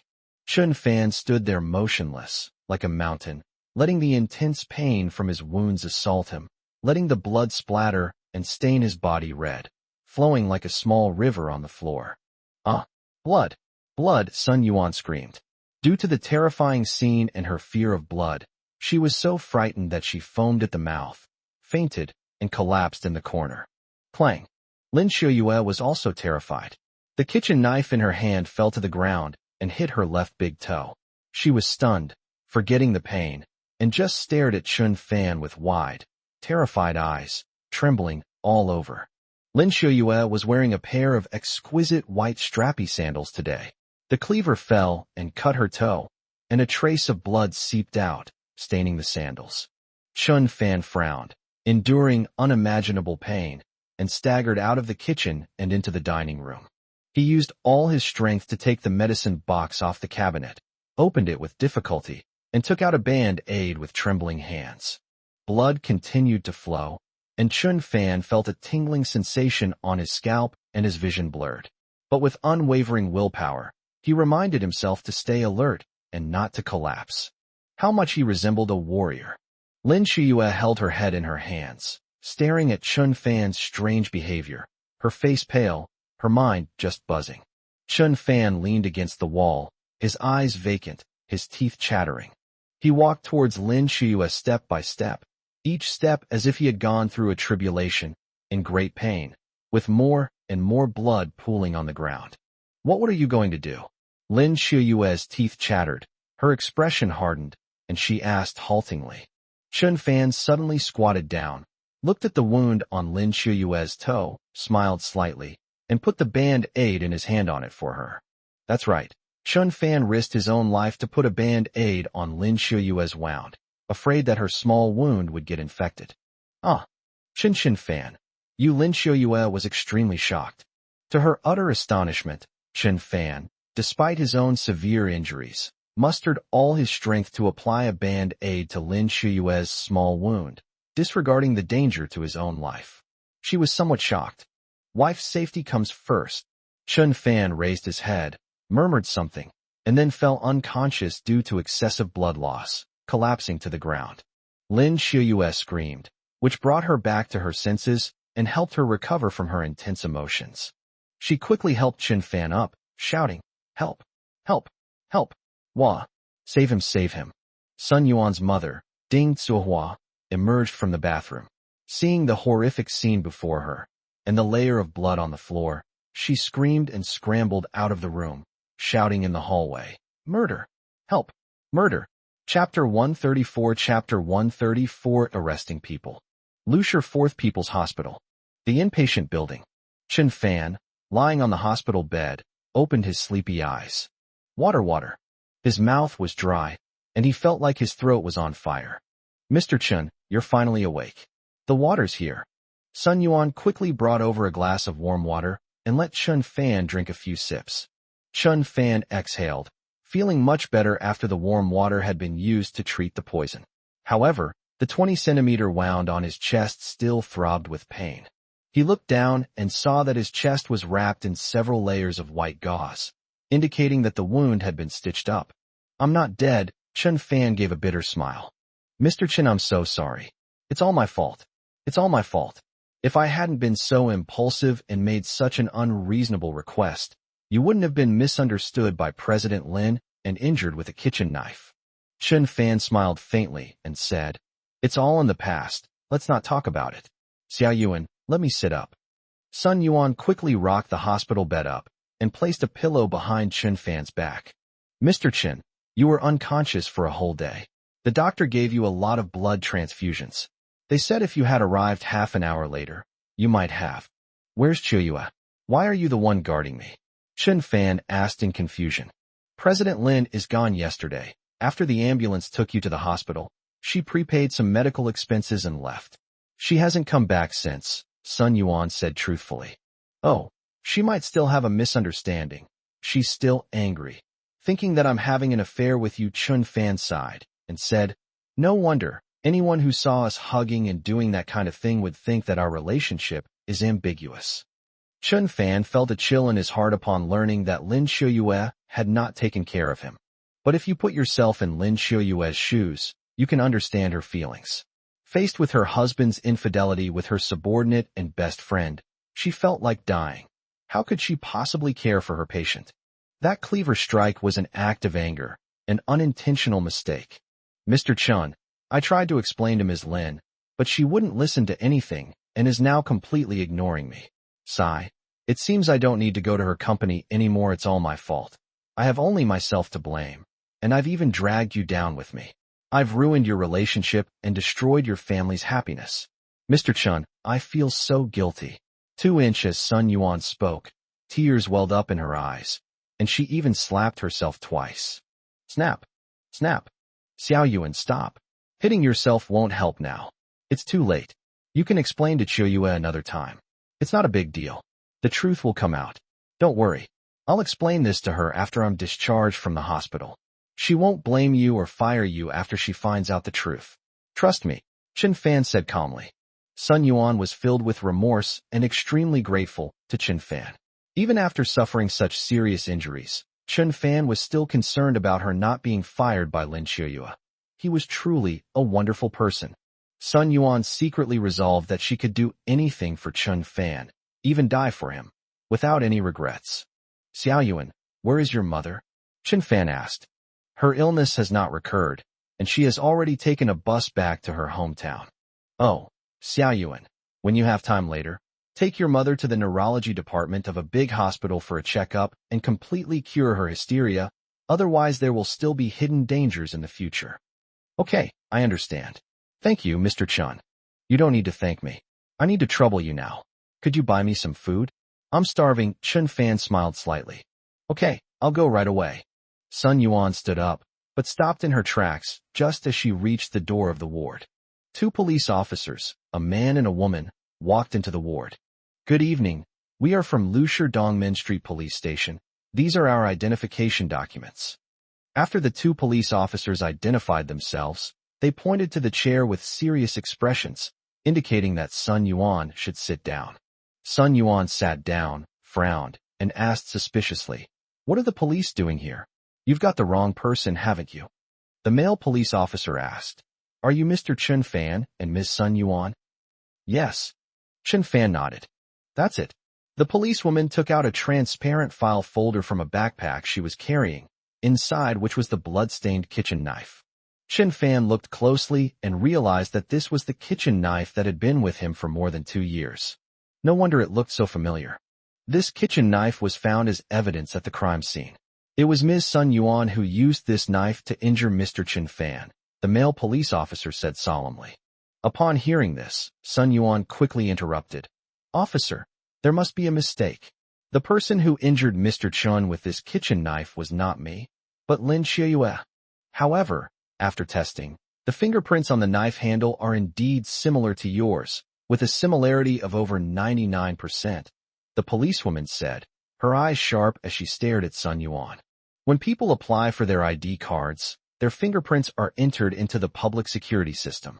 The police extracted fingerprints from the handle of the kitchen knife, compared them in the system, and the conclusion was undeniable. Sun Yuan used this knife to injure Chen Fan. You've really got it wrong.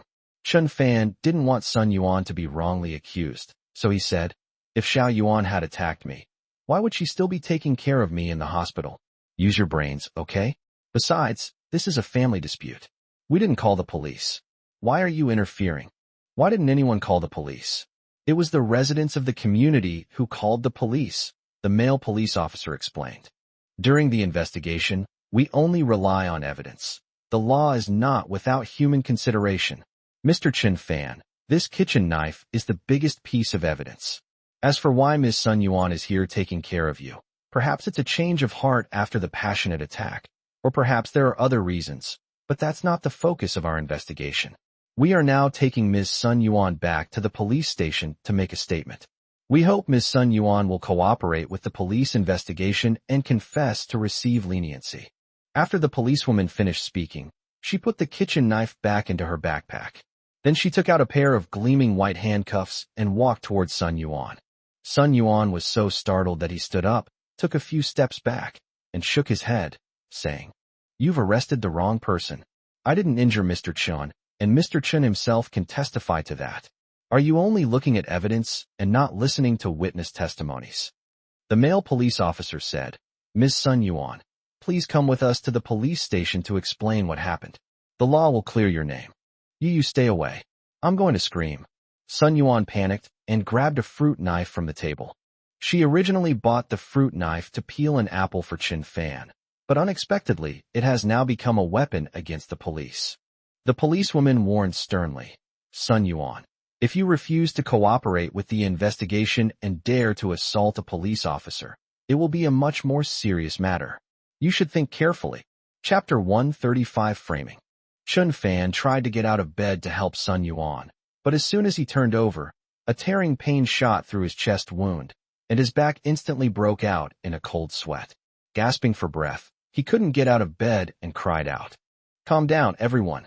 Sun Yuan is innocent. Xiao Yuan, put down the fruit knife. Don't do this." Sun Yuan was agitated, his hand gripping the fruit knife trembling. "Mr. Chen, what I hate most is being framed. Why should I admit to something I didn't do? Today, if anyone dares to lay a finger on me, I'll—" "Xiao Yuan, listen to me. The police are fair and just, and they will definitely clear your name. Put down the knife and go with them." "Xiao Yuan, listen to me," Chen Fan shouted, looking into Chen Fan's eyes, as if those eyes gave her the strength to remain calm. Sun Yuan nodded, put down the fruit knife, and proactively extended her hands for the policewoman to handcuff her, whispering, "Okay, I'll go with you." After the two police officers took Sun Yuan away from the ward, Chen Fan sat on the hospital bed, his thoughts in turmoil. Lin Xiuyue was the one who stabbed people, so why did the police identify Sun Yuan as the perpetrator? Could it be? The fingerprints on that kitchen knife were replaced with Sun Yuan's? Sun Yuan was indeed unconscious at the time. Who deliberately framed her? Thinking about this, Chen Fan felt a chill run down his spine. The world is full of complex human emotions. Sun Yuan was taken away by the police, so who will get food for Chen Fan now? He shook his head helplessly, preparing to call Uncle Lu and ask him to send someone to the hospital to take care of him. Just as I picked up my phone, the ward door was pushed open again. The visitors were a man and a woman, Wang Gongxiang and Lin Xiuyue. When Chen Fan saw Lin Xiuyue, he couldn't help but feel a pang of emotion. But why did she come in at the same time as Wang Gongxiang? "You're awake, Chen Fan."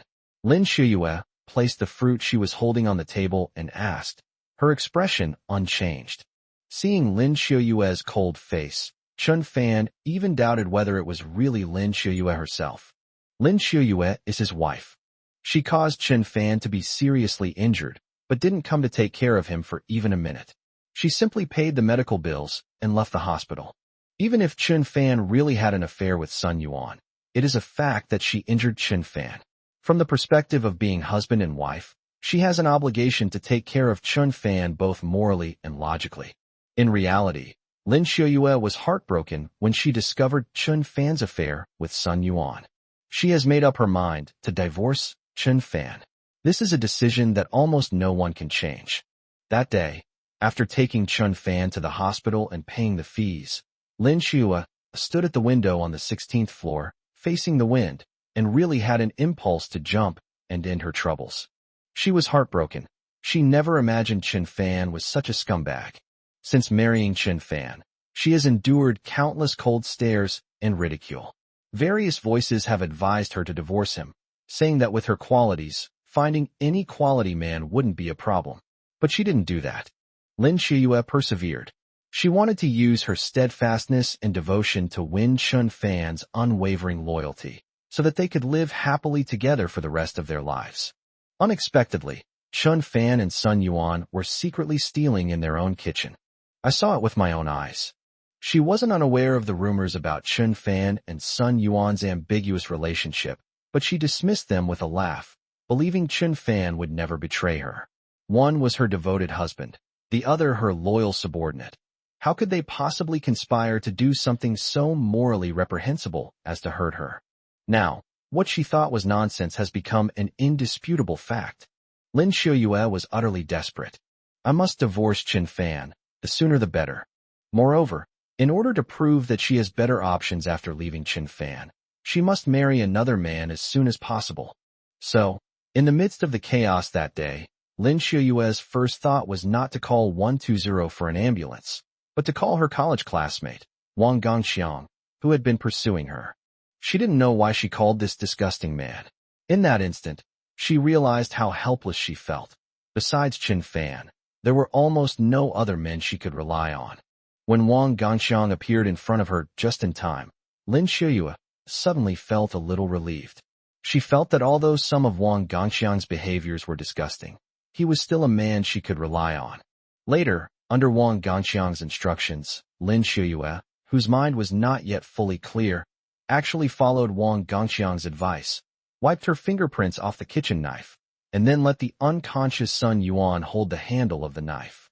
This tactic is a classic example of framing someone. Lin Shiyue did as instructed. She is a successful female entrepreneur and CEO whose company is currently experiencing great growth. She has not only partnered with Dolphin to acquire a shop in the new urban area, but also collaborated with Zhengmao Group to expand its sales business to the county. All the employees admire her, and people have high expectations for her. If she were to be branded as the one who stabbed her husband, or even detained by the police for intentional assault, wouldn't her life be ruined? Wouldn't the Huanhai Group, which she built from scratch, fall into a huge pit on its path of rapid development?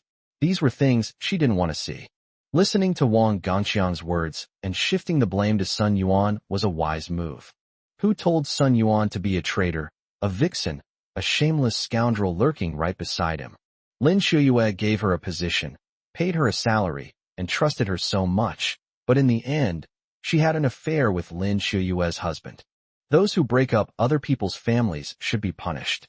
Shiyue, why did you bring him here? Chun Fan asked coldly. Wang Gongxiang drove me here. You know I can't drive, Lin Shiyue explained, downplaying the issue. Why don't you take a taxi? Why did you get into his car? This guy has bad intentions towards you. Chun Fan reminded him. Wang Gongxiang snorted coldly and said, You were hacked to death by Sun Yuan. How come your mouth isn't rotten? Who had ill intentions towards Chiou? Don't talk nonsense, kid.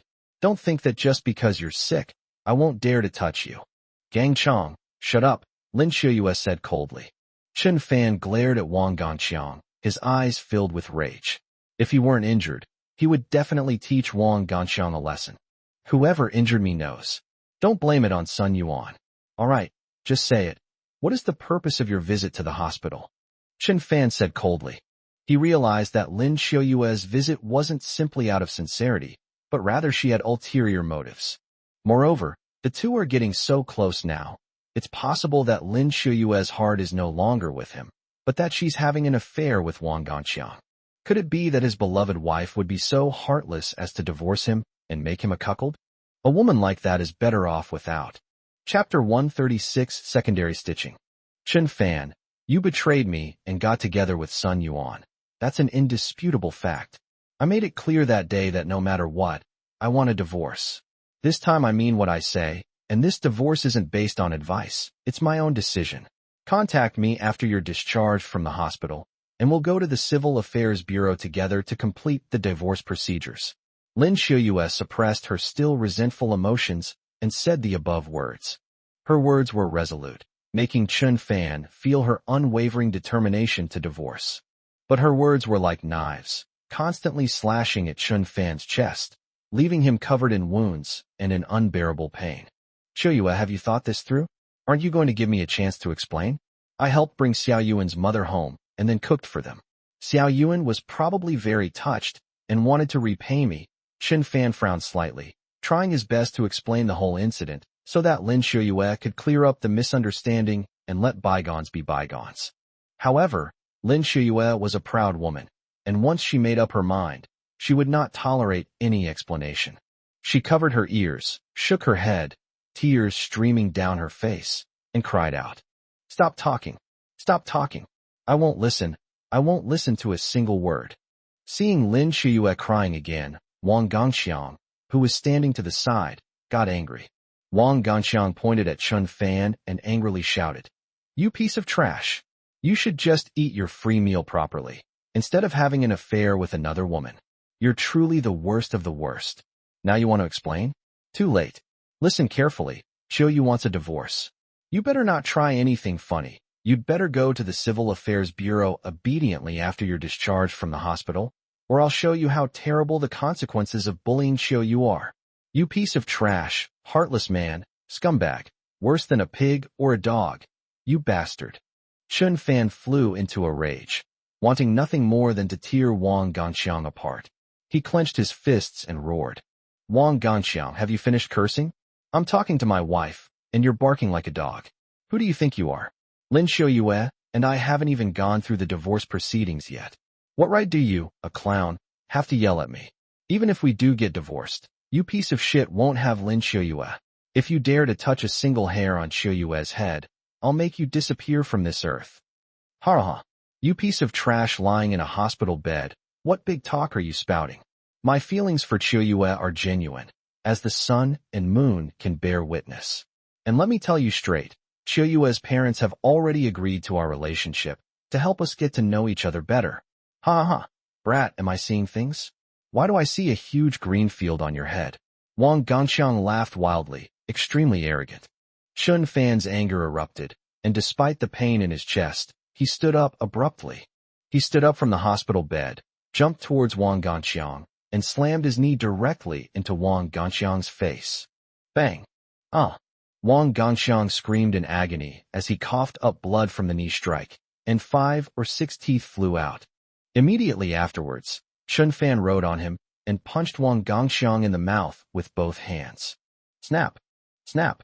Snap! Snap! At that moment, Lin Xiaoyue screamed, "Chun Fan, stop hitting him."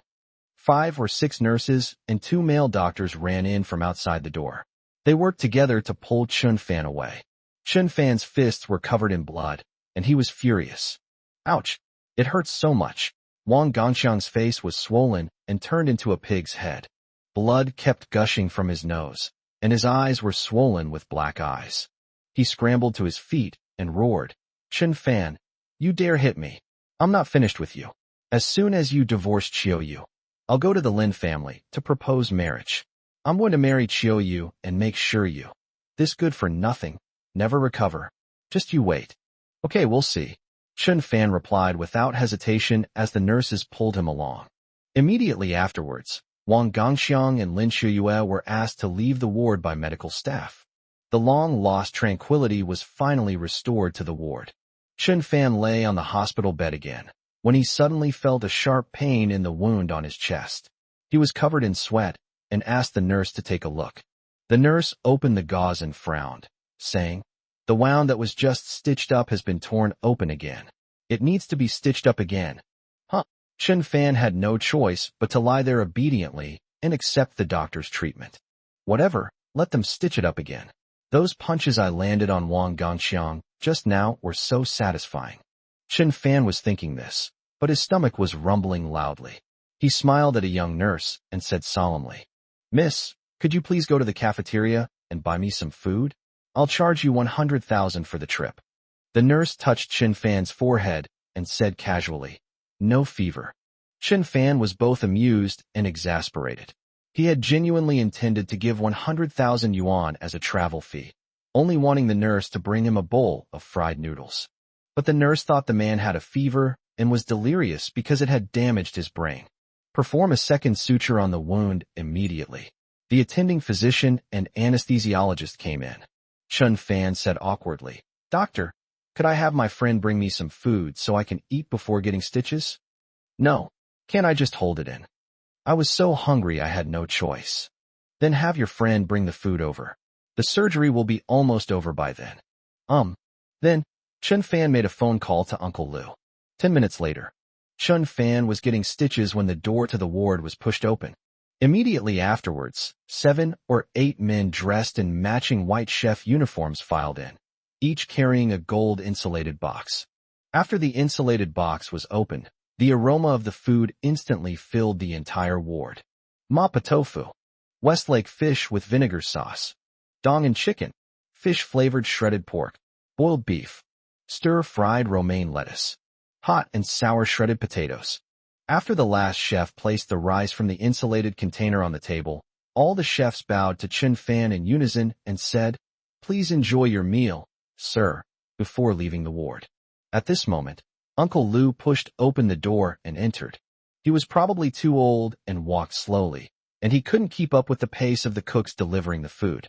Fearing they might have delivered the food to the wrong room, he nodded slightly, relieved to see the young master's room filled with various dishes and the aroma of food filling the air. These are all home-style dishes, but they were prepared by the renowned chefs of Kweju Hotel. Even the cheapest dish, a plate of stir-fried lettuce, costs 2,800 yuan. A typical small restaurant would charge at most 10 yuan. This clearly demonstrates the high-end pricing of the Kweju Hotel, as well as the exquisite and delicious nature of its dishes. The attending physician's hand, which was performing surgery, froze in mid-air. Like the other medical staff, he stared blankly as the cooks arranged the food in a row. Chun Fan, both amused and exasperated, reminded him, Doctor, don't stop. Hurry up and finish stitching, I still need to eat." Oh. The medical staff then came to their senses and quickly took action. The nurse who had refused Chun Fan's offer to buy her food felt a pang of regret, thinking, "So this guy is a real tycoon. The story about him paying 100,000 yuan for the delivery was true. Oh well. It's all my fault for not recognizing him." Chapter 137 Visit. The stitches were finished quickly. Chun Fan sat on the hospital bed, eating heartily, his mouth greasy with food. He was truly starving. He hadn't eaten anything since he fell into a coma yesterday, and felt like his stomach was as big as an ox's, capable of devouring every last drop of the food. When Uncle Lu saw that Chun Fan had been stabbed, he slammed his fist on the table in anger and asked, "Young master, who dared to hurt you? They've got some nerve. I'll make sure they're dead." "Uncle Lu, I'm fine." "Young master, you call this nothing?" The wound was stitched up with so many stitches. If the incision had been a few centimeters deeper, it could have been life-threatening. It was too dangerous. Who was so blind as to dare to do such a cruel thing to you? He really didn't want to live. Uncle Lu was still furious. "I told you. I'm fine. It's a misunderstanding. You don't need to find out who hurt me. I just want you to do me a favor," Chun Fan said, chewing on a piece of shredded pork with garlic sauce. "Young master, please speak freely. Investigate Qiuyue's college classmate, Wang Ganqiang, and make his company go bankrupt and leave him penniless." Chun Fan said bitterly, "Since you're trying to seduce my wife, you must be thinking you're rich and powerful. Well then, I'll turn you into a worthless, homeless dog in an instant, and see how arrogant you can be then." "Yes, young master." Uncle Lu nodded, then took out a key card and a door card and said, "Young master, this is the key card for the gate of Fuhu Mountain, and the key to the courtyard house. I'm giving it to you together." Chun Fan nodded, feeling a surge of anger as he recalled the high-priced auction of the Fushan courtyard house. His family had been able to move into the house smoothly, giving his grandmother and Lin Guoxiao a resounding slap in the face. But his mother-in-law had unexpectedly dealt him a harsh blow, leaving him utterly frustrated. "However, it's good that we can't move in for the time being. We can take this opportunity to renovate. Uncle Lu, have someone renovate that courtyard house and make it the most exquisite, classically styled, and perfect courtyard house in the entire Lushire," Chun Fan instructed again. "Okay, no problem. The last thing is to use your connections to get Sun Yuan released from the police station. My injury has nothing to do with her. She was framed." In the following days, Chun Fan focused on recuperating. Under Lu Bo's arrangement, Chun Fan stayed in the most expensive ward in the hospital, with a dedicated medical team and service staff. The investigation into Wang Gongxiang has also come to light. It turns out that his company's market value is only over 70 million yuan, and it is an internet venture capital firm. He primarily engages in venture capital, which means investors invest in companies they believe are rapidly developing, emerging, and have great competitive potential, hoping to share in the profits generated by the company's growth. This type of investment carries significant risk due to the unpredictability of new internet companies. According to the latest news, Wang Gongxiang recently invested all his funds in a financial company called Juing Xingding, which deals in the virtual economy. If the investment is successful, the profits will be extremely high. Wang Gongxiang conducted a market survey and found that the business that Juing Xingding was doing was booming in Lusher, and that their service management was very good, and they also had successful experience in other cities. Taking all factors into account, Wang Gongxiang believes this is a surefire investment. So he invested all his wealth of over 70 million, including his own property, savings, and all his assets, hoping to make a fortune. Just 2 days after Wang Gongxiang's investment ended, the owner of Juing Xingding suddenly disappeared. Even the police couldn't find the boss anywhere. It was as if he had vanished into thin air. The nearly 80 million yuan was siphoned off by the boss through the acquisition of foreign capital and deposited directly into a foreign bank. In other words, Wang Gongxiang's investment went down the drain with the disappearance of that boss, leaving him penniless overnight and even in debt. Back then, he invested all his savings. Wang Gongxiang sent his parents to their rural hometown and returned to Lusher, hoping to bring the boss to justice through the police and recover his investment. This was his last hope. However, despite employing all available forensic techniques and reviewing all CCTV footage in Lusher, the police could not find any trace of the business owner. With the suspect missing, the case could not be investigated further, and because the 80 million yuan investment was held in a foreign bank, the police had no right to demand the transfer of the client's funds. Wang Gongxiang was frantic, like a cat on a hot tin roof, but it was all in vain. He was finished, completely finished. At this time, Chun Fan's injuries were recovering well. He was lying on a comfortable recliner in his hospital room, enjoying the warm morning sunlight. Suddenly, 2 women, one tall and one short, walked into the ward. They are a mother and daughter, Lin Meiyun and Yi Jie. Chun Fan hired thugs from the online lending company to help them successfully recover a debt from a deadbeat. 3 million was no small sum for Lin Meiyun. The mother and daughter made a special trip to Jingfeng community to thank Chun Fan in person. However, an older woman in the neighborhood told them that a violent incident had occurred at the Lin family's home. The details were as follows. Chun Fan forcibly abducted an 80-year-old woman to his home, intending to assault her. The woman's daughter arrived after hearing the commotion and slashed Chun Fan with a kitchen knife. Chun Fan then collapsed from blood loss. Lin Shiyue arrived just in time and took him to the hospital. People spread rumors, and all the middle-aged women in the neighborhood were talking about it. In other words, Chun Fan has been misunderstood by people, and he can't clear his name no matter what he does. Then, Lin Meiyun and Yi Jie found out which hospital Chun Fan had been taken to, and the 2 of them rushed to the ward to visit Chun Fan. Both mother and daughter were very beautiful. Lin Meiyun had the air of a well-bred lady. Although she was old and a widow, she was still very elegant. Her figure was plump but just right, her oval face was as white as jade, and her 2 big eyes were full of longing. Yi Jie wore a denim overall dress, her figure slender, and her ponytail tied with a colorful ribbon. She looked incredibly pure and lovely, not at all like a woman who had experienced countless battles. She had the air of a girl next door. "Brother-in-law, are you feeling better?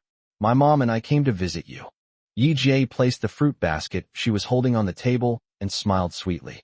Lin Meiyun walked over gracefully and smiled. "Chun Fan, we originally wanted to go to your neighborhood to look for you, but we didn't expect you to be hospitalized here. Are you feeling better?" "Much better." Chun Fan nodded, gesturing for the mother and daughter to sit on the leather sofa opposite. "If you need anything, just say so. If you want water, pour yourself. There's a water dispenser over there." Chapter 138 Singing. "We won't drink."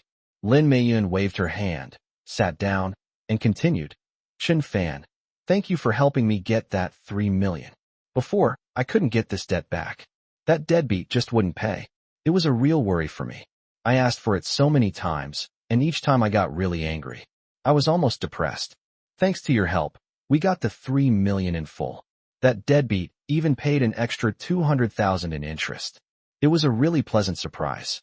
Lin Meiyun's eyes were filled with gratitude. After a slight pause, she continued, I originally planned to give you 1 million of it as a thank you gift. However, Jay told me that you seem to have no interest in money at all, so I gave up the idea of giving you the money. Hearing this, Chen Fan smiled slightly and glanced at Yi Jie. Yi Jie stuck out her tongue, looking at Chen Fan with admiration and awe. Ever since the incident at the Midnight Hot Bar, Yi Jie firmly believed that Chen Fan was the heir of the Chen family in Beijing and that his strength was extraordinary. When she saw Chen Fan, she acted like she had seen a god, as obedient as a cat. Your daughter is right. I really have no interest in money, Chen Fan said with a faint smile. So what are you interested in? If you want anything, just tell me, and I'll make sure you're satisfied, Lin Meiyun said meaningfully. Chen Fan clicked his tongue lightly, thinking, like father, like son. With such a frivolous mother, it's no wonder Yi Jie is a public bus. However, Chen Fan had absolutely no interest in Lin Meiyun. As the saying goes, a widow's doorstep is always a source of gossip, so it was best to avoid getting involved. Annie, I'm not interested in anything right now. I just want to recover from my injuries as soon as possible, Chen Fan replied. Your injury, I heard it was caused by Chiu Yue's secretary slashing you with a kitchen knife? Lin Meiyun asked suspiciously. It wasn't her who did it. It was someone else, but I can't say for sure here. People in the neighborhood said you dragged an old woman into your home and tried to assault her, but her daughter arrived just in time and injured you with a knife. Holy crap, this is a rumor. Absolutely a rumor. Chen Fan couldn't help but break out in a sweat, marveling at how powerful the imaginations of the masses truly were. Yes, I also think it's impossible. Although you've been living apart from Chiu Yue and feeling lonely and depressed, you've definitely not gone to the point of trying to steal the old woman away, Lin Meiyun said with a smile. Of course, the innocent will clear themselves. Thank you for your understanding. Chen Fan smiled calmly.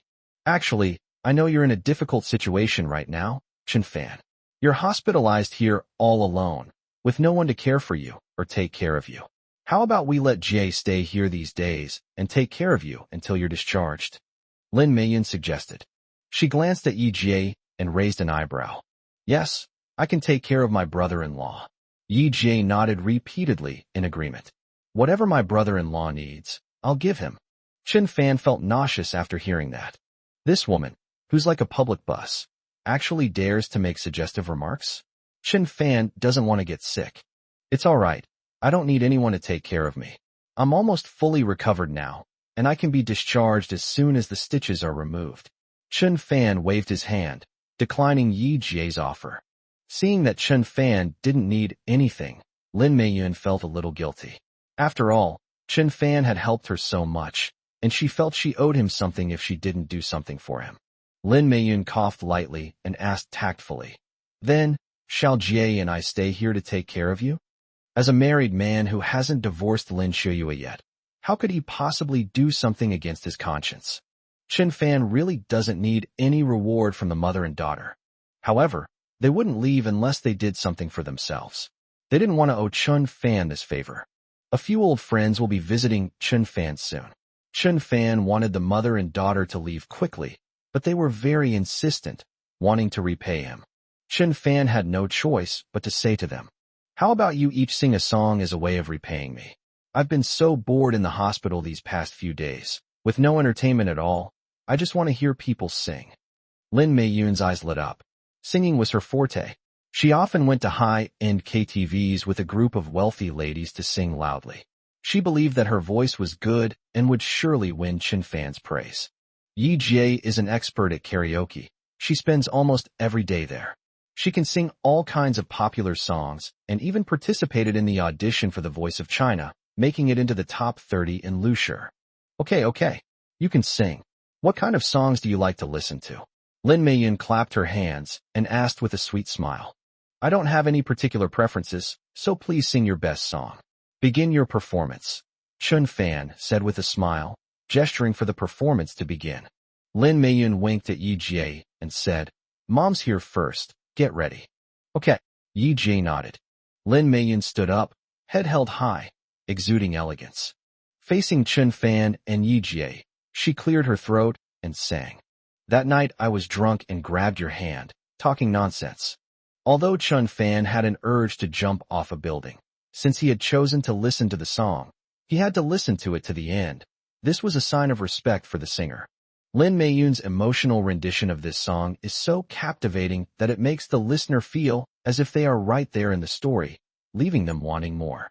Fortunately, the soundproofing in this ward was very good, otherwise it would have alerted the medical staff and made them fans. After finishing the song, Lin Meiyun was already in tears because she had sung with such passion. Chun Fan and Yi Jie applauded for her, creating a very heartwarming scene. How did I sing? Lin Meiyun asked, wiping away the last tear and choking back tears. A singing god. Chun Fan gave a thumbs up and smiled. Recalling Lin Meiyun's passionate singing, coupled with her expressive body language and the tears she shed, it was all deeply moving. It's such a waste of her talent that she didn't become a singer. Just then, Yi Jie's phone rang, and her ringtone was, You Are My Lover, Like a Rose. Chun Fan felt a chill run down his spine. Could the song this girl was going to sing later also be? Hello? Yuna? Jie, didn't you promise me before that you would take me to interview Sister Chiyoyue's husband? You mean Chun Fan? That was before. Let's forget about it now. No way. I went live yesterday and have over 5 million followers. They all spammed the chat, telling me to go meet my useless brother-in-law today. Ugh, it's all my fault. I let slip during the live stream that my family situation is really humiliating. The netizens all think that our son-in-law is living a miserable life, and they want me to confront him. I'm so frustrated. If I don't go, they'll unfollow me. Chapter 139, Walking Your Own Path. Then let them unfollow. You still have many fans. No way. I signed a contract with the company. If a large number of fans unfollow me, exceeding 20,000, I won't get my bonus for this quarter. I'll only get my base salary. And do you know how much my base salary is? 3,000 yuan. That's not even enough for a set of cosmetics. I'll make up for your bonus. Double it. Don't you dare try anything with your brother-in-law Chun Fan, or you'll regret it. Goodbye, Yi Jie said, then quickly hung up the phone, glancing cautiously at Chun Fan and giving an awkward smile. Brother-in-law, you heard it? It was Yuna calling. I know, Chun Fan nodded. Lin Yuna is the daughter of Lin Chiyoyue's cousin, and is considered the most beautiful woman in the Lin family. She signed with an entertainment company in Lushi and is being groomed and promoted as a rising star. She regularly streams to build her popularity and is reportedly already among the top 3 influencers on a certain live streaming platform. Her future seems incredibly bright. Brother-in-law, please don't mind. She's still young, Yi Jie said weakly, afraid that Chun Fan would be angry. In the Lin family, she was closest to Lin Yuna. The two grew up together and were not only relatives, but also best friends, sharing everything with each other. Previously, Yi Jie did say that Chun Fan was a good-for-nothing, and that if Lin Yuna wanted to increase her live stream's popularity, she could interview Chun Fan and humiliate him live. Netizens would definitely be very happy. Unexpectedly, Lin Yuna actually took this suggestion seriously. Just as Yi Jie had composed herself and was preparing to sing, Chun Fan's phone rang. It was an unfamiliar number. He waved his hand to signal Yi Jie to keep quiet, and then answered the phone. Who? Are you Chun Fan? Yes. Who are you? I'm Lin Yuna, your wife Lin Chiyoyue's father, and my cousin. I just got your phone number, and I'm calling to ask you to give me an interview. Lin Yuna was about to explain further when Chun Fan interrupted her. 4th People's Hospital, 26th floor, single room number 5. I am recuperating. Come whenever you want. After saying that, Chun Fan hung up the phone. Over there, Lin Yuna looked completely bewildered. She hadn't even finished speaking when Chun Fan readily agreed. Perhaps it was out of consideration for their family relationship that Chun Fan felt obligated to give her face. This is truly a hard-won opportunity. If this interview is successful, the popularity of the live stream will definitely skyrocket, almost reaching the top spot. She might just become the #1 internet celebrity on that live streaming platform. With this fantasy of success in mind, Yuna, accompanied by 2 female assistants, rushed to the hospital. On the way, Lin Yuna had her assistant touch up her makeup and then immediately started her live stream. The live stream quickly gained 100,000 viewers as soon as it started. It's clear that many die-hard fans are sitting by their computers or phones, patiently waiting for her to start her broadcast. Today, my brother-in-law, who is married into my family, agreed to let me interview him. Are you happy? Yuna made a cute gesture, and the popularity of the live stream skyrocketed, reaching 500,000 viewers in just a few minutes. It's increasing at a visible rate. Meanwhile, netizens started flooding the screen with comments. The goddess has arrived. Going to confront someone today? Your useless brother-in-law. I'm so looking forward to it. Let's unveil your brother-in-law's true colors. Even when she's being cute, she's still adorable.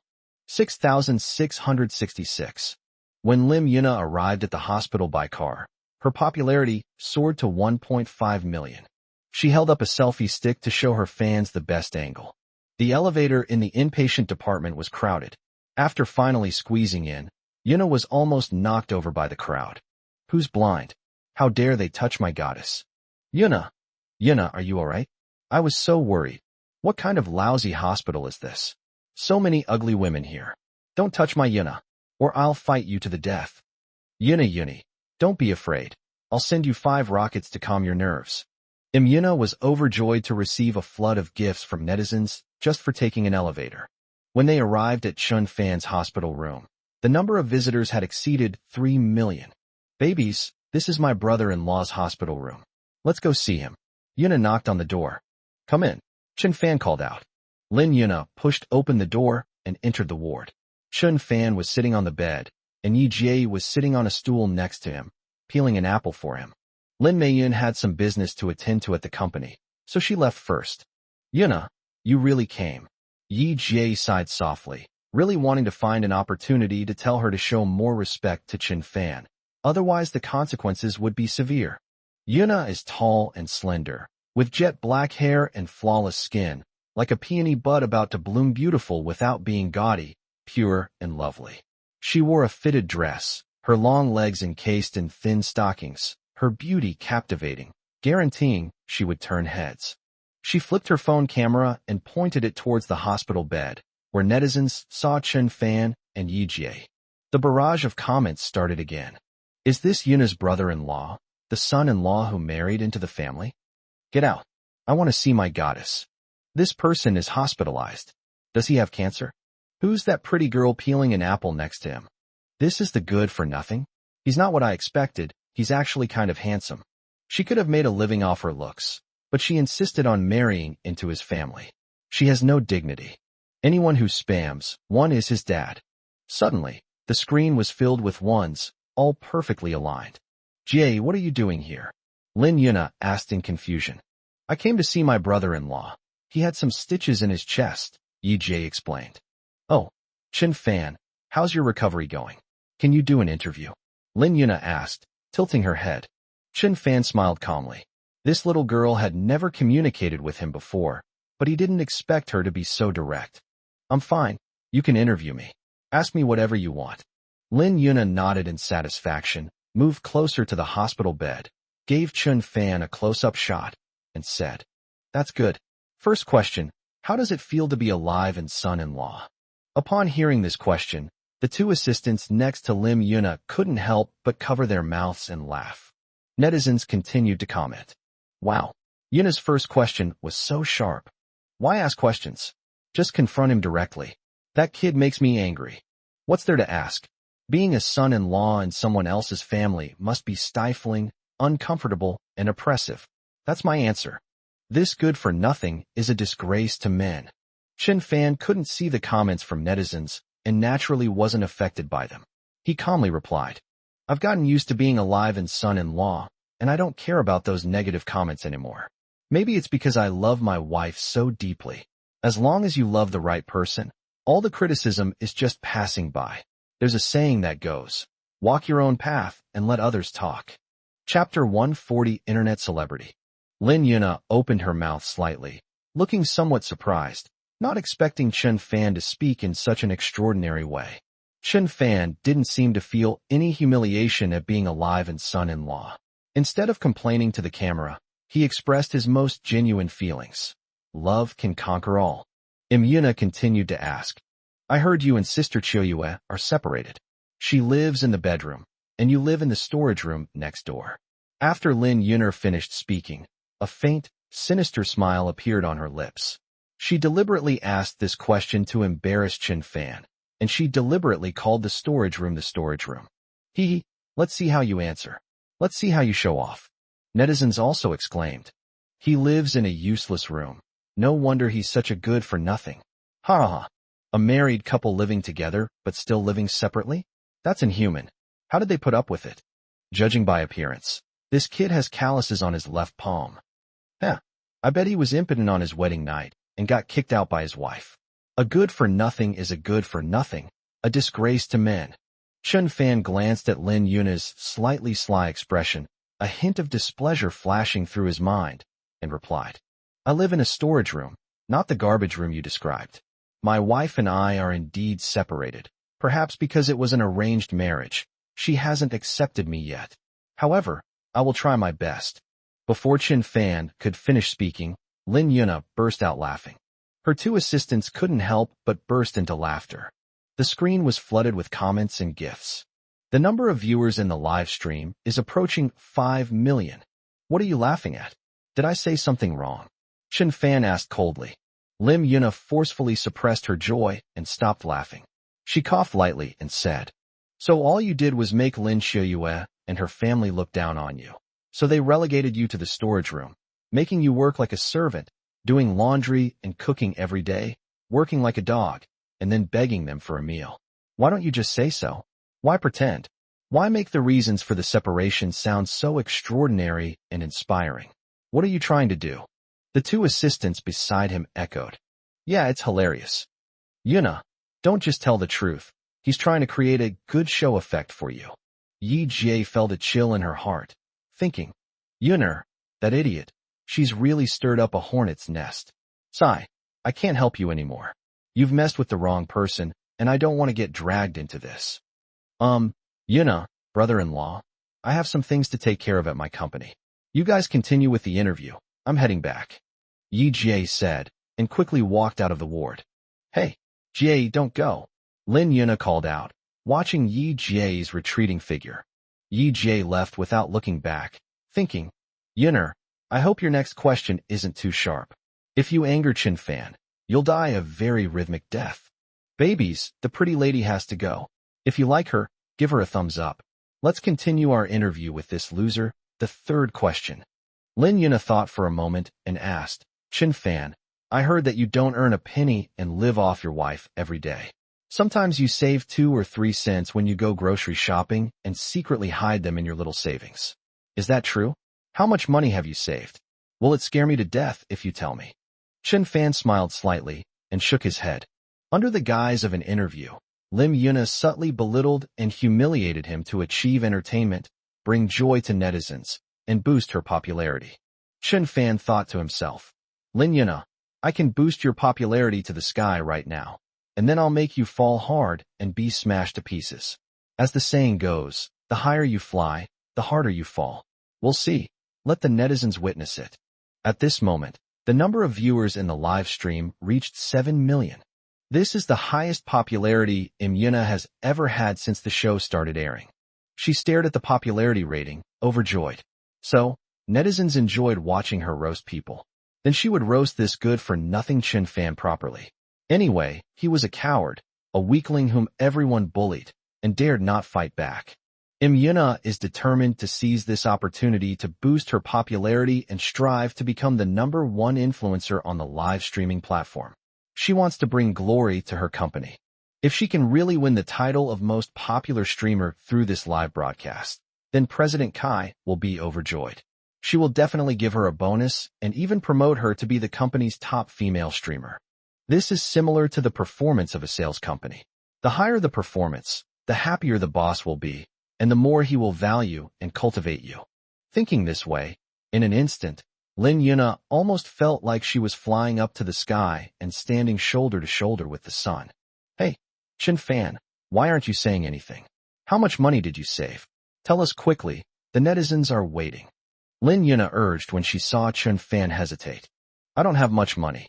If I lose 1 billion yuan every minute, I'll go bankrupt in 600 years, Chen Fan said calmly. Yuna and her two assistants were stunned for a moment. Then, a burst of laughter erupted. The three of them laughed so hard they almost burst out of breath. I've seen people pretending to be virtuous, but I've never seen anyone pretend so confidently and seriously. Yuna laughed so hard she was shaking, tears streaming down her face.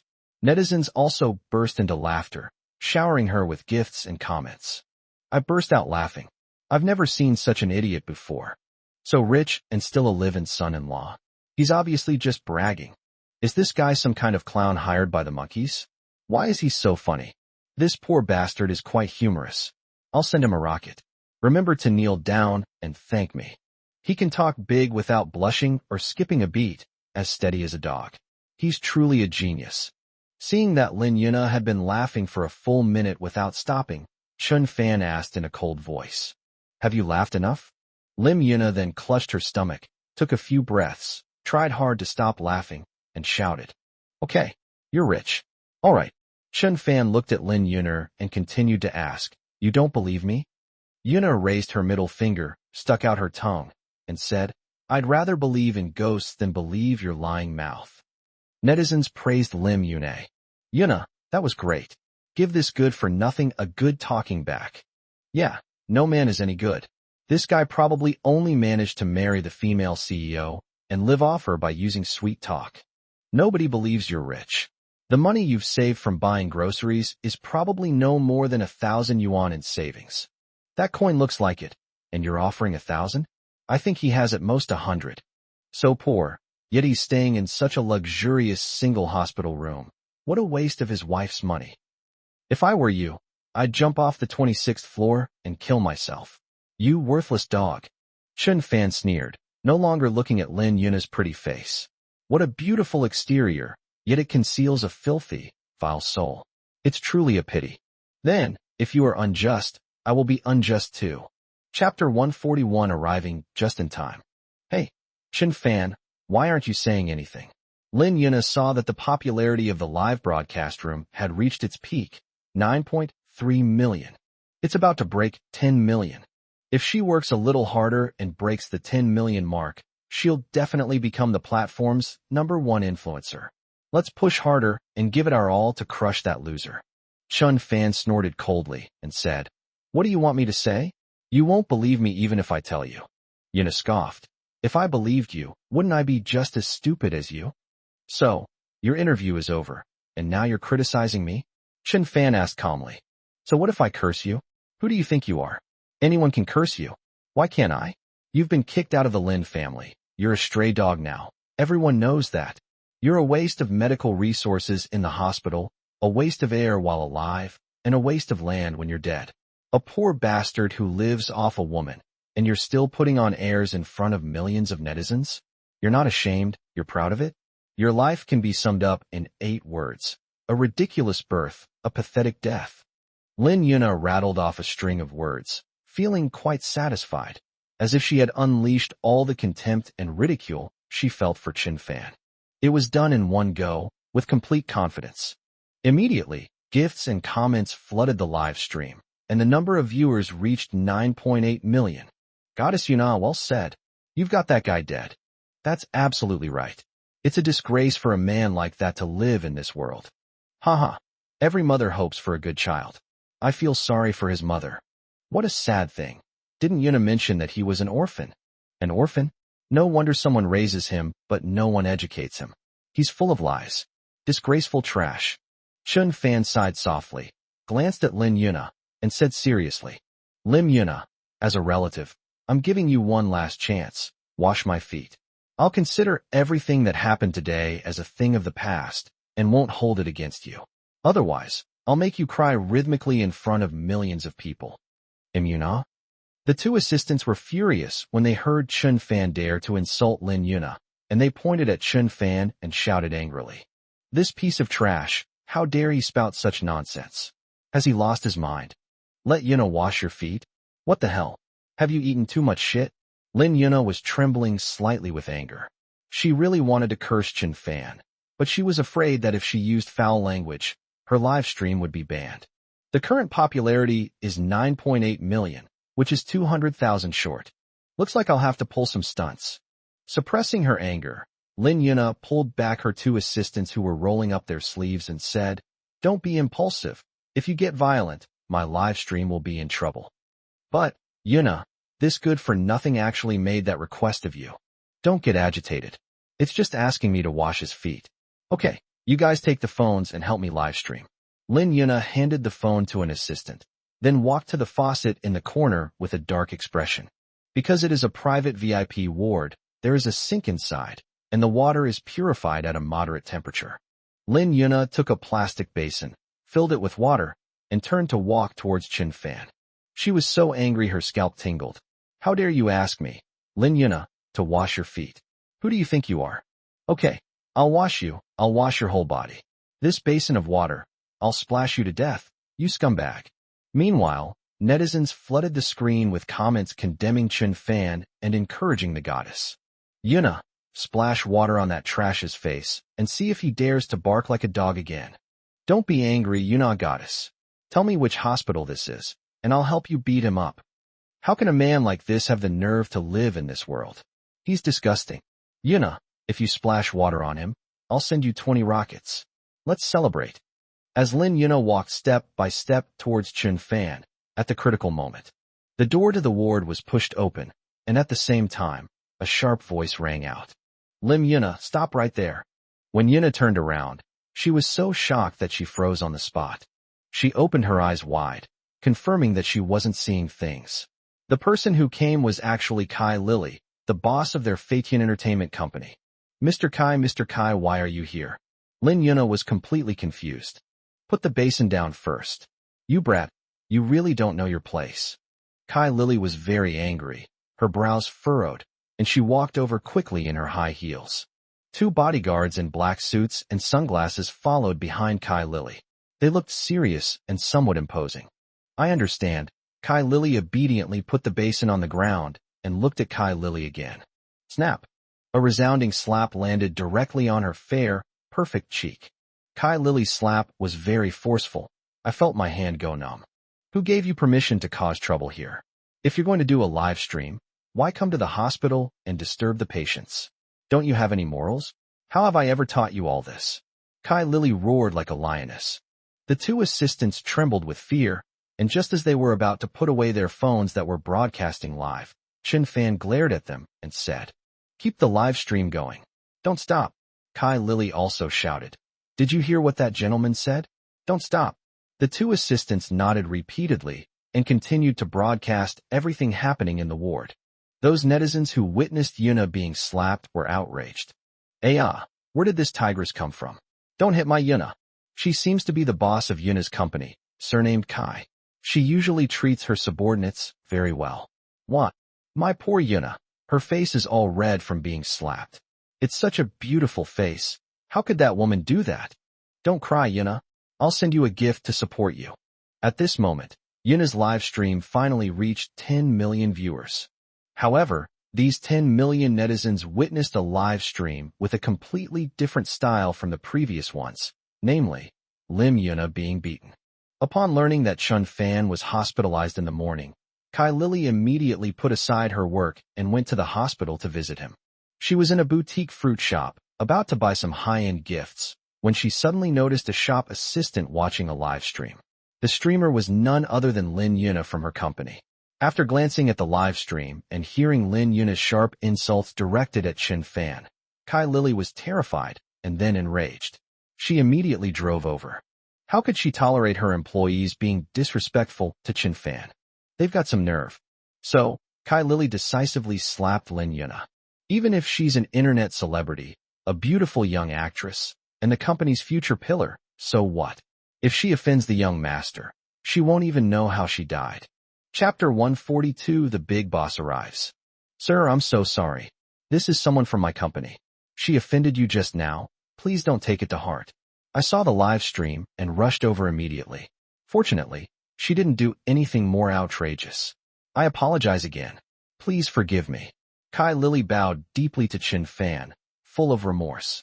She knew that a live stream was going on, so she addressed Chen Fan as Sir to avoid revealing his identity.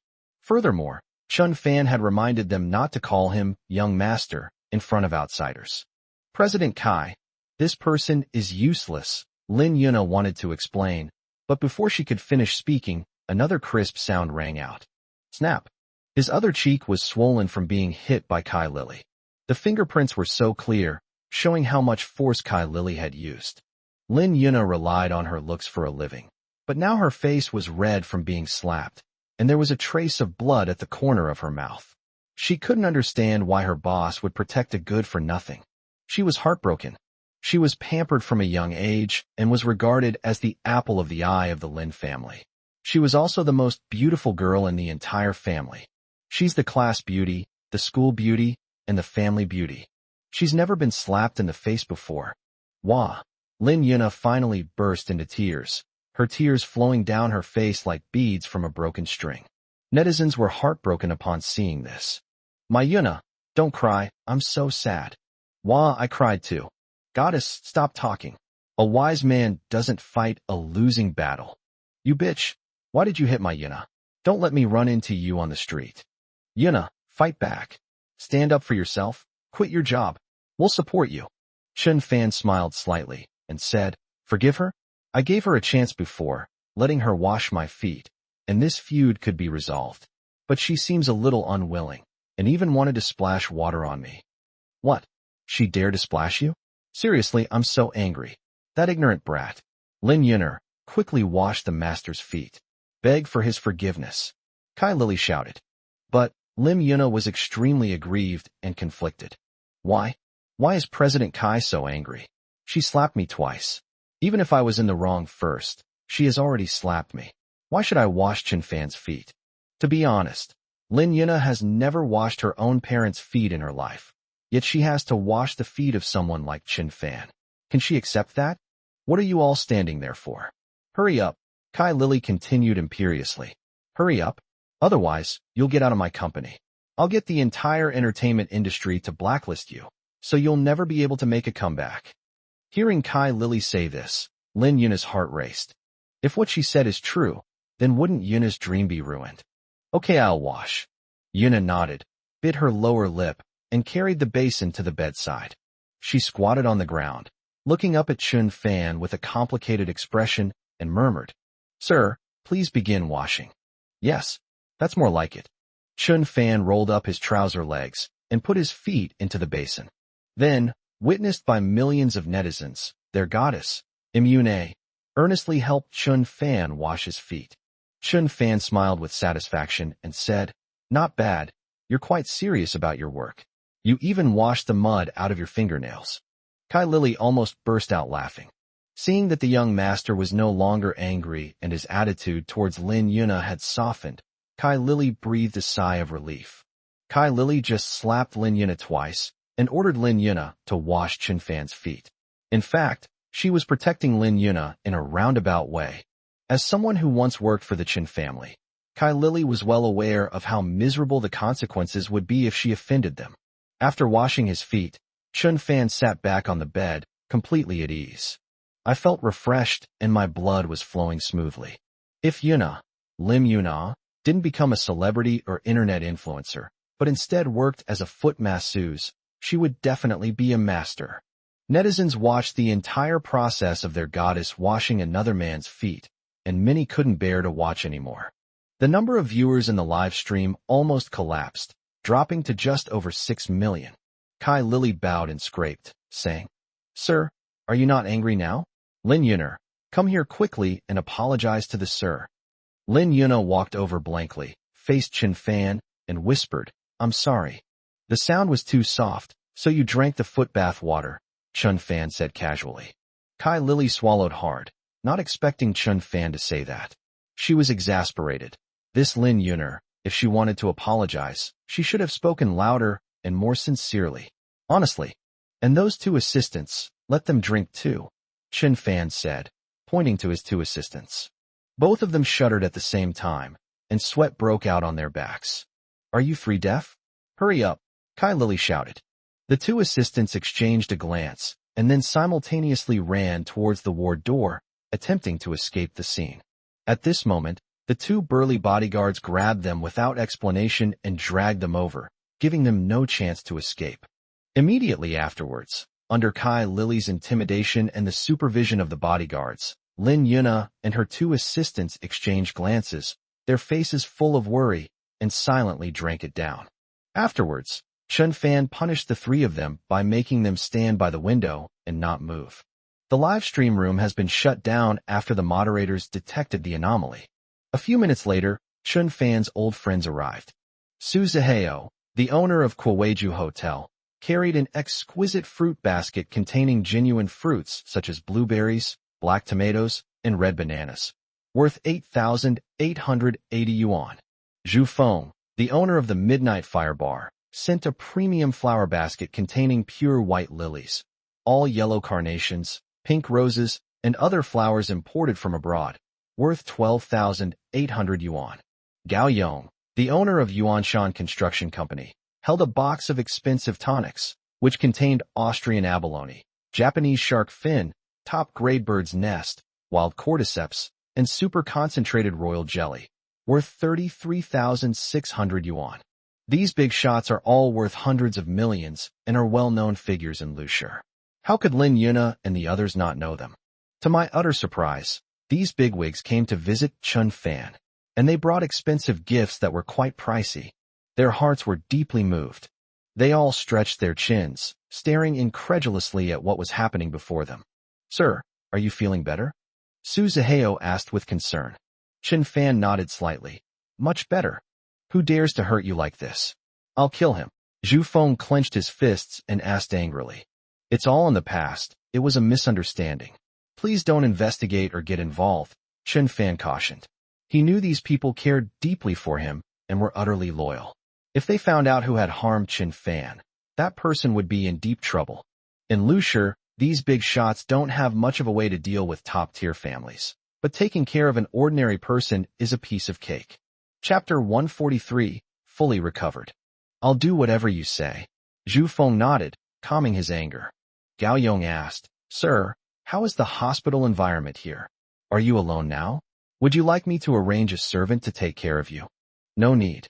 Chun Fan waved his hand, glanced at Lin Yuna who was standing by the window as punishment, and laughed. "Boss Kai already got me one, and he even washed my feet for me just now." "Huh. Oh, that's good."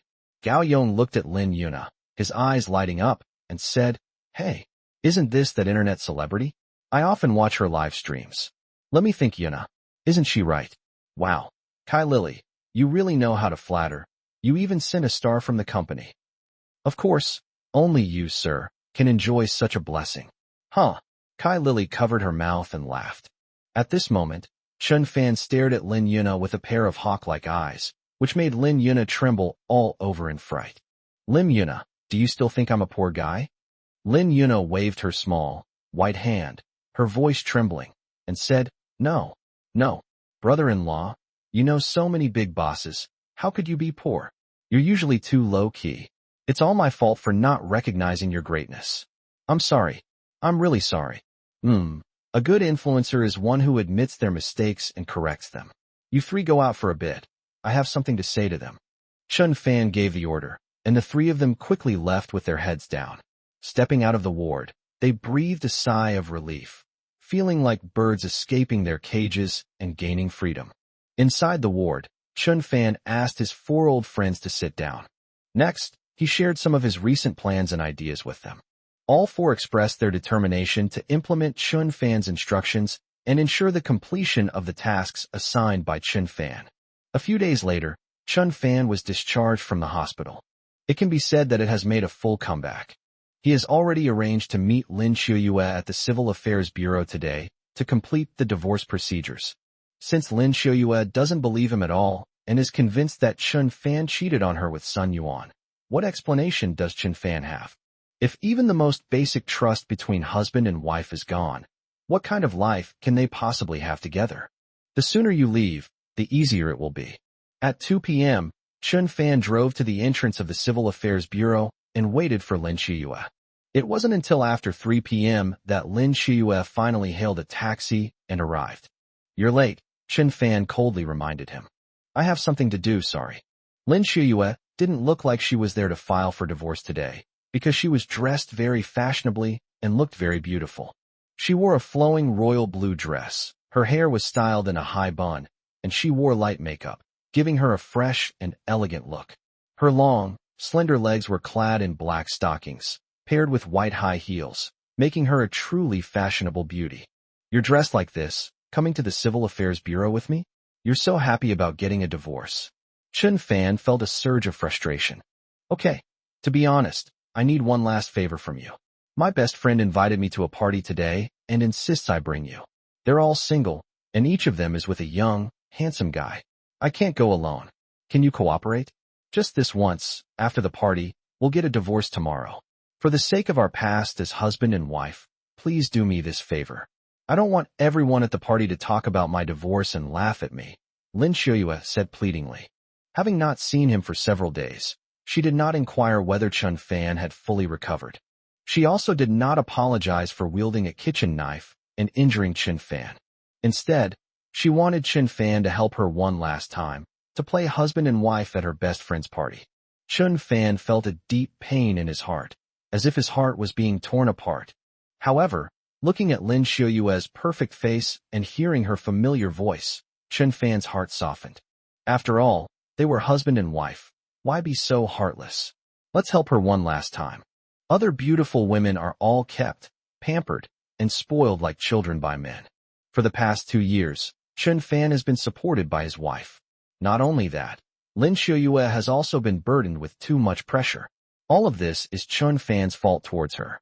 Therefore, Chun Fan decided to help her this once. So, Chun Fan drove Lin Shiyue to the Cloud Space Club. The building is magnificent on the outside and sparkling with lights, so the interior must also be decorated in a lavish style. After getting out of the car, the two walked inside. After taking only a few steps, a green Lamborghini came to an abrupt stop. 2 tall, attractive women appeared. They were Lin Shiyue's 2 best friends, Zhang Yuqin and Lu Xiaoxiao.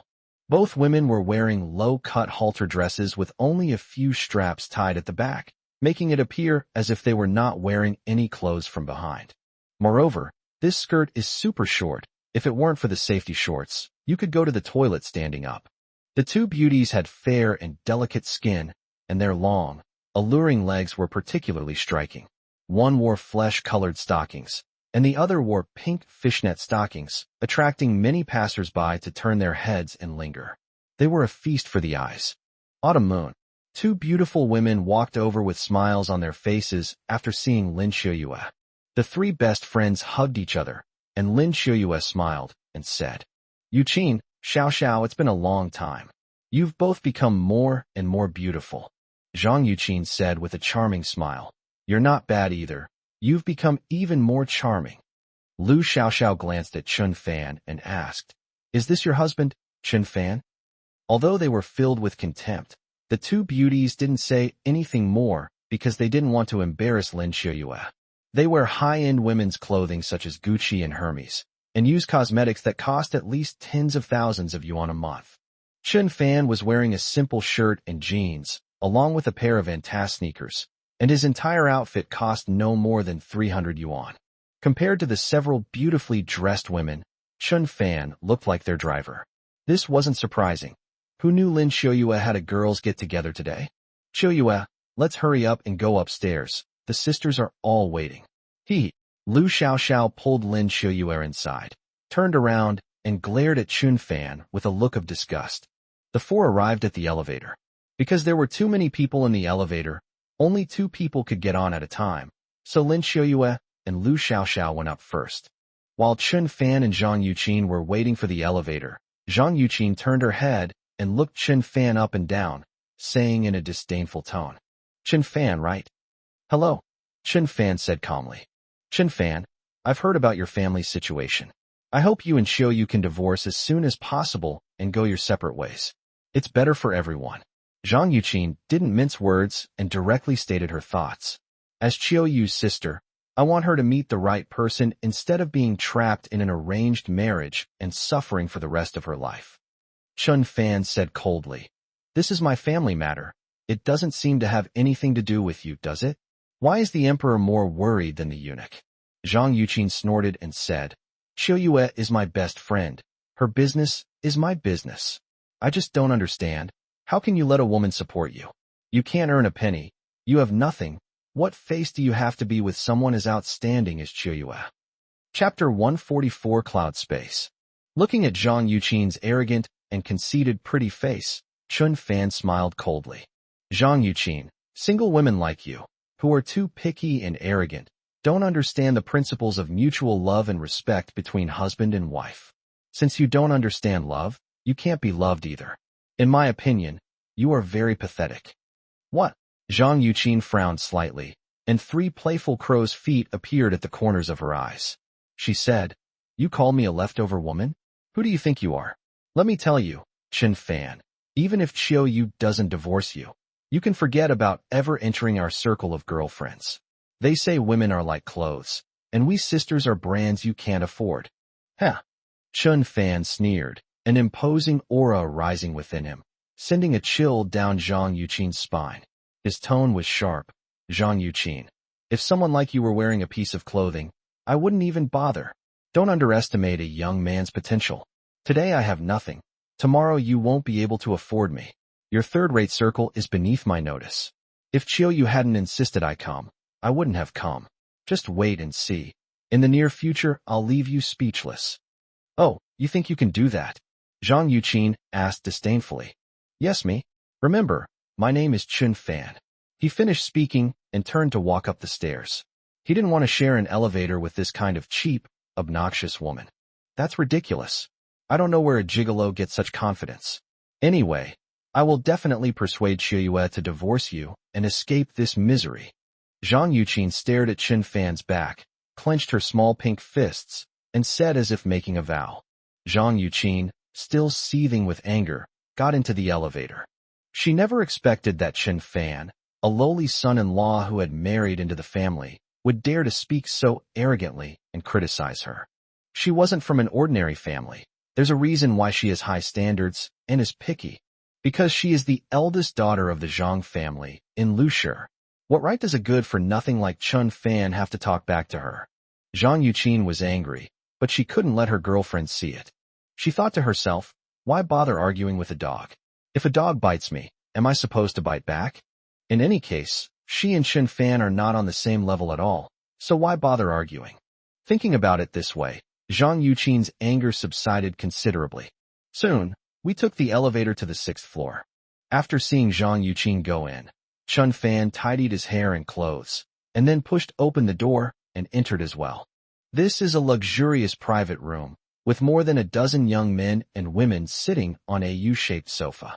A long table was covered with various beers, wines, melon seeds, fruit platters, and ice cream, which is a favorite among girls. These men and women were all in high spirits, laughing and joking. Most of them were wearing the latest designer clothes. The women were adorned with gold and silver, and the men were devilishly handsome. When Chun Fan walked in, everyone turned their attention to him. Hey, what are you doing here? The toilet in the private room isn't broken, is it? A million mythical beasts galloped through Chun Fan's mind.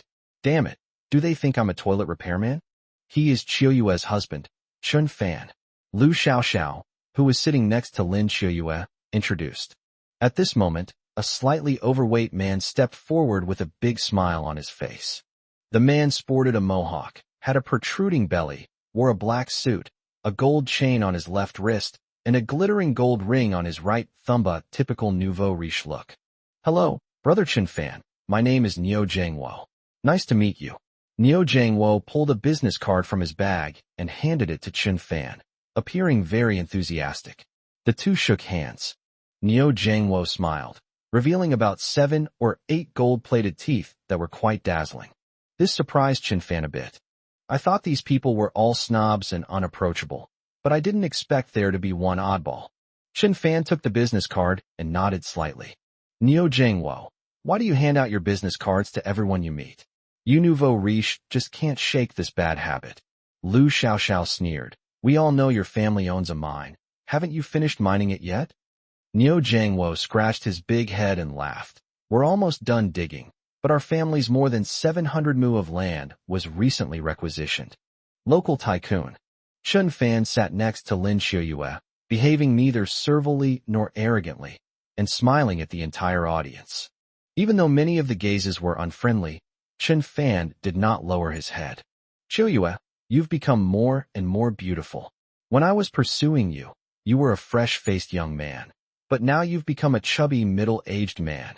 Niu Jiangwo said with a wry smile as he looked at Lin Xiuyue. He was a straightforward person who said whatever came to mind, and Chun Fan thought he was a good person. Fatty Niu, don't even dream about it. Xiuyue is already a married woman, Lu Xiaoxiao said with a smile. Yes, the man who shook hands with you just now was her husband. Zhang Yuqin rolled her eyes at Chun Fan and said, he's just a live-in son-in-law. After he finished speaking, everyone's attention turned to Chun Fan once again. Everyone's face was filled with surprise. Do you think it's strange for a son-in-law to live with his wife's family? What are you looking at? Zhang Yuqin grabbed a handful of sunflower seeds and said while cracking them open. Xiuyue just likes to keep gigolos. Yuqin you. Lin Xiuyue frowned slightly, looking somewhat unhappy. What's wrong with Zhang Yuqin? Today, she insisted that Chun Fan come along because she wanted to see him. Now that you've brought him here, why are you being so rude? Lin Xiuyue wasn't worried about Chun Fan being humiliated. After all, he was about to get divorced, so it didn't matter to him. The key issue was that she was afraid her best friends would make things difficult for her. Hello everyone. I'm Chun Fan, Xiuyu's husband. Chun Fan waved to everyone. Cut. Everyone rolled their eyes at him, their faces filled with disdain.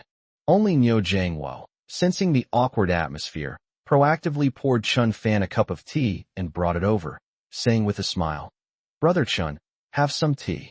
It's a pleasure to meet you. Huh. Chun Fan took the teacup and said, Thank you. In Niu Jiangwo's view, although Chun Fan was a freeloader, he wasn't entirely useless. Everyone has strengths, and having more friends makes life easier. He didn't mind having another friend. Moreover, the fact that Chun Fan was able to marry such a beautiful wife, and that their relationship seemed so good shows that he has his own extraordinary qualities that make Lin Xiuyue unable to resist him. Hee, a rich guy and a good-for-nothing have become friends. That's hilarious. Lu Xiaoxiao chuckled. All right, let's not talk about that live-in son-in-law anymore. Don't you want to shorten your lifespan? Let's talk about something else. Zhang Yuqin glared at Chun Fan, not wanting to listen to this dog at all. In her eyes, how could a dog communicate with a person? What if she got rabies from talking to a dog too much? Chapter 145 Niu Jiangwo. By the way, Xiuyue, I heard you've been appointed as the business manager for the Lin family and are partnering with Dolphin Real Estate. Congratulations, Zhang Yuqin said with a smile. As her best friend, she naturally hoped that Lin Xiuyue would become more and more successful and wealthy. Yes, thank you. Lin Xiuyue smiled. Dolphin Company has contracted 80% of the construction projects in the new district to you. I heard they're short of construction teams lately. Zhang Yuqin asked. Chun Fan turned his head slightly, not expecting Lin Xiuyue to encounter such a problem. Niu Jiangwo scratched his head and asked, Xiuyue, doesn't the Lin Group have a very professional large-scale engineering team? We still don't have enough manpower. After all, the project there is huge and the construction period is not very long. Lin Xiuyue looked troubled. She truly had a lot of unspeakable suffering. In fact, even if the Lin family's construction team was short-handed, Lin Guoxiao and Lin Xiangtian could easily recruit several qualified and capable construction teams with their appeal and influence in the construction industry over the years. However, those construction companies were surprisingly united and refused to cooperate with the Lin family. Collaborative development projects are supposed to be a win-win situation, but the construction teams seem to have absolutely no interest in the new district's development projects. Some teams are even idle with no projects and don't participate in collaborations. Lin Xiuyue was well aware of the shady dealings involved. It must have been Lin Guoxiao and his group who interfered, using coercion or bribery to prevent the construction teams from participating in Lin Xiuyue's project. This delay in construction and slow progress violates the contract, and Dolphin is very likely to terminate the contract with the Lin family. This is Lin Guoxiao and Lin Xiangtian's true purpose. Even if the Lin family suffers huge losses, they don't care at all. Their only goal is to bring down Lin Xiuyue. They want you, this wretched woman, to become the old lady's favorite and rise rapidly through the ranks of the Lin family. At this moment, Niu Jiangwo patted his chest, the gold chain on his wrist jingling, and said, "Are you short of money? Xiuyue, how much do you need? Just name your amount, and I'll lend it to you interest-free." Niu Jiangwo, are you deaf or stupid? Or are you just showing off your nouveau riche ways? Lu Xiaoxiao said discontentedly. Xiuyue doesn't lack money. She lacks suitable engineering companies to participate in her projects. In other words, she has money but nowhere to spend it. Understand? Huh? Are all those roughnecks on the construction teams idiots? They don't even take the money that's right in front of them. Sigh. Niu Jiangwo shook his head. Xiuyue, I'll ask my dad to find the construction teams we've worked with before, see if they can help you. Come on, your mining construction teams are all miners. The new district needs professional construction workers. How can they be the same?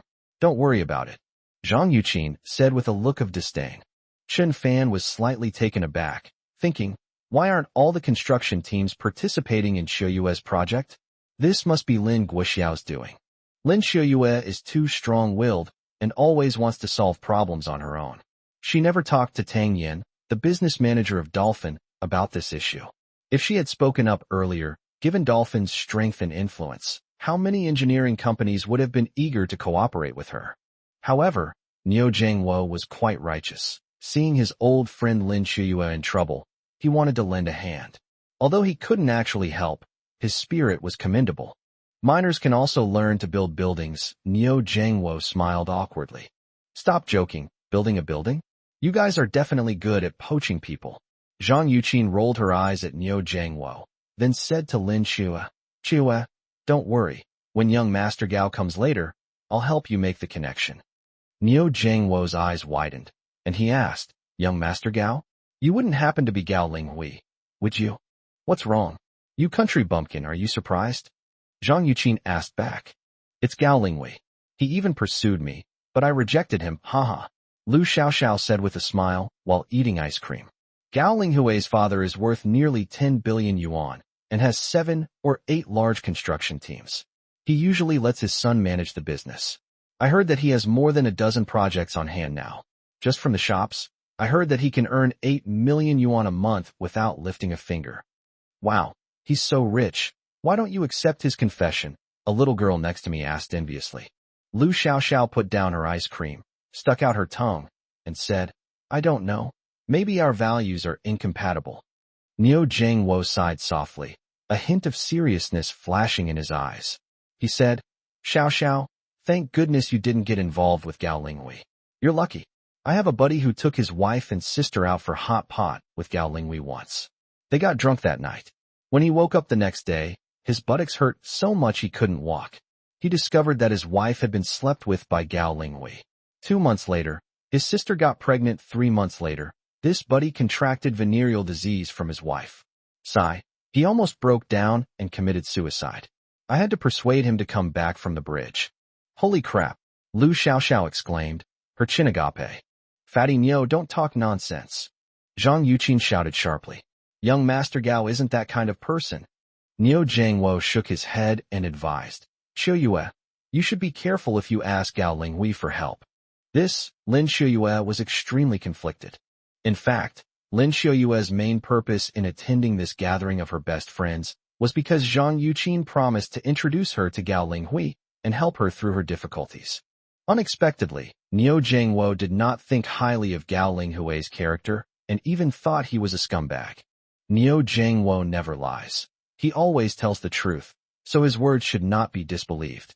But if Lin Xiuyue doesn't cooperate with Gao Linghui, she'll be at her wit's end. Xiuyue, don't worry, I'll try to find some connections for you. My dad knows not only miners, but also construction teams. Wait for my news. I'll get back to you in 3 days at most. Niu Jiangwo said solemnly to Lin Xiuyue. It seems he's a kind-hearted person who genuinely wants to help. Jiangwo, forget it, don't bother. Lin Xiuyue waved her hand. She still decided to place her hopes on that tall young master and didn't want to take any detours. Qiuyue, please believe me just this once, Niu Jiangwo still wanted to help Lin Qiuyue. As Lin Qiuyue's deskmate in elementary school, Niu Jiangwo's family was very poor at the time, and they often didn't have enough to eat or wear. Lin Qiuyue would always bring him biscuits, steamed buns, and other things from home. Later, a large mine was discovered on his family's hundreds of acres of wasteland, and he instantly became rich and a tycoon. But Niu Jiangwo remembered this kindness for many years and always wanted to repay it. Believe in my foot, Qiuyue, don't listen to him. This fatso is still after you. Zhang Yuqin glared at Niu Jiangwo and said, Are you ever going to stop? Young Master Gao is a professional in the construction industry. He's only interested in cooperation. What's wrong with that? I don't want Qiuyue to suffer a loss, Niu Jiangwo said worriedly. Ha ha, that's hilarious. Her husband was sitting right next to her and didn't say anything. Why are you, an outsider, so anxious? Zhang Yuqin sneered. Chapter 146 The Arrival of Young Master Gao. Sigh. Niu Jiangwo sighed, raised a glass of wine, and said to Chen Fan, Brother, let's drink to each other. We're both down on our luck.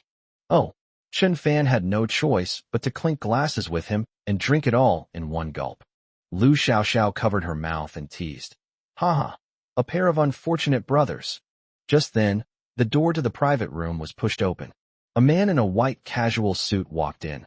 His face was flushed and he reeked of alcohol. He wore glasses resembling those of a trader, had a cigar casually dangling from his mouth, and his long face exuded an effeminate air.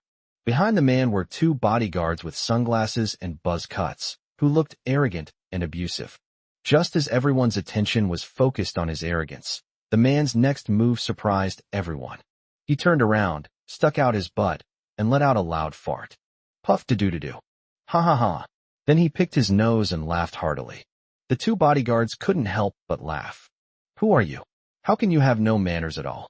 Niu Jiangwo stood up, took 2 steps forward, confronted the man, and shouted angrily.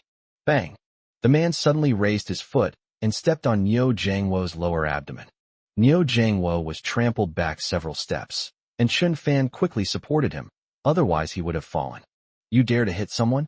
Niu Jiangwo roared, enduring the pain in his lower abdomen. I'll beat you up, you moral hypocrite. So what? The man said irritably. Damn it, you're asking for it. Niu Jiangwo was about to step forward, but Chen Fan grabbed him and prevented him from rushing out. After all, the other side had more people and more power, and those two bodyguards were burly and not to be trifled with. If Niu Jiangwo rashly stepped forward and became the first to act, he would definitely get a good beating. At this moment, Zhang Yuqin took a closer look and suddenly shouted, Young Master Gao. Then, Zhang Yuqin walked over with a charming smile and said, Why did you change your clothes and wear glasses? I didn't recognize you at all. Gao Linghui smiled faintly and said, Is that fat guy your friend? He's acting like an idiot. I just farted, what's the big deal? Hey, Niu Jiangwo, open your bull eyes wide and look carefully, this is Gao Dashao. Don't be like an egg trying to smash itself against a rock. Zhang Yuqin warned. Niu Jiangwo clenched his fists in anger and became even more furious upon hearing that the person was Gao Linghui. But he suppressed his impulse. A wise man doesn't fight a losing battle. If he went forward now, he would definitely get beaten up. At this moment, Lu Xiaoxiao threw a sunflower seed at Gao Linghui and said coquettishly, You shameless bastard, long time no see. Gao Linghui chuckled and said, After 3 months apart, you aborted our child? Lu Xiaoxiao blushed and said, Pa, nonsense. Gao Linghui had lost interest in this kind of stuff he had already tried. He's the kind of man who forgets his friends after he's done his bidding.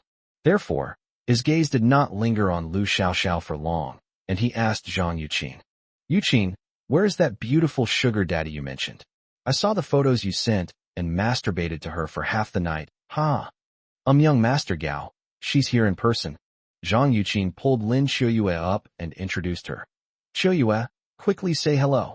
Lin Qiuyue felt extremely disgusted with this person. From the way he walked in, you could tell he was a low-class, arrogant, and spoiled brat. But thinking about the construction project, she retained a glimmer of hope and forced a smile. Hello, Mr. Gao. I'm not a big spender. I just want to establish a cooperative relationship with you to jointly develop the new urban area. Not bad, not bad. She really is a stunning beauty, huh?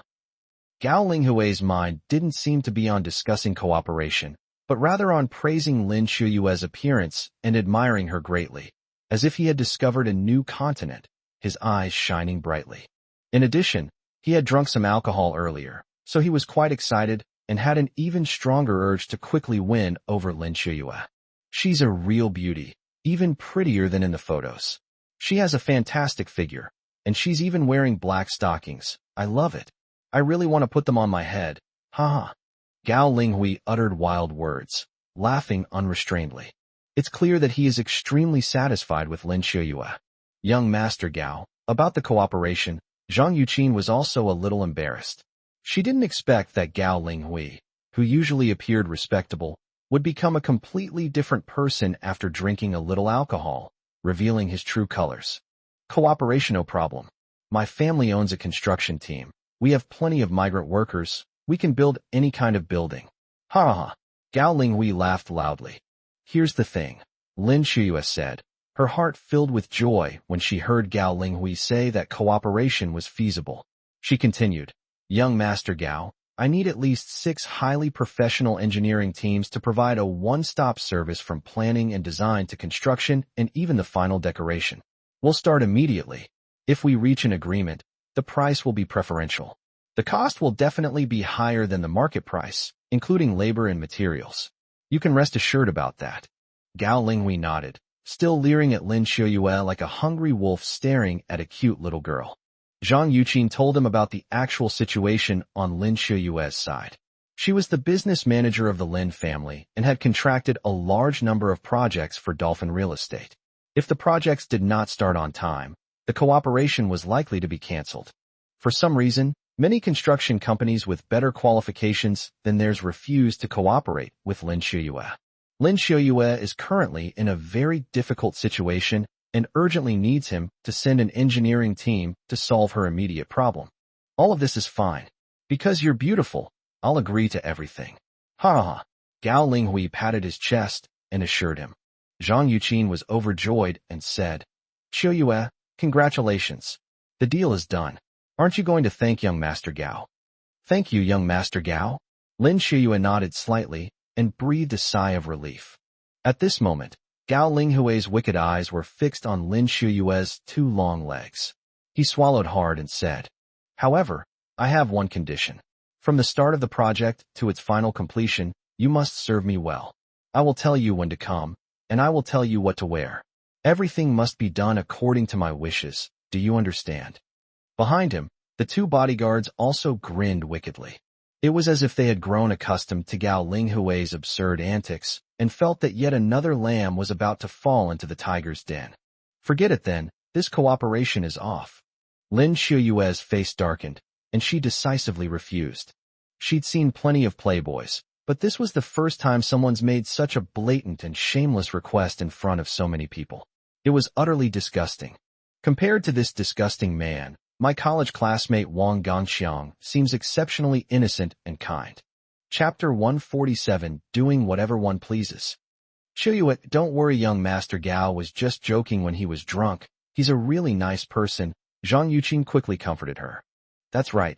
Shuyue, there's no other company that's suitable for you to cooperate with. You'll regret it if you miss this opportunity. Young Master Gao is your lifeline. If you don't seize it, Dolphin might terminate the cooperation. What's wrong with spending time with young Master Gao? You won't lose anything.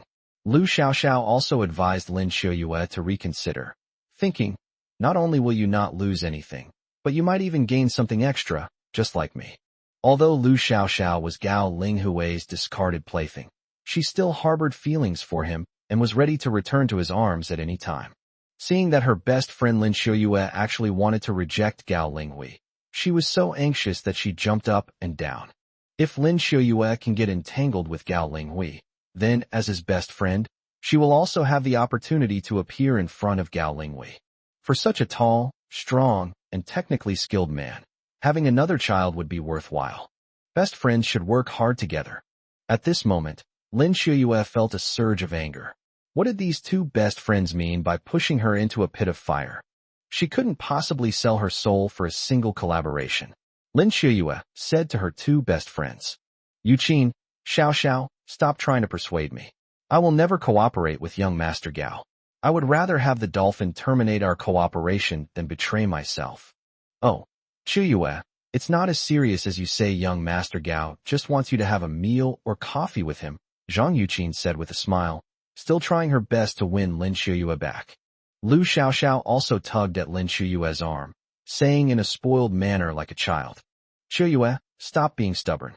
You're a married woman now. Why are you still so concerned about that aspect?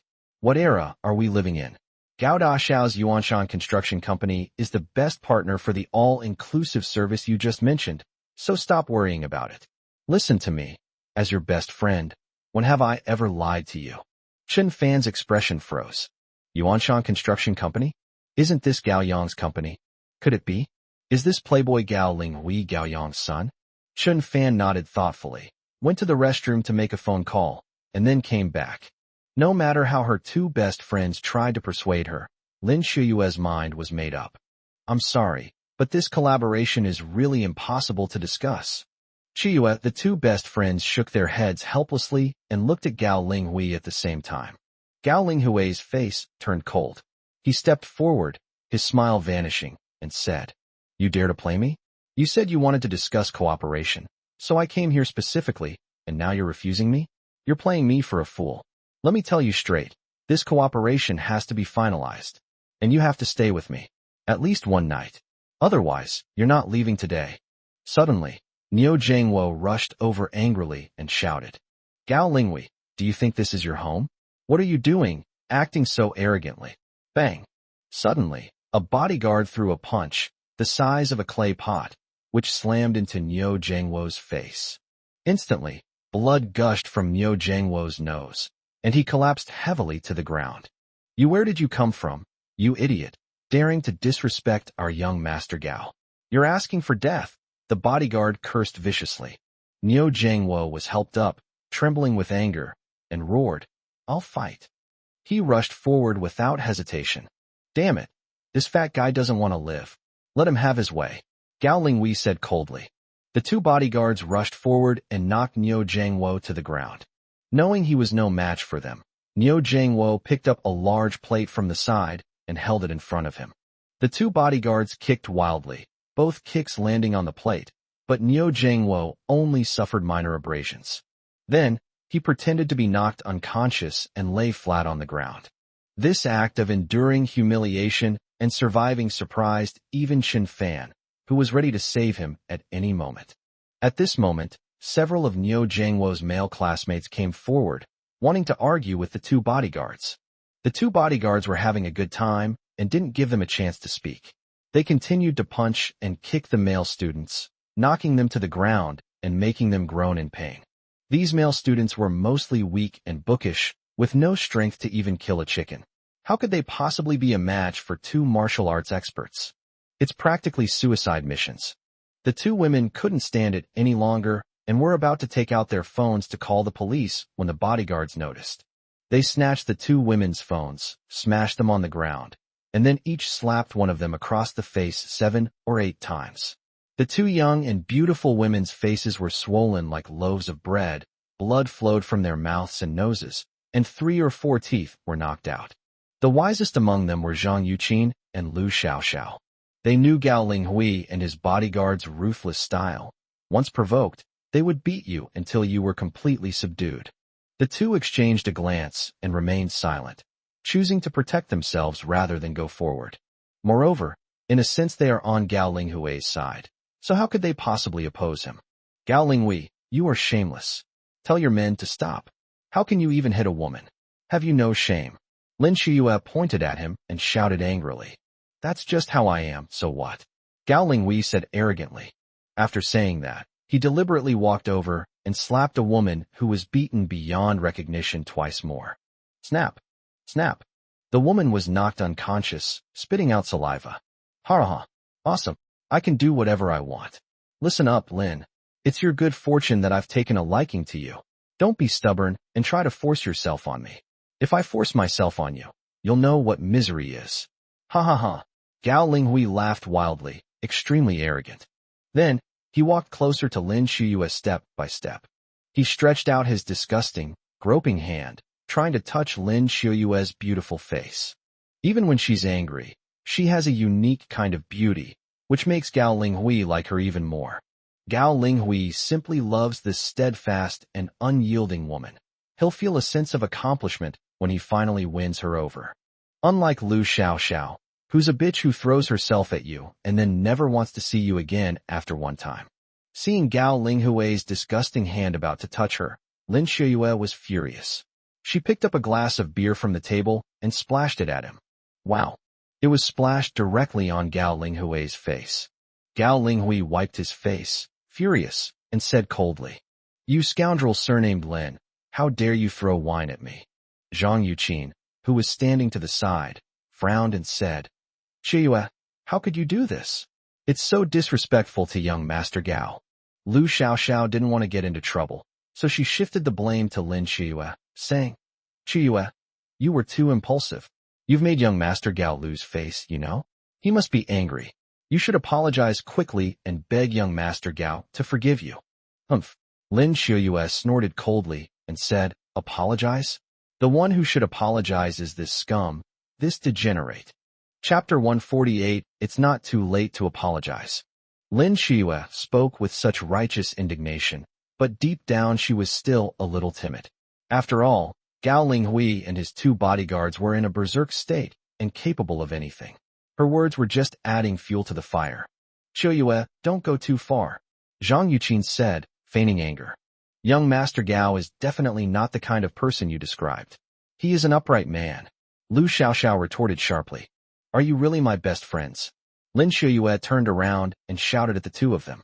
At this critical moment, not only did the two of them not step forward to protect me, but they also sided with Gao Linghui and aided and abetted the evildoer instead of standing by my side. What exactly is the purpose of having a best friend? Oh my, you're so beautiful even when you're angry. Don't resist. The woman I, Gao Linghui, want has never escaped my grasp. Gao Linghui smirked and reached out his wicked hands again, getting closer to Lin Shuyue. Lin Shuyue hugged her chest and retreated step by step. Gao Linghui grinned sinisterly, about to succeed. A good cake is about to be crawled into by a dung beetle. At this critical moment, a voice as cold as lightning rang out. "Don't touch Shuyue, or I'll make sure you die a very rhythmic death." The voice came from Chen Fan. He resolutely stood in front of Lin Shuyue, like a tall mountain, sheltering her from the wind and rain. A warm feeling washed over Lin Shuyue, and a sense of protectiveness welled up within her.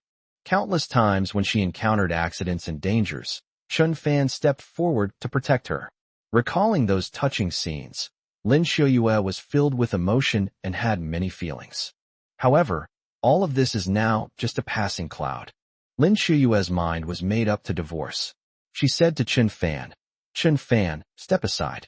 I don't want to drag you down with me." Chen Fan turned around and gestured for Lin Shuyue to be quiet. Then, he leaped forward and closed in on Gao Linghui. Gao Linghui was startled and subconsciously took a few steps back. The two bodyguards rushed up and attacked Chen Fan from both sides, trying to knock him to the ground. Bang! Bang! Chen Fan gave them no chance, punching one of the bodyguards in the face. With a crisp sound, the bodyguard's facial bones were shattered, and he was sent flying 6 or 7 meters, crashing into a glass table not far away, scattering shards everywhere. The bodyguard went into shock on the spot. The other bodyguard was kicked away by Chen Fan, spitting out blood on the spot, trembling all over, and unable to get up. When the male students saw the bodyguard being beaten like this, they rushed forward and attacked him, punching and kicking him until he screamed in agony and lost consciousness. "Now it's your turn." Chen Fan finished speaking coldly, and his body had already flown away. Bang!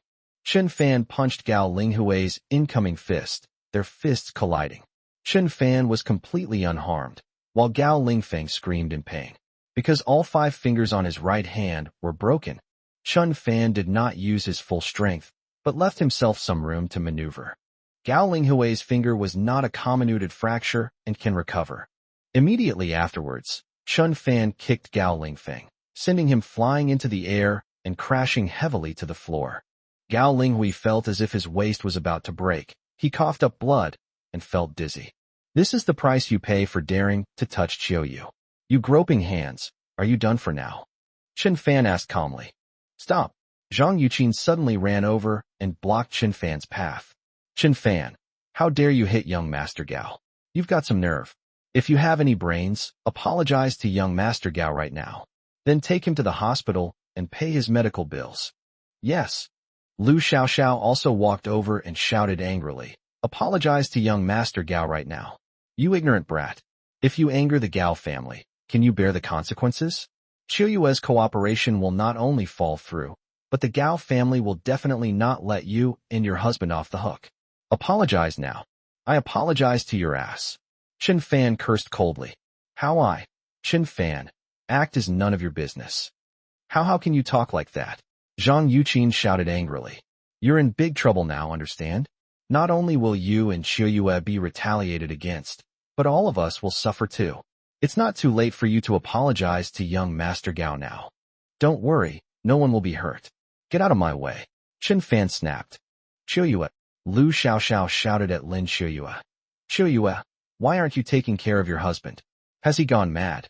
Although Lin Qiuyue did not want things to escalate, her stance remained firm at this moment. That is, to firmly support Chun Fan. After all, Chun Fan only beat up the person to protect her. Yuqin, Xiaoxiao, you two step aside and don't get involved in this. Lin Qiuyue replied. Qiuyue, you should think this through. You can't afford to offend young Master Gao. Get out of the way. You two wretches.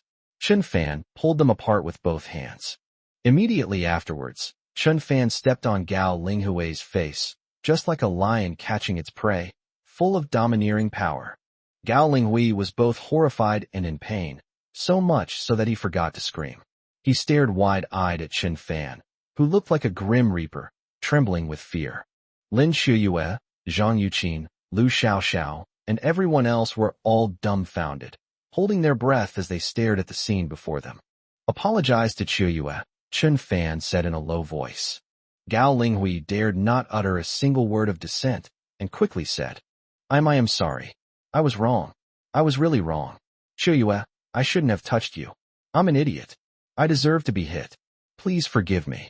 Seeing that Gao Linghui had been beaten badly, Lin Qiuyue didn't want to escalate the situation, so she said, Chun Fan, stop hitting him. He's already apologized. Let him go.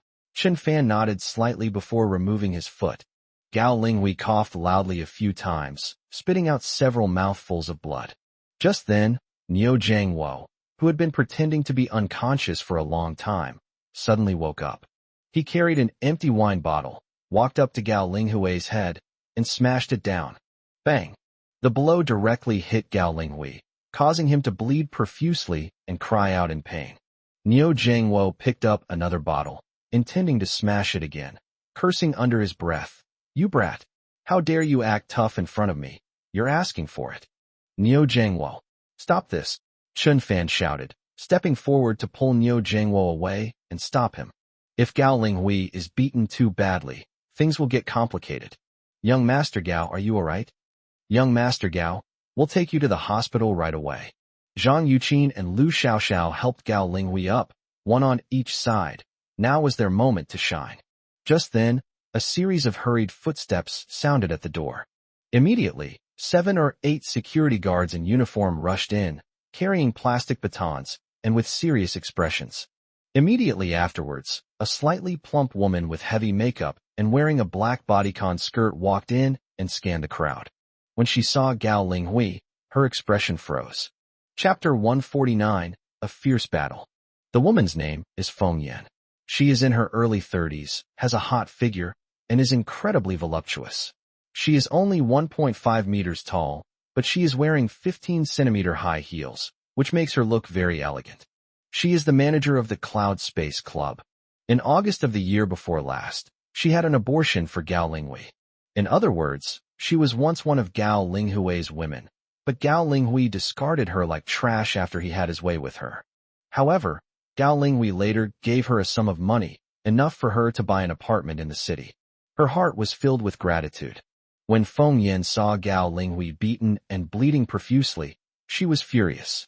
Who did this? How dare they injure young Master Gao in our club? They must have a death wish. Whoever laid a hand on young Master Gao, come out here. Feng Yan put her hands on her hips and scanned the crowd. Feng Yan, it's you. Gao Linghui's eyes lit up when he saw her, as if he had seen a glimmer of hope. This woman has received a favor from him in the past, so she should be able to help him get revenge. Young Master Gao, who hit you? Feng Yan asked. That kid over there, and that fatso. Gao Linghui was referring to Chun Fan and Niu Jiangwo. Feng Yan stared at Chun Fan and asked, You dare to fight in the cloud space? You have some nerve. Let me tell you, you've caused a huge mess today. If you don't give me an explanation, you won't be able to escape. And you fatso, the same goes for you. Chun Fan shook his head slightly and said, It seems you and Gao Linghui are friends. So what if it is? Feng Yan raised her voice, her face full of arrogance, defending her home turf. So you're going to protect your friend no matter who's right or wrong? Chun Fan asked. Of course. Do you think I'm going to protect a bunch of trash like you? Feng Yan sneered. I don't want to hear anyone call me trash anymore. I'm so tired of that word, Chun Fan said calmly. Ha ha. Looks like you get insulted all the time. Feng Yan laughed a few times, then her face turned cold. I'll call you a piece of trash, trash, trash. I'll say it 3 times. What? You're trying to cause trouble on my turf? You're asking for it. Gao Linghui urged. Feng Yan, quickly have the security guards beat him up, tie up that kid and the fat guy. Then I'm going to torture them slowly. Make them wish they were dead. Zhang Yuqin and Lu Xiaoxiao, who were supporting Gao Linghui, were overjoyed and waited for Chun Fan to be arrested. The security guards, armed with batons, gradually surrounded Chun Fan and Niu Jiangwo. The security guards raised their batons. It looked like they were about to start a fight. Suddenly, more than a dozen men dressed in black rushed in from outside the door. These people, dressed in matching black suits, were clearly well-trained bodyguards. Immediately afterwards, a middle-aged man with dark skin and a solemn expression walked in. He is Gao Yong, the owner of Yuanshan Construction Company. After Chun Fan called him, Gao Yong was inspecting the construction site. Upon hearing what Chun Fan said, he rushed over. Gao Linghui, who was brutally beaten by Chun Fan, is Gao Yong's son. Gao Yong was startled when he saw the security guards trying to hit Chun Fan. He quickly ordered his dozen or so bodyguards. Take care of those security guards. Yes, the bodyguards shouted in unison, then rushed toward the security guards. They pulled the security guard aside and beat him up. Bang bang bang. Various screams could be heard. Dad, what brings you here? At this moment, Gao Linghui perked up as soon as he saw Gao Yong. Regardless of why his father had appeared or why he was ordering the bodyguards to beat up the security guards, seeing his father was like seeing a savior and a chance to turn things around. Those dozen or so bodyguards were all retired elite soldiers, incredibly agile and sharp, even more formidable than his own too. I refuse to believe that Chun Fan, that bastard, can withstand it. Chun Fan, even if you're good at fighting, what's the difference between you and trash when facing more than a dozen people who are even better than you? Gao Linghui pushed aside the 2 women supporting him, approached his father, pointed at Chun Fan, and roared. Dad, that's the guy who beat me up like this. You have to avenge me. I want that guy to spend the rest of his life in a hospital bed. Zhang Yuqin and Lu Xiaoxiao also smiled slyly, looking forward to seeing Chun Fan beaten to a pulp. The 2 whispered, Humph, Boss Gao's here to rescue his son. Let's see what you good-for-nothing can do now. Beat him. Beat him so badly his own wife won't recognize him. Huh. Snap. Suddenly, Gao Yong slapped Gao Linghui across the face, leaving Gao Linghui stunned. Dad? Gao Linghui covered his face, completely bewildered. Dad, why did you hit me? I'll beat you up, you son of a bitch. You're always causing trouble for me. You even dared to mess with this gentleman. I'd love to kill you, even if it means sacrificing family ties. Gao Yong cursed angrily. Can't you just give me a break? Dad, what's wrong? Snap. Another slap. Shut the hell up. Gao Yong roared. Gao Linghui dared not speak. Everyone in the room was stunned. What exactly happened? Filled with remorse, Gao Yong walked up to Chen Fan, bowed his head, and sincerely said, "I'm sorry, sir. It's all my fault for not raising my son properly. I've offended you. Please forgive me." Chen Fan nodded slightly. He had already vented his anger. "There's no need to embarrass old friends now. Boss Gao, your son is using the threat of discussing cooperation to blackmail me into having my wife accompany him. Tell me, was what I just did right?" Chen Fan asked calmly. Yes, absolutely right. Well done, brilliantly done, absolutely brilliant. Sir, I haven't disciplined my son properly. You did a fantastic job. Gao Yong praised Chen Fan's actions without a second thought. You need to educate your son properly in the future, and don't let him go around flirting with women and bullying respectable women, Chen Fan reminded him. I understand, sir. Gao Yong nodded repeatedly, then turned around and slapped his son again. Just now, someone instructed the security guards to beat me up, Chen Fan said casually, then glanced at Feng Yin. Feng Yin shuddered and almost peed her pants in fright. There are two other women who seem to be unhappy with me? Chen Fan glanced at Zhang Yuqin and Lu Xiaoxiao again. The two beautiful women trembled with fear, as if Chen Fan's gaze could kill. Gao Yong ordered his men, "Drag these three women away and take them to the private room next door. You can do whatever you want with them." The dozen or so bodyguards were extremely excited. Could such a good thing really exist? To be honest, all three of them are beauties. Zhang Yuqin and Lu Xiaoxiao are naturally beautiful and slim, while Feng Yin has a mature charm. The dozen or so bodyguards were full of energy, and their eyes were shining as they looked at the three beauties. It could kill someone. Feng Yin was the first to kneel at Gao Yong's feet, crying and pleading. "Mr. Gao, I was wrong. I was just here to maintain order at the club. Please forgive me." Chapter 150, Thoughtful Service. Zhang Yuqin and Lu Xiaoxiao, one on each side, tearfully pleaded with Gao Yong for mercy. Gao Yong shouted angrily, "Let me go, you three bastards. Apologize to that gentleman. He'll forgive you." So, Feng Yin crawled towards Chen Fan like a dog, tugging at his trouser leg and begging for his forgiveness. "Handsome guy, it's all my fault for being blind. I'm so sorry. I was wrong. Please forgive me. I was blind just now. I ordered the security guards to attack without even asking what happened. It's all my fault. Now I'm not blind anymore. You're so handsome. I even want to have your baby."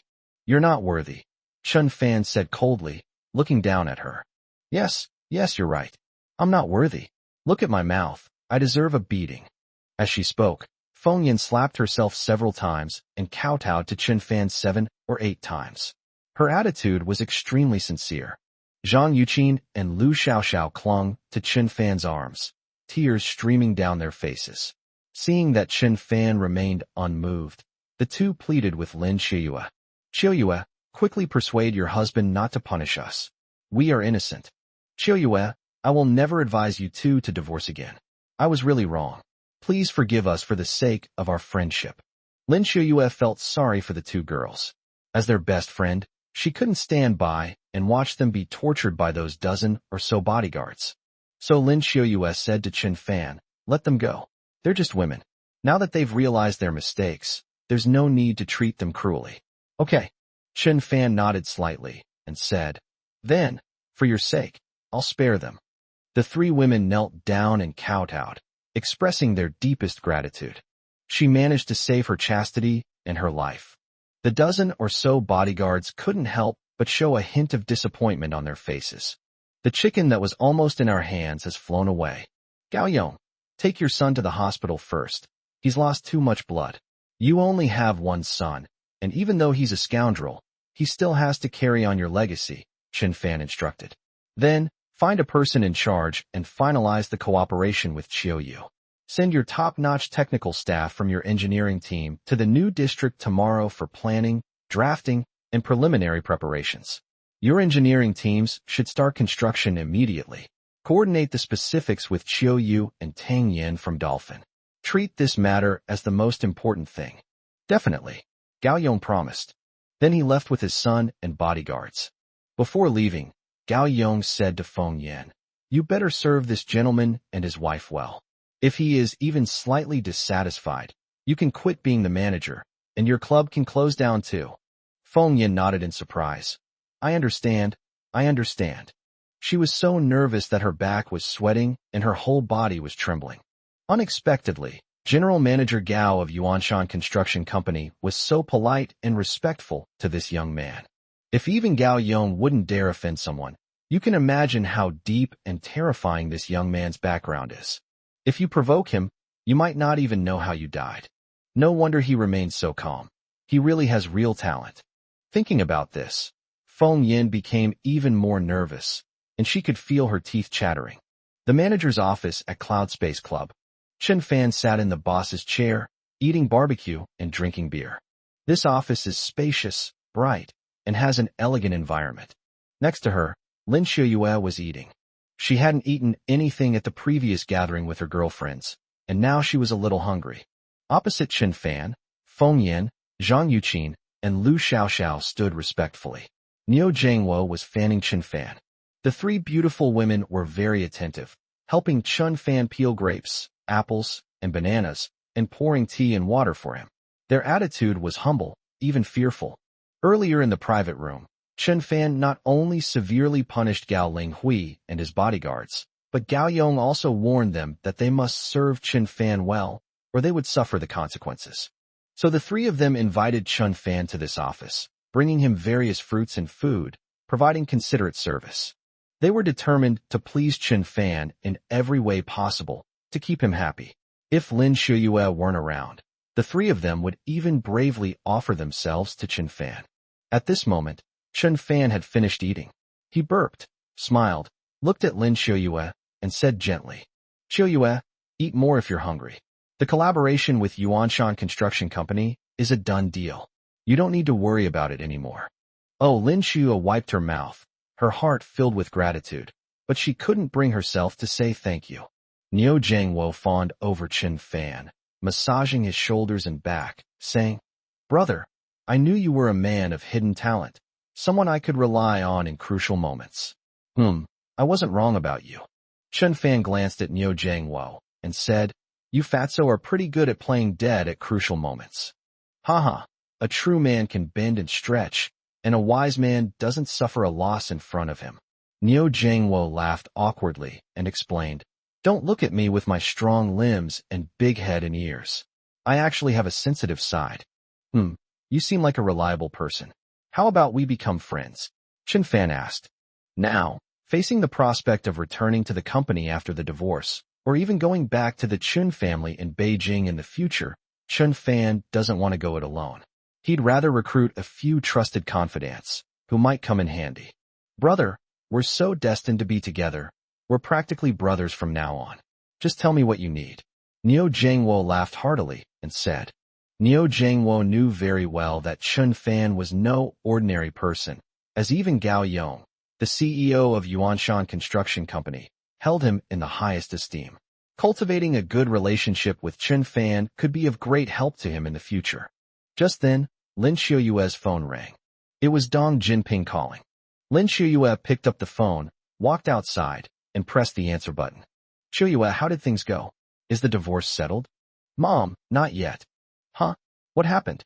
Didn't you and that good-for-nothing agree to go to the Civil Affairs Bureau today? Didn't he come? Or does he refuse to get a divorce?" "I have a last-minute get-together with my girlfriends, and we're going to talk about the divorce until tomorrow morning." "That's good, it's a done deal. You should go home now. Young Master Wang has already arrived." "What was he doing at home?" "You'll see when you get here. Hurry up." After hanging up the phone, Lin Xiuyue returned to her office and said to Chen Fan, "I have something to do and need to go home." "Okay, I'll take you." Chen Fan stood up and stretched. "No need. I can take a taxi myself." Lin Xiuyue waved her hand, picked up her bag, and walked towards the door. She didn't want Chen Fan to drive her, mainly because she was afraid that they would run into Wang Gongxiang and have a conflict. These days, Wang Gongxiang has been circling around Lin Xiuyue almost every day, showing her great care. He also revealed that once Lin Xiuyue and Chen Fan complete their divorce proceedings, he will go to the Lin family to propose marriage. Chapter 151, A Master of Deception. "What's going on, Xiuyue? Why didn't you let Mr. Chen take you?" Zhang Yuqin asked Yi Hua de Wendao. Lin Xiuyue walked out without turning her head. Chen Fan gave an awkward smile and could only say to Niu Jiangwo, "Could you please see your old classmate off?" "Yes, sir."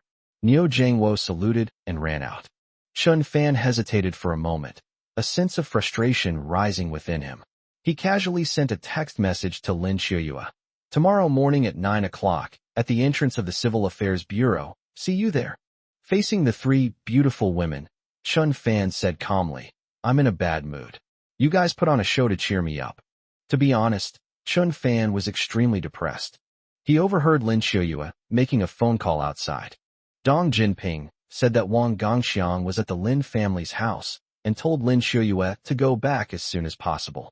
Surprisingly, Lin Xiuyue did not hesitate and was about to leave without stopping. If it weren't for Chun Fan's efforts today, Lin Xiuyue would definitely have suffered at Gao Linghui's hands and been insulted by him.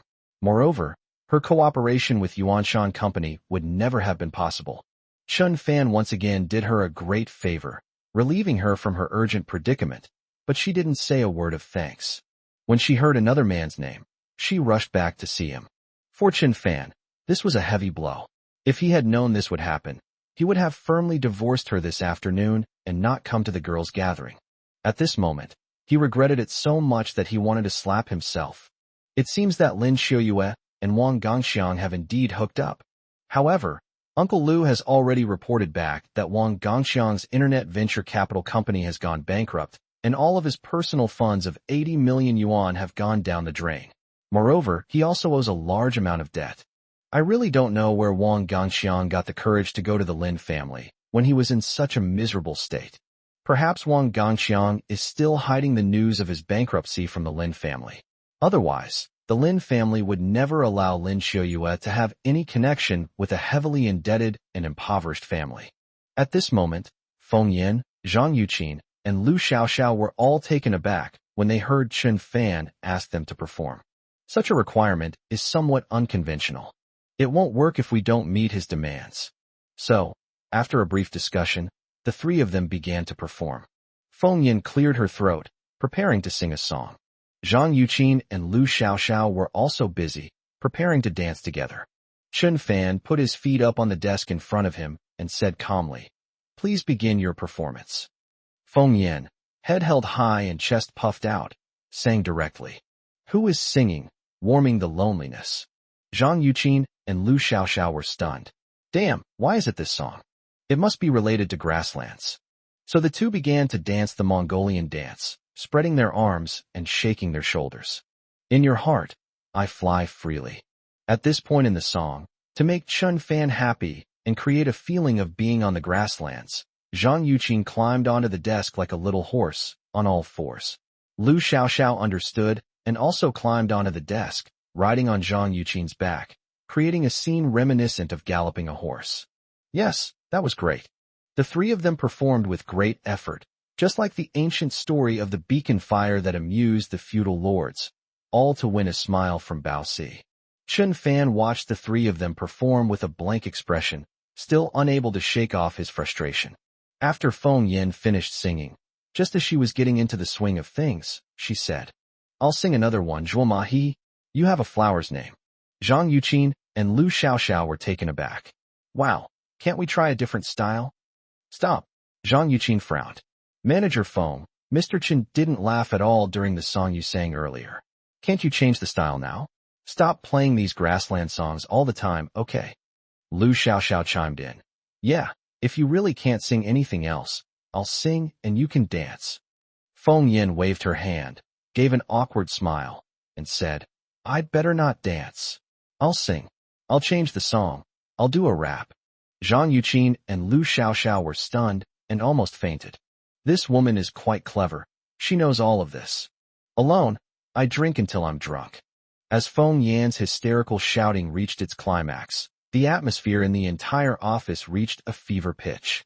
Zhang Yuqin and Lu Xiaoxiao started dancing on the table, wildly swinging their long hair, as if they were in a nightclub. The song and dance performance ended. Feng Yan's voice was a little hoarse from shouting, so she quickly drank a big gulp of water. Zhang Yuqin and Lu Xiaoxiao were so excited from jumping that they were sweating profusely. They looked at each other, panting, and kept laughing. Only Chun Fan remained expressionless, staring blankly at the three of them. The three of them then quieted down and looked at Chun Fan at the same time. Mr. Chun, why aren't you smiling? Feng Yin asked timidly. Chun Fan looked at the three of them, gave a bitter smile, and said, I'm getting a divorce tomorrow. No way. The three looked at each other in astonishment. Look, I'm smiling. Chun Fan smiled bitterly, tears glistening in his eyes. A Land Rover stopped in front of the Lin family's courtyard house. The streetlights emitted a dim, yellowish light. Lin Shuyue got out of the car, said, thank you, to Niu Jiangwo, and then walked towards the gate. Looking at Lin Shuyue's slender figure, Niu Jiangwo said with relief, you'll be very happy having found a man like Chun Fan. That puts my mind at ease. After saying that, Niu Jiangwo stepped on the gas and left the Lin family's house. When Lin Shuyue arrived at her doorstep, she saw that the main room was brightly lit and filled with laughter. As soon as she lifted the curtain, Dong Jinping said with a grin, Shuyue, why are you only coming back now? The divorce proceedings with Chun Fan are finished, right? That's good. As she spoke, Dong Jinping winked at her. Lin Shuyue didn't say anything and looked at the people in the room. Grandma, Father, Lin Guoxiao, Yu Jing, Lin Meiyun, Yi Jie, they were all there. The family, which was originally at odds and even irreconcilable differences, seemed to become united and harmonious after Chun Fan left. Shuyue, good evening. You look really beautiful tonight, Wang Gongxiang said affectionately to her. Then, present her with a bouquet of flowers. Lin Shuyue accepted the bouquet of flowers with a slight smile, but her mind was in turmoil. Why is the whole family here? Could it be? Was Wang Gongxiang really here to propose marriage? Is he really that impatient? Shuyue, Wang Gongxiang is a good boy. He's honest and enthusiastic. The old lady seemed very satisfied with Wang Gongxiang, praising him repeatedly. He's like you. He started his own business and is now a boss. He's a good match for us. Tonight, young Master Wang came specifically to propose marriage, bringing a painting of the nymph of the Luo River. He's very sincere. After the old lady finished speaking, everyone's eyes turned back to the ancient painting hanging on the main wall. The yellowish hue of the image, imbued with an artistic flair, gives it a high-end, sophisticated, and classy look. Chapter 152, A Heart-Wrenching Dilemma. Dong Jinping said smugly. That's right. Young Master Wang spent 100 million yuan to buy this at auction. It's extremely valuable. Others propose marriage by giving money and gifts, but young Master Wang came up with a unique idea by giving a famous painting. He really put his heart into it. Yes, I really like this nymph of the Luo River painting. Hanging it in our home makes me feel like the whole Lin family style and taste have been elevated, ha. Lin Guozhong couldn't help but laugh. This painting was actually a gift from Wang Gongxiang, and he witnessed the entire process of Wang Gongxiang spending a huge sum of money to auction it off. Therefore, he did not doubt the authenticity of the painting. As soon as Wang Gongxiang delivered the painting, Lin Guozhong had it hung up and invited relatives to admire it. Lin Guozhong had initially been somewhat unhappy about his daughter and son-in-law's divorce, even considering trying to advise them. But upon seeing Wang Gongxiang's nymph of the Luo River painting, his gloom seemed to vanish instantly. At the same time, his approval of Wang Gongxiang increased considerably. Shuyue, we've all agreed to your marriage with young Master Wang.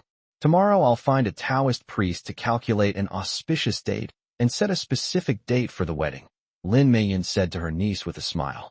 Sister, congratulations. Huh? Yi Jie clasped her hands together and laughed happily. Everyone in the room was looking at her and laughing. Lin Shuyue was a little uneasy. She gripped the bouquet of flowers in her hand tightly, her expression very complicated. Oh my, Shuyue is probably too happy. She's totally stunned, ha. Yu Jing laughed. Being young and beautiful is definitely an advantage. She just got divorced, and someone is already proposing marriage. I'm so envious. Wife, don't talk nonsense. Lin Guoxiao turned his head and whispered a reminder. What's wrong? I'm just telling the truth, am I wrong? Yu Jing retorted. Fearing the situation would become awkward, Dong Jinping suggested. Let's have Shuyue say a few words. Mom, do you agree? Grandma nodded and said, I agree. Shuyue is the most outstanding among my grandchildren. and now she represents the Lin family in cooperating with Dolphin Real Estate. She is the hope of the Lin family. Chiyue, today young Master Wang came to propose marriage, and as your grandmother, I wholeheartedly agree to your marriage. Your parents, your second uncle, and your aunt all have no objections. Just express your opinion and put young Master Wang's mind at ease. Hee. Don't be shy, just say it. Lin Chiyue pursed her lips, her heart filled with conflicting emotions. A strange sense of reluctance and regret surged within her. With the divorce imminent, the name of that good-for-nothing keeps echoing in my mind. 2 years. Even if you've only raised a dog, you'll still feel a little nostalgic. Besides, it was a person. She really couldn't make up her mind to marry Wang Ganxiang at this moment. Lin Chiyue felt immense pressure under the scrutiny and expectations of her entire family and relatives. Wang Ganxiang knew she had just gotten divorced, and he immediately came to propose marriage that very night. Wasn't that a bit too hasty? He didn't even ask for her opinion. This was a way of forcing her family to pressure her into agreeing to the marriage.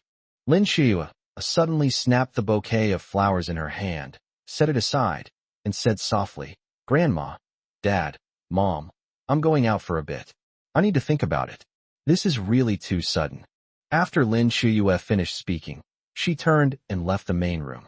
The smiles and anticipation on the family's faces came to an abrupt end. They exchanged slightly awkward glances, then turned the conversation back to the painting nymph of the Luo River on the wall. A surprising tacit understanding. Wang Ganxiang walked out of the main room and caught up with Lin Chiyue. Beside the flower bed, Wang Ganxiang asked anxiously, "Chiyue, why are you leaving? Grandma, uncle, and aunt all agree to our marriage, so don't hesitate. Let's go back quickly so everyone won't worry." "You go in first," Lin Chiyue said without turning her head, her back to Wang Ganxiang. Then, she walked towards the gate. Wang Ganxiang stepped forward, grabbed Lin Chiyue's hand, and said with slight agitation, "Chiyue, what are you going to do? You don't want to see that good-for-nothing, do you? Didn't that good-for-nothing divorce you during the day? Get him out of your life. As far away as possible." Wang Ganxiang spoke fiercely, trying to pull Lin Chiyue back to the main room and make her agree to marry him in front of everyone. The painting nymph of the Luo River that the whole family was admiring was actually a fake. It was a high-quality replica that he bought at the antique market for a few hundred yuan. The painting that's actually up for auction is going for 100 million. Even if his entire company's assets were mortgaged, it wouldn't be worth 100 million. How could he possibly afford it? Moreover, now that his company's investment has failed, he is penniless. They still owe a lot of debt. He considered ending his own life. However, he was unwilling to accept that he hadn't slept with Lin Chiyue yet. His current goal is to trick Lin Chiyue into marriage. He plans to marry her first, and then even if the Lin family discovers he's bankrupt and penniless, he can still get some money in the divorce. It's essentially getting something for nothing. Also, I want to try to sleep with her as soon as possible and fulfill my biggest wish in this life. If Lin Chiyue doesn't agree to the marriage, his plan to divorce and split the money will fall through. However, his determination to sleep with Lin Chiyue was unwavering. He was determined to succeed no matter what. "Wang Ganxiang, don't pull me away. I know you love me. You've loved me for many years, and now you really want to marry me. But I've been living with Chen Fan for 2 years. I just want to see him and explain things to him." "You can't see him. What's the point of seeing that good-for-nothing? He has no right to see you. Your grandmother and your parents have both agreed to the marriage. What are you hesitating for? Come back with me now." Wang Ganxiang shouted rudely, forcefully pulling Lin Chiyue back. Lin Chiyue also pulled her hand back forcefully, and her wrist became red and swollen. The two continued arguing, at which point Dong Jinping came out of the main room. "Chiyue, what are you doing? Come in right now. The whole family is waiting for you to say something." Dong Jinping said sternly.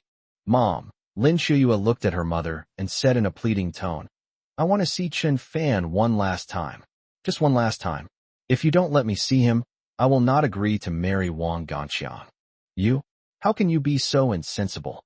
That good-for-nothing finally got rid of him, and you still want to suffer with him? I think you should just go and enjoy life with young Master Wang." Dong Jinping shook her head helplessly and came over, wanting to help Wang Ganxiang pull her daughter back. "No, I won't go back. I want to see Chen Fan one last time. Lin Xiuyue made up her mind. Wang Gongxiang's eyes darted around. Things couldn't continue like this. He said to Dong Jinping, Auntie, why don't you go back to your room first and say that Xiuyue is shy and concerned about her reputation, and it's hard for her to say it in front of everyone, but she has already agreed to marry me. Otherwise, all the relatives in the room won't feel at ease. Dong Jinping nodded and said, You've thought things through very well.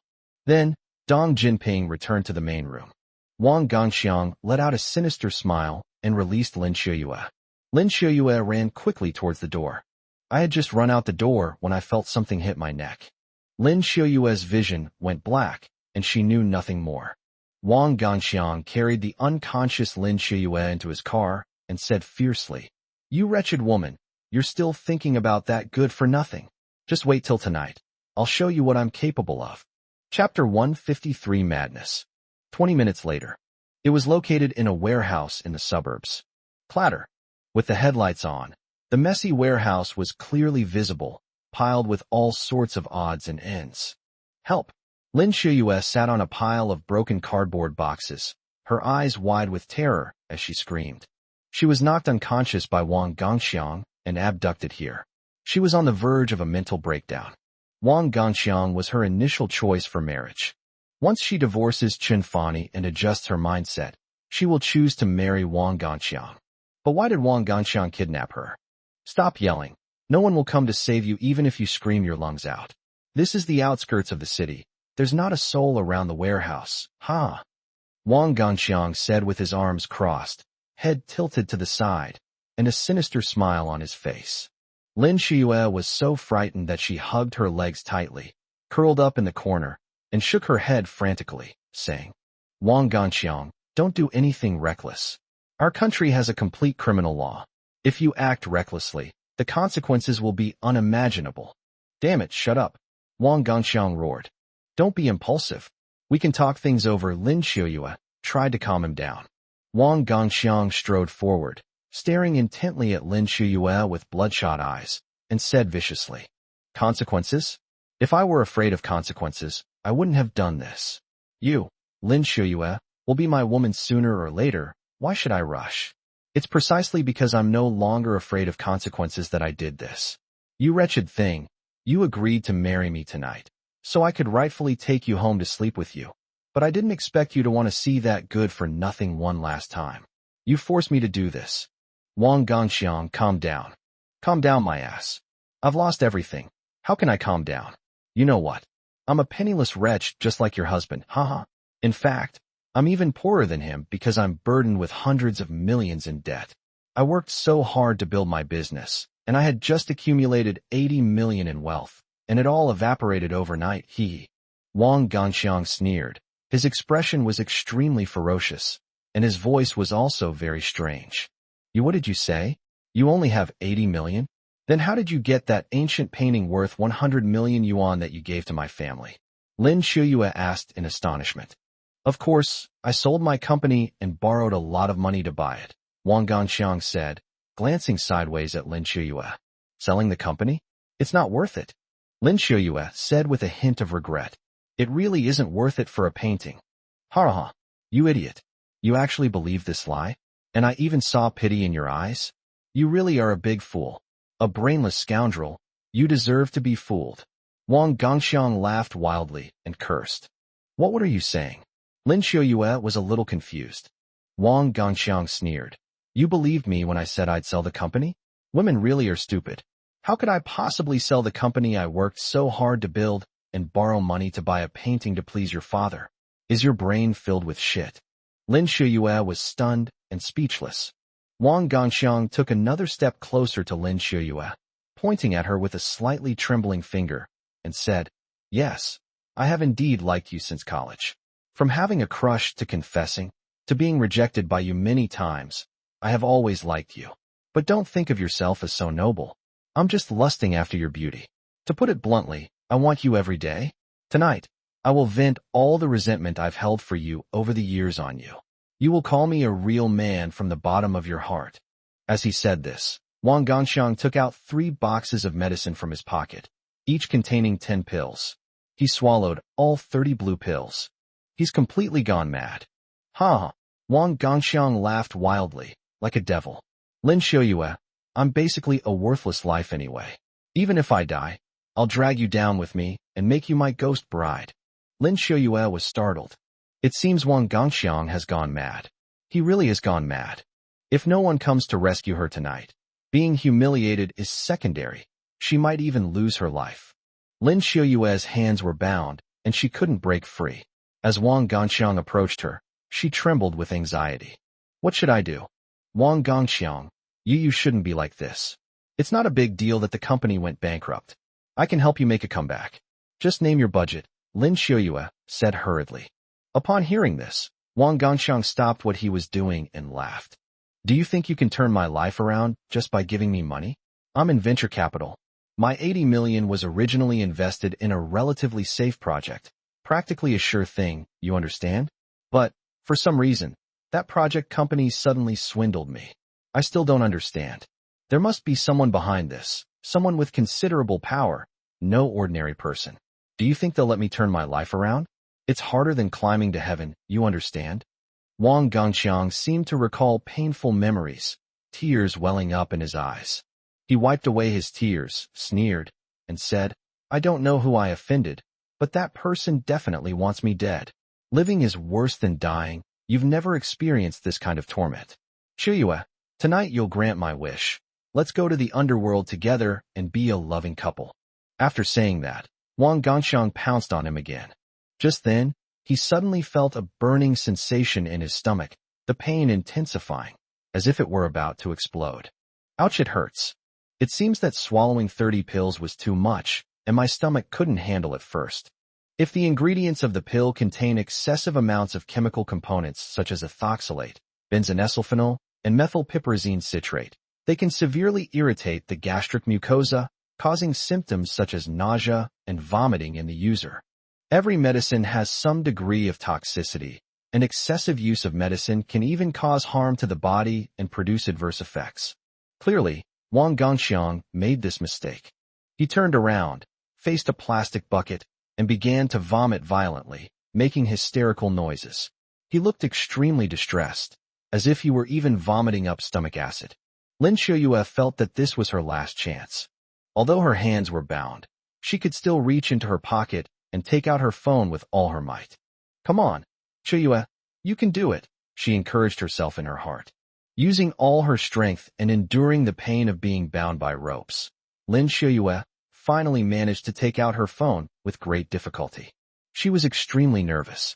While observing Wang Gongxiang vomiting, she checked her phone and found it was about to shut down. She immediately sent a WeChat message to Chen Fan. Because we are too close to Wang Gongxiang, if we call the police or make a phone call, he might hear us, and then we're doomed. So Lin Xiuyue sent a message, come save me. Then I sent my location. Unexpectedly, my phone also lost power. Just after sending the message, Lin Xiuyue hit her phone, and Wang Gongxiang turned around. That was close. Chapter 154 is flawless. That was close. Lin Xiuyue was almost discovered by Wang Gongxiang, and her heart was pounding like a drum. Phew, damn it, did I buy fake medicine? I'm going to throw up like crazy. I feel like I'm going to throw up my stomach. Wang Gongxiang cursed, pulled out a tissue, wiped his mouth and face, then stared at Lin Xiuyue and sneered. My wife, I'm here. Wait a minute, Lin Xiuyue shouted. 2M on my period. Wouldn't that be better? Wang Gongxiang grinned wickedly, about to pounce. I am gazing up at the moon. Suddenly, Wang Gongxiang's phone rang. He was taken aback, took out his phone, and saw that it was Dong Jinping calling. He stared at Lin Xiuyue and warned her. You're not allowed to speak, or I'll kill you. Lin Xiuyue nodded like a chick pecking at rice. The call was connected. Hello? Auntie. Young Master Wang. I couldn't get through to Qiuyue's phone, so I called you. Where did you and Qiuyue go? How come you disappeared in the blink of an eye? Oh, Auntie Qiuyue and I came out. We probably won't be going back tonight. Huh? Where are you? You can't stay away from home. Although you're practically engaged, you're not married yet, so you can't live together. Qiuyue's dad and I are firmly against premarital sex. We're a very traditional family. Oh, you misunderstood. We were planning to stay at the internet cafe all night, playing League of Legends. Since you said you wanted to come back, I'll take her home in a bit, don't worry. Hee hee, we were just playing games to get to know each other better. Huh? Internet cafe? Playing games? Chuyue doesn't usually play games. Really? This is a game she's recently become obsessed with. Why don't you give the phone to Chuyue, and I'll say a few words to her. Oh, she went to the restroom. All right, young Master Wong. Take Chuyue home soon. After hanging up the phone, Wang Gongxiang breathed a sigh of relief. Just as he was about to pounce, another phone call came in. Damn, good things always come to those who wait. Why are there so many phone calls? This time, it was Tang Yin who called. Why is it that bitch again? Wang Gongxiang cursed, but still answered the phone. Hey, young Master Wong, why aren't you here yet? Room 806 at the Jinju Hotel.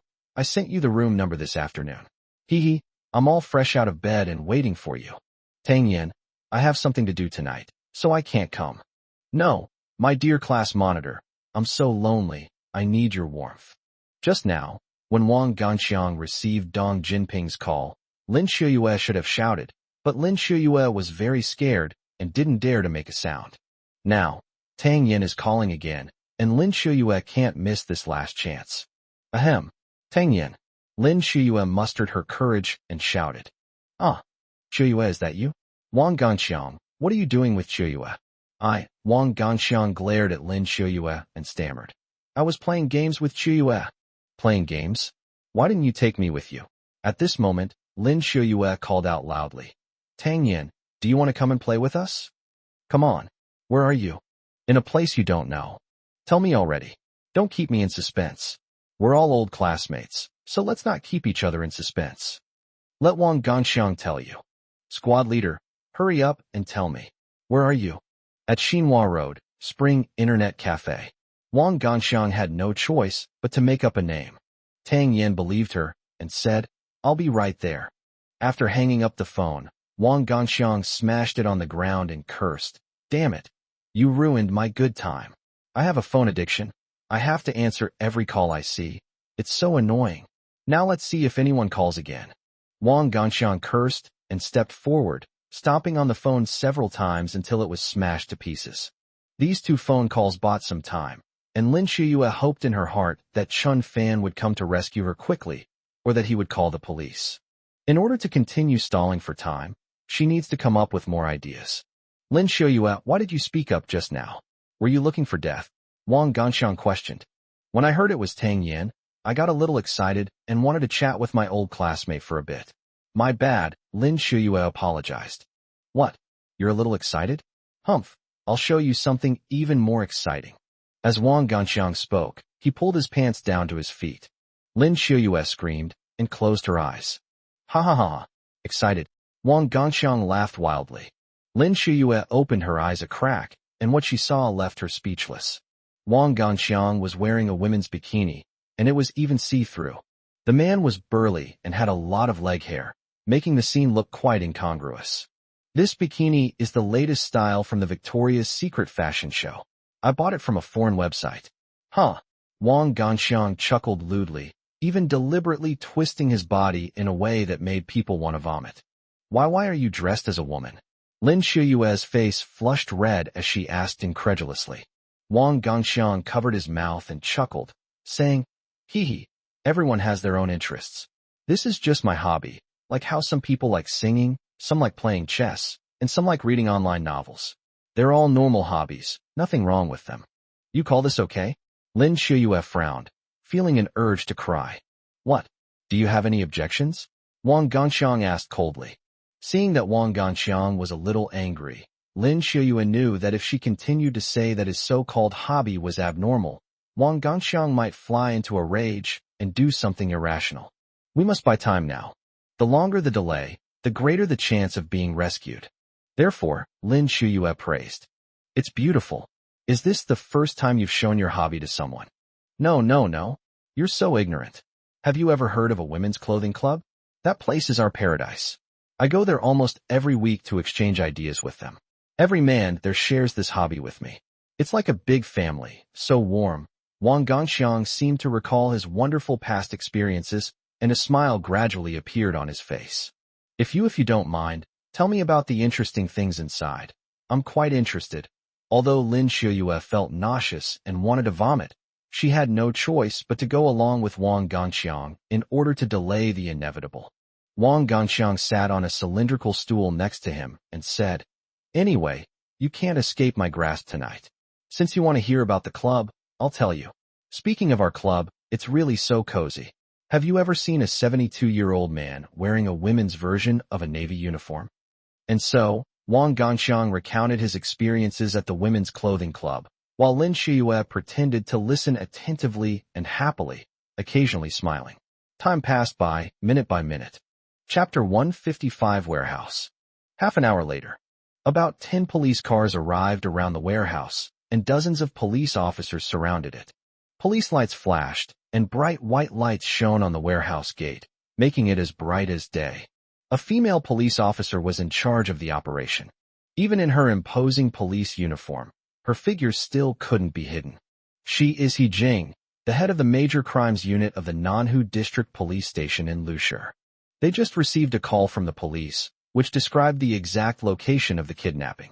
He Jing immediately organized personnel to go to the scene of the incident. At this moment, a police officer walked over, saluted He Jing, and asked, "Team Leader He, we have surrounded this abandoned warehouse. The suspects inside have no chance of escaping." "Well done. Set up the cordon," He Jing ordered as she took a megaphone from another officer, preparing to shout to intimidate the criminals. Through the internal system, He Jing had learned that the person who reported the case was named Chen Fan. The person who was kidnapped was his wife Lin Xiuyue, and the suspect was named Wang Gongxiang, who was Lin Xiuyue's college classmate. Inside the warehouse, Wang Gongxiang suddenly heard the sound of many cars stopping outside. Having just shared his experience of cross-dressing, he was about to commit a heinous act against Lin Xiuyue when he was surrounded by the police before he could succeed. This is impossible. How did they know I was here?" Wang Gongxiang looked out the small window and saw a large number of police officers and flashing police lights, which made him nervous. He glared at Lin Xiuyue and said fiercely, "Did you call the police?" "Tu don't know." Lin Xiuyue shook her head. "Humph. I only have 50 seconds at most anyway. I'll take care of you while the police come in." Wang Gongxiang lunged forward again, but suddenly a loud and authoritative voice came through the loudspeaker, sending chills down his spine and immediately killing his interest. "Listen up, you inside. You are surrounded. Release the hostages immediately. Otherwise, we will take action." Wang Gongxiang was stunned for a moment, then cursed, "Damn it. You really ruined my plans. Fine, let's just be a ghost couple. In the underworld, I'll sleep with you slowly." Swish. Wang Gongxiang pulled out a watermelon knife from somewhere. The cold blade pressed against Lin Xiuyue's fair neck, making her almost freeze. "No, don't kill me." Lin Xiuyue's tears instantly burst forth as she shook her head and pleaded, "You haven't hurt me yet. Turn yourself in and try to get leniency from the police." "Shut up. I've lost everything, so I'm not thinking about living anymore." Wang Gongxiang completely lost his mind. He roared at the warehouse door again. "If you dare come in, I'll kill her. Get the hell out of here. Get the hell out of here." The police had already gathered at the warehouse gate, shining bright lights inside, making the warehouse look like daytime. Wang Gongxiang and Lin Xiuyue's eyes were both a little uncomfortable from being surrounded. Fearing that the police would shoot, Wang Gongxiang held Lin Xiuyue in front of him, buried his head behind her back, and still held a knife to her neck. "Don't come in, or I'll kill her," Wang Gang shouted, his voice echoing through the warehouse. He Jing stood in the center of the warehouse, with a clear view of the situation inside. At this point, the suspect became agitated, took hostages, and confronted the police. He could commit a heinous act at any moment. Since the warehouse only has one main entrance, the snipers lying in ambush outside are useless. The suspect is also very cunning, hiding behind the hostages and only exposing them, so it is impossible to kill him decisively. Forcibly firing could endanger the lives of the hostages. The police were there to rescue the hostages. How could they possibly disregard their safety? Therefore, He Jing had to think of another way. Just then, a white Volkswagen sedan stopped not far away, and a man crossed the police line and ran over quickly. He shouted as he ran. Wang Gangxiang, if you're a man, release Chiuyue, and I'll be your hostage. Everyone looked at that person. Two policemen tried to stop him, but he easily knocked them down. The visitor was none other than Chen Fan. Who are you? He Jing asked, frowning. I am the hostage's husband, and I called the police, Chen Fan replied. After receiving Lin Chiuyue's WeChat message and location, he immediately called the police. He was afraid that if he arrived too late, Chiuyue would be in danger. Seeing that Lin Chiuyue was unharmed in the warehouse, Chen Fan breathed a small sigh of relief. However, the situation was now extremely critical. Wang Gangxiang had fallen into a state of madness and could do something rash at any moment. Your name is Chen Fan, right? You can't go in. We police have several plans on how to rescue your wife, He Jing said to Chen Fan with a serious expression. But Chen Fan ignored her completely and continued shouting inside. Wang Gangxiang, you're a grown man, right? Kidnapping a woman, is that some kind of skill? You just switch places with me. Inside the warehouse, Lin Chiuyue felt a warmth spread throughout her body. She knew Chen Fan would come to save her. Looking at Chen Fan's righteous and awe-inspiring appearance, Lin Chiuyue, tears streaming down her face, shook her head and said, Chen Fan, don't worry about me, he's holding a knife. Thank you for saving me, I've been so wrong these past few days, it's all my fault. I won't divorce you. I love you. Autumn Moon. A glint of tears welled up in Chen Fan's eyes. Hearing Lin Chiuyue say that she wouldn't get a divorce, Chen Fan was deeply moved. If you had woken up sooner and realized who loved you the most in this world, you wouldn't have done so many heartless things. Those things were like knives, piercing Chen Fan's heart. However, Chen Fan still loves her from the bottom of his heart. Even a day as husband and wife is 100 days of kindness. Now, Chen Fan is still Lin Chiuyue's husband and has an obligation to save her. You wretched woman. You even said you wanted to divorce him and marry me. You really are a wretched woman. Wang Gangxiang sneered and cursed in Lin Chiuyue's ear. The watermelon knife in his hand trembled incessantly, and the blade sliced across Lin Chiuyue's neck, causing a trickle of blood to seep out. Wang Gangxiang, did you hear me? Do you dare to exchange the hostages? Chen Fan wiped the tears from the corner of his eyes and roared. Exchange hostages? Hey, you're dreaming. Wang Gangxiang sneered. Are you even a man? How can you act like a coward, bullying a woman? You're Chiuyue's college classmate. You've been pursuing her for years, and she hasn't given you a chance, right? You're so pathetic. Chen Fan shook his head and sighed. I pity you, shut the hell up. Wang Gangxiang cursed hysterically. At least I'm not some live-in son-in-law that everyone can ride roughshod over, right? What right do you have to curse me? You're like a dog yourself, and you dare to curse me? Chapter 156 Resurrection. Chen Fan's words just now revealed Wang Gangxiang's years of bitterness, making Wang Gangxiang tremble with anger, and he retorted with even more vulgar words. Chen Fan smiled faintly and said, Wang Gangxiang, you're really pathetic and pathetic. I heard your company went bankrupt, and you're heavily in debt, now a complete pauper. How dare you propose to the Lin family in this state? You didn't tell them about your bankruptcy, did you? You can hide it for a while, but can you hide it forever? You're such a failure, Sai. How did you know? You piece of trash, shut up. Damn it. Wang Gangxiang was once again hit where it hurt by Chen Fan's words, and he was so angry that his face turned red and his neck bulged as he roared loudly. He Jing walked over, gently pulled Chen Fan aside, and whispered, Don't provoke the thug, or he'll really hurt your wife. Have you lost your mind? Chen Fan still ignored her. He knew that Wang Gangxiang loved Lin Chiuyue deeply, and he would even eat a single hair of hers. He would never cruelly hurt her in front of everyone. This tactic is called provocation. It hurts his pride and forces him to exchange hostages. Undoubtedly, Chen Fan took a risky step. Can you prove you're a real man in front of Chiuyue, your goddess? Stop bullying her, let me take your place. Do you have the ability? Humph, kidnapping a woman, what kind of skill is that? Shameful. Chen Fan continued to mock. This tactic really worked. Wang Gangxiang gritted his teeth in hatred, wanting to kill Chen Fan with his own hands. Wang Gangxiang roared. You brat, you think I wouldn't dare to switch? Come on, come here and switch with Chiuyue. A barely perceptible sneer appeared on Chen Fan's lips before he stepped into the warehouse. He Jing raised an eyebrow, surprised that Chun Fan had actually used reverse psychology to persuade the suspect, Wang Gongxiang, to agree to the hostage exchange. It was truly a risky move. At the same time, she gave a signal to her officers to pay close attention and take necessary measures should the suspect take any extreme actions. Generally, only negotiation experts or experienced detectives would request a suspect to exchange hostages and put themselves in their place. But Chun Fan, as the husband of the kidnapped woman, was so decisive, calm, and brave. He Jing secretly admired him.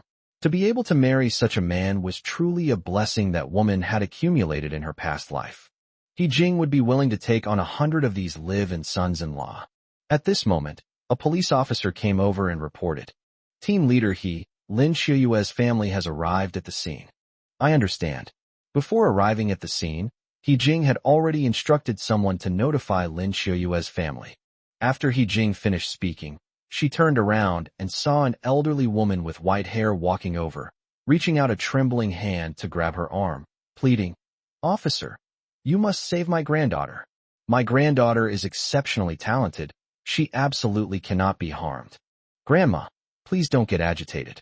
We will do our best to rescue the hostages," He Jing comforted her. "Officer, is there some misunderstanding?" Lin Guozhong asked, supporting the pale-faced and nearly unconscious Dong Jinping. "The man who kidnapped my daughter is named Wang Gongxiang. He's my daughter's college classmate. They were very close, and were even talking about marriage. Young Master Wang would never do such a thing." "Why not? Are you blind? Wang Gongxiang did kidnap your daughter, there's no doubt about that. You should put your wife back in the car and take care of her." He Jing looked at Lin Guozhong and said, "Just now, Dong Jinping fainted after learning at the Lin family's house that her daughter had been kidnapped. When she woke up, she cried and begged to come to the scene.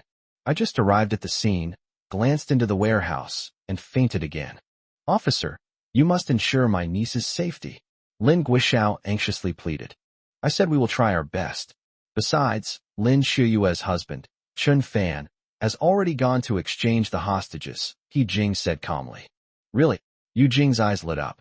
"Chun Fan is going to be a hostage to get Xiuyu back?" "That's right." He Jing nodded. "That's great. There's hope." At this moment, Dong Jinping, who was about to fall into a coma, suddenly regained her senses and said clearly. She broke free from Lin Guozhong's embrace, stood up, and said with a hint of excitement, "Hurry up and change. It's fine to take Chun Fan hostage. He's just a worthless life anyway. My daughter is the most outstanding girl in the Lin family. She can't be harmed." Everyone was so shocked that their jaws dropped. "Didn't this woman just faint? How did you suddenly wake up, and why are you so energetic?" "It looked like a zombie coming back to life. It was terrifying," He Jing said with a look of disgust. "What are you saying? Are you Chun Fan's mother-in-law?" "Yes. Your daughter is outstanding, but your son-in-law is no less so. He's a responsible man, okay?" He Jing retorted righteously. Yes, whatever you say." Dong Jinping nodded and whispered, "As long as my daughter is all right, anything is fine." At that moment, a police officer came over and reported, "Team leader the negotiation expert has arrived." "Oh, then quickly stop Chun Fan and don't let him rashly change the personnel. Send out the negotiation experts," He Jing hurriedly instructed. Yes. Several police officers followed instructions and persuaded Chun Fan to return.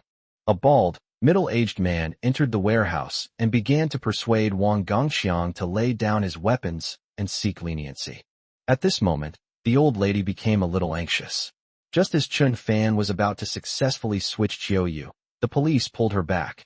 "Officer," the old lady said, pulling on He Jing's arm again, her old face longing. "Officer, although our Lin family is a second-rate family, we are still considered a prominent family in Lushur.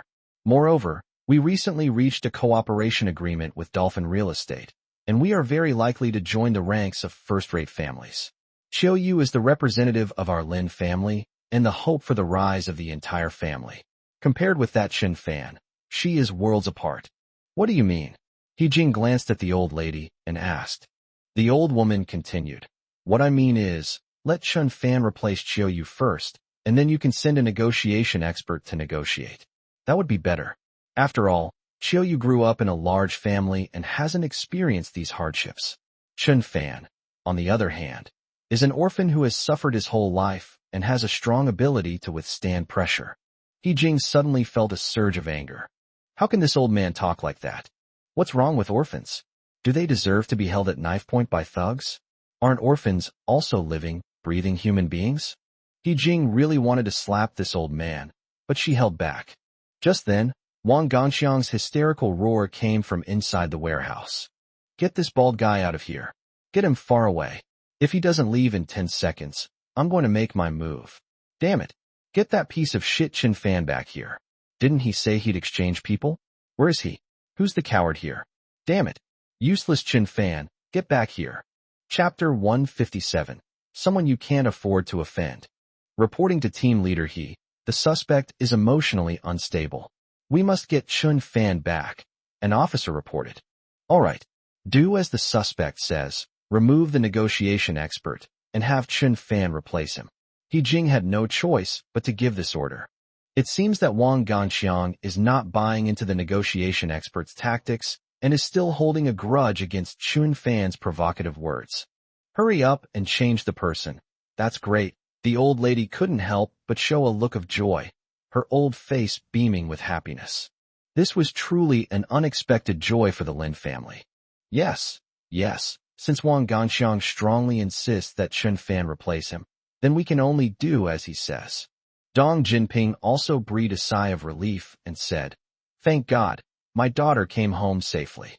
He Jing shook her head, no longer wanting to deal with the Lin family. These people left her feeling helpless and somewhat disgusted. Soon, the negotiation experts left the scene, and Chun Fan went back into the warehouse. I'm here. Release Chiuyue, Chun Fan said calmly to Wang Gongxiang. Wang Gang gritted his teeth in anger and finally removed the knife from Lin Chiuyue's neck, then said, Chiuyue, you can go now. I will always love you. Lin Chiuyue was like a bird that had been released from its cage, filled with mixed feelings of sorrow and joy, as she glanced at Chun Fan. Chun Fan gestured to her with his eyes for her to run out quickly. Lin Chiuyue nodded slightly, deeply moved, and ran towards the warehouse door while tears streamed down her face. Outside the warehouse, the Lin family members saw Lin Chiuyue run out unharmed and all embraced her. Lin Guozhong and Dong Jinping burst into tears. Chiuyue, my good daughter, I'm so glad you're all right. I was so scared, Chiuyue. If something happens to you, how can I live? Wah. The old woman couldn't help but take out her handkerchief, wipe away a few cloudy tears, and, holding her granddaughter's hand, said, Chiuyue, it's such a relief you're all right. Thank goodness. Grandma, Dad, Mom, I'm safe now, but Chun Fan is still inside, Lin Chiuyue said, turning her head to look into the warehouse, her face full of anxiety. At this moment, Chun Fan was forcibly taken hostage by Wang Gang, and a gleaming watermelon knife was held to his neck. Chun Fan remained fearless, his expression calm, and he looked at Lin Chiuyue with unwavering eyes. Lin Chiuyue was extremely worried and anxiously waited for him, praying in her heart, Chun Fan, you must live well. Chiuyue, look at you. Why do you care about that good for nothing? He's just a worthless life. Dong Jinping wiped away her tears, glared at her daughter, and seemed a little annoyed by her daughter's worry. If that good for nothing wants to die, let him die. What does it have to do with us? Besides, your relationship has broken down. Why are you still thinking about him? You're just worrying unnecessarily. Yes, sister-in-law is absolutely right, Yu Jing echoed. After that good for nothing was expelled from the Lin family, I was worried he would come back and cause trouble, which would have a huge negative impact on our Lin family and be a hidden danger. If he gets killed soon, everything will be fine. Wife, you're right. Lin Guoxiao nodded and praised. When our Lin family becomes a first-class family in Lushur, it will be a good thing to find Chiuyue a suitable second marriage partner. You're all right. The old lady leaned on her cane, feeling much calmer. Chiuyue, let's go home first. You've suffered today. Go home and get some rest. Leave this to the police. Yes, daughter, listen to your grandmother and go home, Lin Guozhong also advised. No, I'm not going home. I'm going to wait for Chun Fan to come out safely, Lin Chiuyue suddenly said to her family, her tone very firm. Come on, don't be stubborn. There are police officers here, don't worry, Dong Jinping pulled her daughter and walked back, while she gave a wink to a few relatives. Relatives swarmed around, pulling and persuading Lin Xiuyue, and took her away from the scene to the car. No matter how much Lin Xiuyue shouted, it was to no avail. She was a frail woman who had just survived such a great ordeal. How could she possibly fight against a group of people? At this moment, the old lady was walking slowly and hadn't left yet, so Lin Meiyun helped her. "Officer, our Lin family members are going home first. We should be free of business here now." He Jing glared at the old lady and said in a stiff tone, "Isn't Chen Fan inside a member of your Lin family? Even if he is a son-in-law who marries into the family, he should still be a member of the Lin family." "Oh, he's not from the Lin family," the old lady replied with a smile. "Huh." He Jing was quite surprised. "Goodbye." The old lady waved her hand and, with Lin Meiyun's help, left the scene. Glancing at the old woman's retreating figure, which resembled a large quail, He Jing sighed and gave a bitter smile. This family is truly bizarre. Inside the warehouse at this moment, Chen Fan had already seen Lin Xiuyue being carried away by the Lin family. Now that his wife was safe, he felt relieved. "You piece of trash, did you see that? None of the Lin family members care about you. They all left first. Don't you understand how lowly and despicable you are in the Lin family?" Wang Gongxiang mocked. "It doesn't matter. No matter how humble or lowly I am still Qiuyue's husband. What about you?" Chen Fan smiled calmly. "You idiots, you're already divorced."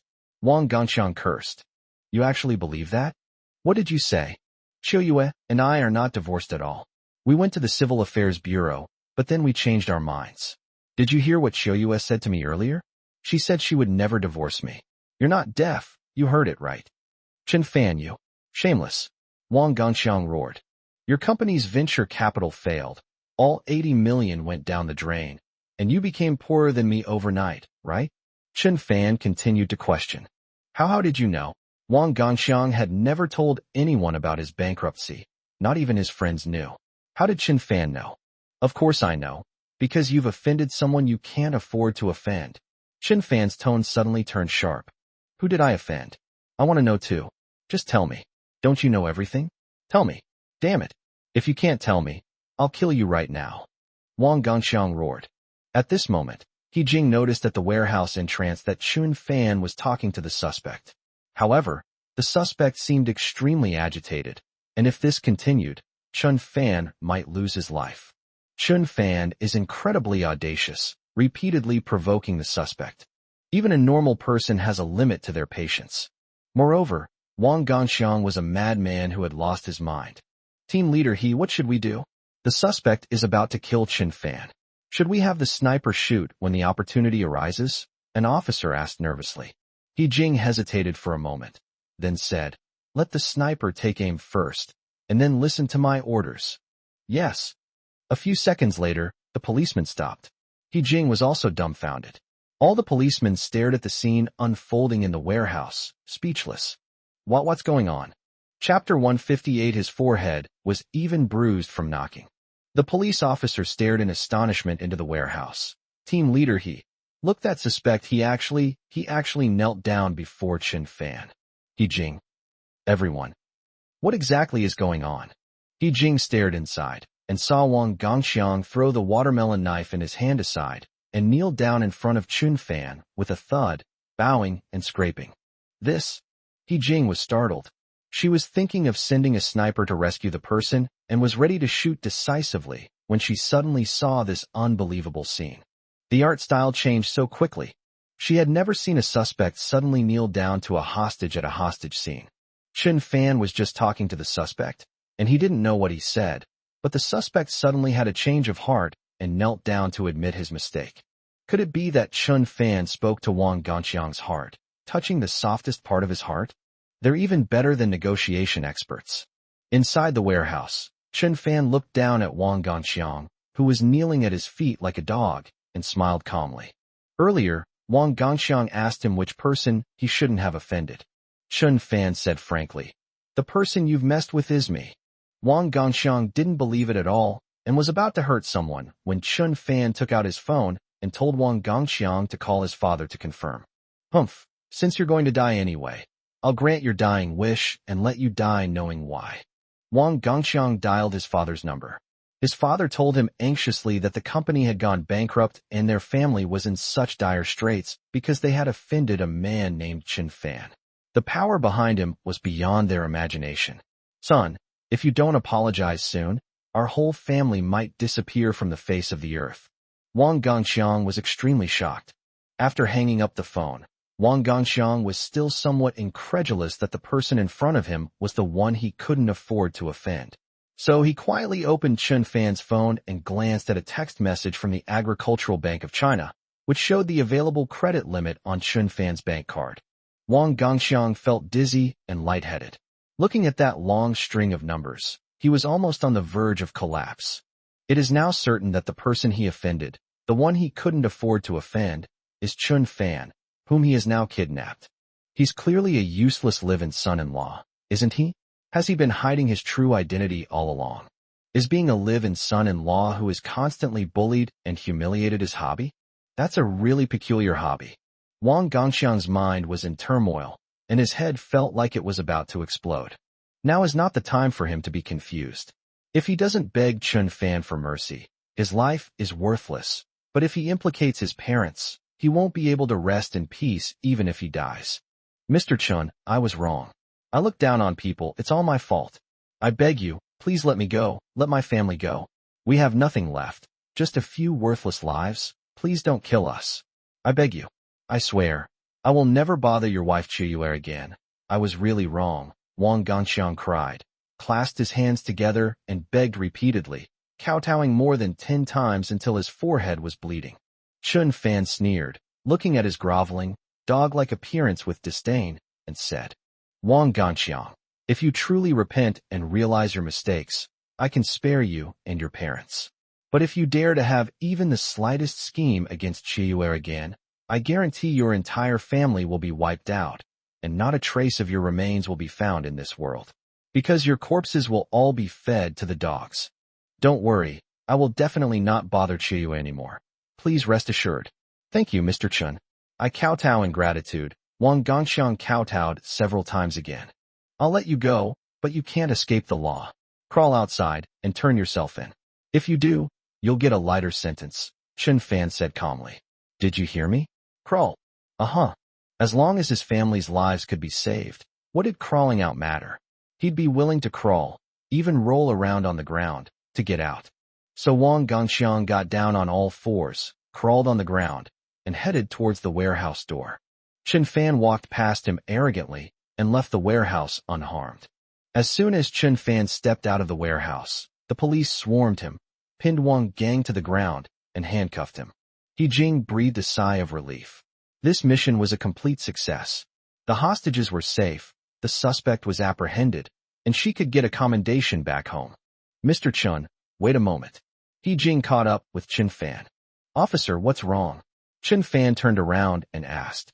Because He Jing had been chasing too fast and couldn't stop in time, and Chen Fan stopped very quickly, He Jing pounced on him as soon as he turned his head, her body hitting Chen Fan's strong chest muscles and bouncing back. He Jing blushed slightly, straightened her uniform, and said, Mr. Chen, don't rush off. You still need to come with us to the police station to give a statement. Upon closer inspection, Chen Fan realized that He Jing was a stunningly beautiful policewoman. She had delicate features, fair skin, and a curvaceous, incredibly attractive figure. If she were out of her police uniform, she could definitely compete in a beauty pageant. Let's reschedule the statement for another day. I'm just too tired today. Chen Fan stretched and walked towards his car. Just then, a convoy sped up from not far away. There were about 15 cars, all black Audi A8s, and men in black suits got out of them. At the front was a Bugatti Veyron, and a middle-aged man got out of the car looking worried and walked straight towards them. Young mister. Chen, are you all right? I heard you were in danger, so I rushed over with my men. Zhu Feng bowed respectfully and asked with concern. I'm fine. Chen Fan waved his hand. Zhu Feng had connections at the police station who promptly informed him of Chen Fan's wife's abduction. Fearing for Chen Fan's safety, Zhu Feng rushed over. Now, seeing Chen Fan unharmed, he was relieved. This is Zhu Feng. He Jing frowned slightly, somewhat surprised. As the owner of the Zero-Hour Fire Bar, Zhu Feng was a well-known figure, and as the captain of the police station, she naturally knew him.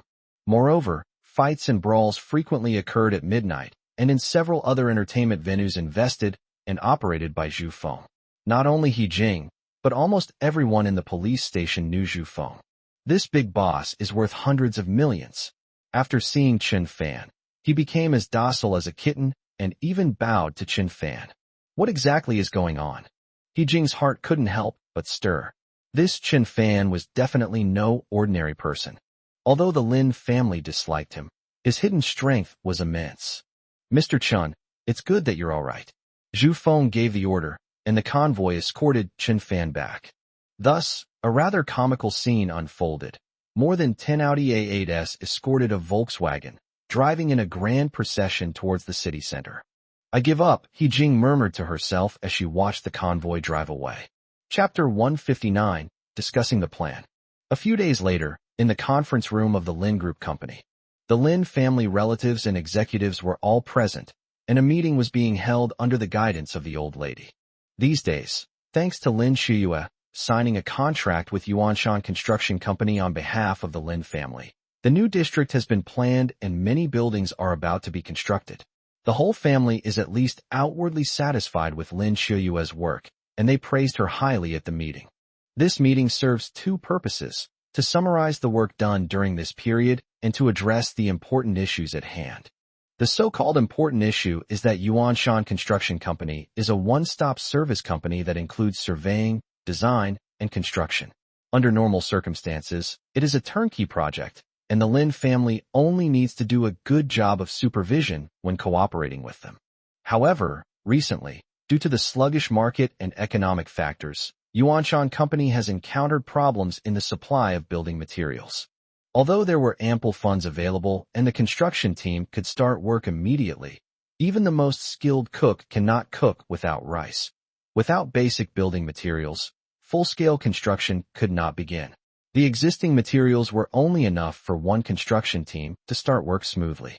Gao Yong from Yuanshan Construction Company told Lin Shiyue about the situation, saying that he would coordinate the purchase of the missing materials as soon as possible, and also asked the Lin family to think of a solution. Later, the feedback came back that Gao Yong's side had already solved the problem of metal materials, such as steel, stainless steel, aluminum, and copper, and natural stone, such as marble and limestone, was also not a problem. What was lacking now was the most basic inorganic materials, namely cement, gypsum, and concrete. Cement is an essential material for buildings. Without these other things, construction simply cannot begin. Inside the meeting room, everyone was brainstorming and working together to find a solution to this pressing problem. Lin Shiyue sat next to the old lady, but seemed a little dazed and unable to concentrate. The person on her mind was Chen Fan. The incident of being taken hostage that day, especially the scene of Chen Fan resolutely stepping forward to take her place as a hostage, was still vivid in her mind. Later, the police reported that the suspect, Wang Gongqiang, surrendered and was arrested according to law, and the hostage was safe and sound. Her heart finally settled down, but she hadn't heard from Chen Fan for many days. It was as if Chen Fan had vanished, causing her great worry. She promised that day that she would not bring up divorce with Chen Fan again. She was waiting for Chen Fan to take the initiative to come to her, and for the two of them to reconcile and become a loving couple again. However, Chen Fan did not come to find her. He hasn't even sent her a single message. Has Chen Fan really given up on her? However, if he had given up hope, he wouldn't have risked his life to save her that day and exchanged himself for Lin Shiyue. Lin Shiyue repeatedly told herself that Chen Fan still loved her. Her mind was filled with Chen Fan's image, which she couldn't shake off. Shiyue, what's wrong? Why are you spacing out? Do you have any objections to this plan? The old lady asked, turning to the side. Lin Shiyue remained immersed in her own fantasy, unable to extricate herself. Autumn moon, the old woman raised her voice. Oh, Grandma. Lin Shiyue finally snapped out of her daze, glanced at the old lady, and then scanned the crowd, noticing that everyone's eyes were on her. Shiyue, what's wrong? Is something on your mind? The old lady asked, puzzled. I'm fine, Grandma. Lin Shiyue forced a smile, trying to focus on the meeting so she wouldn't have to think about Chen Fan. Qiuyue, stop having any illusions about that good for nothing. Remember, it was the police who saved you, not him, Lin Guixiao said viciously. Yes, as your ex-husband, it's only natural that he took the initiative to switch you with him and become a hostage. The Lin family has raised him for so many years, he still has to repay this kindness, Yu Jing chimed in. Chen Fan hasn't divorced me, Lin Qiuyue said firmly. We haven't gone through the formalities. He's still my husband. What? You're not divorced? The old lady asked in surprise. What's wrong with you, child? If you don't go and get the paperwork done soon, it'll be too late. Granddaughter, you need to go to the Civil Affairs Bureau with him quickly. By the way, do you agree with the plan we just discussed? What plan? Lin Qiuyue was completely confused. At the southernmost part of Lushi, past Chongha County, lies Luchuan Town in Yuzhou City. There's a large cement factory there that produces cement, gypsum, concrete, mortar, and other materials. The owner was your grandfather's apprentice back then, so our relationship is fairly good. I've already had someone contact him. He can provide 20 tons of cement and 10 tons of concrete, gypsum, and other materials. They can also provide trucks to haul the materials. Our Lin family must send a representative there to sign a contract with them in person, settle the payment, and get a written agreement, the old woman said. Grandma, I agree to this. Lin Qiuyue nodded excitedly. Her grandmother's old connections had come in handy and truly solved the urgent problem. We originally wanted to send Xiaodian to sign the contract, but when we contacted Dolphin Real Estate, they disagreed. Qiuyue, you still have to make the long trip. The old lady smiled. No problem, Grandma. Lin Qiuyue wanted to take this opportunity to go out and relax. I've heard that the further south you go in Lushi, the more beautiful the scenery and the richer the vegetation becomes. Your grandfather's apprentice's son is now the head of the department. I heard he got divorced last year and has no children. You two could get to know him. Lin Qiuyue dismissed the old lady's final introduction of the person in charge across the street as a passing breeze and didn't take it to heart. Her mind is now completely occupied by Chen Fan, and she longs for him to reconcile with her. She has no interest in any other man whatsoever. Actually, Lin Qiuyue really wanted to take the initiative to call Chen Fan and ask him to meet her. However, she had a strong sense of pride and couldn't bring herself to do it, so she just wanted to wait for Chen Fan to contact her first. At this moment, Chen Fan was sitting in the chairman's office of Dolphin Real Estate Building, enjoying the air conditioning, drinking coffee, and chatting with his female secretary. A newly appointed, beautiful secretary has won his heart. This secretary is Sun Yuan. Since being misunderstood and dismissed by Lin Qiuyue, Sun Yuan has never set foot in Huanhai Company again. Chen Fan considered her actual situation. Her family was in financial difficulty, and without a stable income, her mother and 2 younger brothers would face serious problems. So Chen Fan settled Sun Yuan at Dolphin Real Estate, making her his secretary. Sun Yuan was shocked that Chen Fan was the chairman of Dolphin, but she was also extremely grateful for Chen Fan's generous help. Chen Fan revealed his true identity to Sun Yuan, asking her to keep it a secret. In Sun Yuan's heart, she had long regarded Chen Fan as her savior and guiding light. She obeyed all of Chen Fan's orders as if they were sacred decrees, without the slightest disobedience. Meanwhile, deep down, Sun Yuan harbored a small hope. If Chen Fan and Lin Qiuyue's marriage truly broke down and they went through with a divorce, then Sun Yuan was willing to actively pursue Chen Fan, confess her feelings, and become his new love. Even if Chen Fan had feelings for another woman, it wouldn't matter. She would only ever silently love Chen Fan for the rest of her life. She was even willing to remain unmarried for Chen Fan's sake. Chapter 160, Red Star Cement Plant. Chairman Chen, have some grapes. Sun Yuan peeled a grape and fed it to Chen Fan. Thanks. Chen Fan ate comfortably while reviewing documents. Next, Sun Yuan massaged Chen Fan's back. Her small hands didn't use much force, but the pressure was just right, making Chen Fan feel so comfortable that he almost fell asleep. Just then, someone knocked on the door. Come in. Uncle Lu walked in and saw Chen Fan enjoying Sun Yuan's services and smiled slightly. What's wrong, Uncle Lu? Chen Fan asked. Young master, the Lin family sent Lin Qiuyue to a cement factory in Luchuan Town, Yuzhou City to sign a contract and pick up goods. As a partner, Dolphin is required by the contract to send a senior executive to supervise the process, Uncle Lu said. I understand. Chun Fan nodded and said, Tang Yin is our business manager here, so sending her is fine. Young master, Tang Yin has taken leave, Uncle Lu explained. After learning that her college classmate Wang Gongxiang had gone bankrupt and was arrested by the police after kidnapping Lin Xiuyue, she was depressed and took a few days off. I see. Chun Fan could understand. Tang Yin had been in love with Wang Gongxiang since college, but her confessions to him were rejected several times. Even though the two often went out to hotels together, Wang Gongxiang only treated her as a plaything and still didn't like her, which caused Tang Yin a lot of torment and suffering. Now, upon hearing the devastating news of Wang Gongxiang's bankruptcy and arrest, it's understandable that she would be emotionally distraught. Uncle Lu, since Tang Yin is on leave, why don't I go there myself? Is that all right? Chun Fan decided. Of course, no problem, young master. But haven't you been hiding your identity and not letting the Lin family know your true identity? Uncle Lu asked, puzzled. That's right. This time, only Lin Xiuyue went to the Lin family. Xiuyue knows that I am a shareholder of Dolphin. If she asks, as a shareholder and supervisor, it's understandable. It's a clause stipulated in the contract. The other members of the Lin family definitely won't know. Chun Fan smiled confidently and continued. Have they set off yet? Young master, Lin Xiuyue has been gone for half an hour. Oh, then I have to go quickly. Chairman Shin, could you take me with you? I want to personally explain to President Lin what happened at her house that day and prove my innocence, Sun Yuan said softly. There's really no need for a small garden. The innocent will clear themselves, Chun Fan replied.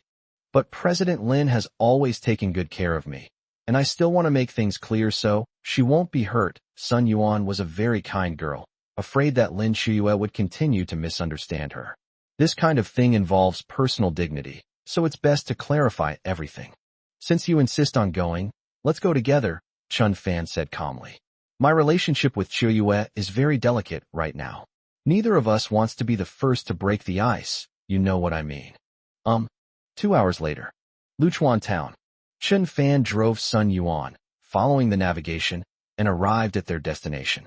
Luchuan Hongxing Cement Plant. This cement plant is located at the northern end of Luchuan Town.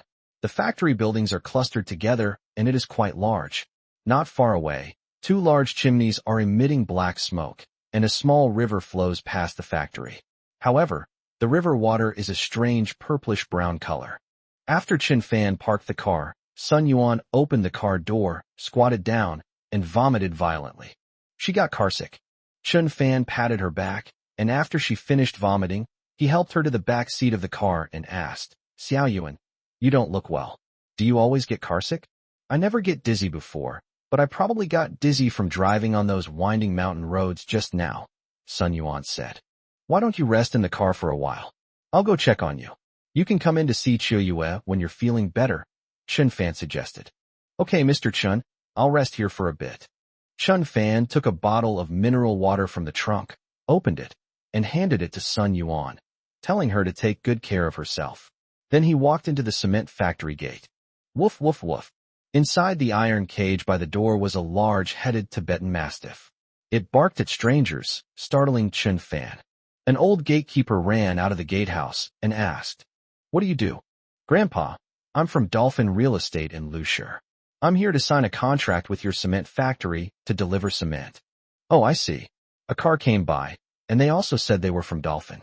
Besides the driver, there was a woman who said she was the business manager. She's already gone to the office. Our manager should be meeting with her right now. You can go and see her. She's on the 3rd floor. The old man pointed to a 5-story white building directly in front of him and said, Okay, thank you. Chun Fan went straight up to the 3rd floor of the small building. In the middle of the corridor was an office, luxuriously decorated, with a sign on the door that read, General Manager's Office. Chun Fan looked through the window and saw a man and a woman sitting face to face on the sofa, chatting animatedly. Seeing this woman, Chun Fan felt uneasy. He risked his life to rescue her a few days ago, but she never looked for him, never called him, and never said a word of thanks. Even if they weren't husband and wife, Chun Fan was still a good Samaritan, and from a perspective of gratitude, Lin Xiuyue should have taken the initiative to thank him. But she pretended not to hear, as if Chen Fan had saved her willingly and it had nothing to do with her. This saddened Chen Fan. The man opposite Lin Xiuyue was about 25 years old. He was wearing a gray suit, had a fair complexion, and was quite refined. He had a small braid down the back of his head and a small mustache. Yes, Manager Qin, you're right. Lin Xiuyue smiled ingratiatingly, but the smile on her face seemed forced, as if it was only for the sake of that mustache. The man with the mustache is named Qin Kuan, and he is the person the old lady recommended to Lin Xiuyue. The old lady meant that she wanted Lin Xiuyue and Qin Kuan to develop a good relationship so that they might get married in the future. Qin Kuan was divorced, and Lin Xiuyue was about to divorce Chen Fan. The two seemed like a perfect match. The old lady meant well, but Lin Xiuyue was deeply opposed to it. Because she hasn't divorced Chen Fan yet, and doesn't plan to. To put it bluntly, her heart can't hold anyone else except Chen Fan for the time being. Because Qin Kuan's father had a good relationship with the old lady, he would bring his son to visit her many times during holidays, and that's how the old lady noticed Qin Kuan. At the time, the old lady thought Qin Kuan was handsome, polite, and from a wealthy family that owned a factory, so she really wanted Lin Xiuyue to marry him. However, Qin Kuan was already married. Now that the old lady has learned that Qin Kuan has resolutely divorced, she intends to let Lin Xiuyue get back together with him and rekindle their old romance. Standing here, Chen Fan could not only observe the actions of the people inside, but also clearly hear their conversations. Xiuyue, the matter of buying cement is not a problem. You have already signed and sealed the agreement. With just one word from me, 30 semi-trailer trucks loaded with cement and concrete will be heading to Lusher New District immediately. Qin Kuan said proudly, patting his chest. Chapter 161 Blind Date. Lin Xiuyue thought to herself, now that the contract has been signed and the funds have been transferred to your account, why don't you just ship the goods directly? What are you talking about? Thank you for your support, Manager Qin. Lin Xiuyue smiled and thanked her, then said, with the new district about to start construction, how about we load those 30 trucks with goods first? Qin Kuan stroked his mustache and chuckled. All right, that's not a problem. Now there's a major issue we need to discuss, hee. Lin Xiuyue was taken aback. What major problem? The old lady hadn't explained any issues between them before she arrived. It's like this, Xiuyue, I've been divorced for 3 years and have been single ever since. I heard from Grandma that you and your live-in husband's relationship has broken down and you're about to get a divorce. Is that true? Grandma wouldn't lie to me. It must be true. So, we've all been through this, so I'll keep it short and straight, please don't mind. But if you're considering a second marriage, why don't you think about me? Qin Kuan pointed to his long face, his eyes fixed on Lin Xiuyue's fair and jade-like cheeks. He and his father had met Lin Xiuyue when they visited the Lin family before. At the time, he felt that Lin Xiuyue had the appearance of a celestial being descended to earth, and her beauty was inexplicable. Then, comparing myself to my wife, she's practically a short, fat gas cylinder. He regretted getting married too early. Otherwise, have Dad propose to Grandma and marry Lin Xiuyue. Later, he learned that Lin Xiuyue had married a live-in son-in-law named Chen Fan, and he gradually gave up the idea. Yesterday, the old lady called him personally. While discussing the cement business, she briefly told him about Lin Xiuyue, which rekindled his passion. That passion was to marry Lin Xiuyue, both of them in their second marriages, in a way that would be a perfect match. Therefore, he didn't beat around the bush and directly stated his attitude, waiting for Lin Xiuyue's reply. But Lin Xiuyue still couldn't forget Chen Fan and couldn't tolerate such scum as him. Manager Qin, this is a big deal. I can't answer you because I'm not divorced yet. Lin Xiuyue smiled awkwardly, her face slightly red, truly unsure how to politely decline his offer. If the refusal is too direct and offends Qin Kuan, who might be petty, the cement deal could very well fall through, and all efforts would be in vain. If you don't refuse, it's like giving Qin Kuan hope, and he'll definitely keep pressing you, eventually clinging to you like a snake, which will be very troublesome. Lin Xiuyue was extremely conflicted and didn't know how to answer. Xiuyue, give me a straight answer. Tell me if you like me or not, and if you'll marry me. Give me a straight answer. Qin Kuan's face darkened slightly, and he said in a demanding tone. Lin Shiyue hesitated even more, stammering, I really haven't divorced my first wife yet. After I get divorced, I need some time to calm down and my emotions will settle down before we talk about the future, okay? By then, another man might beat you to it and take your place. I just want a definite answer now. As long as you agree to marry me, I can wait for you to get a divorce or for you to settle down. You can settle down for 6 months or a year, no problem. Anyway, you'll be mine. Shiyue, we're both remarried, so don't be picky. Just grant me my wish. Qin Kuan spoke eloquently, truly a seasoned veteran, leaving Lin Shiyue at a loss. Judging from this situation, if we don't agree to Qin Kuan's demands today, we might not be able to leave this cement factory alive. Hey, what are you doing? What are you looking at outside the window? What's so interesting? Just then, Qin Kuan noticed Chen Fan standing outside looking in and asked, pointing in their direction. Chen Fan didn't say anything. At this moment, Lin Shiyue opened her eyes wide and saw Chen Fan standing outside the door. She was filled with mixed feelings, both joy and fear. She wanted to take the initiative to greet him, but she was too proud to do so. In her heart, she hoped that Chen Fan would take the initiative to talk to her. Their eyes met, and both seemed to have 1,000 words to say to each other, but neither took the initiative to speak. Speak up. I'm asking you what you do for a living. Are you crazy? Qin Kuan frowned and asked angrily. Qin Kuan walked out of the door and stood in the corridor. He saw Chen Fan dressed in ordinary street vendor clothes, looking like a loser, and looked at him with disdain.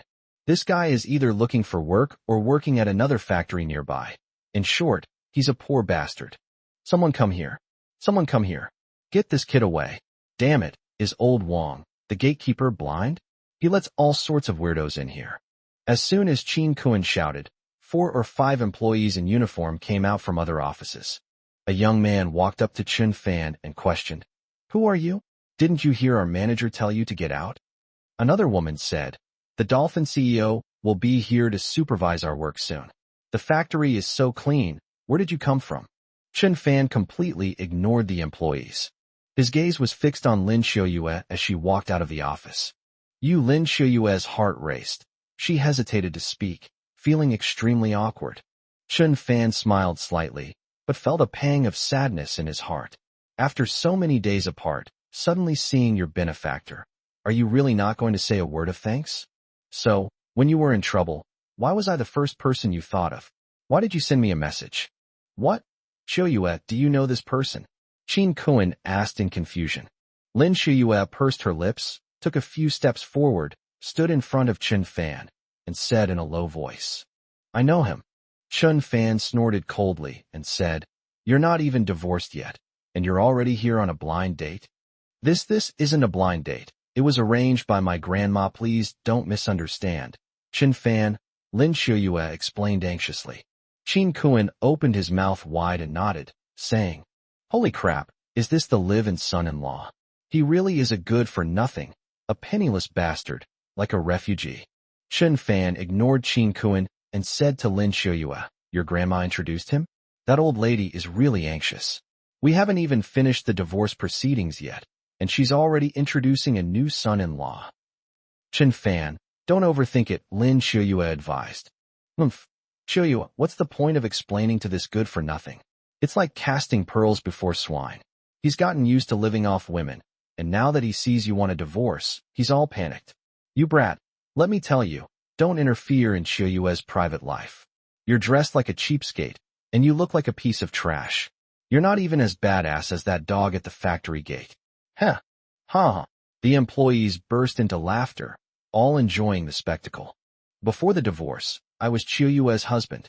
You have no right to interfere in our marriage, Chen Fan said coldly. I heard you got divorced because of domestic violence. You beat your wife so badly she had to wear dentures. My God, is a man who beats his wife even a man?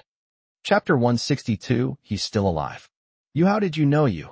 Qin Kuan gritted his teeth in anger. Before coming here, Chen Fan had already obtained all the information about Qin Kuan. The reasons for Qin Kuan's divorce are well known. Qin Kuan has a serious tendency to abuse his wife. He beats her a little every day, a lot every 3 days, sends her to the clinic every 5 days, and to the hospital every week. He beats and kicks her from all angles. Am I wrong? Chen Fan said calmly. Qin Kuan flew into a rage and shouted. You piece of trash, how dare you talk to me like that? You've been like a stray dog, driven away by the Lin family, enduring humiliation and barely surviving these past few days, haven't you? Grandma Lin, your uncles and aunts, all the relatives are telling Qiuyue to divorce you. You can't live off her anymore, so you're panicking? Have you developed rabies? Huh. Qiuyue, you better get this dog out of your sight right now and tell him that the divorce is final. Don't hold on to any illusions. Qin Kuan continued to utter insulting and provocative words, clenching his fists. The other employees were also eyeing him menacingly, with an urge to gang up on Chen Fan. Lin Qiuyue frowned slightly, glanced at Qin Kuan, and said coldly, Qin Kuan, don't say that. Whether or not I get a divorce is my private matter. I don't want others to talk about my private affairs. These words were like a bucket of cold water poured over Qin Kuan's head. However, to save face, he had no choice but to say to Chen Fan, useless trash, I'll let it slide for Qiuyu's sake. I won't stoop to your level, humph. At this moment, Lin Xiangtian walked over. Following the old lady's instructions, he drove Lin Qiuyue to the cement factory. When Lin Qiuyue got out of the car earlier, she told Lin Xiangtian not to get out and come up to participate in the negotiations. Sitting in the car, Lin Xiangtian grew angrier the more he thought about it. He was originally the pride of the Lin family and the rightful heir. Now that Lin Qiuyue has suddenly risen to prominence, his status in the old lady's eyes has plummeted, and he has actually become a driver for Lin Qiuyue. So Lin Xiang got out of the car, wanting to get on and see for himself and to demonstrate his abilities. Hey, isn't this my brother-in-law? Lin Xiangtian's eyes lit up when he saw Chen Fan, and he laughed. Long time no see. I thought you were killed by that thug in the warehouse. You're still alive? Xiaotian, how can you talk like that? Didn't I tell you not to get out of the car? Lin Qiuyue asked coldly. The two of them didn't exchange a single word on the way here in Lin Xiangtian's car. Although they are relatives, they are also competitors. They are both well aware of this. Sis, I'm feeling restless in the car. I'll get out and walk around. I'll drive you all the way. You wouldn't be so cruel to me, would you? You won't even let me move around a bit. Lin Xiangtian retorted. Then go ahead and move around, but don't talk. Lin Qiuyue said curtly. All right, I won't talk to Chen Fan anymore. Anyway, he's already been kicked out of the Lin family. Lin Xiangtian changed the subject and looked at Qin Kuan with a warm smile. Hello, are you Manager Qin? Exactly. My name is Lin Xiangtian, and I am the eldest grandson of the Lin family's matriarch. We should have met before, right? Of course I've met you, but you don't recognize me. Qin Kuan certainly knew Lin Xiangtian. Every time he visited the Lin family, Lin Xiangtian would look up at the sky and wouldn't bother talking to people of lower status or identity than himself. Now you recognize me, don't you? Lin Xiangtian took the initiative to extend his hand and shake hands with Qin Kuan. This made Qin Kuan feel flattered. Manager Qin, I wholeheartedly agree that you and my sister should be together. You are a handsome and talented manager with elegant manners. You are the most suitable son-in-law for our Lin family. Unlike some good-for-nothing who married into the family, Lin Xiangtian praised Qin Kuan while not forgetting to belittle Chen Fan. He had suffered greatly at Chen Fan's hands several times before and still harbored resentment. Later, he paid a high price to hire someone from a Taekwondo martial arts school to act as a thug and teach Chen Fan a lesson. But Chen Fan beat them all to a pulp. Chen Fan hasn't settled this score with him yet. Unexpectedly, he came to provoke us again. Qin Kuan was delighted to hear Lin Xiangtian's approval. He patted Lin Xiangtian on the shoulder and laughed. Your Lin family relatives have good taste. You all appreciate me. Of course, it's obvious which is better at a glance. Lin Xiangtian nodded and said, Manager Qin, do you have any objections if I call you brother-in-law in advance? Of course I have no objection. I'm overjoyed. Qin Kuan laughed heartily. Brother-in-law, hurry up and win my sister's heart. I'm waiting to drink your wedding wine, Lin Xiangtian said with a lewd smile. Although he wasn't speaking directly to Chen Fan and Lin Qiuyue, every word he uttered was meant for Chen Fan, subtly mocking and ridiculing him. This is the meaning of the saying, to kick someone when they're down. Chen Fan is about to divorce Lin Qiuyue. If he doesn't take this opportunity to humiliate her properly, he might not have another chance. He called him brother-in-law sweetly, which made Qin Kun very happy. Even though Lin Xiangtian secretly looked down on Qin Kun, just a cement factory owner, nothing special, still deliberately flattered Qin Kun and acted like a sycophant in order to put Qin Fan down. Lin Shiyue's face gradually darkened, and she said coldly, "Xiaotian, don't go around claiming relatives like that. I'm not even related to Manager Qin, and you're already calling him brother-in-law? You're being way too quick to flatter him." Lin Xiangtian snorted coldly and said, "It's bound to happen sooner or later anyway, so the sooner the better. It's all for your own good." That's right, ha ha ha. Qin Kun stroked his mustache and laughed happily. Lin Xiangtian glanced at Qin Fan and said disdainfully, "However, some people are just ridiculous. Even though the divorce was a done deal, they still shamelessly cling to him. It's perfectly normal for Sister Qiuyue to chat with her future brother-in-law, yet some people travel thousands of miles to follow her. It's laughable. What good is it for you to come along?" Qin Fan stared at Lin Xiangtian, his voice authoritative without being angry, and said, "Last time you paid people from the Taekwondo gym to come and block me, and I haven't settled that score with you yet. And now you're provoking me again. You've provoked me time and time again. If it weren't for the fact that you're related to me, I would have already taught you what death means." Qin Fan's words were resounding and powerful, emanating an invisible pressure that caused Lin Xiangtian to involuntarily take a step back, not daring to meet Qin Fan's sharp gaze. You dare threaten me? You, a piece of trash kicked out of the Lin family, actually dare to threaten me?" Lin Xiangtian pointed at himself, his face turning green with anger. "Yes, you have indeed practiced martial arts and have some skills. The people I hired can't beat you. But, if our Lin family wants you to disappear from Lushur, you will disappear. Our Lin family may be a second-rate family, but dealing with a homeless stray dog, a nobody orphan, is still no problem." Chapter 163, You're Really Overthinking It. Lin Xiangtian revealed the Lin family's trump card. Under the old lady's leadership, the Lin family was simply stable and didn't want to cause trouble. However, if they wanted someone to disappear, they still had the power to do so. "You're using your family's power to threaten me?" Qin Fan smiled faintly and shook his head. "You still have the nerve to laugh?" "Yes, I'm threatening you. If you divorce Sister Qiuyue and still come to the Lin family to cause trouble, or keep bothering her, I guarantee you will disappear from Lushur." Lin Xiangtian clenched his fists, speaking with great indignation. Hee, then I'll wait and see," Qin Fan said with a smile. That smile contained a deep sense of disdain. "Stop talking," Lin Qiuyue suddenly shouted. "I'm here to discuss business today, not for a blind date, not for a date, not to listen to your private affairs, and certainly not to listen to your arguments. Manager Qin, let me ask you straight, will today's business deal be finalized?" "Yes, you can. If possible, get a truck to pick up the goods and send them to Lushur New District immediately.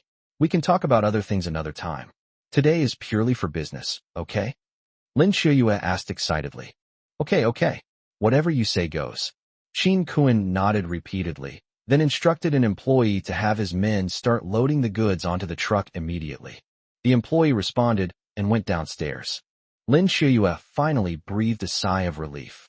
In any case, today's important business could not be delayed. "Qiuyue, don't worry about business matters. Let's go into the office and continue having tea," Qin Kun invited. "No, I'll order some more. Thank you for your hospitality, Manager Qin. Goodbye." As Lin Qiuyue spoke, she turned and walked towards the stairwell. Qin Kun said anxiously to Lin Xiangtian, "Hurry up and persuade your sister. We can talk about it when she gets back." Lin Xiangtian sighed. "There's nothing I can do. She's a woman of her word. If you want to blame someone today, blame Qin Fan. If he hadn't come to the cement factory, your good thing would have happened. He wasted more than 2 years of my sister's youth, and now he's still not letting her go. He's a complete pervert. It's all his fault, understand?" "Understood." Qin Kun nodded, staring at Qin Fan with a burning hatred in his eyes. The boss of Dolphin was coming soon, and he didn't want to cause any trouble. Otherwise, he would definitely have his men teach Qin Fan. That jinx, a real jinx. You brat, you're really shameless. You think you can't live off a woman? Can't you find a job yourself? Ugh, what a pathetic sight." What are you doing at my cement factory?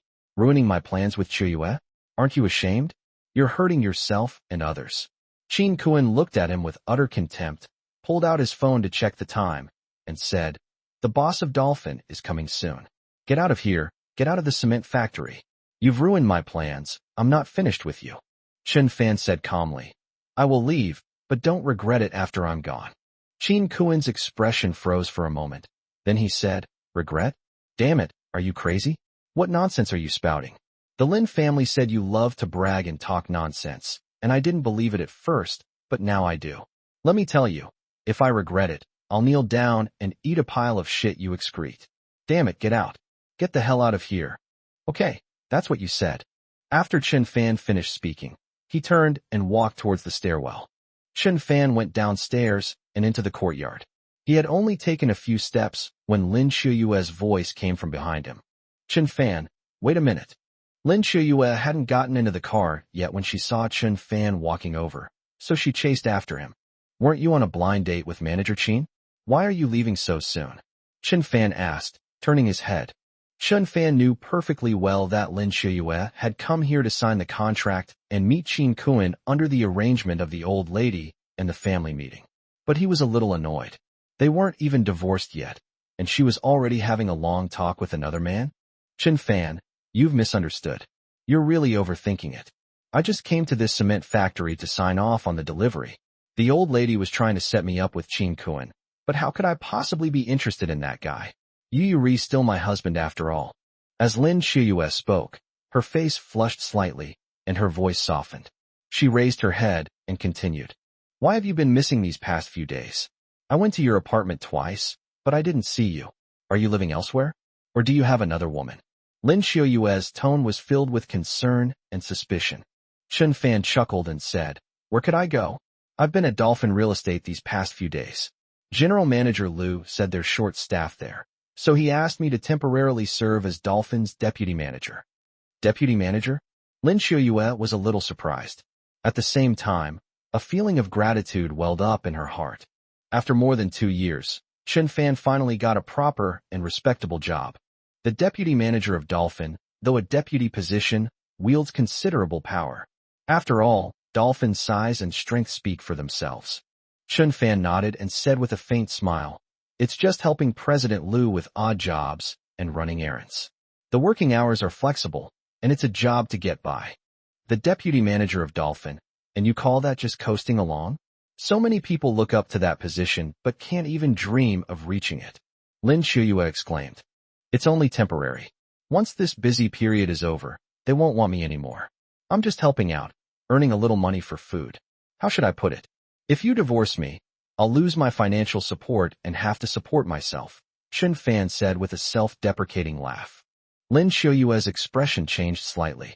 She pursed her lips and looked at Chen Fan with a hopeful yet complicated expression, saying, "Since you came to the warehouse to save me that day, I've made up my mind not to divorce you.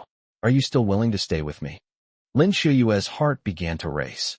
She still felt incredibly guilty, feeling she owed Chen Fan so much, and didn't know how to express it for a moment.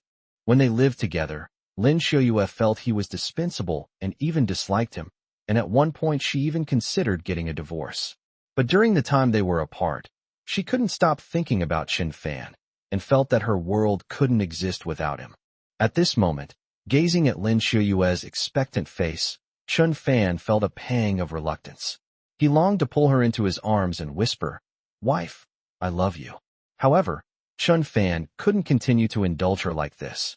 Endless forgiveness was a form of persuasion, emboldening her to hurt him again with impunity.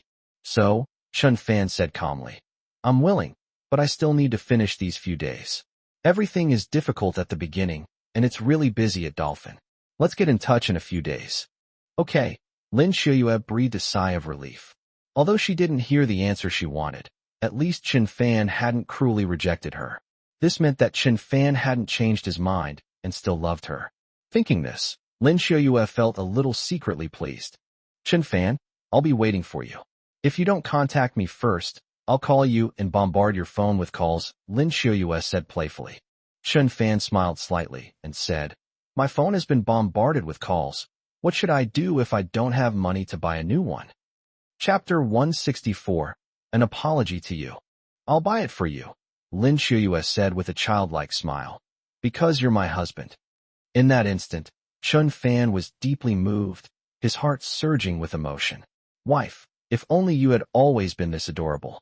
The two looked into each other's eyes and smiled, as if a smile could dispel all their worries.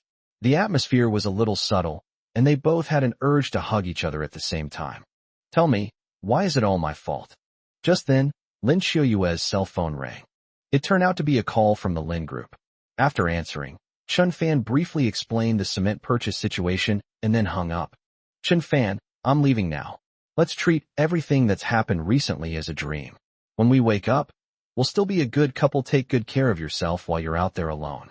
As Lin Shuyue finished speaking, her nose tingled with emotion. She bit her lip, turned, and left. Sitting in the driver's seat, Lin Xiangtian watched the two chat for so long and sneered. Humph, old flames rekindled, huh? Just you wait. Wait a minute, Shuyue. Chun Fan called out. What's wrong, honey? Lin Shuyue blurted out, honey, without even realizing it, and her face immediately flushed. Sun Yuan is at the factory gate, in my car. She came here specifically to explain what happened last time. She and I are just friends, nothing happened. If you don't believe me, get in the car and leave now. If you do believe me, go outside and meet Sun Yuan. That girl is very pitiful after you fired her, Chun Fan explained. I'm not ready to meet her yet. I'll invite her to dinner in a few days when I have time to clear up any misunderstandings. Could you please pass on a message to her that if she wants to continue working in Huanhai, she's welcome anytime, and her salary will be increased, Lin Shuyue said. Okay. Chun Fan nodded and watched Lin Shuyue get into the car and leave the cement factory. At this moment, in the manager's office of the cement plant, Qin Kuan then instructed his subordinates to be courteous when the CEO of Dolphin Real Estate arrived. However, after so much time had passed, the boss of Dolphin still hadn't shown up. He was getting a little anxious, so he called his father. Dad, Lin Shuyue from the Lin family has signed the agreement, and the goods are being loaded onto the truck. Wasn't the CEO of Dolphin supposed to come? Why hasn't he arrived yet? What are you talking about? Boss Dolphin has already gone to our cement plant. Huh? Dad, you're kidding, right? I didn't see anyone at all. No way. I already asked. The CEO of Dolphin is quite low-key. He came in a white Volkswagen worth around 100,000 yuan. Didn't you see the car? No. Qin Kuan frowned and quickly walked downstairs. Son, go and double-check. Don't let the big boss come up empty-handed. If our cement plant can establish a good cooperative relationship with Dolphin, it would be great to open a few branch plants in Lushernu district and expand our business. So, you must make sure to get on good terms with the Dolphin boss. By the way, his surname is Chun. After hanging up the phone, Qin Kuan's mind was buzzing. He arrived at the gate, where old Wang came out to greet him. Manager, what's wrong? Was there a white Volkswagen parked at the factory gate just now? Yes, I have. Whose car is it? It's that young man who went in looking for you earlier, wearing a gray plaid shirt and jeans. Holy crap, Qin Kuan roared, I got it. His surname is Chun. He's wearing a gray plaid shirt and jeans. What? Isn't that Chun Fan? That good-for-nothing son-in-law who married into the family is actually the person in charge of Dolphin, and he came here specifically to supervise the work? No way. That's too unbelievable. Someone come out here. Qin Kuan shouted at the factory. Everyone, get out here and drive out to find someone. An employee came running up, breathless, and asked, Manager Qin, who are you looking for? That man just now. Lin Shuyue's husband. He was driving a white Volkswagen with a Lusher license plate. Is it that good-for-nothing live-in son-in-law you were talking about? Snap. A slap. Don't call him that. That's General Manager Chun. If you dare call him trash again, I'll beat you to death, and the rest of you will too. Go find him right now. If you can't, none of you are here anymore. Yes, the group shouted in unison, and they all got into the car. 7 or 8 cars filed out and sped away. 10 minutes later, a rice noodle shop on the street in Luchuan town. Chun Fan and Sun Yuan were eating rice noodles inside. This was Sun Yuan's favorite food, so Chun Fan had no choice but to eat a bowl with her. Chun Fan had already relayed Lin Shuyue's words to Sun Yuan while he was in the car. Sun Yuan was a little unhappy that Lin Shuyue left without coming to see her, but she could understand Lin Shuyue's feelings. If Lin Shuyue invites her to dinner in a few days, she will definitely go, and she will explain herself clearly to prove her innocence. She is a pure and innocent girl with a strong sense of self-respect, and she doesn't want others to think that she has cheated on her husband or anything like that. Xiaoyuan, would you like another bowl? Chen Fan asked with a smile, seeing that she was enjoying her meal and that there were beads of sweat on her small nose. No, I'm full. Thank you, Chairman Chen. Sun Yuan waved his hand, took a big gulp of soup, and was thoroughly satisfied. Sometimes, expensive meat and fish aren't necessarily the best food. A bowl of rice noodles from a roadside stall can still make you feel perfectly content. Elephants have their lives, and ants have their joys. Mr. Chun. Suddenly, a car pulled up in front of the gate, and a man in uniform wiped the sweat from his brow and called out, Mr. Chun, we've finally found you. Please come with us to the cement factory. Our manager Qin has invited you and asked us to apologize to you. Sun Yuan's eyes widened, and she asked in a low voice, Chairman Chun, was there a misunderstanding earlier? Chen Fan nodded slightly and said to the employee, when Qin Kuan chased me away, weren't you all laughing happily? Now you want me to come back, and you think you can do whatever you want with me? Wouldn't that make me lose face? Mr. Chun, I'm so sorry. Please, give us some face. We were truly blind to your greatness just now. I'll give you face. Have you ever given me face? Chen Fan said seriously, call Qin Kuan here. A few minutes later, 6 or 7 cars stopped in front of the rice noodle shop, blocking the already narrow street. People coming and going all saw this scene and found it very strange. Look, isn't that young Master Qin from Hongqing Cement Plant? What's he doing here? What is Qin Kuan, that piece of trash, doing on the street instead of at the cement factory? With so many cars, have all the factory employees come? Wow, they're all wearing the same uniform. Why are they standing so neatly, all staring at Aunt Lou's rice noodle shop? What's going on? Everyone wants rice noodles? Aunt Lou's rice noodles are indeed delicious. There's no need for this. Chapter 165 Rice Noodle Shop. Chen Fan sat in the rice noodle shop, holding his bowl, eating while watching Qin Kuan and the others who were standing timidly at the door. President Chen, Qin Kuan bowed and scraped, offering a fawning smile. What's wrong? Didn't you tell me to leave earlier and say you wouldn't regret it?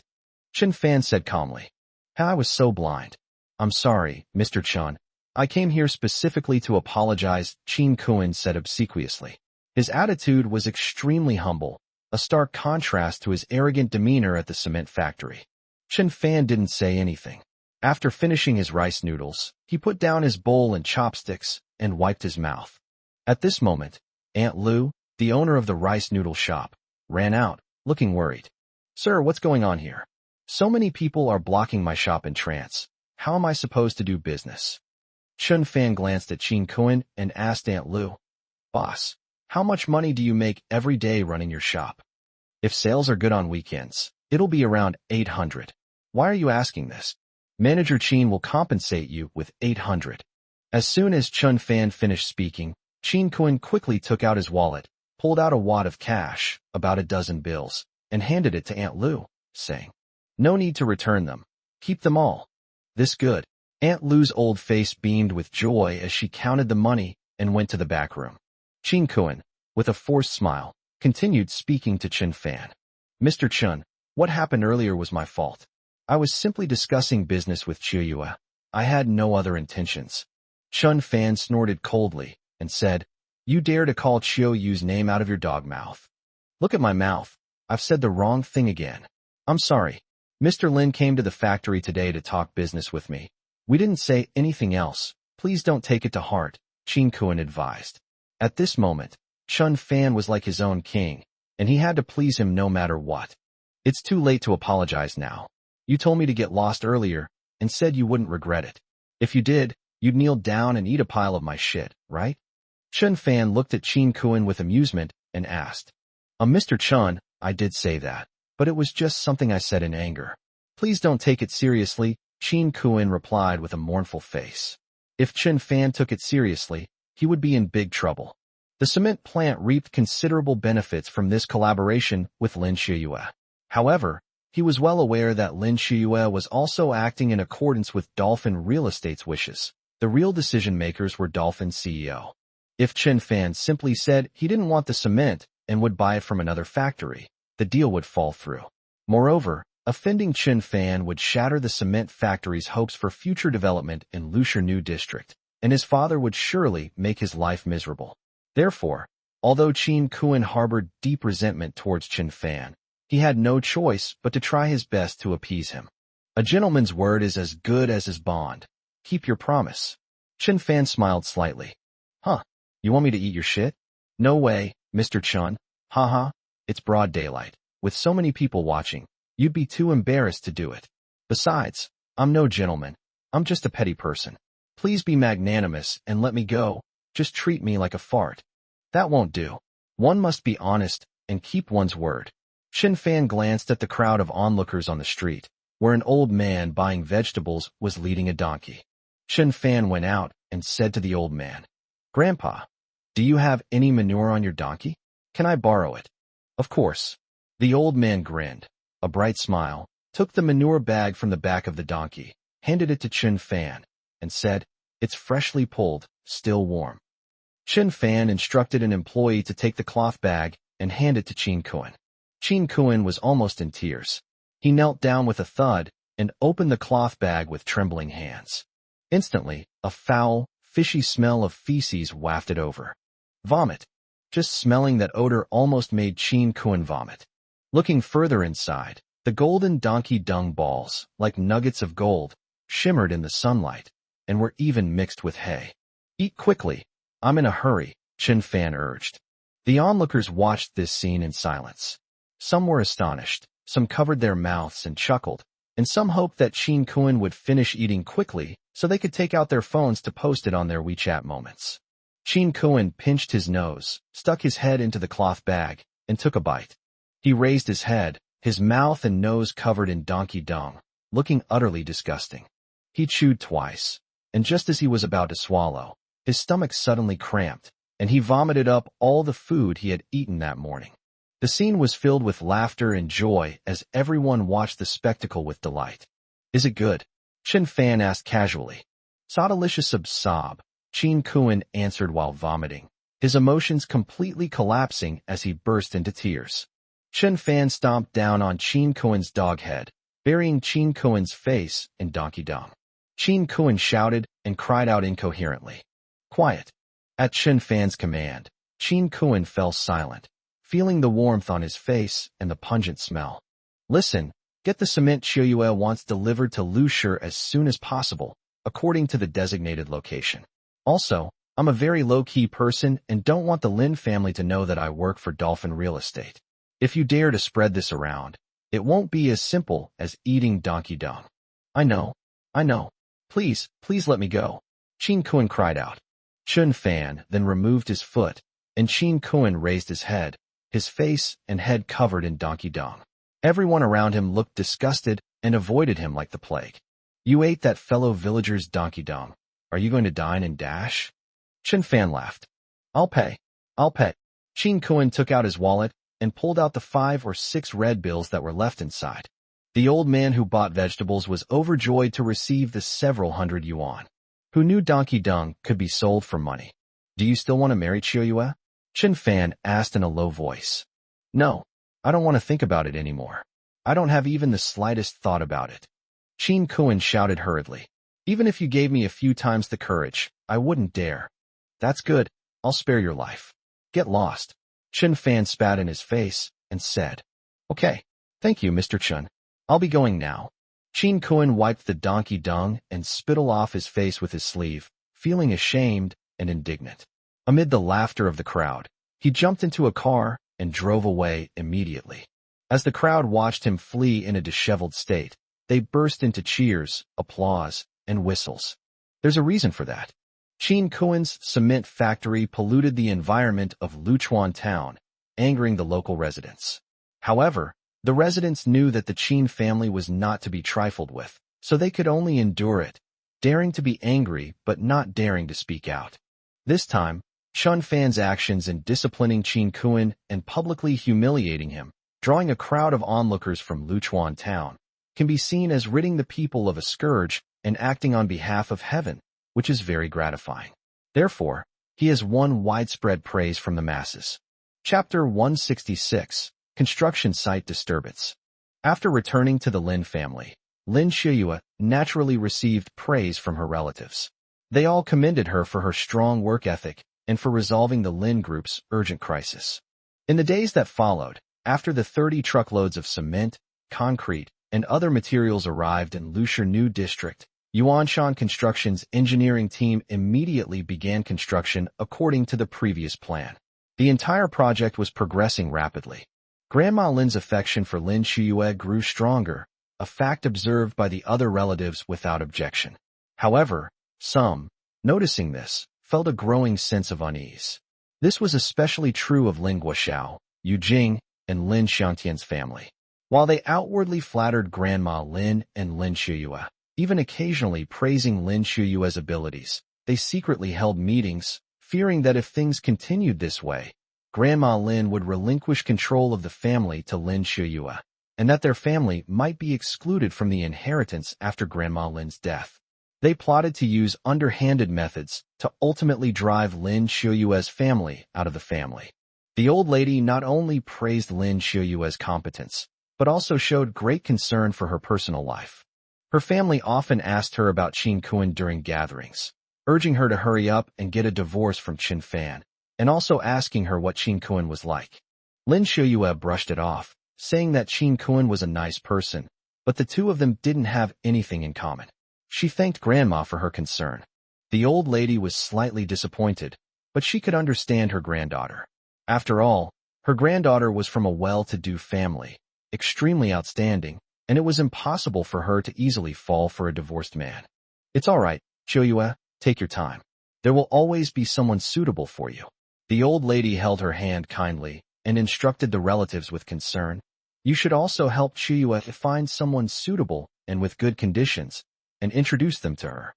The Lin family of three readily agreed, their eyes meeting as if this was a good opportunity to suppress Lin Shiyue. Lin Shiyue didn't know what to say in front of all the relatives. After everyone finished eating and left, she said to her parents, Dad, Mom, Chun Fan and I have made up. He'll be back in a few days. Please be prepared. Lin Guozhong smiled faintly and said, All right, even a day as husband and wife is worth 100 days of kindness. I'm very happy to see you two reconcile. Besides, Qin Fan saved your life. He's truly a brave and qualified husband. Shiyue, my daughter, you must cherish Qin Fan. Dong Jinping shoved her husband away, yelling, You old fool, don't talk nonsense. What do you know?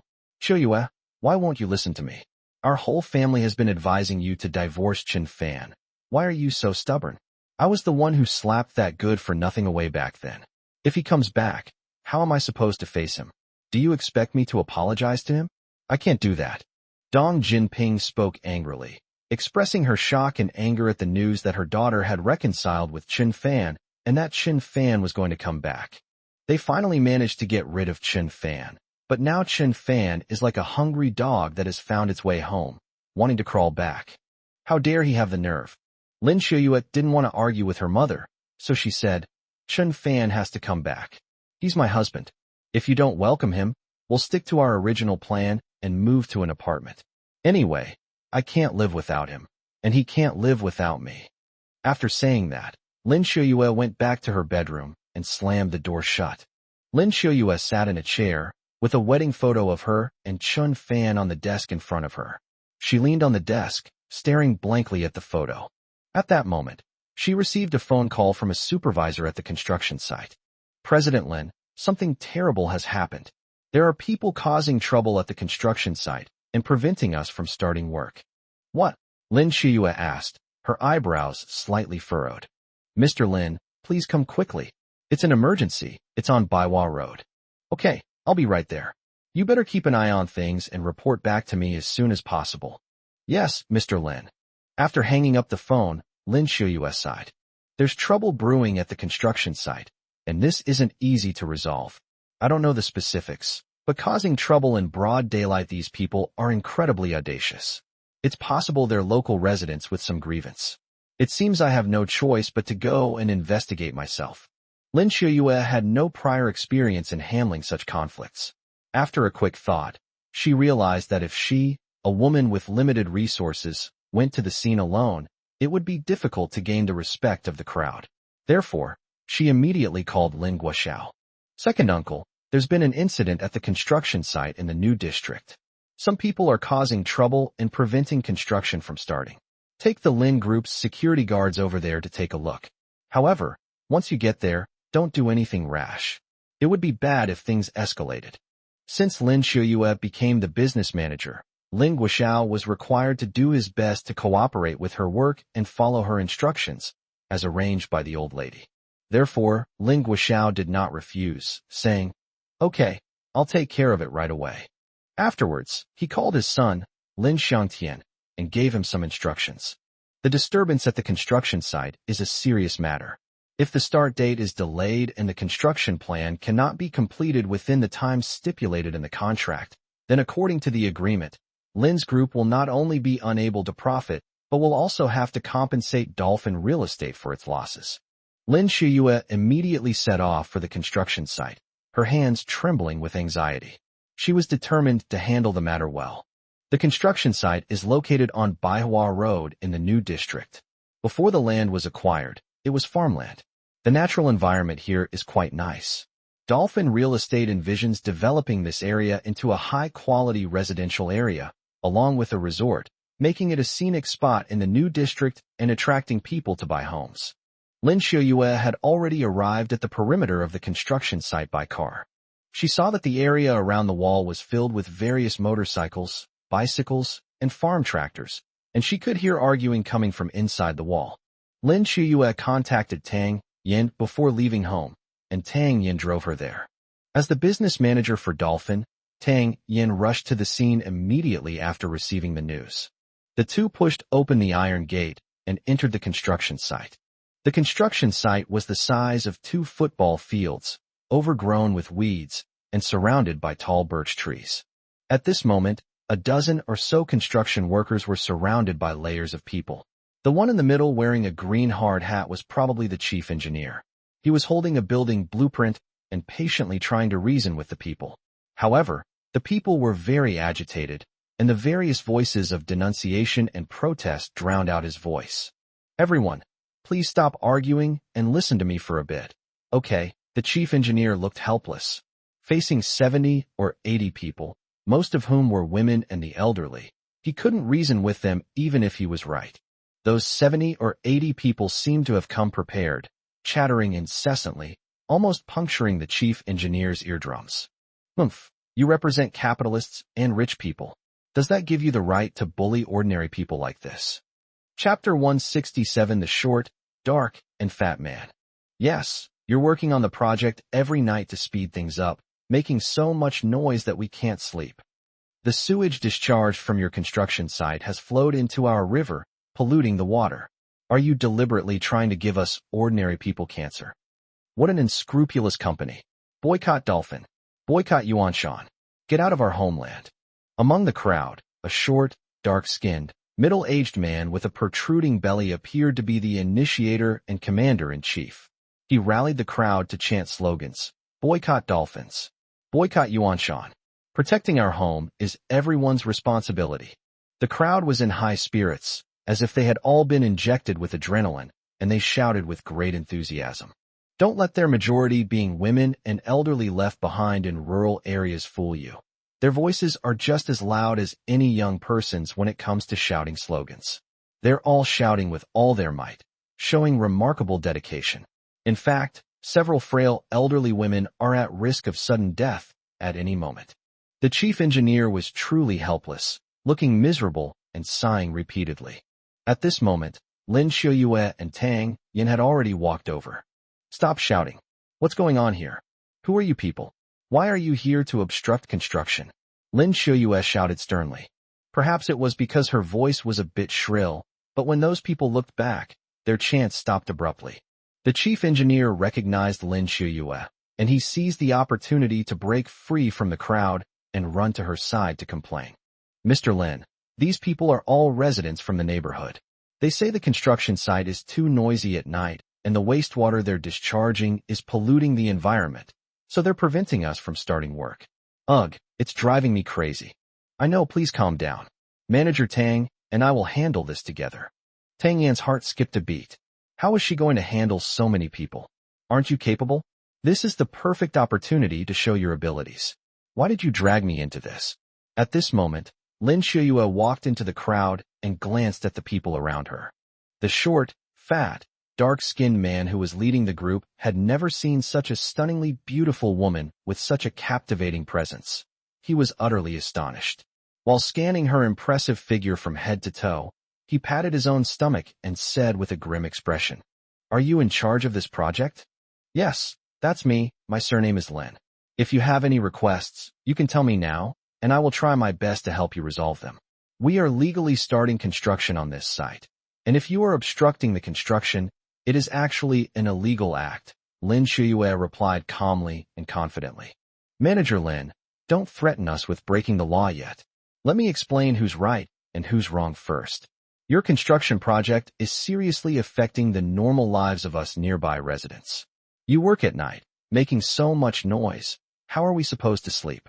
The sewage you discharge pollutes our water sources. Are you hoping we all get cancer? Turning our homes into cancer villages? You're here to make money. Don't you even consider leaving us a way to survive?" The short, fat man spoke eloquently, as if he had rehearsed his words, delivering them very smoothly. At this moment, the chief engineer stepped forward and said angrily, "Our construction site only operates at night, until 9:30 p.m. at the latest. Furthermore, the site is far from where you live. The nearest residential house is over 500 meters away. How could it possibly disturb your sleep? That's utter nonsense. Also, the wastewater from our construction site undergoes 27 stages of purification by professional water purification equipment before being discharged into the river. It has been tested by professional organizations and will not harm the human body. In fact, it meets drinking water standards. Your claim that it pollutes your homes is simply a frame-up, a complete distortion of the truth." The chief engineer tried to explain, but the people were making a racket and wouldn't let him speak properly. Now, with an excited expression and stern words, he finally felt relieved after uttering these words. "Huh. Do you think we common folk are here to cause trouble?" The short, fat man sneered. After listening to the chief engineer's words, and through her own observation, Lin Shuyue found that, as the chief engineer had said, neither the construction nor the sewage discharge would affect the nearby residents. She was puzzled as to why these people were causing trouble. If they continue to cause trouble and obstruct the start of construction, every day of delay means a day's economic loss. Lin Shuyue must use every means possible to persuade these people to leave and calm their emotions. Even if they came unreasonably, it doesn't matter. "President Lin, you be the judge. Are we here to cause trouble or not?" "That's right. Let President Lin speak." "What right do you have to speak? This matter isn't over yet. If it's not handled properly, we won't leave." "Yes, we won't let you start work smoothly." Seeing the group start arguing again, Lin Shuyue raised her voice and said, "The chief engineer didn't say you came here to cause trouble. You know perfectly well why you're here. Tell me, what will it take for you to leave the construction site? State your conditions." Upon hearing Lin Shuyue's blunt words, the short, dark-skinned, and fat man raised an eyebrow, his eyes brightening, and said, "Mr. Lin is a really straightforward person. Let's get straight to the point. This is my home. This road is mine. If you want to do construction here, give each of us 50,000 yuan. If you have cash shortages, bank transfer is also acceptable. As soon as the money arrives, we'll leave immediately." This, Lin Shuyue gritted her teeth in hatred, knowing that these people were deliberately causing trouble to seek their own interests. However, this is asking for too much. 50,000. There are probably 80 people here, each family earning 50,000 yuan, which adds up to a huge sum of money. However, compared to the project under construction, this amount of money is not too much. Dolphin received ample initial funding. Compared to the losses caused by the construction site being blocked, starting construction is the priority, and it's not that we can't afford to pay the remaining amount. But to be fair, even if I have a lot of money, I have to use it wisely. I can't just hand over money when you come to extort me, Can I? You said 50,000 per household? It seems you planned to extort us before you came here, Lin Shuyue said coldly. Tang Yin, standing nearby, was stunned. She thought to herself, oh no, Xiaoyu, you're usually so clever, but you've made a foolish mistake. How could you add fuel to the fire? What if it causes public outrage? She quickly took out her phone and typed a text message. Upon hearing Lin Shuyue's words, the short, dark-skinned, and stout man's expression hardened. He said, President Lin, what do you mean by that? In your eyes, are we residents all thugs, hooligans, and extortionists? Several people nearby also chimed in. Just give us the money, and that's it. Saying we're an organized group trying to extort you is an insult to us. She's really got a big belly, but no brains. She's got a face like a vixen, but she's incredibly stupid. Don't think we ordinary people can't fight against you ruthless capitalists and profiteers. You're not starting any work. Chapter 168, 10,000 it is. Their outburst stirred up the crowd, and everyone started talking at once, causing the situation to spiral out of control again. Lin Shuyue was indeed not good at handling such public disputes. Her words ignited people's anger. As she watched people hurl accusations and insults, even threatening to continue obstructing construction, she felt a chill run down her spine and truly didn't know how to handle the situation. Tang Yin turned her head and saw a group of people walking over. She tugged at Lin Shuyue's sleeve and said, Shuyue, look, did you call these security guards? Lin Shuyue turned around and saw about 10 security guards in uniform walking towards her. They looked imposing, as if they were there to maintain order. Upon closer inspection, Lin Shuyue gasped in shock. These security guards were all elderly, thin old men. Some of them were smoking pipes, coughing muffledly, and occasionally spitting out phlegm. Others held 2 walnuts in their hands, constantly fiddling with them. Some were hunched over, looking as if they might collapse at any moment, making one want to call 120, the emergency number. This group of people is not a regular security guard of the Lin Group at all. They must be old men hired from the park. Some of the people's clothes didn't even fit properly, clearly indicating that it was a hastily assembled team. Lin Shuyue cursed inwardly. Lin Guoxiao, you beast. Not only did you not help at this crucial moment, you even made things worse. Huh? Mr. Lin, what do you mean by this? You called security to beat us up? The short, fat man frowned and asked loudly. When those security guards swaggered over, they certainly looked imposing and intimidating from a distance, giving off the impression of clearing out the area. But as they got closer, it was a complete shock. Damn, is this some kind of uniformed outing for a nursing home? These troublemakers were no longer afraid. On the contrary, they were all in high spirits and kept laughing. Why are they a bunch of old fogies? Have you found it effective to hire these people as security guards? Mr. Lin, are you really treating us like thugs and hooligans and bringing in security guards to beat us up? Lin Shuyue's face instantly turned red, and she wished she could find a crack in the ground to crawl into. This scene is truly shameful and embarrassing. Things are out of control. The security team, made up of elderly men, looked at each other and then surprisingly sang a song together.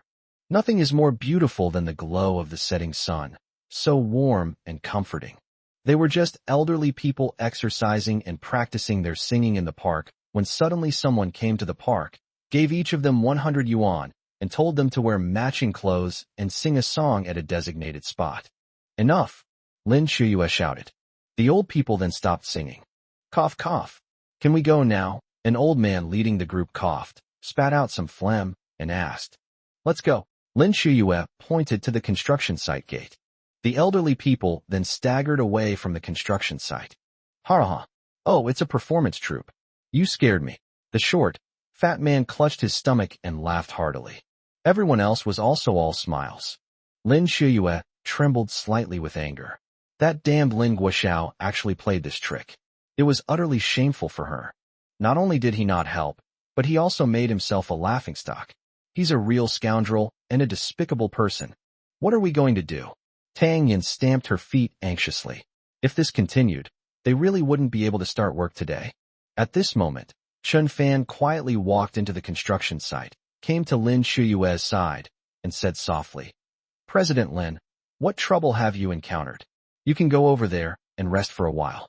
I'll take care of things here. Lin Xiaoyue was startled. Seeing Chun Fan appear, she felt as if she had found a mountain to rely on, and the weight in her heart was lifted. To be honest, this was a situation that a woman like her couldn't handle on her own. Chun Fan was like a savior, rescuing her from dire straits. Tang Yin, why didn't you send me a message sooner? In the event of such a major incident, you need to discover it early and report it early, understand? Chun Fan said to Tang Yin again. I understand. Tang Yin nodded. Take Chiyue over there to rest. Be careful. After giving his instructions, Chun Fan faced the crowd, took a deep breath, and said, Who is your leader? It's me. Who do you think you are? What right do you have to talk to us? The short, fat man stepped forward, clenching his fists as if to appear tough, and asked in a sharp tone. Chun Fan glanced at him, calm and composed, and chuckled lightly. Brothers, who sent you here? Tell us. Chun Fan got a general idea of the situation from the messages Tang Yin sent. With a quick analysis, he knew these people were just making trouble, and that someone was definitely behind them. He just couldn't guess who would dare to interfere in the Dolphin Project. What are you saying? Nobody ordered us to do this. The short, fat man said, his voice slightly agitated. Who are you? If you don't represent Dolphin Real Estate, get out. Would you believe me if I said I was in charge of the Dolphins? Chun Fan smiled faintly. You? Don't be ridiculous. Dressed in cheap clothes, looking like a scoundrel, how could you possibly be the head of a big company? It's laughable. You're more like a dolphin trainer in a circus. Ha ha ha. The short, fat, dark-skinned man said disparagingly. The crowd burst into laughter. You'll believe me in a minute, Chun Fan said, spreading his hands in a gesture of helplessness. TCH, what are you pretending for? Kid, I don't care who you are. What Boss Lin said just now really angered us. We offered 50,000 per family, but she didn't agree. Fine, now we're raising the price to 100,000 per family. Not a penny less, we won't leave. The short, fat man finished speaking and snorted, full of confidence. The dozens of people behind him were also eyeing Chun Fan covetously, their arrogance palpable. The price went from 50,000 to 100,000. If we don't pay, the short, fat man has already decided that he will raise the price to 200,000. The longer you delay paying, the less likely your construction site will be to start work, and the greater your losses will be. They're all idle people with nothing better to do. They can just keep you at the construction site and see who can outlast whom. Okay, 100,000 it is. Pay up now. Chun Fan held out his hand. The short, fat man was taken aback, then frowned and asked, What are you talking about? Not far away, Lin Xiaoyue also widened her eyes. What exactly was Chun Fan doing? Are you deaf? I said give me the money. Damn it, are you out of your mind? We're asking your dolphin company for money. What the hell are you asking me for? Chun Fan sneered and said, Give you money? 100,000 per family? Are you here to collect protection money from the dolphins? A bunch of old people, women and children. How dare you spout such nonsense? Do you think the dolphins' money is stolen or robbed? This is a society ruled by law, right? You are extorting huge sums of money in broad daylight. If I call the police, you will all be arrested and sentenced to at least 3 to 5 years in prison. Chapter 169, A Ruthless Character. Chun Fan's words left those people looking at each other in bewilderment. Clearly, they were still shaken and beginning to waver. The short, fat man retorted, Who's extorting you? Don't throw accusations around. We're just asking for compensation for emotional distress and medical expenses, you know? Your construction site is disturbing the peace and dumping sewage indiscriminately, causing physical and mental harm to us. Isn't it normal to ask for some money? Normal. Chun Fan shook his head and said, With so many of you blocking our construction site from starting work, normally the loss per day would be 10 million. You should compensate us for that. Kid, are you really sick? Looks like you're just being unreasonable and making trouble to prevent the construction site from starting. Humph, then we'll just wait it out. We have plenty of time. As the short, fat man was speaking, suddenly, 10 BMW X5s drove into the construction site gate, and about 50 burly men in black suits and sunglasses got out of the cars and surrounded the group. These strong men, though unarmed, were all robust and energetic, forming a stark contrast to the elderly, weak, women, and children present. Seeing these burly men, the short, fat, dark-skinned man was startled, and his voice trembled slightly as he said, What's going on? What are you trying to do? Let me tell you, don't do anything rash. Brother, did you think Dolphin Company was so easy to extort? I thought you were a bunch of local thugs and hooligans, but it turns out you're a group of old, weak, and disabled people. If I had known this earlier, I wouldn't have called these people here, Chen Fan sighed.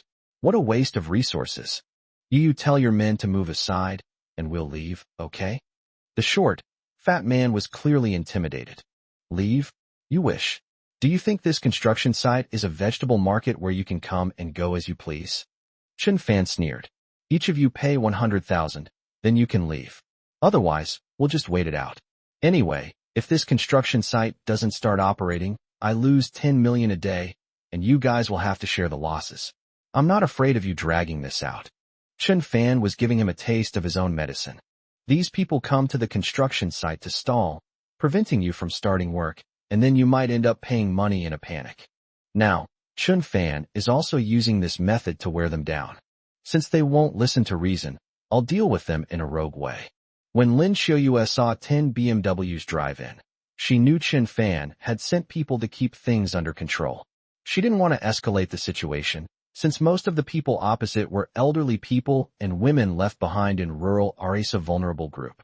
If one or two of them couldn't withstand the scene and collapsed, or suffered a heart attack, the construction site would be in serious trouble. However, Lin Xiaoyue felt that she had to resort to this shameless method. These people had been so arrogant and domineering before. If she let them off easily, they might cause trouble again in the future.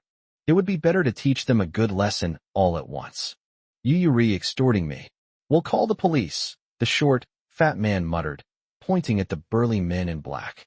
If you're not afraid of getting your hand broken, then take out your phone, Chen Fan said casually. The sentence was spoken in a very flippant tone, but it put immense pressure on those people, and none of them dared to take out their phones. Chen Fan looked at the burly men in black and asked, Brothers, when faced with a group of criminals who are pretending to be good people but are trying to extort money from you, what do you most want to do? More than 50 burly men in black shouted in unison, Kill him. The booming voice startled the short, stout man, causing him to stumble back several steps. The crowd also turned pale, some even trembling with fear. An elderly woman with gray hair fainted on the spot, but was fortunately supported by two other women. Boss, we're just ordinary people. We just came by for a look around. This has nothing to do with us. Brother, I'm just here to join in the fun. I don't know anything about this. The elderly, women, and children were terrified and quickly declared that the matter had nothing to do with them, trying to distance themselves from the situation. Actually, these people were all hired by the short, fat, dark-skinned man for 50 yuan each, just to make up the atmosphere. The short, fat man, as the organizer of the event, would receive a reward of 1,000 yuan. His reward came from another mysterious man. If you feel that what's happening here has nothing to do with you, you can leave now. Chen Fan waved his hand. The elderly, women, and children, like birds released from their cages, all ran towards the construction site gate as if fleeing a disaster. Several old women cried as they ran, practically wetting themselves in fear. This 50 yuan is really hard to earn. I wish I hadn't come. Seeing that everyone had run away, the short, fat man stood still, his anus tightening, sensing that something terrible was about to happen. Who knew there was such a ruthless character as Chen Fan on the construction site? Brother, I want to apologize to you first. Let me make this clear, you can't hit people. This is a society governed by law, and hitting people is illegal. The short, fat man was extremely nervous, and his teeth were chattering. You're scared? Ha! I thought you were so brave, but you're just a coward. Chen Fan laughed loudly. Brother, let me go? I was paid to organize some people to cause trouble here, the short, fat man confessed truthfully. Speak, who sent you? Chen Fan questioned. No, I don't know. Yesterday afternoon, I was wandering around when an SUV stopped in front of me. A young man got out, wearing sunglasses and a mask, so I couldn't see his face. He said he'd give me some money to gather the local people to cause trouble at the construction site. If we succeeded, all the money would be ours. The noise pollution and sewage discharge from the construction site were his ideas. They had nothing to do with me. The short, fat man was covered in sweat, his eyes wide with fear, afraid that these burly men in black would beat him. He would be killed if each person punched him. So you don't know who that person is, or what they do? Chen Fan asked.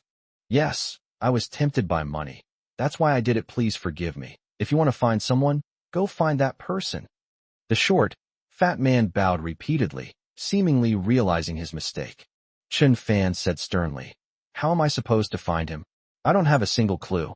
Think of something that might help me find him. It was a black BMW. I remember the license plate number was 1218. My birthday is December 18th.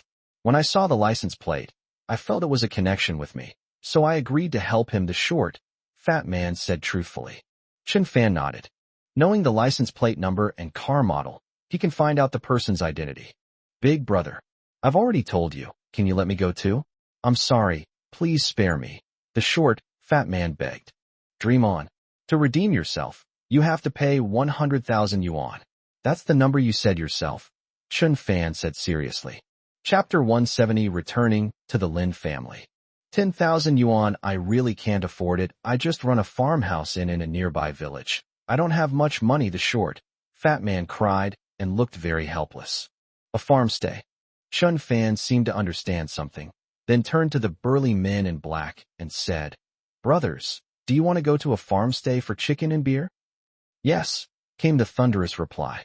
So, led by the short, fat man, more than 50 burly men in black followed him to the agritainment park. Actually, 50 people going to a farmhouse restaurant would only mean 5 large tables, with meat and drinks on each table, so the total cost wouldn't be that much.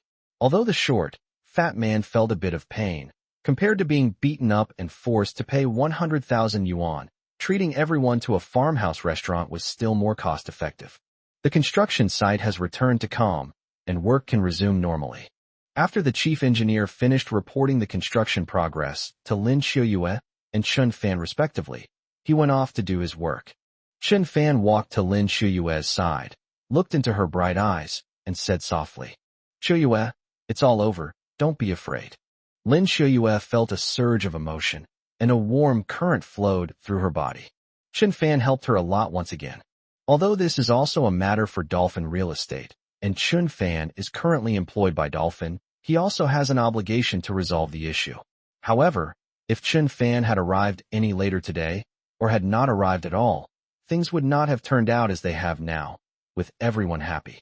Thank you. Lin Xiuyue's eyes sparkled with gratitude and trust as she whispered, How did you find so many people? I have my own way. Chen Fan smiled mysteriously. In fact, these 50-odd men in black were the thugs from the online lending company that Chen Fan had subdued. Since then, Chen Fan had them issued uniforms and even invested in the company. They continued to do their jobs normally, but in critical moments, Chen Fan would give the order, and these thugs would be dispatched immediately. Of course, the 10 luxury cars used to transport people were provided by Chen Fan. If these people were still riding in Wuling Hongwang minivans, it would seem like their social standing had been greatly diminished.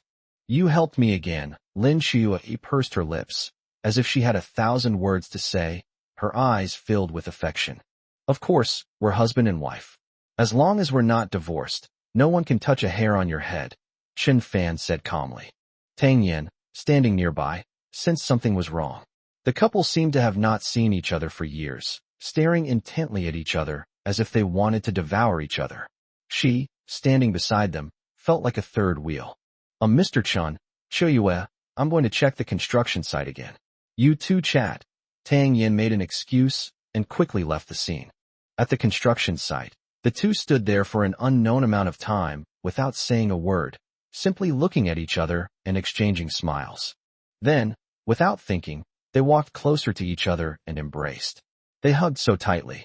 The next day, under Lin Xiuyue's strong persuasion, Chen Fan prepared to return to the Lin family. Lin Xiuyue was overjoyed. She was even happier that Chen Fan was back than that she had successfully closed a business deal. So she neither went to the seaside nor to the construction site, but stayed home obediently waiting for her husband to come home. As soon as Chen Fan returned, She decided that the two of them would live together in the same house and build a love nest. She planned to tell her parents the news. Inside the main room, Dong Jinping was knitting a sweater. It was already autumn, and with the weather turning cold and winter approaching, she wanted to knit a thick sweater for her daughter. Her calm and composed demeanor truly resembled that of a virtuous wife and loving mother, and she didn't look old at all. Instead, she exuded a friendly charm. When Lin Xiaoyue told her that Chun Fan was coming back, Dong Jinping's friendliness vanished instantly. What? Say that again. That good-for-nothing Chun Fan is coming back. Doesn't he have any shame? Didn't he leave so decisively back then? Why is he shamelessly coming back? Dong Jinping put down the sweater in her hand and said, Mom, I've already told him I won't divorce him. He only decided to come back for my sake. Actually, he hasn't been doing badly since he left the Lin family. It's just he can't let me go. Lin Xiaoyue pursed her lips and whispered, I know. It's because that good-for-nothing exchanged hostages in the warehouse that you're grateful to him, right? Xiaoyue, that's nothing. Don't be swayed by him. Be firm in your decision to separate. Sigh, you're just like me, too easily moved, too grateful, and easily taken advantage of. Xiaoyue, don't you know how much you've suffered these past 2 years? Now that Wang Ganxiang has been arrested, and you haven't taken a liking to Qin Kuan, it's okay. We'll find you someone else. There's bound to be someone suitable for you. Why did you agree to let that good-for-nothing come back? It's not like all the men in the world are dead.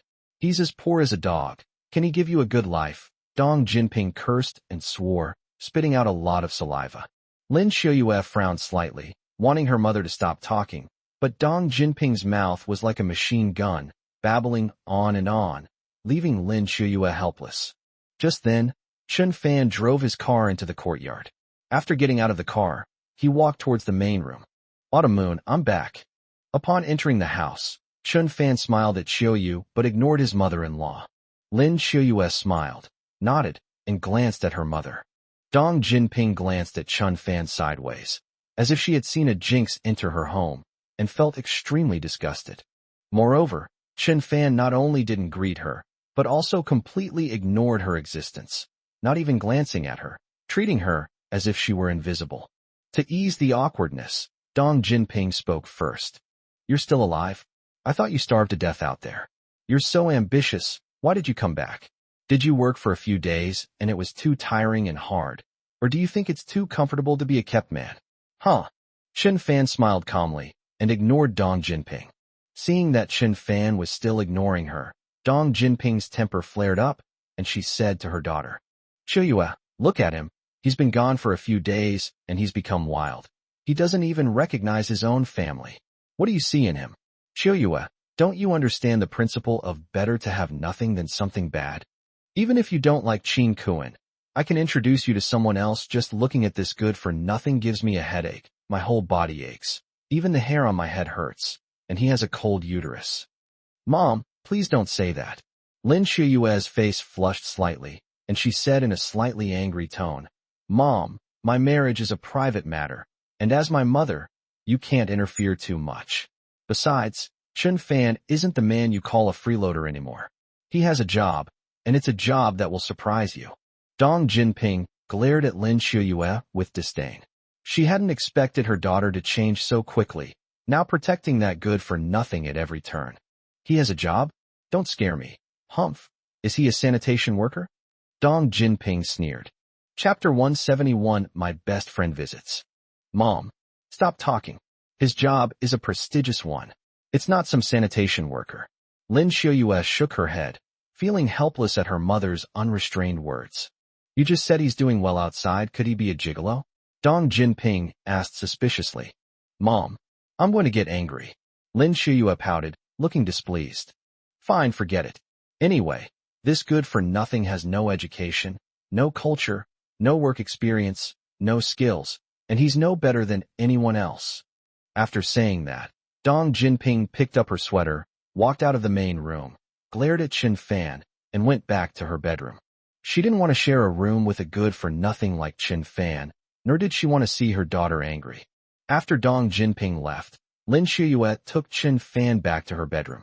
A faint fragrance filled the boudoir. Everything in the room was arranged neatly and wiped clean, looking brand new. It seems that Lin Xiaoyue is truly a woman who loves life. A brand new quilt was laid out on a large bed. The duvet cover still red silk with a double happiness symbol printed on it. On the bedside table sat a wedding photo of the two of them, which touched Chen Fan slightly. From now on, you'll live in this bedroom with me. No one has any reason to kick you out. It's my decision, Lin Xiaoyue said firmly. Chen Fan sat on the large bed and nodded, saying, Xiaoyue, are we sure we won't get a divorce in the future?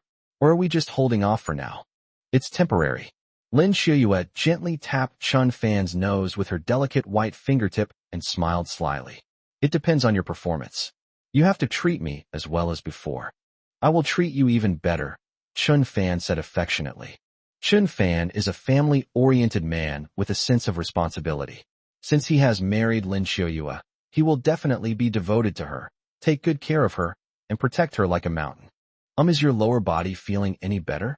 Lin Xiaoyue changed the subject and asked with concern. Since they've decided to live together, as a legally married couple, they should still have a sexual relationship. Besides, Lin Xiaoyue isn't young anymore and wants a baby. Therefore, she was still quite concerned about Chen Fan's condition. Chen Fan has been drinking Chinese medicine for so long, but he doesn't know how effective it is. Feeling better, Chen Fan blushed and subconsciously glanced down, thinking, damn it, I'm still a good for nothing. It would be so embarrassing if I really lived with Xiaoyu and got caught. Really? That's great. Lin Xiaoyue clapped her hands excitedly. Chen Fan coughed lightly and said, it's just starting to look better. The doctor said it needs more rest to fully recover. During this time, it's not advisable to do anything. I understand. Don't worry. I want you tonight, haha. Lin Xiaoyue playfully stuck out her tongue. In that instant, Chen Fan felt that she was so sunny, pure, and lovely. In fact, Chen Fan had been taking Chinese medicine for a period of time, but the effect was minimal. So he went to Uncle Lu and said that a friend of his had been frightened and was having problems in that area. In an effort to cure his friend, he bought Chinese medicine based on prescriptions recorded in Bien K's Medical Classic and other medical books, and took several courses of treatment, but still saw no effect. So he asked Uncle Lu if he had a better medical book. The next day, Lu Bo had someone from the Chun family in the capital send a rare, out-of-print book on alchemy, Dan Zhuan, from his study.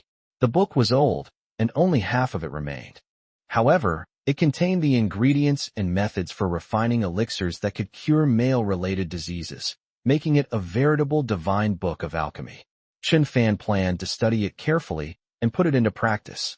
Meanwhile, in Dong Jinping's bedroom, she lay in bed, sighing several times, looking rather depressed.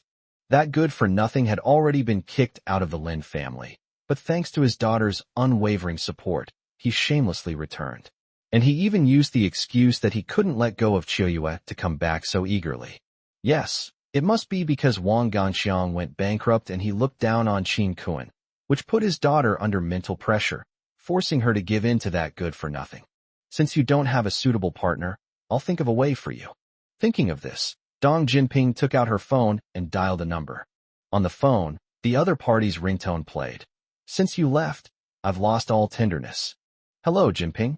What's wrong? The phone connected, and it was an older woman's voice. Ho hot, it's about that matter again. As my old classmate, you have to help me. Oh, it's about finding a partner for your daughter, right? Don't worry, I've been keeping an eye out for it. Don't rush me. We have to hurry. She brought that good-for-nothing back again. Huh? You're already reluctant to let go after only a few days? Are you still very much in love? If you're still in love, don't try to persuade me to get a divorce. No. Ho hot, listen to me. Their relationship broke down a long time ago. My daughter recently met two men, but she didn't like either of them, so. I get it. Your daughter can't stand being alone and still needs a man to keep her company. Maybe your son-in-law is a bad person and not financially well off, but he's incredibly good in bed, so your daughter can't bear to part with him, huh? Look at what you're saying. You're so old. Aren't you ashamed? Ho hot, seriously. You really have to help me with this. You often stroll around the park and you know a lot of rich people. It's all up to you. Don't worry, Jinping.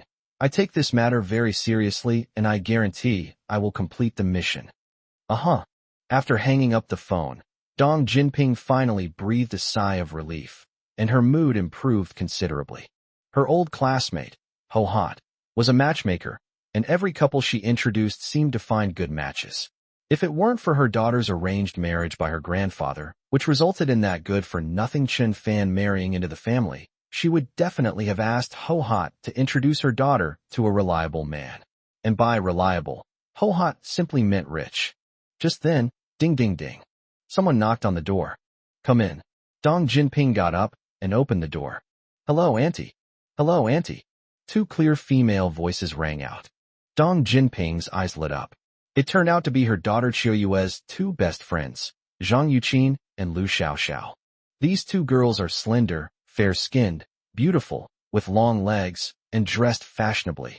They are very pleasing to the eye. Placed on the street, it becomes a beautiful sight, attracting 100% attention. Wow, two beautiful ladies have arrived. Welcome, welcome.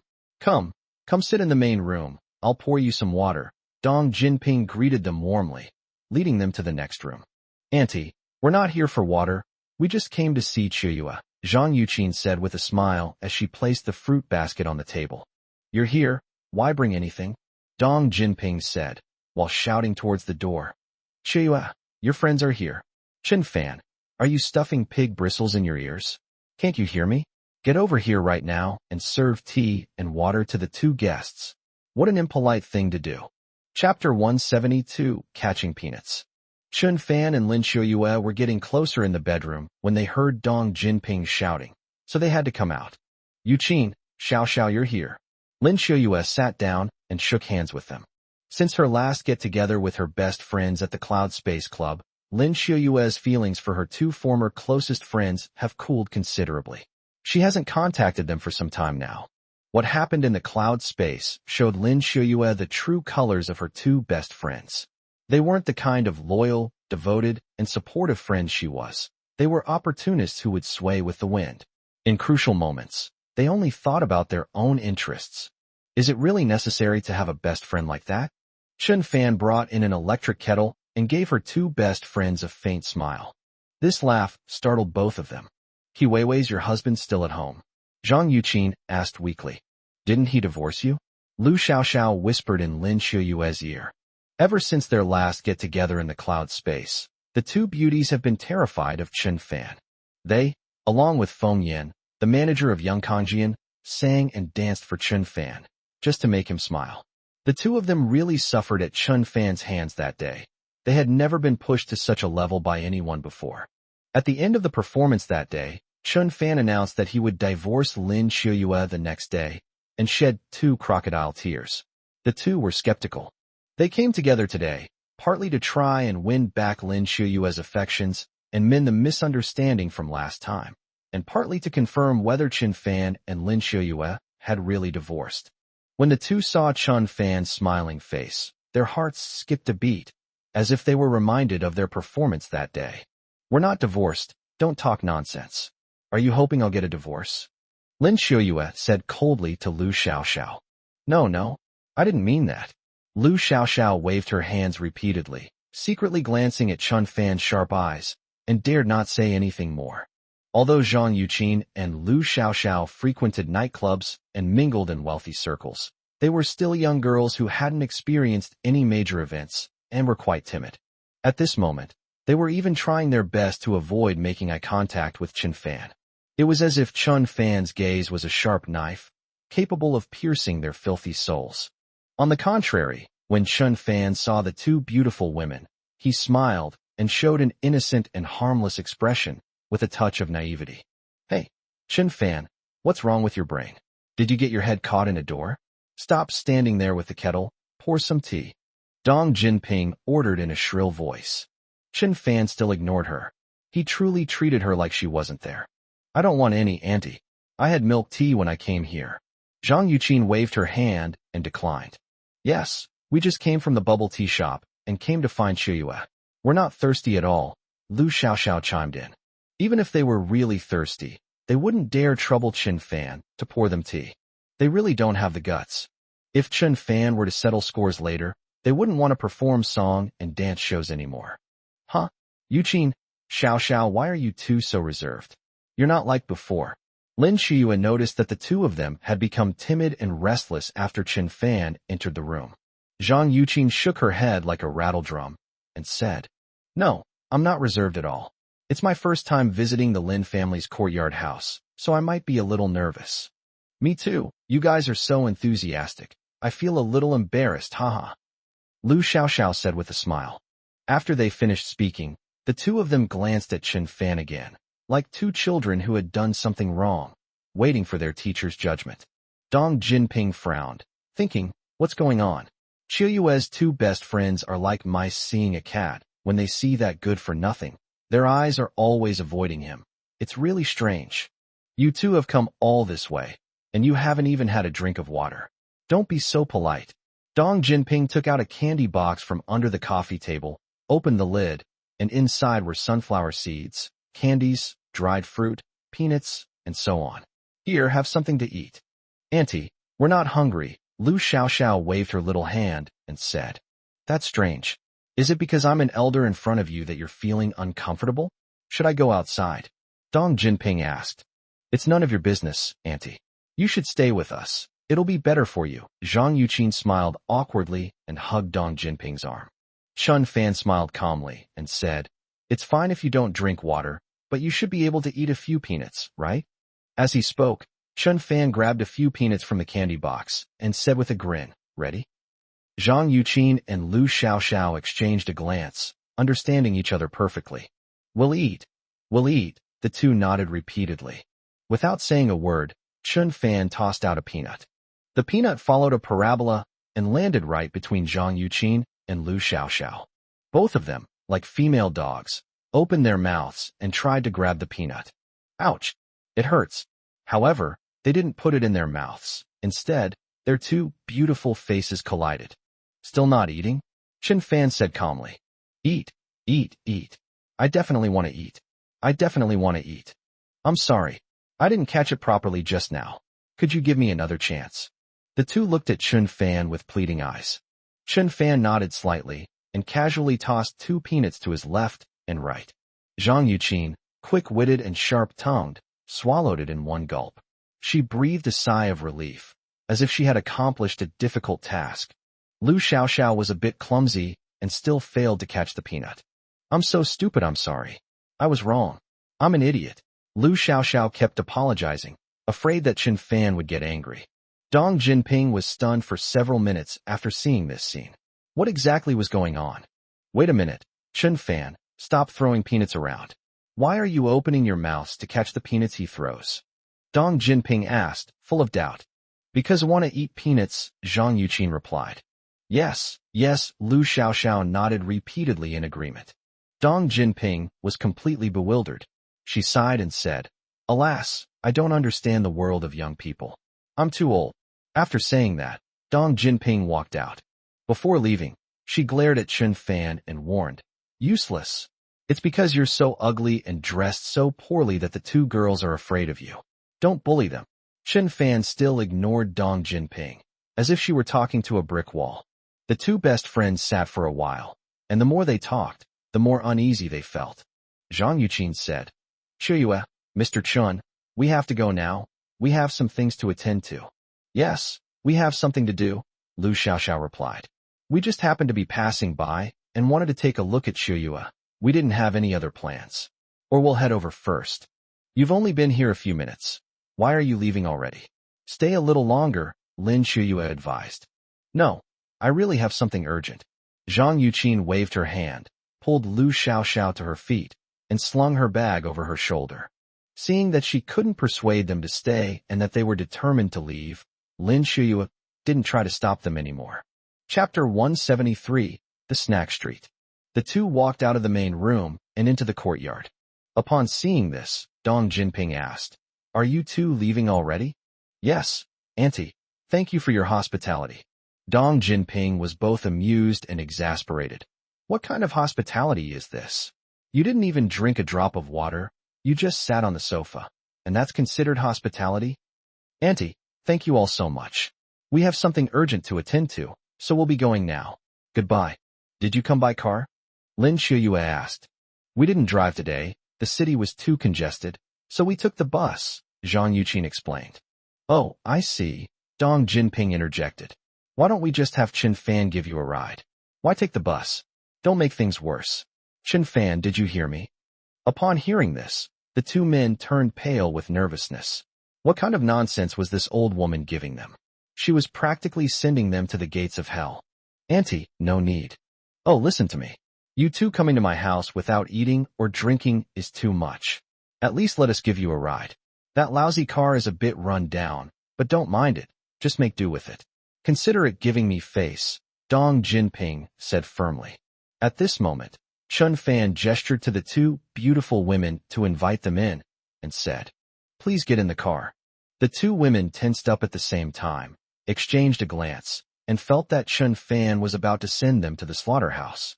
Looking at Chen Fan's smile, the two of them didn't dare to refuse him, so they lowered their heads and walked towards the Volkswagen. Qiuyue, I'm going to see them off. You wait for me at home, Chen Fan said, waving to Lin Qiuyue. Okay, be careful on the road, Lin Qiuyue said with a smile. 5 minutes later, Chen Fan drove his car, carrying Zhang Yuqin and Lu Xiaoxiao along the street. The two girls sat in the back seat of the car, both silent and trembling, not daring to speak. Where are you going to run errands? You're not even telling me the location. Are you expecting me to guess? Chen Fan asked casually as he drove. The two exchanged a glance, unsure how to respond. Because neither of them had anything to do. It was just an excuse to escape from the Lin family. Unexpectedly, they still couldn't escape Chen Fan's grasp. Mr. Chen, you can leave us anywhere, Zhang Yuqin replied weakly. Yes, anywhere is fine, Lu Xiaoxiao said affirmatively. Okay, you said it yourself. Soon, the car pulled up in front of a rather solemn building.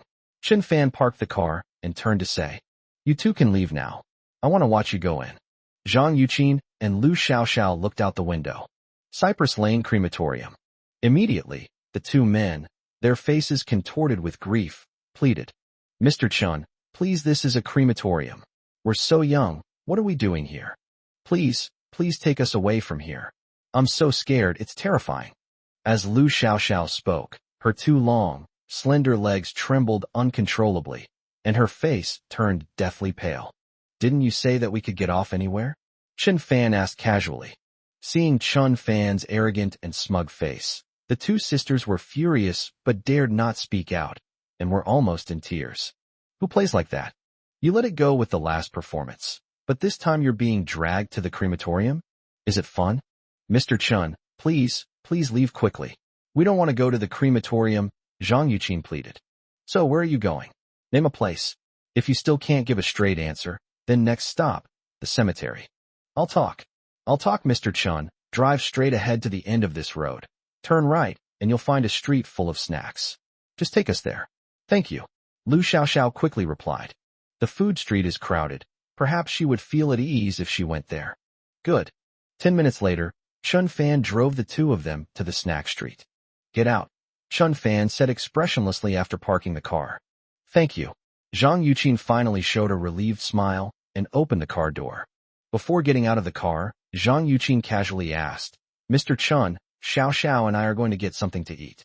Would you like to join us? No, thank you. Chen Fan waved his hand.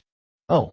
Zhang Yuqin took Lu Xiaoxiao's hand and was about to leave when Lu Xiaoxiao asked another question. How about we bring some food back for Qiuyue? Okay, Chen Fan said, and then got out of the car. Lu Xiaoxiao slapped her own mouth. Damn it, she really talked too much. Zhang Yuqin sighed helplessly and said in a low voice, Xiaoxiao, is your mouth blessed? Damn. Chen Fan stood between two beautiful women, walking together on the snack street. He knew that Lin Qiuyue used to love eating snacks, especially spicy noodles, shrimp tails, grilled gluten, and rolled noodles. Since we're here, we can bring some back for Lin Qiuyue to eat, to give her a treat. Lin Qiuyue is usually too busy with work to come here for snacks. She'll be so happy and surprised when Chen Fan brings back her favorite foods that she'll eat like a little pig. The three walked side by side. In an attempt to please Chen Fan, the two beautiful women intentionally or unintentionally touched his arm with their bodies, getting very close. The bustling snack street was crowded with pedestrians, and many men envied Chen Fan for being so lucky to have two beautiful women by his side. Look, That man is dressed in migrant workers' clothes, but he's accompanied by two fashionable beauties. She really is a beauty. Sigh. All the good grass has been eaten by pigs. I guarantee that this guy is either rich or has a thing for wood. Wow, two stunning beauties at once. I wish I could be surrounded by beautiful women like him, instead of having my computer's e-drive full of them. Especially among single people, they were extremely envious and talked about Chun Fan, who was dressed like a loser, walking around with two beautiful women. The rate of people turning their heads to look at him was over 90%. Although Chun Fan didn't have any romantic feelings for Zhang Yuqin and Lu Xiaoxiao, he still enjoyed the feeling of being the center of attention and being praised by everyone, which was incredibly satisfying. At that moment, a malicious voice suddenly rang out. Isn't this Chun Fan, that good-for-nothing who was kicked out of the Lin family? The voice was high-pitched, flippant, and filled with deep contempt. Upon hearing the sound, Chun Fan looked up and frowned slightly. The one speaking was Yu Jing. Because this snack street is not far from the Lin family's courtyard house, she often drives here to eat. Women generally have very greedy mouths. Today, Yu Jing and three wealthy women came out together and agreed to have some snacks here. She wore a fashionable Armani coat and heavy makeup, giving her a mature, sophisticated look. The wealthy women beside her were also dressed in designer brands and had their faces heavily made up. These women frequently went to beauty salons for treatments. At this moment, Yu Jing saw that Chun Fan was still dressed in cheap clothes and looked poor, and her eyes flashed with deep contempt. The two vixens beside Chun Fan were incredibly beautiful. In terms of youth, figure, skin, and beauty, they surpassed these wealthy wives by several levels. Chapter 174. Caught in the Crossfire. Yu Jing was unaware that Chun Fan had returned to the Lin family and thought he was wandering outside like a lost soul. Unexpectedly, Chun Fan managed to hook up with two beautiful girls as soon as he left the Lin family. However, a decent pretty girl would never look at this trash. Maybe the two women in front of him were brought out of a brothel or a hair salon. Hey, Chun Fan, you've only been kicked out a few days ago, and you've already betrayed Xiaoyu and are all lovey-dovey with those two vixens. Yu Jing said disdainfully. Chun Fan smiled coldly. He had no time to argue with this woman in public. He just wanted to buy Xiaoyu some snacks to take home. He didn't want to cause trouble and originally intended to go around it, but under Yu Jing's signal, the wealthy women understood and blocked Chun Fan's way like a wall. The streets were already crowded, shoulder to shoulder, and with these women blocking their way, Chun Fan, Zhang Yuqin, and Lu Xiaoxiao couldn't move forward. Hey, you piece of trash, are you blind or mute? You didn't even greet me? I'm your elder, after all. You have no manners at all, you ill-mannered brat. Yu Jing cursed, her voice shrill, as if she wanted passers-by to hear her. Chun Fan glanced at Yu Jing with an even more disgusted look, as if he were looking at a pile of dung. Seeing that Chun Fan completely ignored her, Yu Jing shifted her attention to the two beautiful women. Yu Jing already harbored a natural hostility towards women younger and more beautiful than herself, and now it's even stronger. What do you two do for a living? Do you dare to tell the truth? Yu Jing asked in a questioning tone. Because the two girls had never been to a courtyard house before, Yu Jing didn't know them or that they were Lin Xiaoyue's best friends. Zhang Yuqin and Lu Xiaoxiao exchanged a glance, then looked at Chun Fan, unsure how to respond. They didn't know who the old woman in front of them was, or whether she had a stronger background and more power than Chun Fan. Moreover, since Yu Jing had just said that she was Chun Fan's elder, the two girls dared not act presumptuously. Yu Jing's questions revealed a strong sense of malice. She directly asked them about their jobs, as if she thought they were prostitutes. Chun Fan glanced at Yu Jing and couldn't help but say, "What business is it of yours what they do?" Yu Jing sneered. This piece of trash has finally spoken. Hee, you can tell these two women aren't decent at all. You, Chun Fan, you've only been out for a few days, and you're already hooking up with shady women. And you're even bringing two of them with you. So you're a womanizer after all. You were hiding it all this time. I thought you were devoted to Xiaoyu. Hee, you scumbag. Yu Jing laughed and scolded. In her opinion, Chun Fan was not only a scumbag, but also someone who could afford to keep two such beautiful women. So he must have spent a lot of money. And this money might have been given by Lin Xiaoyue. Then, Yu Jing's eyes darted around, and she continued her tirade. Chen Fan, you really have no shame. After Chiao Yu broke up with you, didn't she give you some breakup money? That was money she pitted you for, so you could eat and not starve. You have no education, no culture, bad character, lazy, and you're used to living off women. You'd starve in society. Chiao Yu's kindness was rewarded with you spending the money on prostitutes. You're truly hopeless. After Yu Jing finished speaking, she looked at her old girlfriends. The wealthy women immediately understood and began to criticize. That's disgusting. There are still scumbags like that. After being kicked out of the family, he used the money given to him as charity to chase after women? What a scumbag. She lives off her husband at home, doesn't go out to find a job, and even goes around having affairs. It's really incomprehensible. A person lives for their reputation, a tree lives for its bark, and a shameless person is worse than a donkey. I hope he gets venereal disease and AIDS soon. The wealthy women were sharp-tongued and unforgiving, saying very hurtful things, which made Chen Fan's temper flare up instantly. I didn't want to stoop to the level of a few low-class old women in such a crowded and noisy place. But the tree may wish to be still, but the wind will not cease. What can he do? At this moment, Zhang Yuqin and Lu Xiaoxiao were also so angry that their faces turned red and their expressions became gloomy. They were essentially caught in the crossfire, getting a thorough dressing down from Yu Jing and the other women. In the eyes of the wealthy women, Zhang Yuqin and Lu Xiaoxiao were nothing more than spoiled brats and troublemakers. Although Zhang Yuqin and Lu Xiaoxiao frequented nightclubs and were not exactly innocent, they associated with wealthy people.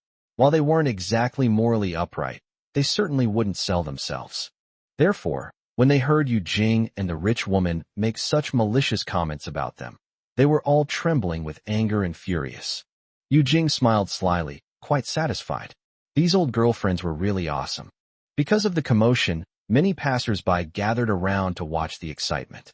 Seeing that more and more passers-by were gathering, Yu Jing became even more emboldened and continued to shout at the top of her lungs. Everyone come and take a look. This man is a live-in son-in-law. After being kicked out of his home, he used the money his family gave him for meals to support these two women and even brought them to the food street to eat. It's truly shameful. Yu Jing shouted and cursed loudly, and the crowd either mocked her, laughed, or applauded without understanding why. The scene was very lively. Just then, Chen Fan said calmly to the two beautiful women beside him, "How much longer are you two going to hold back?" Zhang Yuqin and Lu Xiaoxiao instantly understood what Chen Fan meant. They walked into Yu Jing's room, seething with anger. Yu Jing was explaining the situation to the onlookers when she didn't notice that two beautiful women had walked up behind her. "Old woman, can you shut up?" Zhang Yuqin said coldly. Yu Jing was startled and had just turned her face away when, snap! A crisp sound. Snap! Another crisp sound.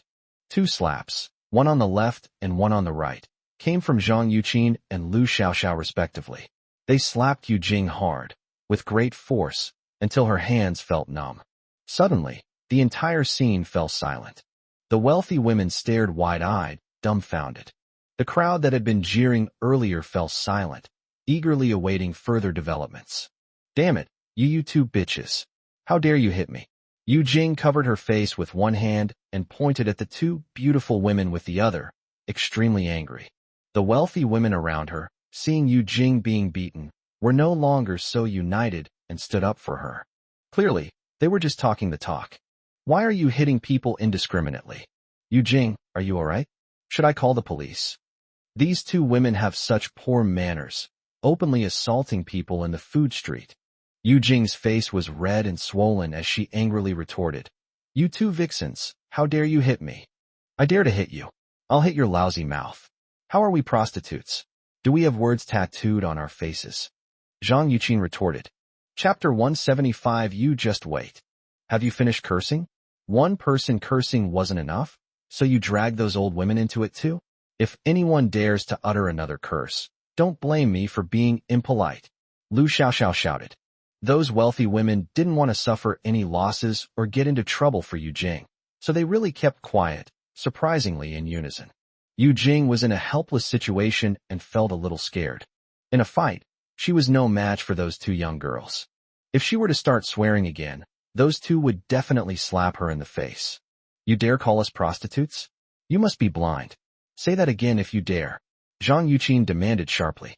You shameless, cheap old woman. What did we do to offend you? Your mouth deserves a beating, Lu Xiaoxiao retorted. The onlookers were all speechless with astonishment. I never expected that the two beautiful women in front of me would be scolded without saying a word. They seemed so weak and pitiful. However, in the blink of an eye, the two beauties could no longer be called ladies. When they started acting unruly, even they were probably afraid of themselves. Yu Jing's cheeks burned with pain, and the wealthy women all chose to remain silent. No one helped her. She knew very well that if she dared to curse again, she would be beaten even more severely. So, Yu Jing endured the humiliation and didn't say another word, her face as red as an apple.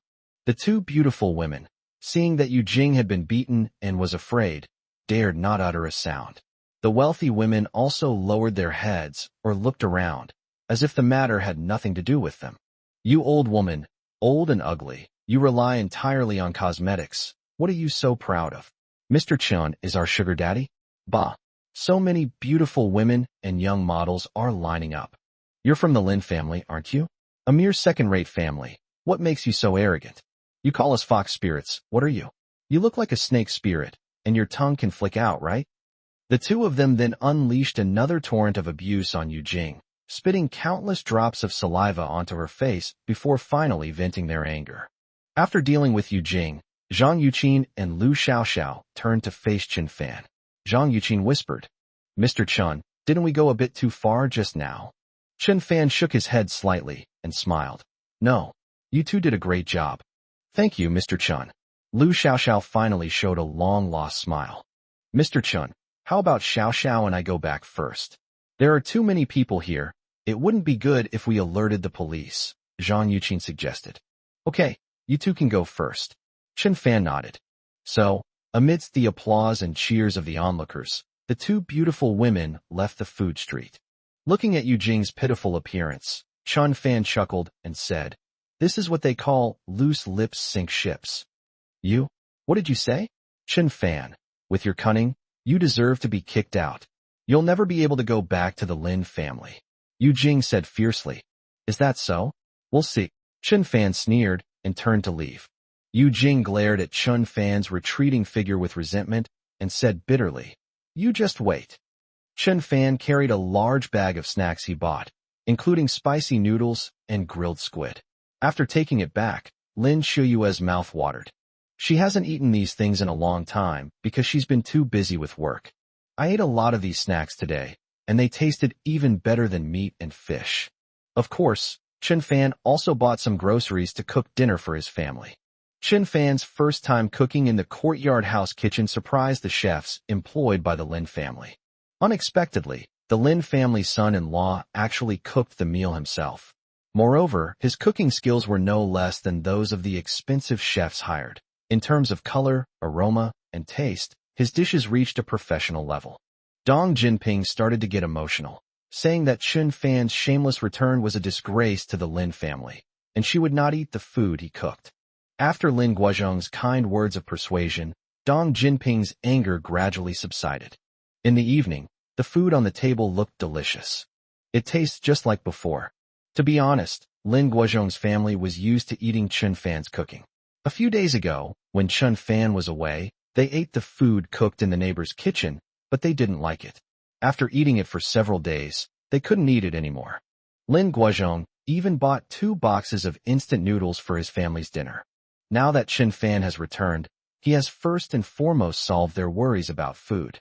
Dong Jinping said she wouldn't eat Chen Fan's cooking, but looking at the table full of fragrant dishes, her mouth watered and she couldn't resist picking up her chopsticks. When they were almost finished eating, Lin Guozhong's phone rang. Daddy, has the sun come out and the moon gone home yet? Hey, old Zhu, old Lin, I've moved into a new house. Come over for a visit in a couple of days. So fast. No rush. The renovation has been airing out for over 3 months. Your whole family absolutely must come and see it. Good. After hanging up the phone, Lin Guozhong looked troubled. The Zhu family moved into a new house. Should we go and congratulate them? Dong Jinping asked anxiously. Yes, I heard they're moving to a bigger house, Lin Guozhong said. TCH, it's just moving into a new house. What a normal thing. Why would anyone need to come and congratulate you? Let me tell you, at most you'll give them 300 yuan. Humph, your friend is unreliable, never contacts you normally, and the only time you do, it's about money, Dong Jinping said irritably. Old Zhu is an old friend of Lin Guozhong. The two families used to have a good relationship, but since Lin Xiuyue and Chun Fan got married, the two families have had less contact and hardly make a single phone call all year round. This was because old Zhu's son liked Lin Xiuyue and wanted to pursue her. Old Zhu and his wife also liked Lin Xiuyue and wanted her to be their daughter-in-law.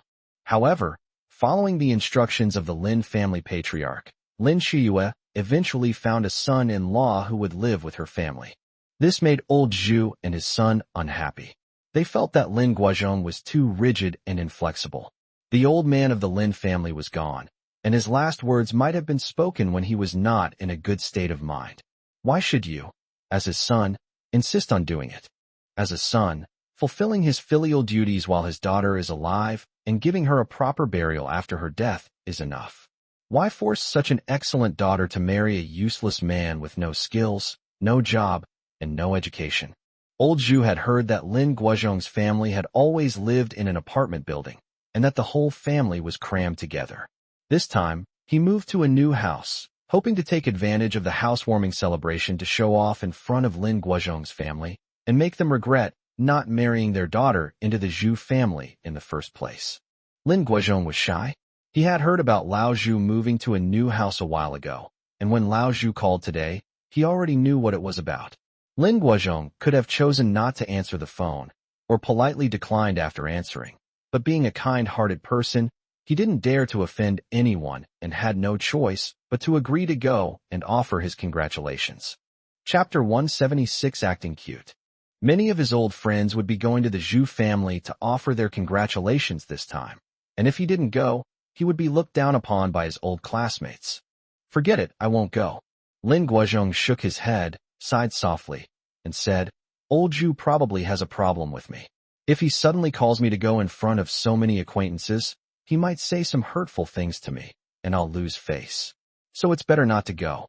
Dad, you should go, Lin Xiuyue advised. Why go? When you and Chun Fan got married, Lao Zhu only gave 100 yuan as a gift. I still remember it. And after he gave the gift, he turned around and left without eating at the banquet or even saying a word of blessing. How much do you want? Lin Xiuyue asked, slightly annoyed. At least 300. Lin Guozhong gave a wry smile and held up 3 fingers. This is a standard that we old classmates have agreed upon. Dad, the gift money is no problem. I'll pay. Don't worry about it. Lin Xiuyue didn't want her father to lose face. Over the years, Lin Guozhong has worked diligently in the factory, earning a fixed salary. Although he has never suffered from cold or hunger, he has also never enjoyed any great wealth or luxury. Now, when his old classmates come to congratulate him or hold gatherings, if he doesn't go, they will think he is reluctant to spend a few hundred yuan on gifts. 2 days later, Chun Fan drove his whole family to the new neighborhood where Lao Zhu had moved, Chongwen neighborhood. This residential area boasts a beautiful environment, adjacent to the Lu River, with lush vegetation and a superior geographical location. The average price of apartments in the area is over 30,000 yuan per square meter. While the price may not be comparable to some high-end villas, let alone the Fushan residential complex where the elite of Lushur live, Chongwen community is indeed a place that only the most outstanding people can afford among ordinary wage earners. I bought an apartment on the 26th floor, 150 square meters, with plenty of natural light and good ventilation. When the Lin family arrived at old Zhu's house by elevator, it was bustling with activity and already full of guests. Dong Jinping, Lin Xiuyue, and Chun Fan did not know these people. They were all Lin Guozhong's old classmates, former colleagues, and their family members. Hey, Lao Lin, you're finally here. Why are you always late? When Lao Zhu saw Lin Guozhong and his family arrive, he quickly came forward and took the gifts that Lin Guozhong and Chun Fan were carrying. A 3-piece bedding set and 2 wash basins. This must be your wife, daughter, and son-in-law. Welcome, welcome, old Zhu said, inviting everyone in with great enthusiasm. His son was out on business today and did not attend the gathering. Cooking at home is all handled by Lao Zhu's wife and a hired housekeeper. Old Zhu, your house is nice. Lin Guozhong looked around and said with a smile. It's just so-so, the house is too small, huh? Old Zhu laughed, but his laughter didn't seem natural, as if there was something else behind his words. Upon hearing this, Lin Guozhong felt a pang of embarrassment. Is 150 square meters considered small? It should be enough for your family of 3. It's not too small. If it's too big, it won't be good either. It'll be too much trouble just to clean it, Dong Jinping agreed. We're not afraid of cleaning, because we've hired a housekeeper who pays us 10,000 yuan a month, Old Zhu said with a smile. My wife and I feel a little ashamed. What are you ashamed of? Lin Guozhong asked, puzzled. I'm ashamed to say we don't have any money. Our son bought this house and renovated it all with his own money. Old Zhu shook his head and said, sigh. Although my son is capable, we never thought of spending his money like this. Just last month, my son bought us a new car. Lin Guozhong asked, I remember you used to drive a CRV, and you only drove it for 3 years. What, you changed it again? Yes, now it's a Land Rover. It's really too much of a waste. Old Zhu said with feigned emotion, sighing. Alas, we old folks feel ashamed we've used so many of our son's money, and we still haven't found him a suitable wife. As Old Zhu spoke, he glanced at Chen Fan. Unexpectedly, this son-in-law had the nerve to come out with the whole family. It was this man who married into the Lin family back then, which forced his son's marriage to old Lin's daughter to fail. Back then, Old Zhu's son adored Lin Shiyue. He practically worshipped her like a goddess, treating her with utmost care. But this good-for-nothing got a great deal. When Old Zhu said this, he deliberately raised his voice so that all the old classmates and friends present could hear him. So, several older people started talking about it. Old Lin, look at this house, how grand it is. If only your daughter had married into this family back then. Yes, you insisted on listening to your old man and finding a son-in-law who would live with you. And now, are you doing well? I heard that Lao Lin's whole family lives in an apartment building. The neighborhood often experiences water and power outages, and the security is so-so. Hey, look, isn't that old Lin's son-in-law? He looks kind of simple-minded. Has he gone crazy from living off his girlfriend? That's not being silly, that's being cute. With a woman supporting you, all you have to do all day is be cute. Ha ha ha. The group burst into laughter. Surprisingly, these old guys actually know the term acting cute. It's quite fashionable. Lin Guozhong and Dong Jinping smiled awkwardly, their faces flushing red and then turning pale, and they didn't know what to say. Dong Jinping was furious. She had told him not to come, but Lin Guozhong insisted. Fine, he could come, but she didn't agree to bring Chen Fan. However, Lin Guozhong insisted on bringing Chen Fan, saying that they were all family, and it wouldn't be family without one of them. Now look what's happened. They're being ridiculed in public by so many people, treated like monkeys in a zoo.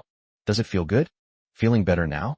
Lin Guozhong coughed a few times, feeling so embarrassed he wanted to disappear into the ground. He waved his hand and said, Our whole family no longer lives in an apartment. We've moved to my mom's place. A courtyard house. Old Zhu's eyes widened in confusion. Did the old lady get fed up and summon you back? No, not really. We originally separated, but now we're back together, haha, Lin Guozhong explained. You're living in a bungalow now, right? I think it's not as good as an apartment. There's no heating in winter, no natural gas in the kitchen, and it's inconvenient to even take a shower. Old Lin, you'd better talk to the old lady and suggest that she move back to an apartment. Old Zhu seemed to be advising him in a good-natured way, but in reality, his words were full of belittling intent, making Lin Guozhong feel even more embarrassed.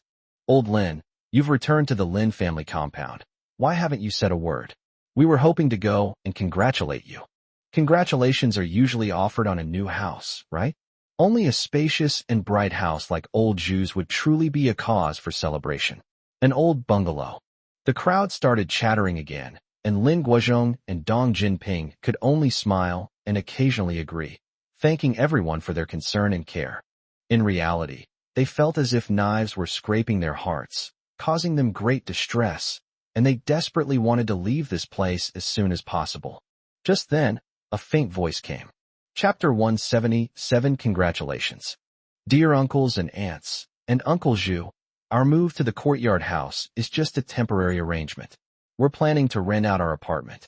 We've also moved to a new house, which is over 500 square meters, though not very big. It's currently under renovation, but once it's finished, please come visit us at our new home. Chen Fan spoke with such seriousness that everyone present was astonished. The entire room fell silent instantly. Even Lin Guozhong, Dong Jinping, and Lin Shiyue were taken aback and stood there dumbfounded.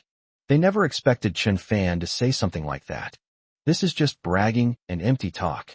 Even if he was trying to save face for Lin Guozhong and Dong Jinping, there was no need to exaggerate like that. A house larger than 500 square meters? Is that what you call a house? Currently, 500 square meter houses are only found in Fushan, the residence of top-tier wealthy individuals and elite families in the entire Lusher area. Moreover, these are courtyard-style houses with even higher prices. Chen Fan really went too far with his boast. He lost control. You could say that buying a 200 square meter house is more like it. Given Lin Shiyue's current financial strength and status in the Lin family, none of the people present would doubt it.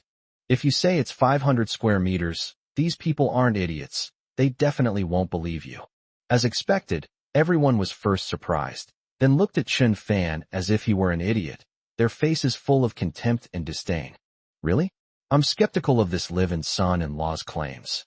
No way, 500 square meters? Are you kidding me? Did this person forget to take their medicine before leaving home? Or did they get their head caught in a door? People whispered among themselves. No one believed Chen Fan's words, and some even thought he was a complete idiot and a big talker. Dong Jinping's face flushed red. She really wanted to escape right now. She frowned and whispered to Chen Fan, "You good for nothing. Shut up. You're a disgrace." Chen Fan ignored her, treating her words as if they were nothing. Lin Guozhong coughed a few times, patted Chen Fan on the shoulder, and smoothed things over. "You miscalculated the area of the new house, didn't you? Did you include the shared area and parking spaces in it?" "Dad, don't worry, I'm not good at math, but I didn't make a mistake. The house is definitely over 500 square meters. This house is a gift from Qiuyue to you two as a 20th wedding anniversary present. It will be renovated in about 10 days. Don't forget to invite Uncle Zhu over for a visit then." Chen Fan smiled slightly, speaking very formally. Old Zhu chuckled, but quickly suppressed it, preventing himself from bursting into laughter. He knew very well that this useless son-in-law was just trying to save face for his father-in-law and mother-in-law, so he was bragging and talking big. However, he had blown his horn too big, to the heavens. Hee hee. "Okay, Lao Lin, you must let me know when the time comes. I want to take a good look at your big house," Lao Zhu said with a forced smile. "Aren't you going to invite us? Aren't we old classmates too?" "Old Lin, it's a bit unfair to just call him Old Zhu. Those people all asked to visit Lin Guozhong's new house, but actually, they all wanted to see him make a fool of himself. Old Lin, look how enthusiastic everyone is. Why don't you invite everyone here?" Old Zhu asked with a sidelong glance and a mocking smile. "Thisike," Lin Guozhong nodded slightly, stammering for a long time. He was really embarrassed. He never expected that Chen Fan couldn't even brag properly. This was pushing his old bones into a fire pit. If we don't get a new house by then, will we still be able to keep in touch with these old classmates and friends? When Lin Guozhong later met them and asked about this, what could he say? How embarrassing. Finally, people stopped talking about this, and the atmosphere of looking at the new house became much more normal. At noon, Old Zhu's wife and the nanny cooked a lot of dishes and treated everyone to a hearty meal in the new house. After lunch, some people left, but most people wanted to sit and have a couple of drinks, or play cards or mahjong. Lin Guozhong actually quite enjoyed playing double deduction, but because of Chen Fan's boastful talk, he was worried that his old classmates would ask about the new house again. So, he said goodbye to Lao Zhu and prepared to leave with his family. As they were leaving, Old Zhu saw them to the door and said, "Old Lin, you must call me when the time comes and invite me to your new 500 square meter house. Let me see what it's like." Lin Guozhong nodded obsequiously, his face growing increasingly grim. "By the way, you said it would be finished in about 10 days. How many days exactly?" Can you give me a specific date?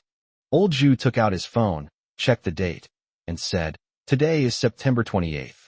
The renovation definitely won't be finished during the period, so when will it be ready next month? Lin Guozhong was at a loss for words when asked the question, and sweat beaded on his forehead. October 10th. Chen Fan said decisively. Uncle Zhu, you all come then. The exact address of the new house will remain a secret for now, because we want to give everyone a surprise. All right, then we'll wait to congratulate Old Lin. October 10th. Old Zhu nodded, raising his voice so that everyone in the room could hear the date. After Lin Guoxiao and his family went down in the elevator, Old Zhu returned home. He slammed the security door shut and said, Old Lin's son-in-law is really something else. He actually dares to brag in front of everyone, and he does it with such seriousness. He must have a really strong mentality. I believe Lin Guozhong's daughter can afford a house since she owns a company, but a 500 square meter house is just too outrageous. Damn, could it be that it's not in the city center, but in some remote rural area? No, Lao Lin still works in the city. How could he possibly go that far? What a surprise.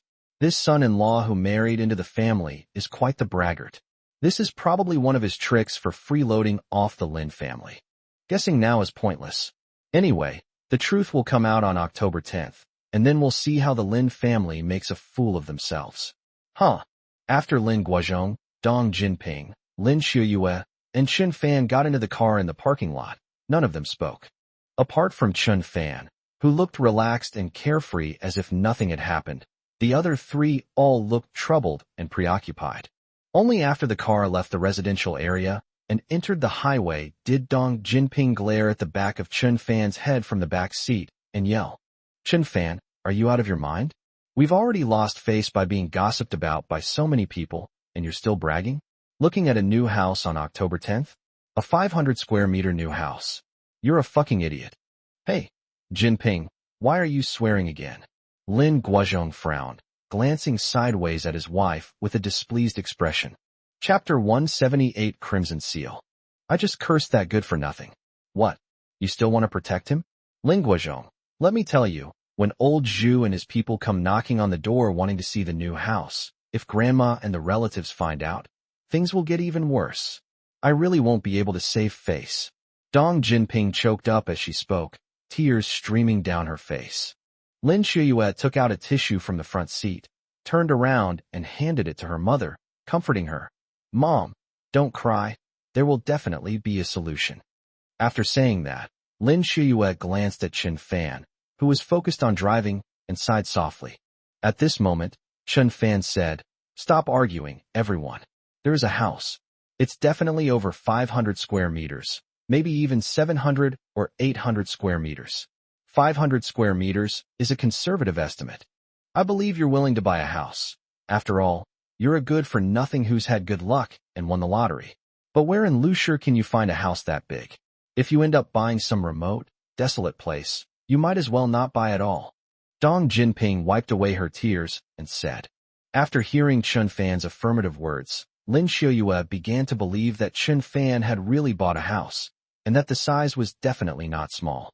However, she still had some doubts about the location of the house. Honey, where's the house? Can you tell me? Lin Shiyue asked. It's a secret for now. Consider it a gift for our whole family. But I can reveal one thing. The house is second-hand, Chen Fan said truthfully. A second-hand house. Dong Jinping shrieked, her eyes wide like saucers. I knew you were a useless piece of trash. Why are you buying a second-hand house with all that money? When old Zhu and the others come and find out it's second-hand, they'll laugh at us to death. Hearing this, Lin Guozhong lit a cigarette to drown his sorrows and sighed. Chen Fan, why didn't you say it was a second-hand house sooner? Old Zhu's son failed to win Xiaoyu's heart back then, and he's been holding a grudge ever since. He's been trying to find ways to make fun of me. Now you've given them a perfect opportunity. In that case, not only will your mother be embarrassed, but I won't be able to save face either. What should we do? How about we find an agency and rent a place to tide us over? Lin Shiyue suggested. Even if it's a waste of money now, it doesn't matter. In order to save face and prevent her parents from being ashamed in the future, Lin Shiyue was not afraid to spend money. This is the only way now, It's the only option we have, Lin Guozhong said firmly, taking a deep drag on his cigarette. Dong Jinping kept fanning her cigarette with her hand, shaking her head, and saying, October 10th is practically our family's death sentence. If we can't find a suitable place to rent, we'll treat them to a fancy restaurant for a meal and apologize. Then, we'll make Chen Fan kowtow to everyone in public and admit his mistake. Otherwise, your father and I will have no face left. Chen Fan gave a slight, cold smile, but remained silent. After returning home, Lin Guozhong and Dong Jinping were too tired today, so they washed up and went to bed early. Chen Fan and Lin Shuyue were in the same room, lying on the bed under the dim light, sharing the same blanket, feeling incredibly happy. Happiness is actually quite simple, loving husband and wife, sharing a bed, and experiencing harmony and joy. Okay, there's something between them that's not quite right. Gazing at the stars outside the window, Lin Shuyue asked softly, Honey, where exactly is your new house? Can you tell me in advance? It's located within Lusher City, not in the suburbs or rural areas. Besides, you can often see the houses there just by looking up, Chen Fan said, keeping everyone in suspense. Oh, I can see it just by looking up? It can't be in the heavenly court, can it? Lin Shuyue blinked her big eyes and asked. This, Chen Fan truly admired her. Her thinking was unique. If you don't want to say, fine, I'm too lazy to guess. On October 10th, no matter if that house is a second-hand house or not, no matter how good or bad the decoration is, I will like it. Because it is the best gift you can give to our whole family. It just so happens that it's my parents' 20th wedding anniversary, and I'm very happy that you have this thoughtfulness. Lin Shuyue stuck out her tongue and said playfully, Shuyue, you are truly my good wife. The moonlight was bright, and the two gradually drew closer. Sigh. It still doesn't work, Chen Fan sighed. Honey, haven't you been studying books on alchemy lately? Why haven't you started making pills yet to cure your illness? Is that ancient book reliable? Will the pills you make have no side effects? Lin Shuyue bombarded her with a series of questions. Actually, she wanted to change the subject to ease Chen Fan's embarrassment and relieve his pressure. It's really frustrating when a man is useless in that area. Chen Fan has indeed been studying the Danzhuan these days. This half of the alchemy manual is quite old and a handwritten copy. So many of the characters are illegible, making it very time-consuming and troublesome to study. However, Chen Fan, determined to recover and regain his virility, did not slack off. Instead, he intensified his studies and achieved some success. Through diligent learning, he could actually begin refining elixirs the very next day to cure his illness. The handwriting in that book is unclear, which made it difficult for me to study. However, I've almost finished studying it now, and I should be able to refine the pills soon, Chen Fan explained. That's great. You're amazing, honey. Keep it up, you'll definitely recover. Lin Shuyue clenched her little fist and encouraged him. Chen Fan smiled knowingly and gently touched his wife's pretty face. Through his study of Danzhuan, he discovered that the book not only contained instructions on the ingredients for medicinal pills that cured diseases, but also methods for making various other elixirs. These included those that enhanced physical strength, mental power, vital energy, endurance, and even those that prolonged life. It also taught how to concoct poisons. The next day, Chen Fan still drove Lin Shuyue to the company. Then, he arrived at the Dolphin Real Estate building. Through his contact with Uncle Liu, Chen Fan finally understood that the people who caused trouble at the construction site some time ago were all instigated by one person. At the time, the short, fat man said that the person who gave him the money got out of a black BMW with the license plate number 1218. Uncle Liu immediately used his connections to find out the truth. The owner of this car is none other than Luo Desheng, the playboy and heir to the Luo Group. A few months ago, Luo Desheng, along with another person and Zhang Su, went to the zero-hour bar for drinks and fun. Luo Desheng took a liking to Zi Qiangwei, the beautiful bartender at the bar, who was also known as Li Nana. Luo Desheng wanted to woo Li Nana, but Chen Fan gave him a good beating, making him kneel on the ground and bark like a dog, circling the bar and being laughed at by everyone. As a direct descendant of the Luo family, a first-class family in Lusher, Luo Desheng had never suffered such an insult. After his humiliating escape from midnight, he made up his mind to seek revenge on Chun Fan. Later, through connections, Luo Desheng learned that Chun Fan was related to Dolphin Real Estate. He was not only a shareholder of Dolphin, but also likely had a deeper background. Based on his surname, Luo Desheng suspected that this person was related to the Chun family in Beijing. Chapter 179, Sudden Intrusion. Although he had a vague feeling that Chun Fan was someone he couldn't afford to offend, Luo Desheng still had to get revenge. Luo Desheng has always been respected since childhood. He was born with a silver spoon in his mouth and has never been bullied like a dog. Given his personality, he was determined to get revenge, no matter if you were from the Chun family or the Heavenly King himself. Since open confrontation doesn't work, let's resort to underhanded tactics. Luo Desheng sent his men to the new urban area to bribe the short, fat, dark-skinned man, instructing him to gather a group of people to cause trouble at the construction site and obstruct construction. This was essentially a small lesson for Chun Fan, and also a test of his strength. In the end, Chun Fan easily resolved the crisis in a short time. Luo Desheng thought he had done something flawless, and he was now planning how to deal with Chun Fan next. He had no idea that Chun Fan already knew he was the mastermind behind the construction site incident. Chun Fan learned that the Luo family was involved in building materials, engineering, contracting, fertilizer and feed, and also owned a copper mine, so it could be said that they had a very strong economic foundation. A while ago, construction was about to start at a new site in the district, but the supply of building materials on the market was limited, which almost caused the project to be delayed. For this matter, Lin Shiyue even made a special trip to the cement plant in Luchuan town to alleviate the material crisis. Now it seems that this matter is inextricably linked to the Luo group. They've got some nerve, daring to set up a dolphin. Chun Fan sat in his boss's chair, placed the documents in his hand on the table, and said coldly, "The Luo group, a top-tier family in Lushur, seems to have no intention of staying." "Young master, what do you mean?" Uncle Lu asked, bowing.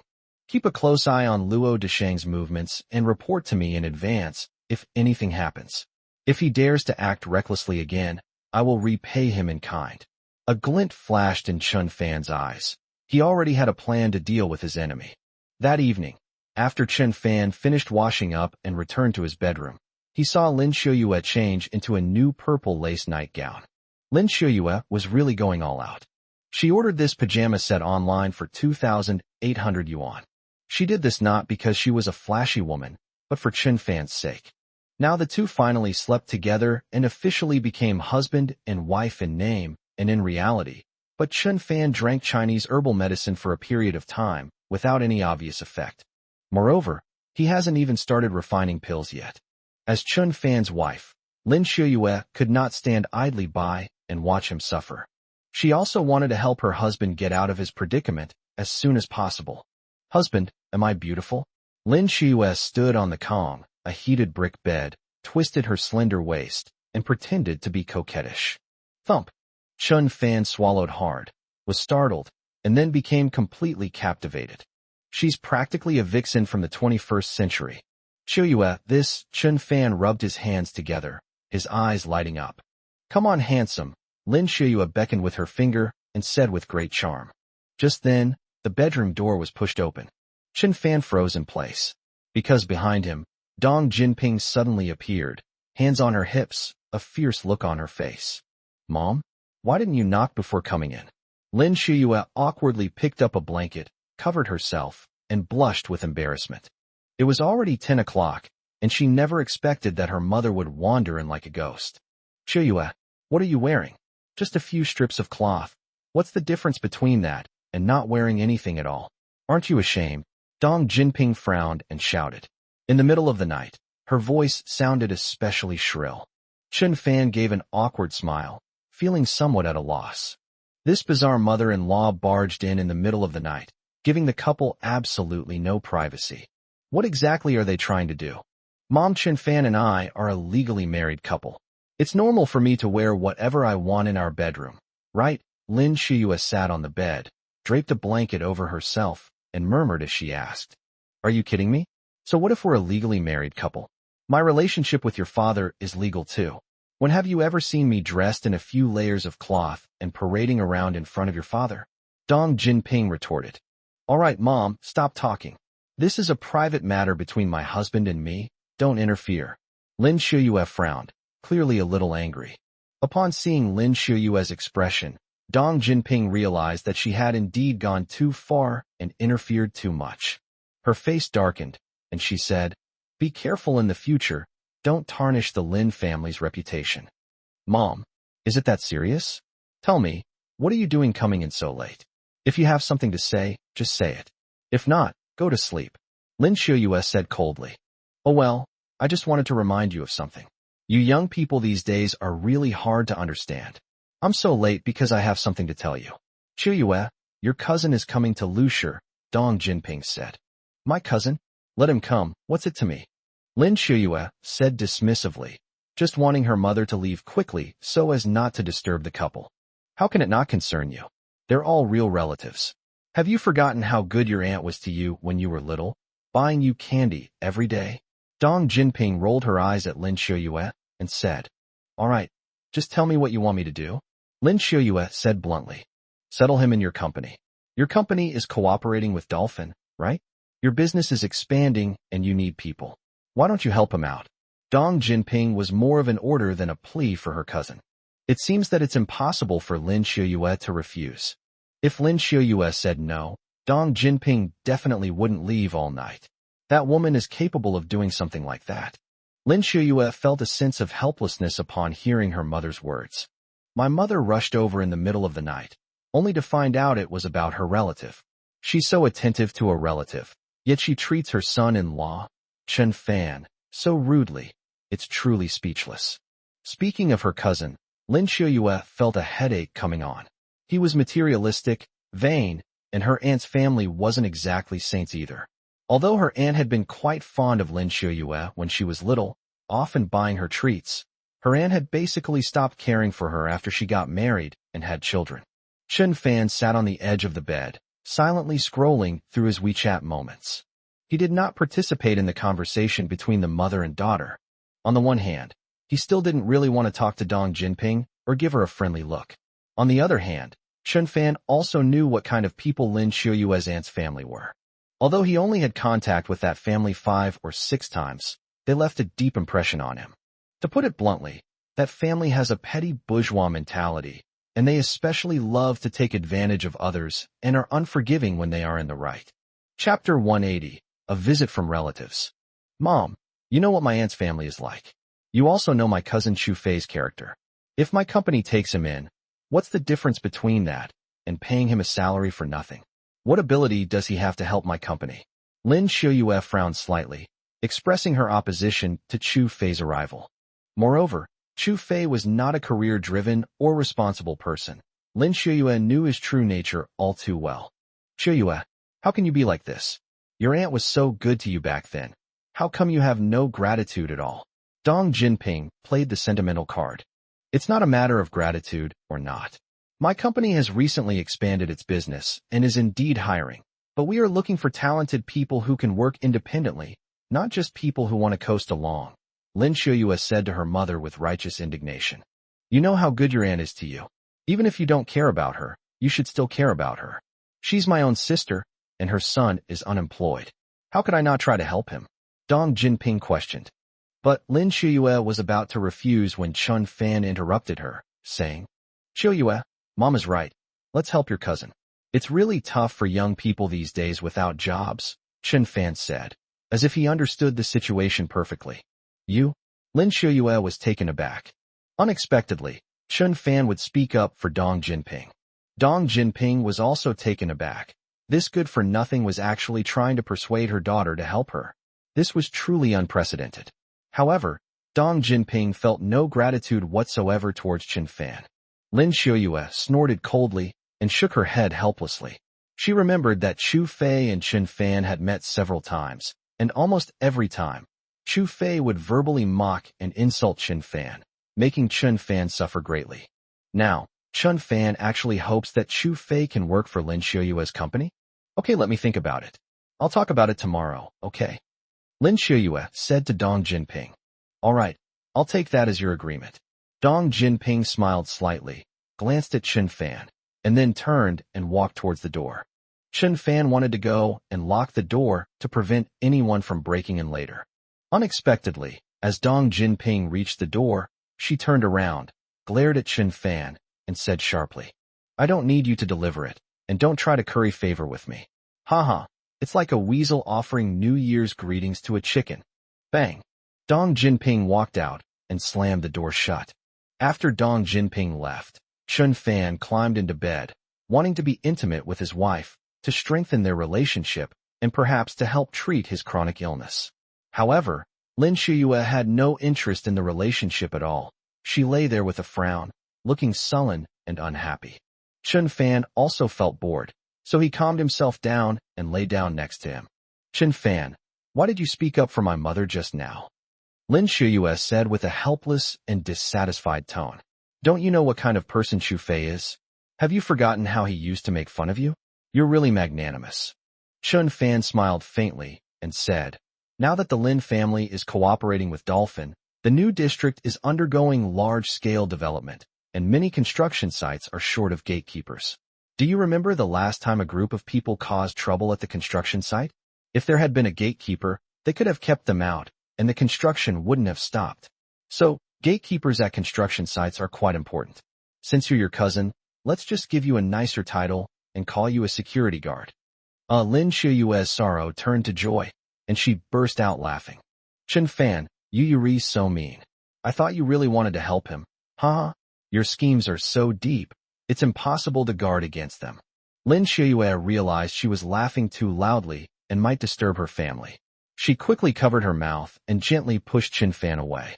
With his abilities, it would be good enough if he could do this job well. Chen Fan said dismissively, "You make it sound so easy.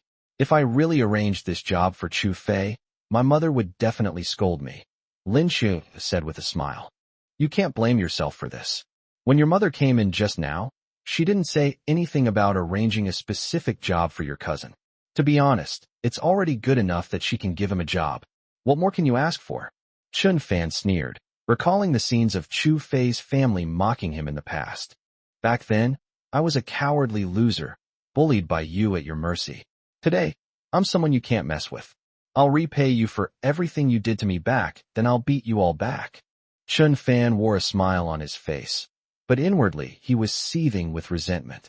The next day was a weekend, and early in the morning, her aunt's family arrived as promised, shattering Dong Jinping's dream of sleeping in.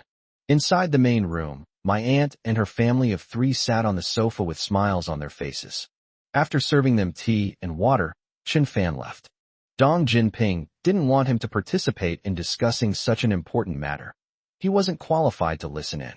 At this moment, Dong Jinping greeted them with a smile. "Sister, brother-in-law, and Xiaofei, please have some tea and melon seeds." "Thank you, sister." Aunt Dong Jinfang nodded, holding the teacup in her hands, and said, "I've always known that Shuyue would be successful, a strong woman in the future, and sure enough, among the children of our Dong family siblings, Shuyue is the best. Yes, Shuyue is not only beautiful, but also very capable. Your uncle gives you a big thumbs up." Uncle Chu Lingtong smiled and gave a thick thumbs up. Dong Jinfang quickly gave a thumbs up as well.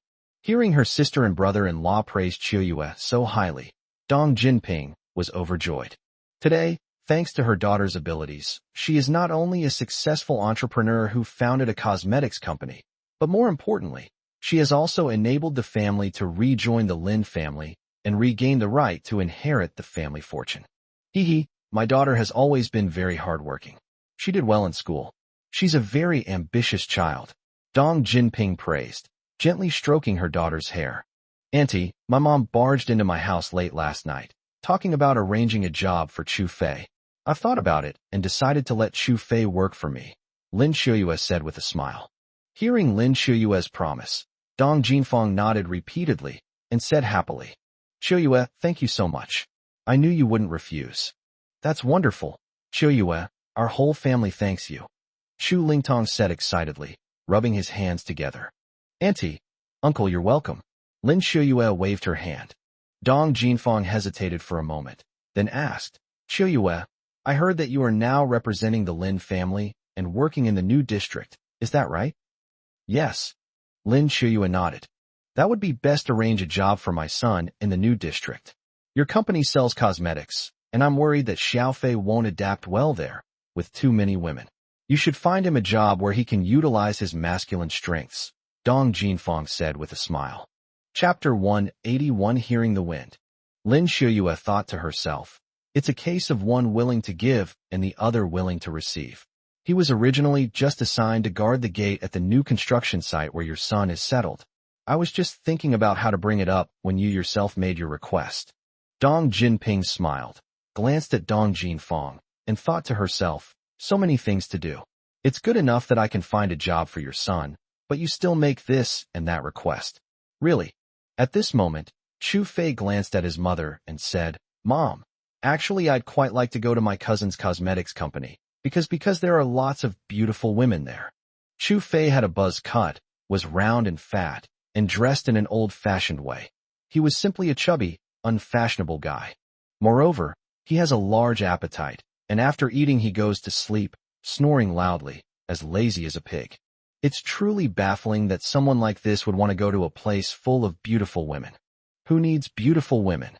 Dong Jinfang gave her son's big head a nudge and said, Your cousin has arranged a job for you, so just do it well and don't make any unreasonable demands. Can pretty girls pay you a salary? Can pretty girls put food on the table?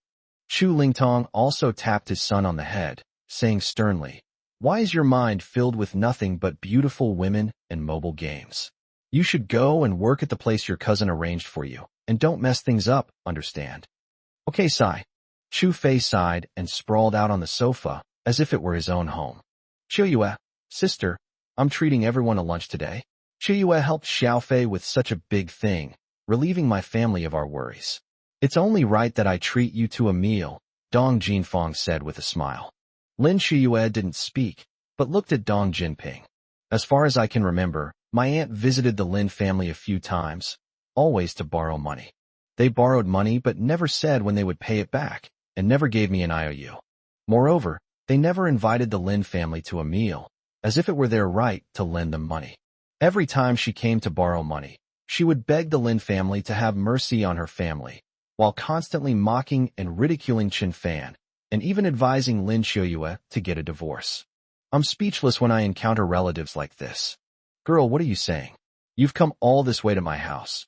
How could I let you pay for the meal? Dong Jinping said generously, I'll treat you to lunch today. Your brother-in-law is working overtime today, so I've invited him over too. Just then, the door to the main room was pushed open.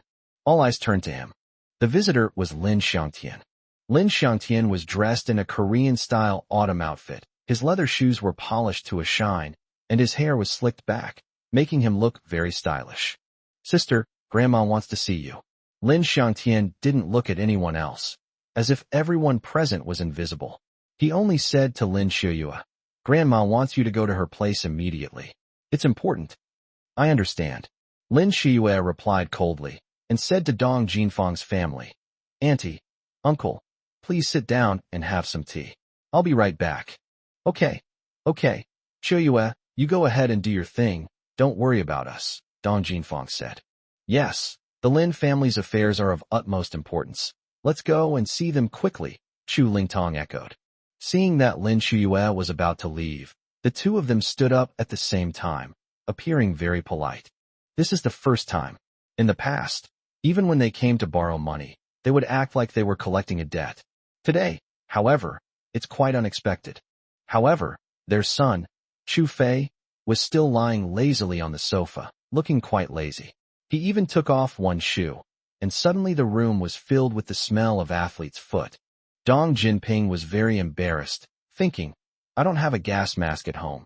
You fatso, can't you put your shoes on? So handsome. After Lin Xiangtian and Lin Shuyue left, Chu Fei said with a look of longing, Lin Xiangtian is my idol. I wish I had parents like him. Upon hearing his son's words, Chu Lingtong slapped him across the face and cursed, You're not destined for that. Chu Fei scratched his head, thinking, Sigh, even being born into the right family is an art. Lin Shuyue arrived at the door of the old lady's room. Tada! Come in, the old woman said. Lin Shuyue pushed open the door and entered, Seeing the old lady sitting in a grand chair with a small heater at her feet, holding a cane in one hand, her face full of seriousness. The old lady seemed a little unhappy. Qiuyue, you now represent the Lin family as the business manager, wielding considerable power. Therefore, you must be even more discreet, observe work etiquette, and avoid giving others cause for gossip. The old lady lectured, pointing fingers and offering unsolicited advice. Lin Qiuyue frowned, her face showing displeasure, and asked in confusion, Grandma, what are you saying? Qiuyue, although you now have the power of appointment and dismissal, you can't practice nepotism. You can't just put people in the company arbitrarily, the old lady said. How did you know? Lin Qiuyue was even more puzzled. She only decided to hire Chu Fei last night, and didn't tell anyone else in the Lin family except her parents and Xin Fan. I told Grandma in time. Lin Xiangtian snorted coldly, a sly glint in his eyes. He pushed up his black-rimmed glasses and said, You want to get your cousin into the company, right? That's against the rules, you know? Our company usually checks qualifications and resumes before interviewing people. We have a strict process to ensure that the people we hire aren't useless or just freeloaders. You think you can get away with hiring your cousin secretly? Heh. After Lin Xiangtian finished speaking, a sinister smile appeared on his lips. This time, he finally got his chance to teach Lin Qiuyue a lesson. Ever since Lin Qiuyue became the business manager and was favored by the old lady, he has been depressed and has tried every means to bring Lin Qiuyue down. At the very least, we can't let Lin Qiuyue lose her power in the Lin family. How did you know?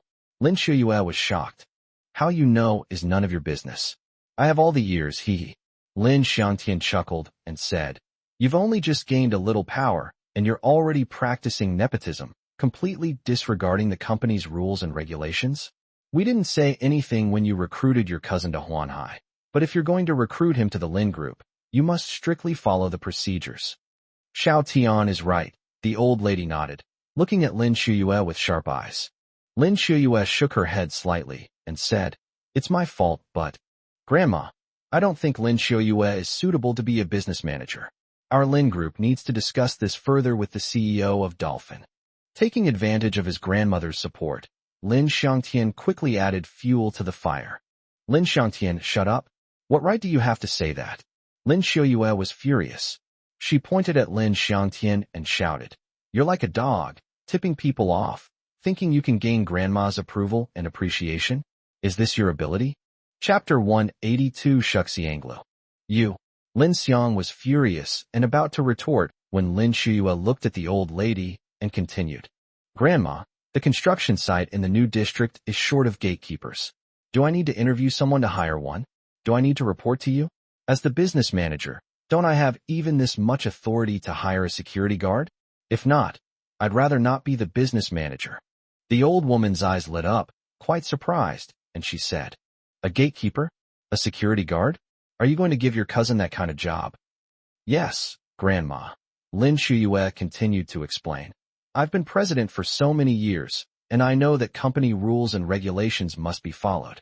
If I were just hiring a secretary, I would have the HR department interview the candidates. If I were hiring someone at a higher level, I would definitely report to you. But this time, I'm only hiring a security guard.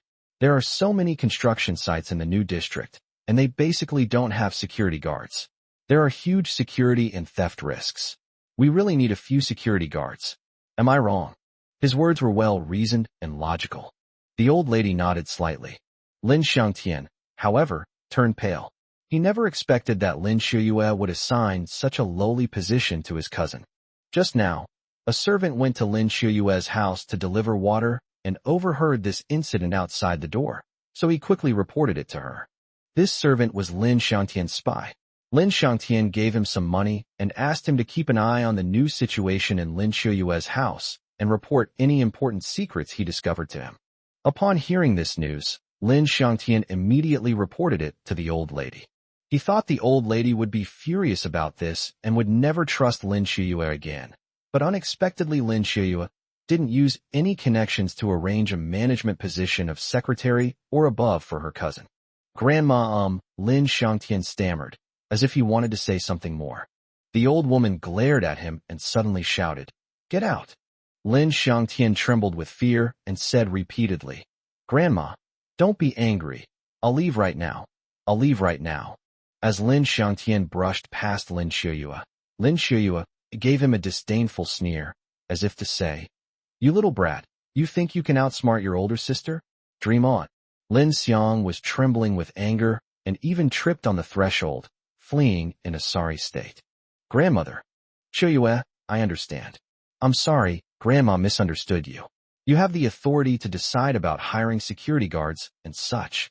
Go ahead and get busy." The old lady's anger turned to joy, and she smiled. Her expression seemed very kind. "Okay." Lin Shiyue nodded and turned to leave. These days, Lin Shiyue is in charge of the cooperation with the dolphins, and the project has started in full swing, making her practically the head of the Lin family. The old lady felt a sense of crisis, thinking that Lin Shiyue was becoming too powerful and overshadowing her. So when she heard Lin Xiangtian report that Lin Shiyue had recruited people without permission, she wanted to say a few words to Lin Shiyue to establish her own authority. But unexpectedly, things turned out differently. The story took an unexpected turn. The old lady was a little embarrassed, and she had no choice but to vent all her embarrassment on Lin Xiangtian. Actually, the old lady couldn't bear it either.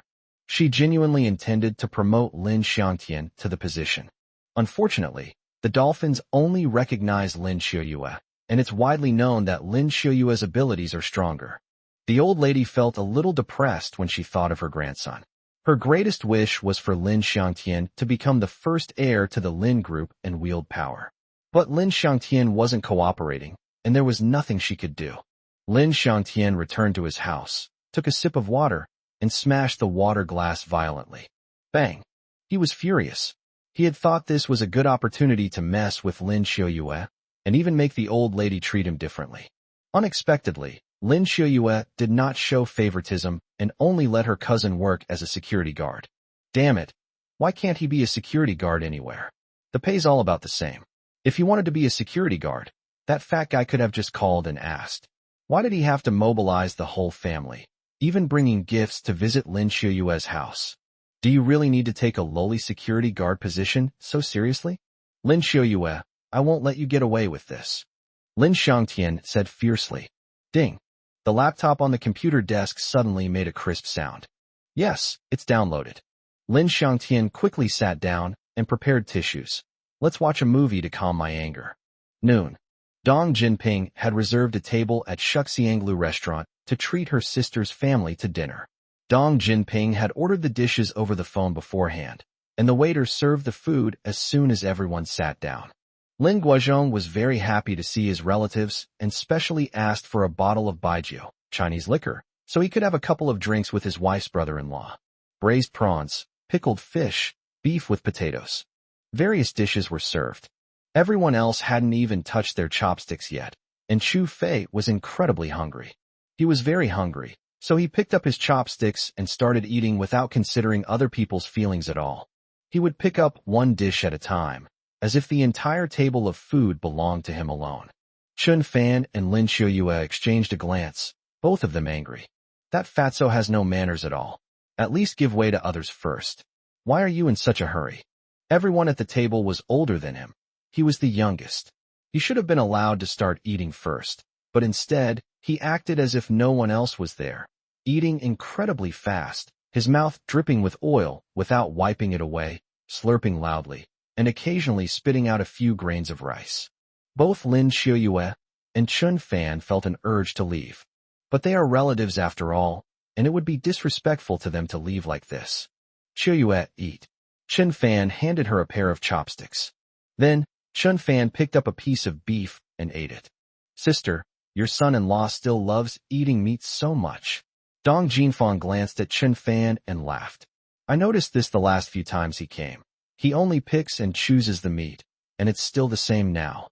In fact, the one who could eat the most meat was her son, Chu Fei. He devoured almost the entire plate of braised pork in just a few minutes. He's just a freeloader, he doesn't care about anything else. He's been spoiled rotten by his brother-in-law's family, Chu Lingtong chimed in. Oh, he hasn't gone out to look for a job yet? Is he still just staying at home and mooching meals? Dong Jinfang asked, feigning surprise. He has a job now, Lin Guozhong said. The job is pretty good. Really? That's incredible. How much effort did you put in to convince him to go to work? Getting someone who's used to living off women to suddenly start working is harder than jumping off a building, Chu Lingtong said. What does he do for a living? Dong Jinfang glanced at Chen Fan and said disdainfully, no education, no degree, no experience, no skills. What can he do? Guard the toilets. Wife, don't say that. Everyone's eating. What are you talking about, the toilet? Chu Lingtong reminded her. Haha, I was wrong, Dong Jinfang laughed awkwardly. You should eat more, Lin Guozhong coughed lightly, trying to smooth things over. Chapter 183, let's take a break. Brother-in-law, your daughter Qiuyue is so outstanding. If it weren't for your blind filial piety back then, following the old man's last wishes and arranging her marriage, she could have found any quality man she wanted. Sigh. Chu Lingtong sighed. It's all in the past. Let's not talk about it, Lin Guozhong smiled faintly. Do you want to eat? Or do you want to talk? Lin Qiuyue asked, annoyed, as she slammed down her chopsticks.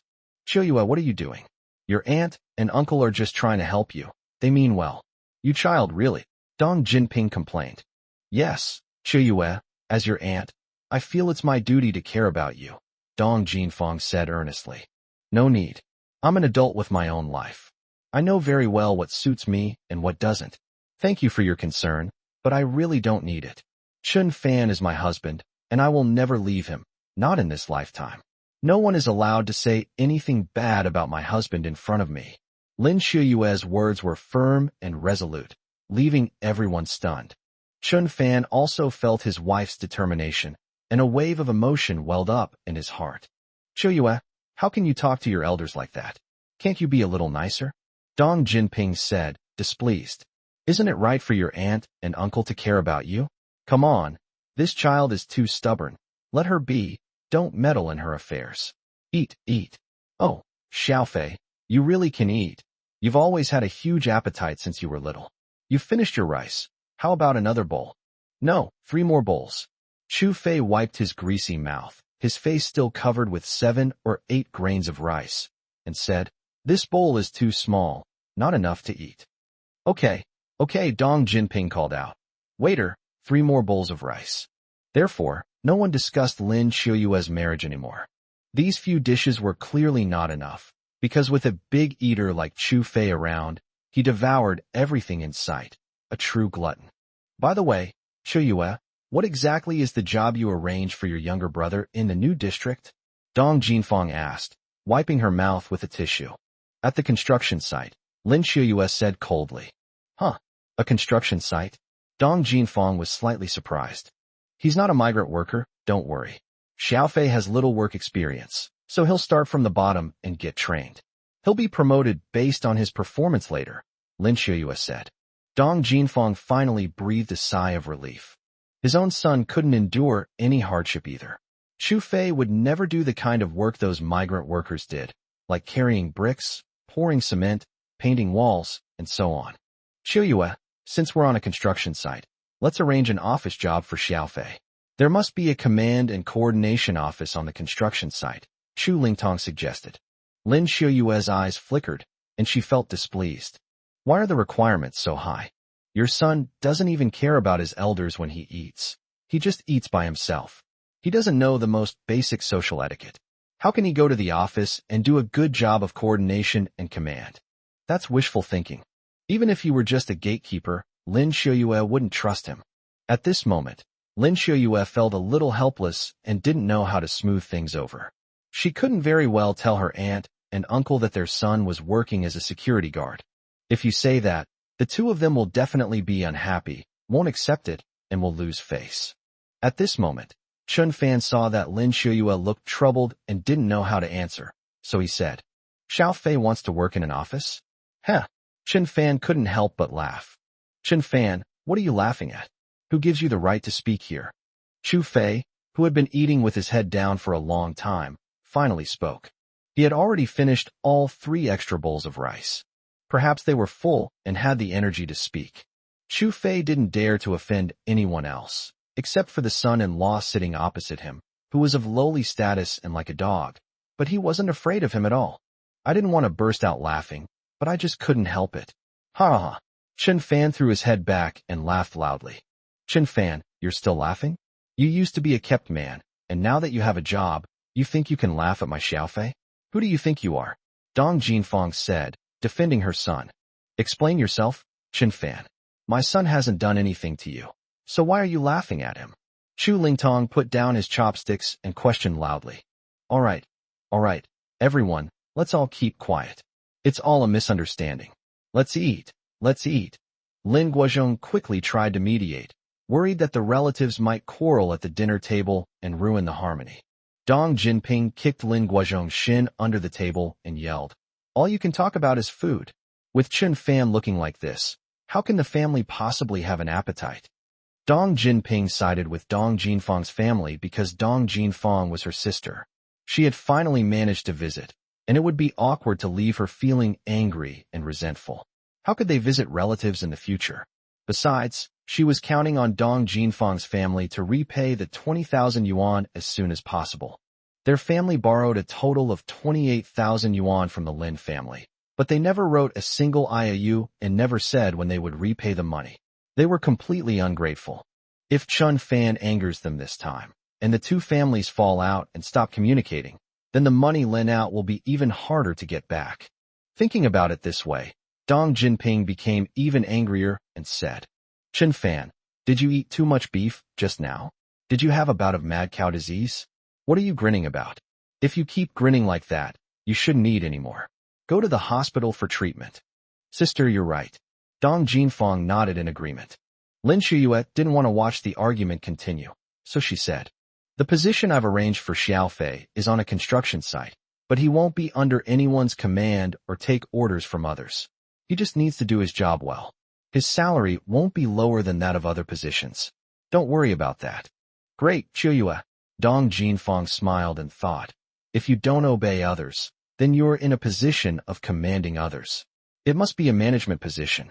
Haha, my Xiaofei has been assigned a good job. He will definitely rise to prominence in the future. At this moment, Chu Fei was slightly excited, feeling that he was able to take on an important position in the Dolphin Project, which was a really high honor. Sis, what exactly is the position you've assigned me? Stop keeping me in suspense. Please just tell me directly so I can be mentally prepared. Also, how many beautiful women do I have under my command? I'm the best at cultivating young beauties, Chu Fei said, shaking his fat head and big ears. Chen Fan laughed again and said, why are you always thinking about beautiful women? Are you going to work or to look at beautiful women? You haven't even become a leader yet, and you're already thinking about how to cultivate beautiful women. It should be called harassment, right? You're already so ugly. You're destined to never have any beautiful women in this life. Just shut up. You shut up. What's it to you? If you don't speak, no one will think you're mute. Chu Fei was both embarrassed and agitated. He slammed his hand on the table and roared. Chapter 184, A Lifeline. Xiaofei, calm down. Your aunt, uncle, and sister are all here. Don't be impulsive. What if you knock over the table? Dong Jinfang reminded him in a low voice. Son, there's no need to argue with a piece of trash. If a dog bites you, would you bite the dog back? Chu Lingtong said coldly. Humph. Chu Fei snorted, picked up a chicken leg, and put it in his mouth, turning his anger into food. At this moment, Dong Jinping gently tugged at Lin Shuyue's clothes from under the table. Then, he gave her a look. She feared that her daughter might actually give Chu Fei a very high position. If that happened, and the old lady found out, she might think that Lin Shuyue was abusing her power and engaging in favoritism, which would definitely be bad for Lin Shuyue's personal development.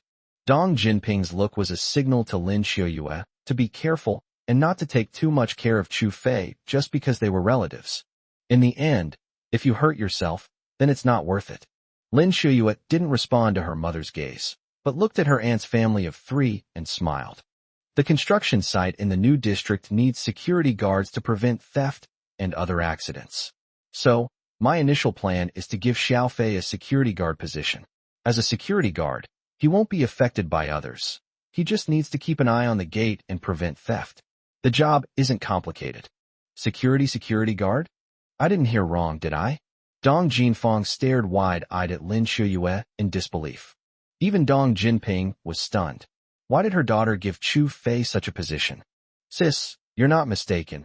Are you? Chu Fei's head buzzed, and he asked in surprise. You've decided to make me a security guard? Or a gatekeeper at the construction site? Yes. Lin Xiuyue nodded slightly and said decisively, given your current experience and abilities, I think a security guard position is the most suitable. You are still young, and you can only gain experience by starting from the bottom. You wouldn't be able to handle an office position. After Lin Xiuyue finished speaking, she glanced at her aunt and uncle. The couple looked at each other, seemingly having a lot to say, but not knowing where to begin. They seemed to have just soared to the clouds when Lin Xiuyue's words brought them crashing down to the ground. The couple never imagined that Lin Xiuyue would assign such a low-level position to their son. If you want to be a security guard, why not go anywhere else? Why do you have to go to the construction site in the new district, that desolate place? Moreover, they absolutely could not accept the idea of their son having to guard the gate. So young, with such a bright future, if you don't get off to a good start, if the initial platform is too low, it will be difficult to turn things around later. The couple couldn't possibly blame Lin Xiuyue, because according to her, the security guard position was tailor-made for their son and perfectly suited to him. Perhaps this was Lin Xiuyue's well-intentioned act. How could the couple refute it? So, the couple both turned their attention to Dong Jinping.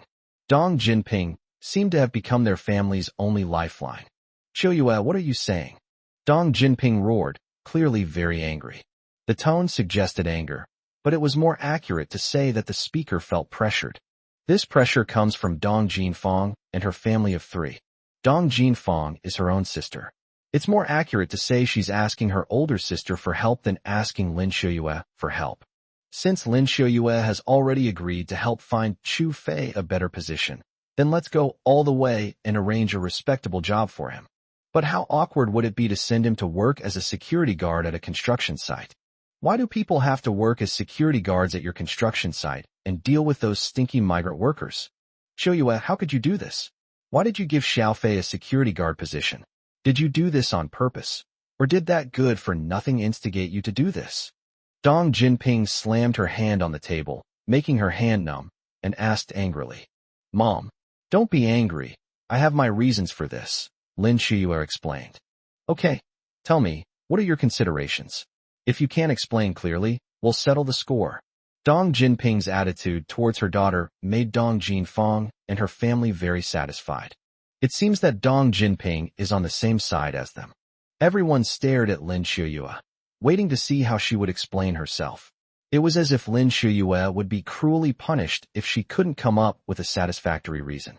Mom, he's currently a business manager at the Lin Group, but not the top boss. The top boss is Grandma. To be honest, when I went out earlier, it was Grandma who called me over. She said that as the person in charge of the company, you absolutely cannot practice nepotism. I explained to her that the position I offered Xiao Fei was security guard, and that's why she didn't give me any trouble. The Lin Group is basically saturated with talent. Even if someone wants to get in, they have to follow the proper procedures, selecting candidates layer by layer based on their education, knowledge, and work experience. If it's done through the normal procedures, do you think someone like Xiao Fei would be hired? These words left Dong Jinping speechless. Actually, when she slammed the table, she was trying to show that she was working hard to get opportunities for her sister's son. But this opportunity should absolutely not occur in a way that would jeopardize her daughter's future. Upon hearing Lin Xiuyue's words, Chu Fei's heart sank, and he protested with dissatisfaction. I called you sister, and this is how you treat me? Our whole family came to you for help, and you didn't even give us the slightest respect? Do you know why I used to have a problem with you? It was all because of him.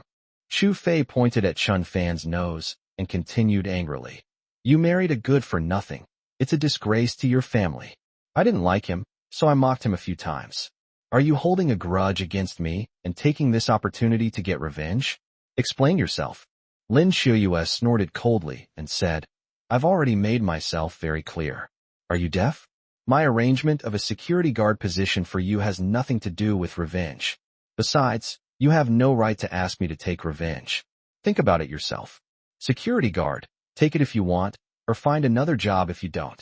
Who spoiled you like this? What a piece of trash you are. Lin Xiuyue, what do you mean by that? You dare to insult me? If it weren't for my aunt's sake, I would beat you up right now. Chu Fei suddenly stood up, his fat belly almost knocking over the table. Xiao Fei, sit down. Dong Jinfang was afraid that things would escalate and strain the relationship between relatives, so she tried to pull her son to sit down. But she couldn't budge him at all. Her son was like a big rock, and his stubbornness flared up. Mom, don't worry about me. I'm going to find out what Lin Xiuyue really means today. If she's doing this to get back at me and humiliate me because of that trash Chen Fan, I'm not done with her. Chu Fei roared angrily. Chapter 185. Don't you have any self-awareness? Xiao Fei, calm down. Your sister has no choice. Don't make things difficult for her. These days, every company has to go through procedures when hiring. Lin Guozhong continued to smooth things over, trying to calm the situation down quickly. But his words were like a stone sinking into the sea, failing to stir up the slightest ripple. No one listened to this nice old man. Uncle, I didn't make things difficult for your daughter. Now she's second only to the Lin family. Is it really that hard to settle someone down? Saying about going through procedures, layers of selection, interviews and such is obviously just an excuse. Chu Fei insisted that Lin Xiuyue was just giving him the runaround. Chu Fei, don't try to argue. I'll say it again. If you can do it, then do it. If you can't, then find another job. I'm not your mother. I have no obligation to arrange a job for you that you can make a lot of money while lying down, Lin Xiuyue said sternly. Xiuyue, you're going a bit too far. Xiao Fei is still your younger brother. How can you talk like that? Dong Jinfang complained. Do you remember when you were little? I would buy you a new outfit every year for the new year and other holidays. How can you be so ungrateful? You really disappoint me. Yes, Xiuyue, we're all real relatives. If you don't want to help, that's fine, we won't hold you back. But since you promised to help, why aren't you doing it properly? You're just arranging a security guard job for my son. How can he accept that? Chu Lingtong said helplessly. Xiuyue, Dong Jinping spoke again. Don't you really have any other way to get your brother a management position? That's all, Lin Xiuyue answered decisively. Fine, then I'll go talk to the old lady myself.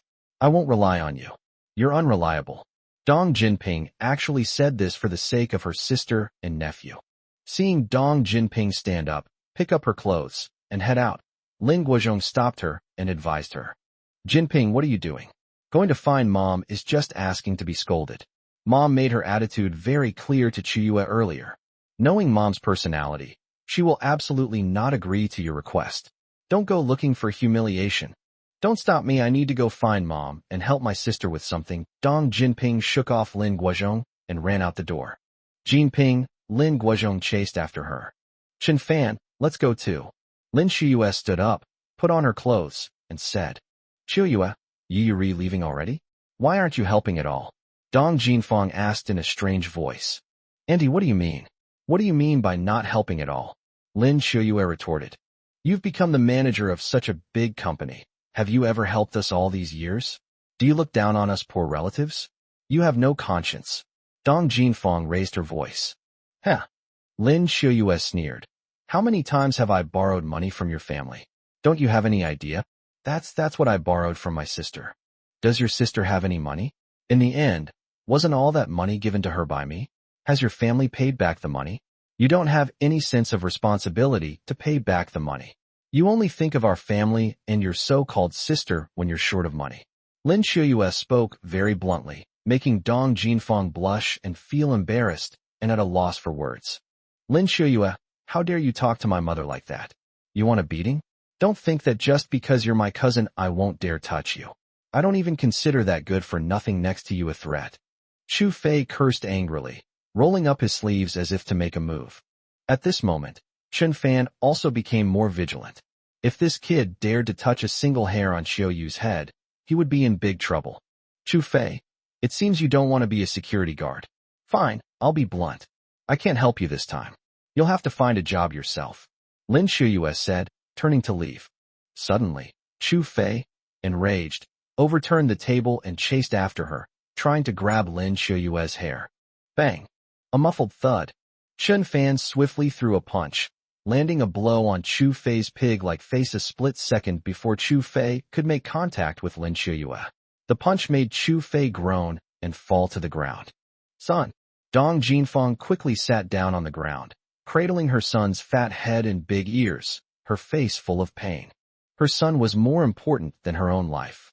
Now that her son has been beaten, you can imagine how heartbroken she is. "You piece of trash, how dare you hit my son? I'll kill you." Chu Lingtong cursed and stood up abruptly, punching Chun Fan with his fist. Chun Fan was not afraid at all. He kicked Chu Lingtong in the face, sending Chu Lingtong spinning 360 degrees before he fell to the ground. When Dong Jinfang saw her son and husband being beaten down, she trembled with anger, cried and screamed, and her hair was disheveled. Lin Guozhong and Dong Jinping, who had just left the restaurant, never imagined that things would turn out this way. Dong Jinfang's husband and son will both be knocked to the ground and fall into a coma by Chun Fan. "Autumn Moon, let's go." Chun Fan, holding Lin Qiuyue's hand, left the restaurant with his head held high. Once outside, Chun Fan comforted her. "Qiuyue, don't be afraid. I'll take care of everything. I'm your support, your safe haven.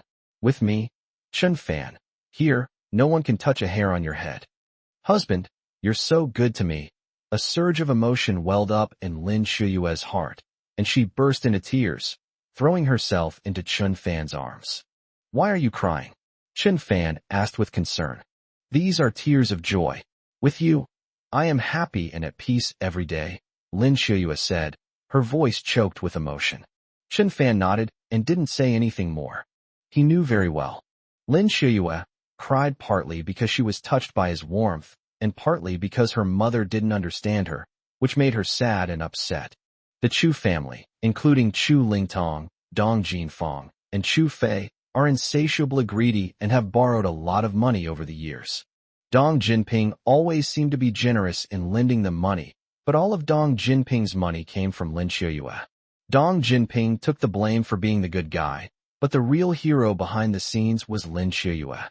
However, this time, when the family came to ask for work again, Dong Jinping treated them as family, but treated Lin Qiuyue as an outsider, showing no respect for her daughter and not saying a kind word. The mother always stood on the side of their family, but never considered her daughter's predicament and feelings. As a daughter, how could I not be heartbroken? After the two got into the car, they drove home. Just then, Lin Qiuyue's phone rang.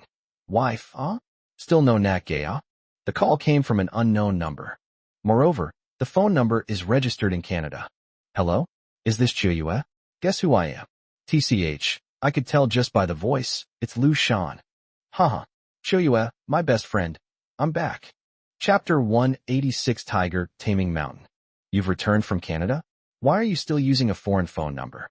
"I was thinking of you as soon as I got back, so I quickly called you. I haven't even gotten a new number yet." "Are you returning from studying abroad or visiting relatives?" "I don't know. I'll stay in Lucia for a while. My mom insisted on bringing me back. She probably misses me. By the way, Qiuyue, I really wanted to see you today, like before, two best friends going out for milk tea together." "Okay, I miss you too." After hanging up the phone, Lin Qiuyue's earlier gloomy mood seemed to vanish instantly. She said to Chun Fan, "Honey, take me to the Starbucks in Shiguan. I'm meeting up with a good friend I haven't seen in years." "Don't worry, you're a woman, huh?" "It doesn't matter if it's a man," Chun Fan said calmly. "As long as we trust each other, gender doesn't matter." "My husband is amazing." Lin Qiuyue couldn't help but kiss Chun Fan. Chun Fan was so excited that he stepped on the gas and ran a red light. "Great. Honey, this kiss of yours is very expensive, $200 plus 3 cents. Hate." Soon, Chun Fan dropped Lin Qiuyue off at Starbucks, and then he continued driving to Fuhu Mountain.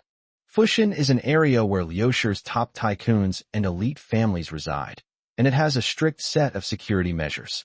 All vehicles that were allowed to enter were registered in advance. Moreover, the vast majority of these cars are luxury vehicles costing over 1 million yuan. The only vehicle under 1 million yuan that could enter the gate of Fuhu Mountain was a garbage truck, responsible for transporting garbage every week. According to regulations, the gatekeepers are very strict in their management. Unregistered vehicles are not allowed to enter. Even if a vehicle must enter, the gatekeepers must be contacted and asked to call the gatekeepers. Chun Fan was stopped at the gate because he had never registered his license plate before. The most expensive courtyard house in Fushan is under his name, and it's currently under renovation. He planned to go check on the progress and see if there were any areas that needed improvement. However, he was too busy to register his license plate number earlier, so he was turned away. Just then, a red limited edition Ferrari drove up and stopped in front of the gate. Before Chen Fan could back his car out, the Ferrari stopped right behind him. The security guard who had prevented Chen Fan from driving in earlier quickly came out to greet him, with a fawning expression on his face. "Young Master Lu, you're back, hee. Oh my, and you've brought a beautiful woman with you." The security guard chuckled sinisterly, glancing at the scantily clad, seductive woman in the passenger seat. Her body proportions were comparable to those of a young model, and perhaps that woman was indeed a young model. The security guards often saw Lu Guan returning with different beautiful women, so they were used to it, and could only feel envy and admiration. At this moment, Lu saw a Volkswagen blocking the gate, and the car looked to be worth around 100,000 yuan. In his eyes, what difference was there between it and a garbage truck? "What's with that beat-up car up ahead? What's it blocking?" Lu Guan asked loudly, sounding quite domineering. The security guard quickly replied, "Young Master Lu, I don't recognize that person in front. I don't know if he's a resident of Fushan. He said he needed to make a phone call, and I'm waiting for his message. I told him to pull over and wait, but he won't go. Do you think someone driving this kind of car would be a resident inside? Do you even have a brain?" Lu Guan scolded. Sorry, I don't want to offend anyone," the security guard said with a smile. "So you mean I offended them?" Lu Guan asked rhetorically. No, young Master Lu. Please don't worry. I'll go and make him move aside right away. I'm so sorry, so very sorry." The security guard apologized repeatedly, then walked to Chen Fan's car and said, "Hey, move your car. Don't block the cars behind you. That's young Master Lu." "Oh, I see." Without hesitation, Chen Fan found an angle and backed the car up slightly, just enough to make room for the entrance. Lu Guan looked at Chen Fan with disdain and said scornfully, "Driving a garbage truck, you dare to come to Fuhu Mountain? Don't you dare lower the standards of our Fuhu Mountain. Damn it." The beautiful woman next to him also gave Chen Fan the middle finger and mocked, "You poor wretch, just kill yourself." Ha ha. After saying that, the gate opened, and Lu Guan stepped on the gas, sending the Ferrari rushing in. Chen Fan sneered and muttered to himself, "Being poor means you have to commit suicide? What kind of logic is that? What a ridiculous pair of scoundrels." At this moment, the security guard received a call from his superior manager, granting Chen Fan permission to enter. The security guard knew that many wealthy people preferred to keep a low profile, so he dared not easily offend anyone who came to this place. He quickly opened the gate and let Chen Fan enter Fuhu Mountain. Lu Guan returned to the villa located on the mountaintop.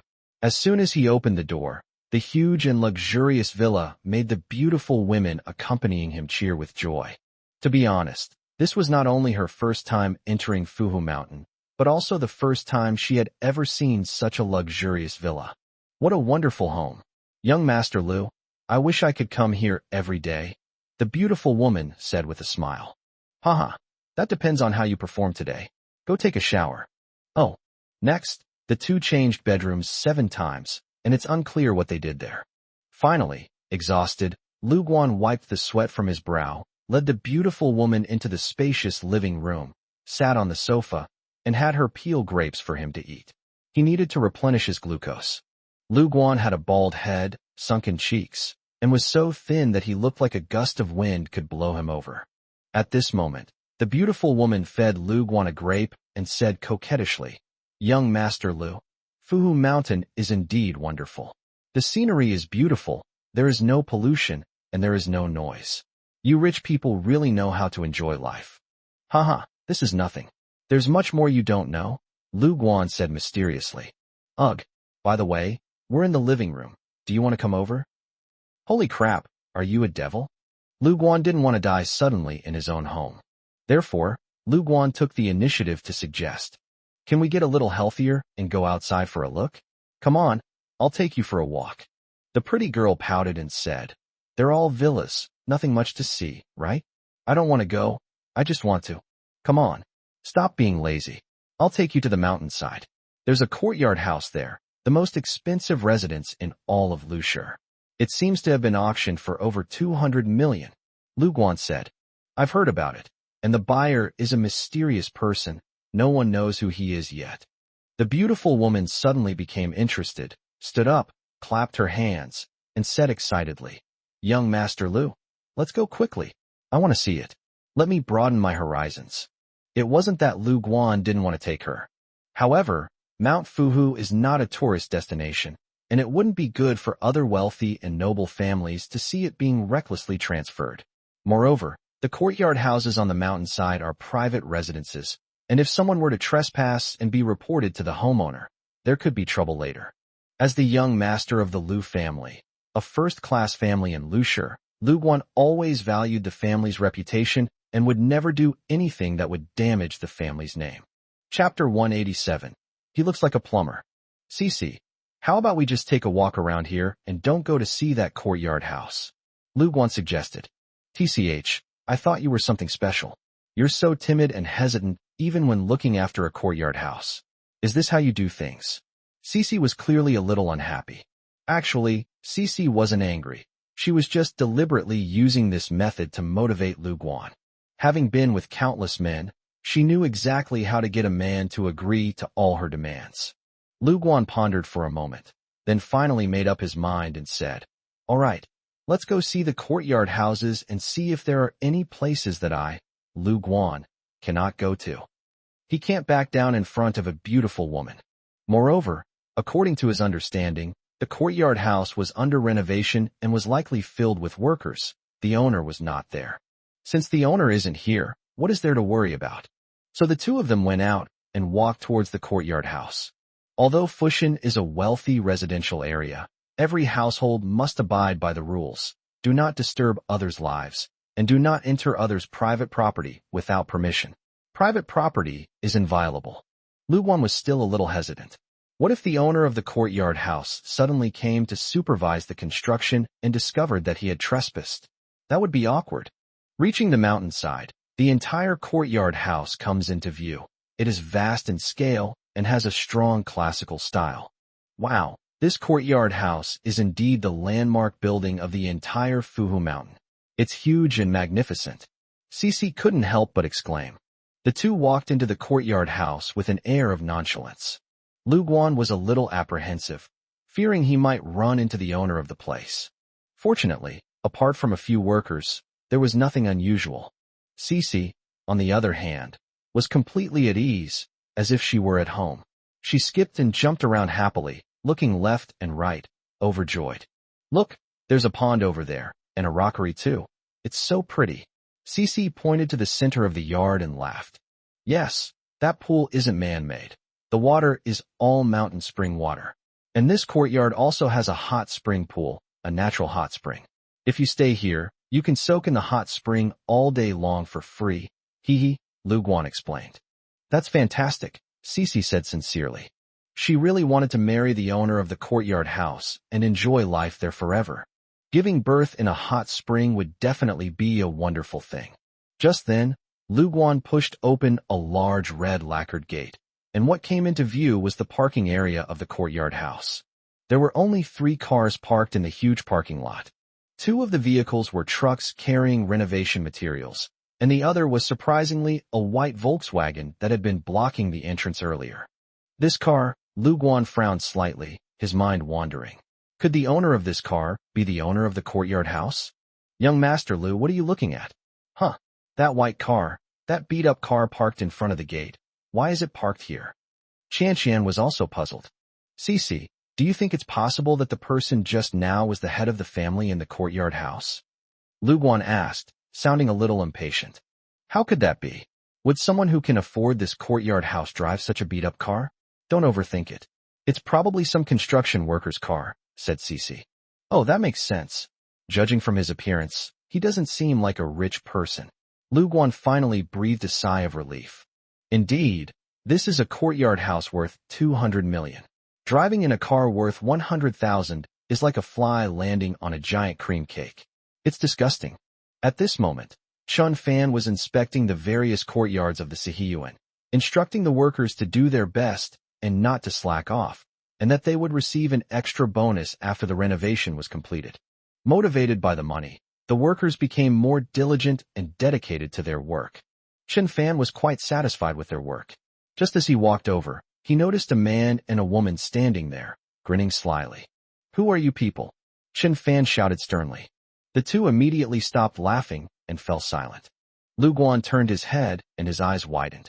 It really was the same driver of the broken-down car in front of him. Chen Fan had just repaired the drain himself, and he still had tools in his hand, with some mud on his trousers. After observing carefully, Lu Guan felt relieved. "It gave me quite a fright. It turns out this guy really was a worker. And it's highly likely they're fixing either the water pipes or the toilet. Who are you? It's none of your business. Get back to work and don't disturb my enjoyment." Lu Guan's attitude was extremely rude. Lu Guan's attitude towards the poor and the lower classes has always been the same. He believes that the lower classes are simply not worthy of living in this world. "Yeah, aren't you leaving yet? Do you even have the right to talk to young Master Lu? You're obviously a plumber, and you're not ashamed of it. You're proud of it." Qian shouted at Chen Fan again. Giving the middle finger is a gesture used to express emotion, often signifying contempt. It's a common way to insult others worldwide, equivalent to a vulgar curse, and is considered very impolite. Cece never showed any kindness to scum like Chen Fan, who was from the bottom of society. Although her father had once been a sanitation worker, now she could make money simply by walking around, and she had no affection for the people at the bottom of society. Chen Fan frowned slightly, his temper flaring up instantly. These two people trespassed on private property and started swearing at people. These two are truly lawless and arrogant. "Do you know who owns this courtyard house?" Chen Fan asked coldly. "Whose business is it? You took their money, so just do your job properly. What are you yelling about?" Lu Guan continued to curse at Chen Fan, and it looked like he was about to beat him up. "Young Master Lu, ignore this trash. What does he know?" Qian advised. Cece took Lu Guan's hand and wanted to go for a walk in another courtyard. As soon as he pushed open a door, Chen Fan shouted sternly, "Stop! That yard has just been paved with cement, and it hasn't dried yet. I bet there's a footprint right there." The rebuke startled the two of them. Upon opening the door, it was indeed found that the ground was newly paved with cement. "Young Master Lu, that trash wouldn't let you in, so you're too scared to go in?" Qian chimed in, fanning the flames from the side. Lu Guan couldn't lose face in front of a woman, so he laughed and said, "How could that be? What is he anyway?" After saying that, Lu Guan stepped onto the cement, leaving a footprint, then took his foot out and said, "Let this courtyard house bear my footprint. Lu Guan has visited here." "Ha ha, ha ha. Young Master Lu, you're so naughty." Qian laughed along with him. Seeing the man and woman laughing so hard they were doubled over, Chen Fan became even more furious. These two are so shameless, trespassing on private property and deliberately damaging the road. Chapter 188, There's even this kind of operation? Chen Fan walked over angrily. "Hey, what are you trying to do, kid? I'm warning you, don't mess around." Lu Guan exclaimed in surprise. He saw Chen Fan walking towards him menacingly, carrying half a water pipe in his hand, looking like a street thug. According to the rules of Fuhu Mountain, if anyone is found to have trespassed into a person's residence or territory, the owner has the right to take necessary measures to expel them, or to take protective measures to safeguard their property and safety from loss. No matter how serious the injuries are, as long as the victim doesn't die, the homeowner will not bear any legal responsibility. You trespassed and caused damage, you deserve a beating. If I hit you, it's for nothing. Understand? Chen Fan raised the water pipe and shouted angrily. Lu Guan had gone too far in his villa earlier, and his body was obviously exhausted. He was now powerless, while Chen Fan in front of him was muscular and agile. He knew he was no match for Chen Fan. Don't come any closer," Lu Guan screamed, covering his head with his hands. "Wait, even when beating a dog, you have to cough. Even when beating a man, you have to consider the woman. If you dare to touch a hair on young Master Lu's head, I, Qian, will never forgive you." At the crucial moment, Qian resolutely stood in front of Lu Guan, hands on her hips, neither humble nor arrogant, with a sharp look in her eyes. Even when protected by a woman, Lu Guan was incredibly timid. But with this shield, Lu Guan suddenly felt a surge of courage and cried out, "You brat, you've got some nerve. Do you know who I am? The Lu family, a first-rate family, you know? If you dare touch me, I'll make sure you die knowing why. Chen Fan ignored Lu Guan and glanced at Qian, who was blocking his way. Cici had flowing hair, wore a tank top and a short skirt, and her long legs were covered with stockings. A butterfly tattoo could be faintly seen on her thigh. It seems that this Cici is not a simple, weak woman. She has seen some of the world. Otherwise, most girls would be terrified in such a situation and wouldn't come to the rescue of the man. So you're a prostitute hired by that guy surnamed Lu? How much does it cost per session? Chen Fan said calmly. If the men who hire you have senior citizen cards or welfare cards, do you get a 25% discount? That one sentence completely ignited Cici, who roared, "Fuck you. I'll fight you to the death." Cici rushed forward and kicked Chen Fan in the groin. Chen Fan was already on guard. He knew this woman was no ordinary person and would definitely attack a man's vitals to win in one fell swoop. However, Chen Fan will not give her any chance. Chen Fan swiftly stepped back, gripped the steel pipe, and slammed it down on Qian's raised leg. Bang! Click! The water pipe slammed into his calf with a sharp, chilling snap. Cici's right lower leg has been shattered. Ouch! Ouch! It hurts so much. Cici suddenly fell to the ground, clutching her legs, writhing like a maggot. She was in so much pain. Her face was deathly pale, she was sweating profusely, and she was crying out in anguish. Upon seeing this scene, Lu Guan felt a tightness in his chrysanthemum and immediately realized that Chen Fan in front of him was definitely not someone to be trifled with. If I were to fight head-on, I might end up in an even worse situation than Cici. Even though it was Cici who saved him just now, there's a saying that goes, a wise man doesn't fight a losing battle. Lu Guan wouldn't turn around and save Cici. Well done. Lu Guan forced a smile and actually praised Chen Fan. Brother, excellent staff technique. That kind of scoundrel needs to be taught a lesson. You did a really good job. Brilliant. Perfect. Chen Fan. Lu Guan's words left Chen Fan completely confused. In typical storylines, the man stands up for his girlfriend when she's being bullied, right? Why did he start praising Chen Fan instead? What kind of tactic is this? Is this even possible? For a moment, it amused Chen Fan. His anger vanished instantly. Lying on the ground in excruciating pain, Qian, upon hearing Lu Guan actually cheering for Chen Fan, burst into a tirade of curses. Lu Guan, you're a coward. I got beaten up for you, and not only did you not stand up for me, you even boosted the enemy's morale. You're a real wimp. I've never seen such a coward in my life. What are you cursing for? Did I ask you to stand in front of me? You volunteered to step forward, got beaten up, and now you're blaming me? What kind of person are you? A bastard like you should be beaten to death. Brother, well done. I give you a big thumbs up. Lu Guan gave Chen Fan a thumbs up and smiled ingratiatingly.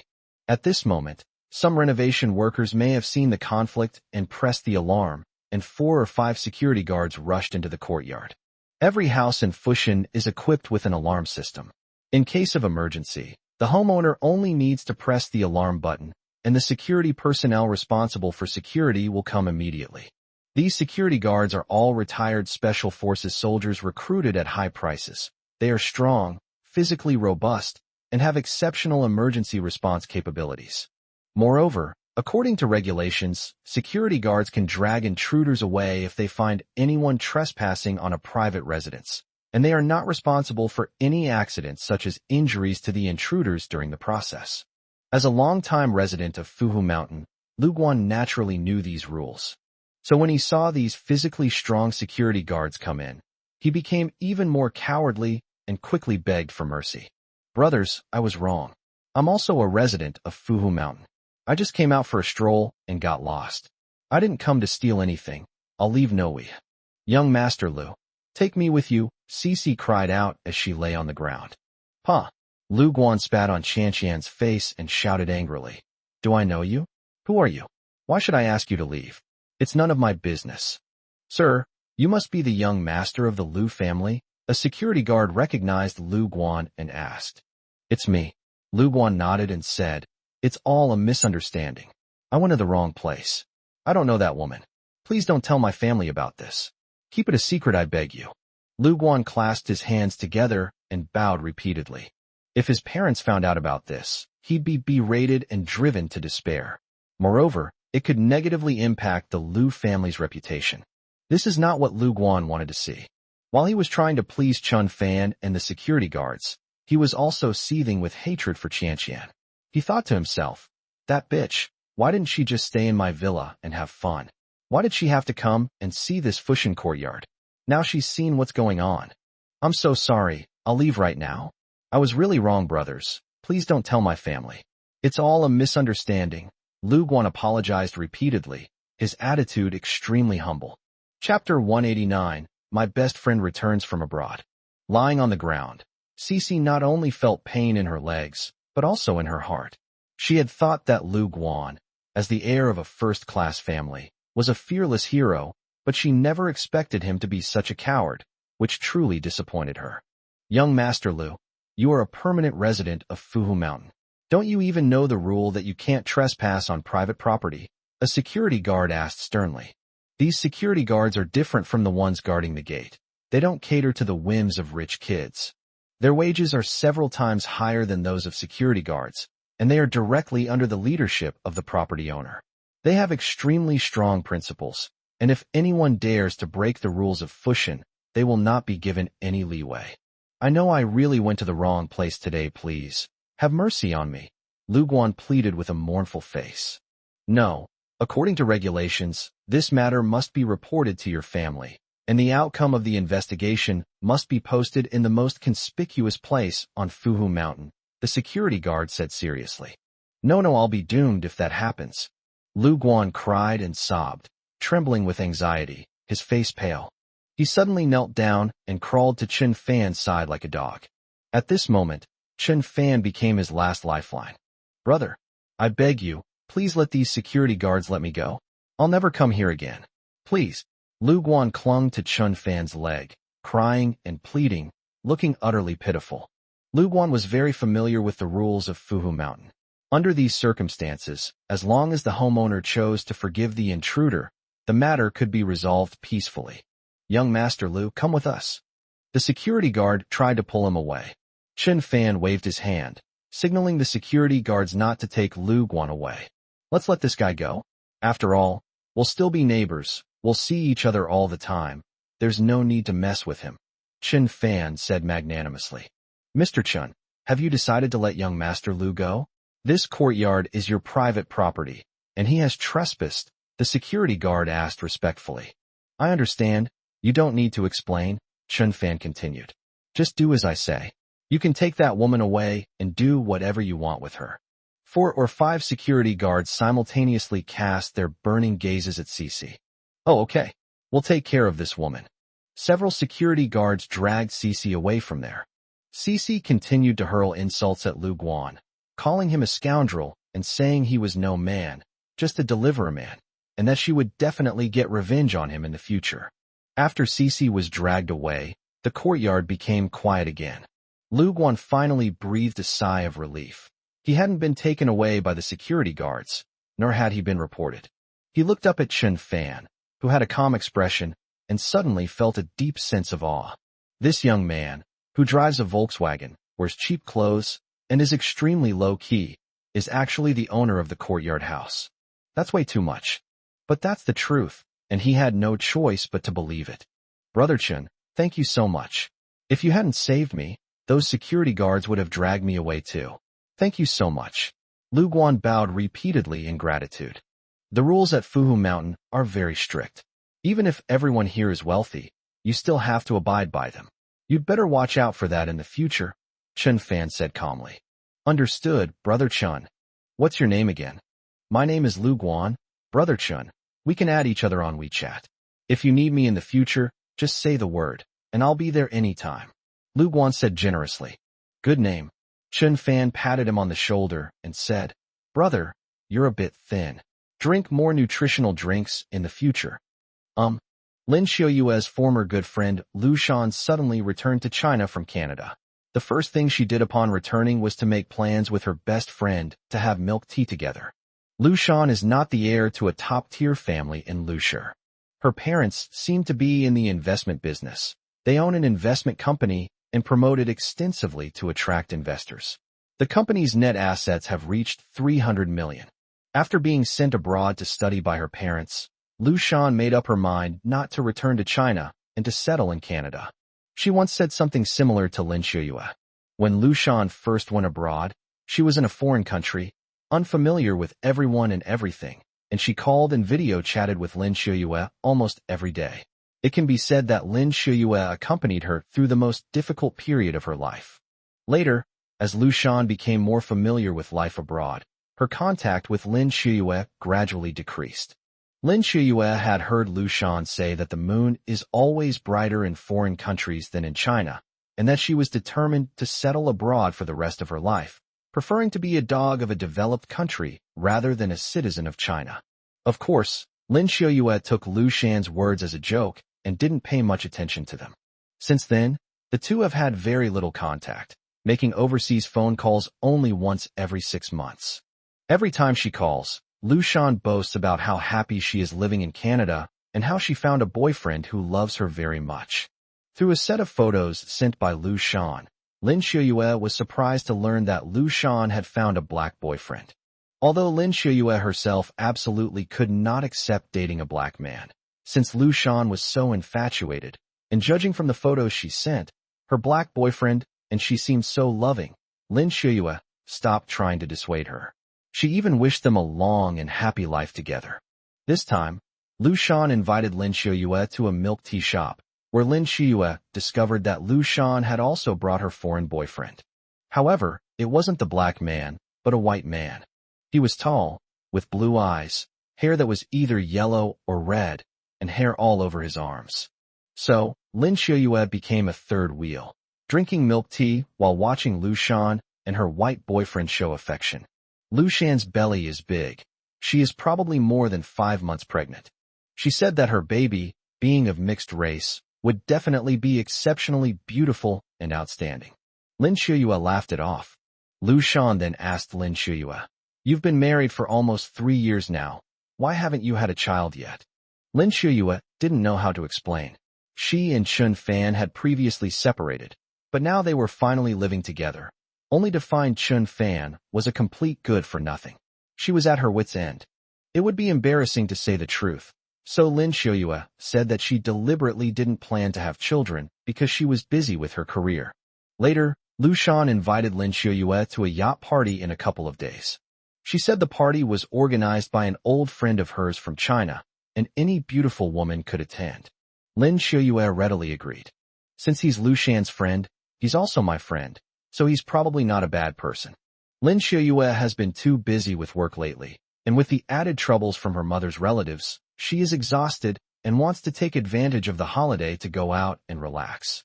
Chun Fan has been staying in the courtyard house on Fuhu Mountain these past few days, supervising the workers' renovations. He deliberately urged the workers to speed up the process because he had promised Lin Guozhong's friends that they would all be able to see the new house on October 10th.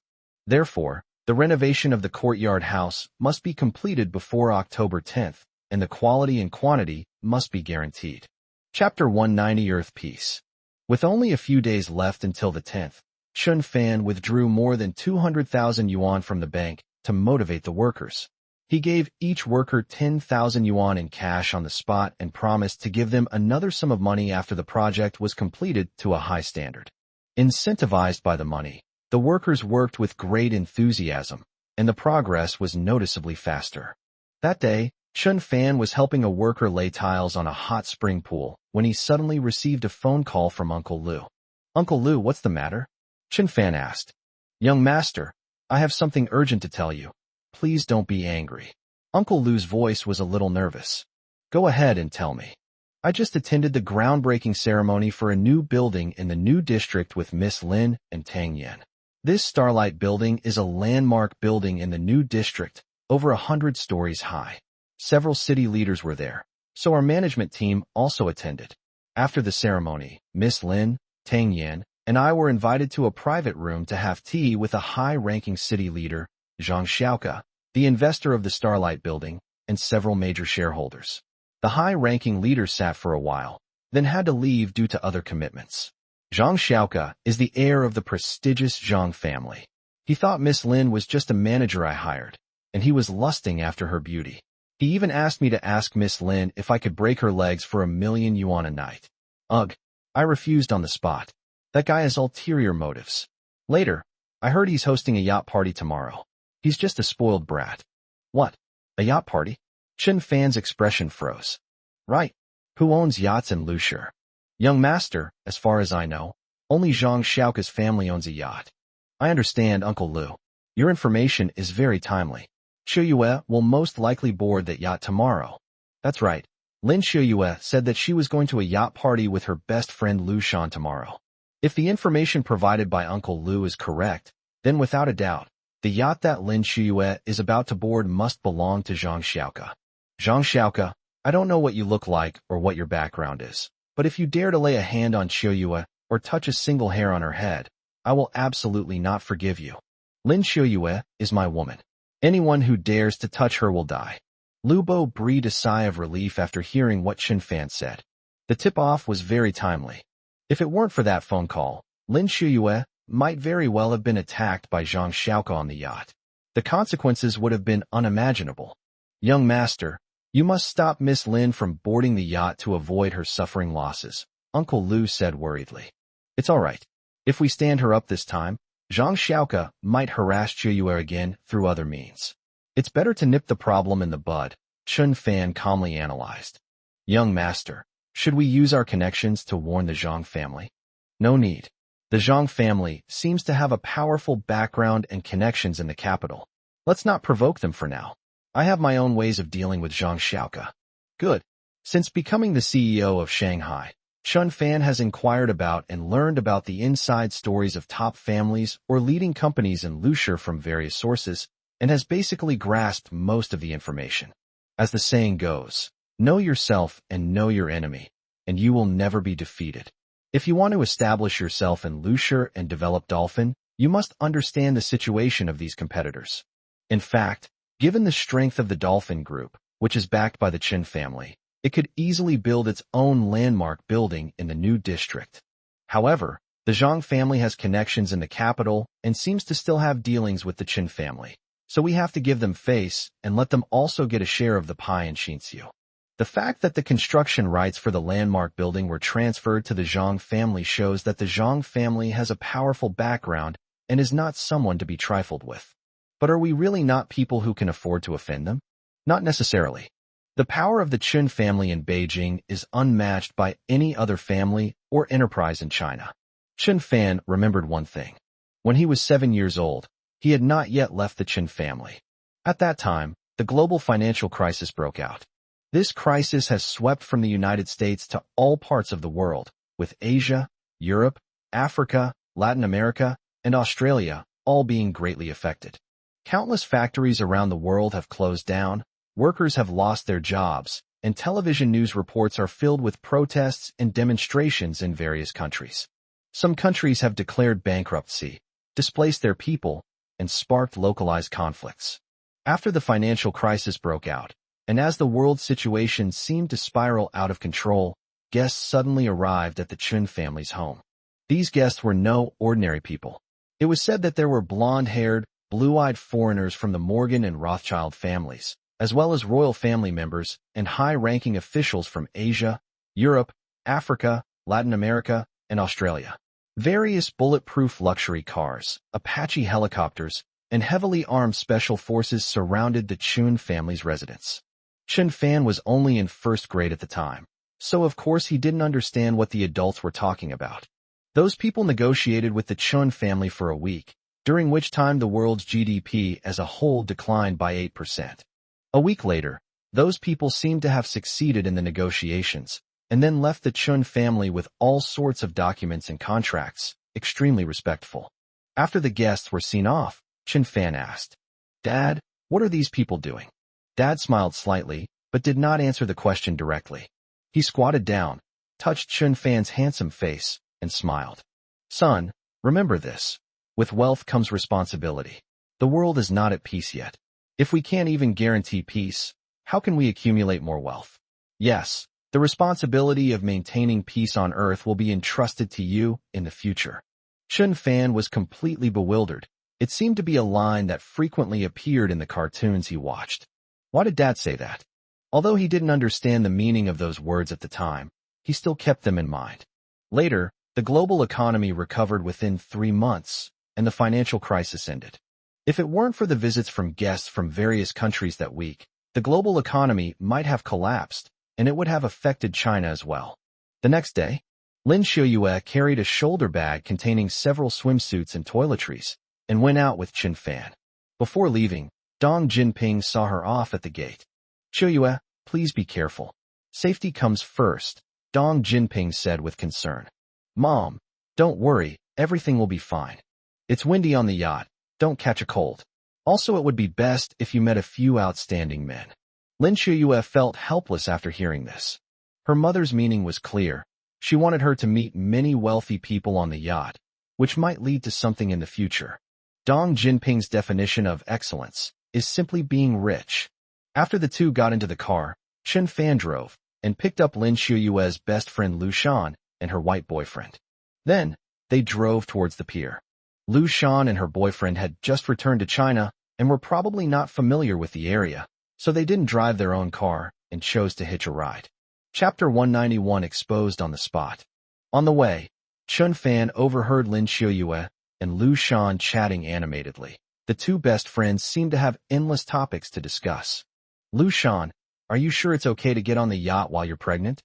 Lin Xiuyue asked with concern, glancing at Lu Shan's slightly protruding belly. "It's okay. I just won't go into the water," Lu Shan said confidently. "She really is a woman who has been abroad, haha. If I were pregnant like this, my mom would definitely object to me going on the yacht. She would definitely say that the baby in my belly is more important," Lin Xiuyue said self-deprecatingly. "This is the backward thinking of Chinese people," Lu Shan said flippantly. "Foreign countries are better than China. Not only are they economically developed and people are of high quality, but they also have open-minded ideas. You know, foreigners don't observe the postpartum period even after giving birth. I plan not to observe the postpartum period after I have my baby. Lu Shan, please. Foreigners eat meat from a young age and have better constitutions than us, so they don't need to observe postpartum confinement. You are different from them." Lin Xiuyue turned her head and advised. "Shaw, how am I different? Although I have an Asian face, I'm a foreigner at heart, a person from a developed Western country. I feel that foreign men are superior to Chinese men. They are not only stronger and taller, but they also don't have outdated ideas. Right, Jack?" After saying this, Lu Shan turned to the white man next to her and said affectionately, "Yes, of course." Jack nodded in slightly broken Chinese, and then the two embraced and kissed openly. Jack learned Chinese from Lu Shan abroad, and it's still quite non-standard. Ahem, so open-minded, Lin Xiuyue coughed lightly and turned her face away as she watched the two acting as if no one else was around. A hint of disdain flashed in Chen Fan's eyes. The woman in the back seat was nothing but a lapdog. She was truly disgusting. But Lu Shan was Lin Xiuyue's best friend whom she hadn't seen for many years, so he couldn't argue with her and could only drive silently. "Lu Shan, actually the men in our country are not bad either," Lin Xiuyue said, trying to correct Lu Shan's prejudice. Lu Shan nestled in Jack's arms and sneered. "Foreigners are tall, handsome, and dashing. How can those trashy Chinese men compare? They're just short dogs in front of foreigners. Look at my boyfriend, he's white, with excellent genes, tall and strong. The baby in my belly will definitely be an incredibly beautiful mixed-race child. Lu Shan, I love you." Jack, the white man, expressed his love at the opportune moment. "Me too. Ai la wuyo." Lu Shan and Jack were intimate for another minute. Lin Xiuyue chuckled and protested.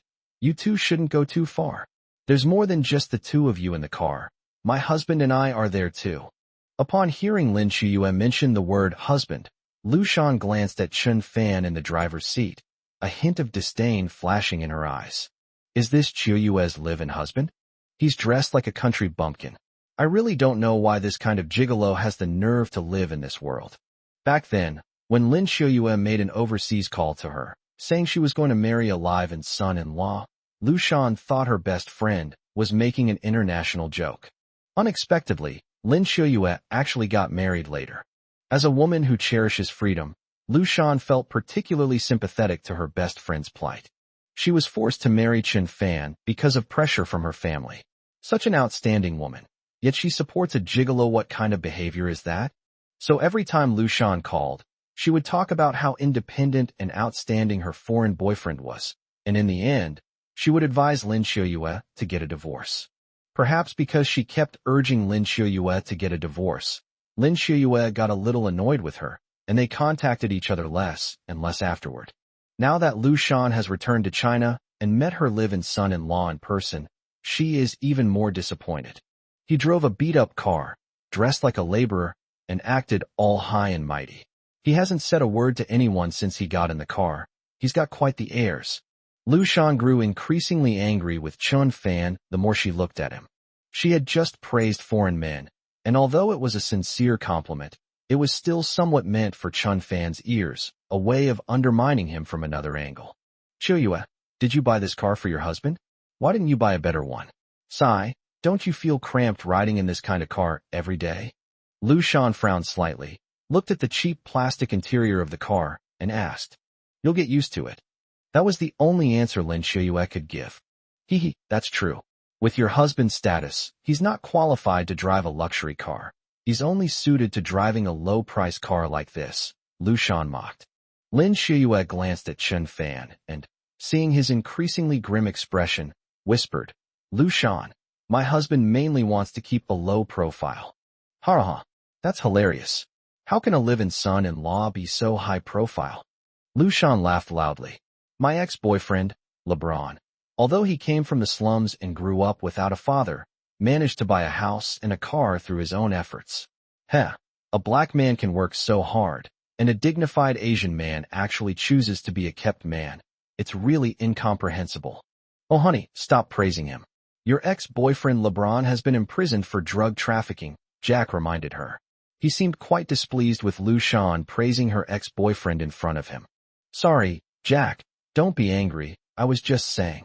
Lu Shan hugged Jack's furry arm tightly, acted cute, and comforted him. Lu Shan, your ex-boyfriend who always took selfies with you and showed off your love, is actually a criminal? Lin Xiuyue asked in surprise. The police arrested the wrong person. Lu Shan blushed slightly, feeling extremely embarrassed. No, the police didn't arrest the wrong person. LeBron is the criminal, Jack said definitively. Lu Shan was speechless. She originally wanted to show off and humiliate Chun Fan, but her current boyfriend exposed her on the spot. That was a slap in the face, a resounding one. Foreigners are indeed not reserved at all. They're really straightforward. After her black boyfriend went to jail, Lu Shan started dating her white boyfriend, Jack. Jack really liked Chinese culture and wanted to become a foreign teacher here. So, he came back with Lu Shan. To ease her embarrassment, Lu Shan changed the subject, saying, Xiuyue, your husband is driving way too seriously. Is he deaf? He's treating us like we're invisible, Lu Shan teased. Chun Fan raised an eyebrow slightly, thinking, this disgusting woman, why is she throwing mud at me again? I don't treat you like air, I treat you like a fart.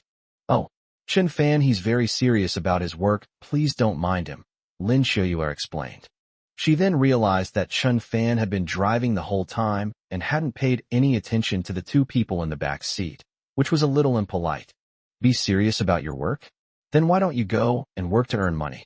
Are you going to stay at home and be a lazy bum who just wants to eat and wait to die? Lu Shan sneered. Chapter 192 Yacht. Lu Shan felt a surge of satisfaction, finally able to transfer her earlier emotions onto that useless driver. He really is a son-in-law with no dignity, someone you can bully at will. My God, I can't believe it, Jack chimed in. In my country, if a man like that existed, he would be looked down upon by everyone, would never find a lover, and would end up as a homeless man. Ha. Yeah, foreign men are definitely more principled, responsible, and protective. When I came back to China, I was speechless seeing all those short, poor, and pathetic losers who couldn't even breathe properly. Xiuyue, your husband probably isn't even 1.8 meters tall, right? Do you often buy him shoes with hidden heel shihi? At this moment, Chun Fan, seething with anger, didn't turn around, gripped the steering wheel tightly, and couldn't help but say, Have you said enough? You sycophant. What right do you have to bark like that? Go back to your foreign country and don't come here. We don't welcome you. Our country's men may not be as tall as foreigners overall, but we are kind-hearted, hard-working, and responsible to our families. That's our greatest strength. Remember, you were born here. Don't forget your roots. Don't speak ill of Chinese men. After saying this, Chun Fan finally breathed a sigh of relief. He had never seen such an annoying herding dog. So what if he lived abroad for a few years? Racial discrimination is very serious abroad. People still look down on him. Are people who have experienced discrimination and unfair treatment abroad taking it out on their own people after returning home? How utterly shameless. Chun Fan, say less, Lin Shuyue whispered, trying to persuade him. She noticed that Chun Fan was quite agitated, and she didn't want her husband and best friend to have an even bigger conflict. Lu Shan's words just now were indeed inappropriate in many ways. But Lu Shan was naturally arrogant and complacent, and had a tendency to fawn over foreign things. So Lin Shuyue couldn't say anything to her, and could only tell Chun Fan to stay calm. Chun Fan had already been quite restrained, but Lu Shan kept provoking him. If she weren't Lin Shuyue's best friend and pregnant, Chun Fan would have slapped her a few times already. Shuyue, if your friend dares to speak ill of Chinese men again, I'll stop the car immediately and make her get out. Chun Fan warned sternly. These words were directed at Lu Shan. Every word was powerful and resounding, leaving no room for argument. Lu Shan was so angry she gritted her teeth, but for the sake of the baby in her womb, she chose to remain silent. On the one hand, now that cars are on highways, once someone is thrown out of the car, the chances of getting back in are very small and extremely dangerous. On the other hand, she was pregnant and didn't want to be forced off the bus and subjected to the ordeal. Although she was very disgusted by Chun Fan's words, and even had the urge to encourage Jack to beat Chun Fan up, Lu Shan did not say another word. Sir, you are being very rude, Jack said indignantly, wanting to argue for his girlfriend. You damn sheep devil. Damn it, I'm your father. If you dare say another word, you'd better get out of here too. Chun Fan said sternly. Jack paused, shook his head in resignation, and said nothing more. Chun Fan thoroughly dealt with this disgusting couple, showing them who dared to speak ill of Chinese men again. He was determined to stand up for Chinese men. They didn't speak again for the rest of the journey. Although Lu Shan and Jack were both very angry, they dared not provoke Chun Fan again. Chun Fan was not the weak, sleazy, cowardly, and bullied good-for-nothing that Lu Shan had in mind. Arrive. Chun Fan stopped the car. He got out of the car first and took everyone's belongings out of the trunk. Shuyue, shall I take you to the yacht? No, you should go back first. Lin Shuyue shook her head, then walked side by side with Lu Shan toward the yacht moored on the shore not far away. Jack, carrying everyone's belongings in a suitcase in each hand, followed behind the two women. That luxurious yacht looked very impressive, with lavish decorations and colorful flags fluttering in the wind. The weather is great today. Although it's already autumn, the past few days have been hot and humid, perfect for a yacht party. On the deck, there were many young models and rich girls, as well as a few female internet celebrities and minor stars. Most of them were beautiful women, and the few young men who came were Zhang Xiaoka's cronies, all of them spoiled brats. The beautiful women were all wearing all kinds of bikinis, with hot figures and fair skin. Some of them were even wearing sunglasses. They were either enjoying fine wine, chasing and playing, being teased by rich young men, or having a party in the swimming pool on the yacht. They looked very happy. After watching Lin Shuyue and the others board the yacht, Chun Fan did not leave. He parked his car in a nearby parking lot. Then, after walking around the yacht for a while, I suddenly saw a familiar figure walking towards the yacht, seemingly about to board. The woman had already changed into a bikini in the car and was walking hand in hand with another woman. Chun Fan immediately walked over and greeted her. Yuna, why didn't you say hello when you saw me? Lim Yun is an artist under Feiqian Entertainment and a popular online influencer on a live streaming platform. Last time, when Chun Fan was hospitalized, Lin Yuna and her live streaming team came to his ward, wanting to interview him in front of tens of millions of netizens about his mindset about becoming alive and son-in-law. Unexpectedly, Chun Fan later openly asked her to wash his feet. Lin Yuna initially refused and verbally abused Chun Fan. Later, Kai Lily, the CEO of Feiqian Entertainment, came in person, slapped her, and forced her to obediently wash Chun Fan's feet. After that incident, Yuna's live stream viewership actually increased instead of decreasing. Her fame grew. Recently, she accepted several commercials and is preparing to film 2 dramas and a movie. Because Lin Yuna has been working very hard to generate profits for the company recently, her boss, Kai Lily, gave her a week of paid leave so she could relax. Today, at the invitation of her best friend, Lim Yuna attended a yacht party. Sister brother-in-law. Lin Yuna was startled when she saw Chen Fan. She still feels lingering fear when she recalls the live broadcast from the hospital that day. Do you want to get on the yacht? Chen Fan asked. Right. Take me with you, and tell them I'm your boyfriend. Is this okay? Will Akazuki ne hit me? Don't worry. I just want to get on that yacht. I have no feelings for you. Oh.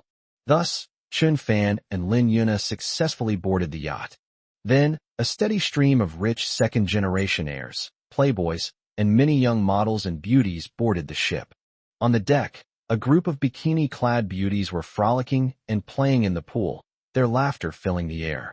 These women were all young models, wealthy and beautiful women, internet celebrities, and minor stars, youthful, radiant, and stunningly beautiful, enough to make anyone's blood boil.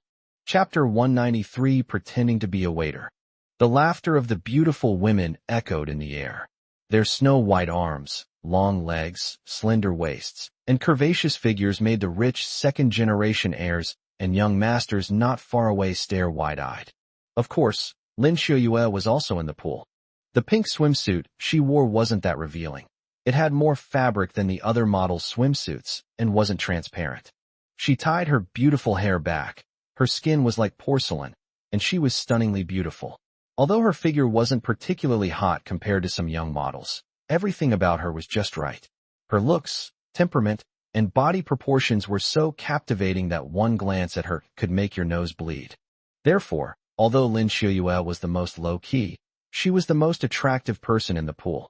Not far away, the rich kids were either sitting in wicker chairs or standing and sipping wine, their eyes all fixed on the pool, or more precisely, observing the beautiful women.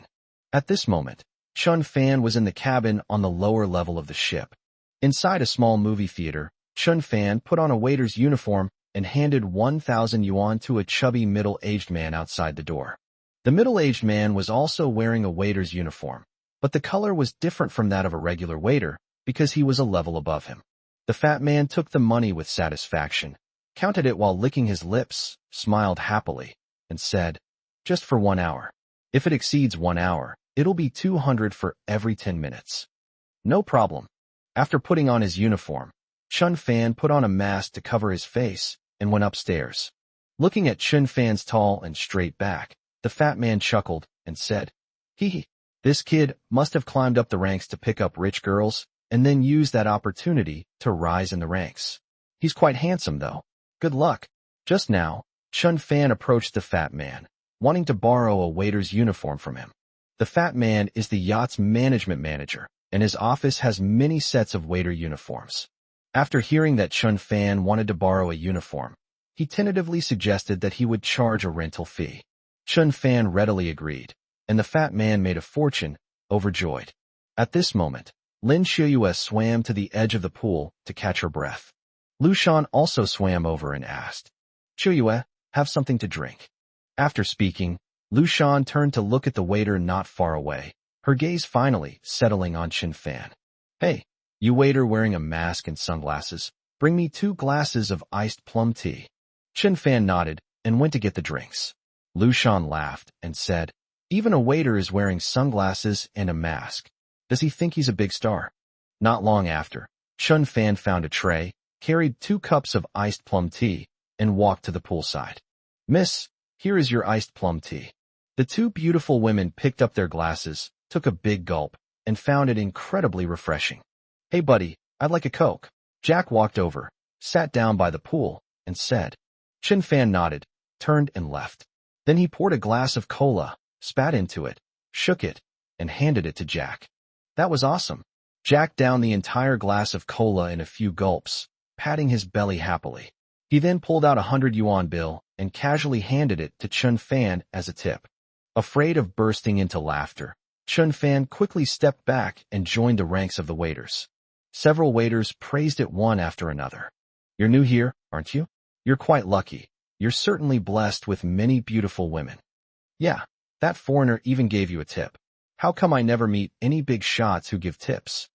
Chen Fan laughed and said, Don't worry, everyone. We'll meet them eventually. Among these waiters were quite a few handsome young men and muscular guys.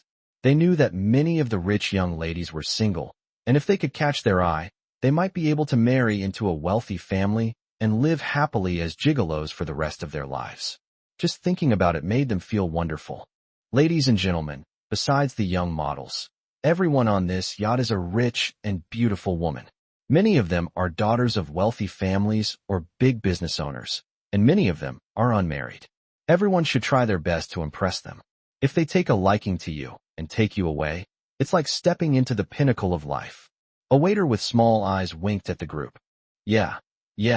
Even if you don't marry into the family, just being played with for one night could probably earn you tens of thousands of yuan. Huh? Another big guy laughed. Look, the streamer I follow every night is here too. Yuna, she's so cute in person. A fair-skinned waiter stared intently at Lim Yuna.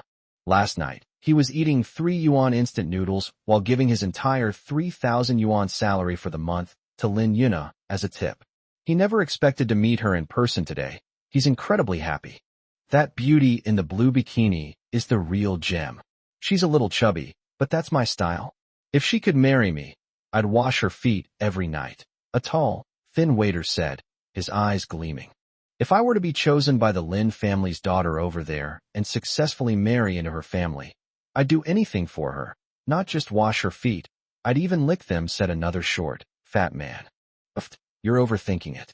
She's already married, and the guy she married is just a freeloader. I'm so envious of that man.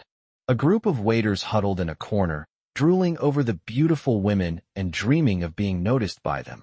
Even though they knew it was wishful thinking, they were still having a great time. Chen Fan did not participate in their conversation. He simply listened and smiled slightly. Soon, all the invited guests arrived on the yacht, and the yacht gradually left the shore, heading towards the depths of the sea. How beautiful the blue ocean is. The sunlight shines on the surface of the sea, making it sparkle. The beautiful women who were playing in the pool probably got tired, and most of them came out of the pool and dispersed to various parts of the yacht. Lin Shiyue and Lu Shan sat on deck chairs in the shade, enjoying the sea breeze. Jack lay on the deck between the two of them like a lapdog, gazing at the beautiful view of the sea. Of course, like them, there were 6 or 7 other beautiful women lying side by side on deck chairs. Sisters, tell me, who's the most handsome and the richest on the yacht? A beautiful woman asked with a coquettish smile. Since she was just killing time anyway, she might as well chat with everyone. Of course it's Ma Xiao. His family owns a mine, and I heard the reserves are huge, enough to last for 500 years. Marrying him is like entering paradise. I think Xing Xiao is quite good. He became the heir to the family business at the age of 18 and brought a second-rate family into the ranks of the first-rate. He is truly a young man of great talent. Keep your voice down, Xiaomei. From what I know, Zheng Xiao has aides, don't let him harm you. The most handsome and richest guy has to be young Master Zhang, the owner of this ship. If he hadn't generously invited us, would we be sitting here enjoying life? I really want to marry young Master Zhang and have 3 children with him. You've had 4 DCS, and you can still give birth? Ugh, this is someone's secret, don't tell anyone. Then, a burst of clear, bell-like laughter rang out. Chapter 194. The rich young master arrives. Lu Shan turned to look at Lin Shiyue and asked, Shiyue, you got married too early. There are so many high-quality resources on the yacht, and you've missed your chance. It's okay, I don't care. What suits me best is the best, Lin Shiyue said wisely. So, it seems that the guy who married into your family is a good match for you? I think he's incompetent, can't make money, and has a bad temper. I don't like him at all. You've been married to him for over 2 years, haven't you thought about divorce? Lu Shan continued to ask. This is my private matter, let's not talk about it anymore. Let's change the subject, Lin Shiyue said with a smile. She didn't want others to talk about her marriage, or even to advise her to get a divorce. After all, this is a personal matter, not something for others to amuse themselves with. Okay. Lu Shan hesitated for a moment, took a couple of sips of her drink, and then asked, Xiaoyu, do you know who owns this yacht? I don't know. I haven't asked around. Since you invited me here, you must know more than I do, Lin Xiaoyu replied. Of course I know, Lu Shan nodded excitedly. It's Zhang Xiaoka, young Master Zhang, the eldest son of a top-tier family in Lushi. He's generous and lavish, and he often organizes these kinds of parties. My dad and his dad are business partners, and we've known each other since we were kids. But I went abroad later, and we lost touch. I just came back from Canada and bumped into him at the airport. He invited me to a yacht party. Young Master Zhang is really handsome, rich, well-mannered, and capable.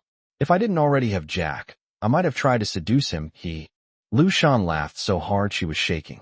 Jack, who was lying on the ground like a dog, looked completely indifferent and said, Oh, honey, you're threatening me, huh? Even if we break up, I can still make a living in China. A friend of mine was a car mechanic in Canada, but he went to jail for theft and lost his job there. Then he came to China and became a foreign language teacher. Girls are throwing themselves at him every day. He's been here for 3 months and slept with over 200 Chinese girls. China is practically paradise for us foreigners.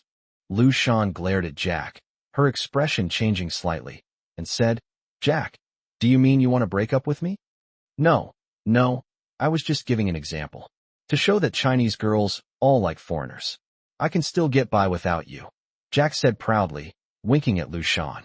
If you dare to cheat on me with another woman, I'll cut you off. I'll castrate you, Lu Shan said fiercely. Oh my God, that's scary. Jack laughed. While the two cross-legged couples were interacting, Lin Xiaoyu remembered that Lu Shan had mentioned Zhang Xiaoka, the heir to the Zhang family. His work ability was undeniable, but he was also a notorious playboy, and quite famous at that. I heard that he once got 7 girls pregnant in one night. Of course, 2 months later, he spent 7 million to settle the matter. That's how rich people play the game theory, so capricious.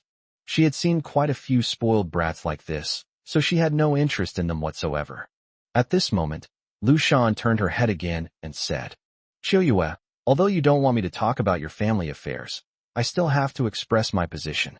Marrying a good-for-nothing like Chen Fan would be a waste of someone as outstanding as you. Or I could introduce you to the owner of this yacht. Young Master Zhang is really great, just as outstanding as you. You two would be a match made in heaven. Besides, I asked him privately, and he said he doesn't mind if his wife has been divorced, as long as she doesn't have any infectious diseases and will love him faithfully from now on. Lin Xiaoyu frowned slightly and said, Thank you for your kindness, but first of all, I will not get a divorce.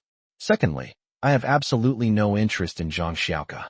Lu Shan smiled awkwardly, unsure of what to say. She had meant well, but Lin Xiaoyu's rejection was so straightforward, without a single tactful word, that she felt a little embarrassed. Just then, a group of rich young men walked over. They were all shirtless, wearing brightly colored shorts, and their smiles were all incredibly radiant. Hello, beauties, let's come and admire some of your good looks. A young man's eyes lit up as he laughed. It seems this group of rich young men came as a group after discussing it beforehand. They exchanged glances, and each of them walked over to a beautiful woman, each carrying a bottle of expensive sunscreen. Ladies, the sun is so strong today. Your fair skin won't look pretty if it gets tanned. Come on, let us help you apply some sunscreen. It's free. Yes, the sunscreen was bought by young Master Zhang. It costs 3,880 yuan a bottle. It's definitely top quality. I heard that it not only prevents you from getting tanned, but also whitens your skin. Great. Young Master Zhang is such a sweetheart. A beautiful woman who was sitting quickly lay down flat and said to the rich young man next to her, Hurry up and wipe it. I can't wait. Perhaps because her Mandarin wasn't standard, she pronounced cha as cha, which caught the rich young man's eye. He thought to himself, Is she hinting at something? I'm going to win her over today. A wealthy young man approached Lu Shan, only to find that Jack was already standing guard beside her. Jack, who was nearly 1.9 meters tall, looked down at the 1.67-meter-tall rich young man with an imposing presence. The rich young man had no choice but to leave. The beautiful women lay down, some on their stomachs, some on their sides, and some on their sides, letting the rich young men rub oil on them, their faces beaming with joy. Each beautiful woman was accompanied by a wealthy young man who began to apply oil to her. As if they had been trained in advance, the young men were very skilled at applying the oil, and they would also occasionally compliment the beautiful women on their figures, making the women very happy. Jack also bought a bottle of sunscreen and started applying it to his girlfriend, Lu Shan. His large, hairy hands were very rough, and Lu Shan was both amused and exasperated as he applied it. Jack, are you applying oil to me, or giving me gua sha? However, no man came to Lin Shuyue's side. Lu Shan turned her head and exclaimed, "What's wrong with you rich young masters? My best friend, the beautiful Lin, is all alone. No one's helping her with her rubbing oil. What a pity for such a beautiful woman." It's no pity, at this moment. A man wearing black and white striped shorts walked over with a smile and squatted down next to Lin Shuyue. "Young Master Zhang." Lu Shan's eyes widened. "You are going to personally apply the oil to Qiuyu?" Of course, the most beautiful woman deserves the most handsome man. Zhang Xiaoke spoke elegantly, shaking a small blue bottle in his hand, and said with a smile, "This is called blue saxophone, the most expensive sunscreen in the world. Only this kind of pure imported top-grade sunscreen is worthy of the most beautiful woman, Miss Lin." Zhang Xiaoke unscrewed the sunscreen, smiled elegantly, revealing her white and straight teeth. Chapter 195, A Close Call. Lin Shuyue took a closer look at Zhang Xiaoke and was indeed impressed by his handsomeness. His jet black hair was parted in a side part, his two sword-like eyebrows were striking, and below them were sharp black eyes.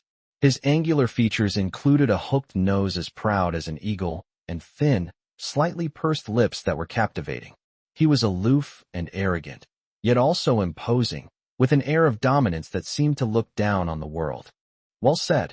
Before Lin Shuyue could speak, Lu Shan clapped her hands, looking delighted, and said, "Young Master Zhang, stop talking and hurry up and apply the ointment. What you're saying is making us remaining women very embarrassed. Aren't we pretty? Ha ha. You are all very beautiful, but compared to Miss Lin, you are worlds apart." Zhang Xiaoke laughed. This remark displeased the ladies. "Young Master Zhang, what are you saying? Are we really that far behind Miss Lin? It's undeniable that Miss Lin has a great presence, but we're just as good. Young Master Zhang, you really know how to flatter. While praising Miss Lin, you've completely outshone us." Everyone spoke very tactfully and had no intention of offending Zhang Xiaoke. After all, this yacht belongs to Zhang Xiaoke. Such a wealthy and powerful person is really not someone you can afford to offend. Moreover, Zhang Xiaoke's words clearly indicated his intention to woo Lin Shuyue. Everyone knows this perfectly well, so why argue? Doing the work for someone else's benefit can be a happy thing. But a few clueless young models still pouted and argued. "Young Master Zhang, I heard that Miss Lin is already married. What will her husband do if he finds out that you're applying lotion to her?" "Yeah, young Master Zhang's tastes are getting weirder and weirder. He won't flirt with any of us girls, but he insists on seducing a married woman." Zhang Xiaoke sneered and said, "Everyone has their own charm. I really admire Miss Lin's beauty and looks. I have no feelings for the rest of you, sorry. I don't care whether she's married or not. That doesn't stop me from liking her." After he finished speaking, the young models were extremely embarrassed and didn't know what to say. They understood after being subtly reminded by the woman next to them and stopped arguing. As Lin Shuyue listened to their conversation, a strong sense of disgust flashed through her mind. She didn't want her fair, jade-like body to be touched by a disgusting playboy. In her entire life, she has only ever let Chun Fan touch her, and she will never let a second man touch her again. If Zhang Xiaoke helps her apply the oil, her whole body will be passively affected. How disgusting is that? What's the difference between that and having an extramarital affair? "Young Master Zhang, thank you, but I won't trouble you. I'm allergic to sunscreen." Lin Shuyue smiled faintly, declining Zhang Xiaoke's attentive service.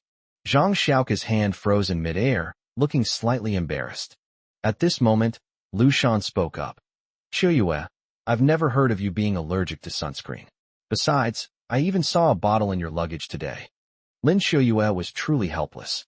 Was this best friend really there to help her, or was she trying to push her into the lion's den? "I'm only not allergic to one brand of sunscreen, which is the one I'm carrying. As for the others, forget it," Lin Shuyue explained. It's just applying some lotion, not groping. Honestly, young Master Zhang just praised you so much, and you didn't even give him any face. Lu Shan sighed. So many women dream of being rubbed by young Master Zhang, but they never get the chance. Why don't you cherish your opportunity? Lu Shan's idea was more far-reaching. She hoped that Zhang Xiaoke and Lin Shuyue would fall in love through this encounter, and then Lin Shuyue would divorce that good-for-nothing live-in son-in-law and live happily ever after with Zhang Xiaoke. However, in Lin Shuyue's eyes, Lu Shan's good intentions were pushing her into a fire pit. You know perfectly well that I am a married woman, so why did you still encourage me to agree to let other men touch me? Applying lotion is a small matter, but Zhang Xiaoke clearly has ulterior motives. He wants to seduce her. Even an idiot could see that. Lu Shan, stop talking, I really don't need it. Lin Shuyue's tone gradually turned cold, and she said to Zhang Xiaoke, Young Master Zhang, thank you for your kindness, I appreciate it. Zhang Xiaoke gritted her teeth in anger, but still maintained a gentlemanly smile on her face. In front of so many people, you shameless woman, how dare you not give me face? Every woman that Zhang Xiaoke sets his sights on ends up obediently climbing into my bed. Since the soft approach isn't working, let's try the hard approach. Let's force ourselves on her. If you, Lin Shuyue, dare to resist, I'll slap you a few times and teach you a lesson for not giving me face. With that thought, Zhang Xiaoke smiled wickedly, poured a few drops of sunscreen into her palm, and that groping hand was about to invade her. Miss Lin, this is the world's most expensive sunscreen, suitable for all skin types, and will absolutely not cause any allergic reactions. Come on. As he spoke, Zhang Xiaoke reached out and touched Lin Shuyue's smooth, delicate abdomen. Just as Zhang Xiaoke's wicked hand was about to touch her, Lin Shuyue tried to reach out to block it, but her hand was suddenly pressed down by Lu Shan. Lu Shan you? Lin Shuyue asked in surprise. Oh, Shuyue, I'm doing this for your own good, so let's just do as young Master Zhang asks. If we anger young Master Zhang, we might all be thrown into the sea to feed the fish, hee hee. Lu Shan smiled wickedly, while increasing the pressure on Lin Shuyue. In an instant, Lin Shuyue felt her heart turn cold. Was this really her best friend? Why does this remind me of Rong Momo? This time, she was truly helpless. Zhang Xiaoke's hand was about to touch her waist. At the critical moment, Miss Lin, here is the drink you just ordered. A waiter came over and brought a bottle of blood medicine, which just happened to block Zhang Xiaoke's groping hands. This waiter is none other than Chen Fan. Miss Lin, is this your sunscreen? Chen Fan took off his sunglasses and looked at Lin Shuyue with his bright eyes, his expression warm and concerned. Lin Shuyue felt that those eyes were so familiar, as were the hairstyle and figure. Chen Fan shook the sunscreen in his hand and continued. This is what you asked me to get, saying that the others caused an allergic reaction. Actually, I am a professional massage therapist who often applies oils to people.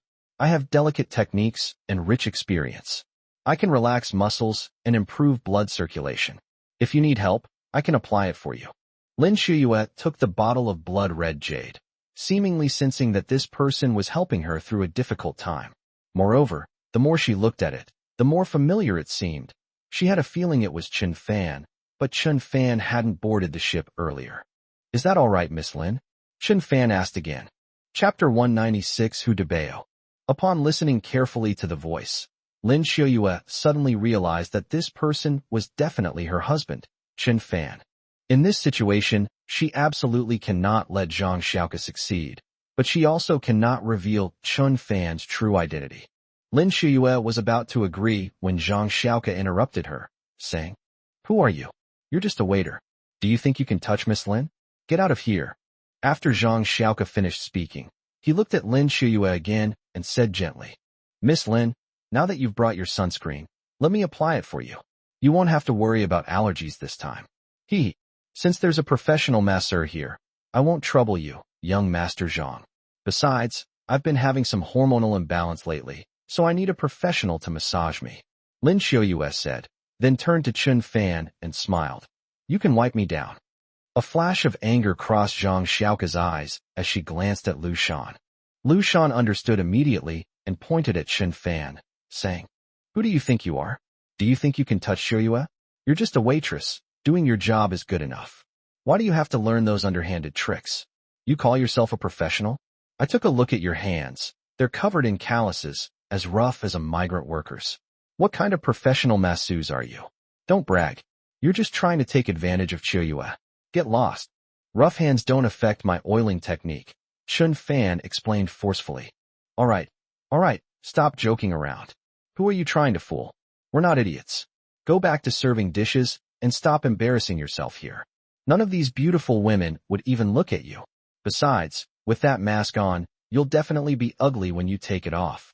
Jack shook his head and said to Lin Shoyue, "This man is a fraud, Miss Lin. Don't believe him. He just wants to take advantage of you." With Chun Fan by her side, Lin Shoyue felt a strong sense of protection, and she said confidently, "Let this waiter wipe it for me. I always keep my word." One sentence left Lu Shan and Jack speechless. Since Miss Lin is so persistent, then I won't bother you any longer. Zhang Xiaoke was furious inside, but she still had to put on a very composed appearance. Zhang Xiaoke turned and left, and the moment she turned her face, a sinister look appeared on her cheek. He entered a luxuriously decorated cabin, sat down in a chair, and instructed one of his men. "Call Hu Debao over here." How is he managing that waiter who's wearing a mask? Hu Debao is the team leader of the waiters and is referred to as Manager Hu. He was the one who rented a waiter's uniform to Chun Fan and charged him a rental fee of 1,000 yuan. "Young Master Zhang, how about we just take care of that kid and throw him into the sea to feed the fish?" "No, I don't want to get into big trouble because of some insignificant piece of trash. I'm going to have Hu Debao teach that guy a lesson. This is called using someone else to do the dirty work." "That makes sense." The servant quickly went to the office on the lower deck of the yacht and summoned Hu Debao. "Young Master Zhang, what brings you here?" Hu Debao walked over with a smile as he entered the room, intending to take out a cigarette and offer it to Zhang Xiaoke. Snap! Zhang Xiaoke suddenly raised his hand and slapped Hu Debao hard across the face. His fair face immediately became red and swollen, and a trickle of blood flowed from the corner of his mouth. Hu Debao was a little dazed from the beating, and his hand holding the cigarette froze in midair. "Young Master Zhang, what did I do wrong?" Hu Debao asked, feeling wronged. "A waiter wearing a mask, is that someone you hired? How dare he steal my girl, damn it!" Zhang Xiaoke said angrily. Zhang Xiaoke's hand was numb from the hard slap. It was me who brought it on, I am sorry. Young Master Zhang, I'll go teach him a lesson right now." Hu Debao covered his face and apologized repeatedly. He remembered that the man wearing the mask was clearly the young man who had boarded the ship and rented a waiter's uniform for $1,000. "I thought that guy was just pretending to be a waiter to flirt with a rich girl, but I didn't expect him to dare to steal the woman Zhang Xiaoke had his eye on. He really has a death wish." "Young Master Zhang, don't worry, I will definitely not let that kid off the hook, and he will never appear on the yacht again," Hu Debao assured him. Here, a gentle sea breeze was blowing, and a flock of seagulls flew over the yacht, calling out. Chun Fan was applying oil to Lin Shoyue. His technique wasn't very professional, and he didn't control the force well either. Because he used too much force, Lin Shoyue had to give him several facial expressions to remind him to be gentler. Since Chun Fan was applying lotion to his wife, he didn't care about the difference between men and women and almost went all out to help her, his hands flipping and turning like he was shuffling mahjong tiles. Not far away, several idle waiters stood there watching Chun Fan carefully apply oil to Lin Shoyue. Their eyes were wide open, filled with envy and jealousy. "That kid's something else. He even managed to get Miss Lin." The key point is that Miss Lin rejected young Master Zhang, and then this guy got lucky. He's so lucky. I'd love to help the ladies apply oil too, but I'm not qualified. Miss Lin is already married, so no matter how attentive he is, it will be in vain. You don't understand. That guy can be kept by a rich woman, like a mistress, living in a big villa, not having to do anything, having a blast. My dream is to be kept by a rich woman. Just then, another waiter turned around and saw a fat figure walking aggressively towards them. He quickly warned everyone. "Brothers, be quiet, stand still. Hu Debao is here." Hu Debao is usually strict in his management, but he loves to take advantage of others. He'd be all smiles if anyone offered him a small favor. But if anyone was too tactless and didn't offer anything, he'd find a pretext to give them a severe beating and then fire them. Therefore, these waiters had all bribed Hu Debeo and were well aware of his violent temper. At this moment, Hu Debeo walked over, his face full of anger and his fists clenched. His left cheek was still red, and 5 finger marks were faintly visible. Seeing Hu Debeo's angry expression, the waiters all fell silent, standing there motionless like soldiers at attention. Hu Debeo has the authority to hire and fire any of the waiters and is also the manager of the yacht. He not only manages the waiters, but also the chefs, pastry chefs, cleaners, security personnel, drivers, and so on, all of whom treat him with utmost respect and dare not disobey him in the slightest. Hu Debeo often holds meetings with his subordinates to improve their service quality and attitude, especially regarding the women Zhang Xiaoka has his eye on. They must not only treat them with the utmost care, but also find ways to help Zhang Xiao succeed. Unexpectedly, the guy who rented the uniform went against Zhang Xiao's wishes and caused such trouble. He's really asking for it. Chapter 197, Show Me Your Skills. Hu Debeo ignored the group of trembling waiters and went straight to Lin Shuyue on the deck. He bowed and said, "Miss Lin, this is our newly hired waiter. He is new and doesn't know the rules yet.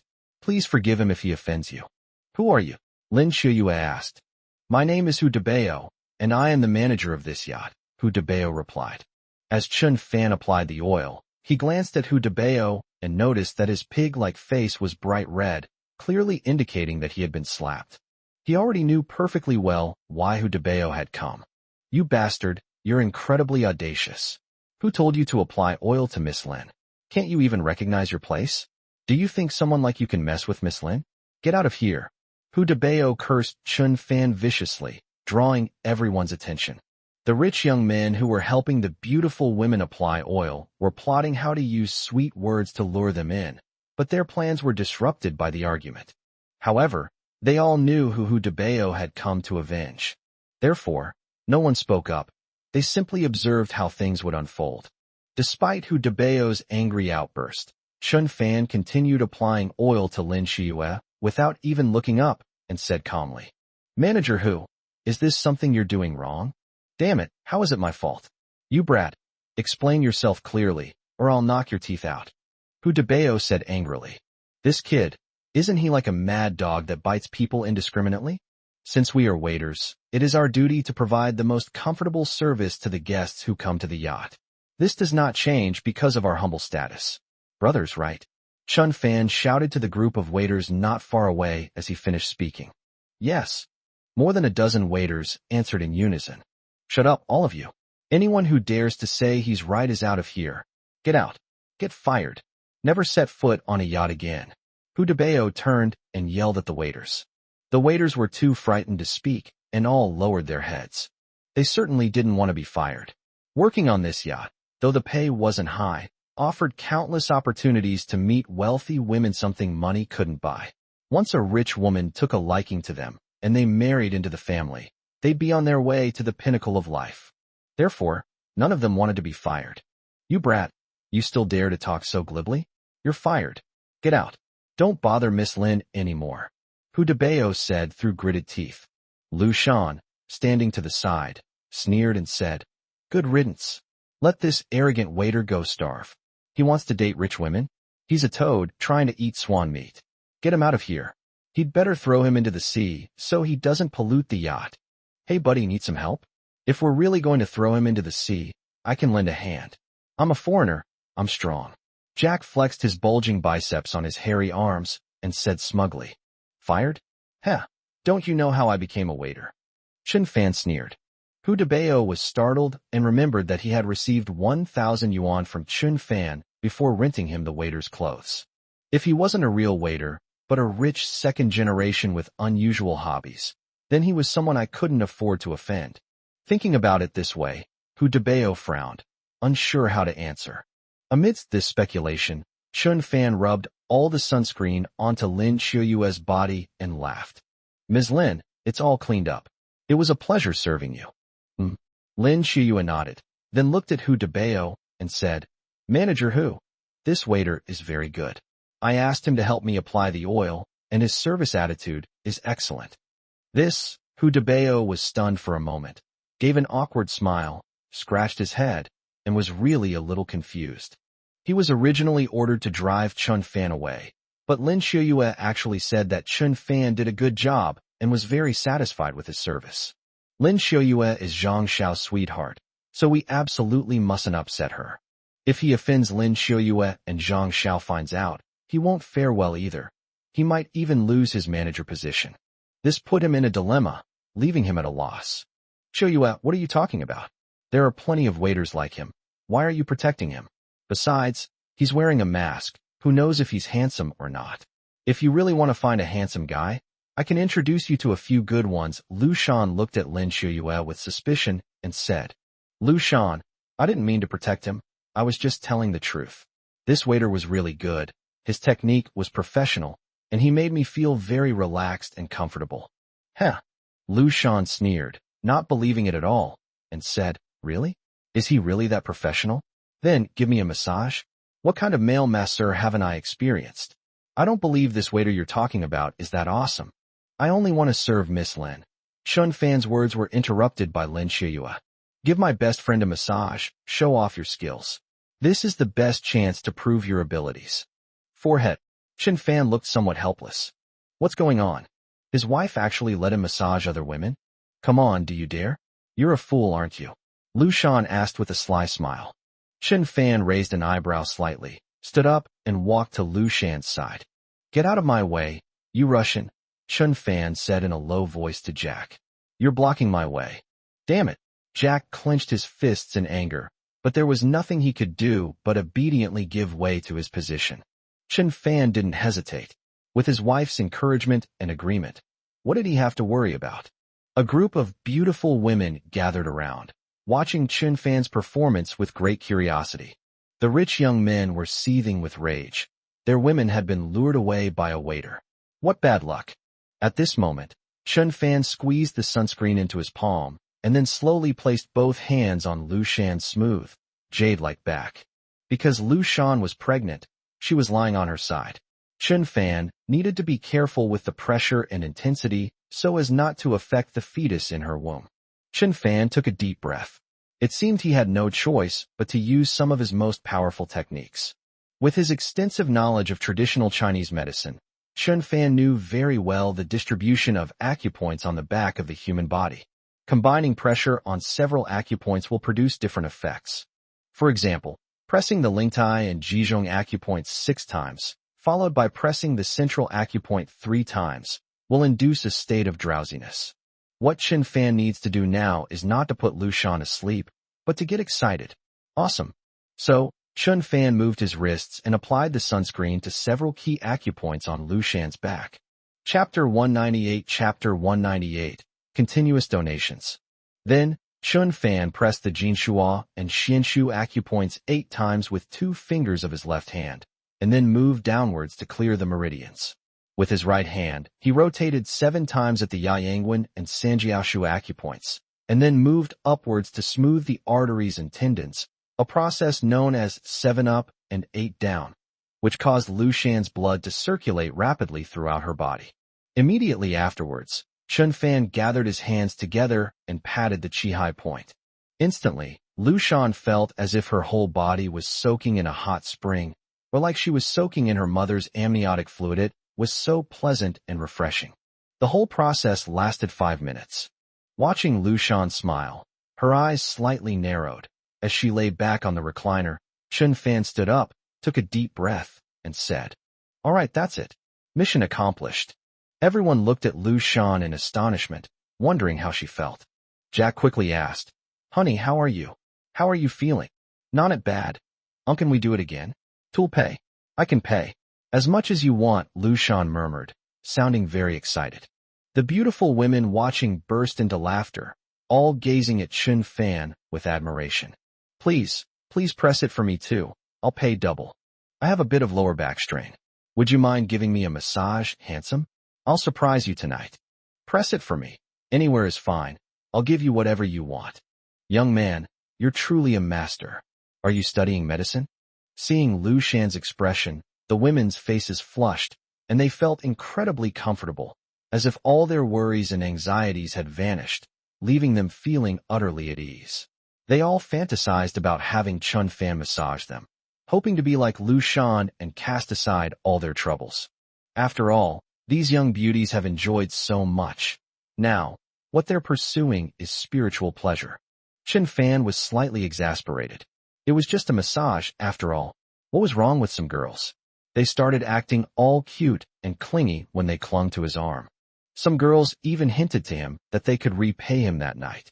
This left Chun Fan both amused and exasperated. His wife was right there beside him, and he was so popular. How embarrassing. My dear wife, you've seen it too. It's not my fault. It's just that the tree wants to be still, but the wind won't stop. Chun Fan didn't want to massage other women anymore. First, he was very devoted to his wife and didn't want to have affairs. Second, these women looked dirty, and he was afraid of getting his hands dirty. The rich young men watching were furious. Why was a waiter surrounded by beautiful women, treated like a star, and so excited? Faced with the chattering beauties, Chun Fan seemed a little flustered and helpless, and had no choice but to look at Lin Shuyue. Lin Shuyue chuckled and said, "Waiter, you're quite popular, aren't you? Why don't you give my sister a massage too?" Lin Shuyue pointed to Lin Yuna, who was standing to the side of Chun Fan. Lin Yuna was live streaming on her phone, holding up a selfie stick. Although today is her day off, she still plans to broadcast for a few hours for the sake of the babies who spend every day in front of their computers and phones. Moreover, today's theme is a yacht party, which will attract even more attention from fans. It's a great opportunity to increase the popularity of the live stream. This is a golden opportunity. Yuna took pictures of various beautiful women on the yacht, which made netizens extremely happy, resulting in a constant stream of donations and rockets flying everywhere. Now, she has become the #1 internet celebrity on a certain platform, with the highest popularity. Whenever she goes live, at least 10 million fans watch her live stream. Sister, I don't need to. I'm perfectly healthy. Let's give this opportunity to the other sisters. Really, I don't need to, huh? Yuna waved her hand and declined. At this moment, netizens started flooding the screen with comments. Goddess Yuna, hurry up and let that waiter massage you. We want to see you feel good, hee hee. Goddess, kiss me and kiss me. If you agree to be pressed, I'll immediately send 5 rockets. Get out of here. The goddess's body is sacred and inviolable. You stinky man. Don't touch my Yuna with your groping hands. Netizens were basically divided into 2 camps. Some opposed their goddess being touched by a strange man, while others strongly supported it and wanted to see a good show. The majority supported Lim Yuna being touched. Yuna, let him massage you. It's okay, Lin Shuyue said again. Yuna pursed her lips and nodded, saying, okay then, be gentle. She had actually figured it out from his figure and accent. The waiter wearing a mask was her brother-in-law, Chun Fan. Now, my cousin is actually asking her husband to massage her. It's truly absurd. Unable to refuse, she lay down on a recliner, holding up a selfie stick, and said, babies, here we go. A little scary. Chun Fan walked to Lin Yuna's side, applied some sunscreen, and smiled slightly. It seems my wife is quite bothered by my interactions with other strange women. The saying goes, don't let the good stuff go to outsiders. Even if he lets his cousin enjoy Chun Fan, he won't give other women a chance. Next, under the watchful eyes of the men and women on the deck and millions of netizens, Chun Fan began to press on Lin Yuna's back. Yuna went from being a little nervous at first to gradually relaxing, and finally felt an unprecedented sense of comfort. Chun Fan's nimble hands, though rough, possessed a unique technique. When Chun Fan pressed on Lin Yuna's side, his brows furrowed slightly. Yuna also felt something was off about her body. This expression thrilled viewers of the live stream, with gifs flying across the screen and the chat exploding with excitement. Wow! Everyone look! Yuna is so beautiful. 18 rockets have already been sent. Yuna, watching your live stream is amazing. Goddess Yuna, I wish this show could air every day. 666,666. 555, my goddess, she was actually touched by another man. Ugh. Unfollow. The moderator is here. At this point, Yuna realized that if she continued broadcasting like this, she might get into trouble. Babies, The streamer is going offline. The platform's moderator has banned the live stream. Lin Yuna was genuinely worried. If she was banned, according to the platform's rules, it might take more than a month to get it unbanned. This would be a devastating blow to her career. After saying that, Lim Yuna turned off the live stream on her phone. Like Lu Shan, she also lay down on the recliner, revealing a satisfied smile. Finish. Chun Fan stood up, glanced at Lin Yuna, and said, "Thank you," Im Yuna said from the bottom of her heart. "Miss, you have a slight health problem." Chun Fan hesitated, then said, "Let's talk about it later." Lin Shiyue's expression froze slightly as she remembered Chun Fan's words. What health problems could Lin Yuna, a young and beautiful internet celebrity, possibly have? "It's my turn. It's my turn. It's my turn. Please give it to me first, handsome. I'm begging you." The beautiful women surrounded Chun Fan once again. Chapter 199, Women's Attack. Chun Fan is incredibly popular. "Oh dear, I'm sorry, ladies. Manager who wants to fire me and get rid of me. So I can't fulfill your requests. See you next time." After saying that, Chun Fan shifted the blame to Hu Debao and then ran away. He moved nimbly and leaped to the next level of the yacht in an instant, leaving the beautiful women no chance to catch up with him. The beautiful women stood disappointed on the deck, watching Chun Fan's figure disappear. They directed all their anger at Hu Debao. "It's all your fault, you fatso. How dare you fire that young man? Are you blind? Yeah, such a great employee, and you still fired him? Don't you have a brain? That young man shouldn't be fired. He should get a raise. With your fat pig-like appearance, you think you can be a yacht manager? If that handsome guy gets fired, you can forget about working there too." "Humph, my dad has a good relationship with the Zhang family. If I need to ask my dad to make a phone call, then you fatso can get lost." "Wah, I want that handsome guy." The beauties surrounded Hu Debao, engaging in a fierce verbal battle that left him utterly defenseless. Among them, several bolder women took action, slapping him and kicking his legs, making Hu Debao suffer terribly. No one knows which beautiful woman slipped up and stepped on Hu Debao's groin. Hu Debao's face turned green instantly, and he curled up on the deck, sweating profusely. "I'm so sorry. Ladies, it's all my fault."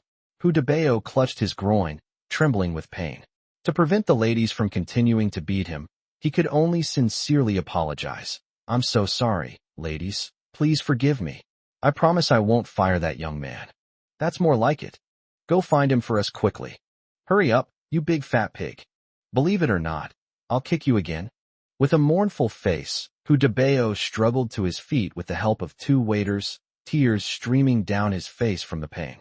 "Quick, take me away, I'll die, take me away now. I'll give you each 500. Hu Debao hurriedly said to the two waiters. The two nodded, and, one on each side, helped Hu Debao off the deck. The dozen or so waiters who witnessed the entire incident were all stunned. "That's amazing. Was that waiter really one of our colleagues? That kid must be a top-notch masseur at some club. His technique is so professional and skillful. Oh, fatty who got beaten up badly by those beauties. Poor thing. He'll probably lose his function from now on. Humph, you guys think you can date rich and beautiful women? Look at what she's doing, and then look at you.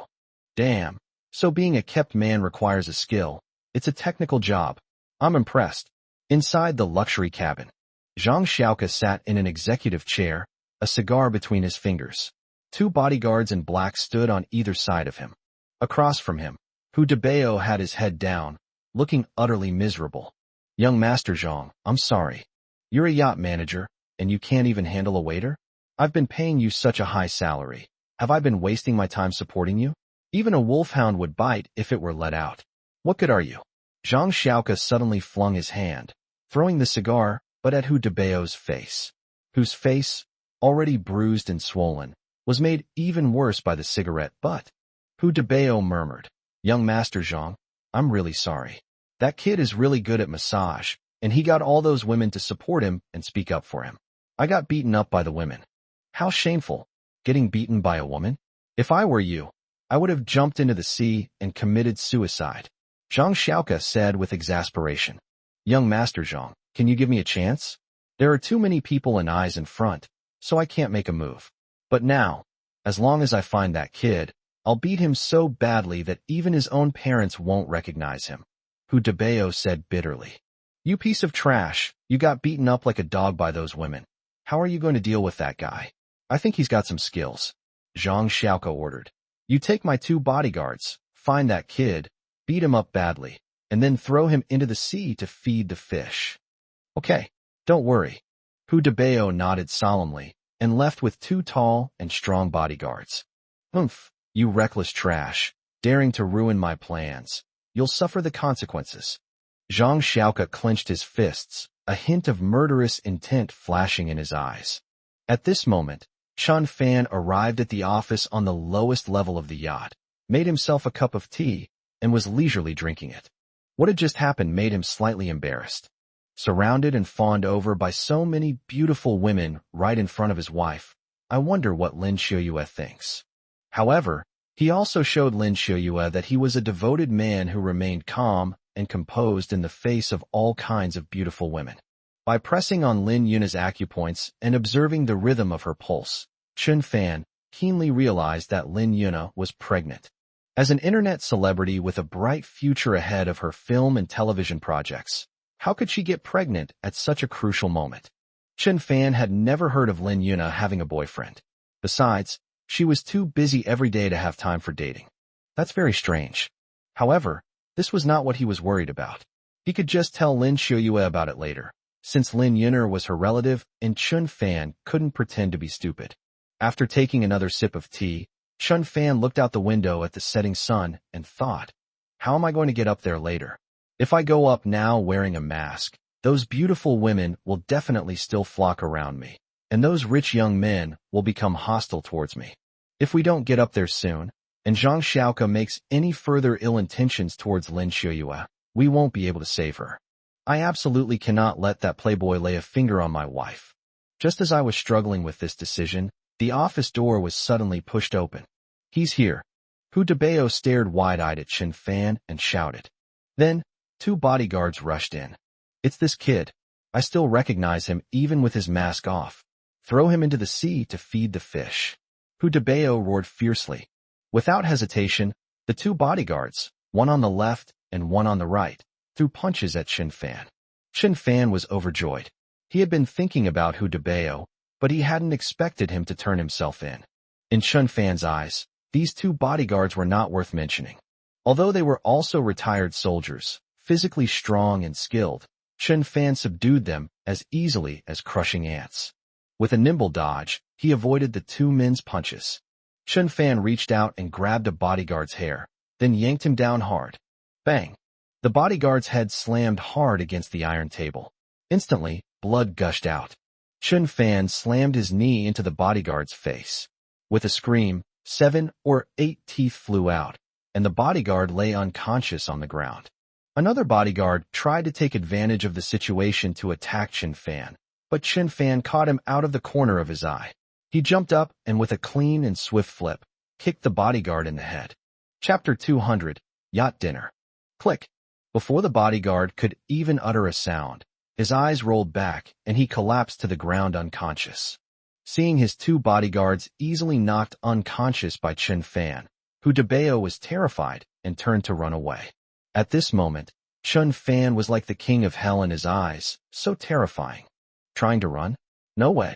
Chun Fan took 2 quick steps forward, grabbed one of Hu Debeo's small braids at the back of his head, and pulled it sharply. See, the entire braid was pulled out, and Hu Debeo fell to the ground, letting out a scream like a pig being slaughtered. Manager Hu, did you bring people to beat me up? Chun Fan stomped his foot on Hu Debeo's fat face and questioned him. Hu Debeo was so frightened that he trembled all over and said in terror, Big brother, I was wrong. It was young Master Zhang. Young Master Zhang asked me to lead the way and bring them here to cause you trouble. It's really not my fault. Bang! Chun Fan stepped on Hu Debeo's chest, causing Hu Debeo to spit out a mouthful of blood and wince in pain. Then, Chun Fan grabbed one of Hu Debeo's arms and twisted it outwards with force. Click! A crisp sound. Hu Debeo was in so much pain that his face turned pale and tears streamed down his face. Your right arm is dislocated. Does it hurt? It hurts. It hurts. I'll help you twist it back. After Chen Fan finished speaking, he twisted the knob in the opposite direction. Click. Hu Debao's arm was reattached. Got it. Was it fun? Chen Fan asked with a smile. It's not fun. Hu Debao shook his head repeatedly. Do you still want to play? No more, no more. Do you still dare to cause me trouble? I won't dare, I really won't. Anyone who dares to cause me trouble will die. Chen Fan's playful smile vanished, and he suddenly spoke in a cold voice. His eyes were sharp, like a razor-sharp blade about to pierce Hu Debao's heart. I was really wrong. Big brother. Forgive me, Hu Debao cried and sobbed, only wanting to save his life. I can spare you, but you must obey me, Chen Fan demanded. Hu Debao nodded repeatedly and agreed. Whatever you say, I'll agree to anything. Go up and tell Zhang Xiaoka that his 2 bodyguards are beating me up and they're planning to secretly throw me into the sea tonight. Also, keep a close eye on Zhang Xiaoka. If he dares to disrespect Lin Xiuyue or instruct others to do bad things, notify me immediately. Let's add each other on WeChat. Chen Fan took out his phone and added Hu Debao on WeChat. Brother, don't worry, I'll do as you say right now, Hu Debao said nervously. If you dare to play any tricks, you'll be the one thrown into the sea to feed the fish. Chen Fan threatened. I understand, I understand. Hu Debao scrambled out of the office. Chen Fan found a rope and tied up the 2 bodyguards, stuffing rags into their mouths to prevent them from shouting if they woke up. Then, he stuffed them into a cabinet. Then, he sat back down in his chair, took out his phone, and waited for a message from Hu Debao. Hu Debao had never seen a man with such sharp skills before. He had worked on the yacht and had witnessed the 2 bodyguards beating up others. No matter how strong or even martial arts trained the other person was, they would be defeated by the 2 bodyguards.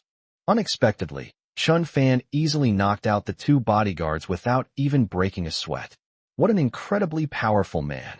Furthermore, the fact that Chen Fan could dislocate his arm and then restore it demonstrates that he possesses even more advanced skills and a remarkably detailed understanding of human anatomy. In conclusion, Chen Fan is definitely someone he cannot afford to offend. Now that we're on a yacht, we absolutely mustn't offend Chen Fan. Otherwise, being thrown into the sea would be like sinking to the bottom of the ocean, saying goodbye to this world. Even if you offend Zhang Xiaoka, you'll mostly just get a scolding and be fired after you get out of there, but at least you can save your life. Thinking about it this way, Hu Debao had no reason to disobey Chen Fan's orders. He first went to his office to change into a clean set of the same clothes, then came to Zhang Xiaoka's side and said, Young Master Zhang, your 2 bodyguards are indeed exceptionally skilled. They're beating up that arrogant waiter, and they're planning to throw him into the sea after sunset. Great. I knew it. He's just a piece of trash. How hard could he be to deal with? In the end, he still died without knowing why. Ha ha. Zhang Xiaoka let out a series of arrogant laughs. The sun is setting. The yacht gradually approached the shore. There's a luxurious restaurant on the 2nd floor of the yacht, where a dinner party is being prepared. The young models, internet celebrities, and minor stars were all invited to the banquet hall on the 3rd floor, where a buffet was prepared especially for them. The lavish banquet was open to heirs of top-tier families in Lusher and the children of wealthy 2nd-generation entrepreneurs, including many elegant and sophisticated young women. They were adorned with jewels, dressed in evening gowns, carrying various designer handbags, and wearing high heels, just like actresses walking the red carpet. Based on their status, position, and financial strength, Lin Xiuyue, Lu Shan, and Jack were not qualified to attend this dinner. However, Zhang Xiaoka wanted to win over Lin Xiuyue, so he invited all of them over. Lin Xiuyue originally did not want to participate and even refused, but under the constant encouragement of her best friend Lu Shan, she still came to the luxury restaurant. With most of the guests present, the banquet officially began. The long dining table was already laden with all sorts of delicacies, each dish unique and tempting to the eye. Lin Xiuyue, Lu Shan, and Jack sat together, gazing at the delicious food in front of them, swallowing hard. I've been playing all day and I'm really tired and hungry. I desperately need a delicious meal to treat myself. Lin Xiuyue was wearing an ordinary blue dress, which didn't quite match the style of the other people. Even so, she still possessed an extraordinary air about her, in no way inferior to those rich young ladies. Zhang Xiaoke sat in the main seat, smiling as she looked at everyone. His gaze lingered on Lin Shuyue for a few seconds. Most of the male guests attending the dinner were Zhang Xiaoke's close friends or business partners, with an average age of 25. Each of them had a face full of success and confidence. Of course, Lu Guan, the eldest son of the Lu family from the Fushan Villa area, was also seated at the table. He was Zhang Xiaoke's childhood friend, and the two had always had a very good relationship, even calling each other brothers. Hu Debao stood to the side, dressed in a neat and clean suit, and said with a smile, "Good evening, distinguished guests. Today, young Master Zhang is treating us. You are all friends of young Master Zhang. Thank you for your support. Now let me introduce the dishes: abalone sashimi, papaya stewed with snow frog, bird's nest, and shark fin soup, braised goose feet in abalone sauce. These are all famous dishes, delicacies and delicacies. This is young Master Zhang's sincerity." Zhang Xiaoke stood up, raised a glass of red wine, nodded slightly to everyone, and said in a loud voice, "Let me raise a toast to everyone. Thank you all for giving us the honor of coming here." After saying that, Zhang Xiaoke drank it all in one gulp. Chapter 201, A Shameless Scoundrel.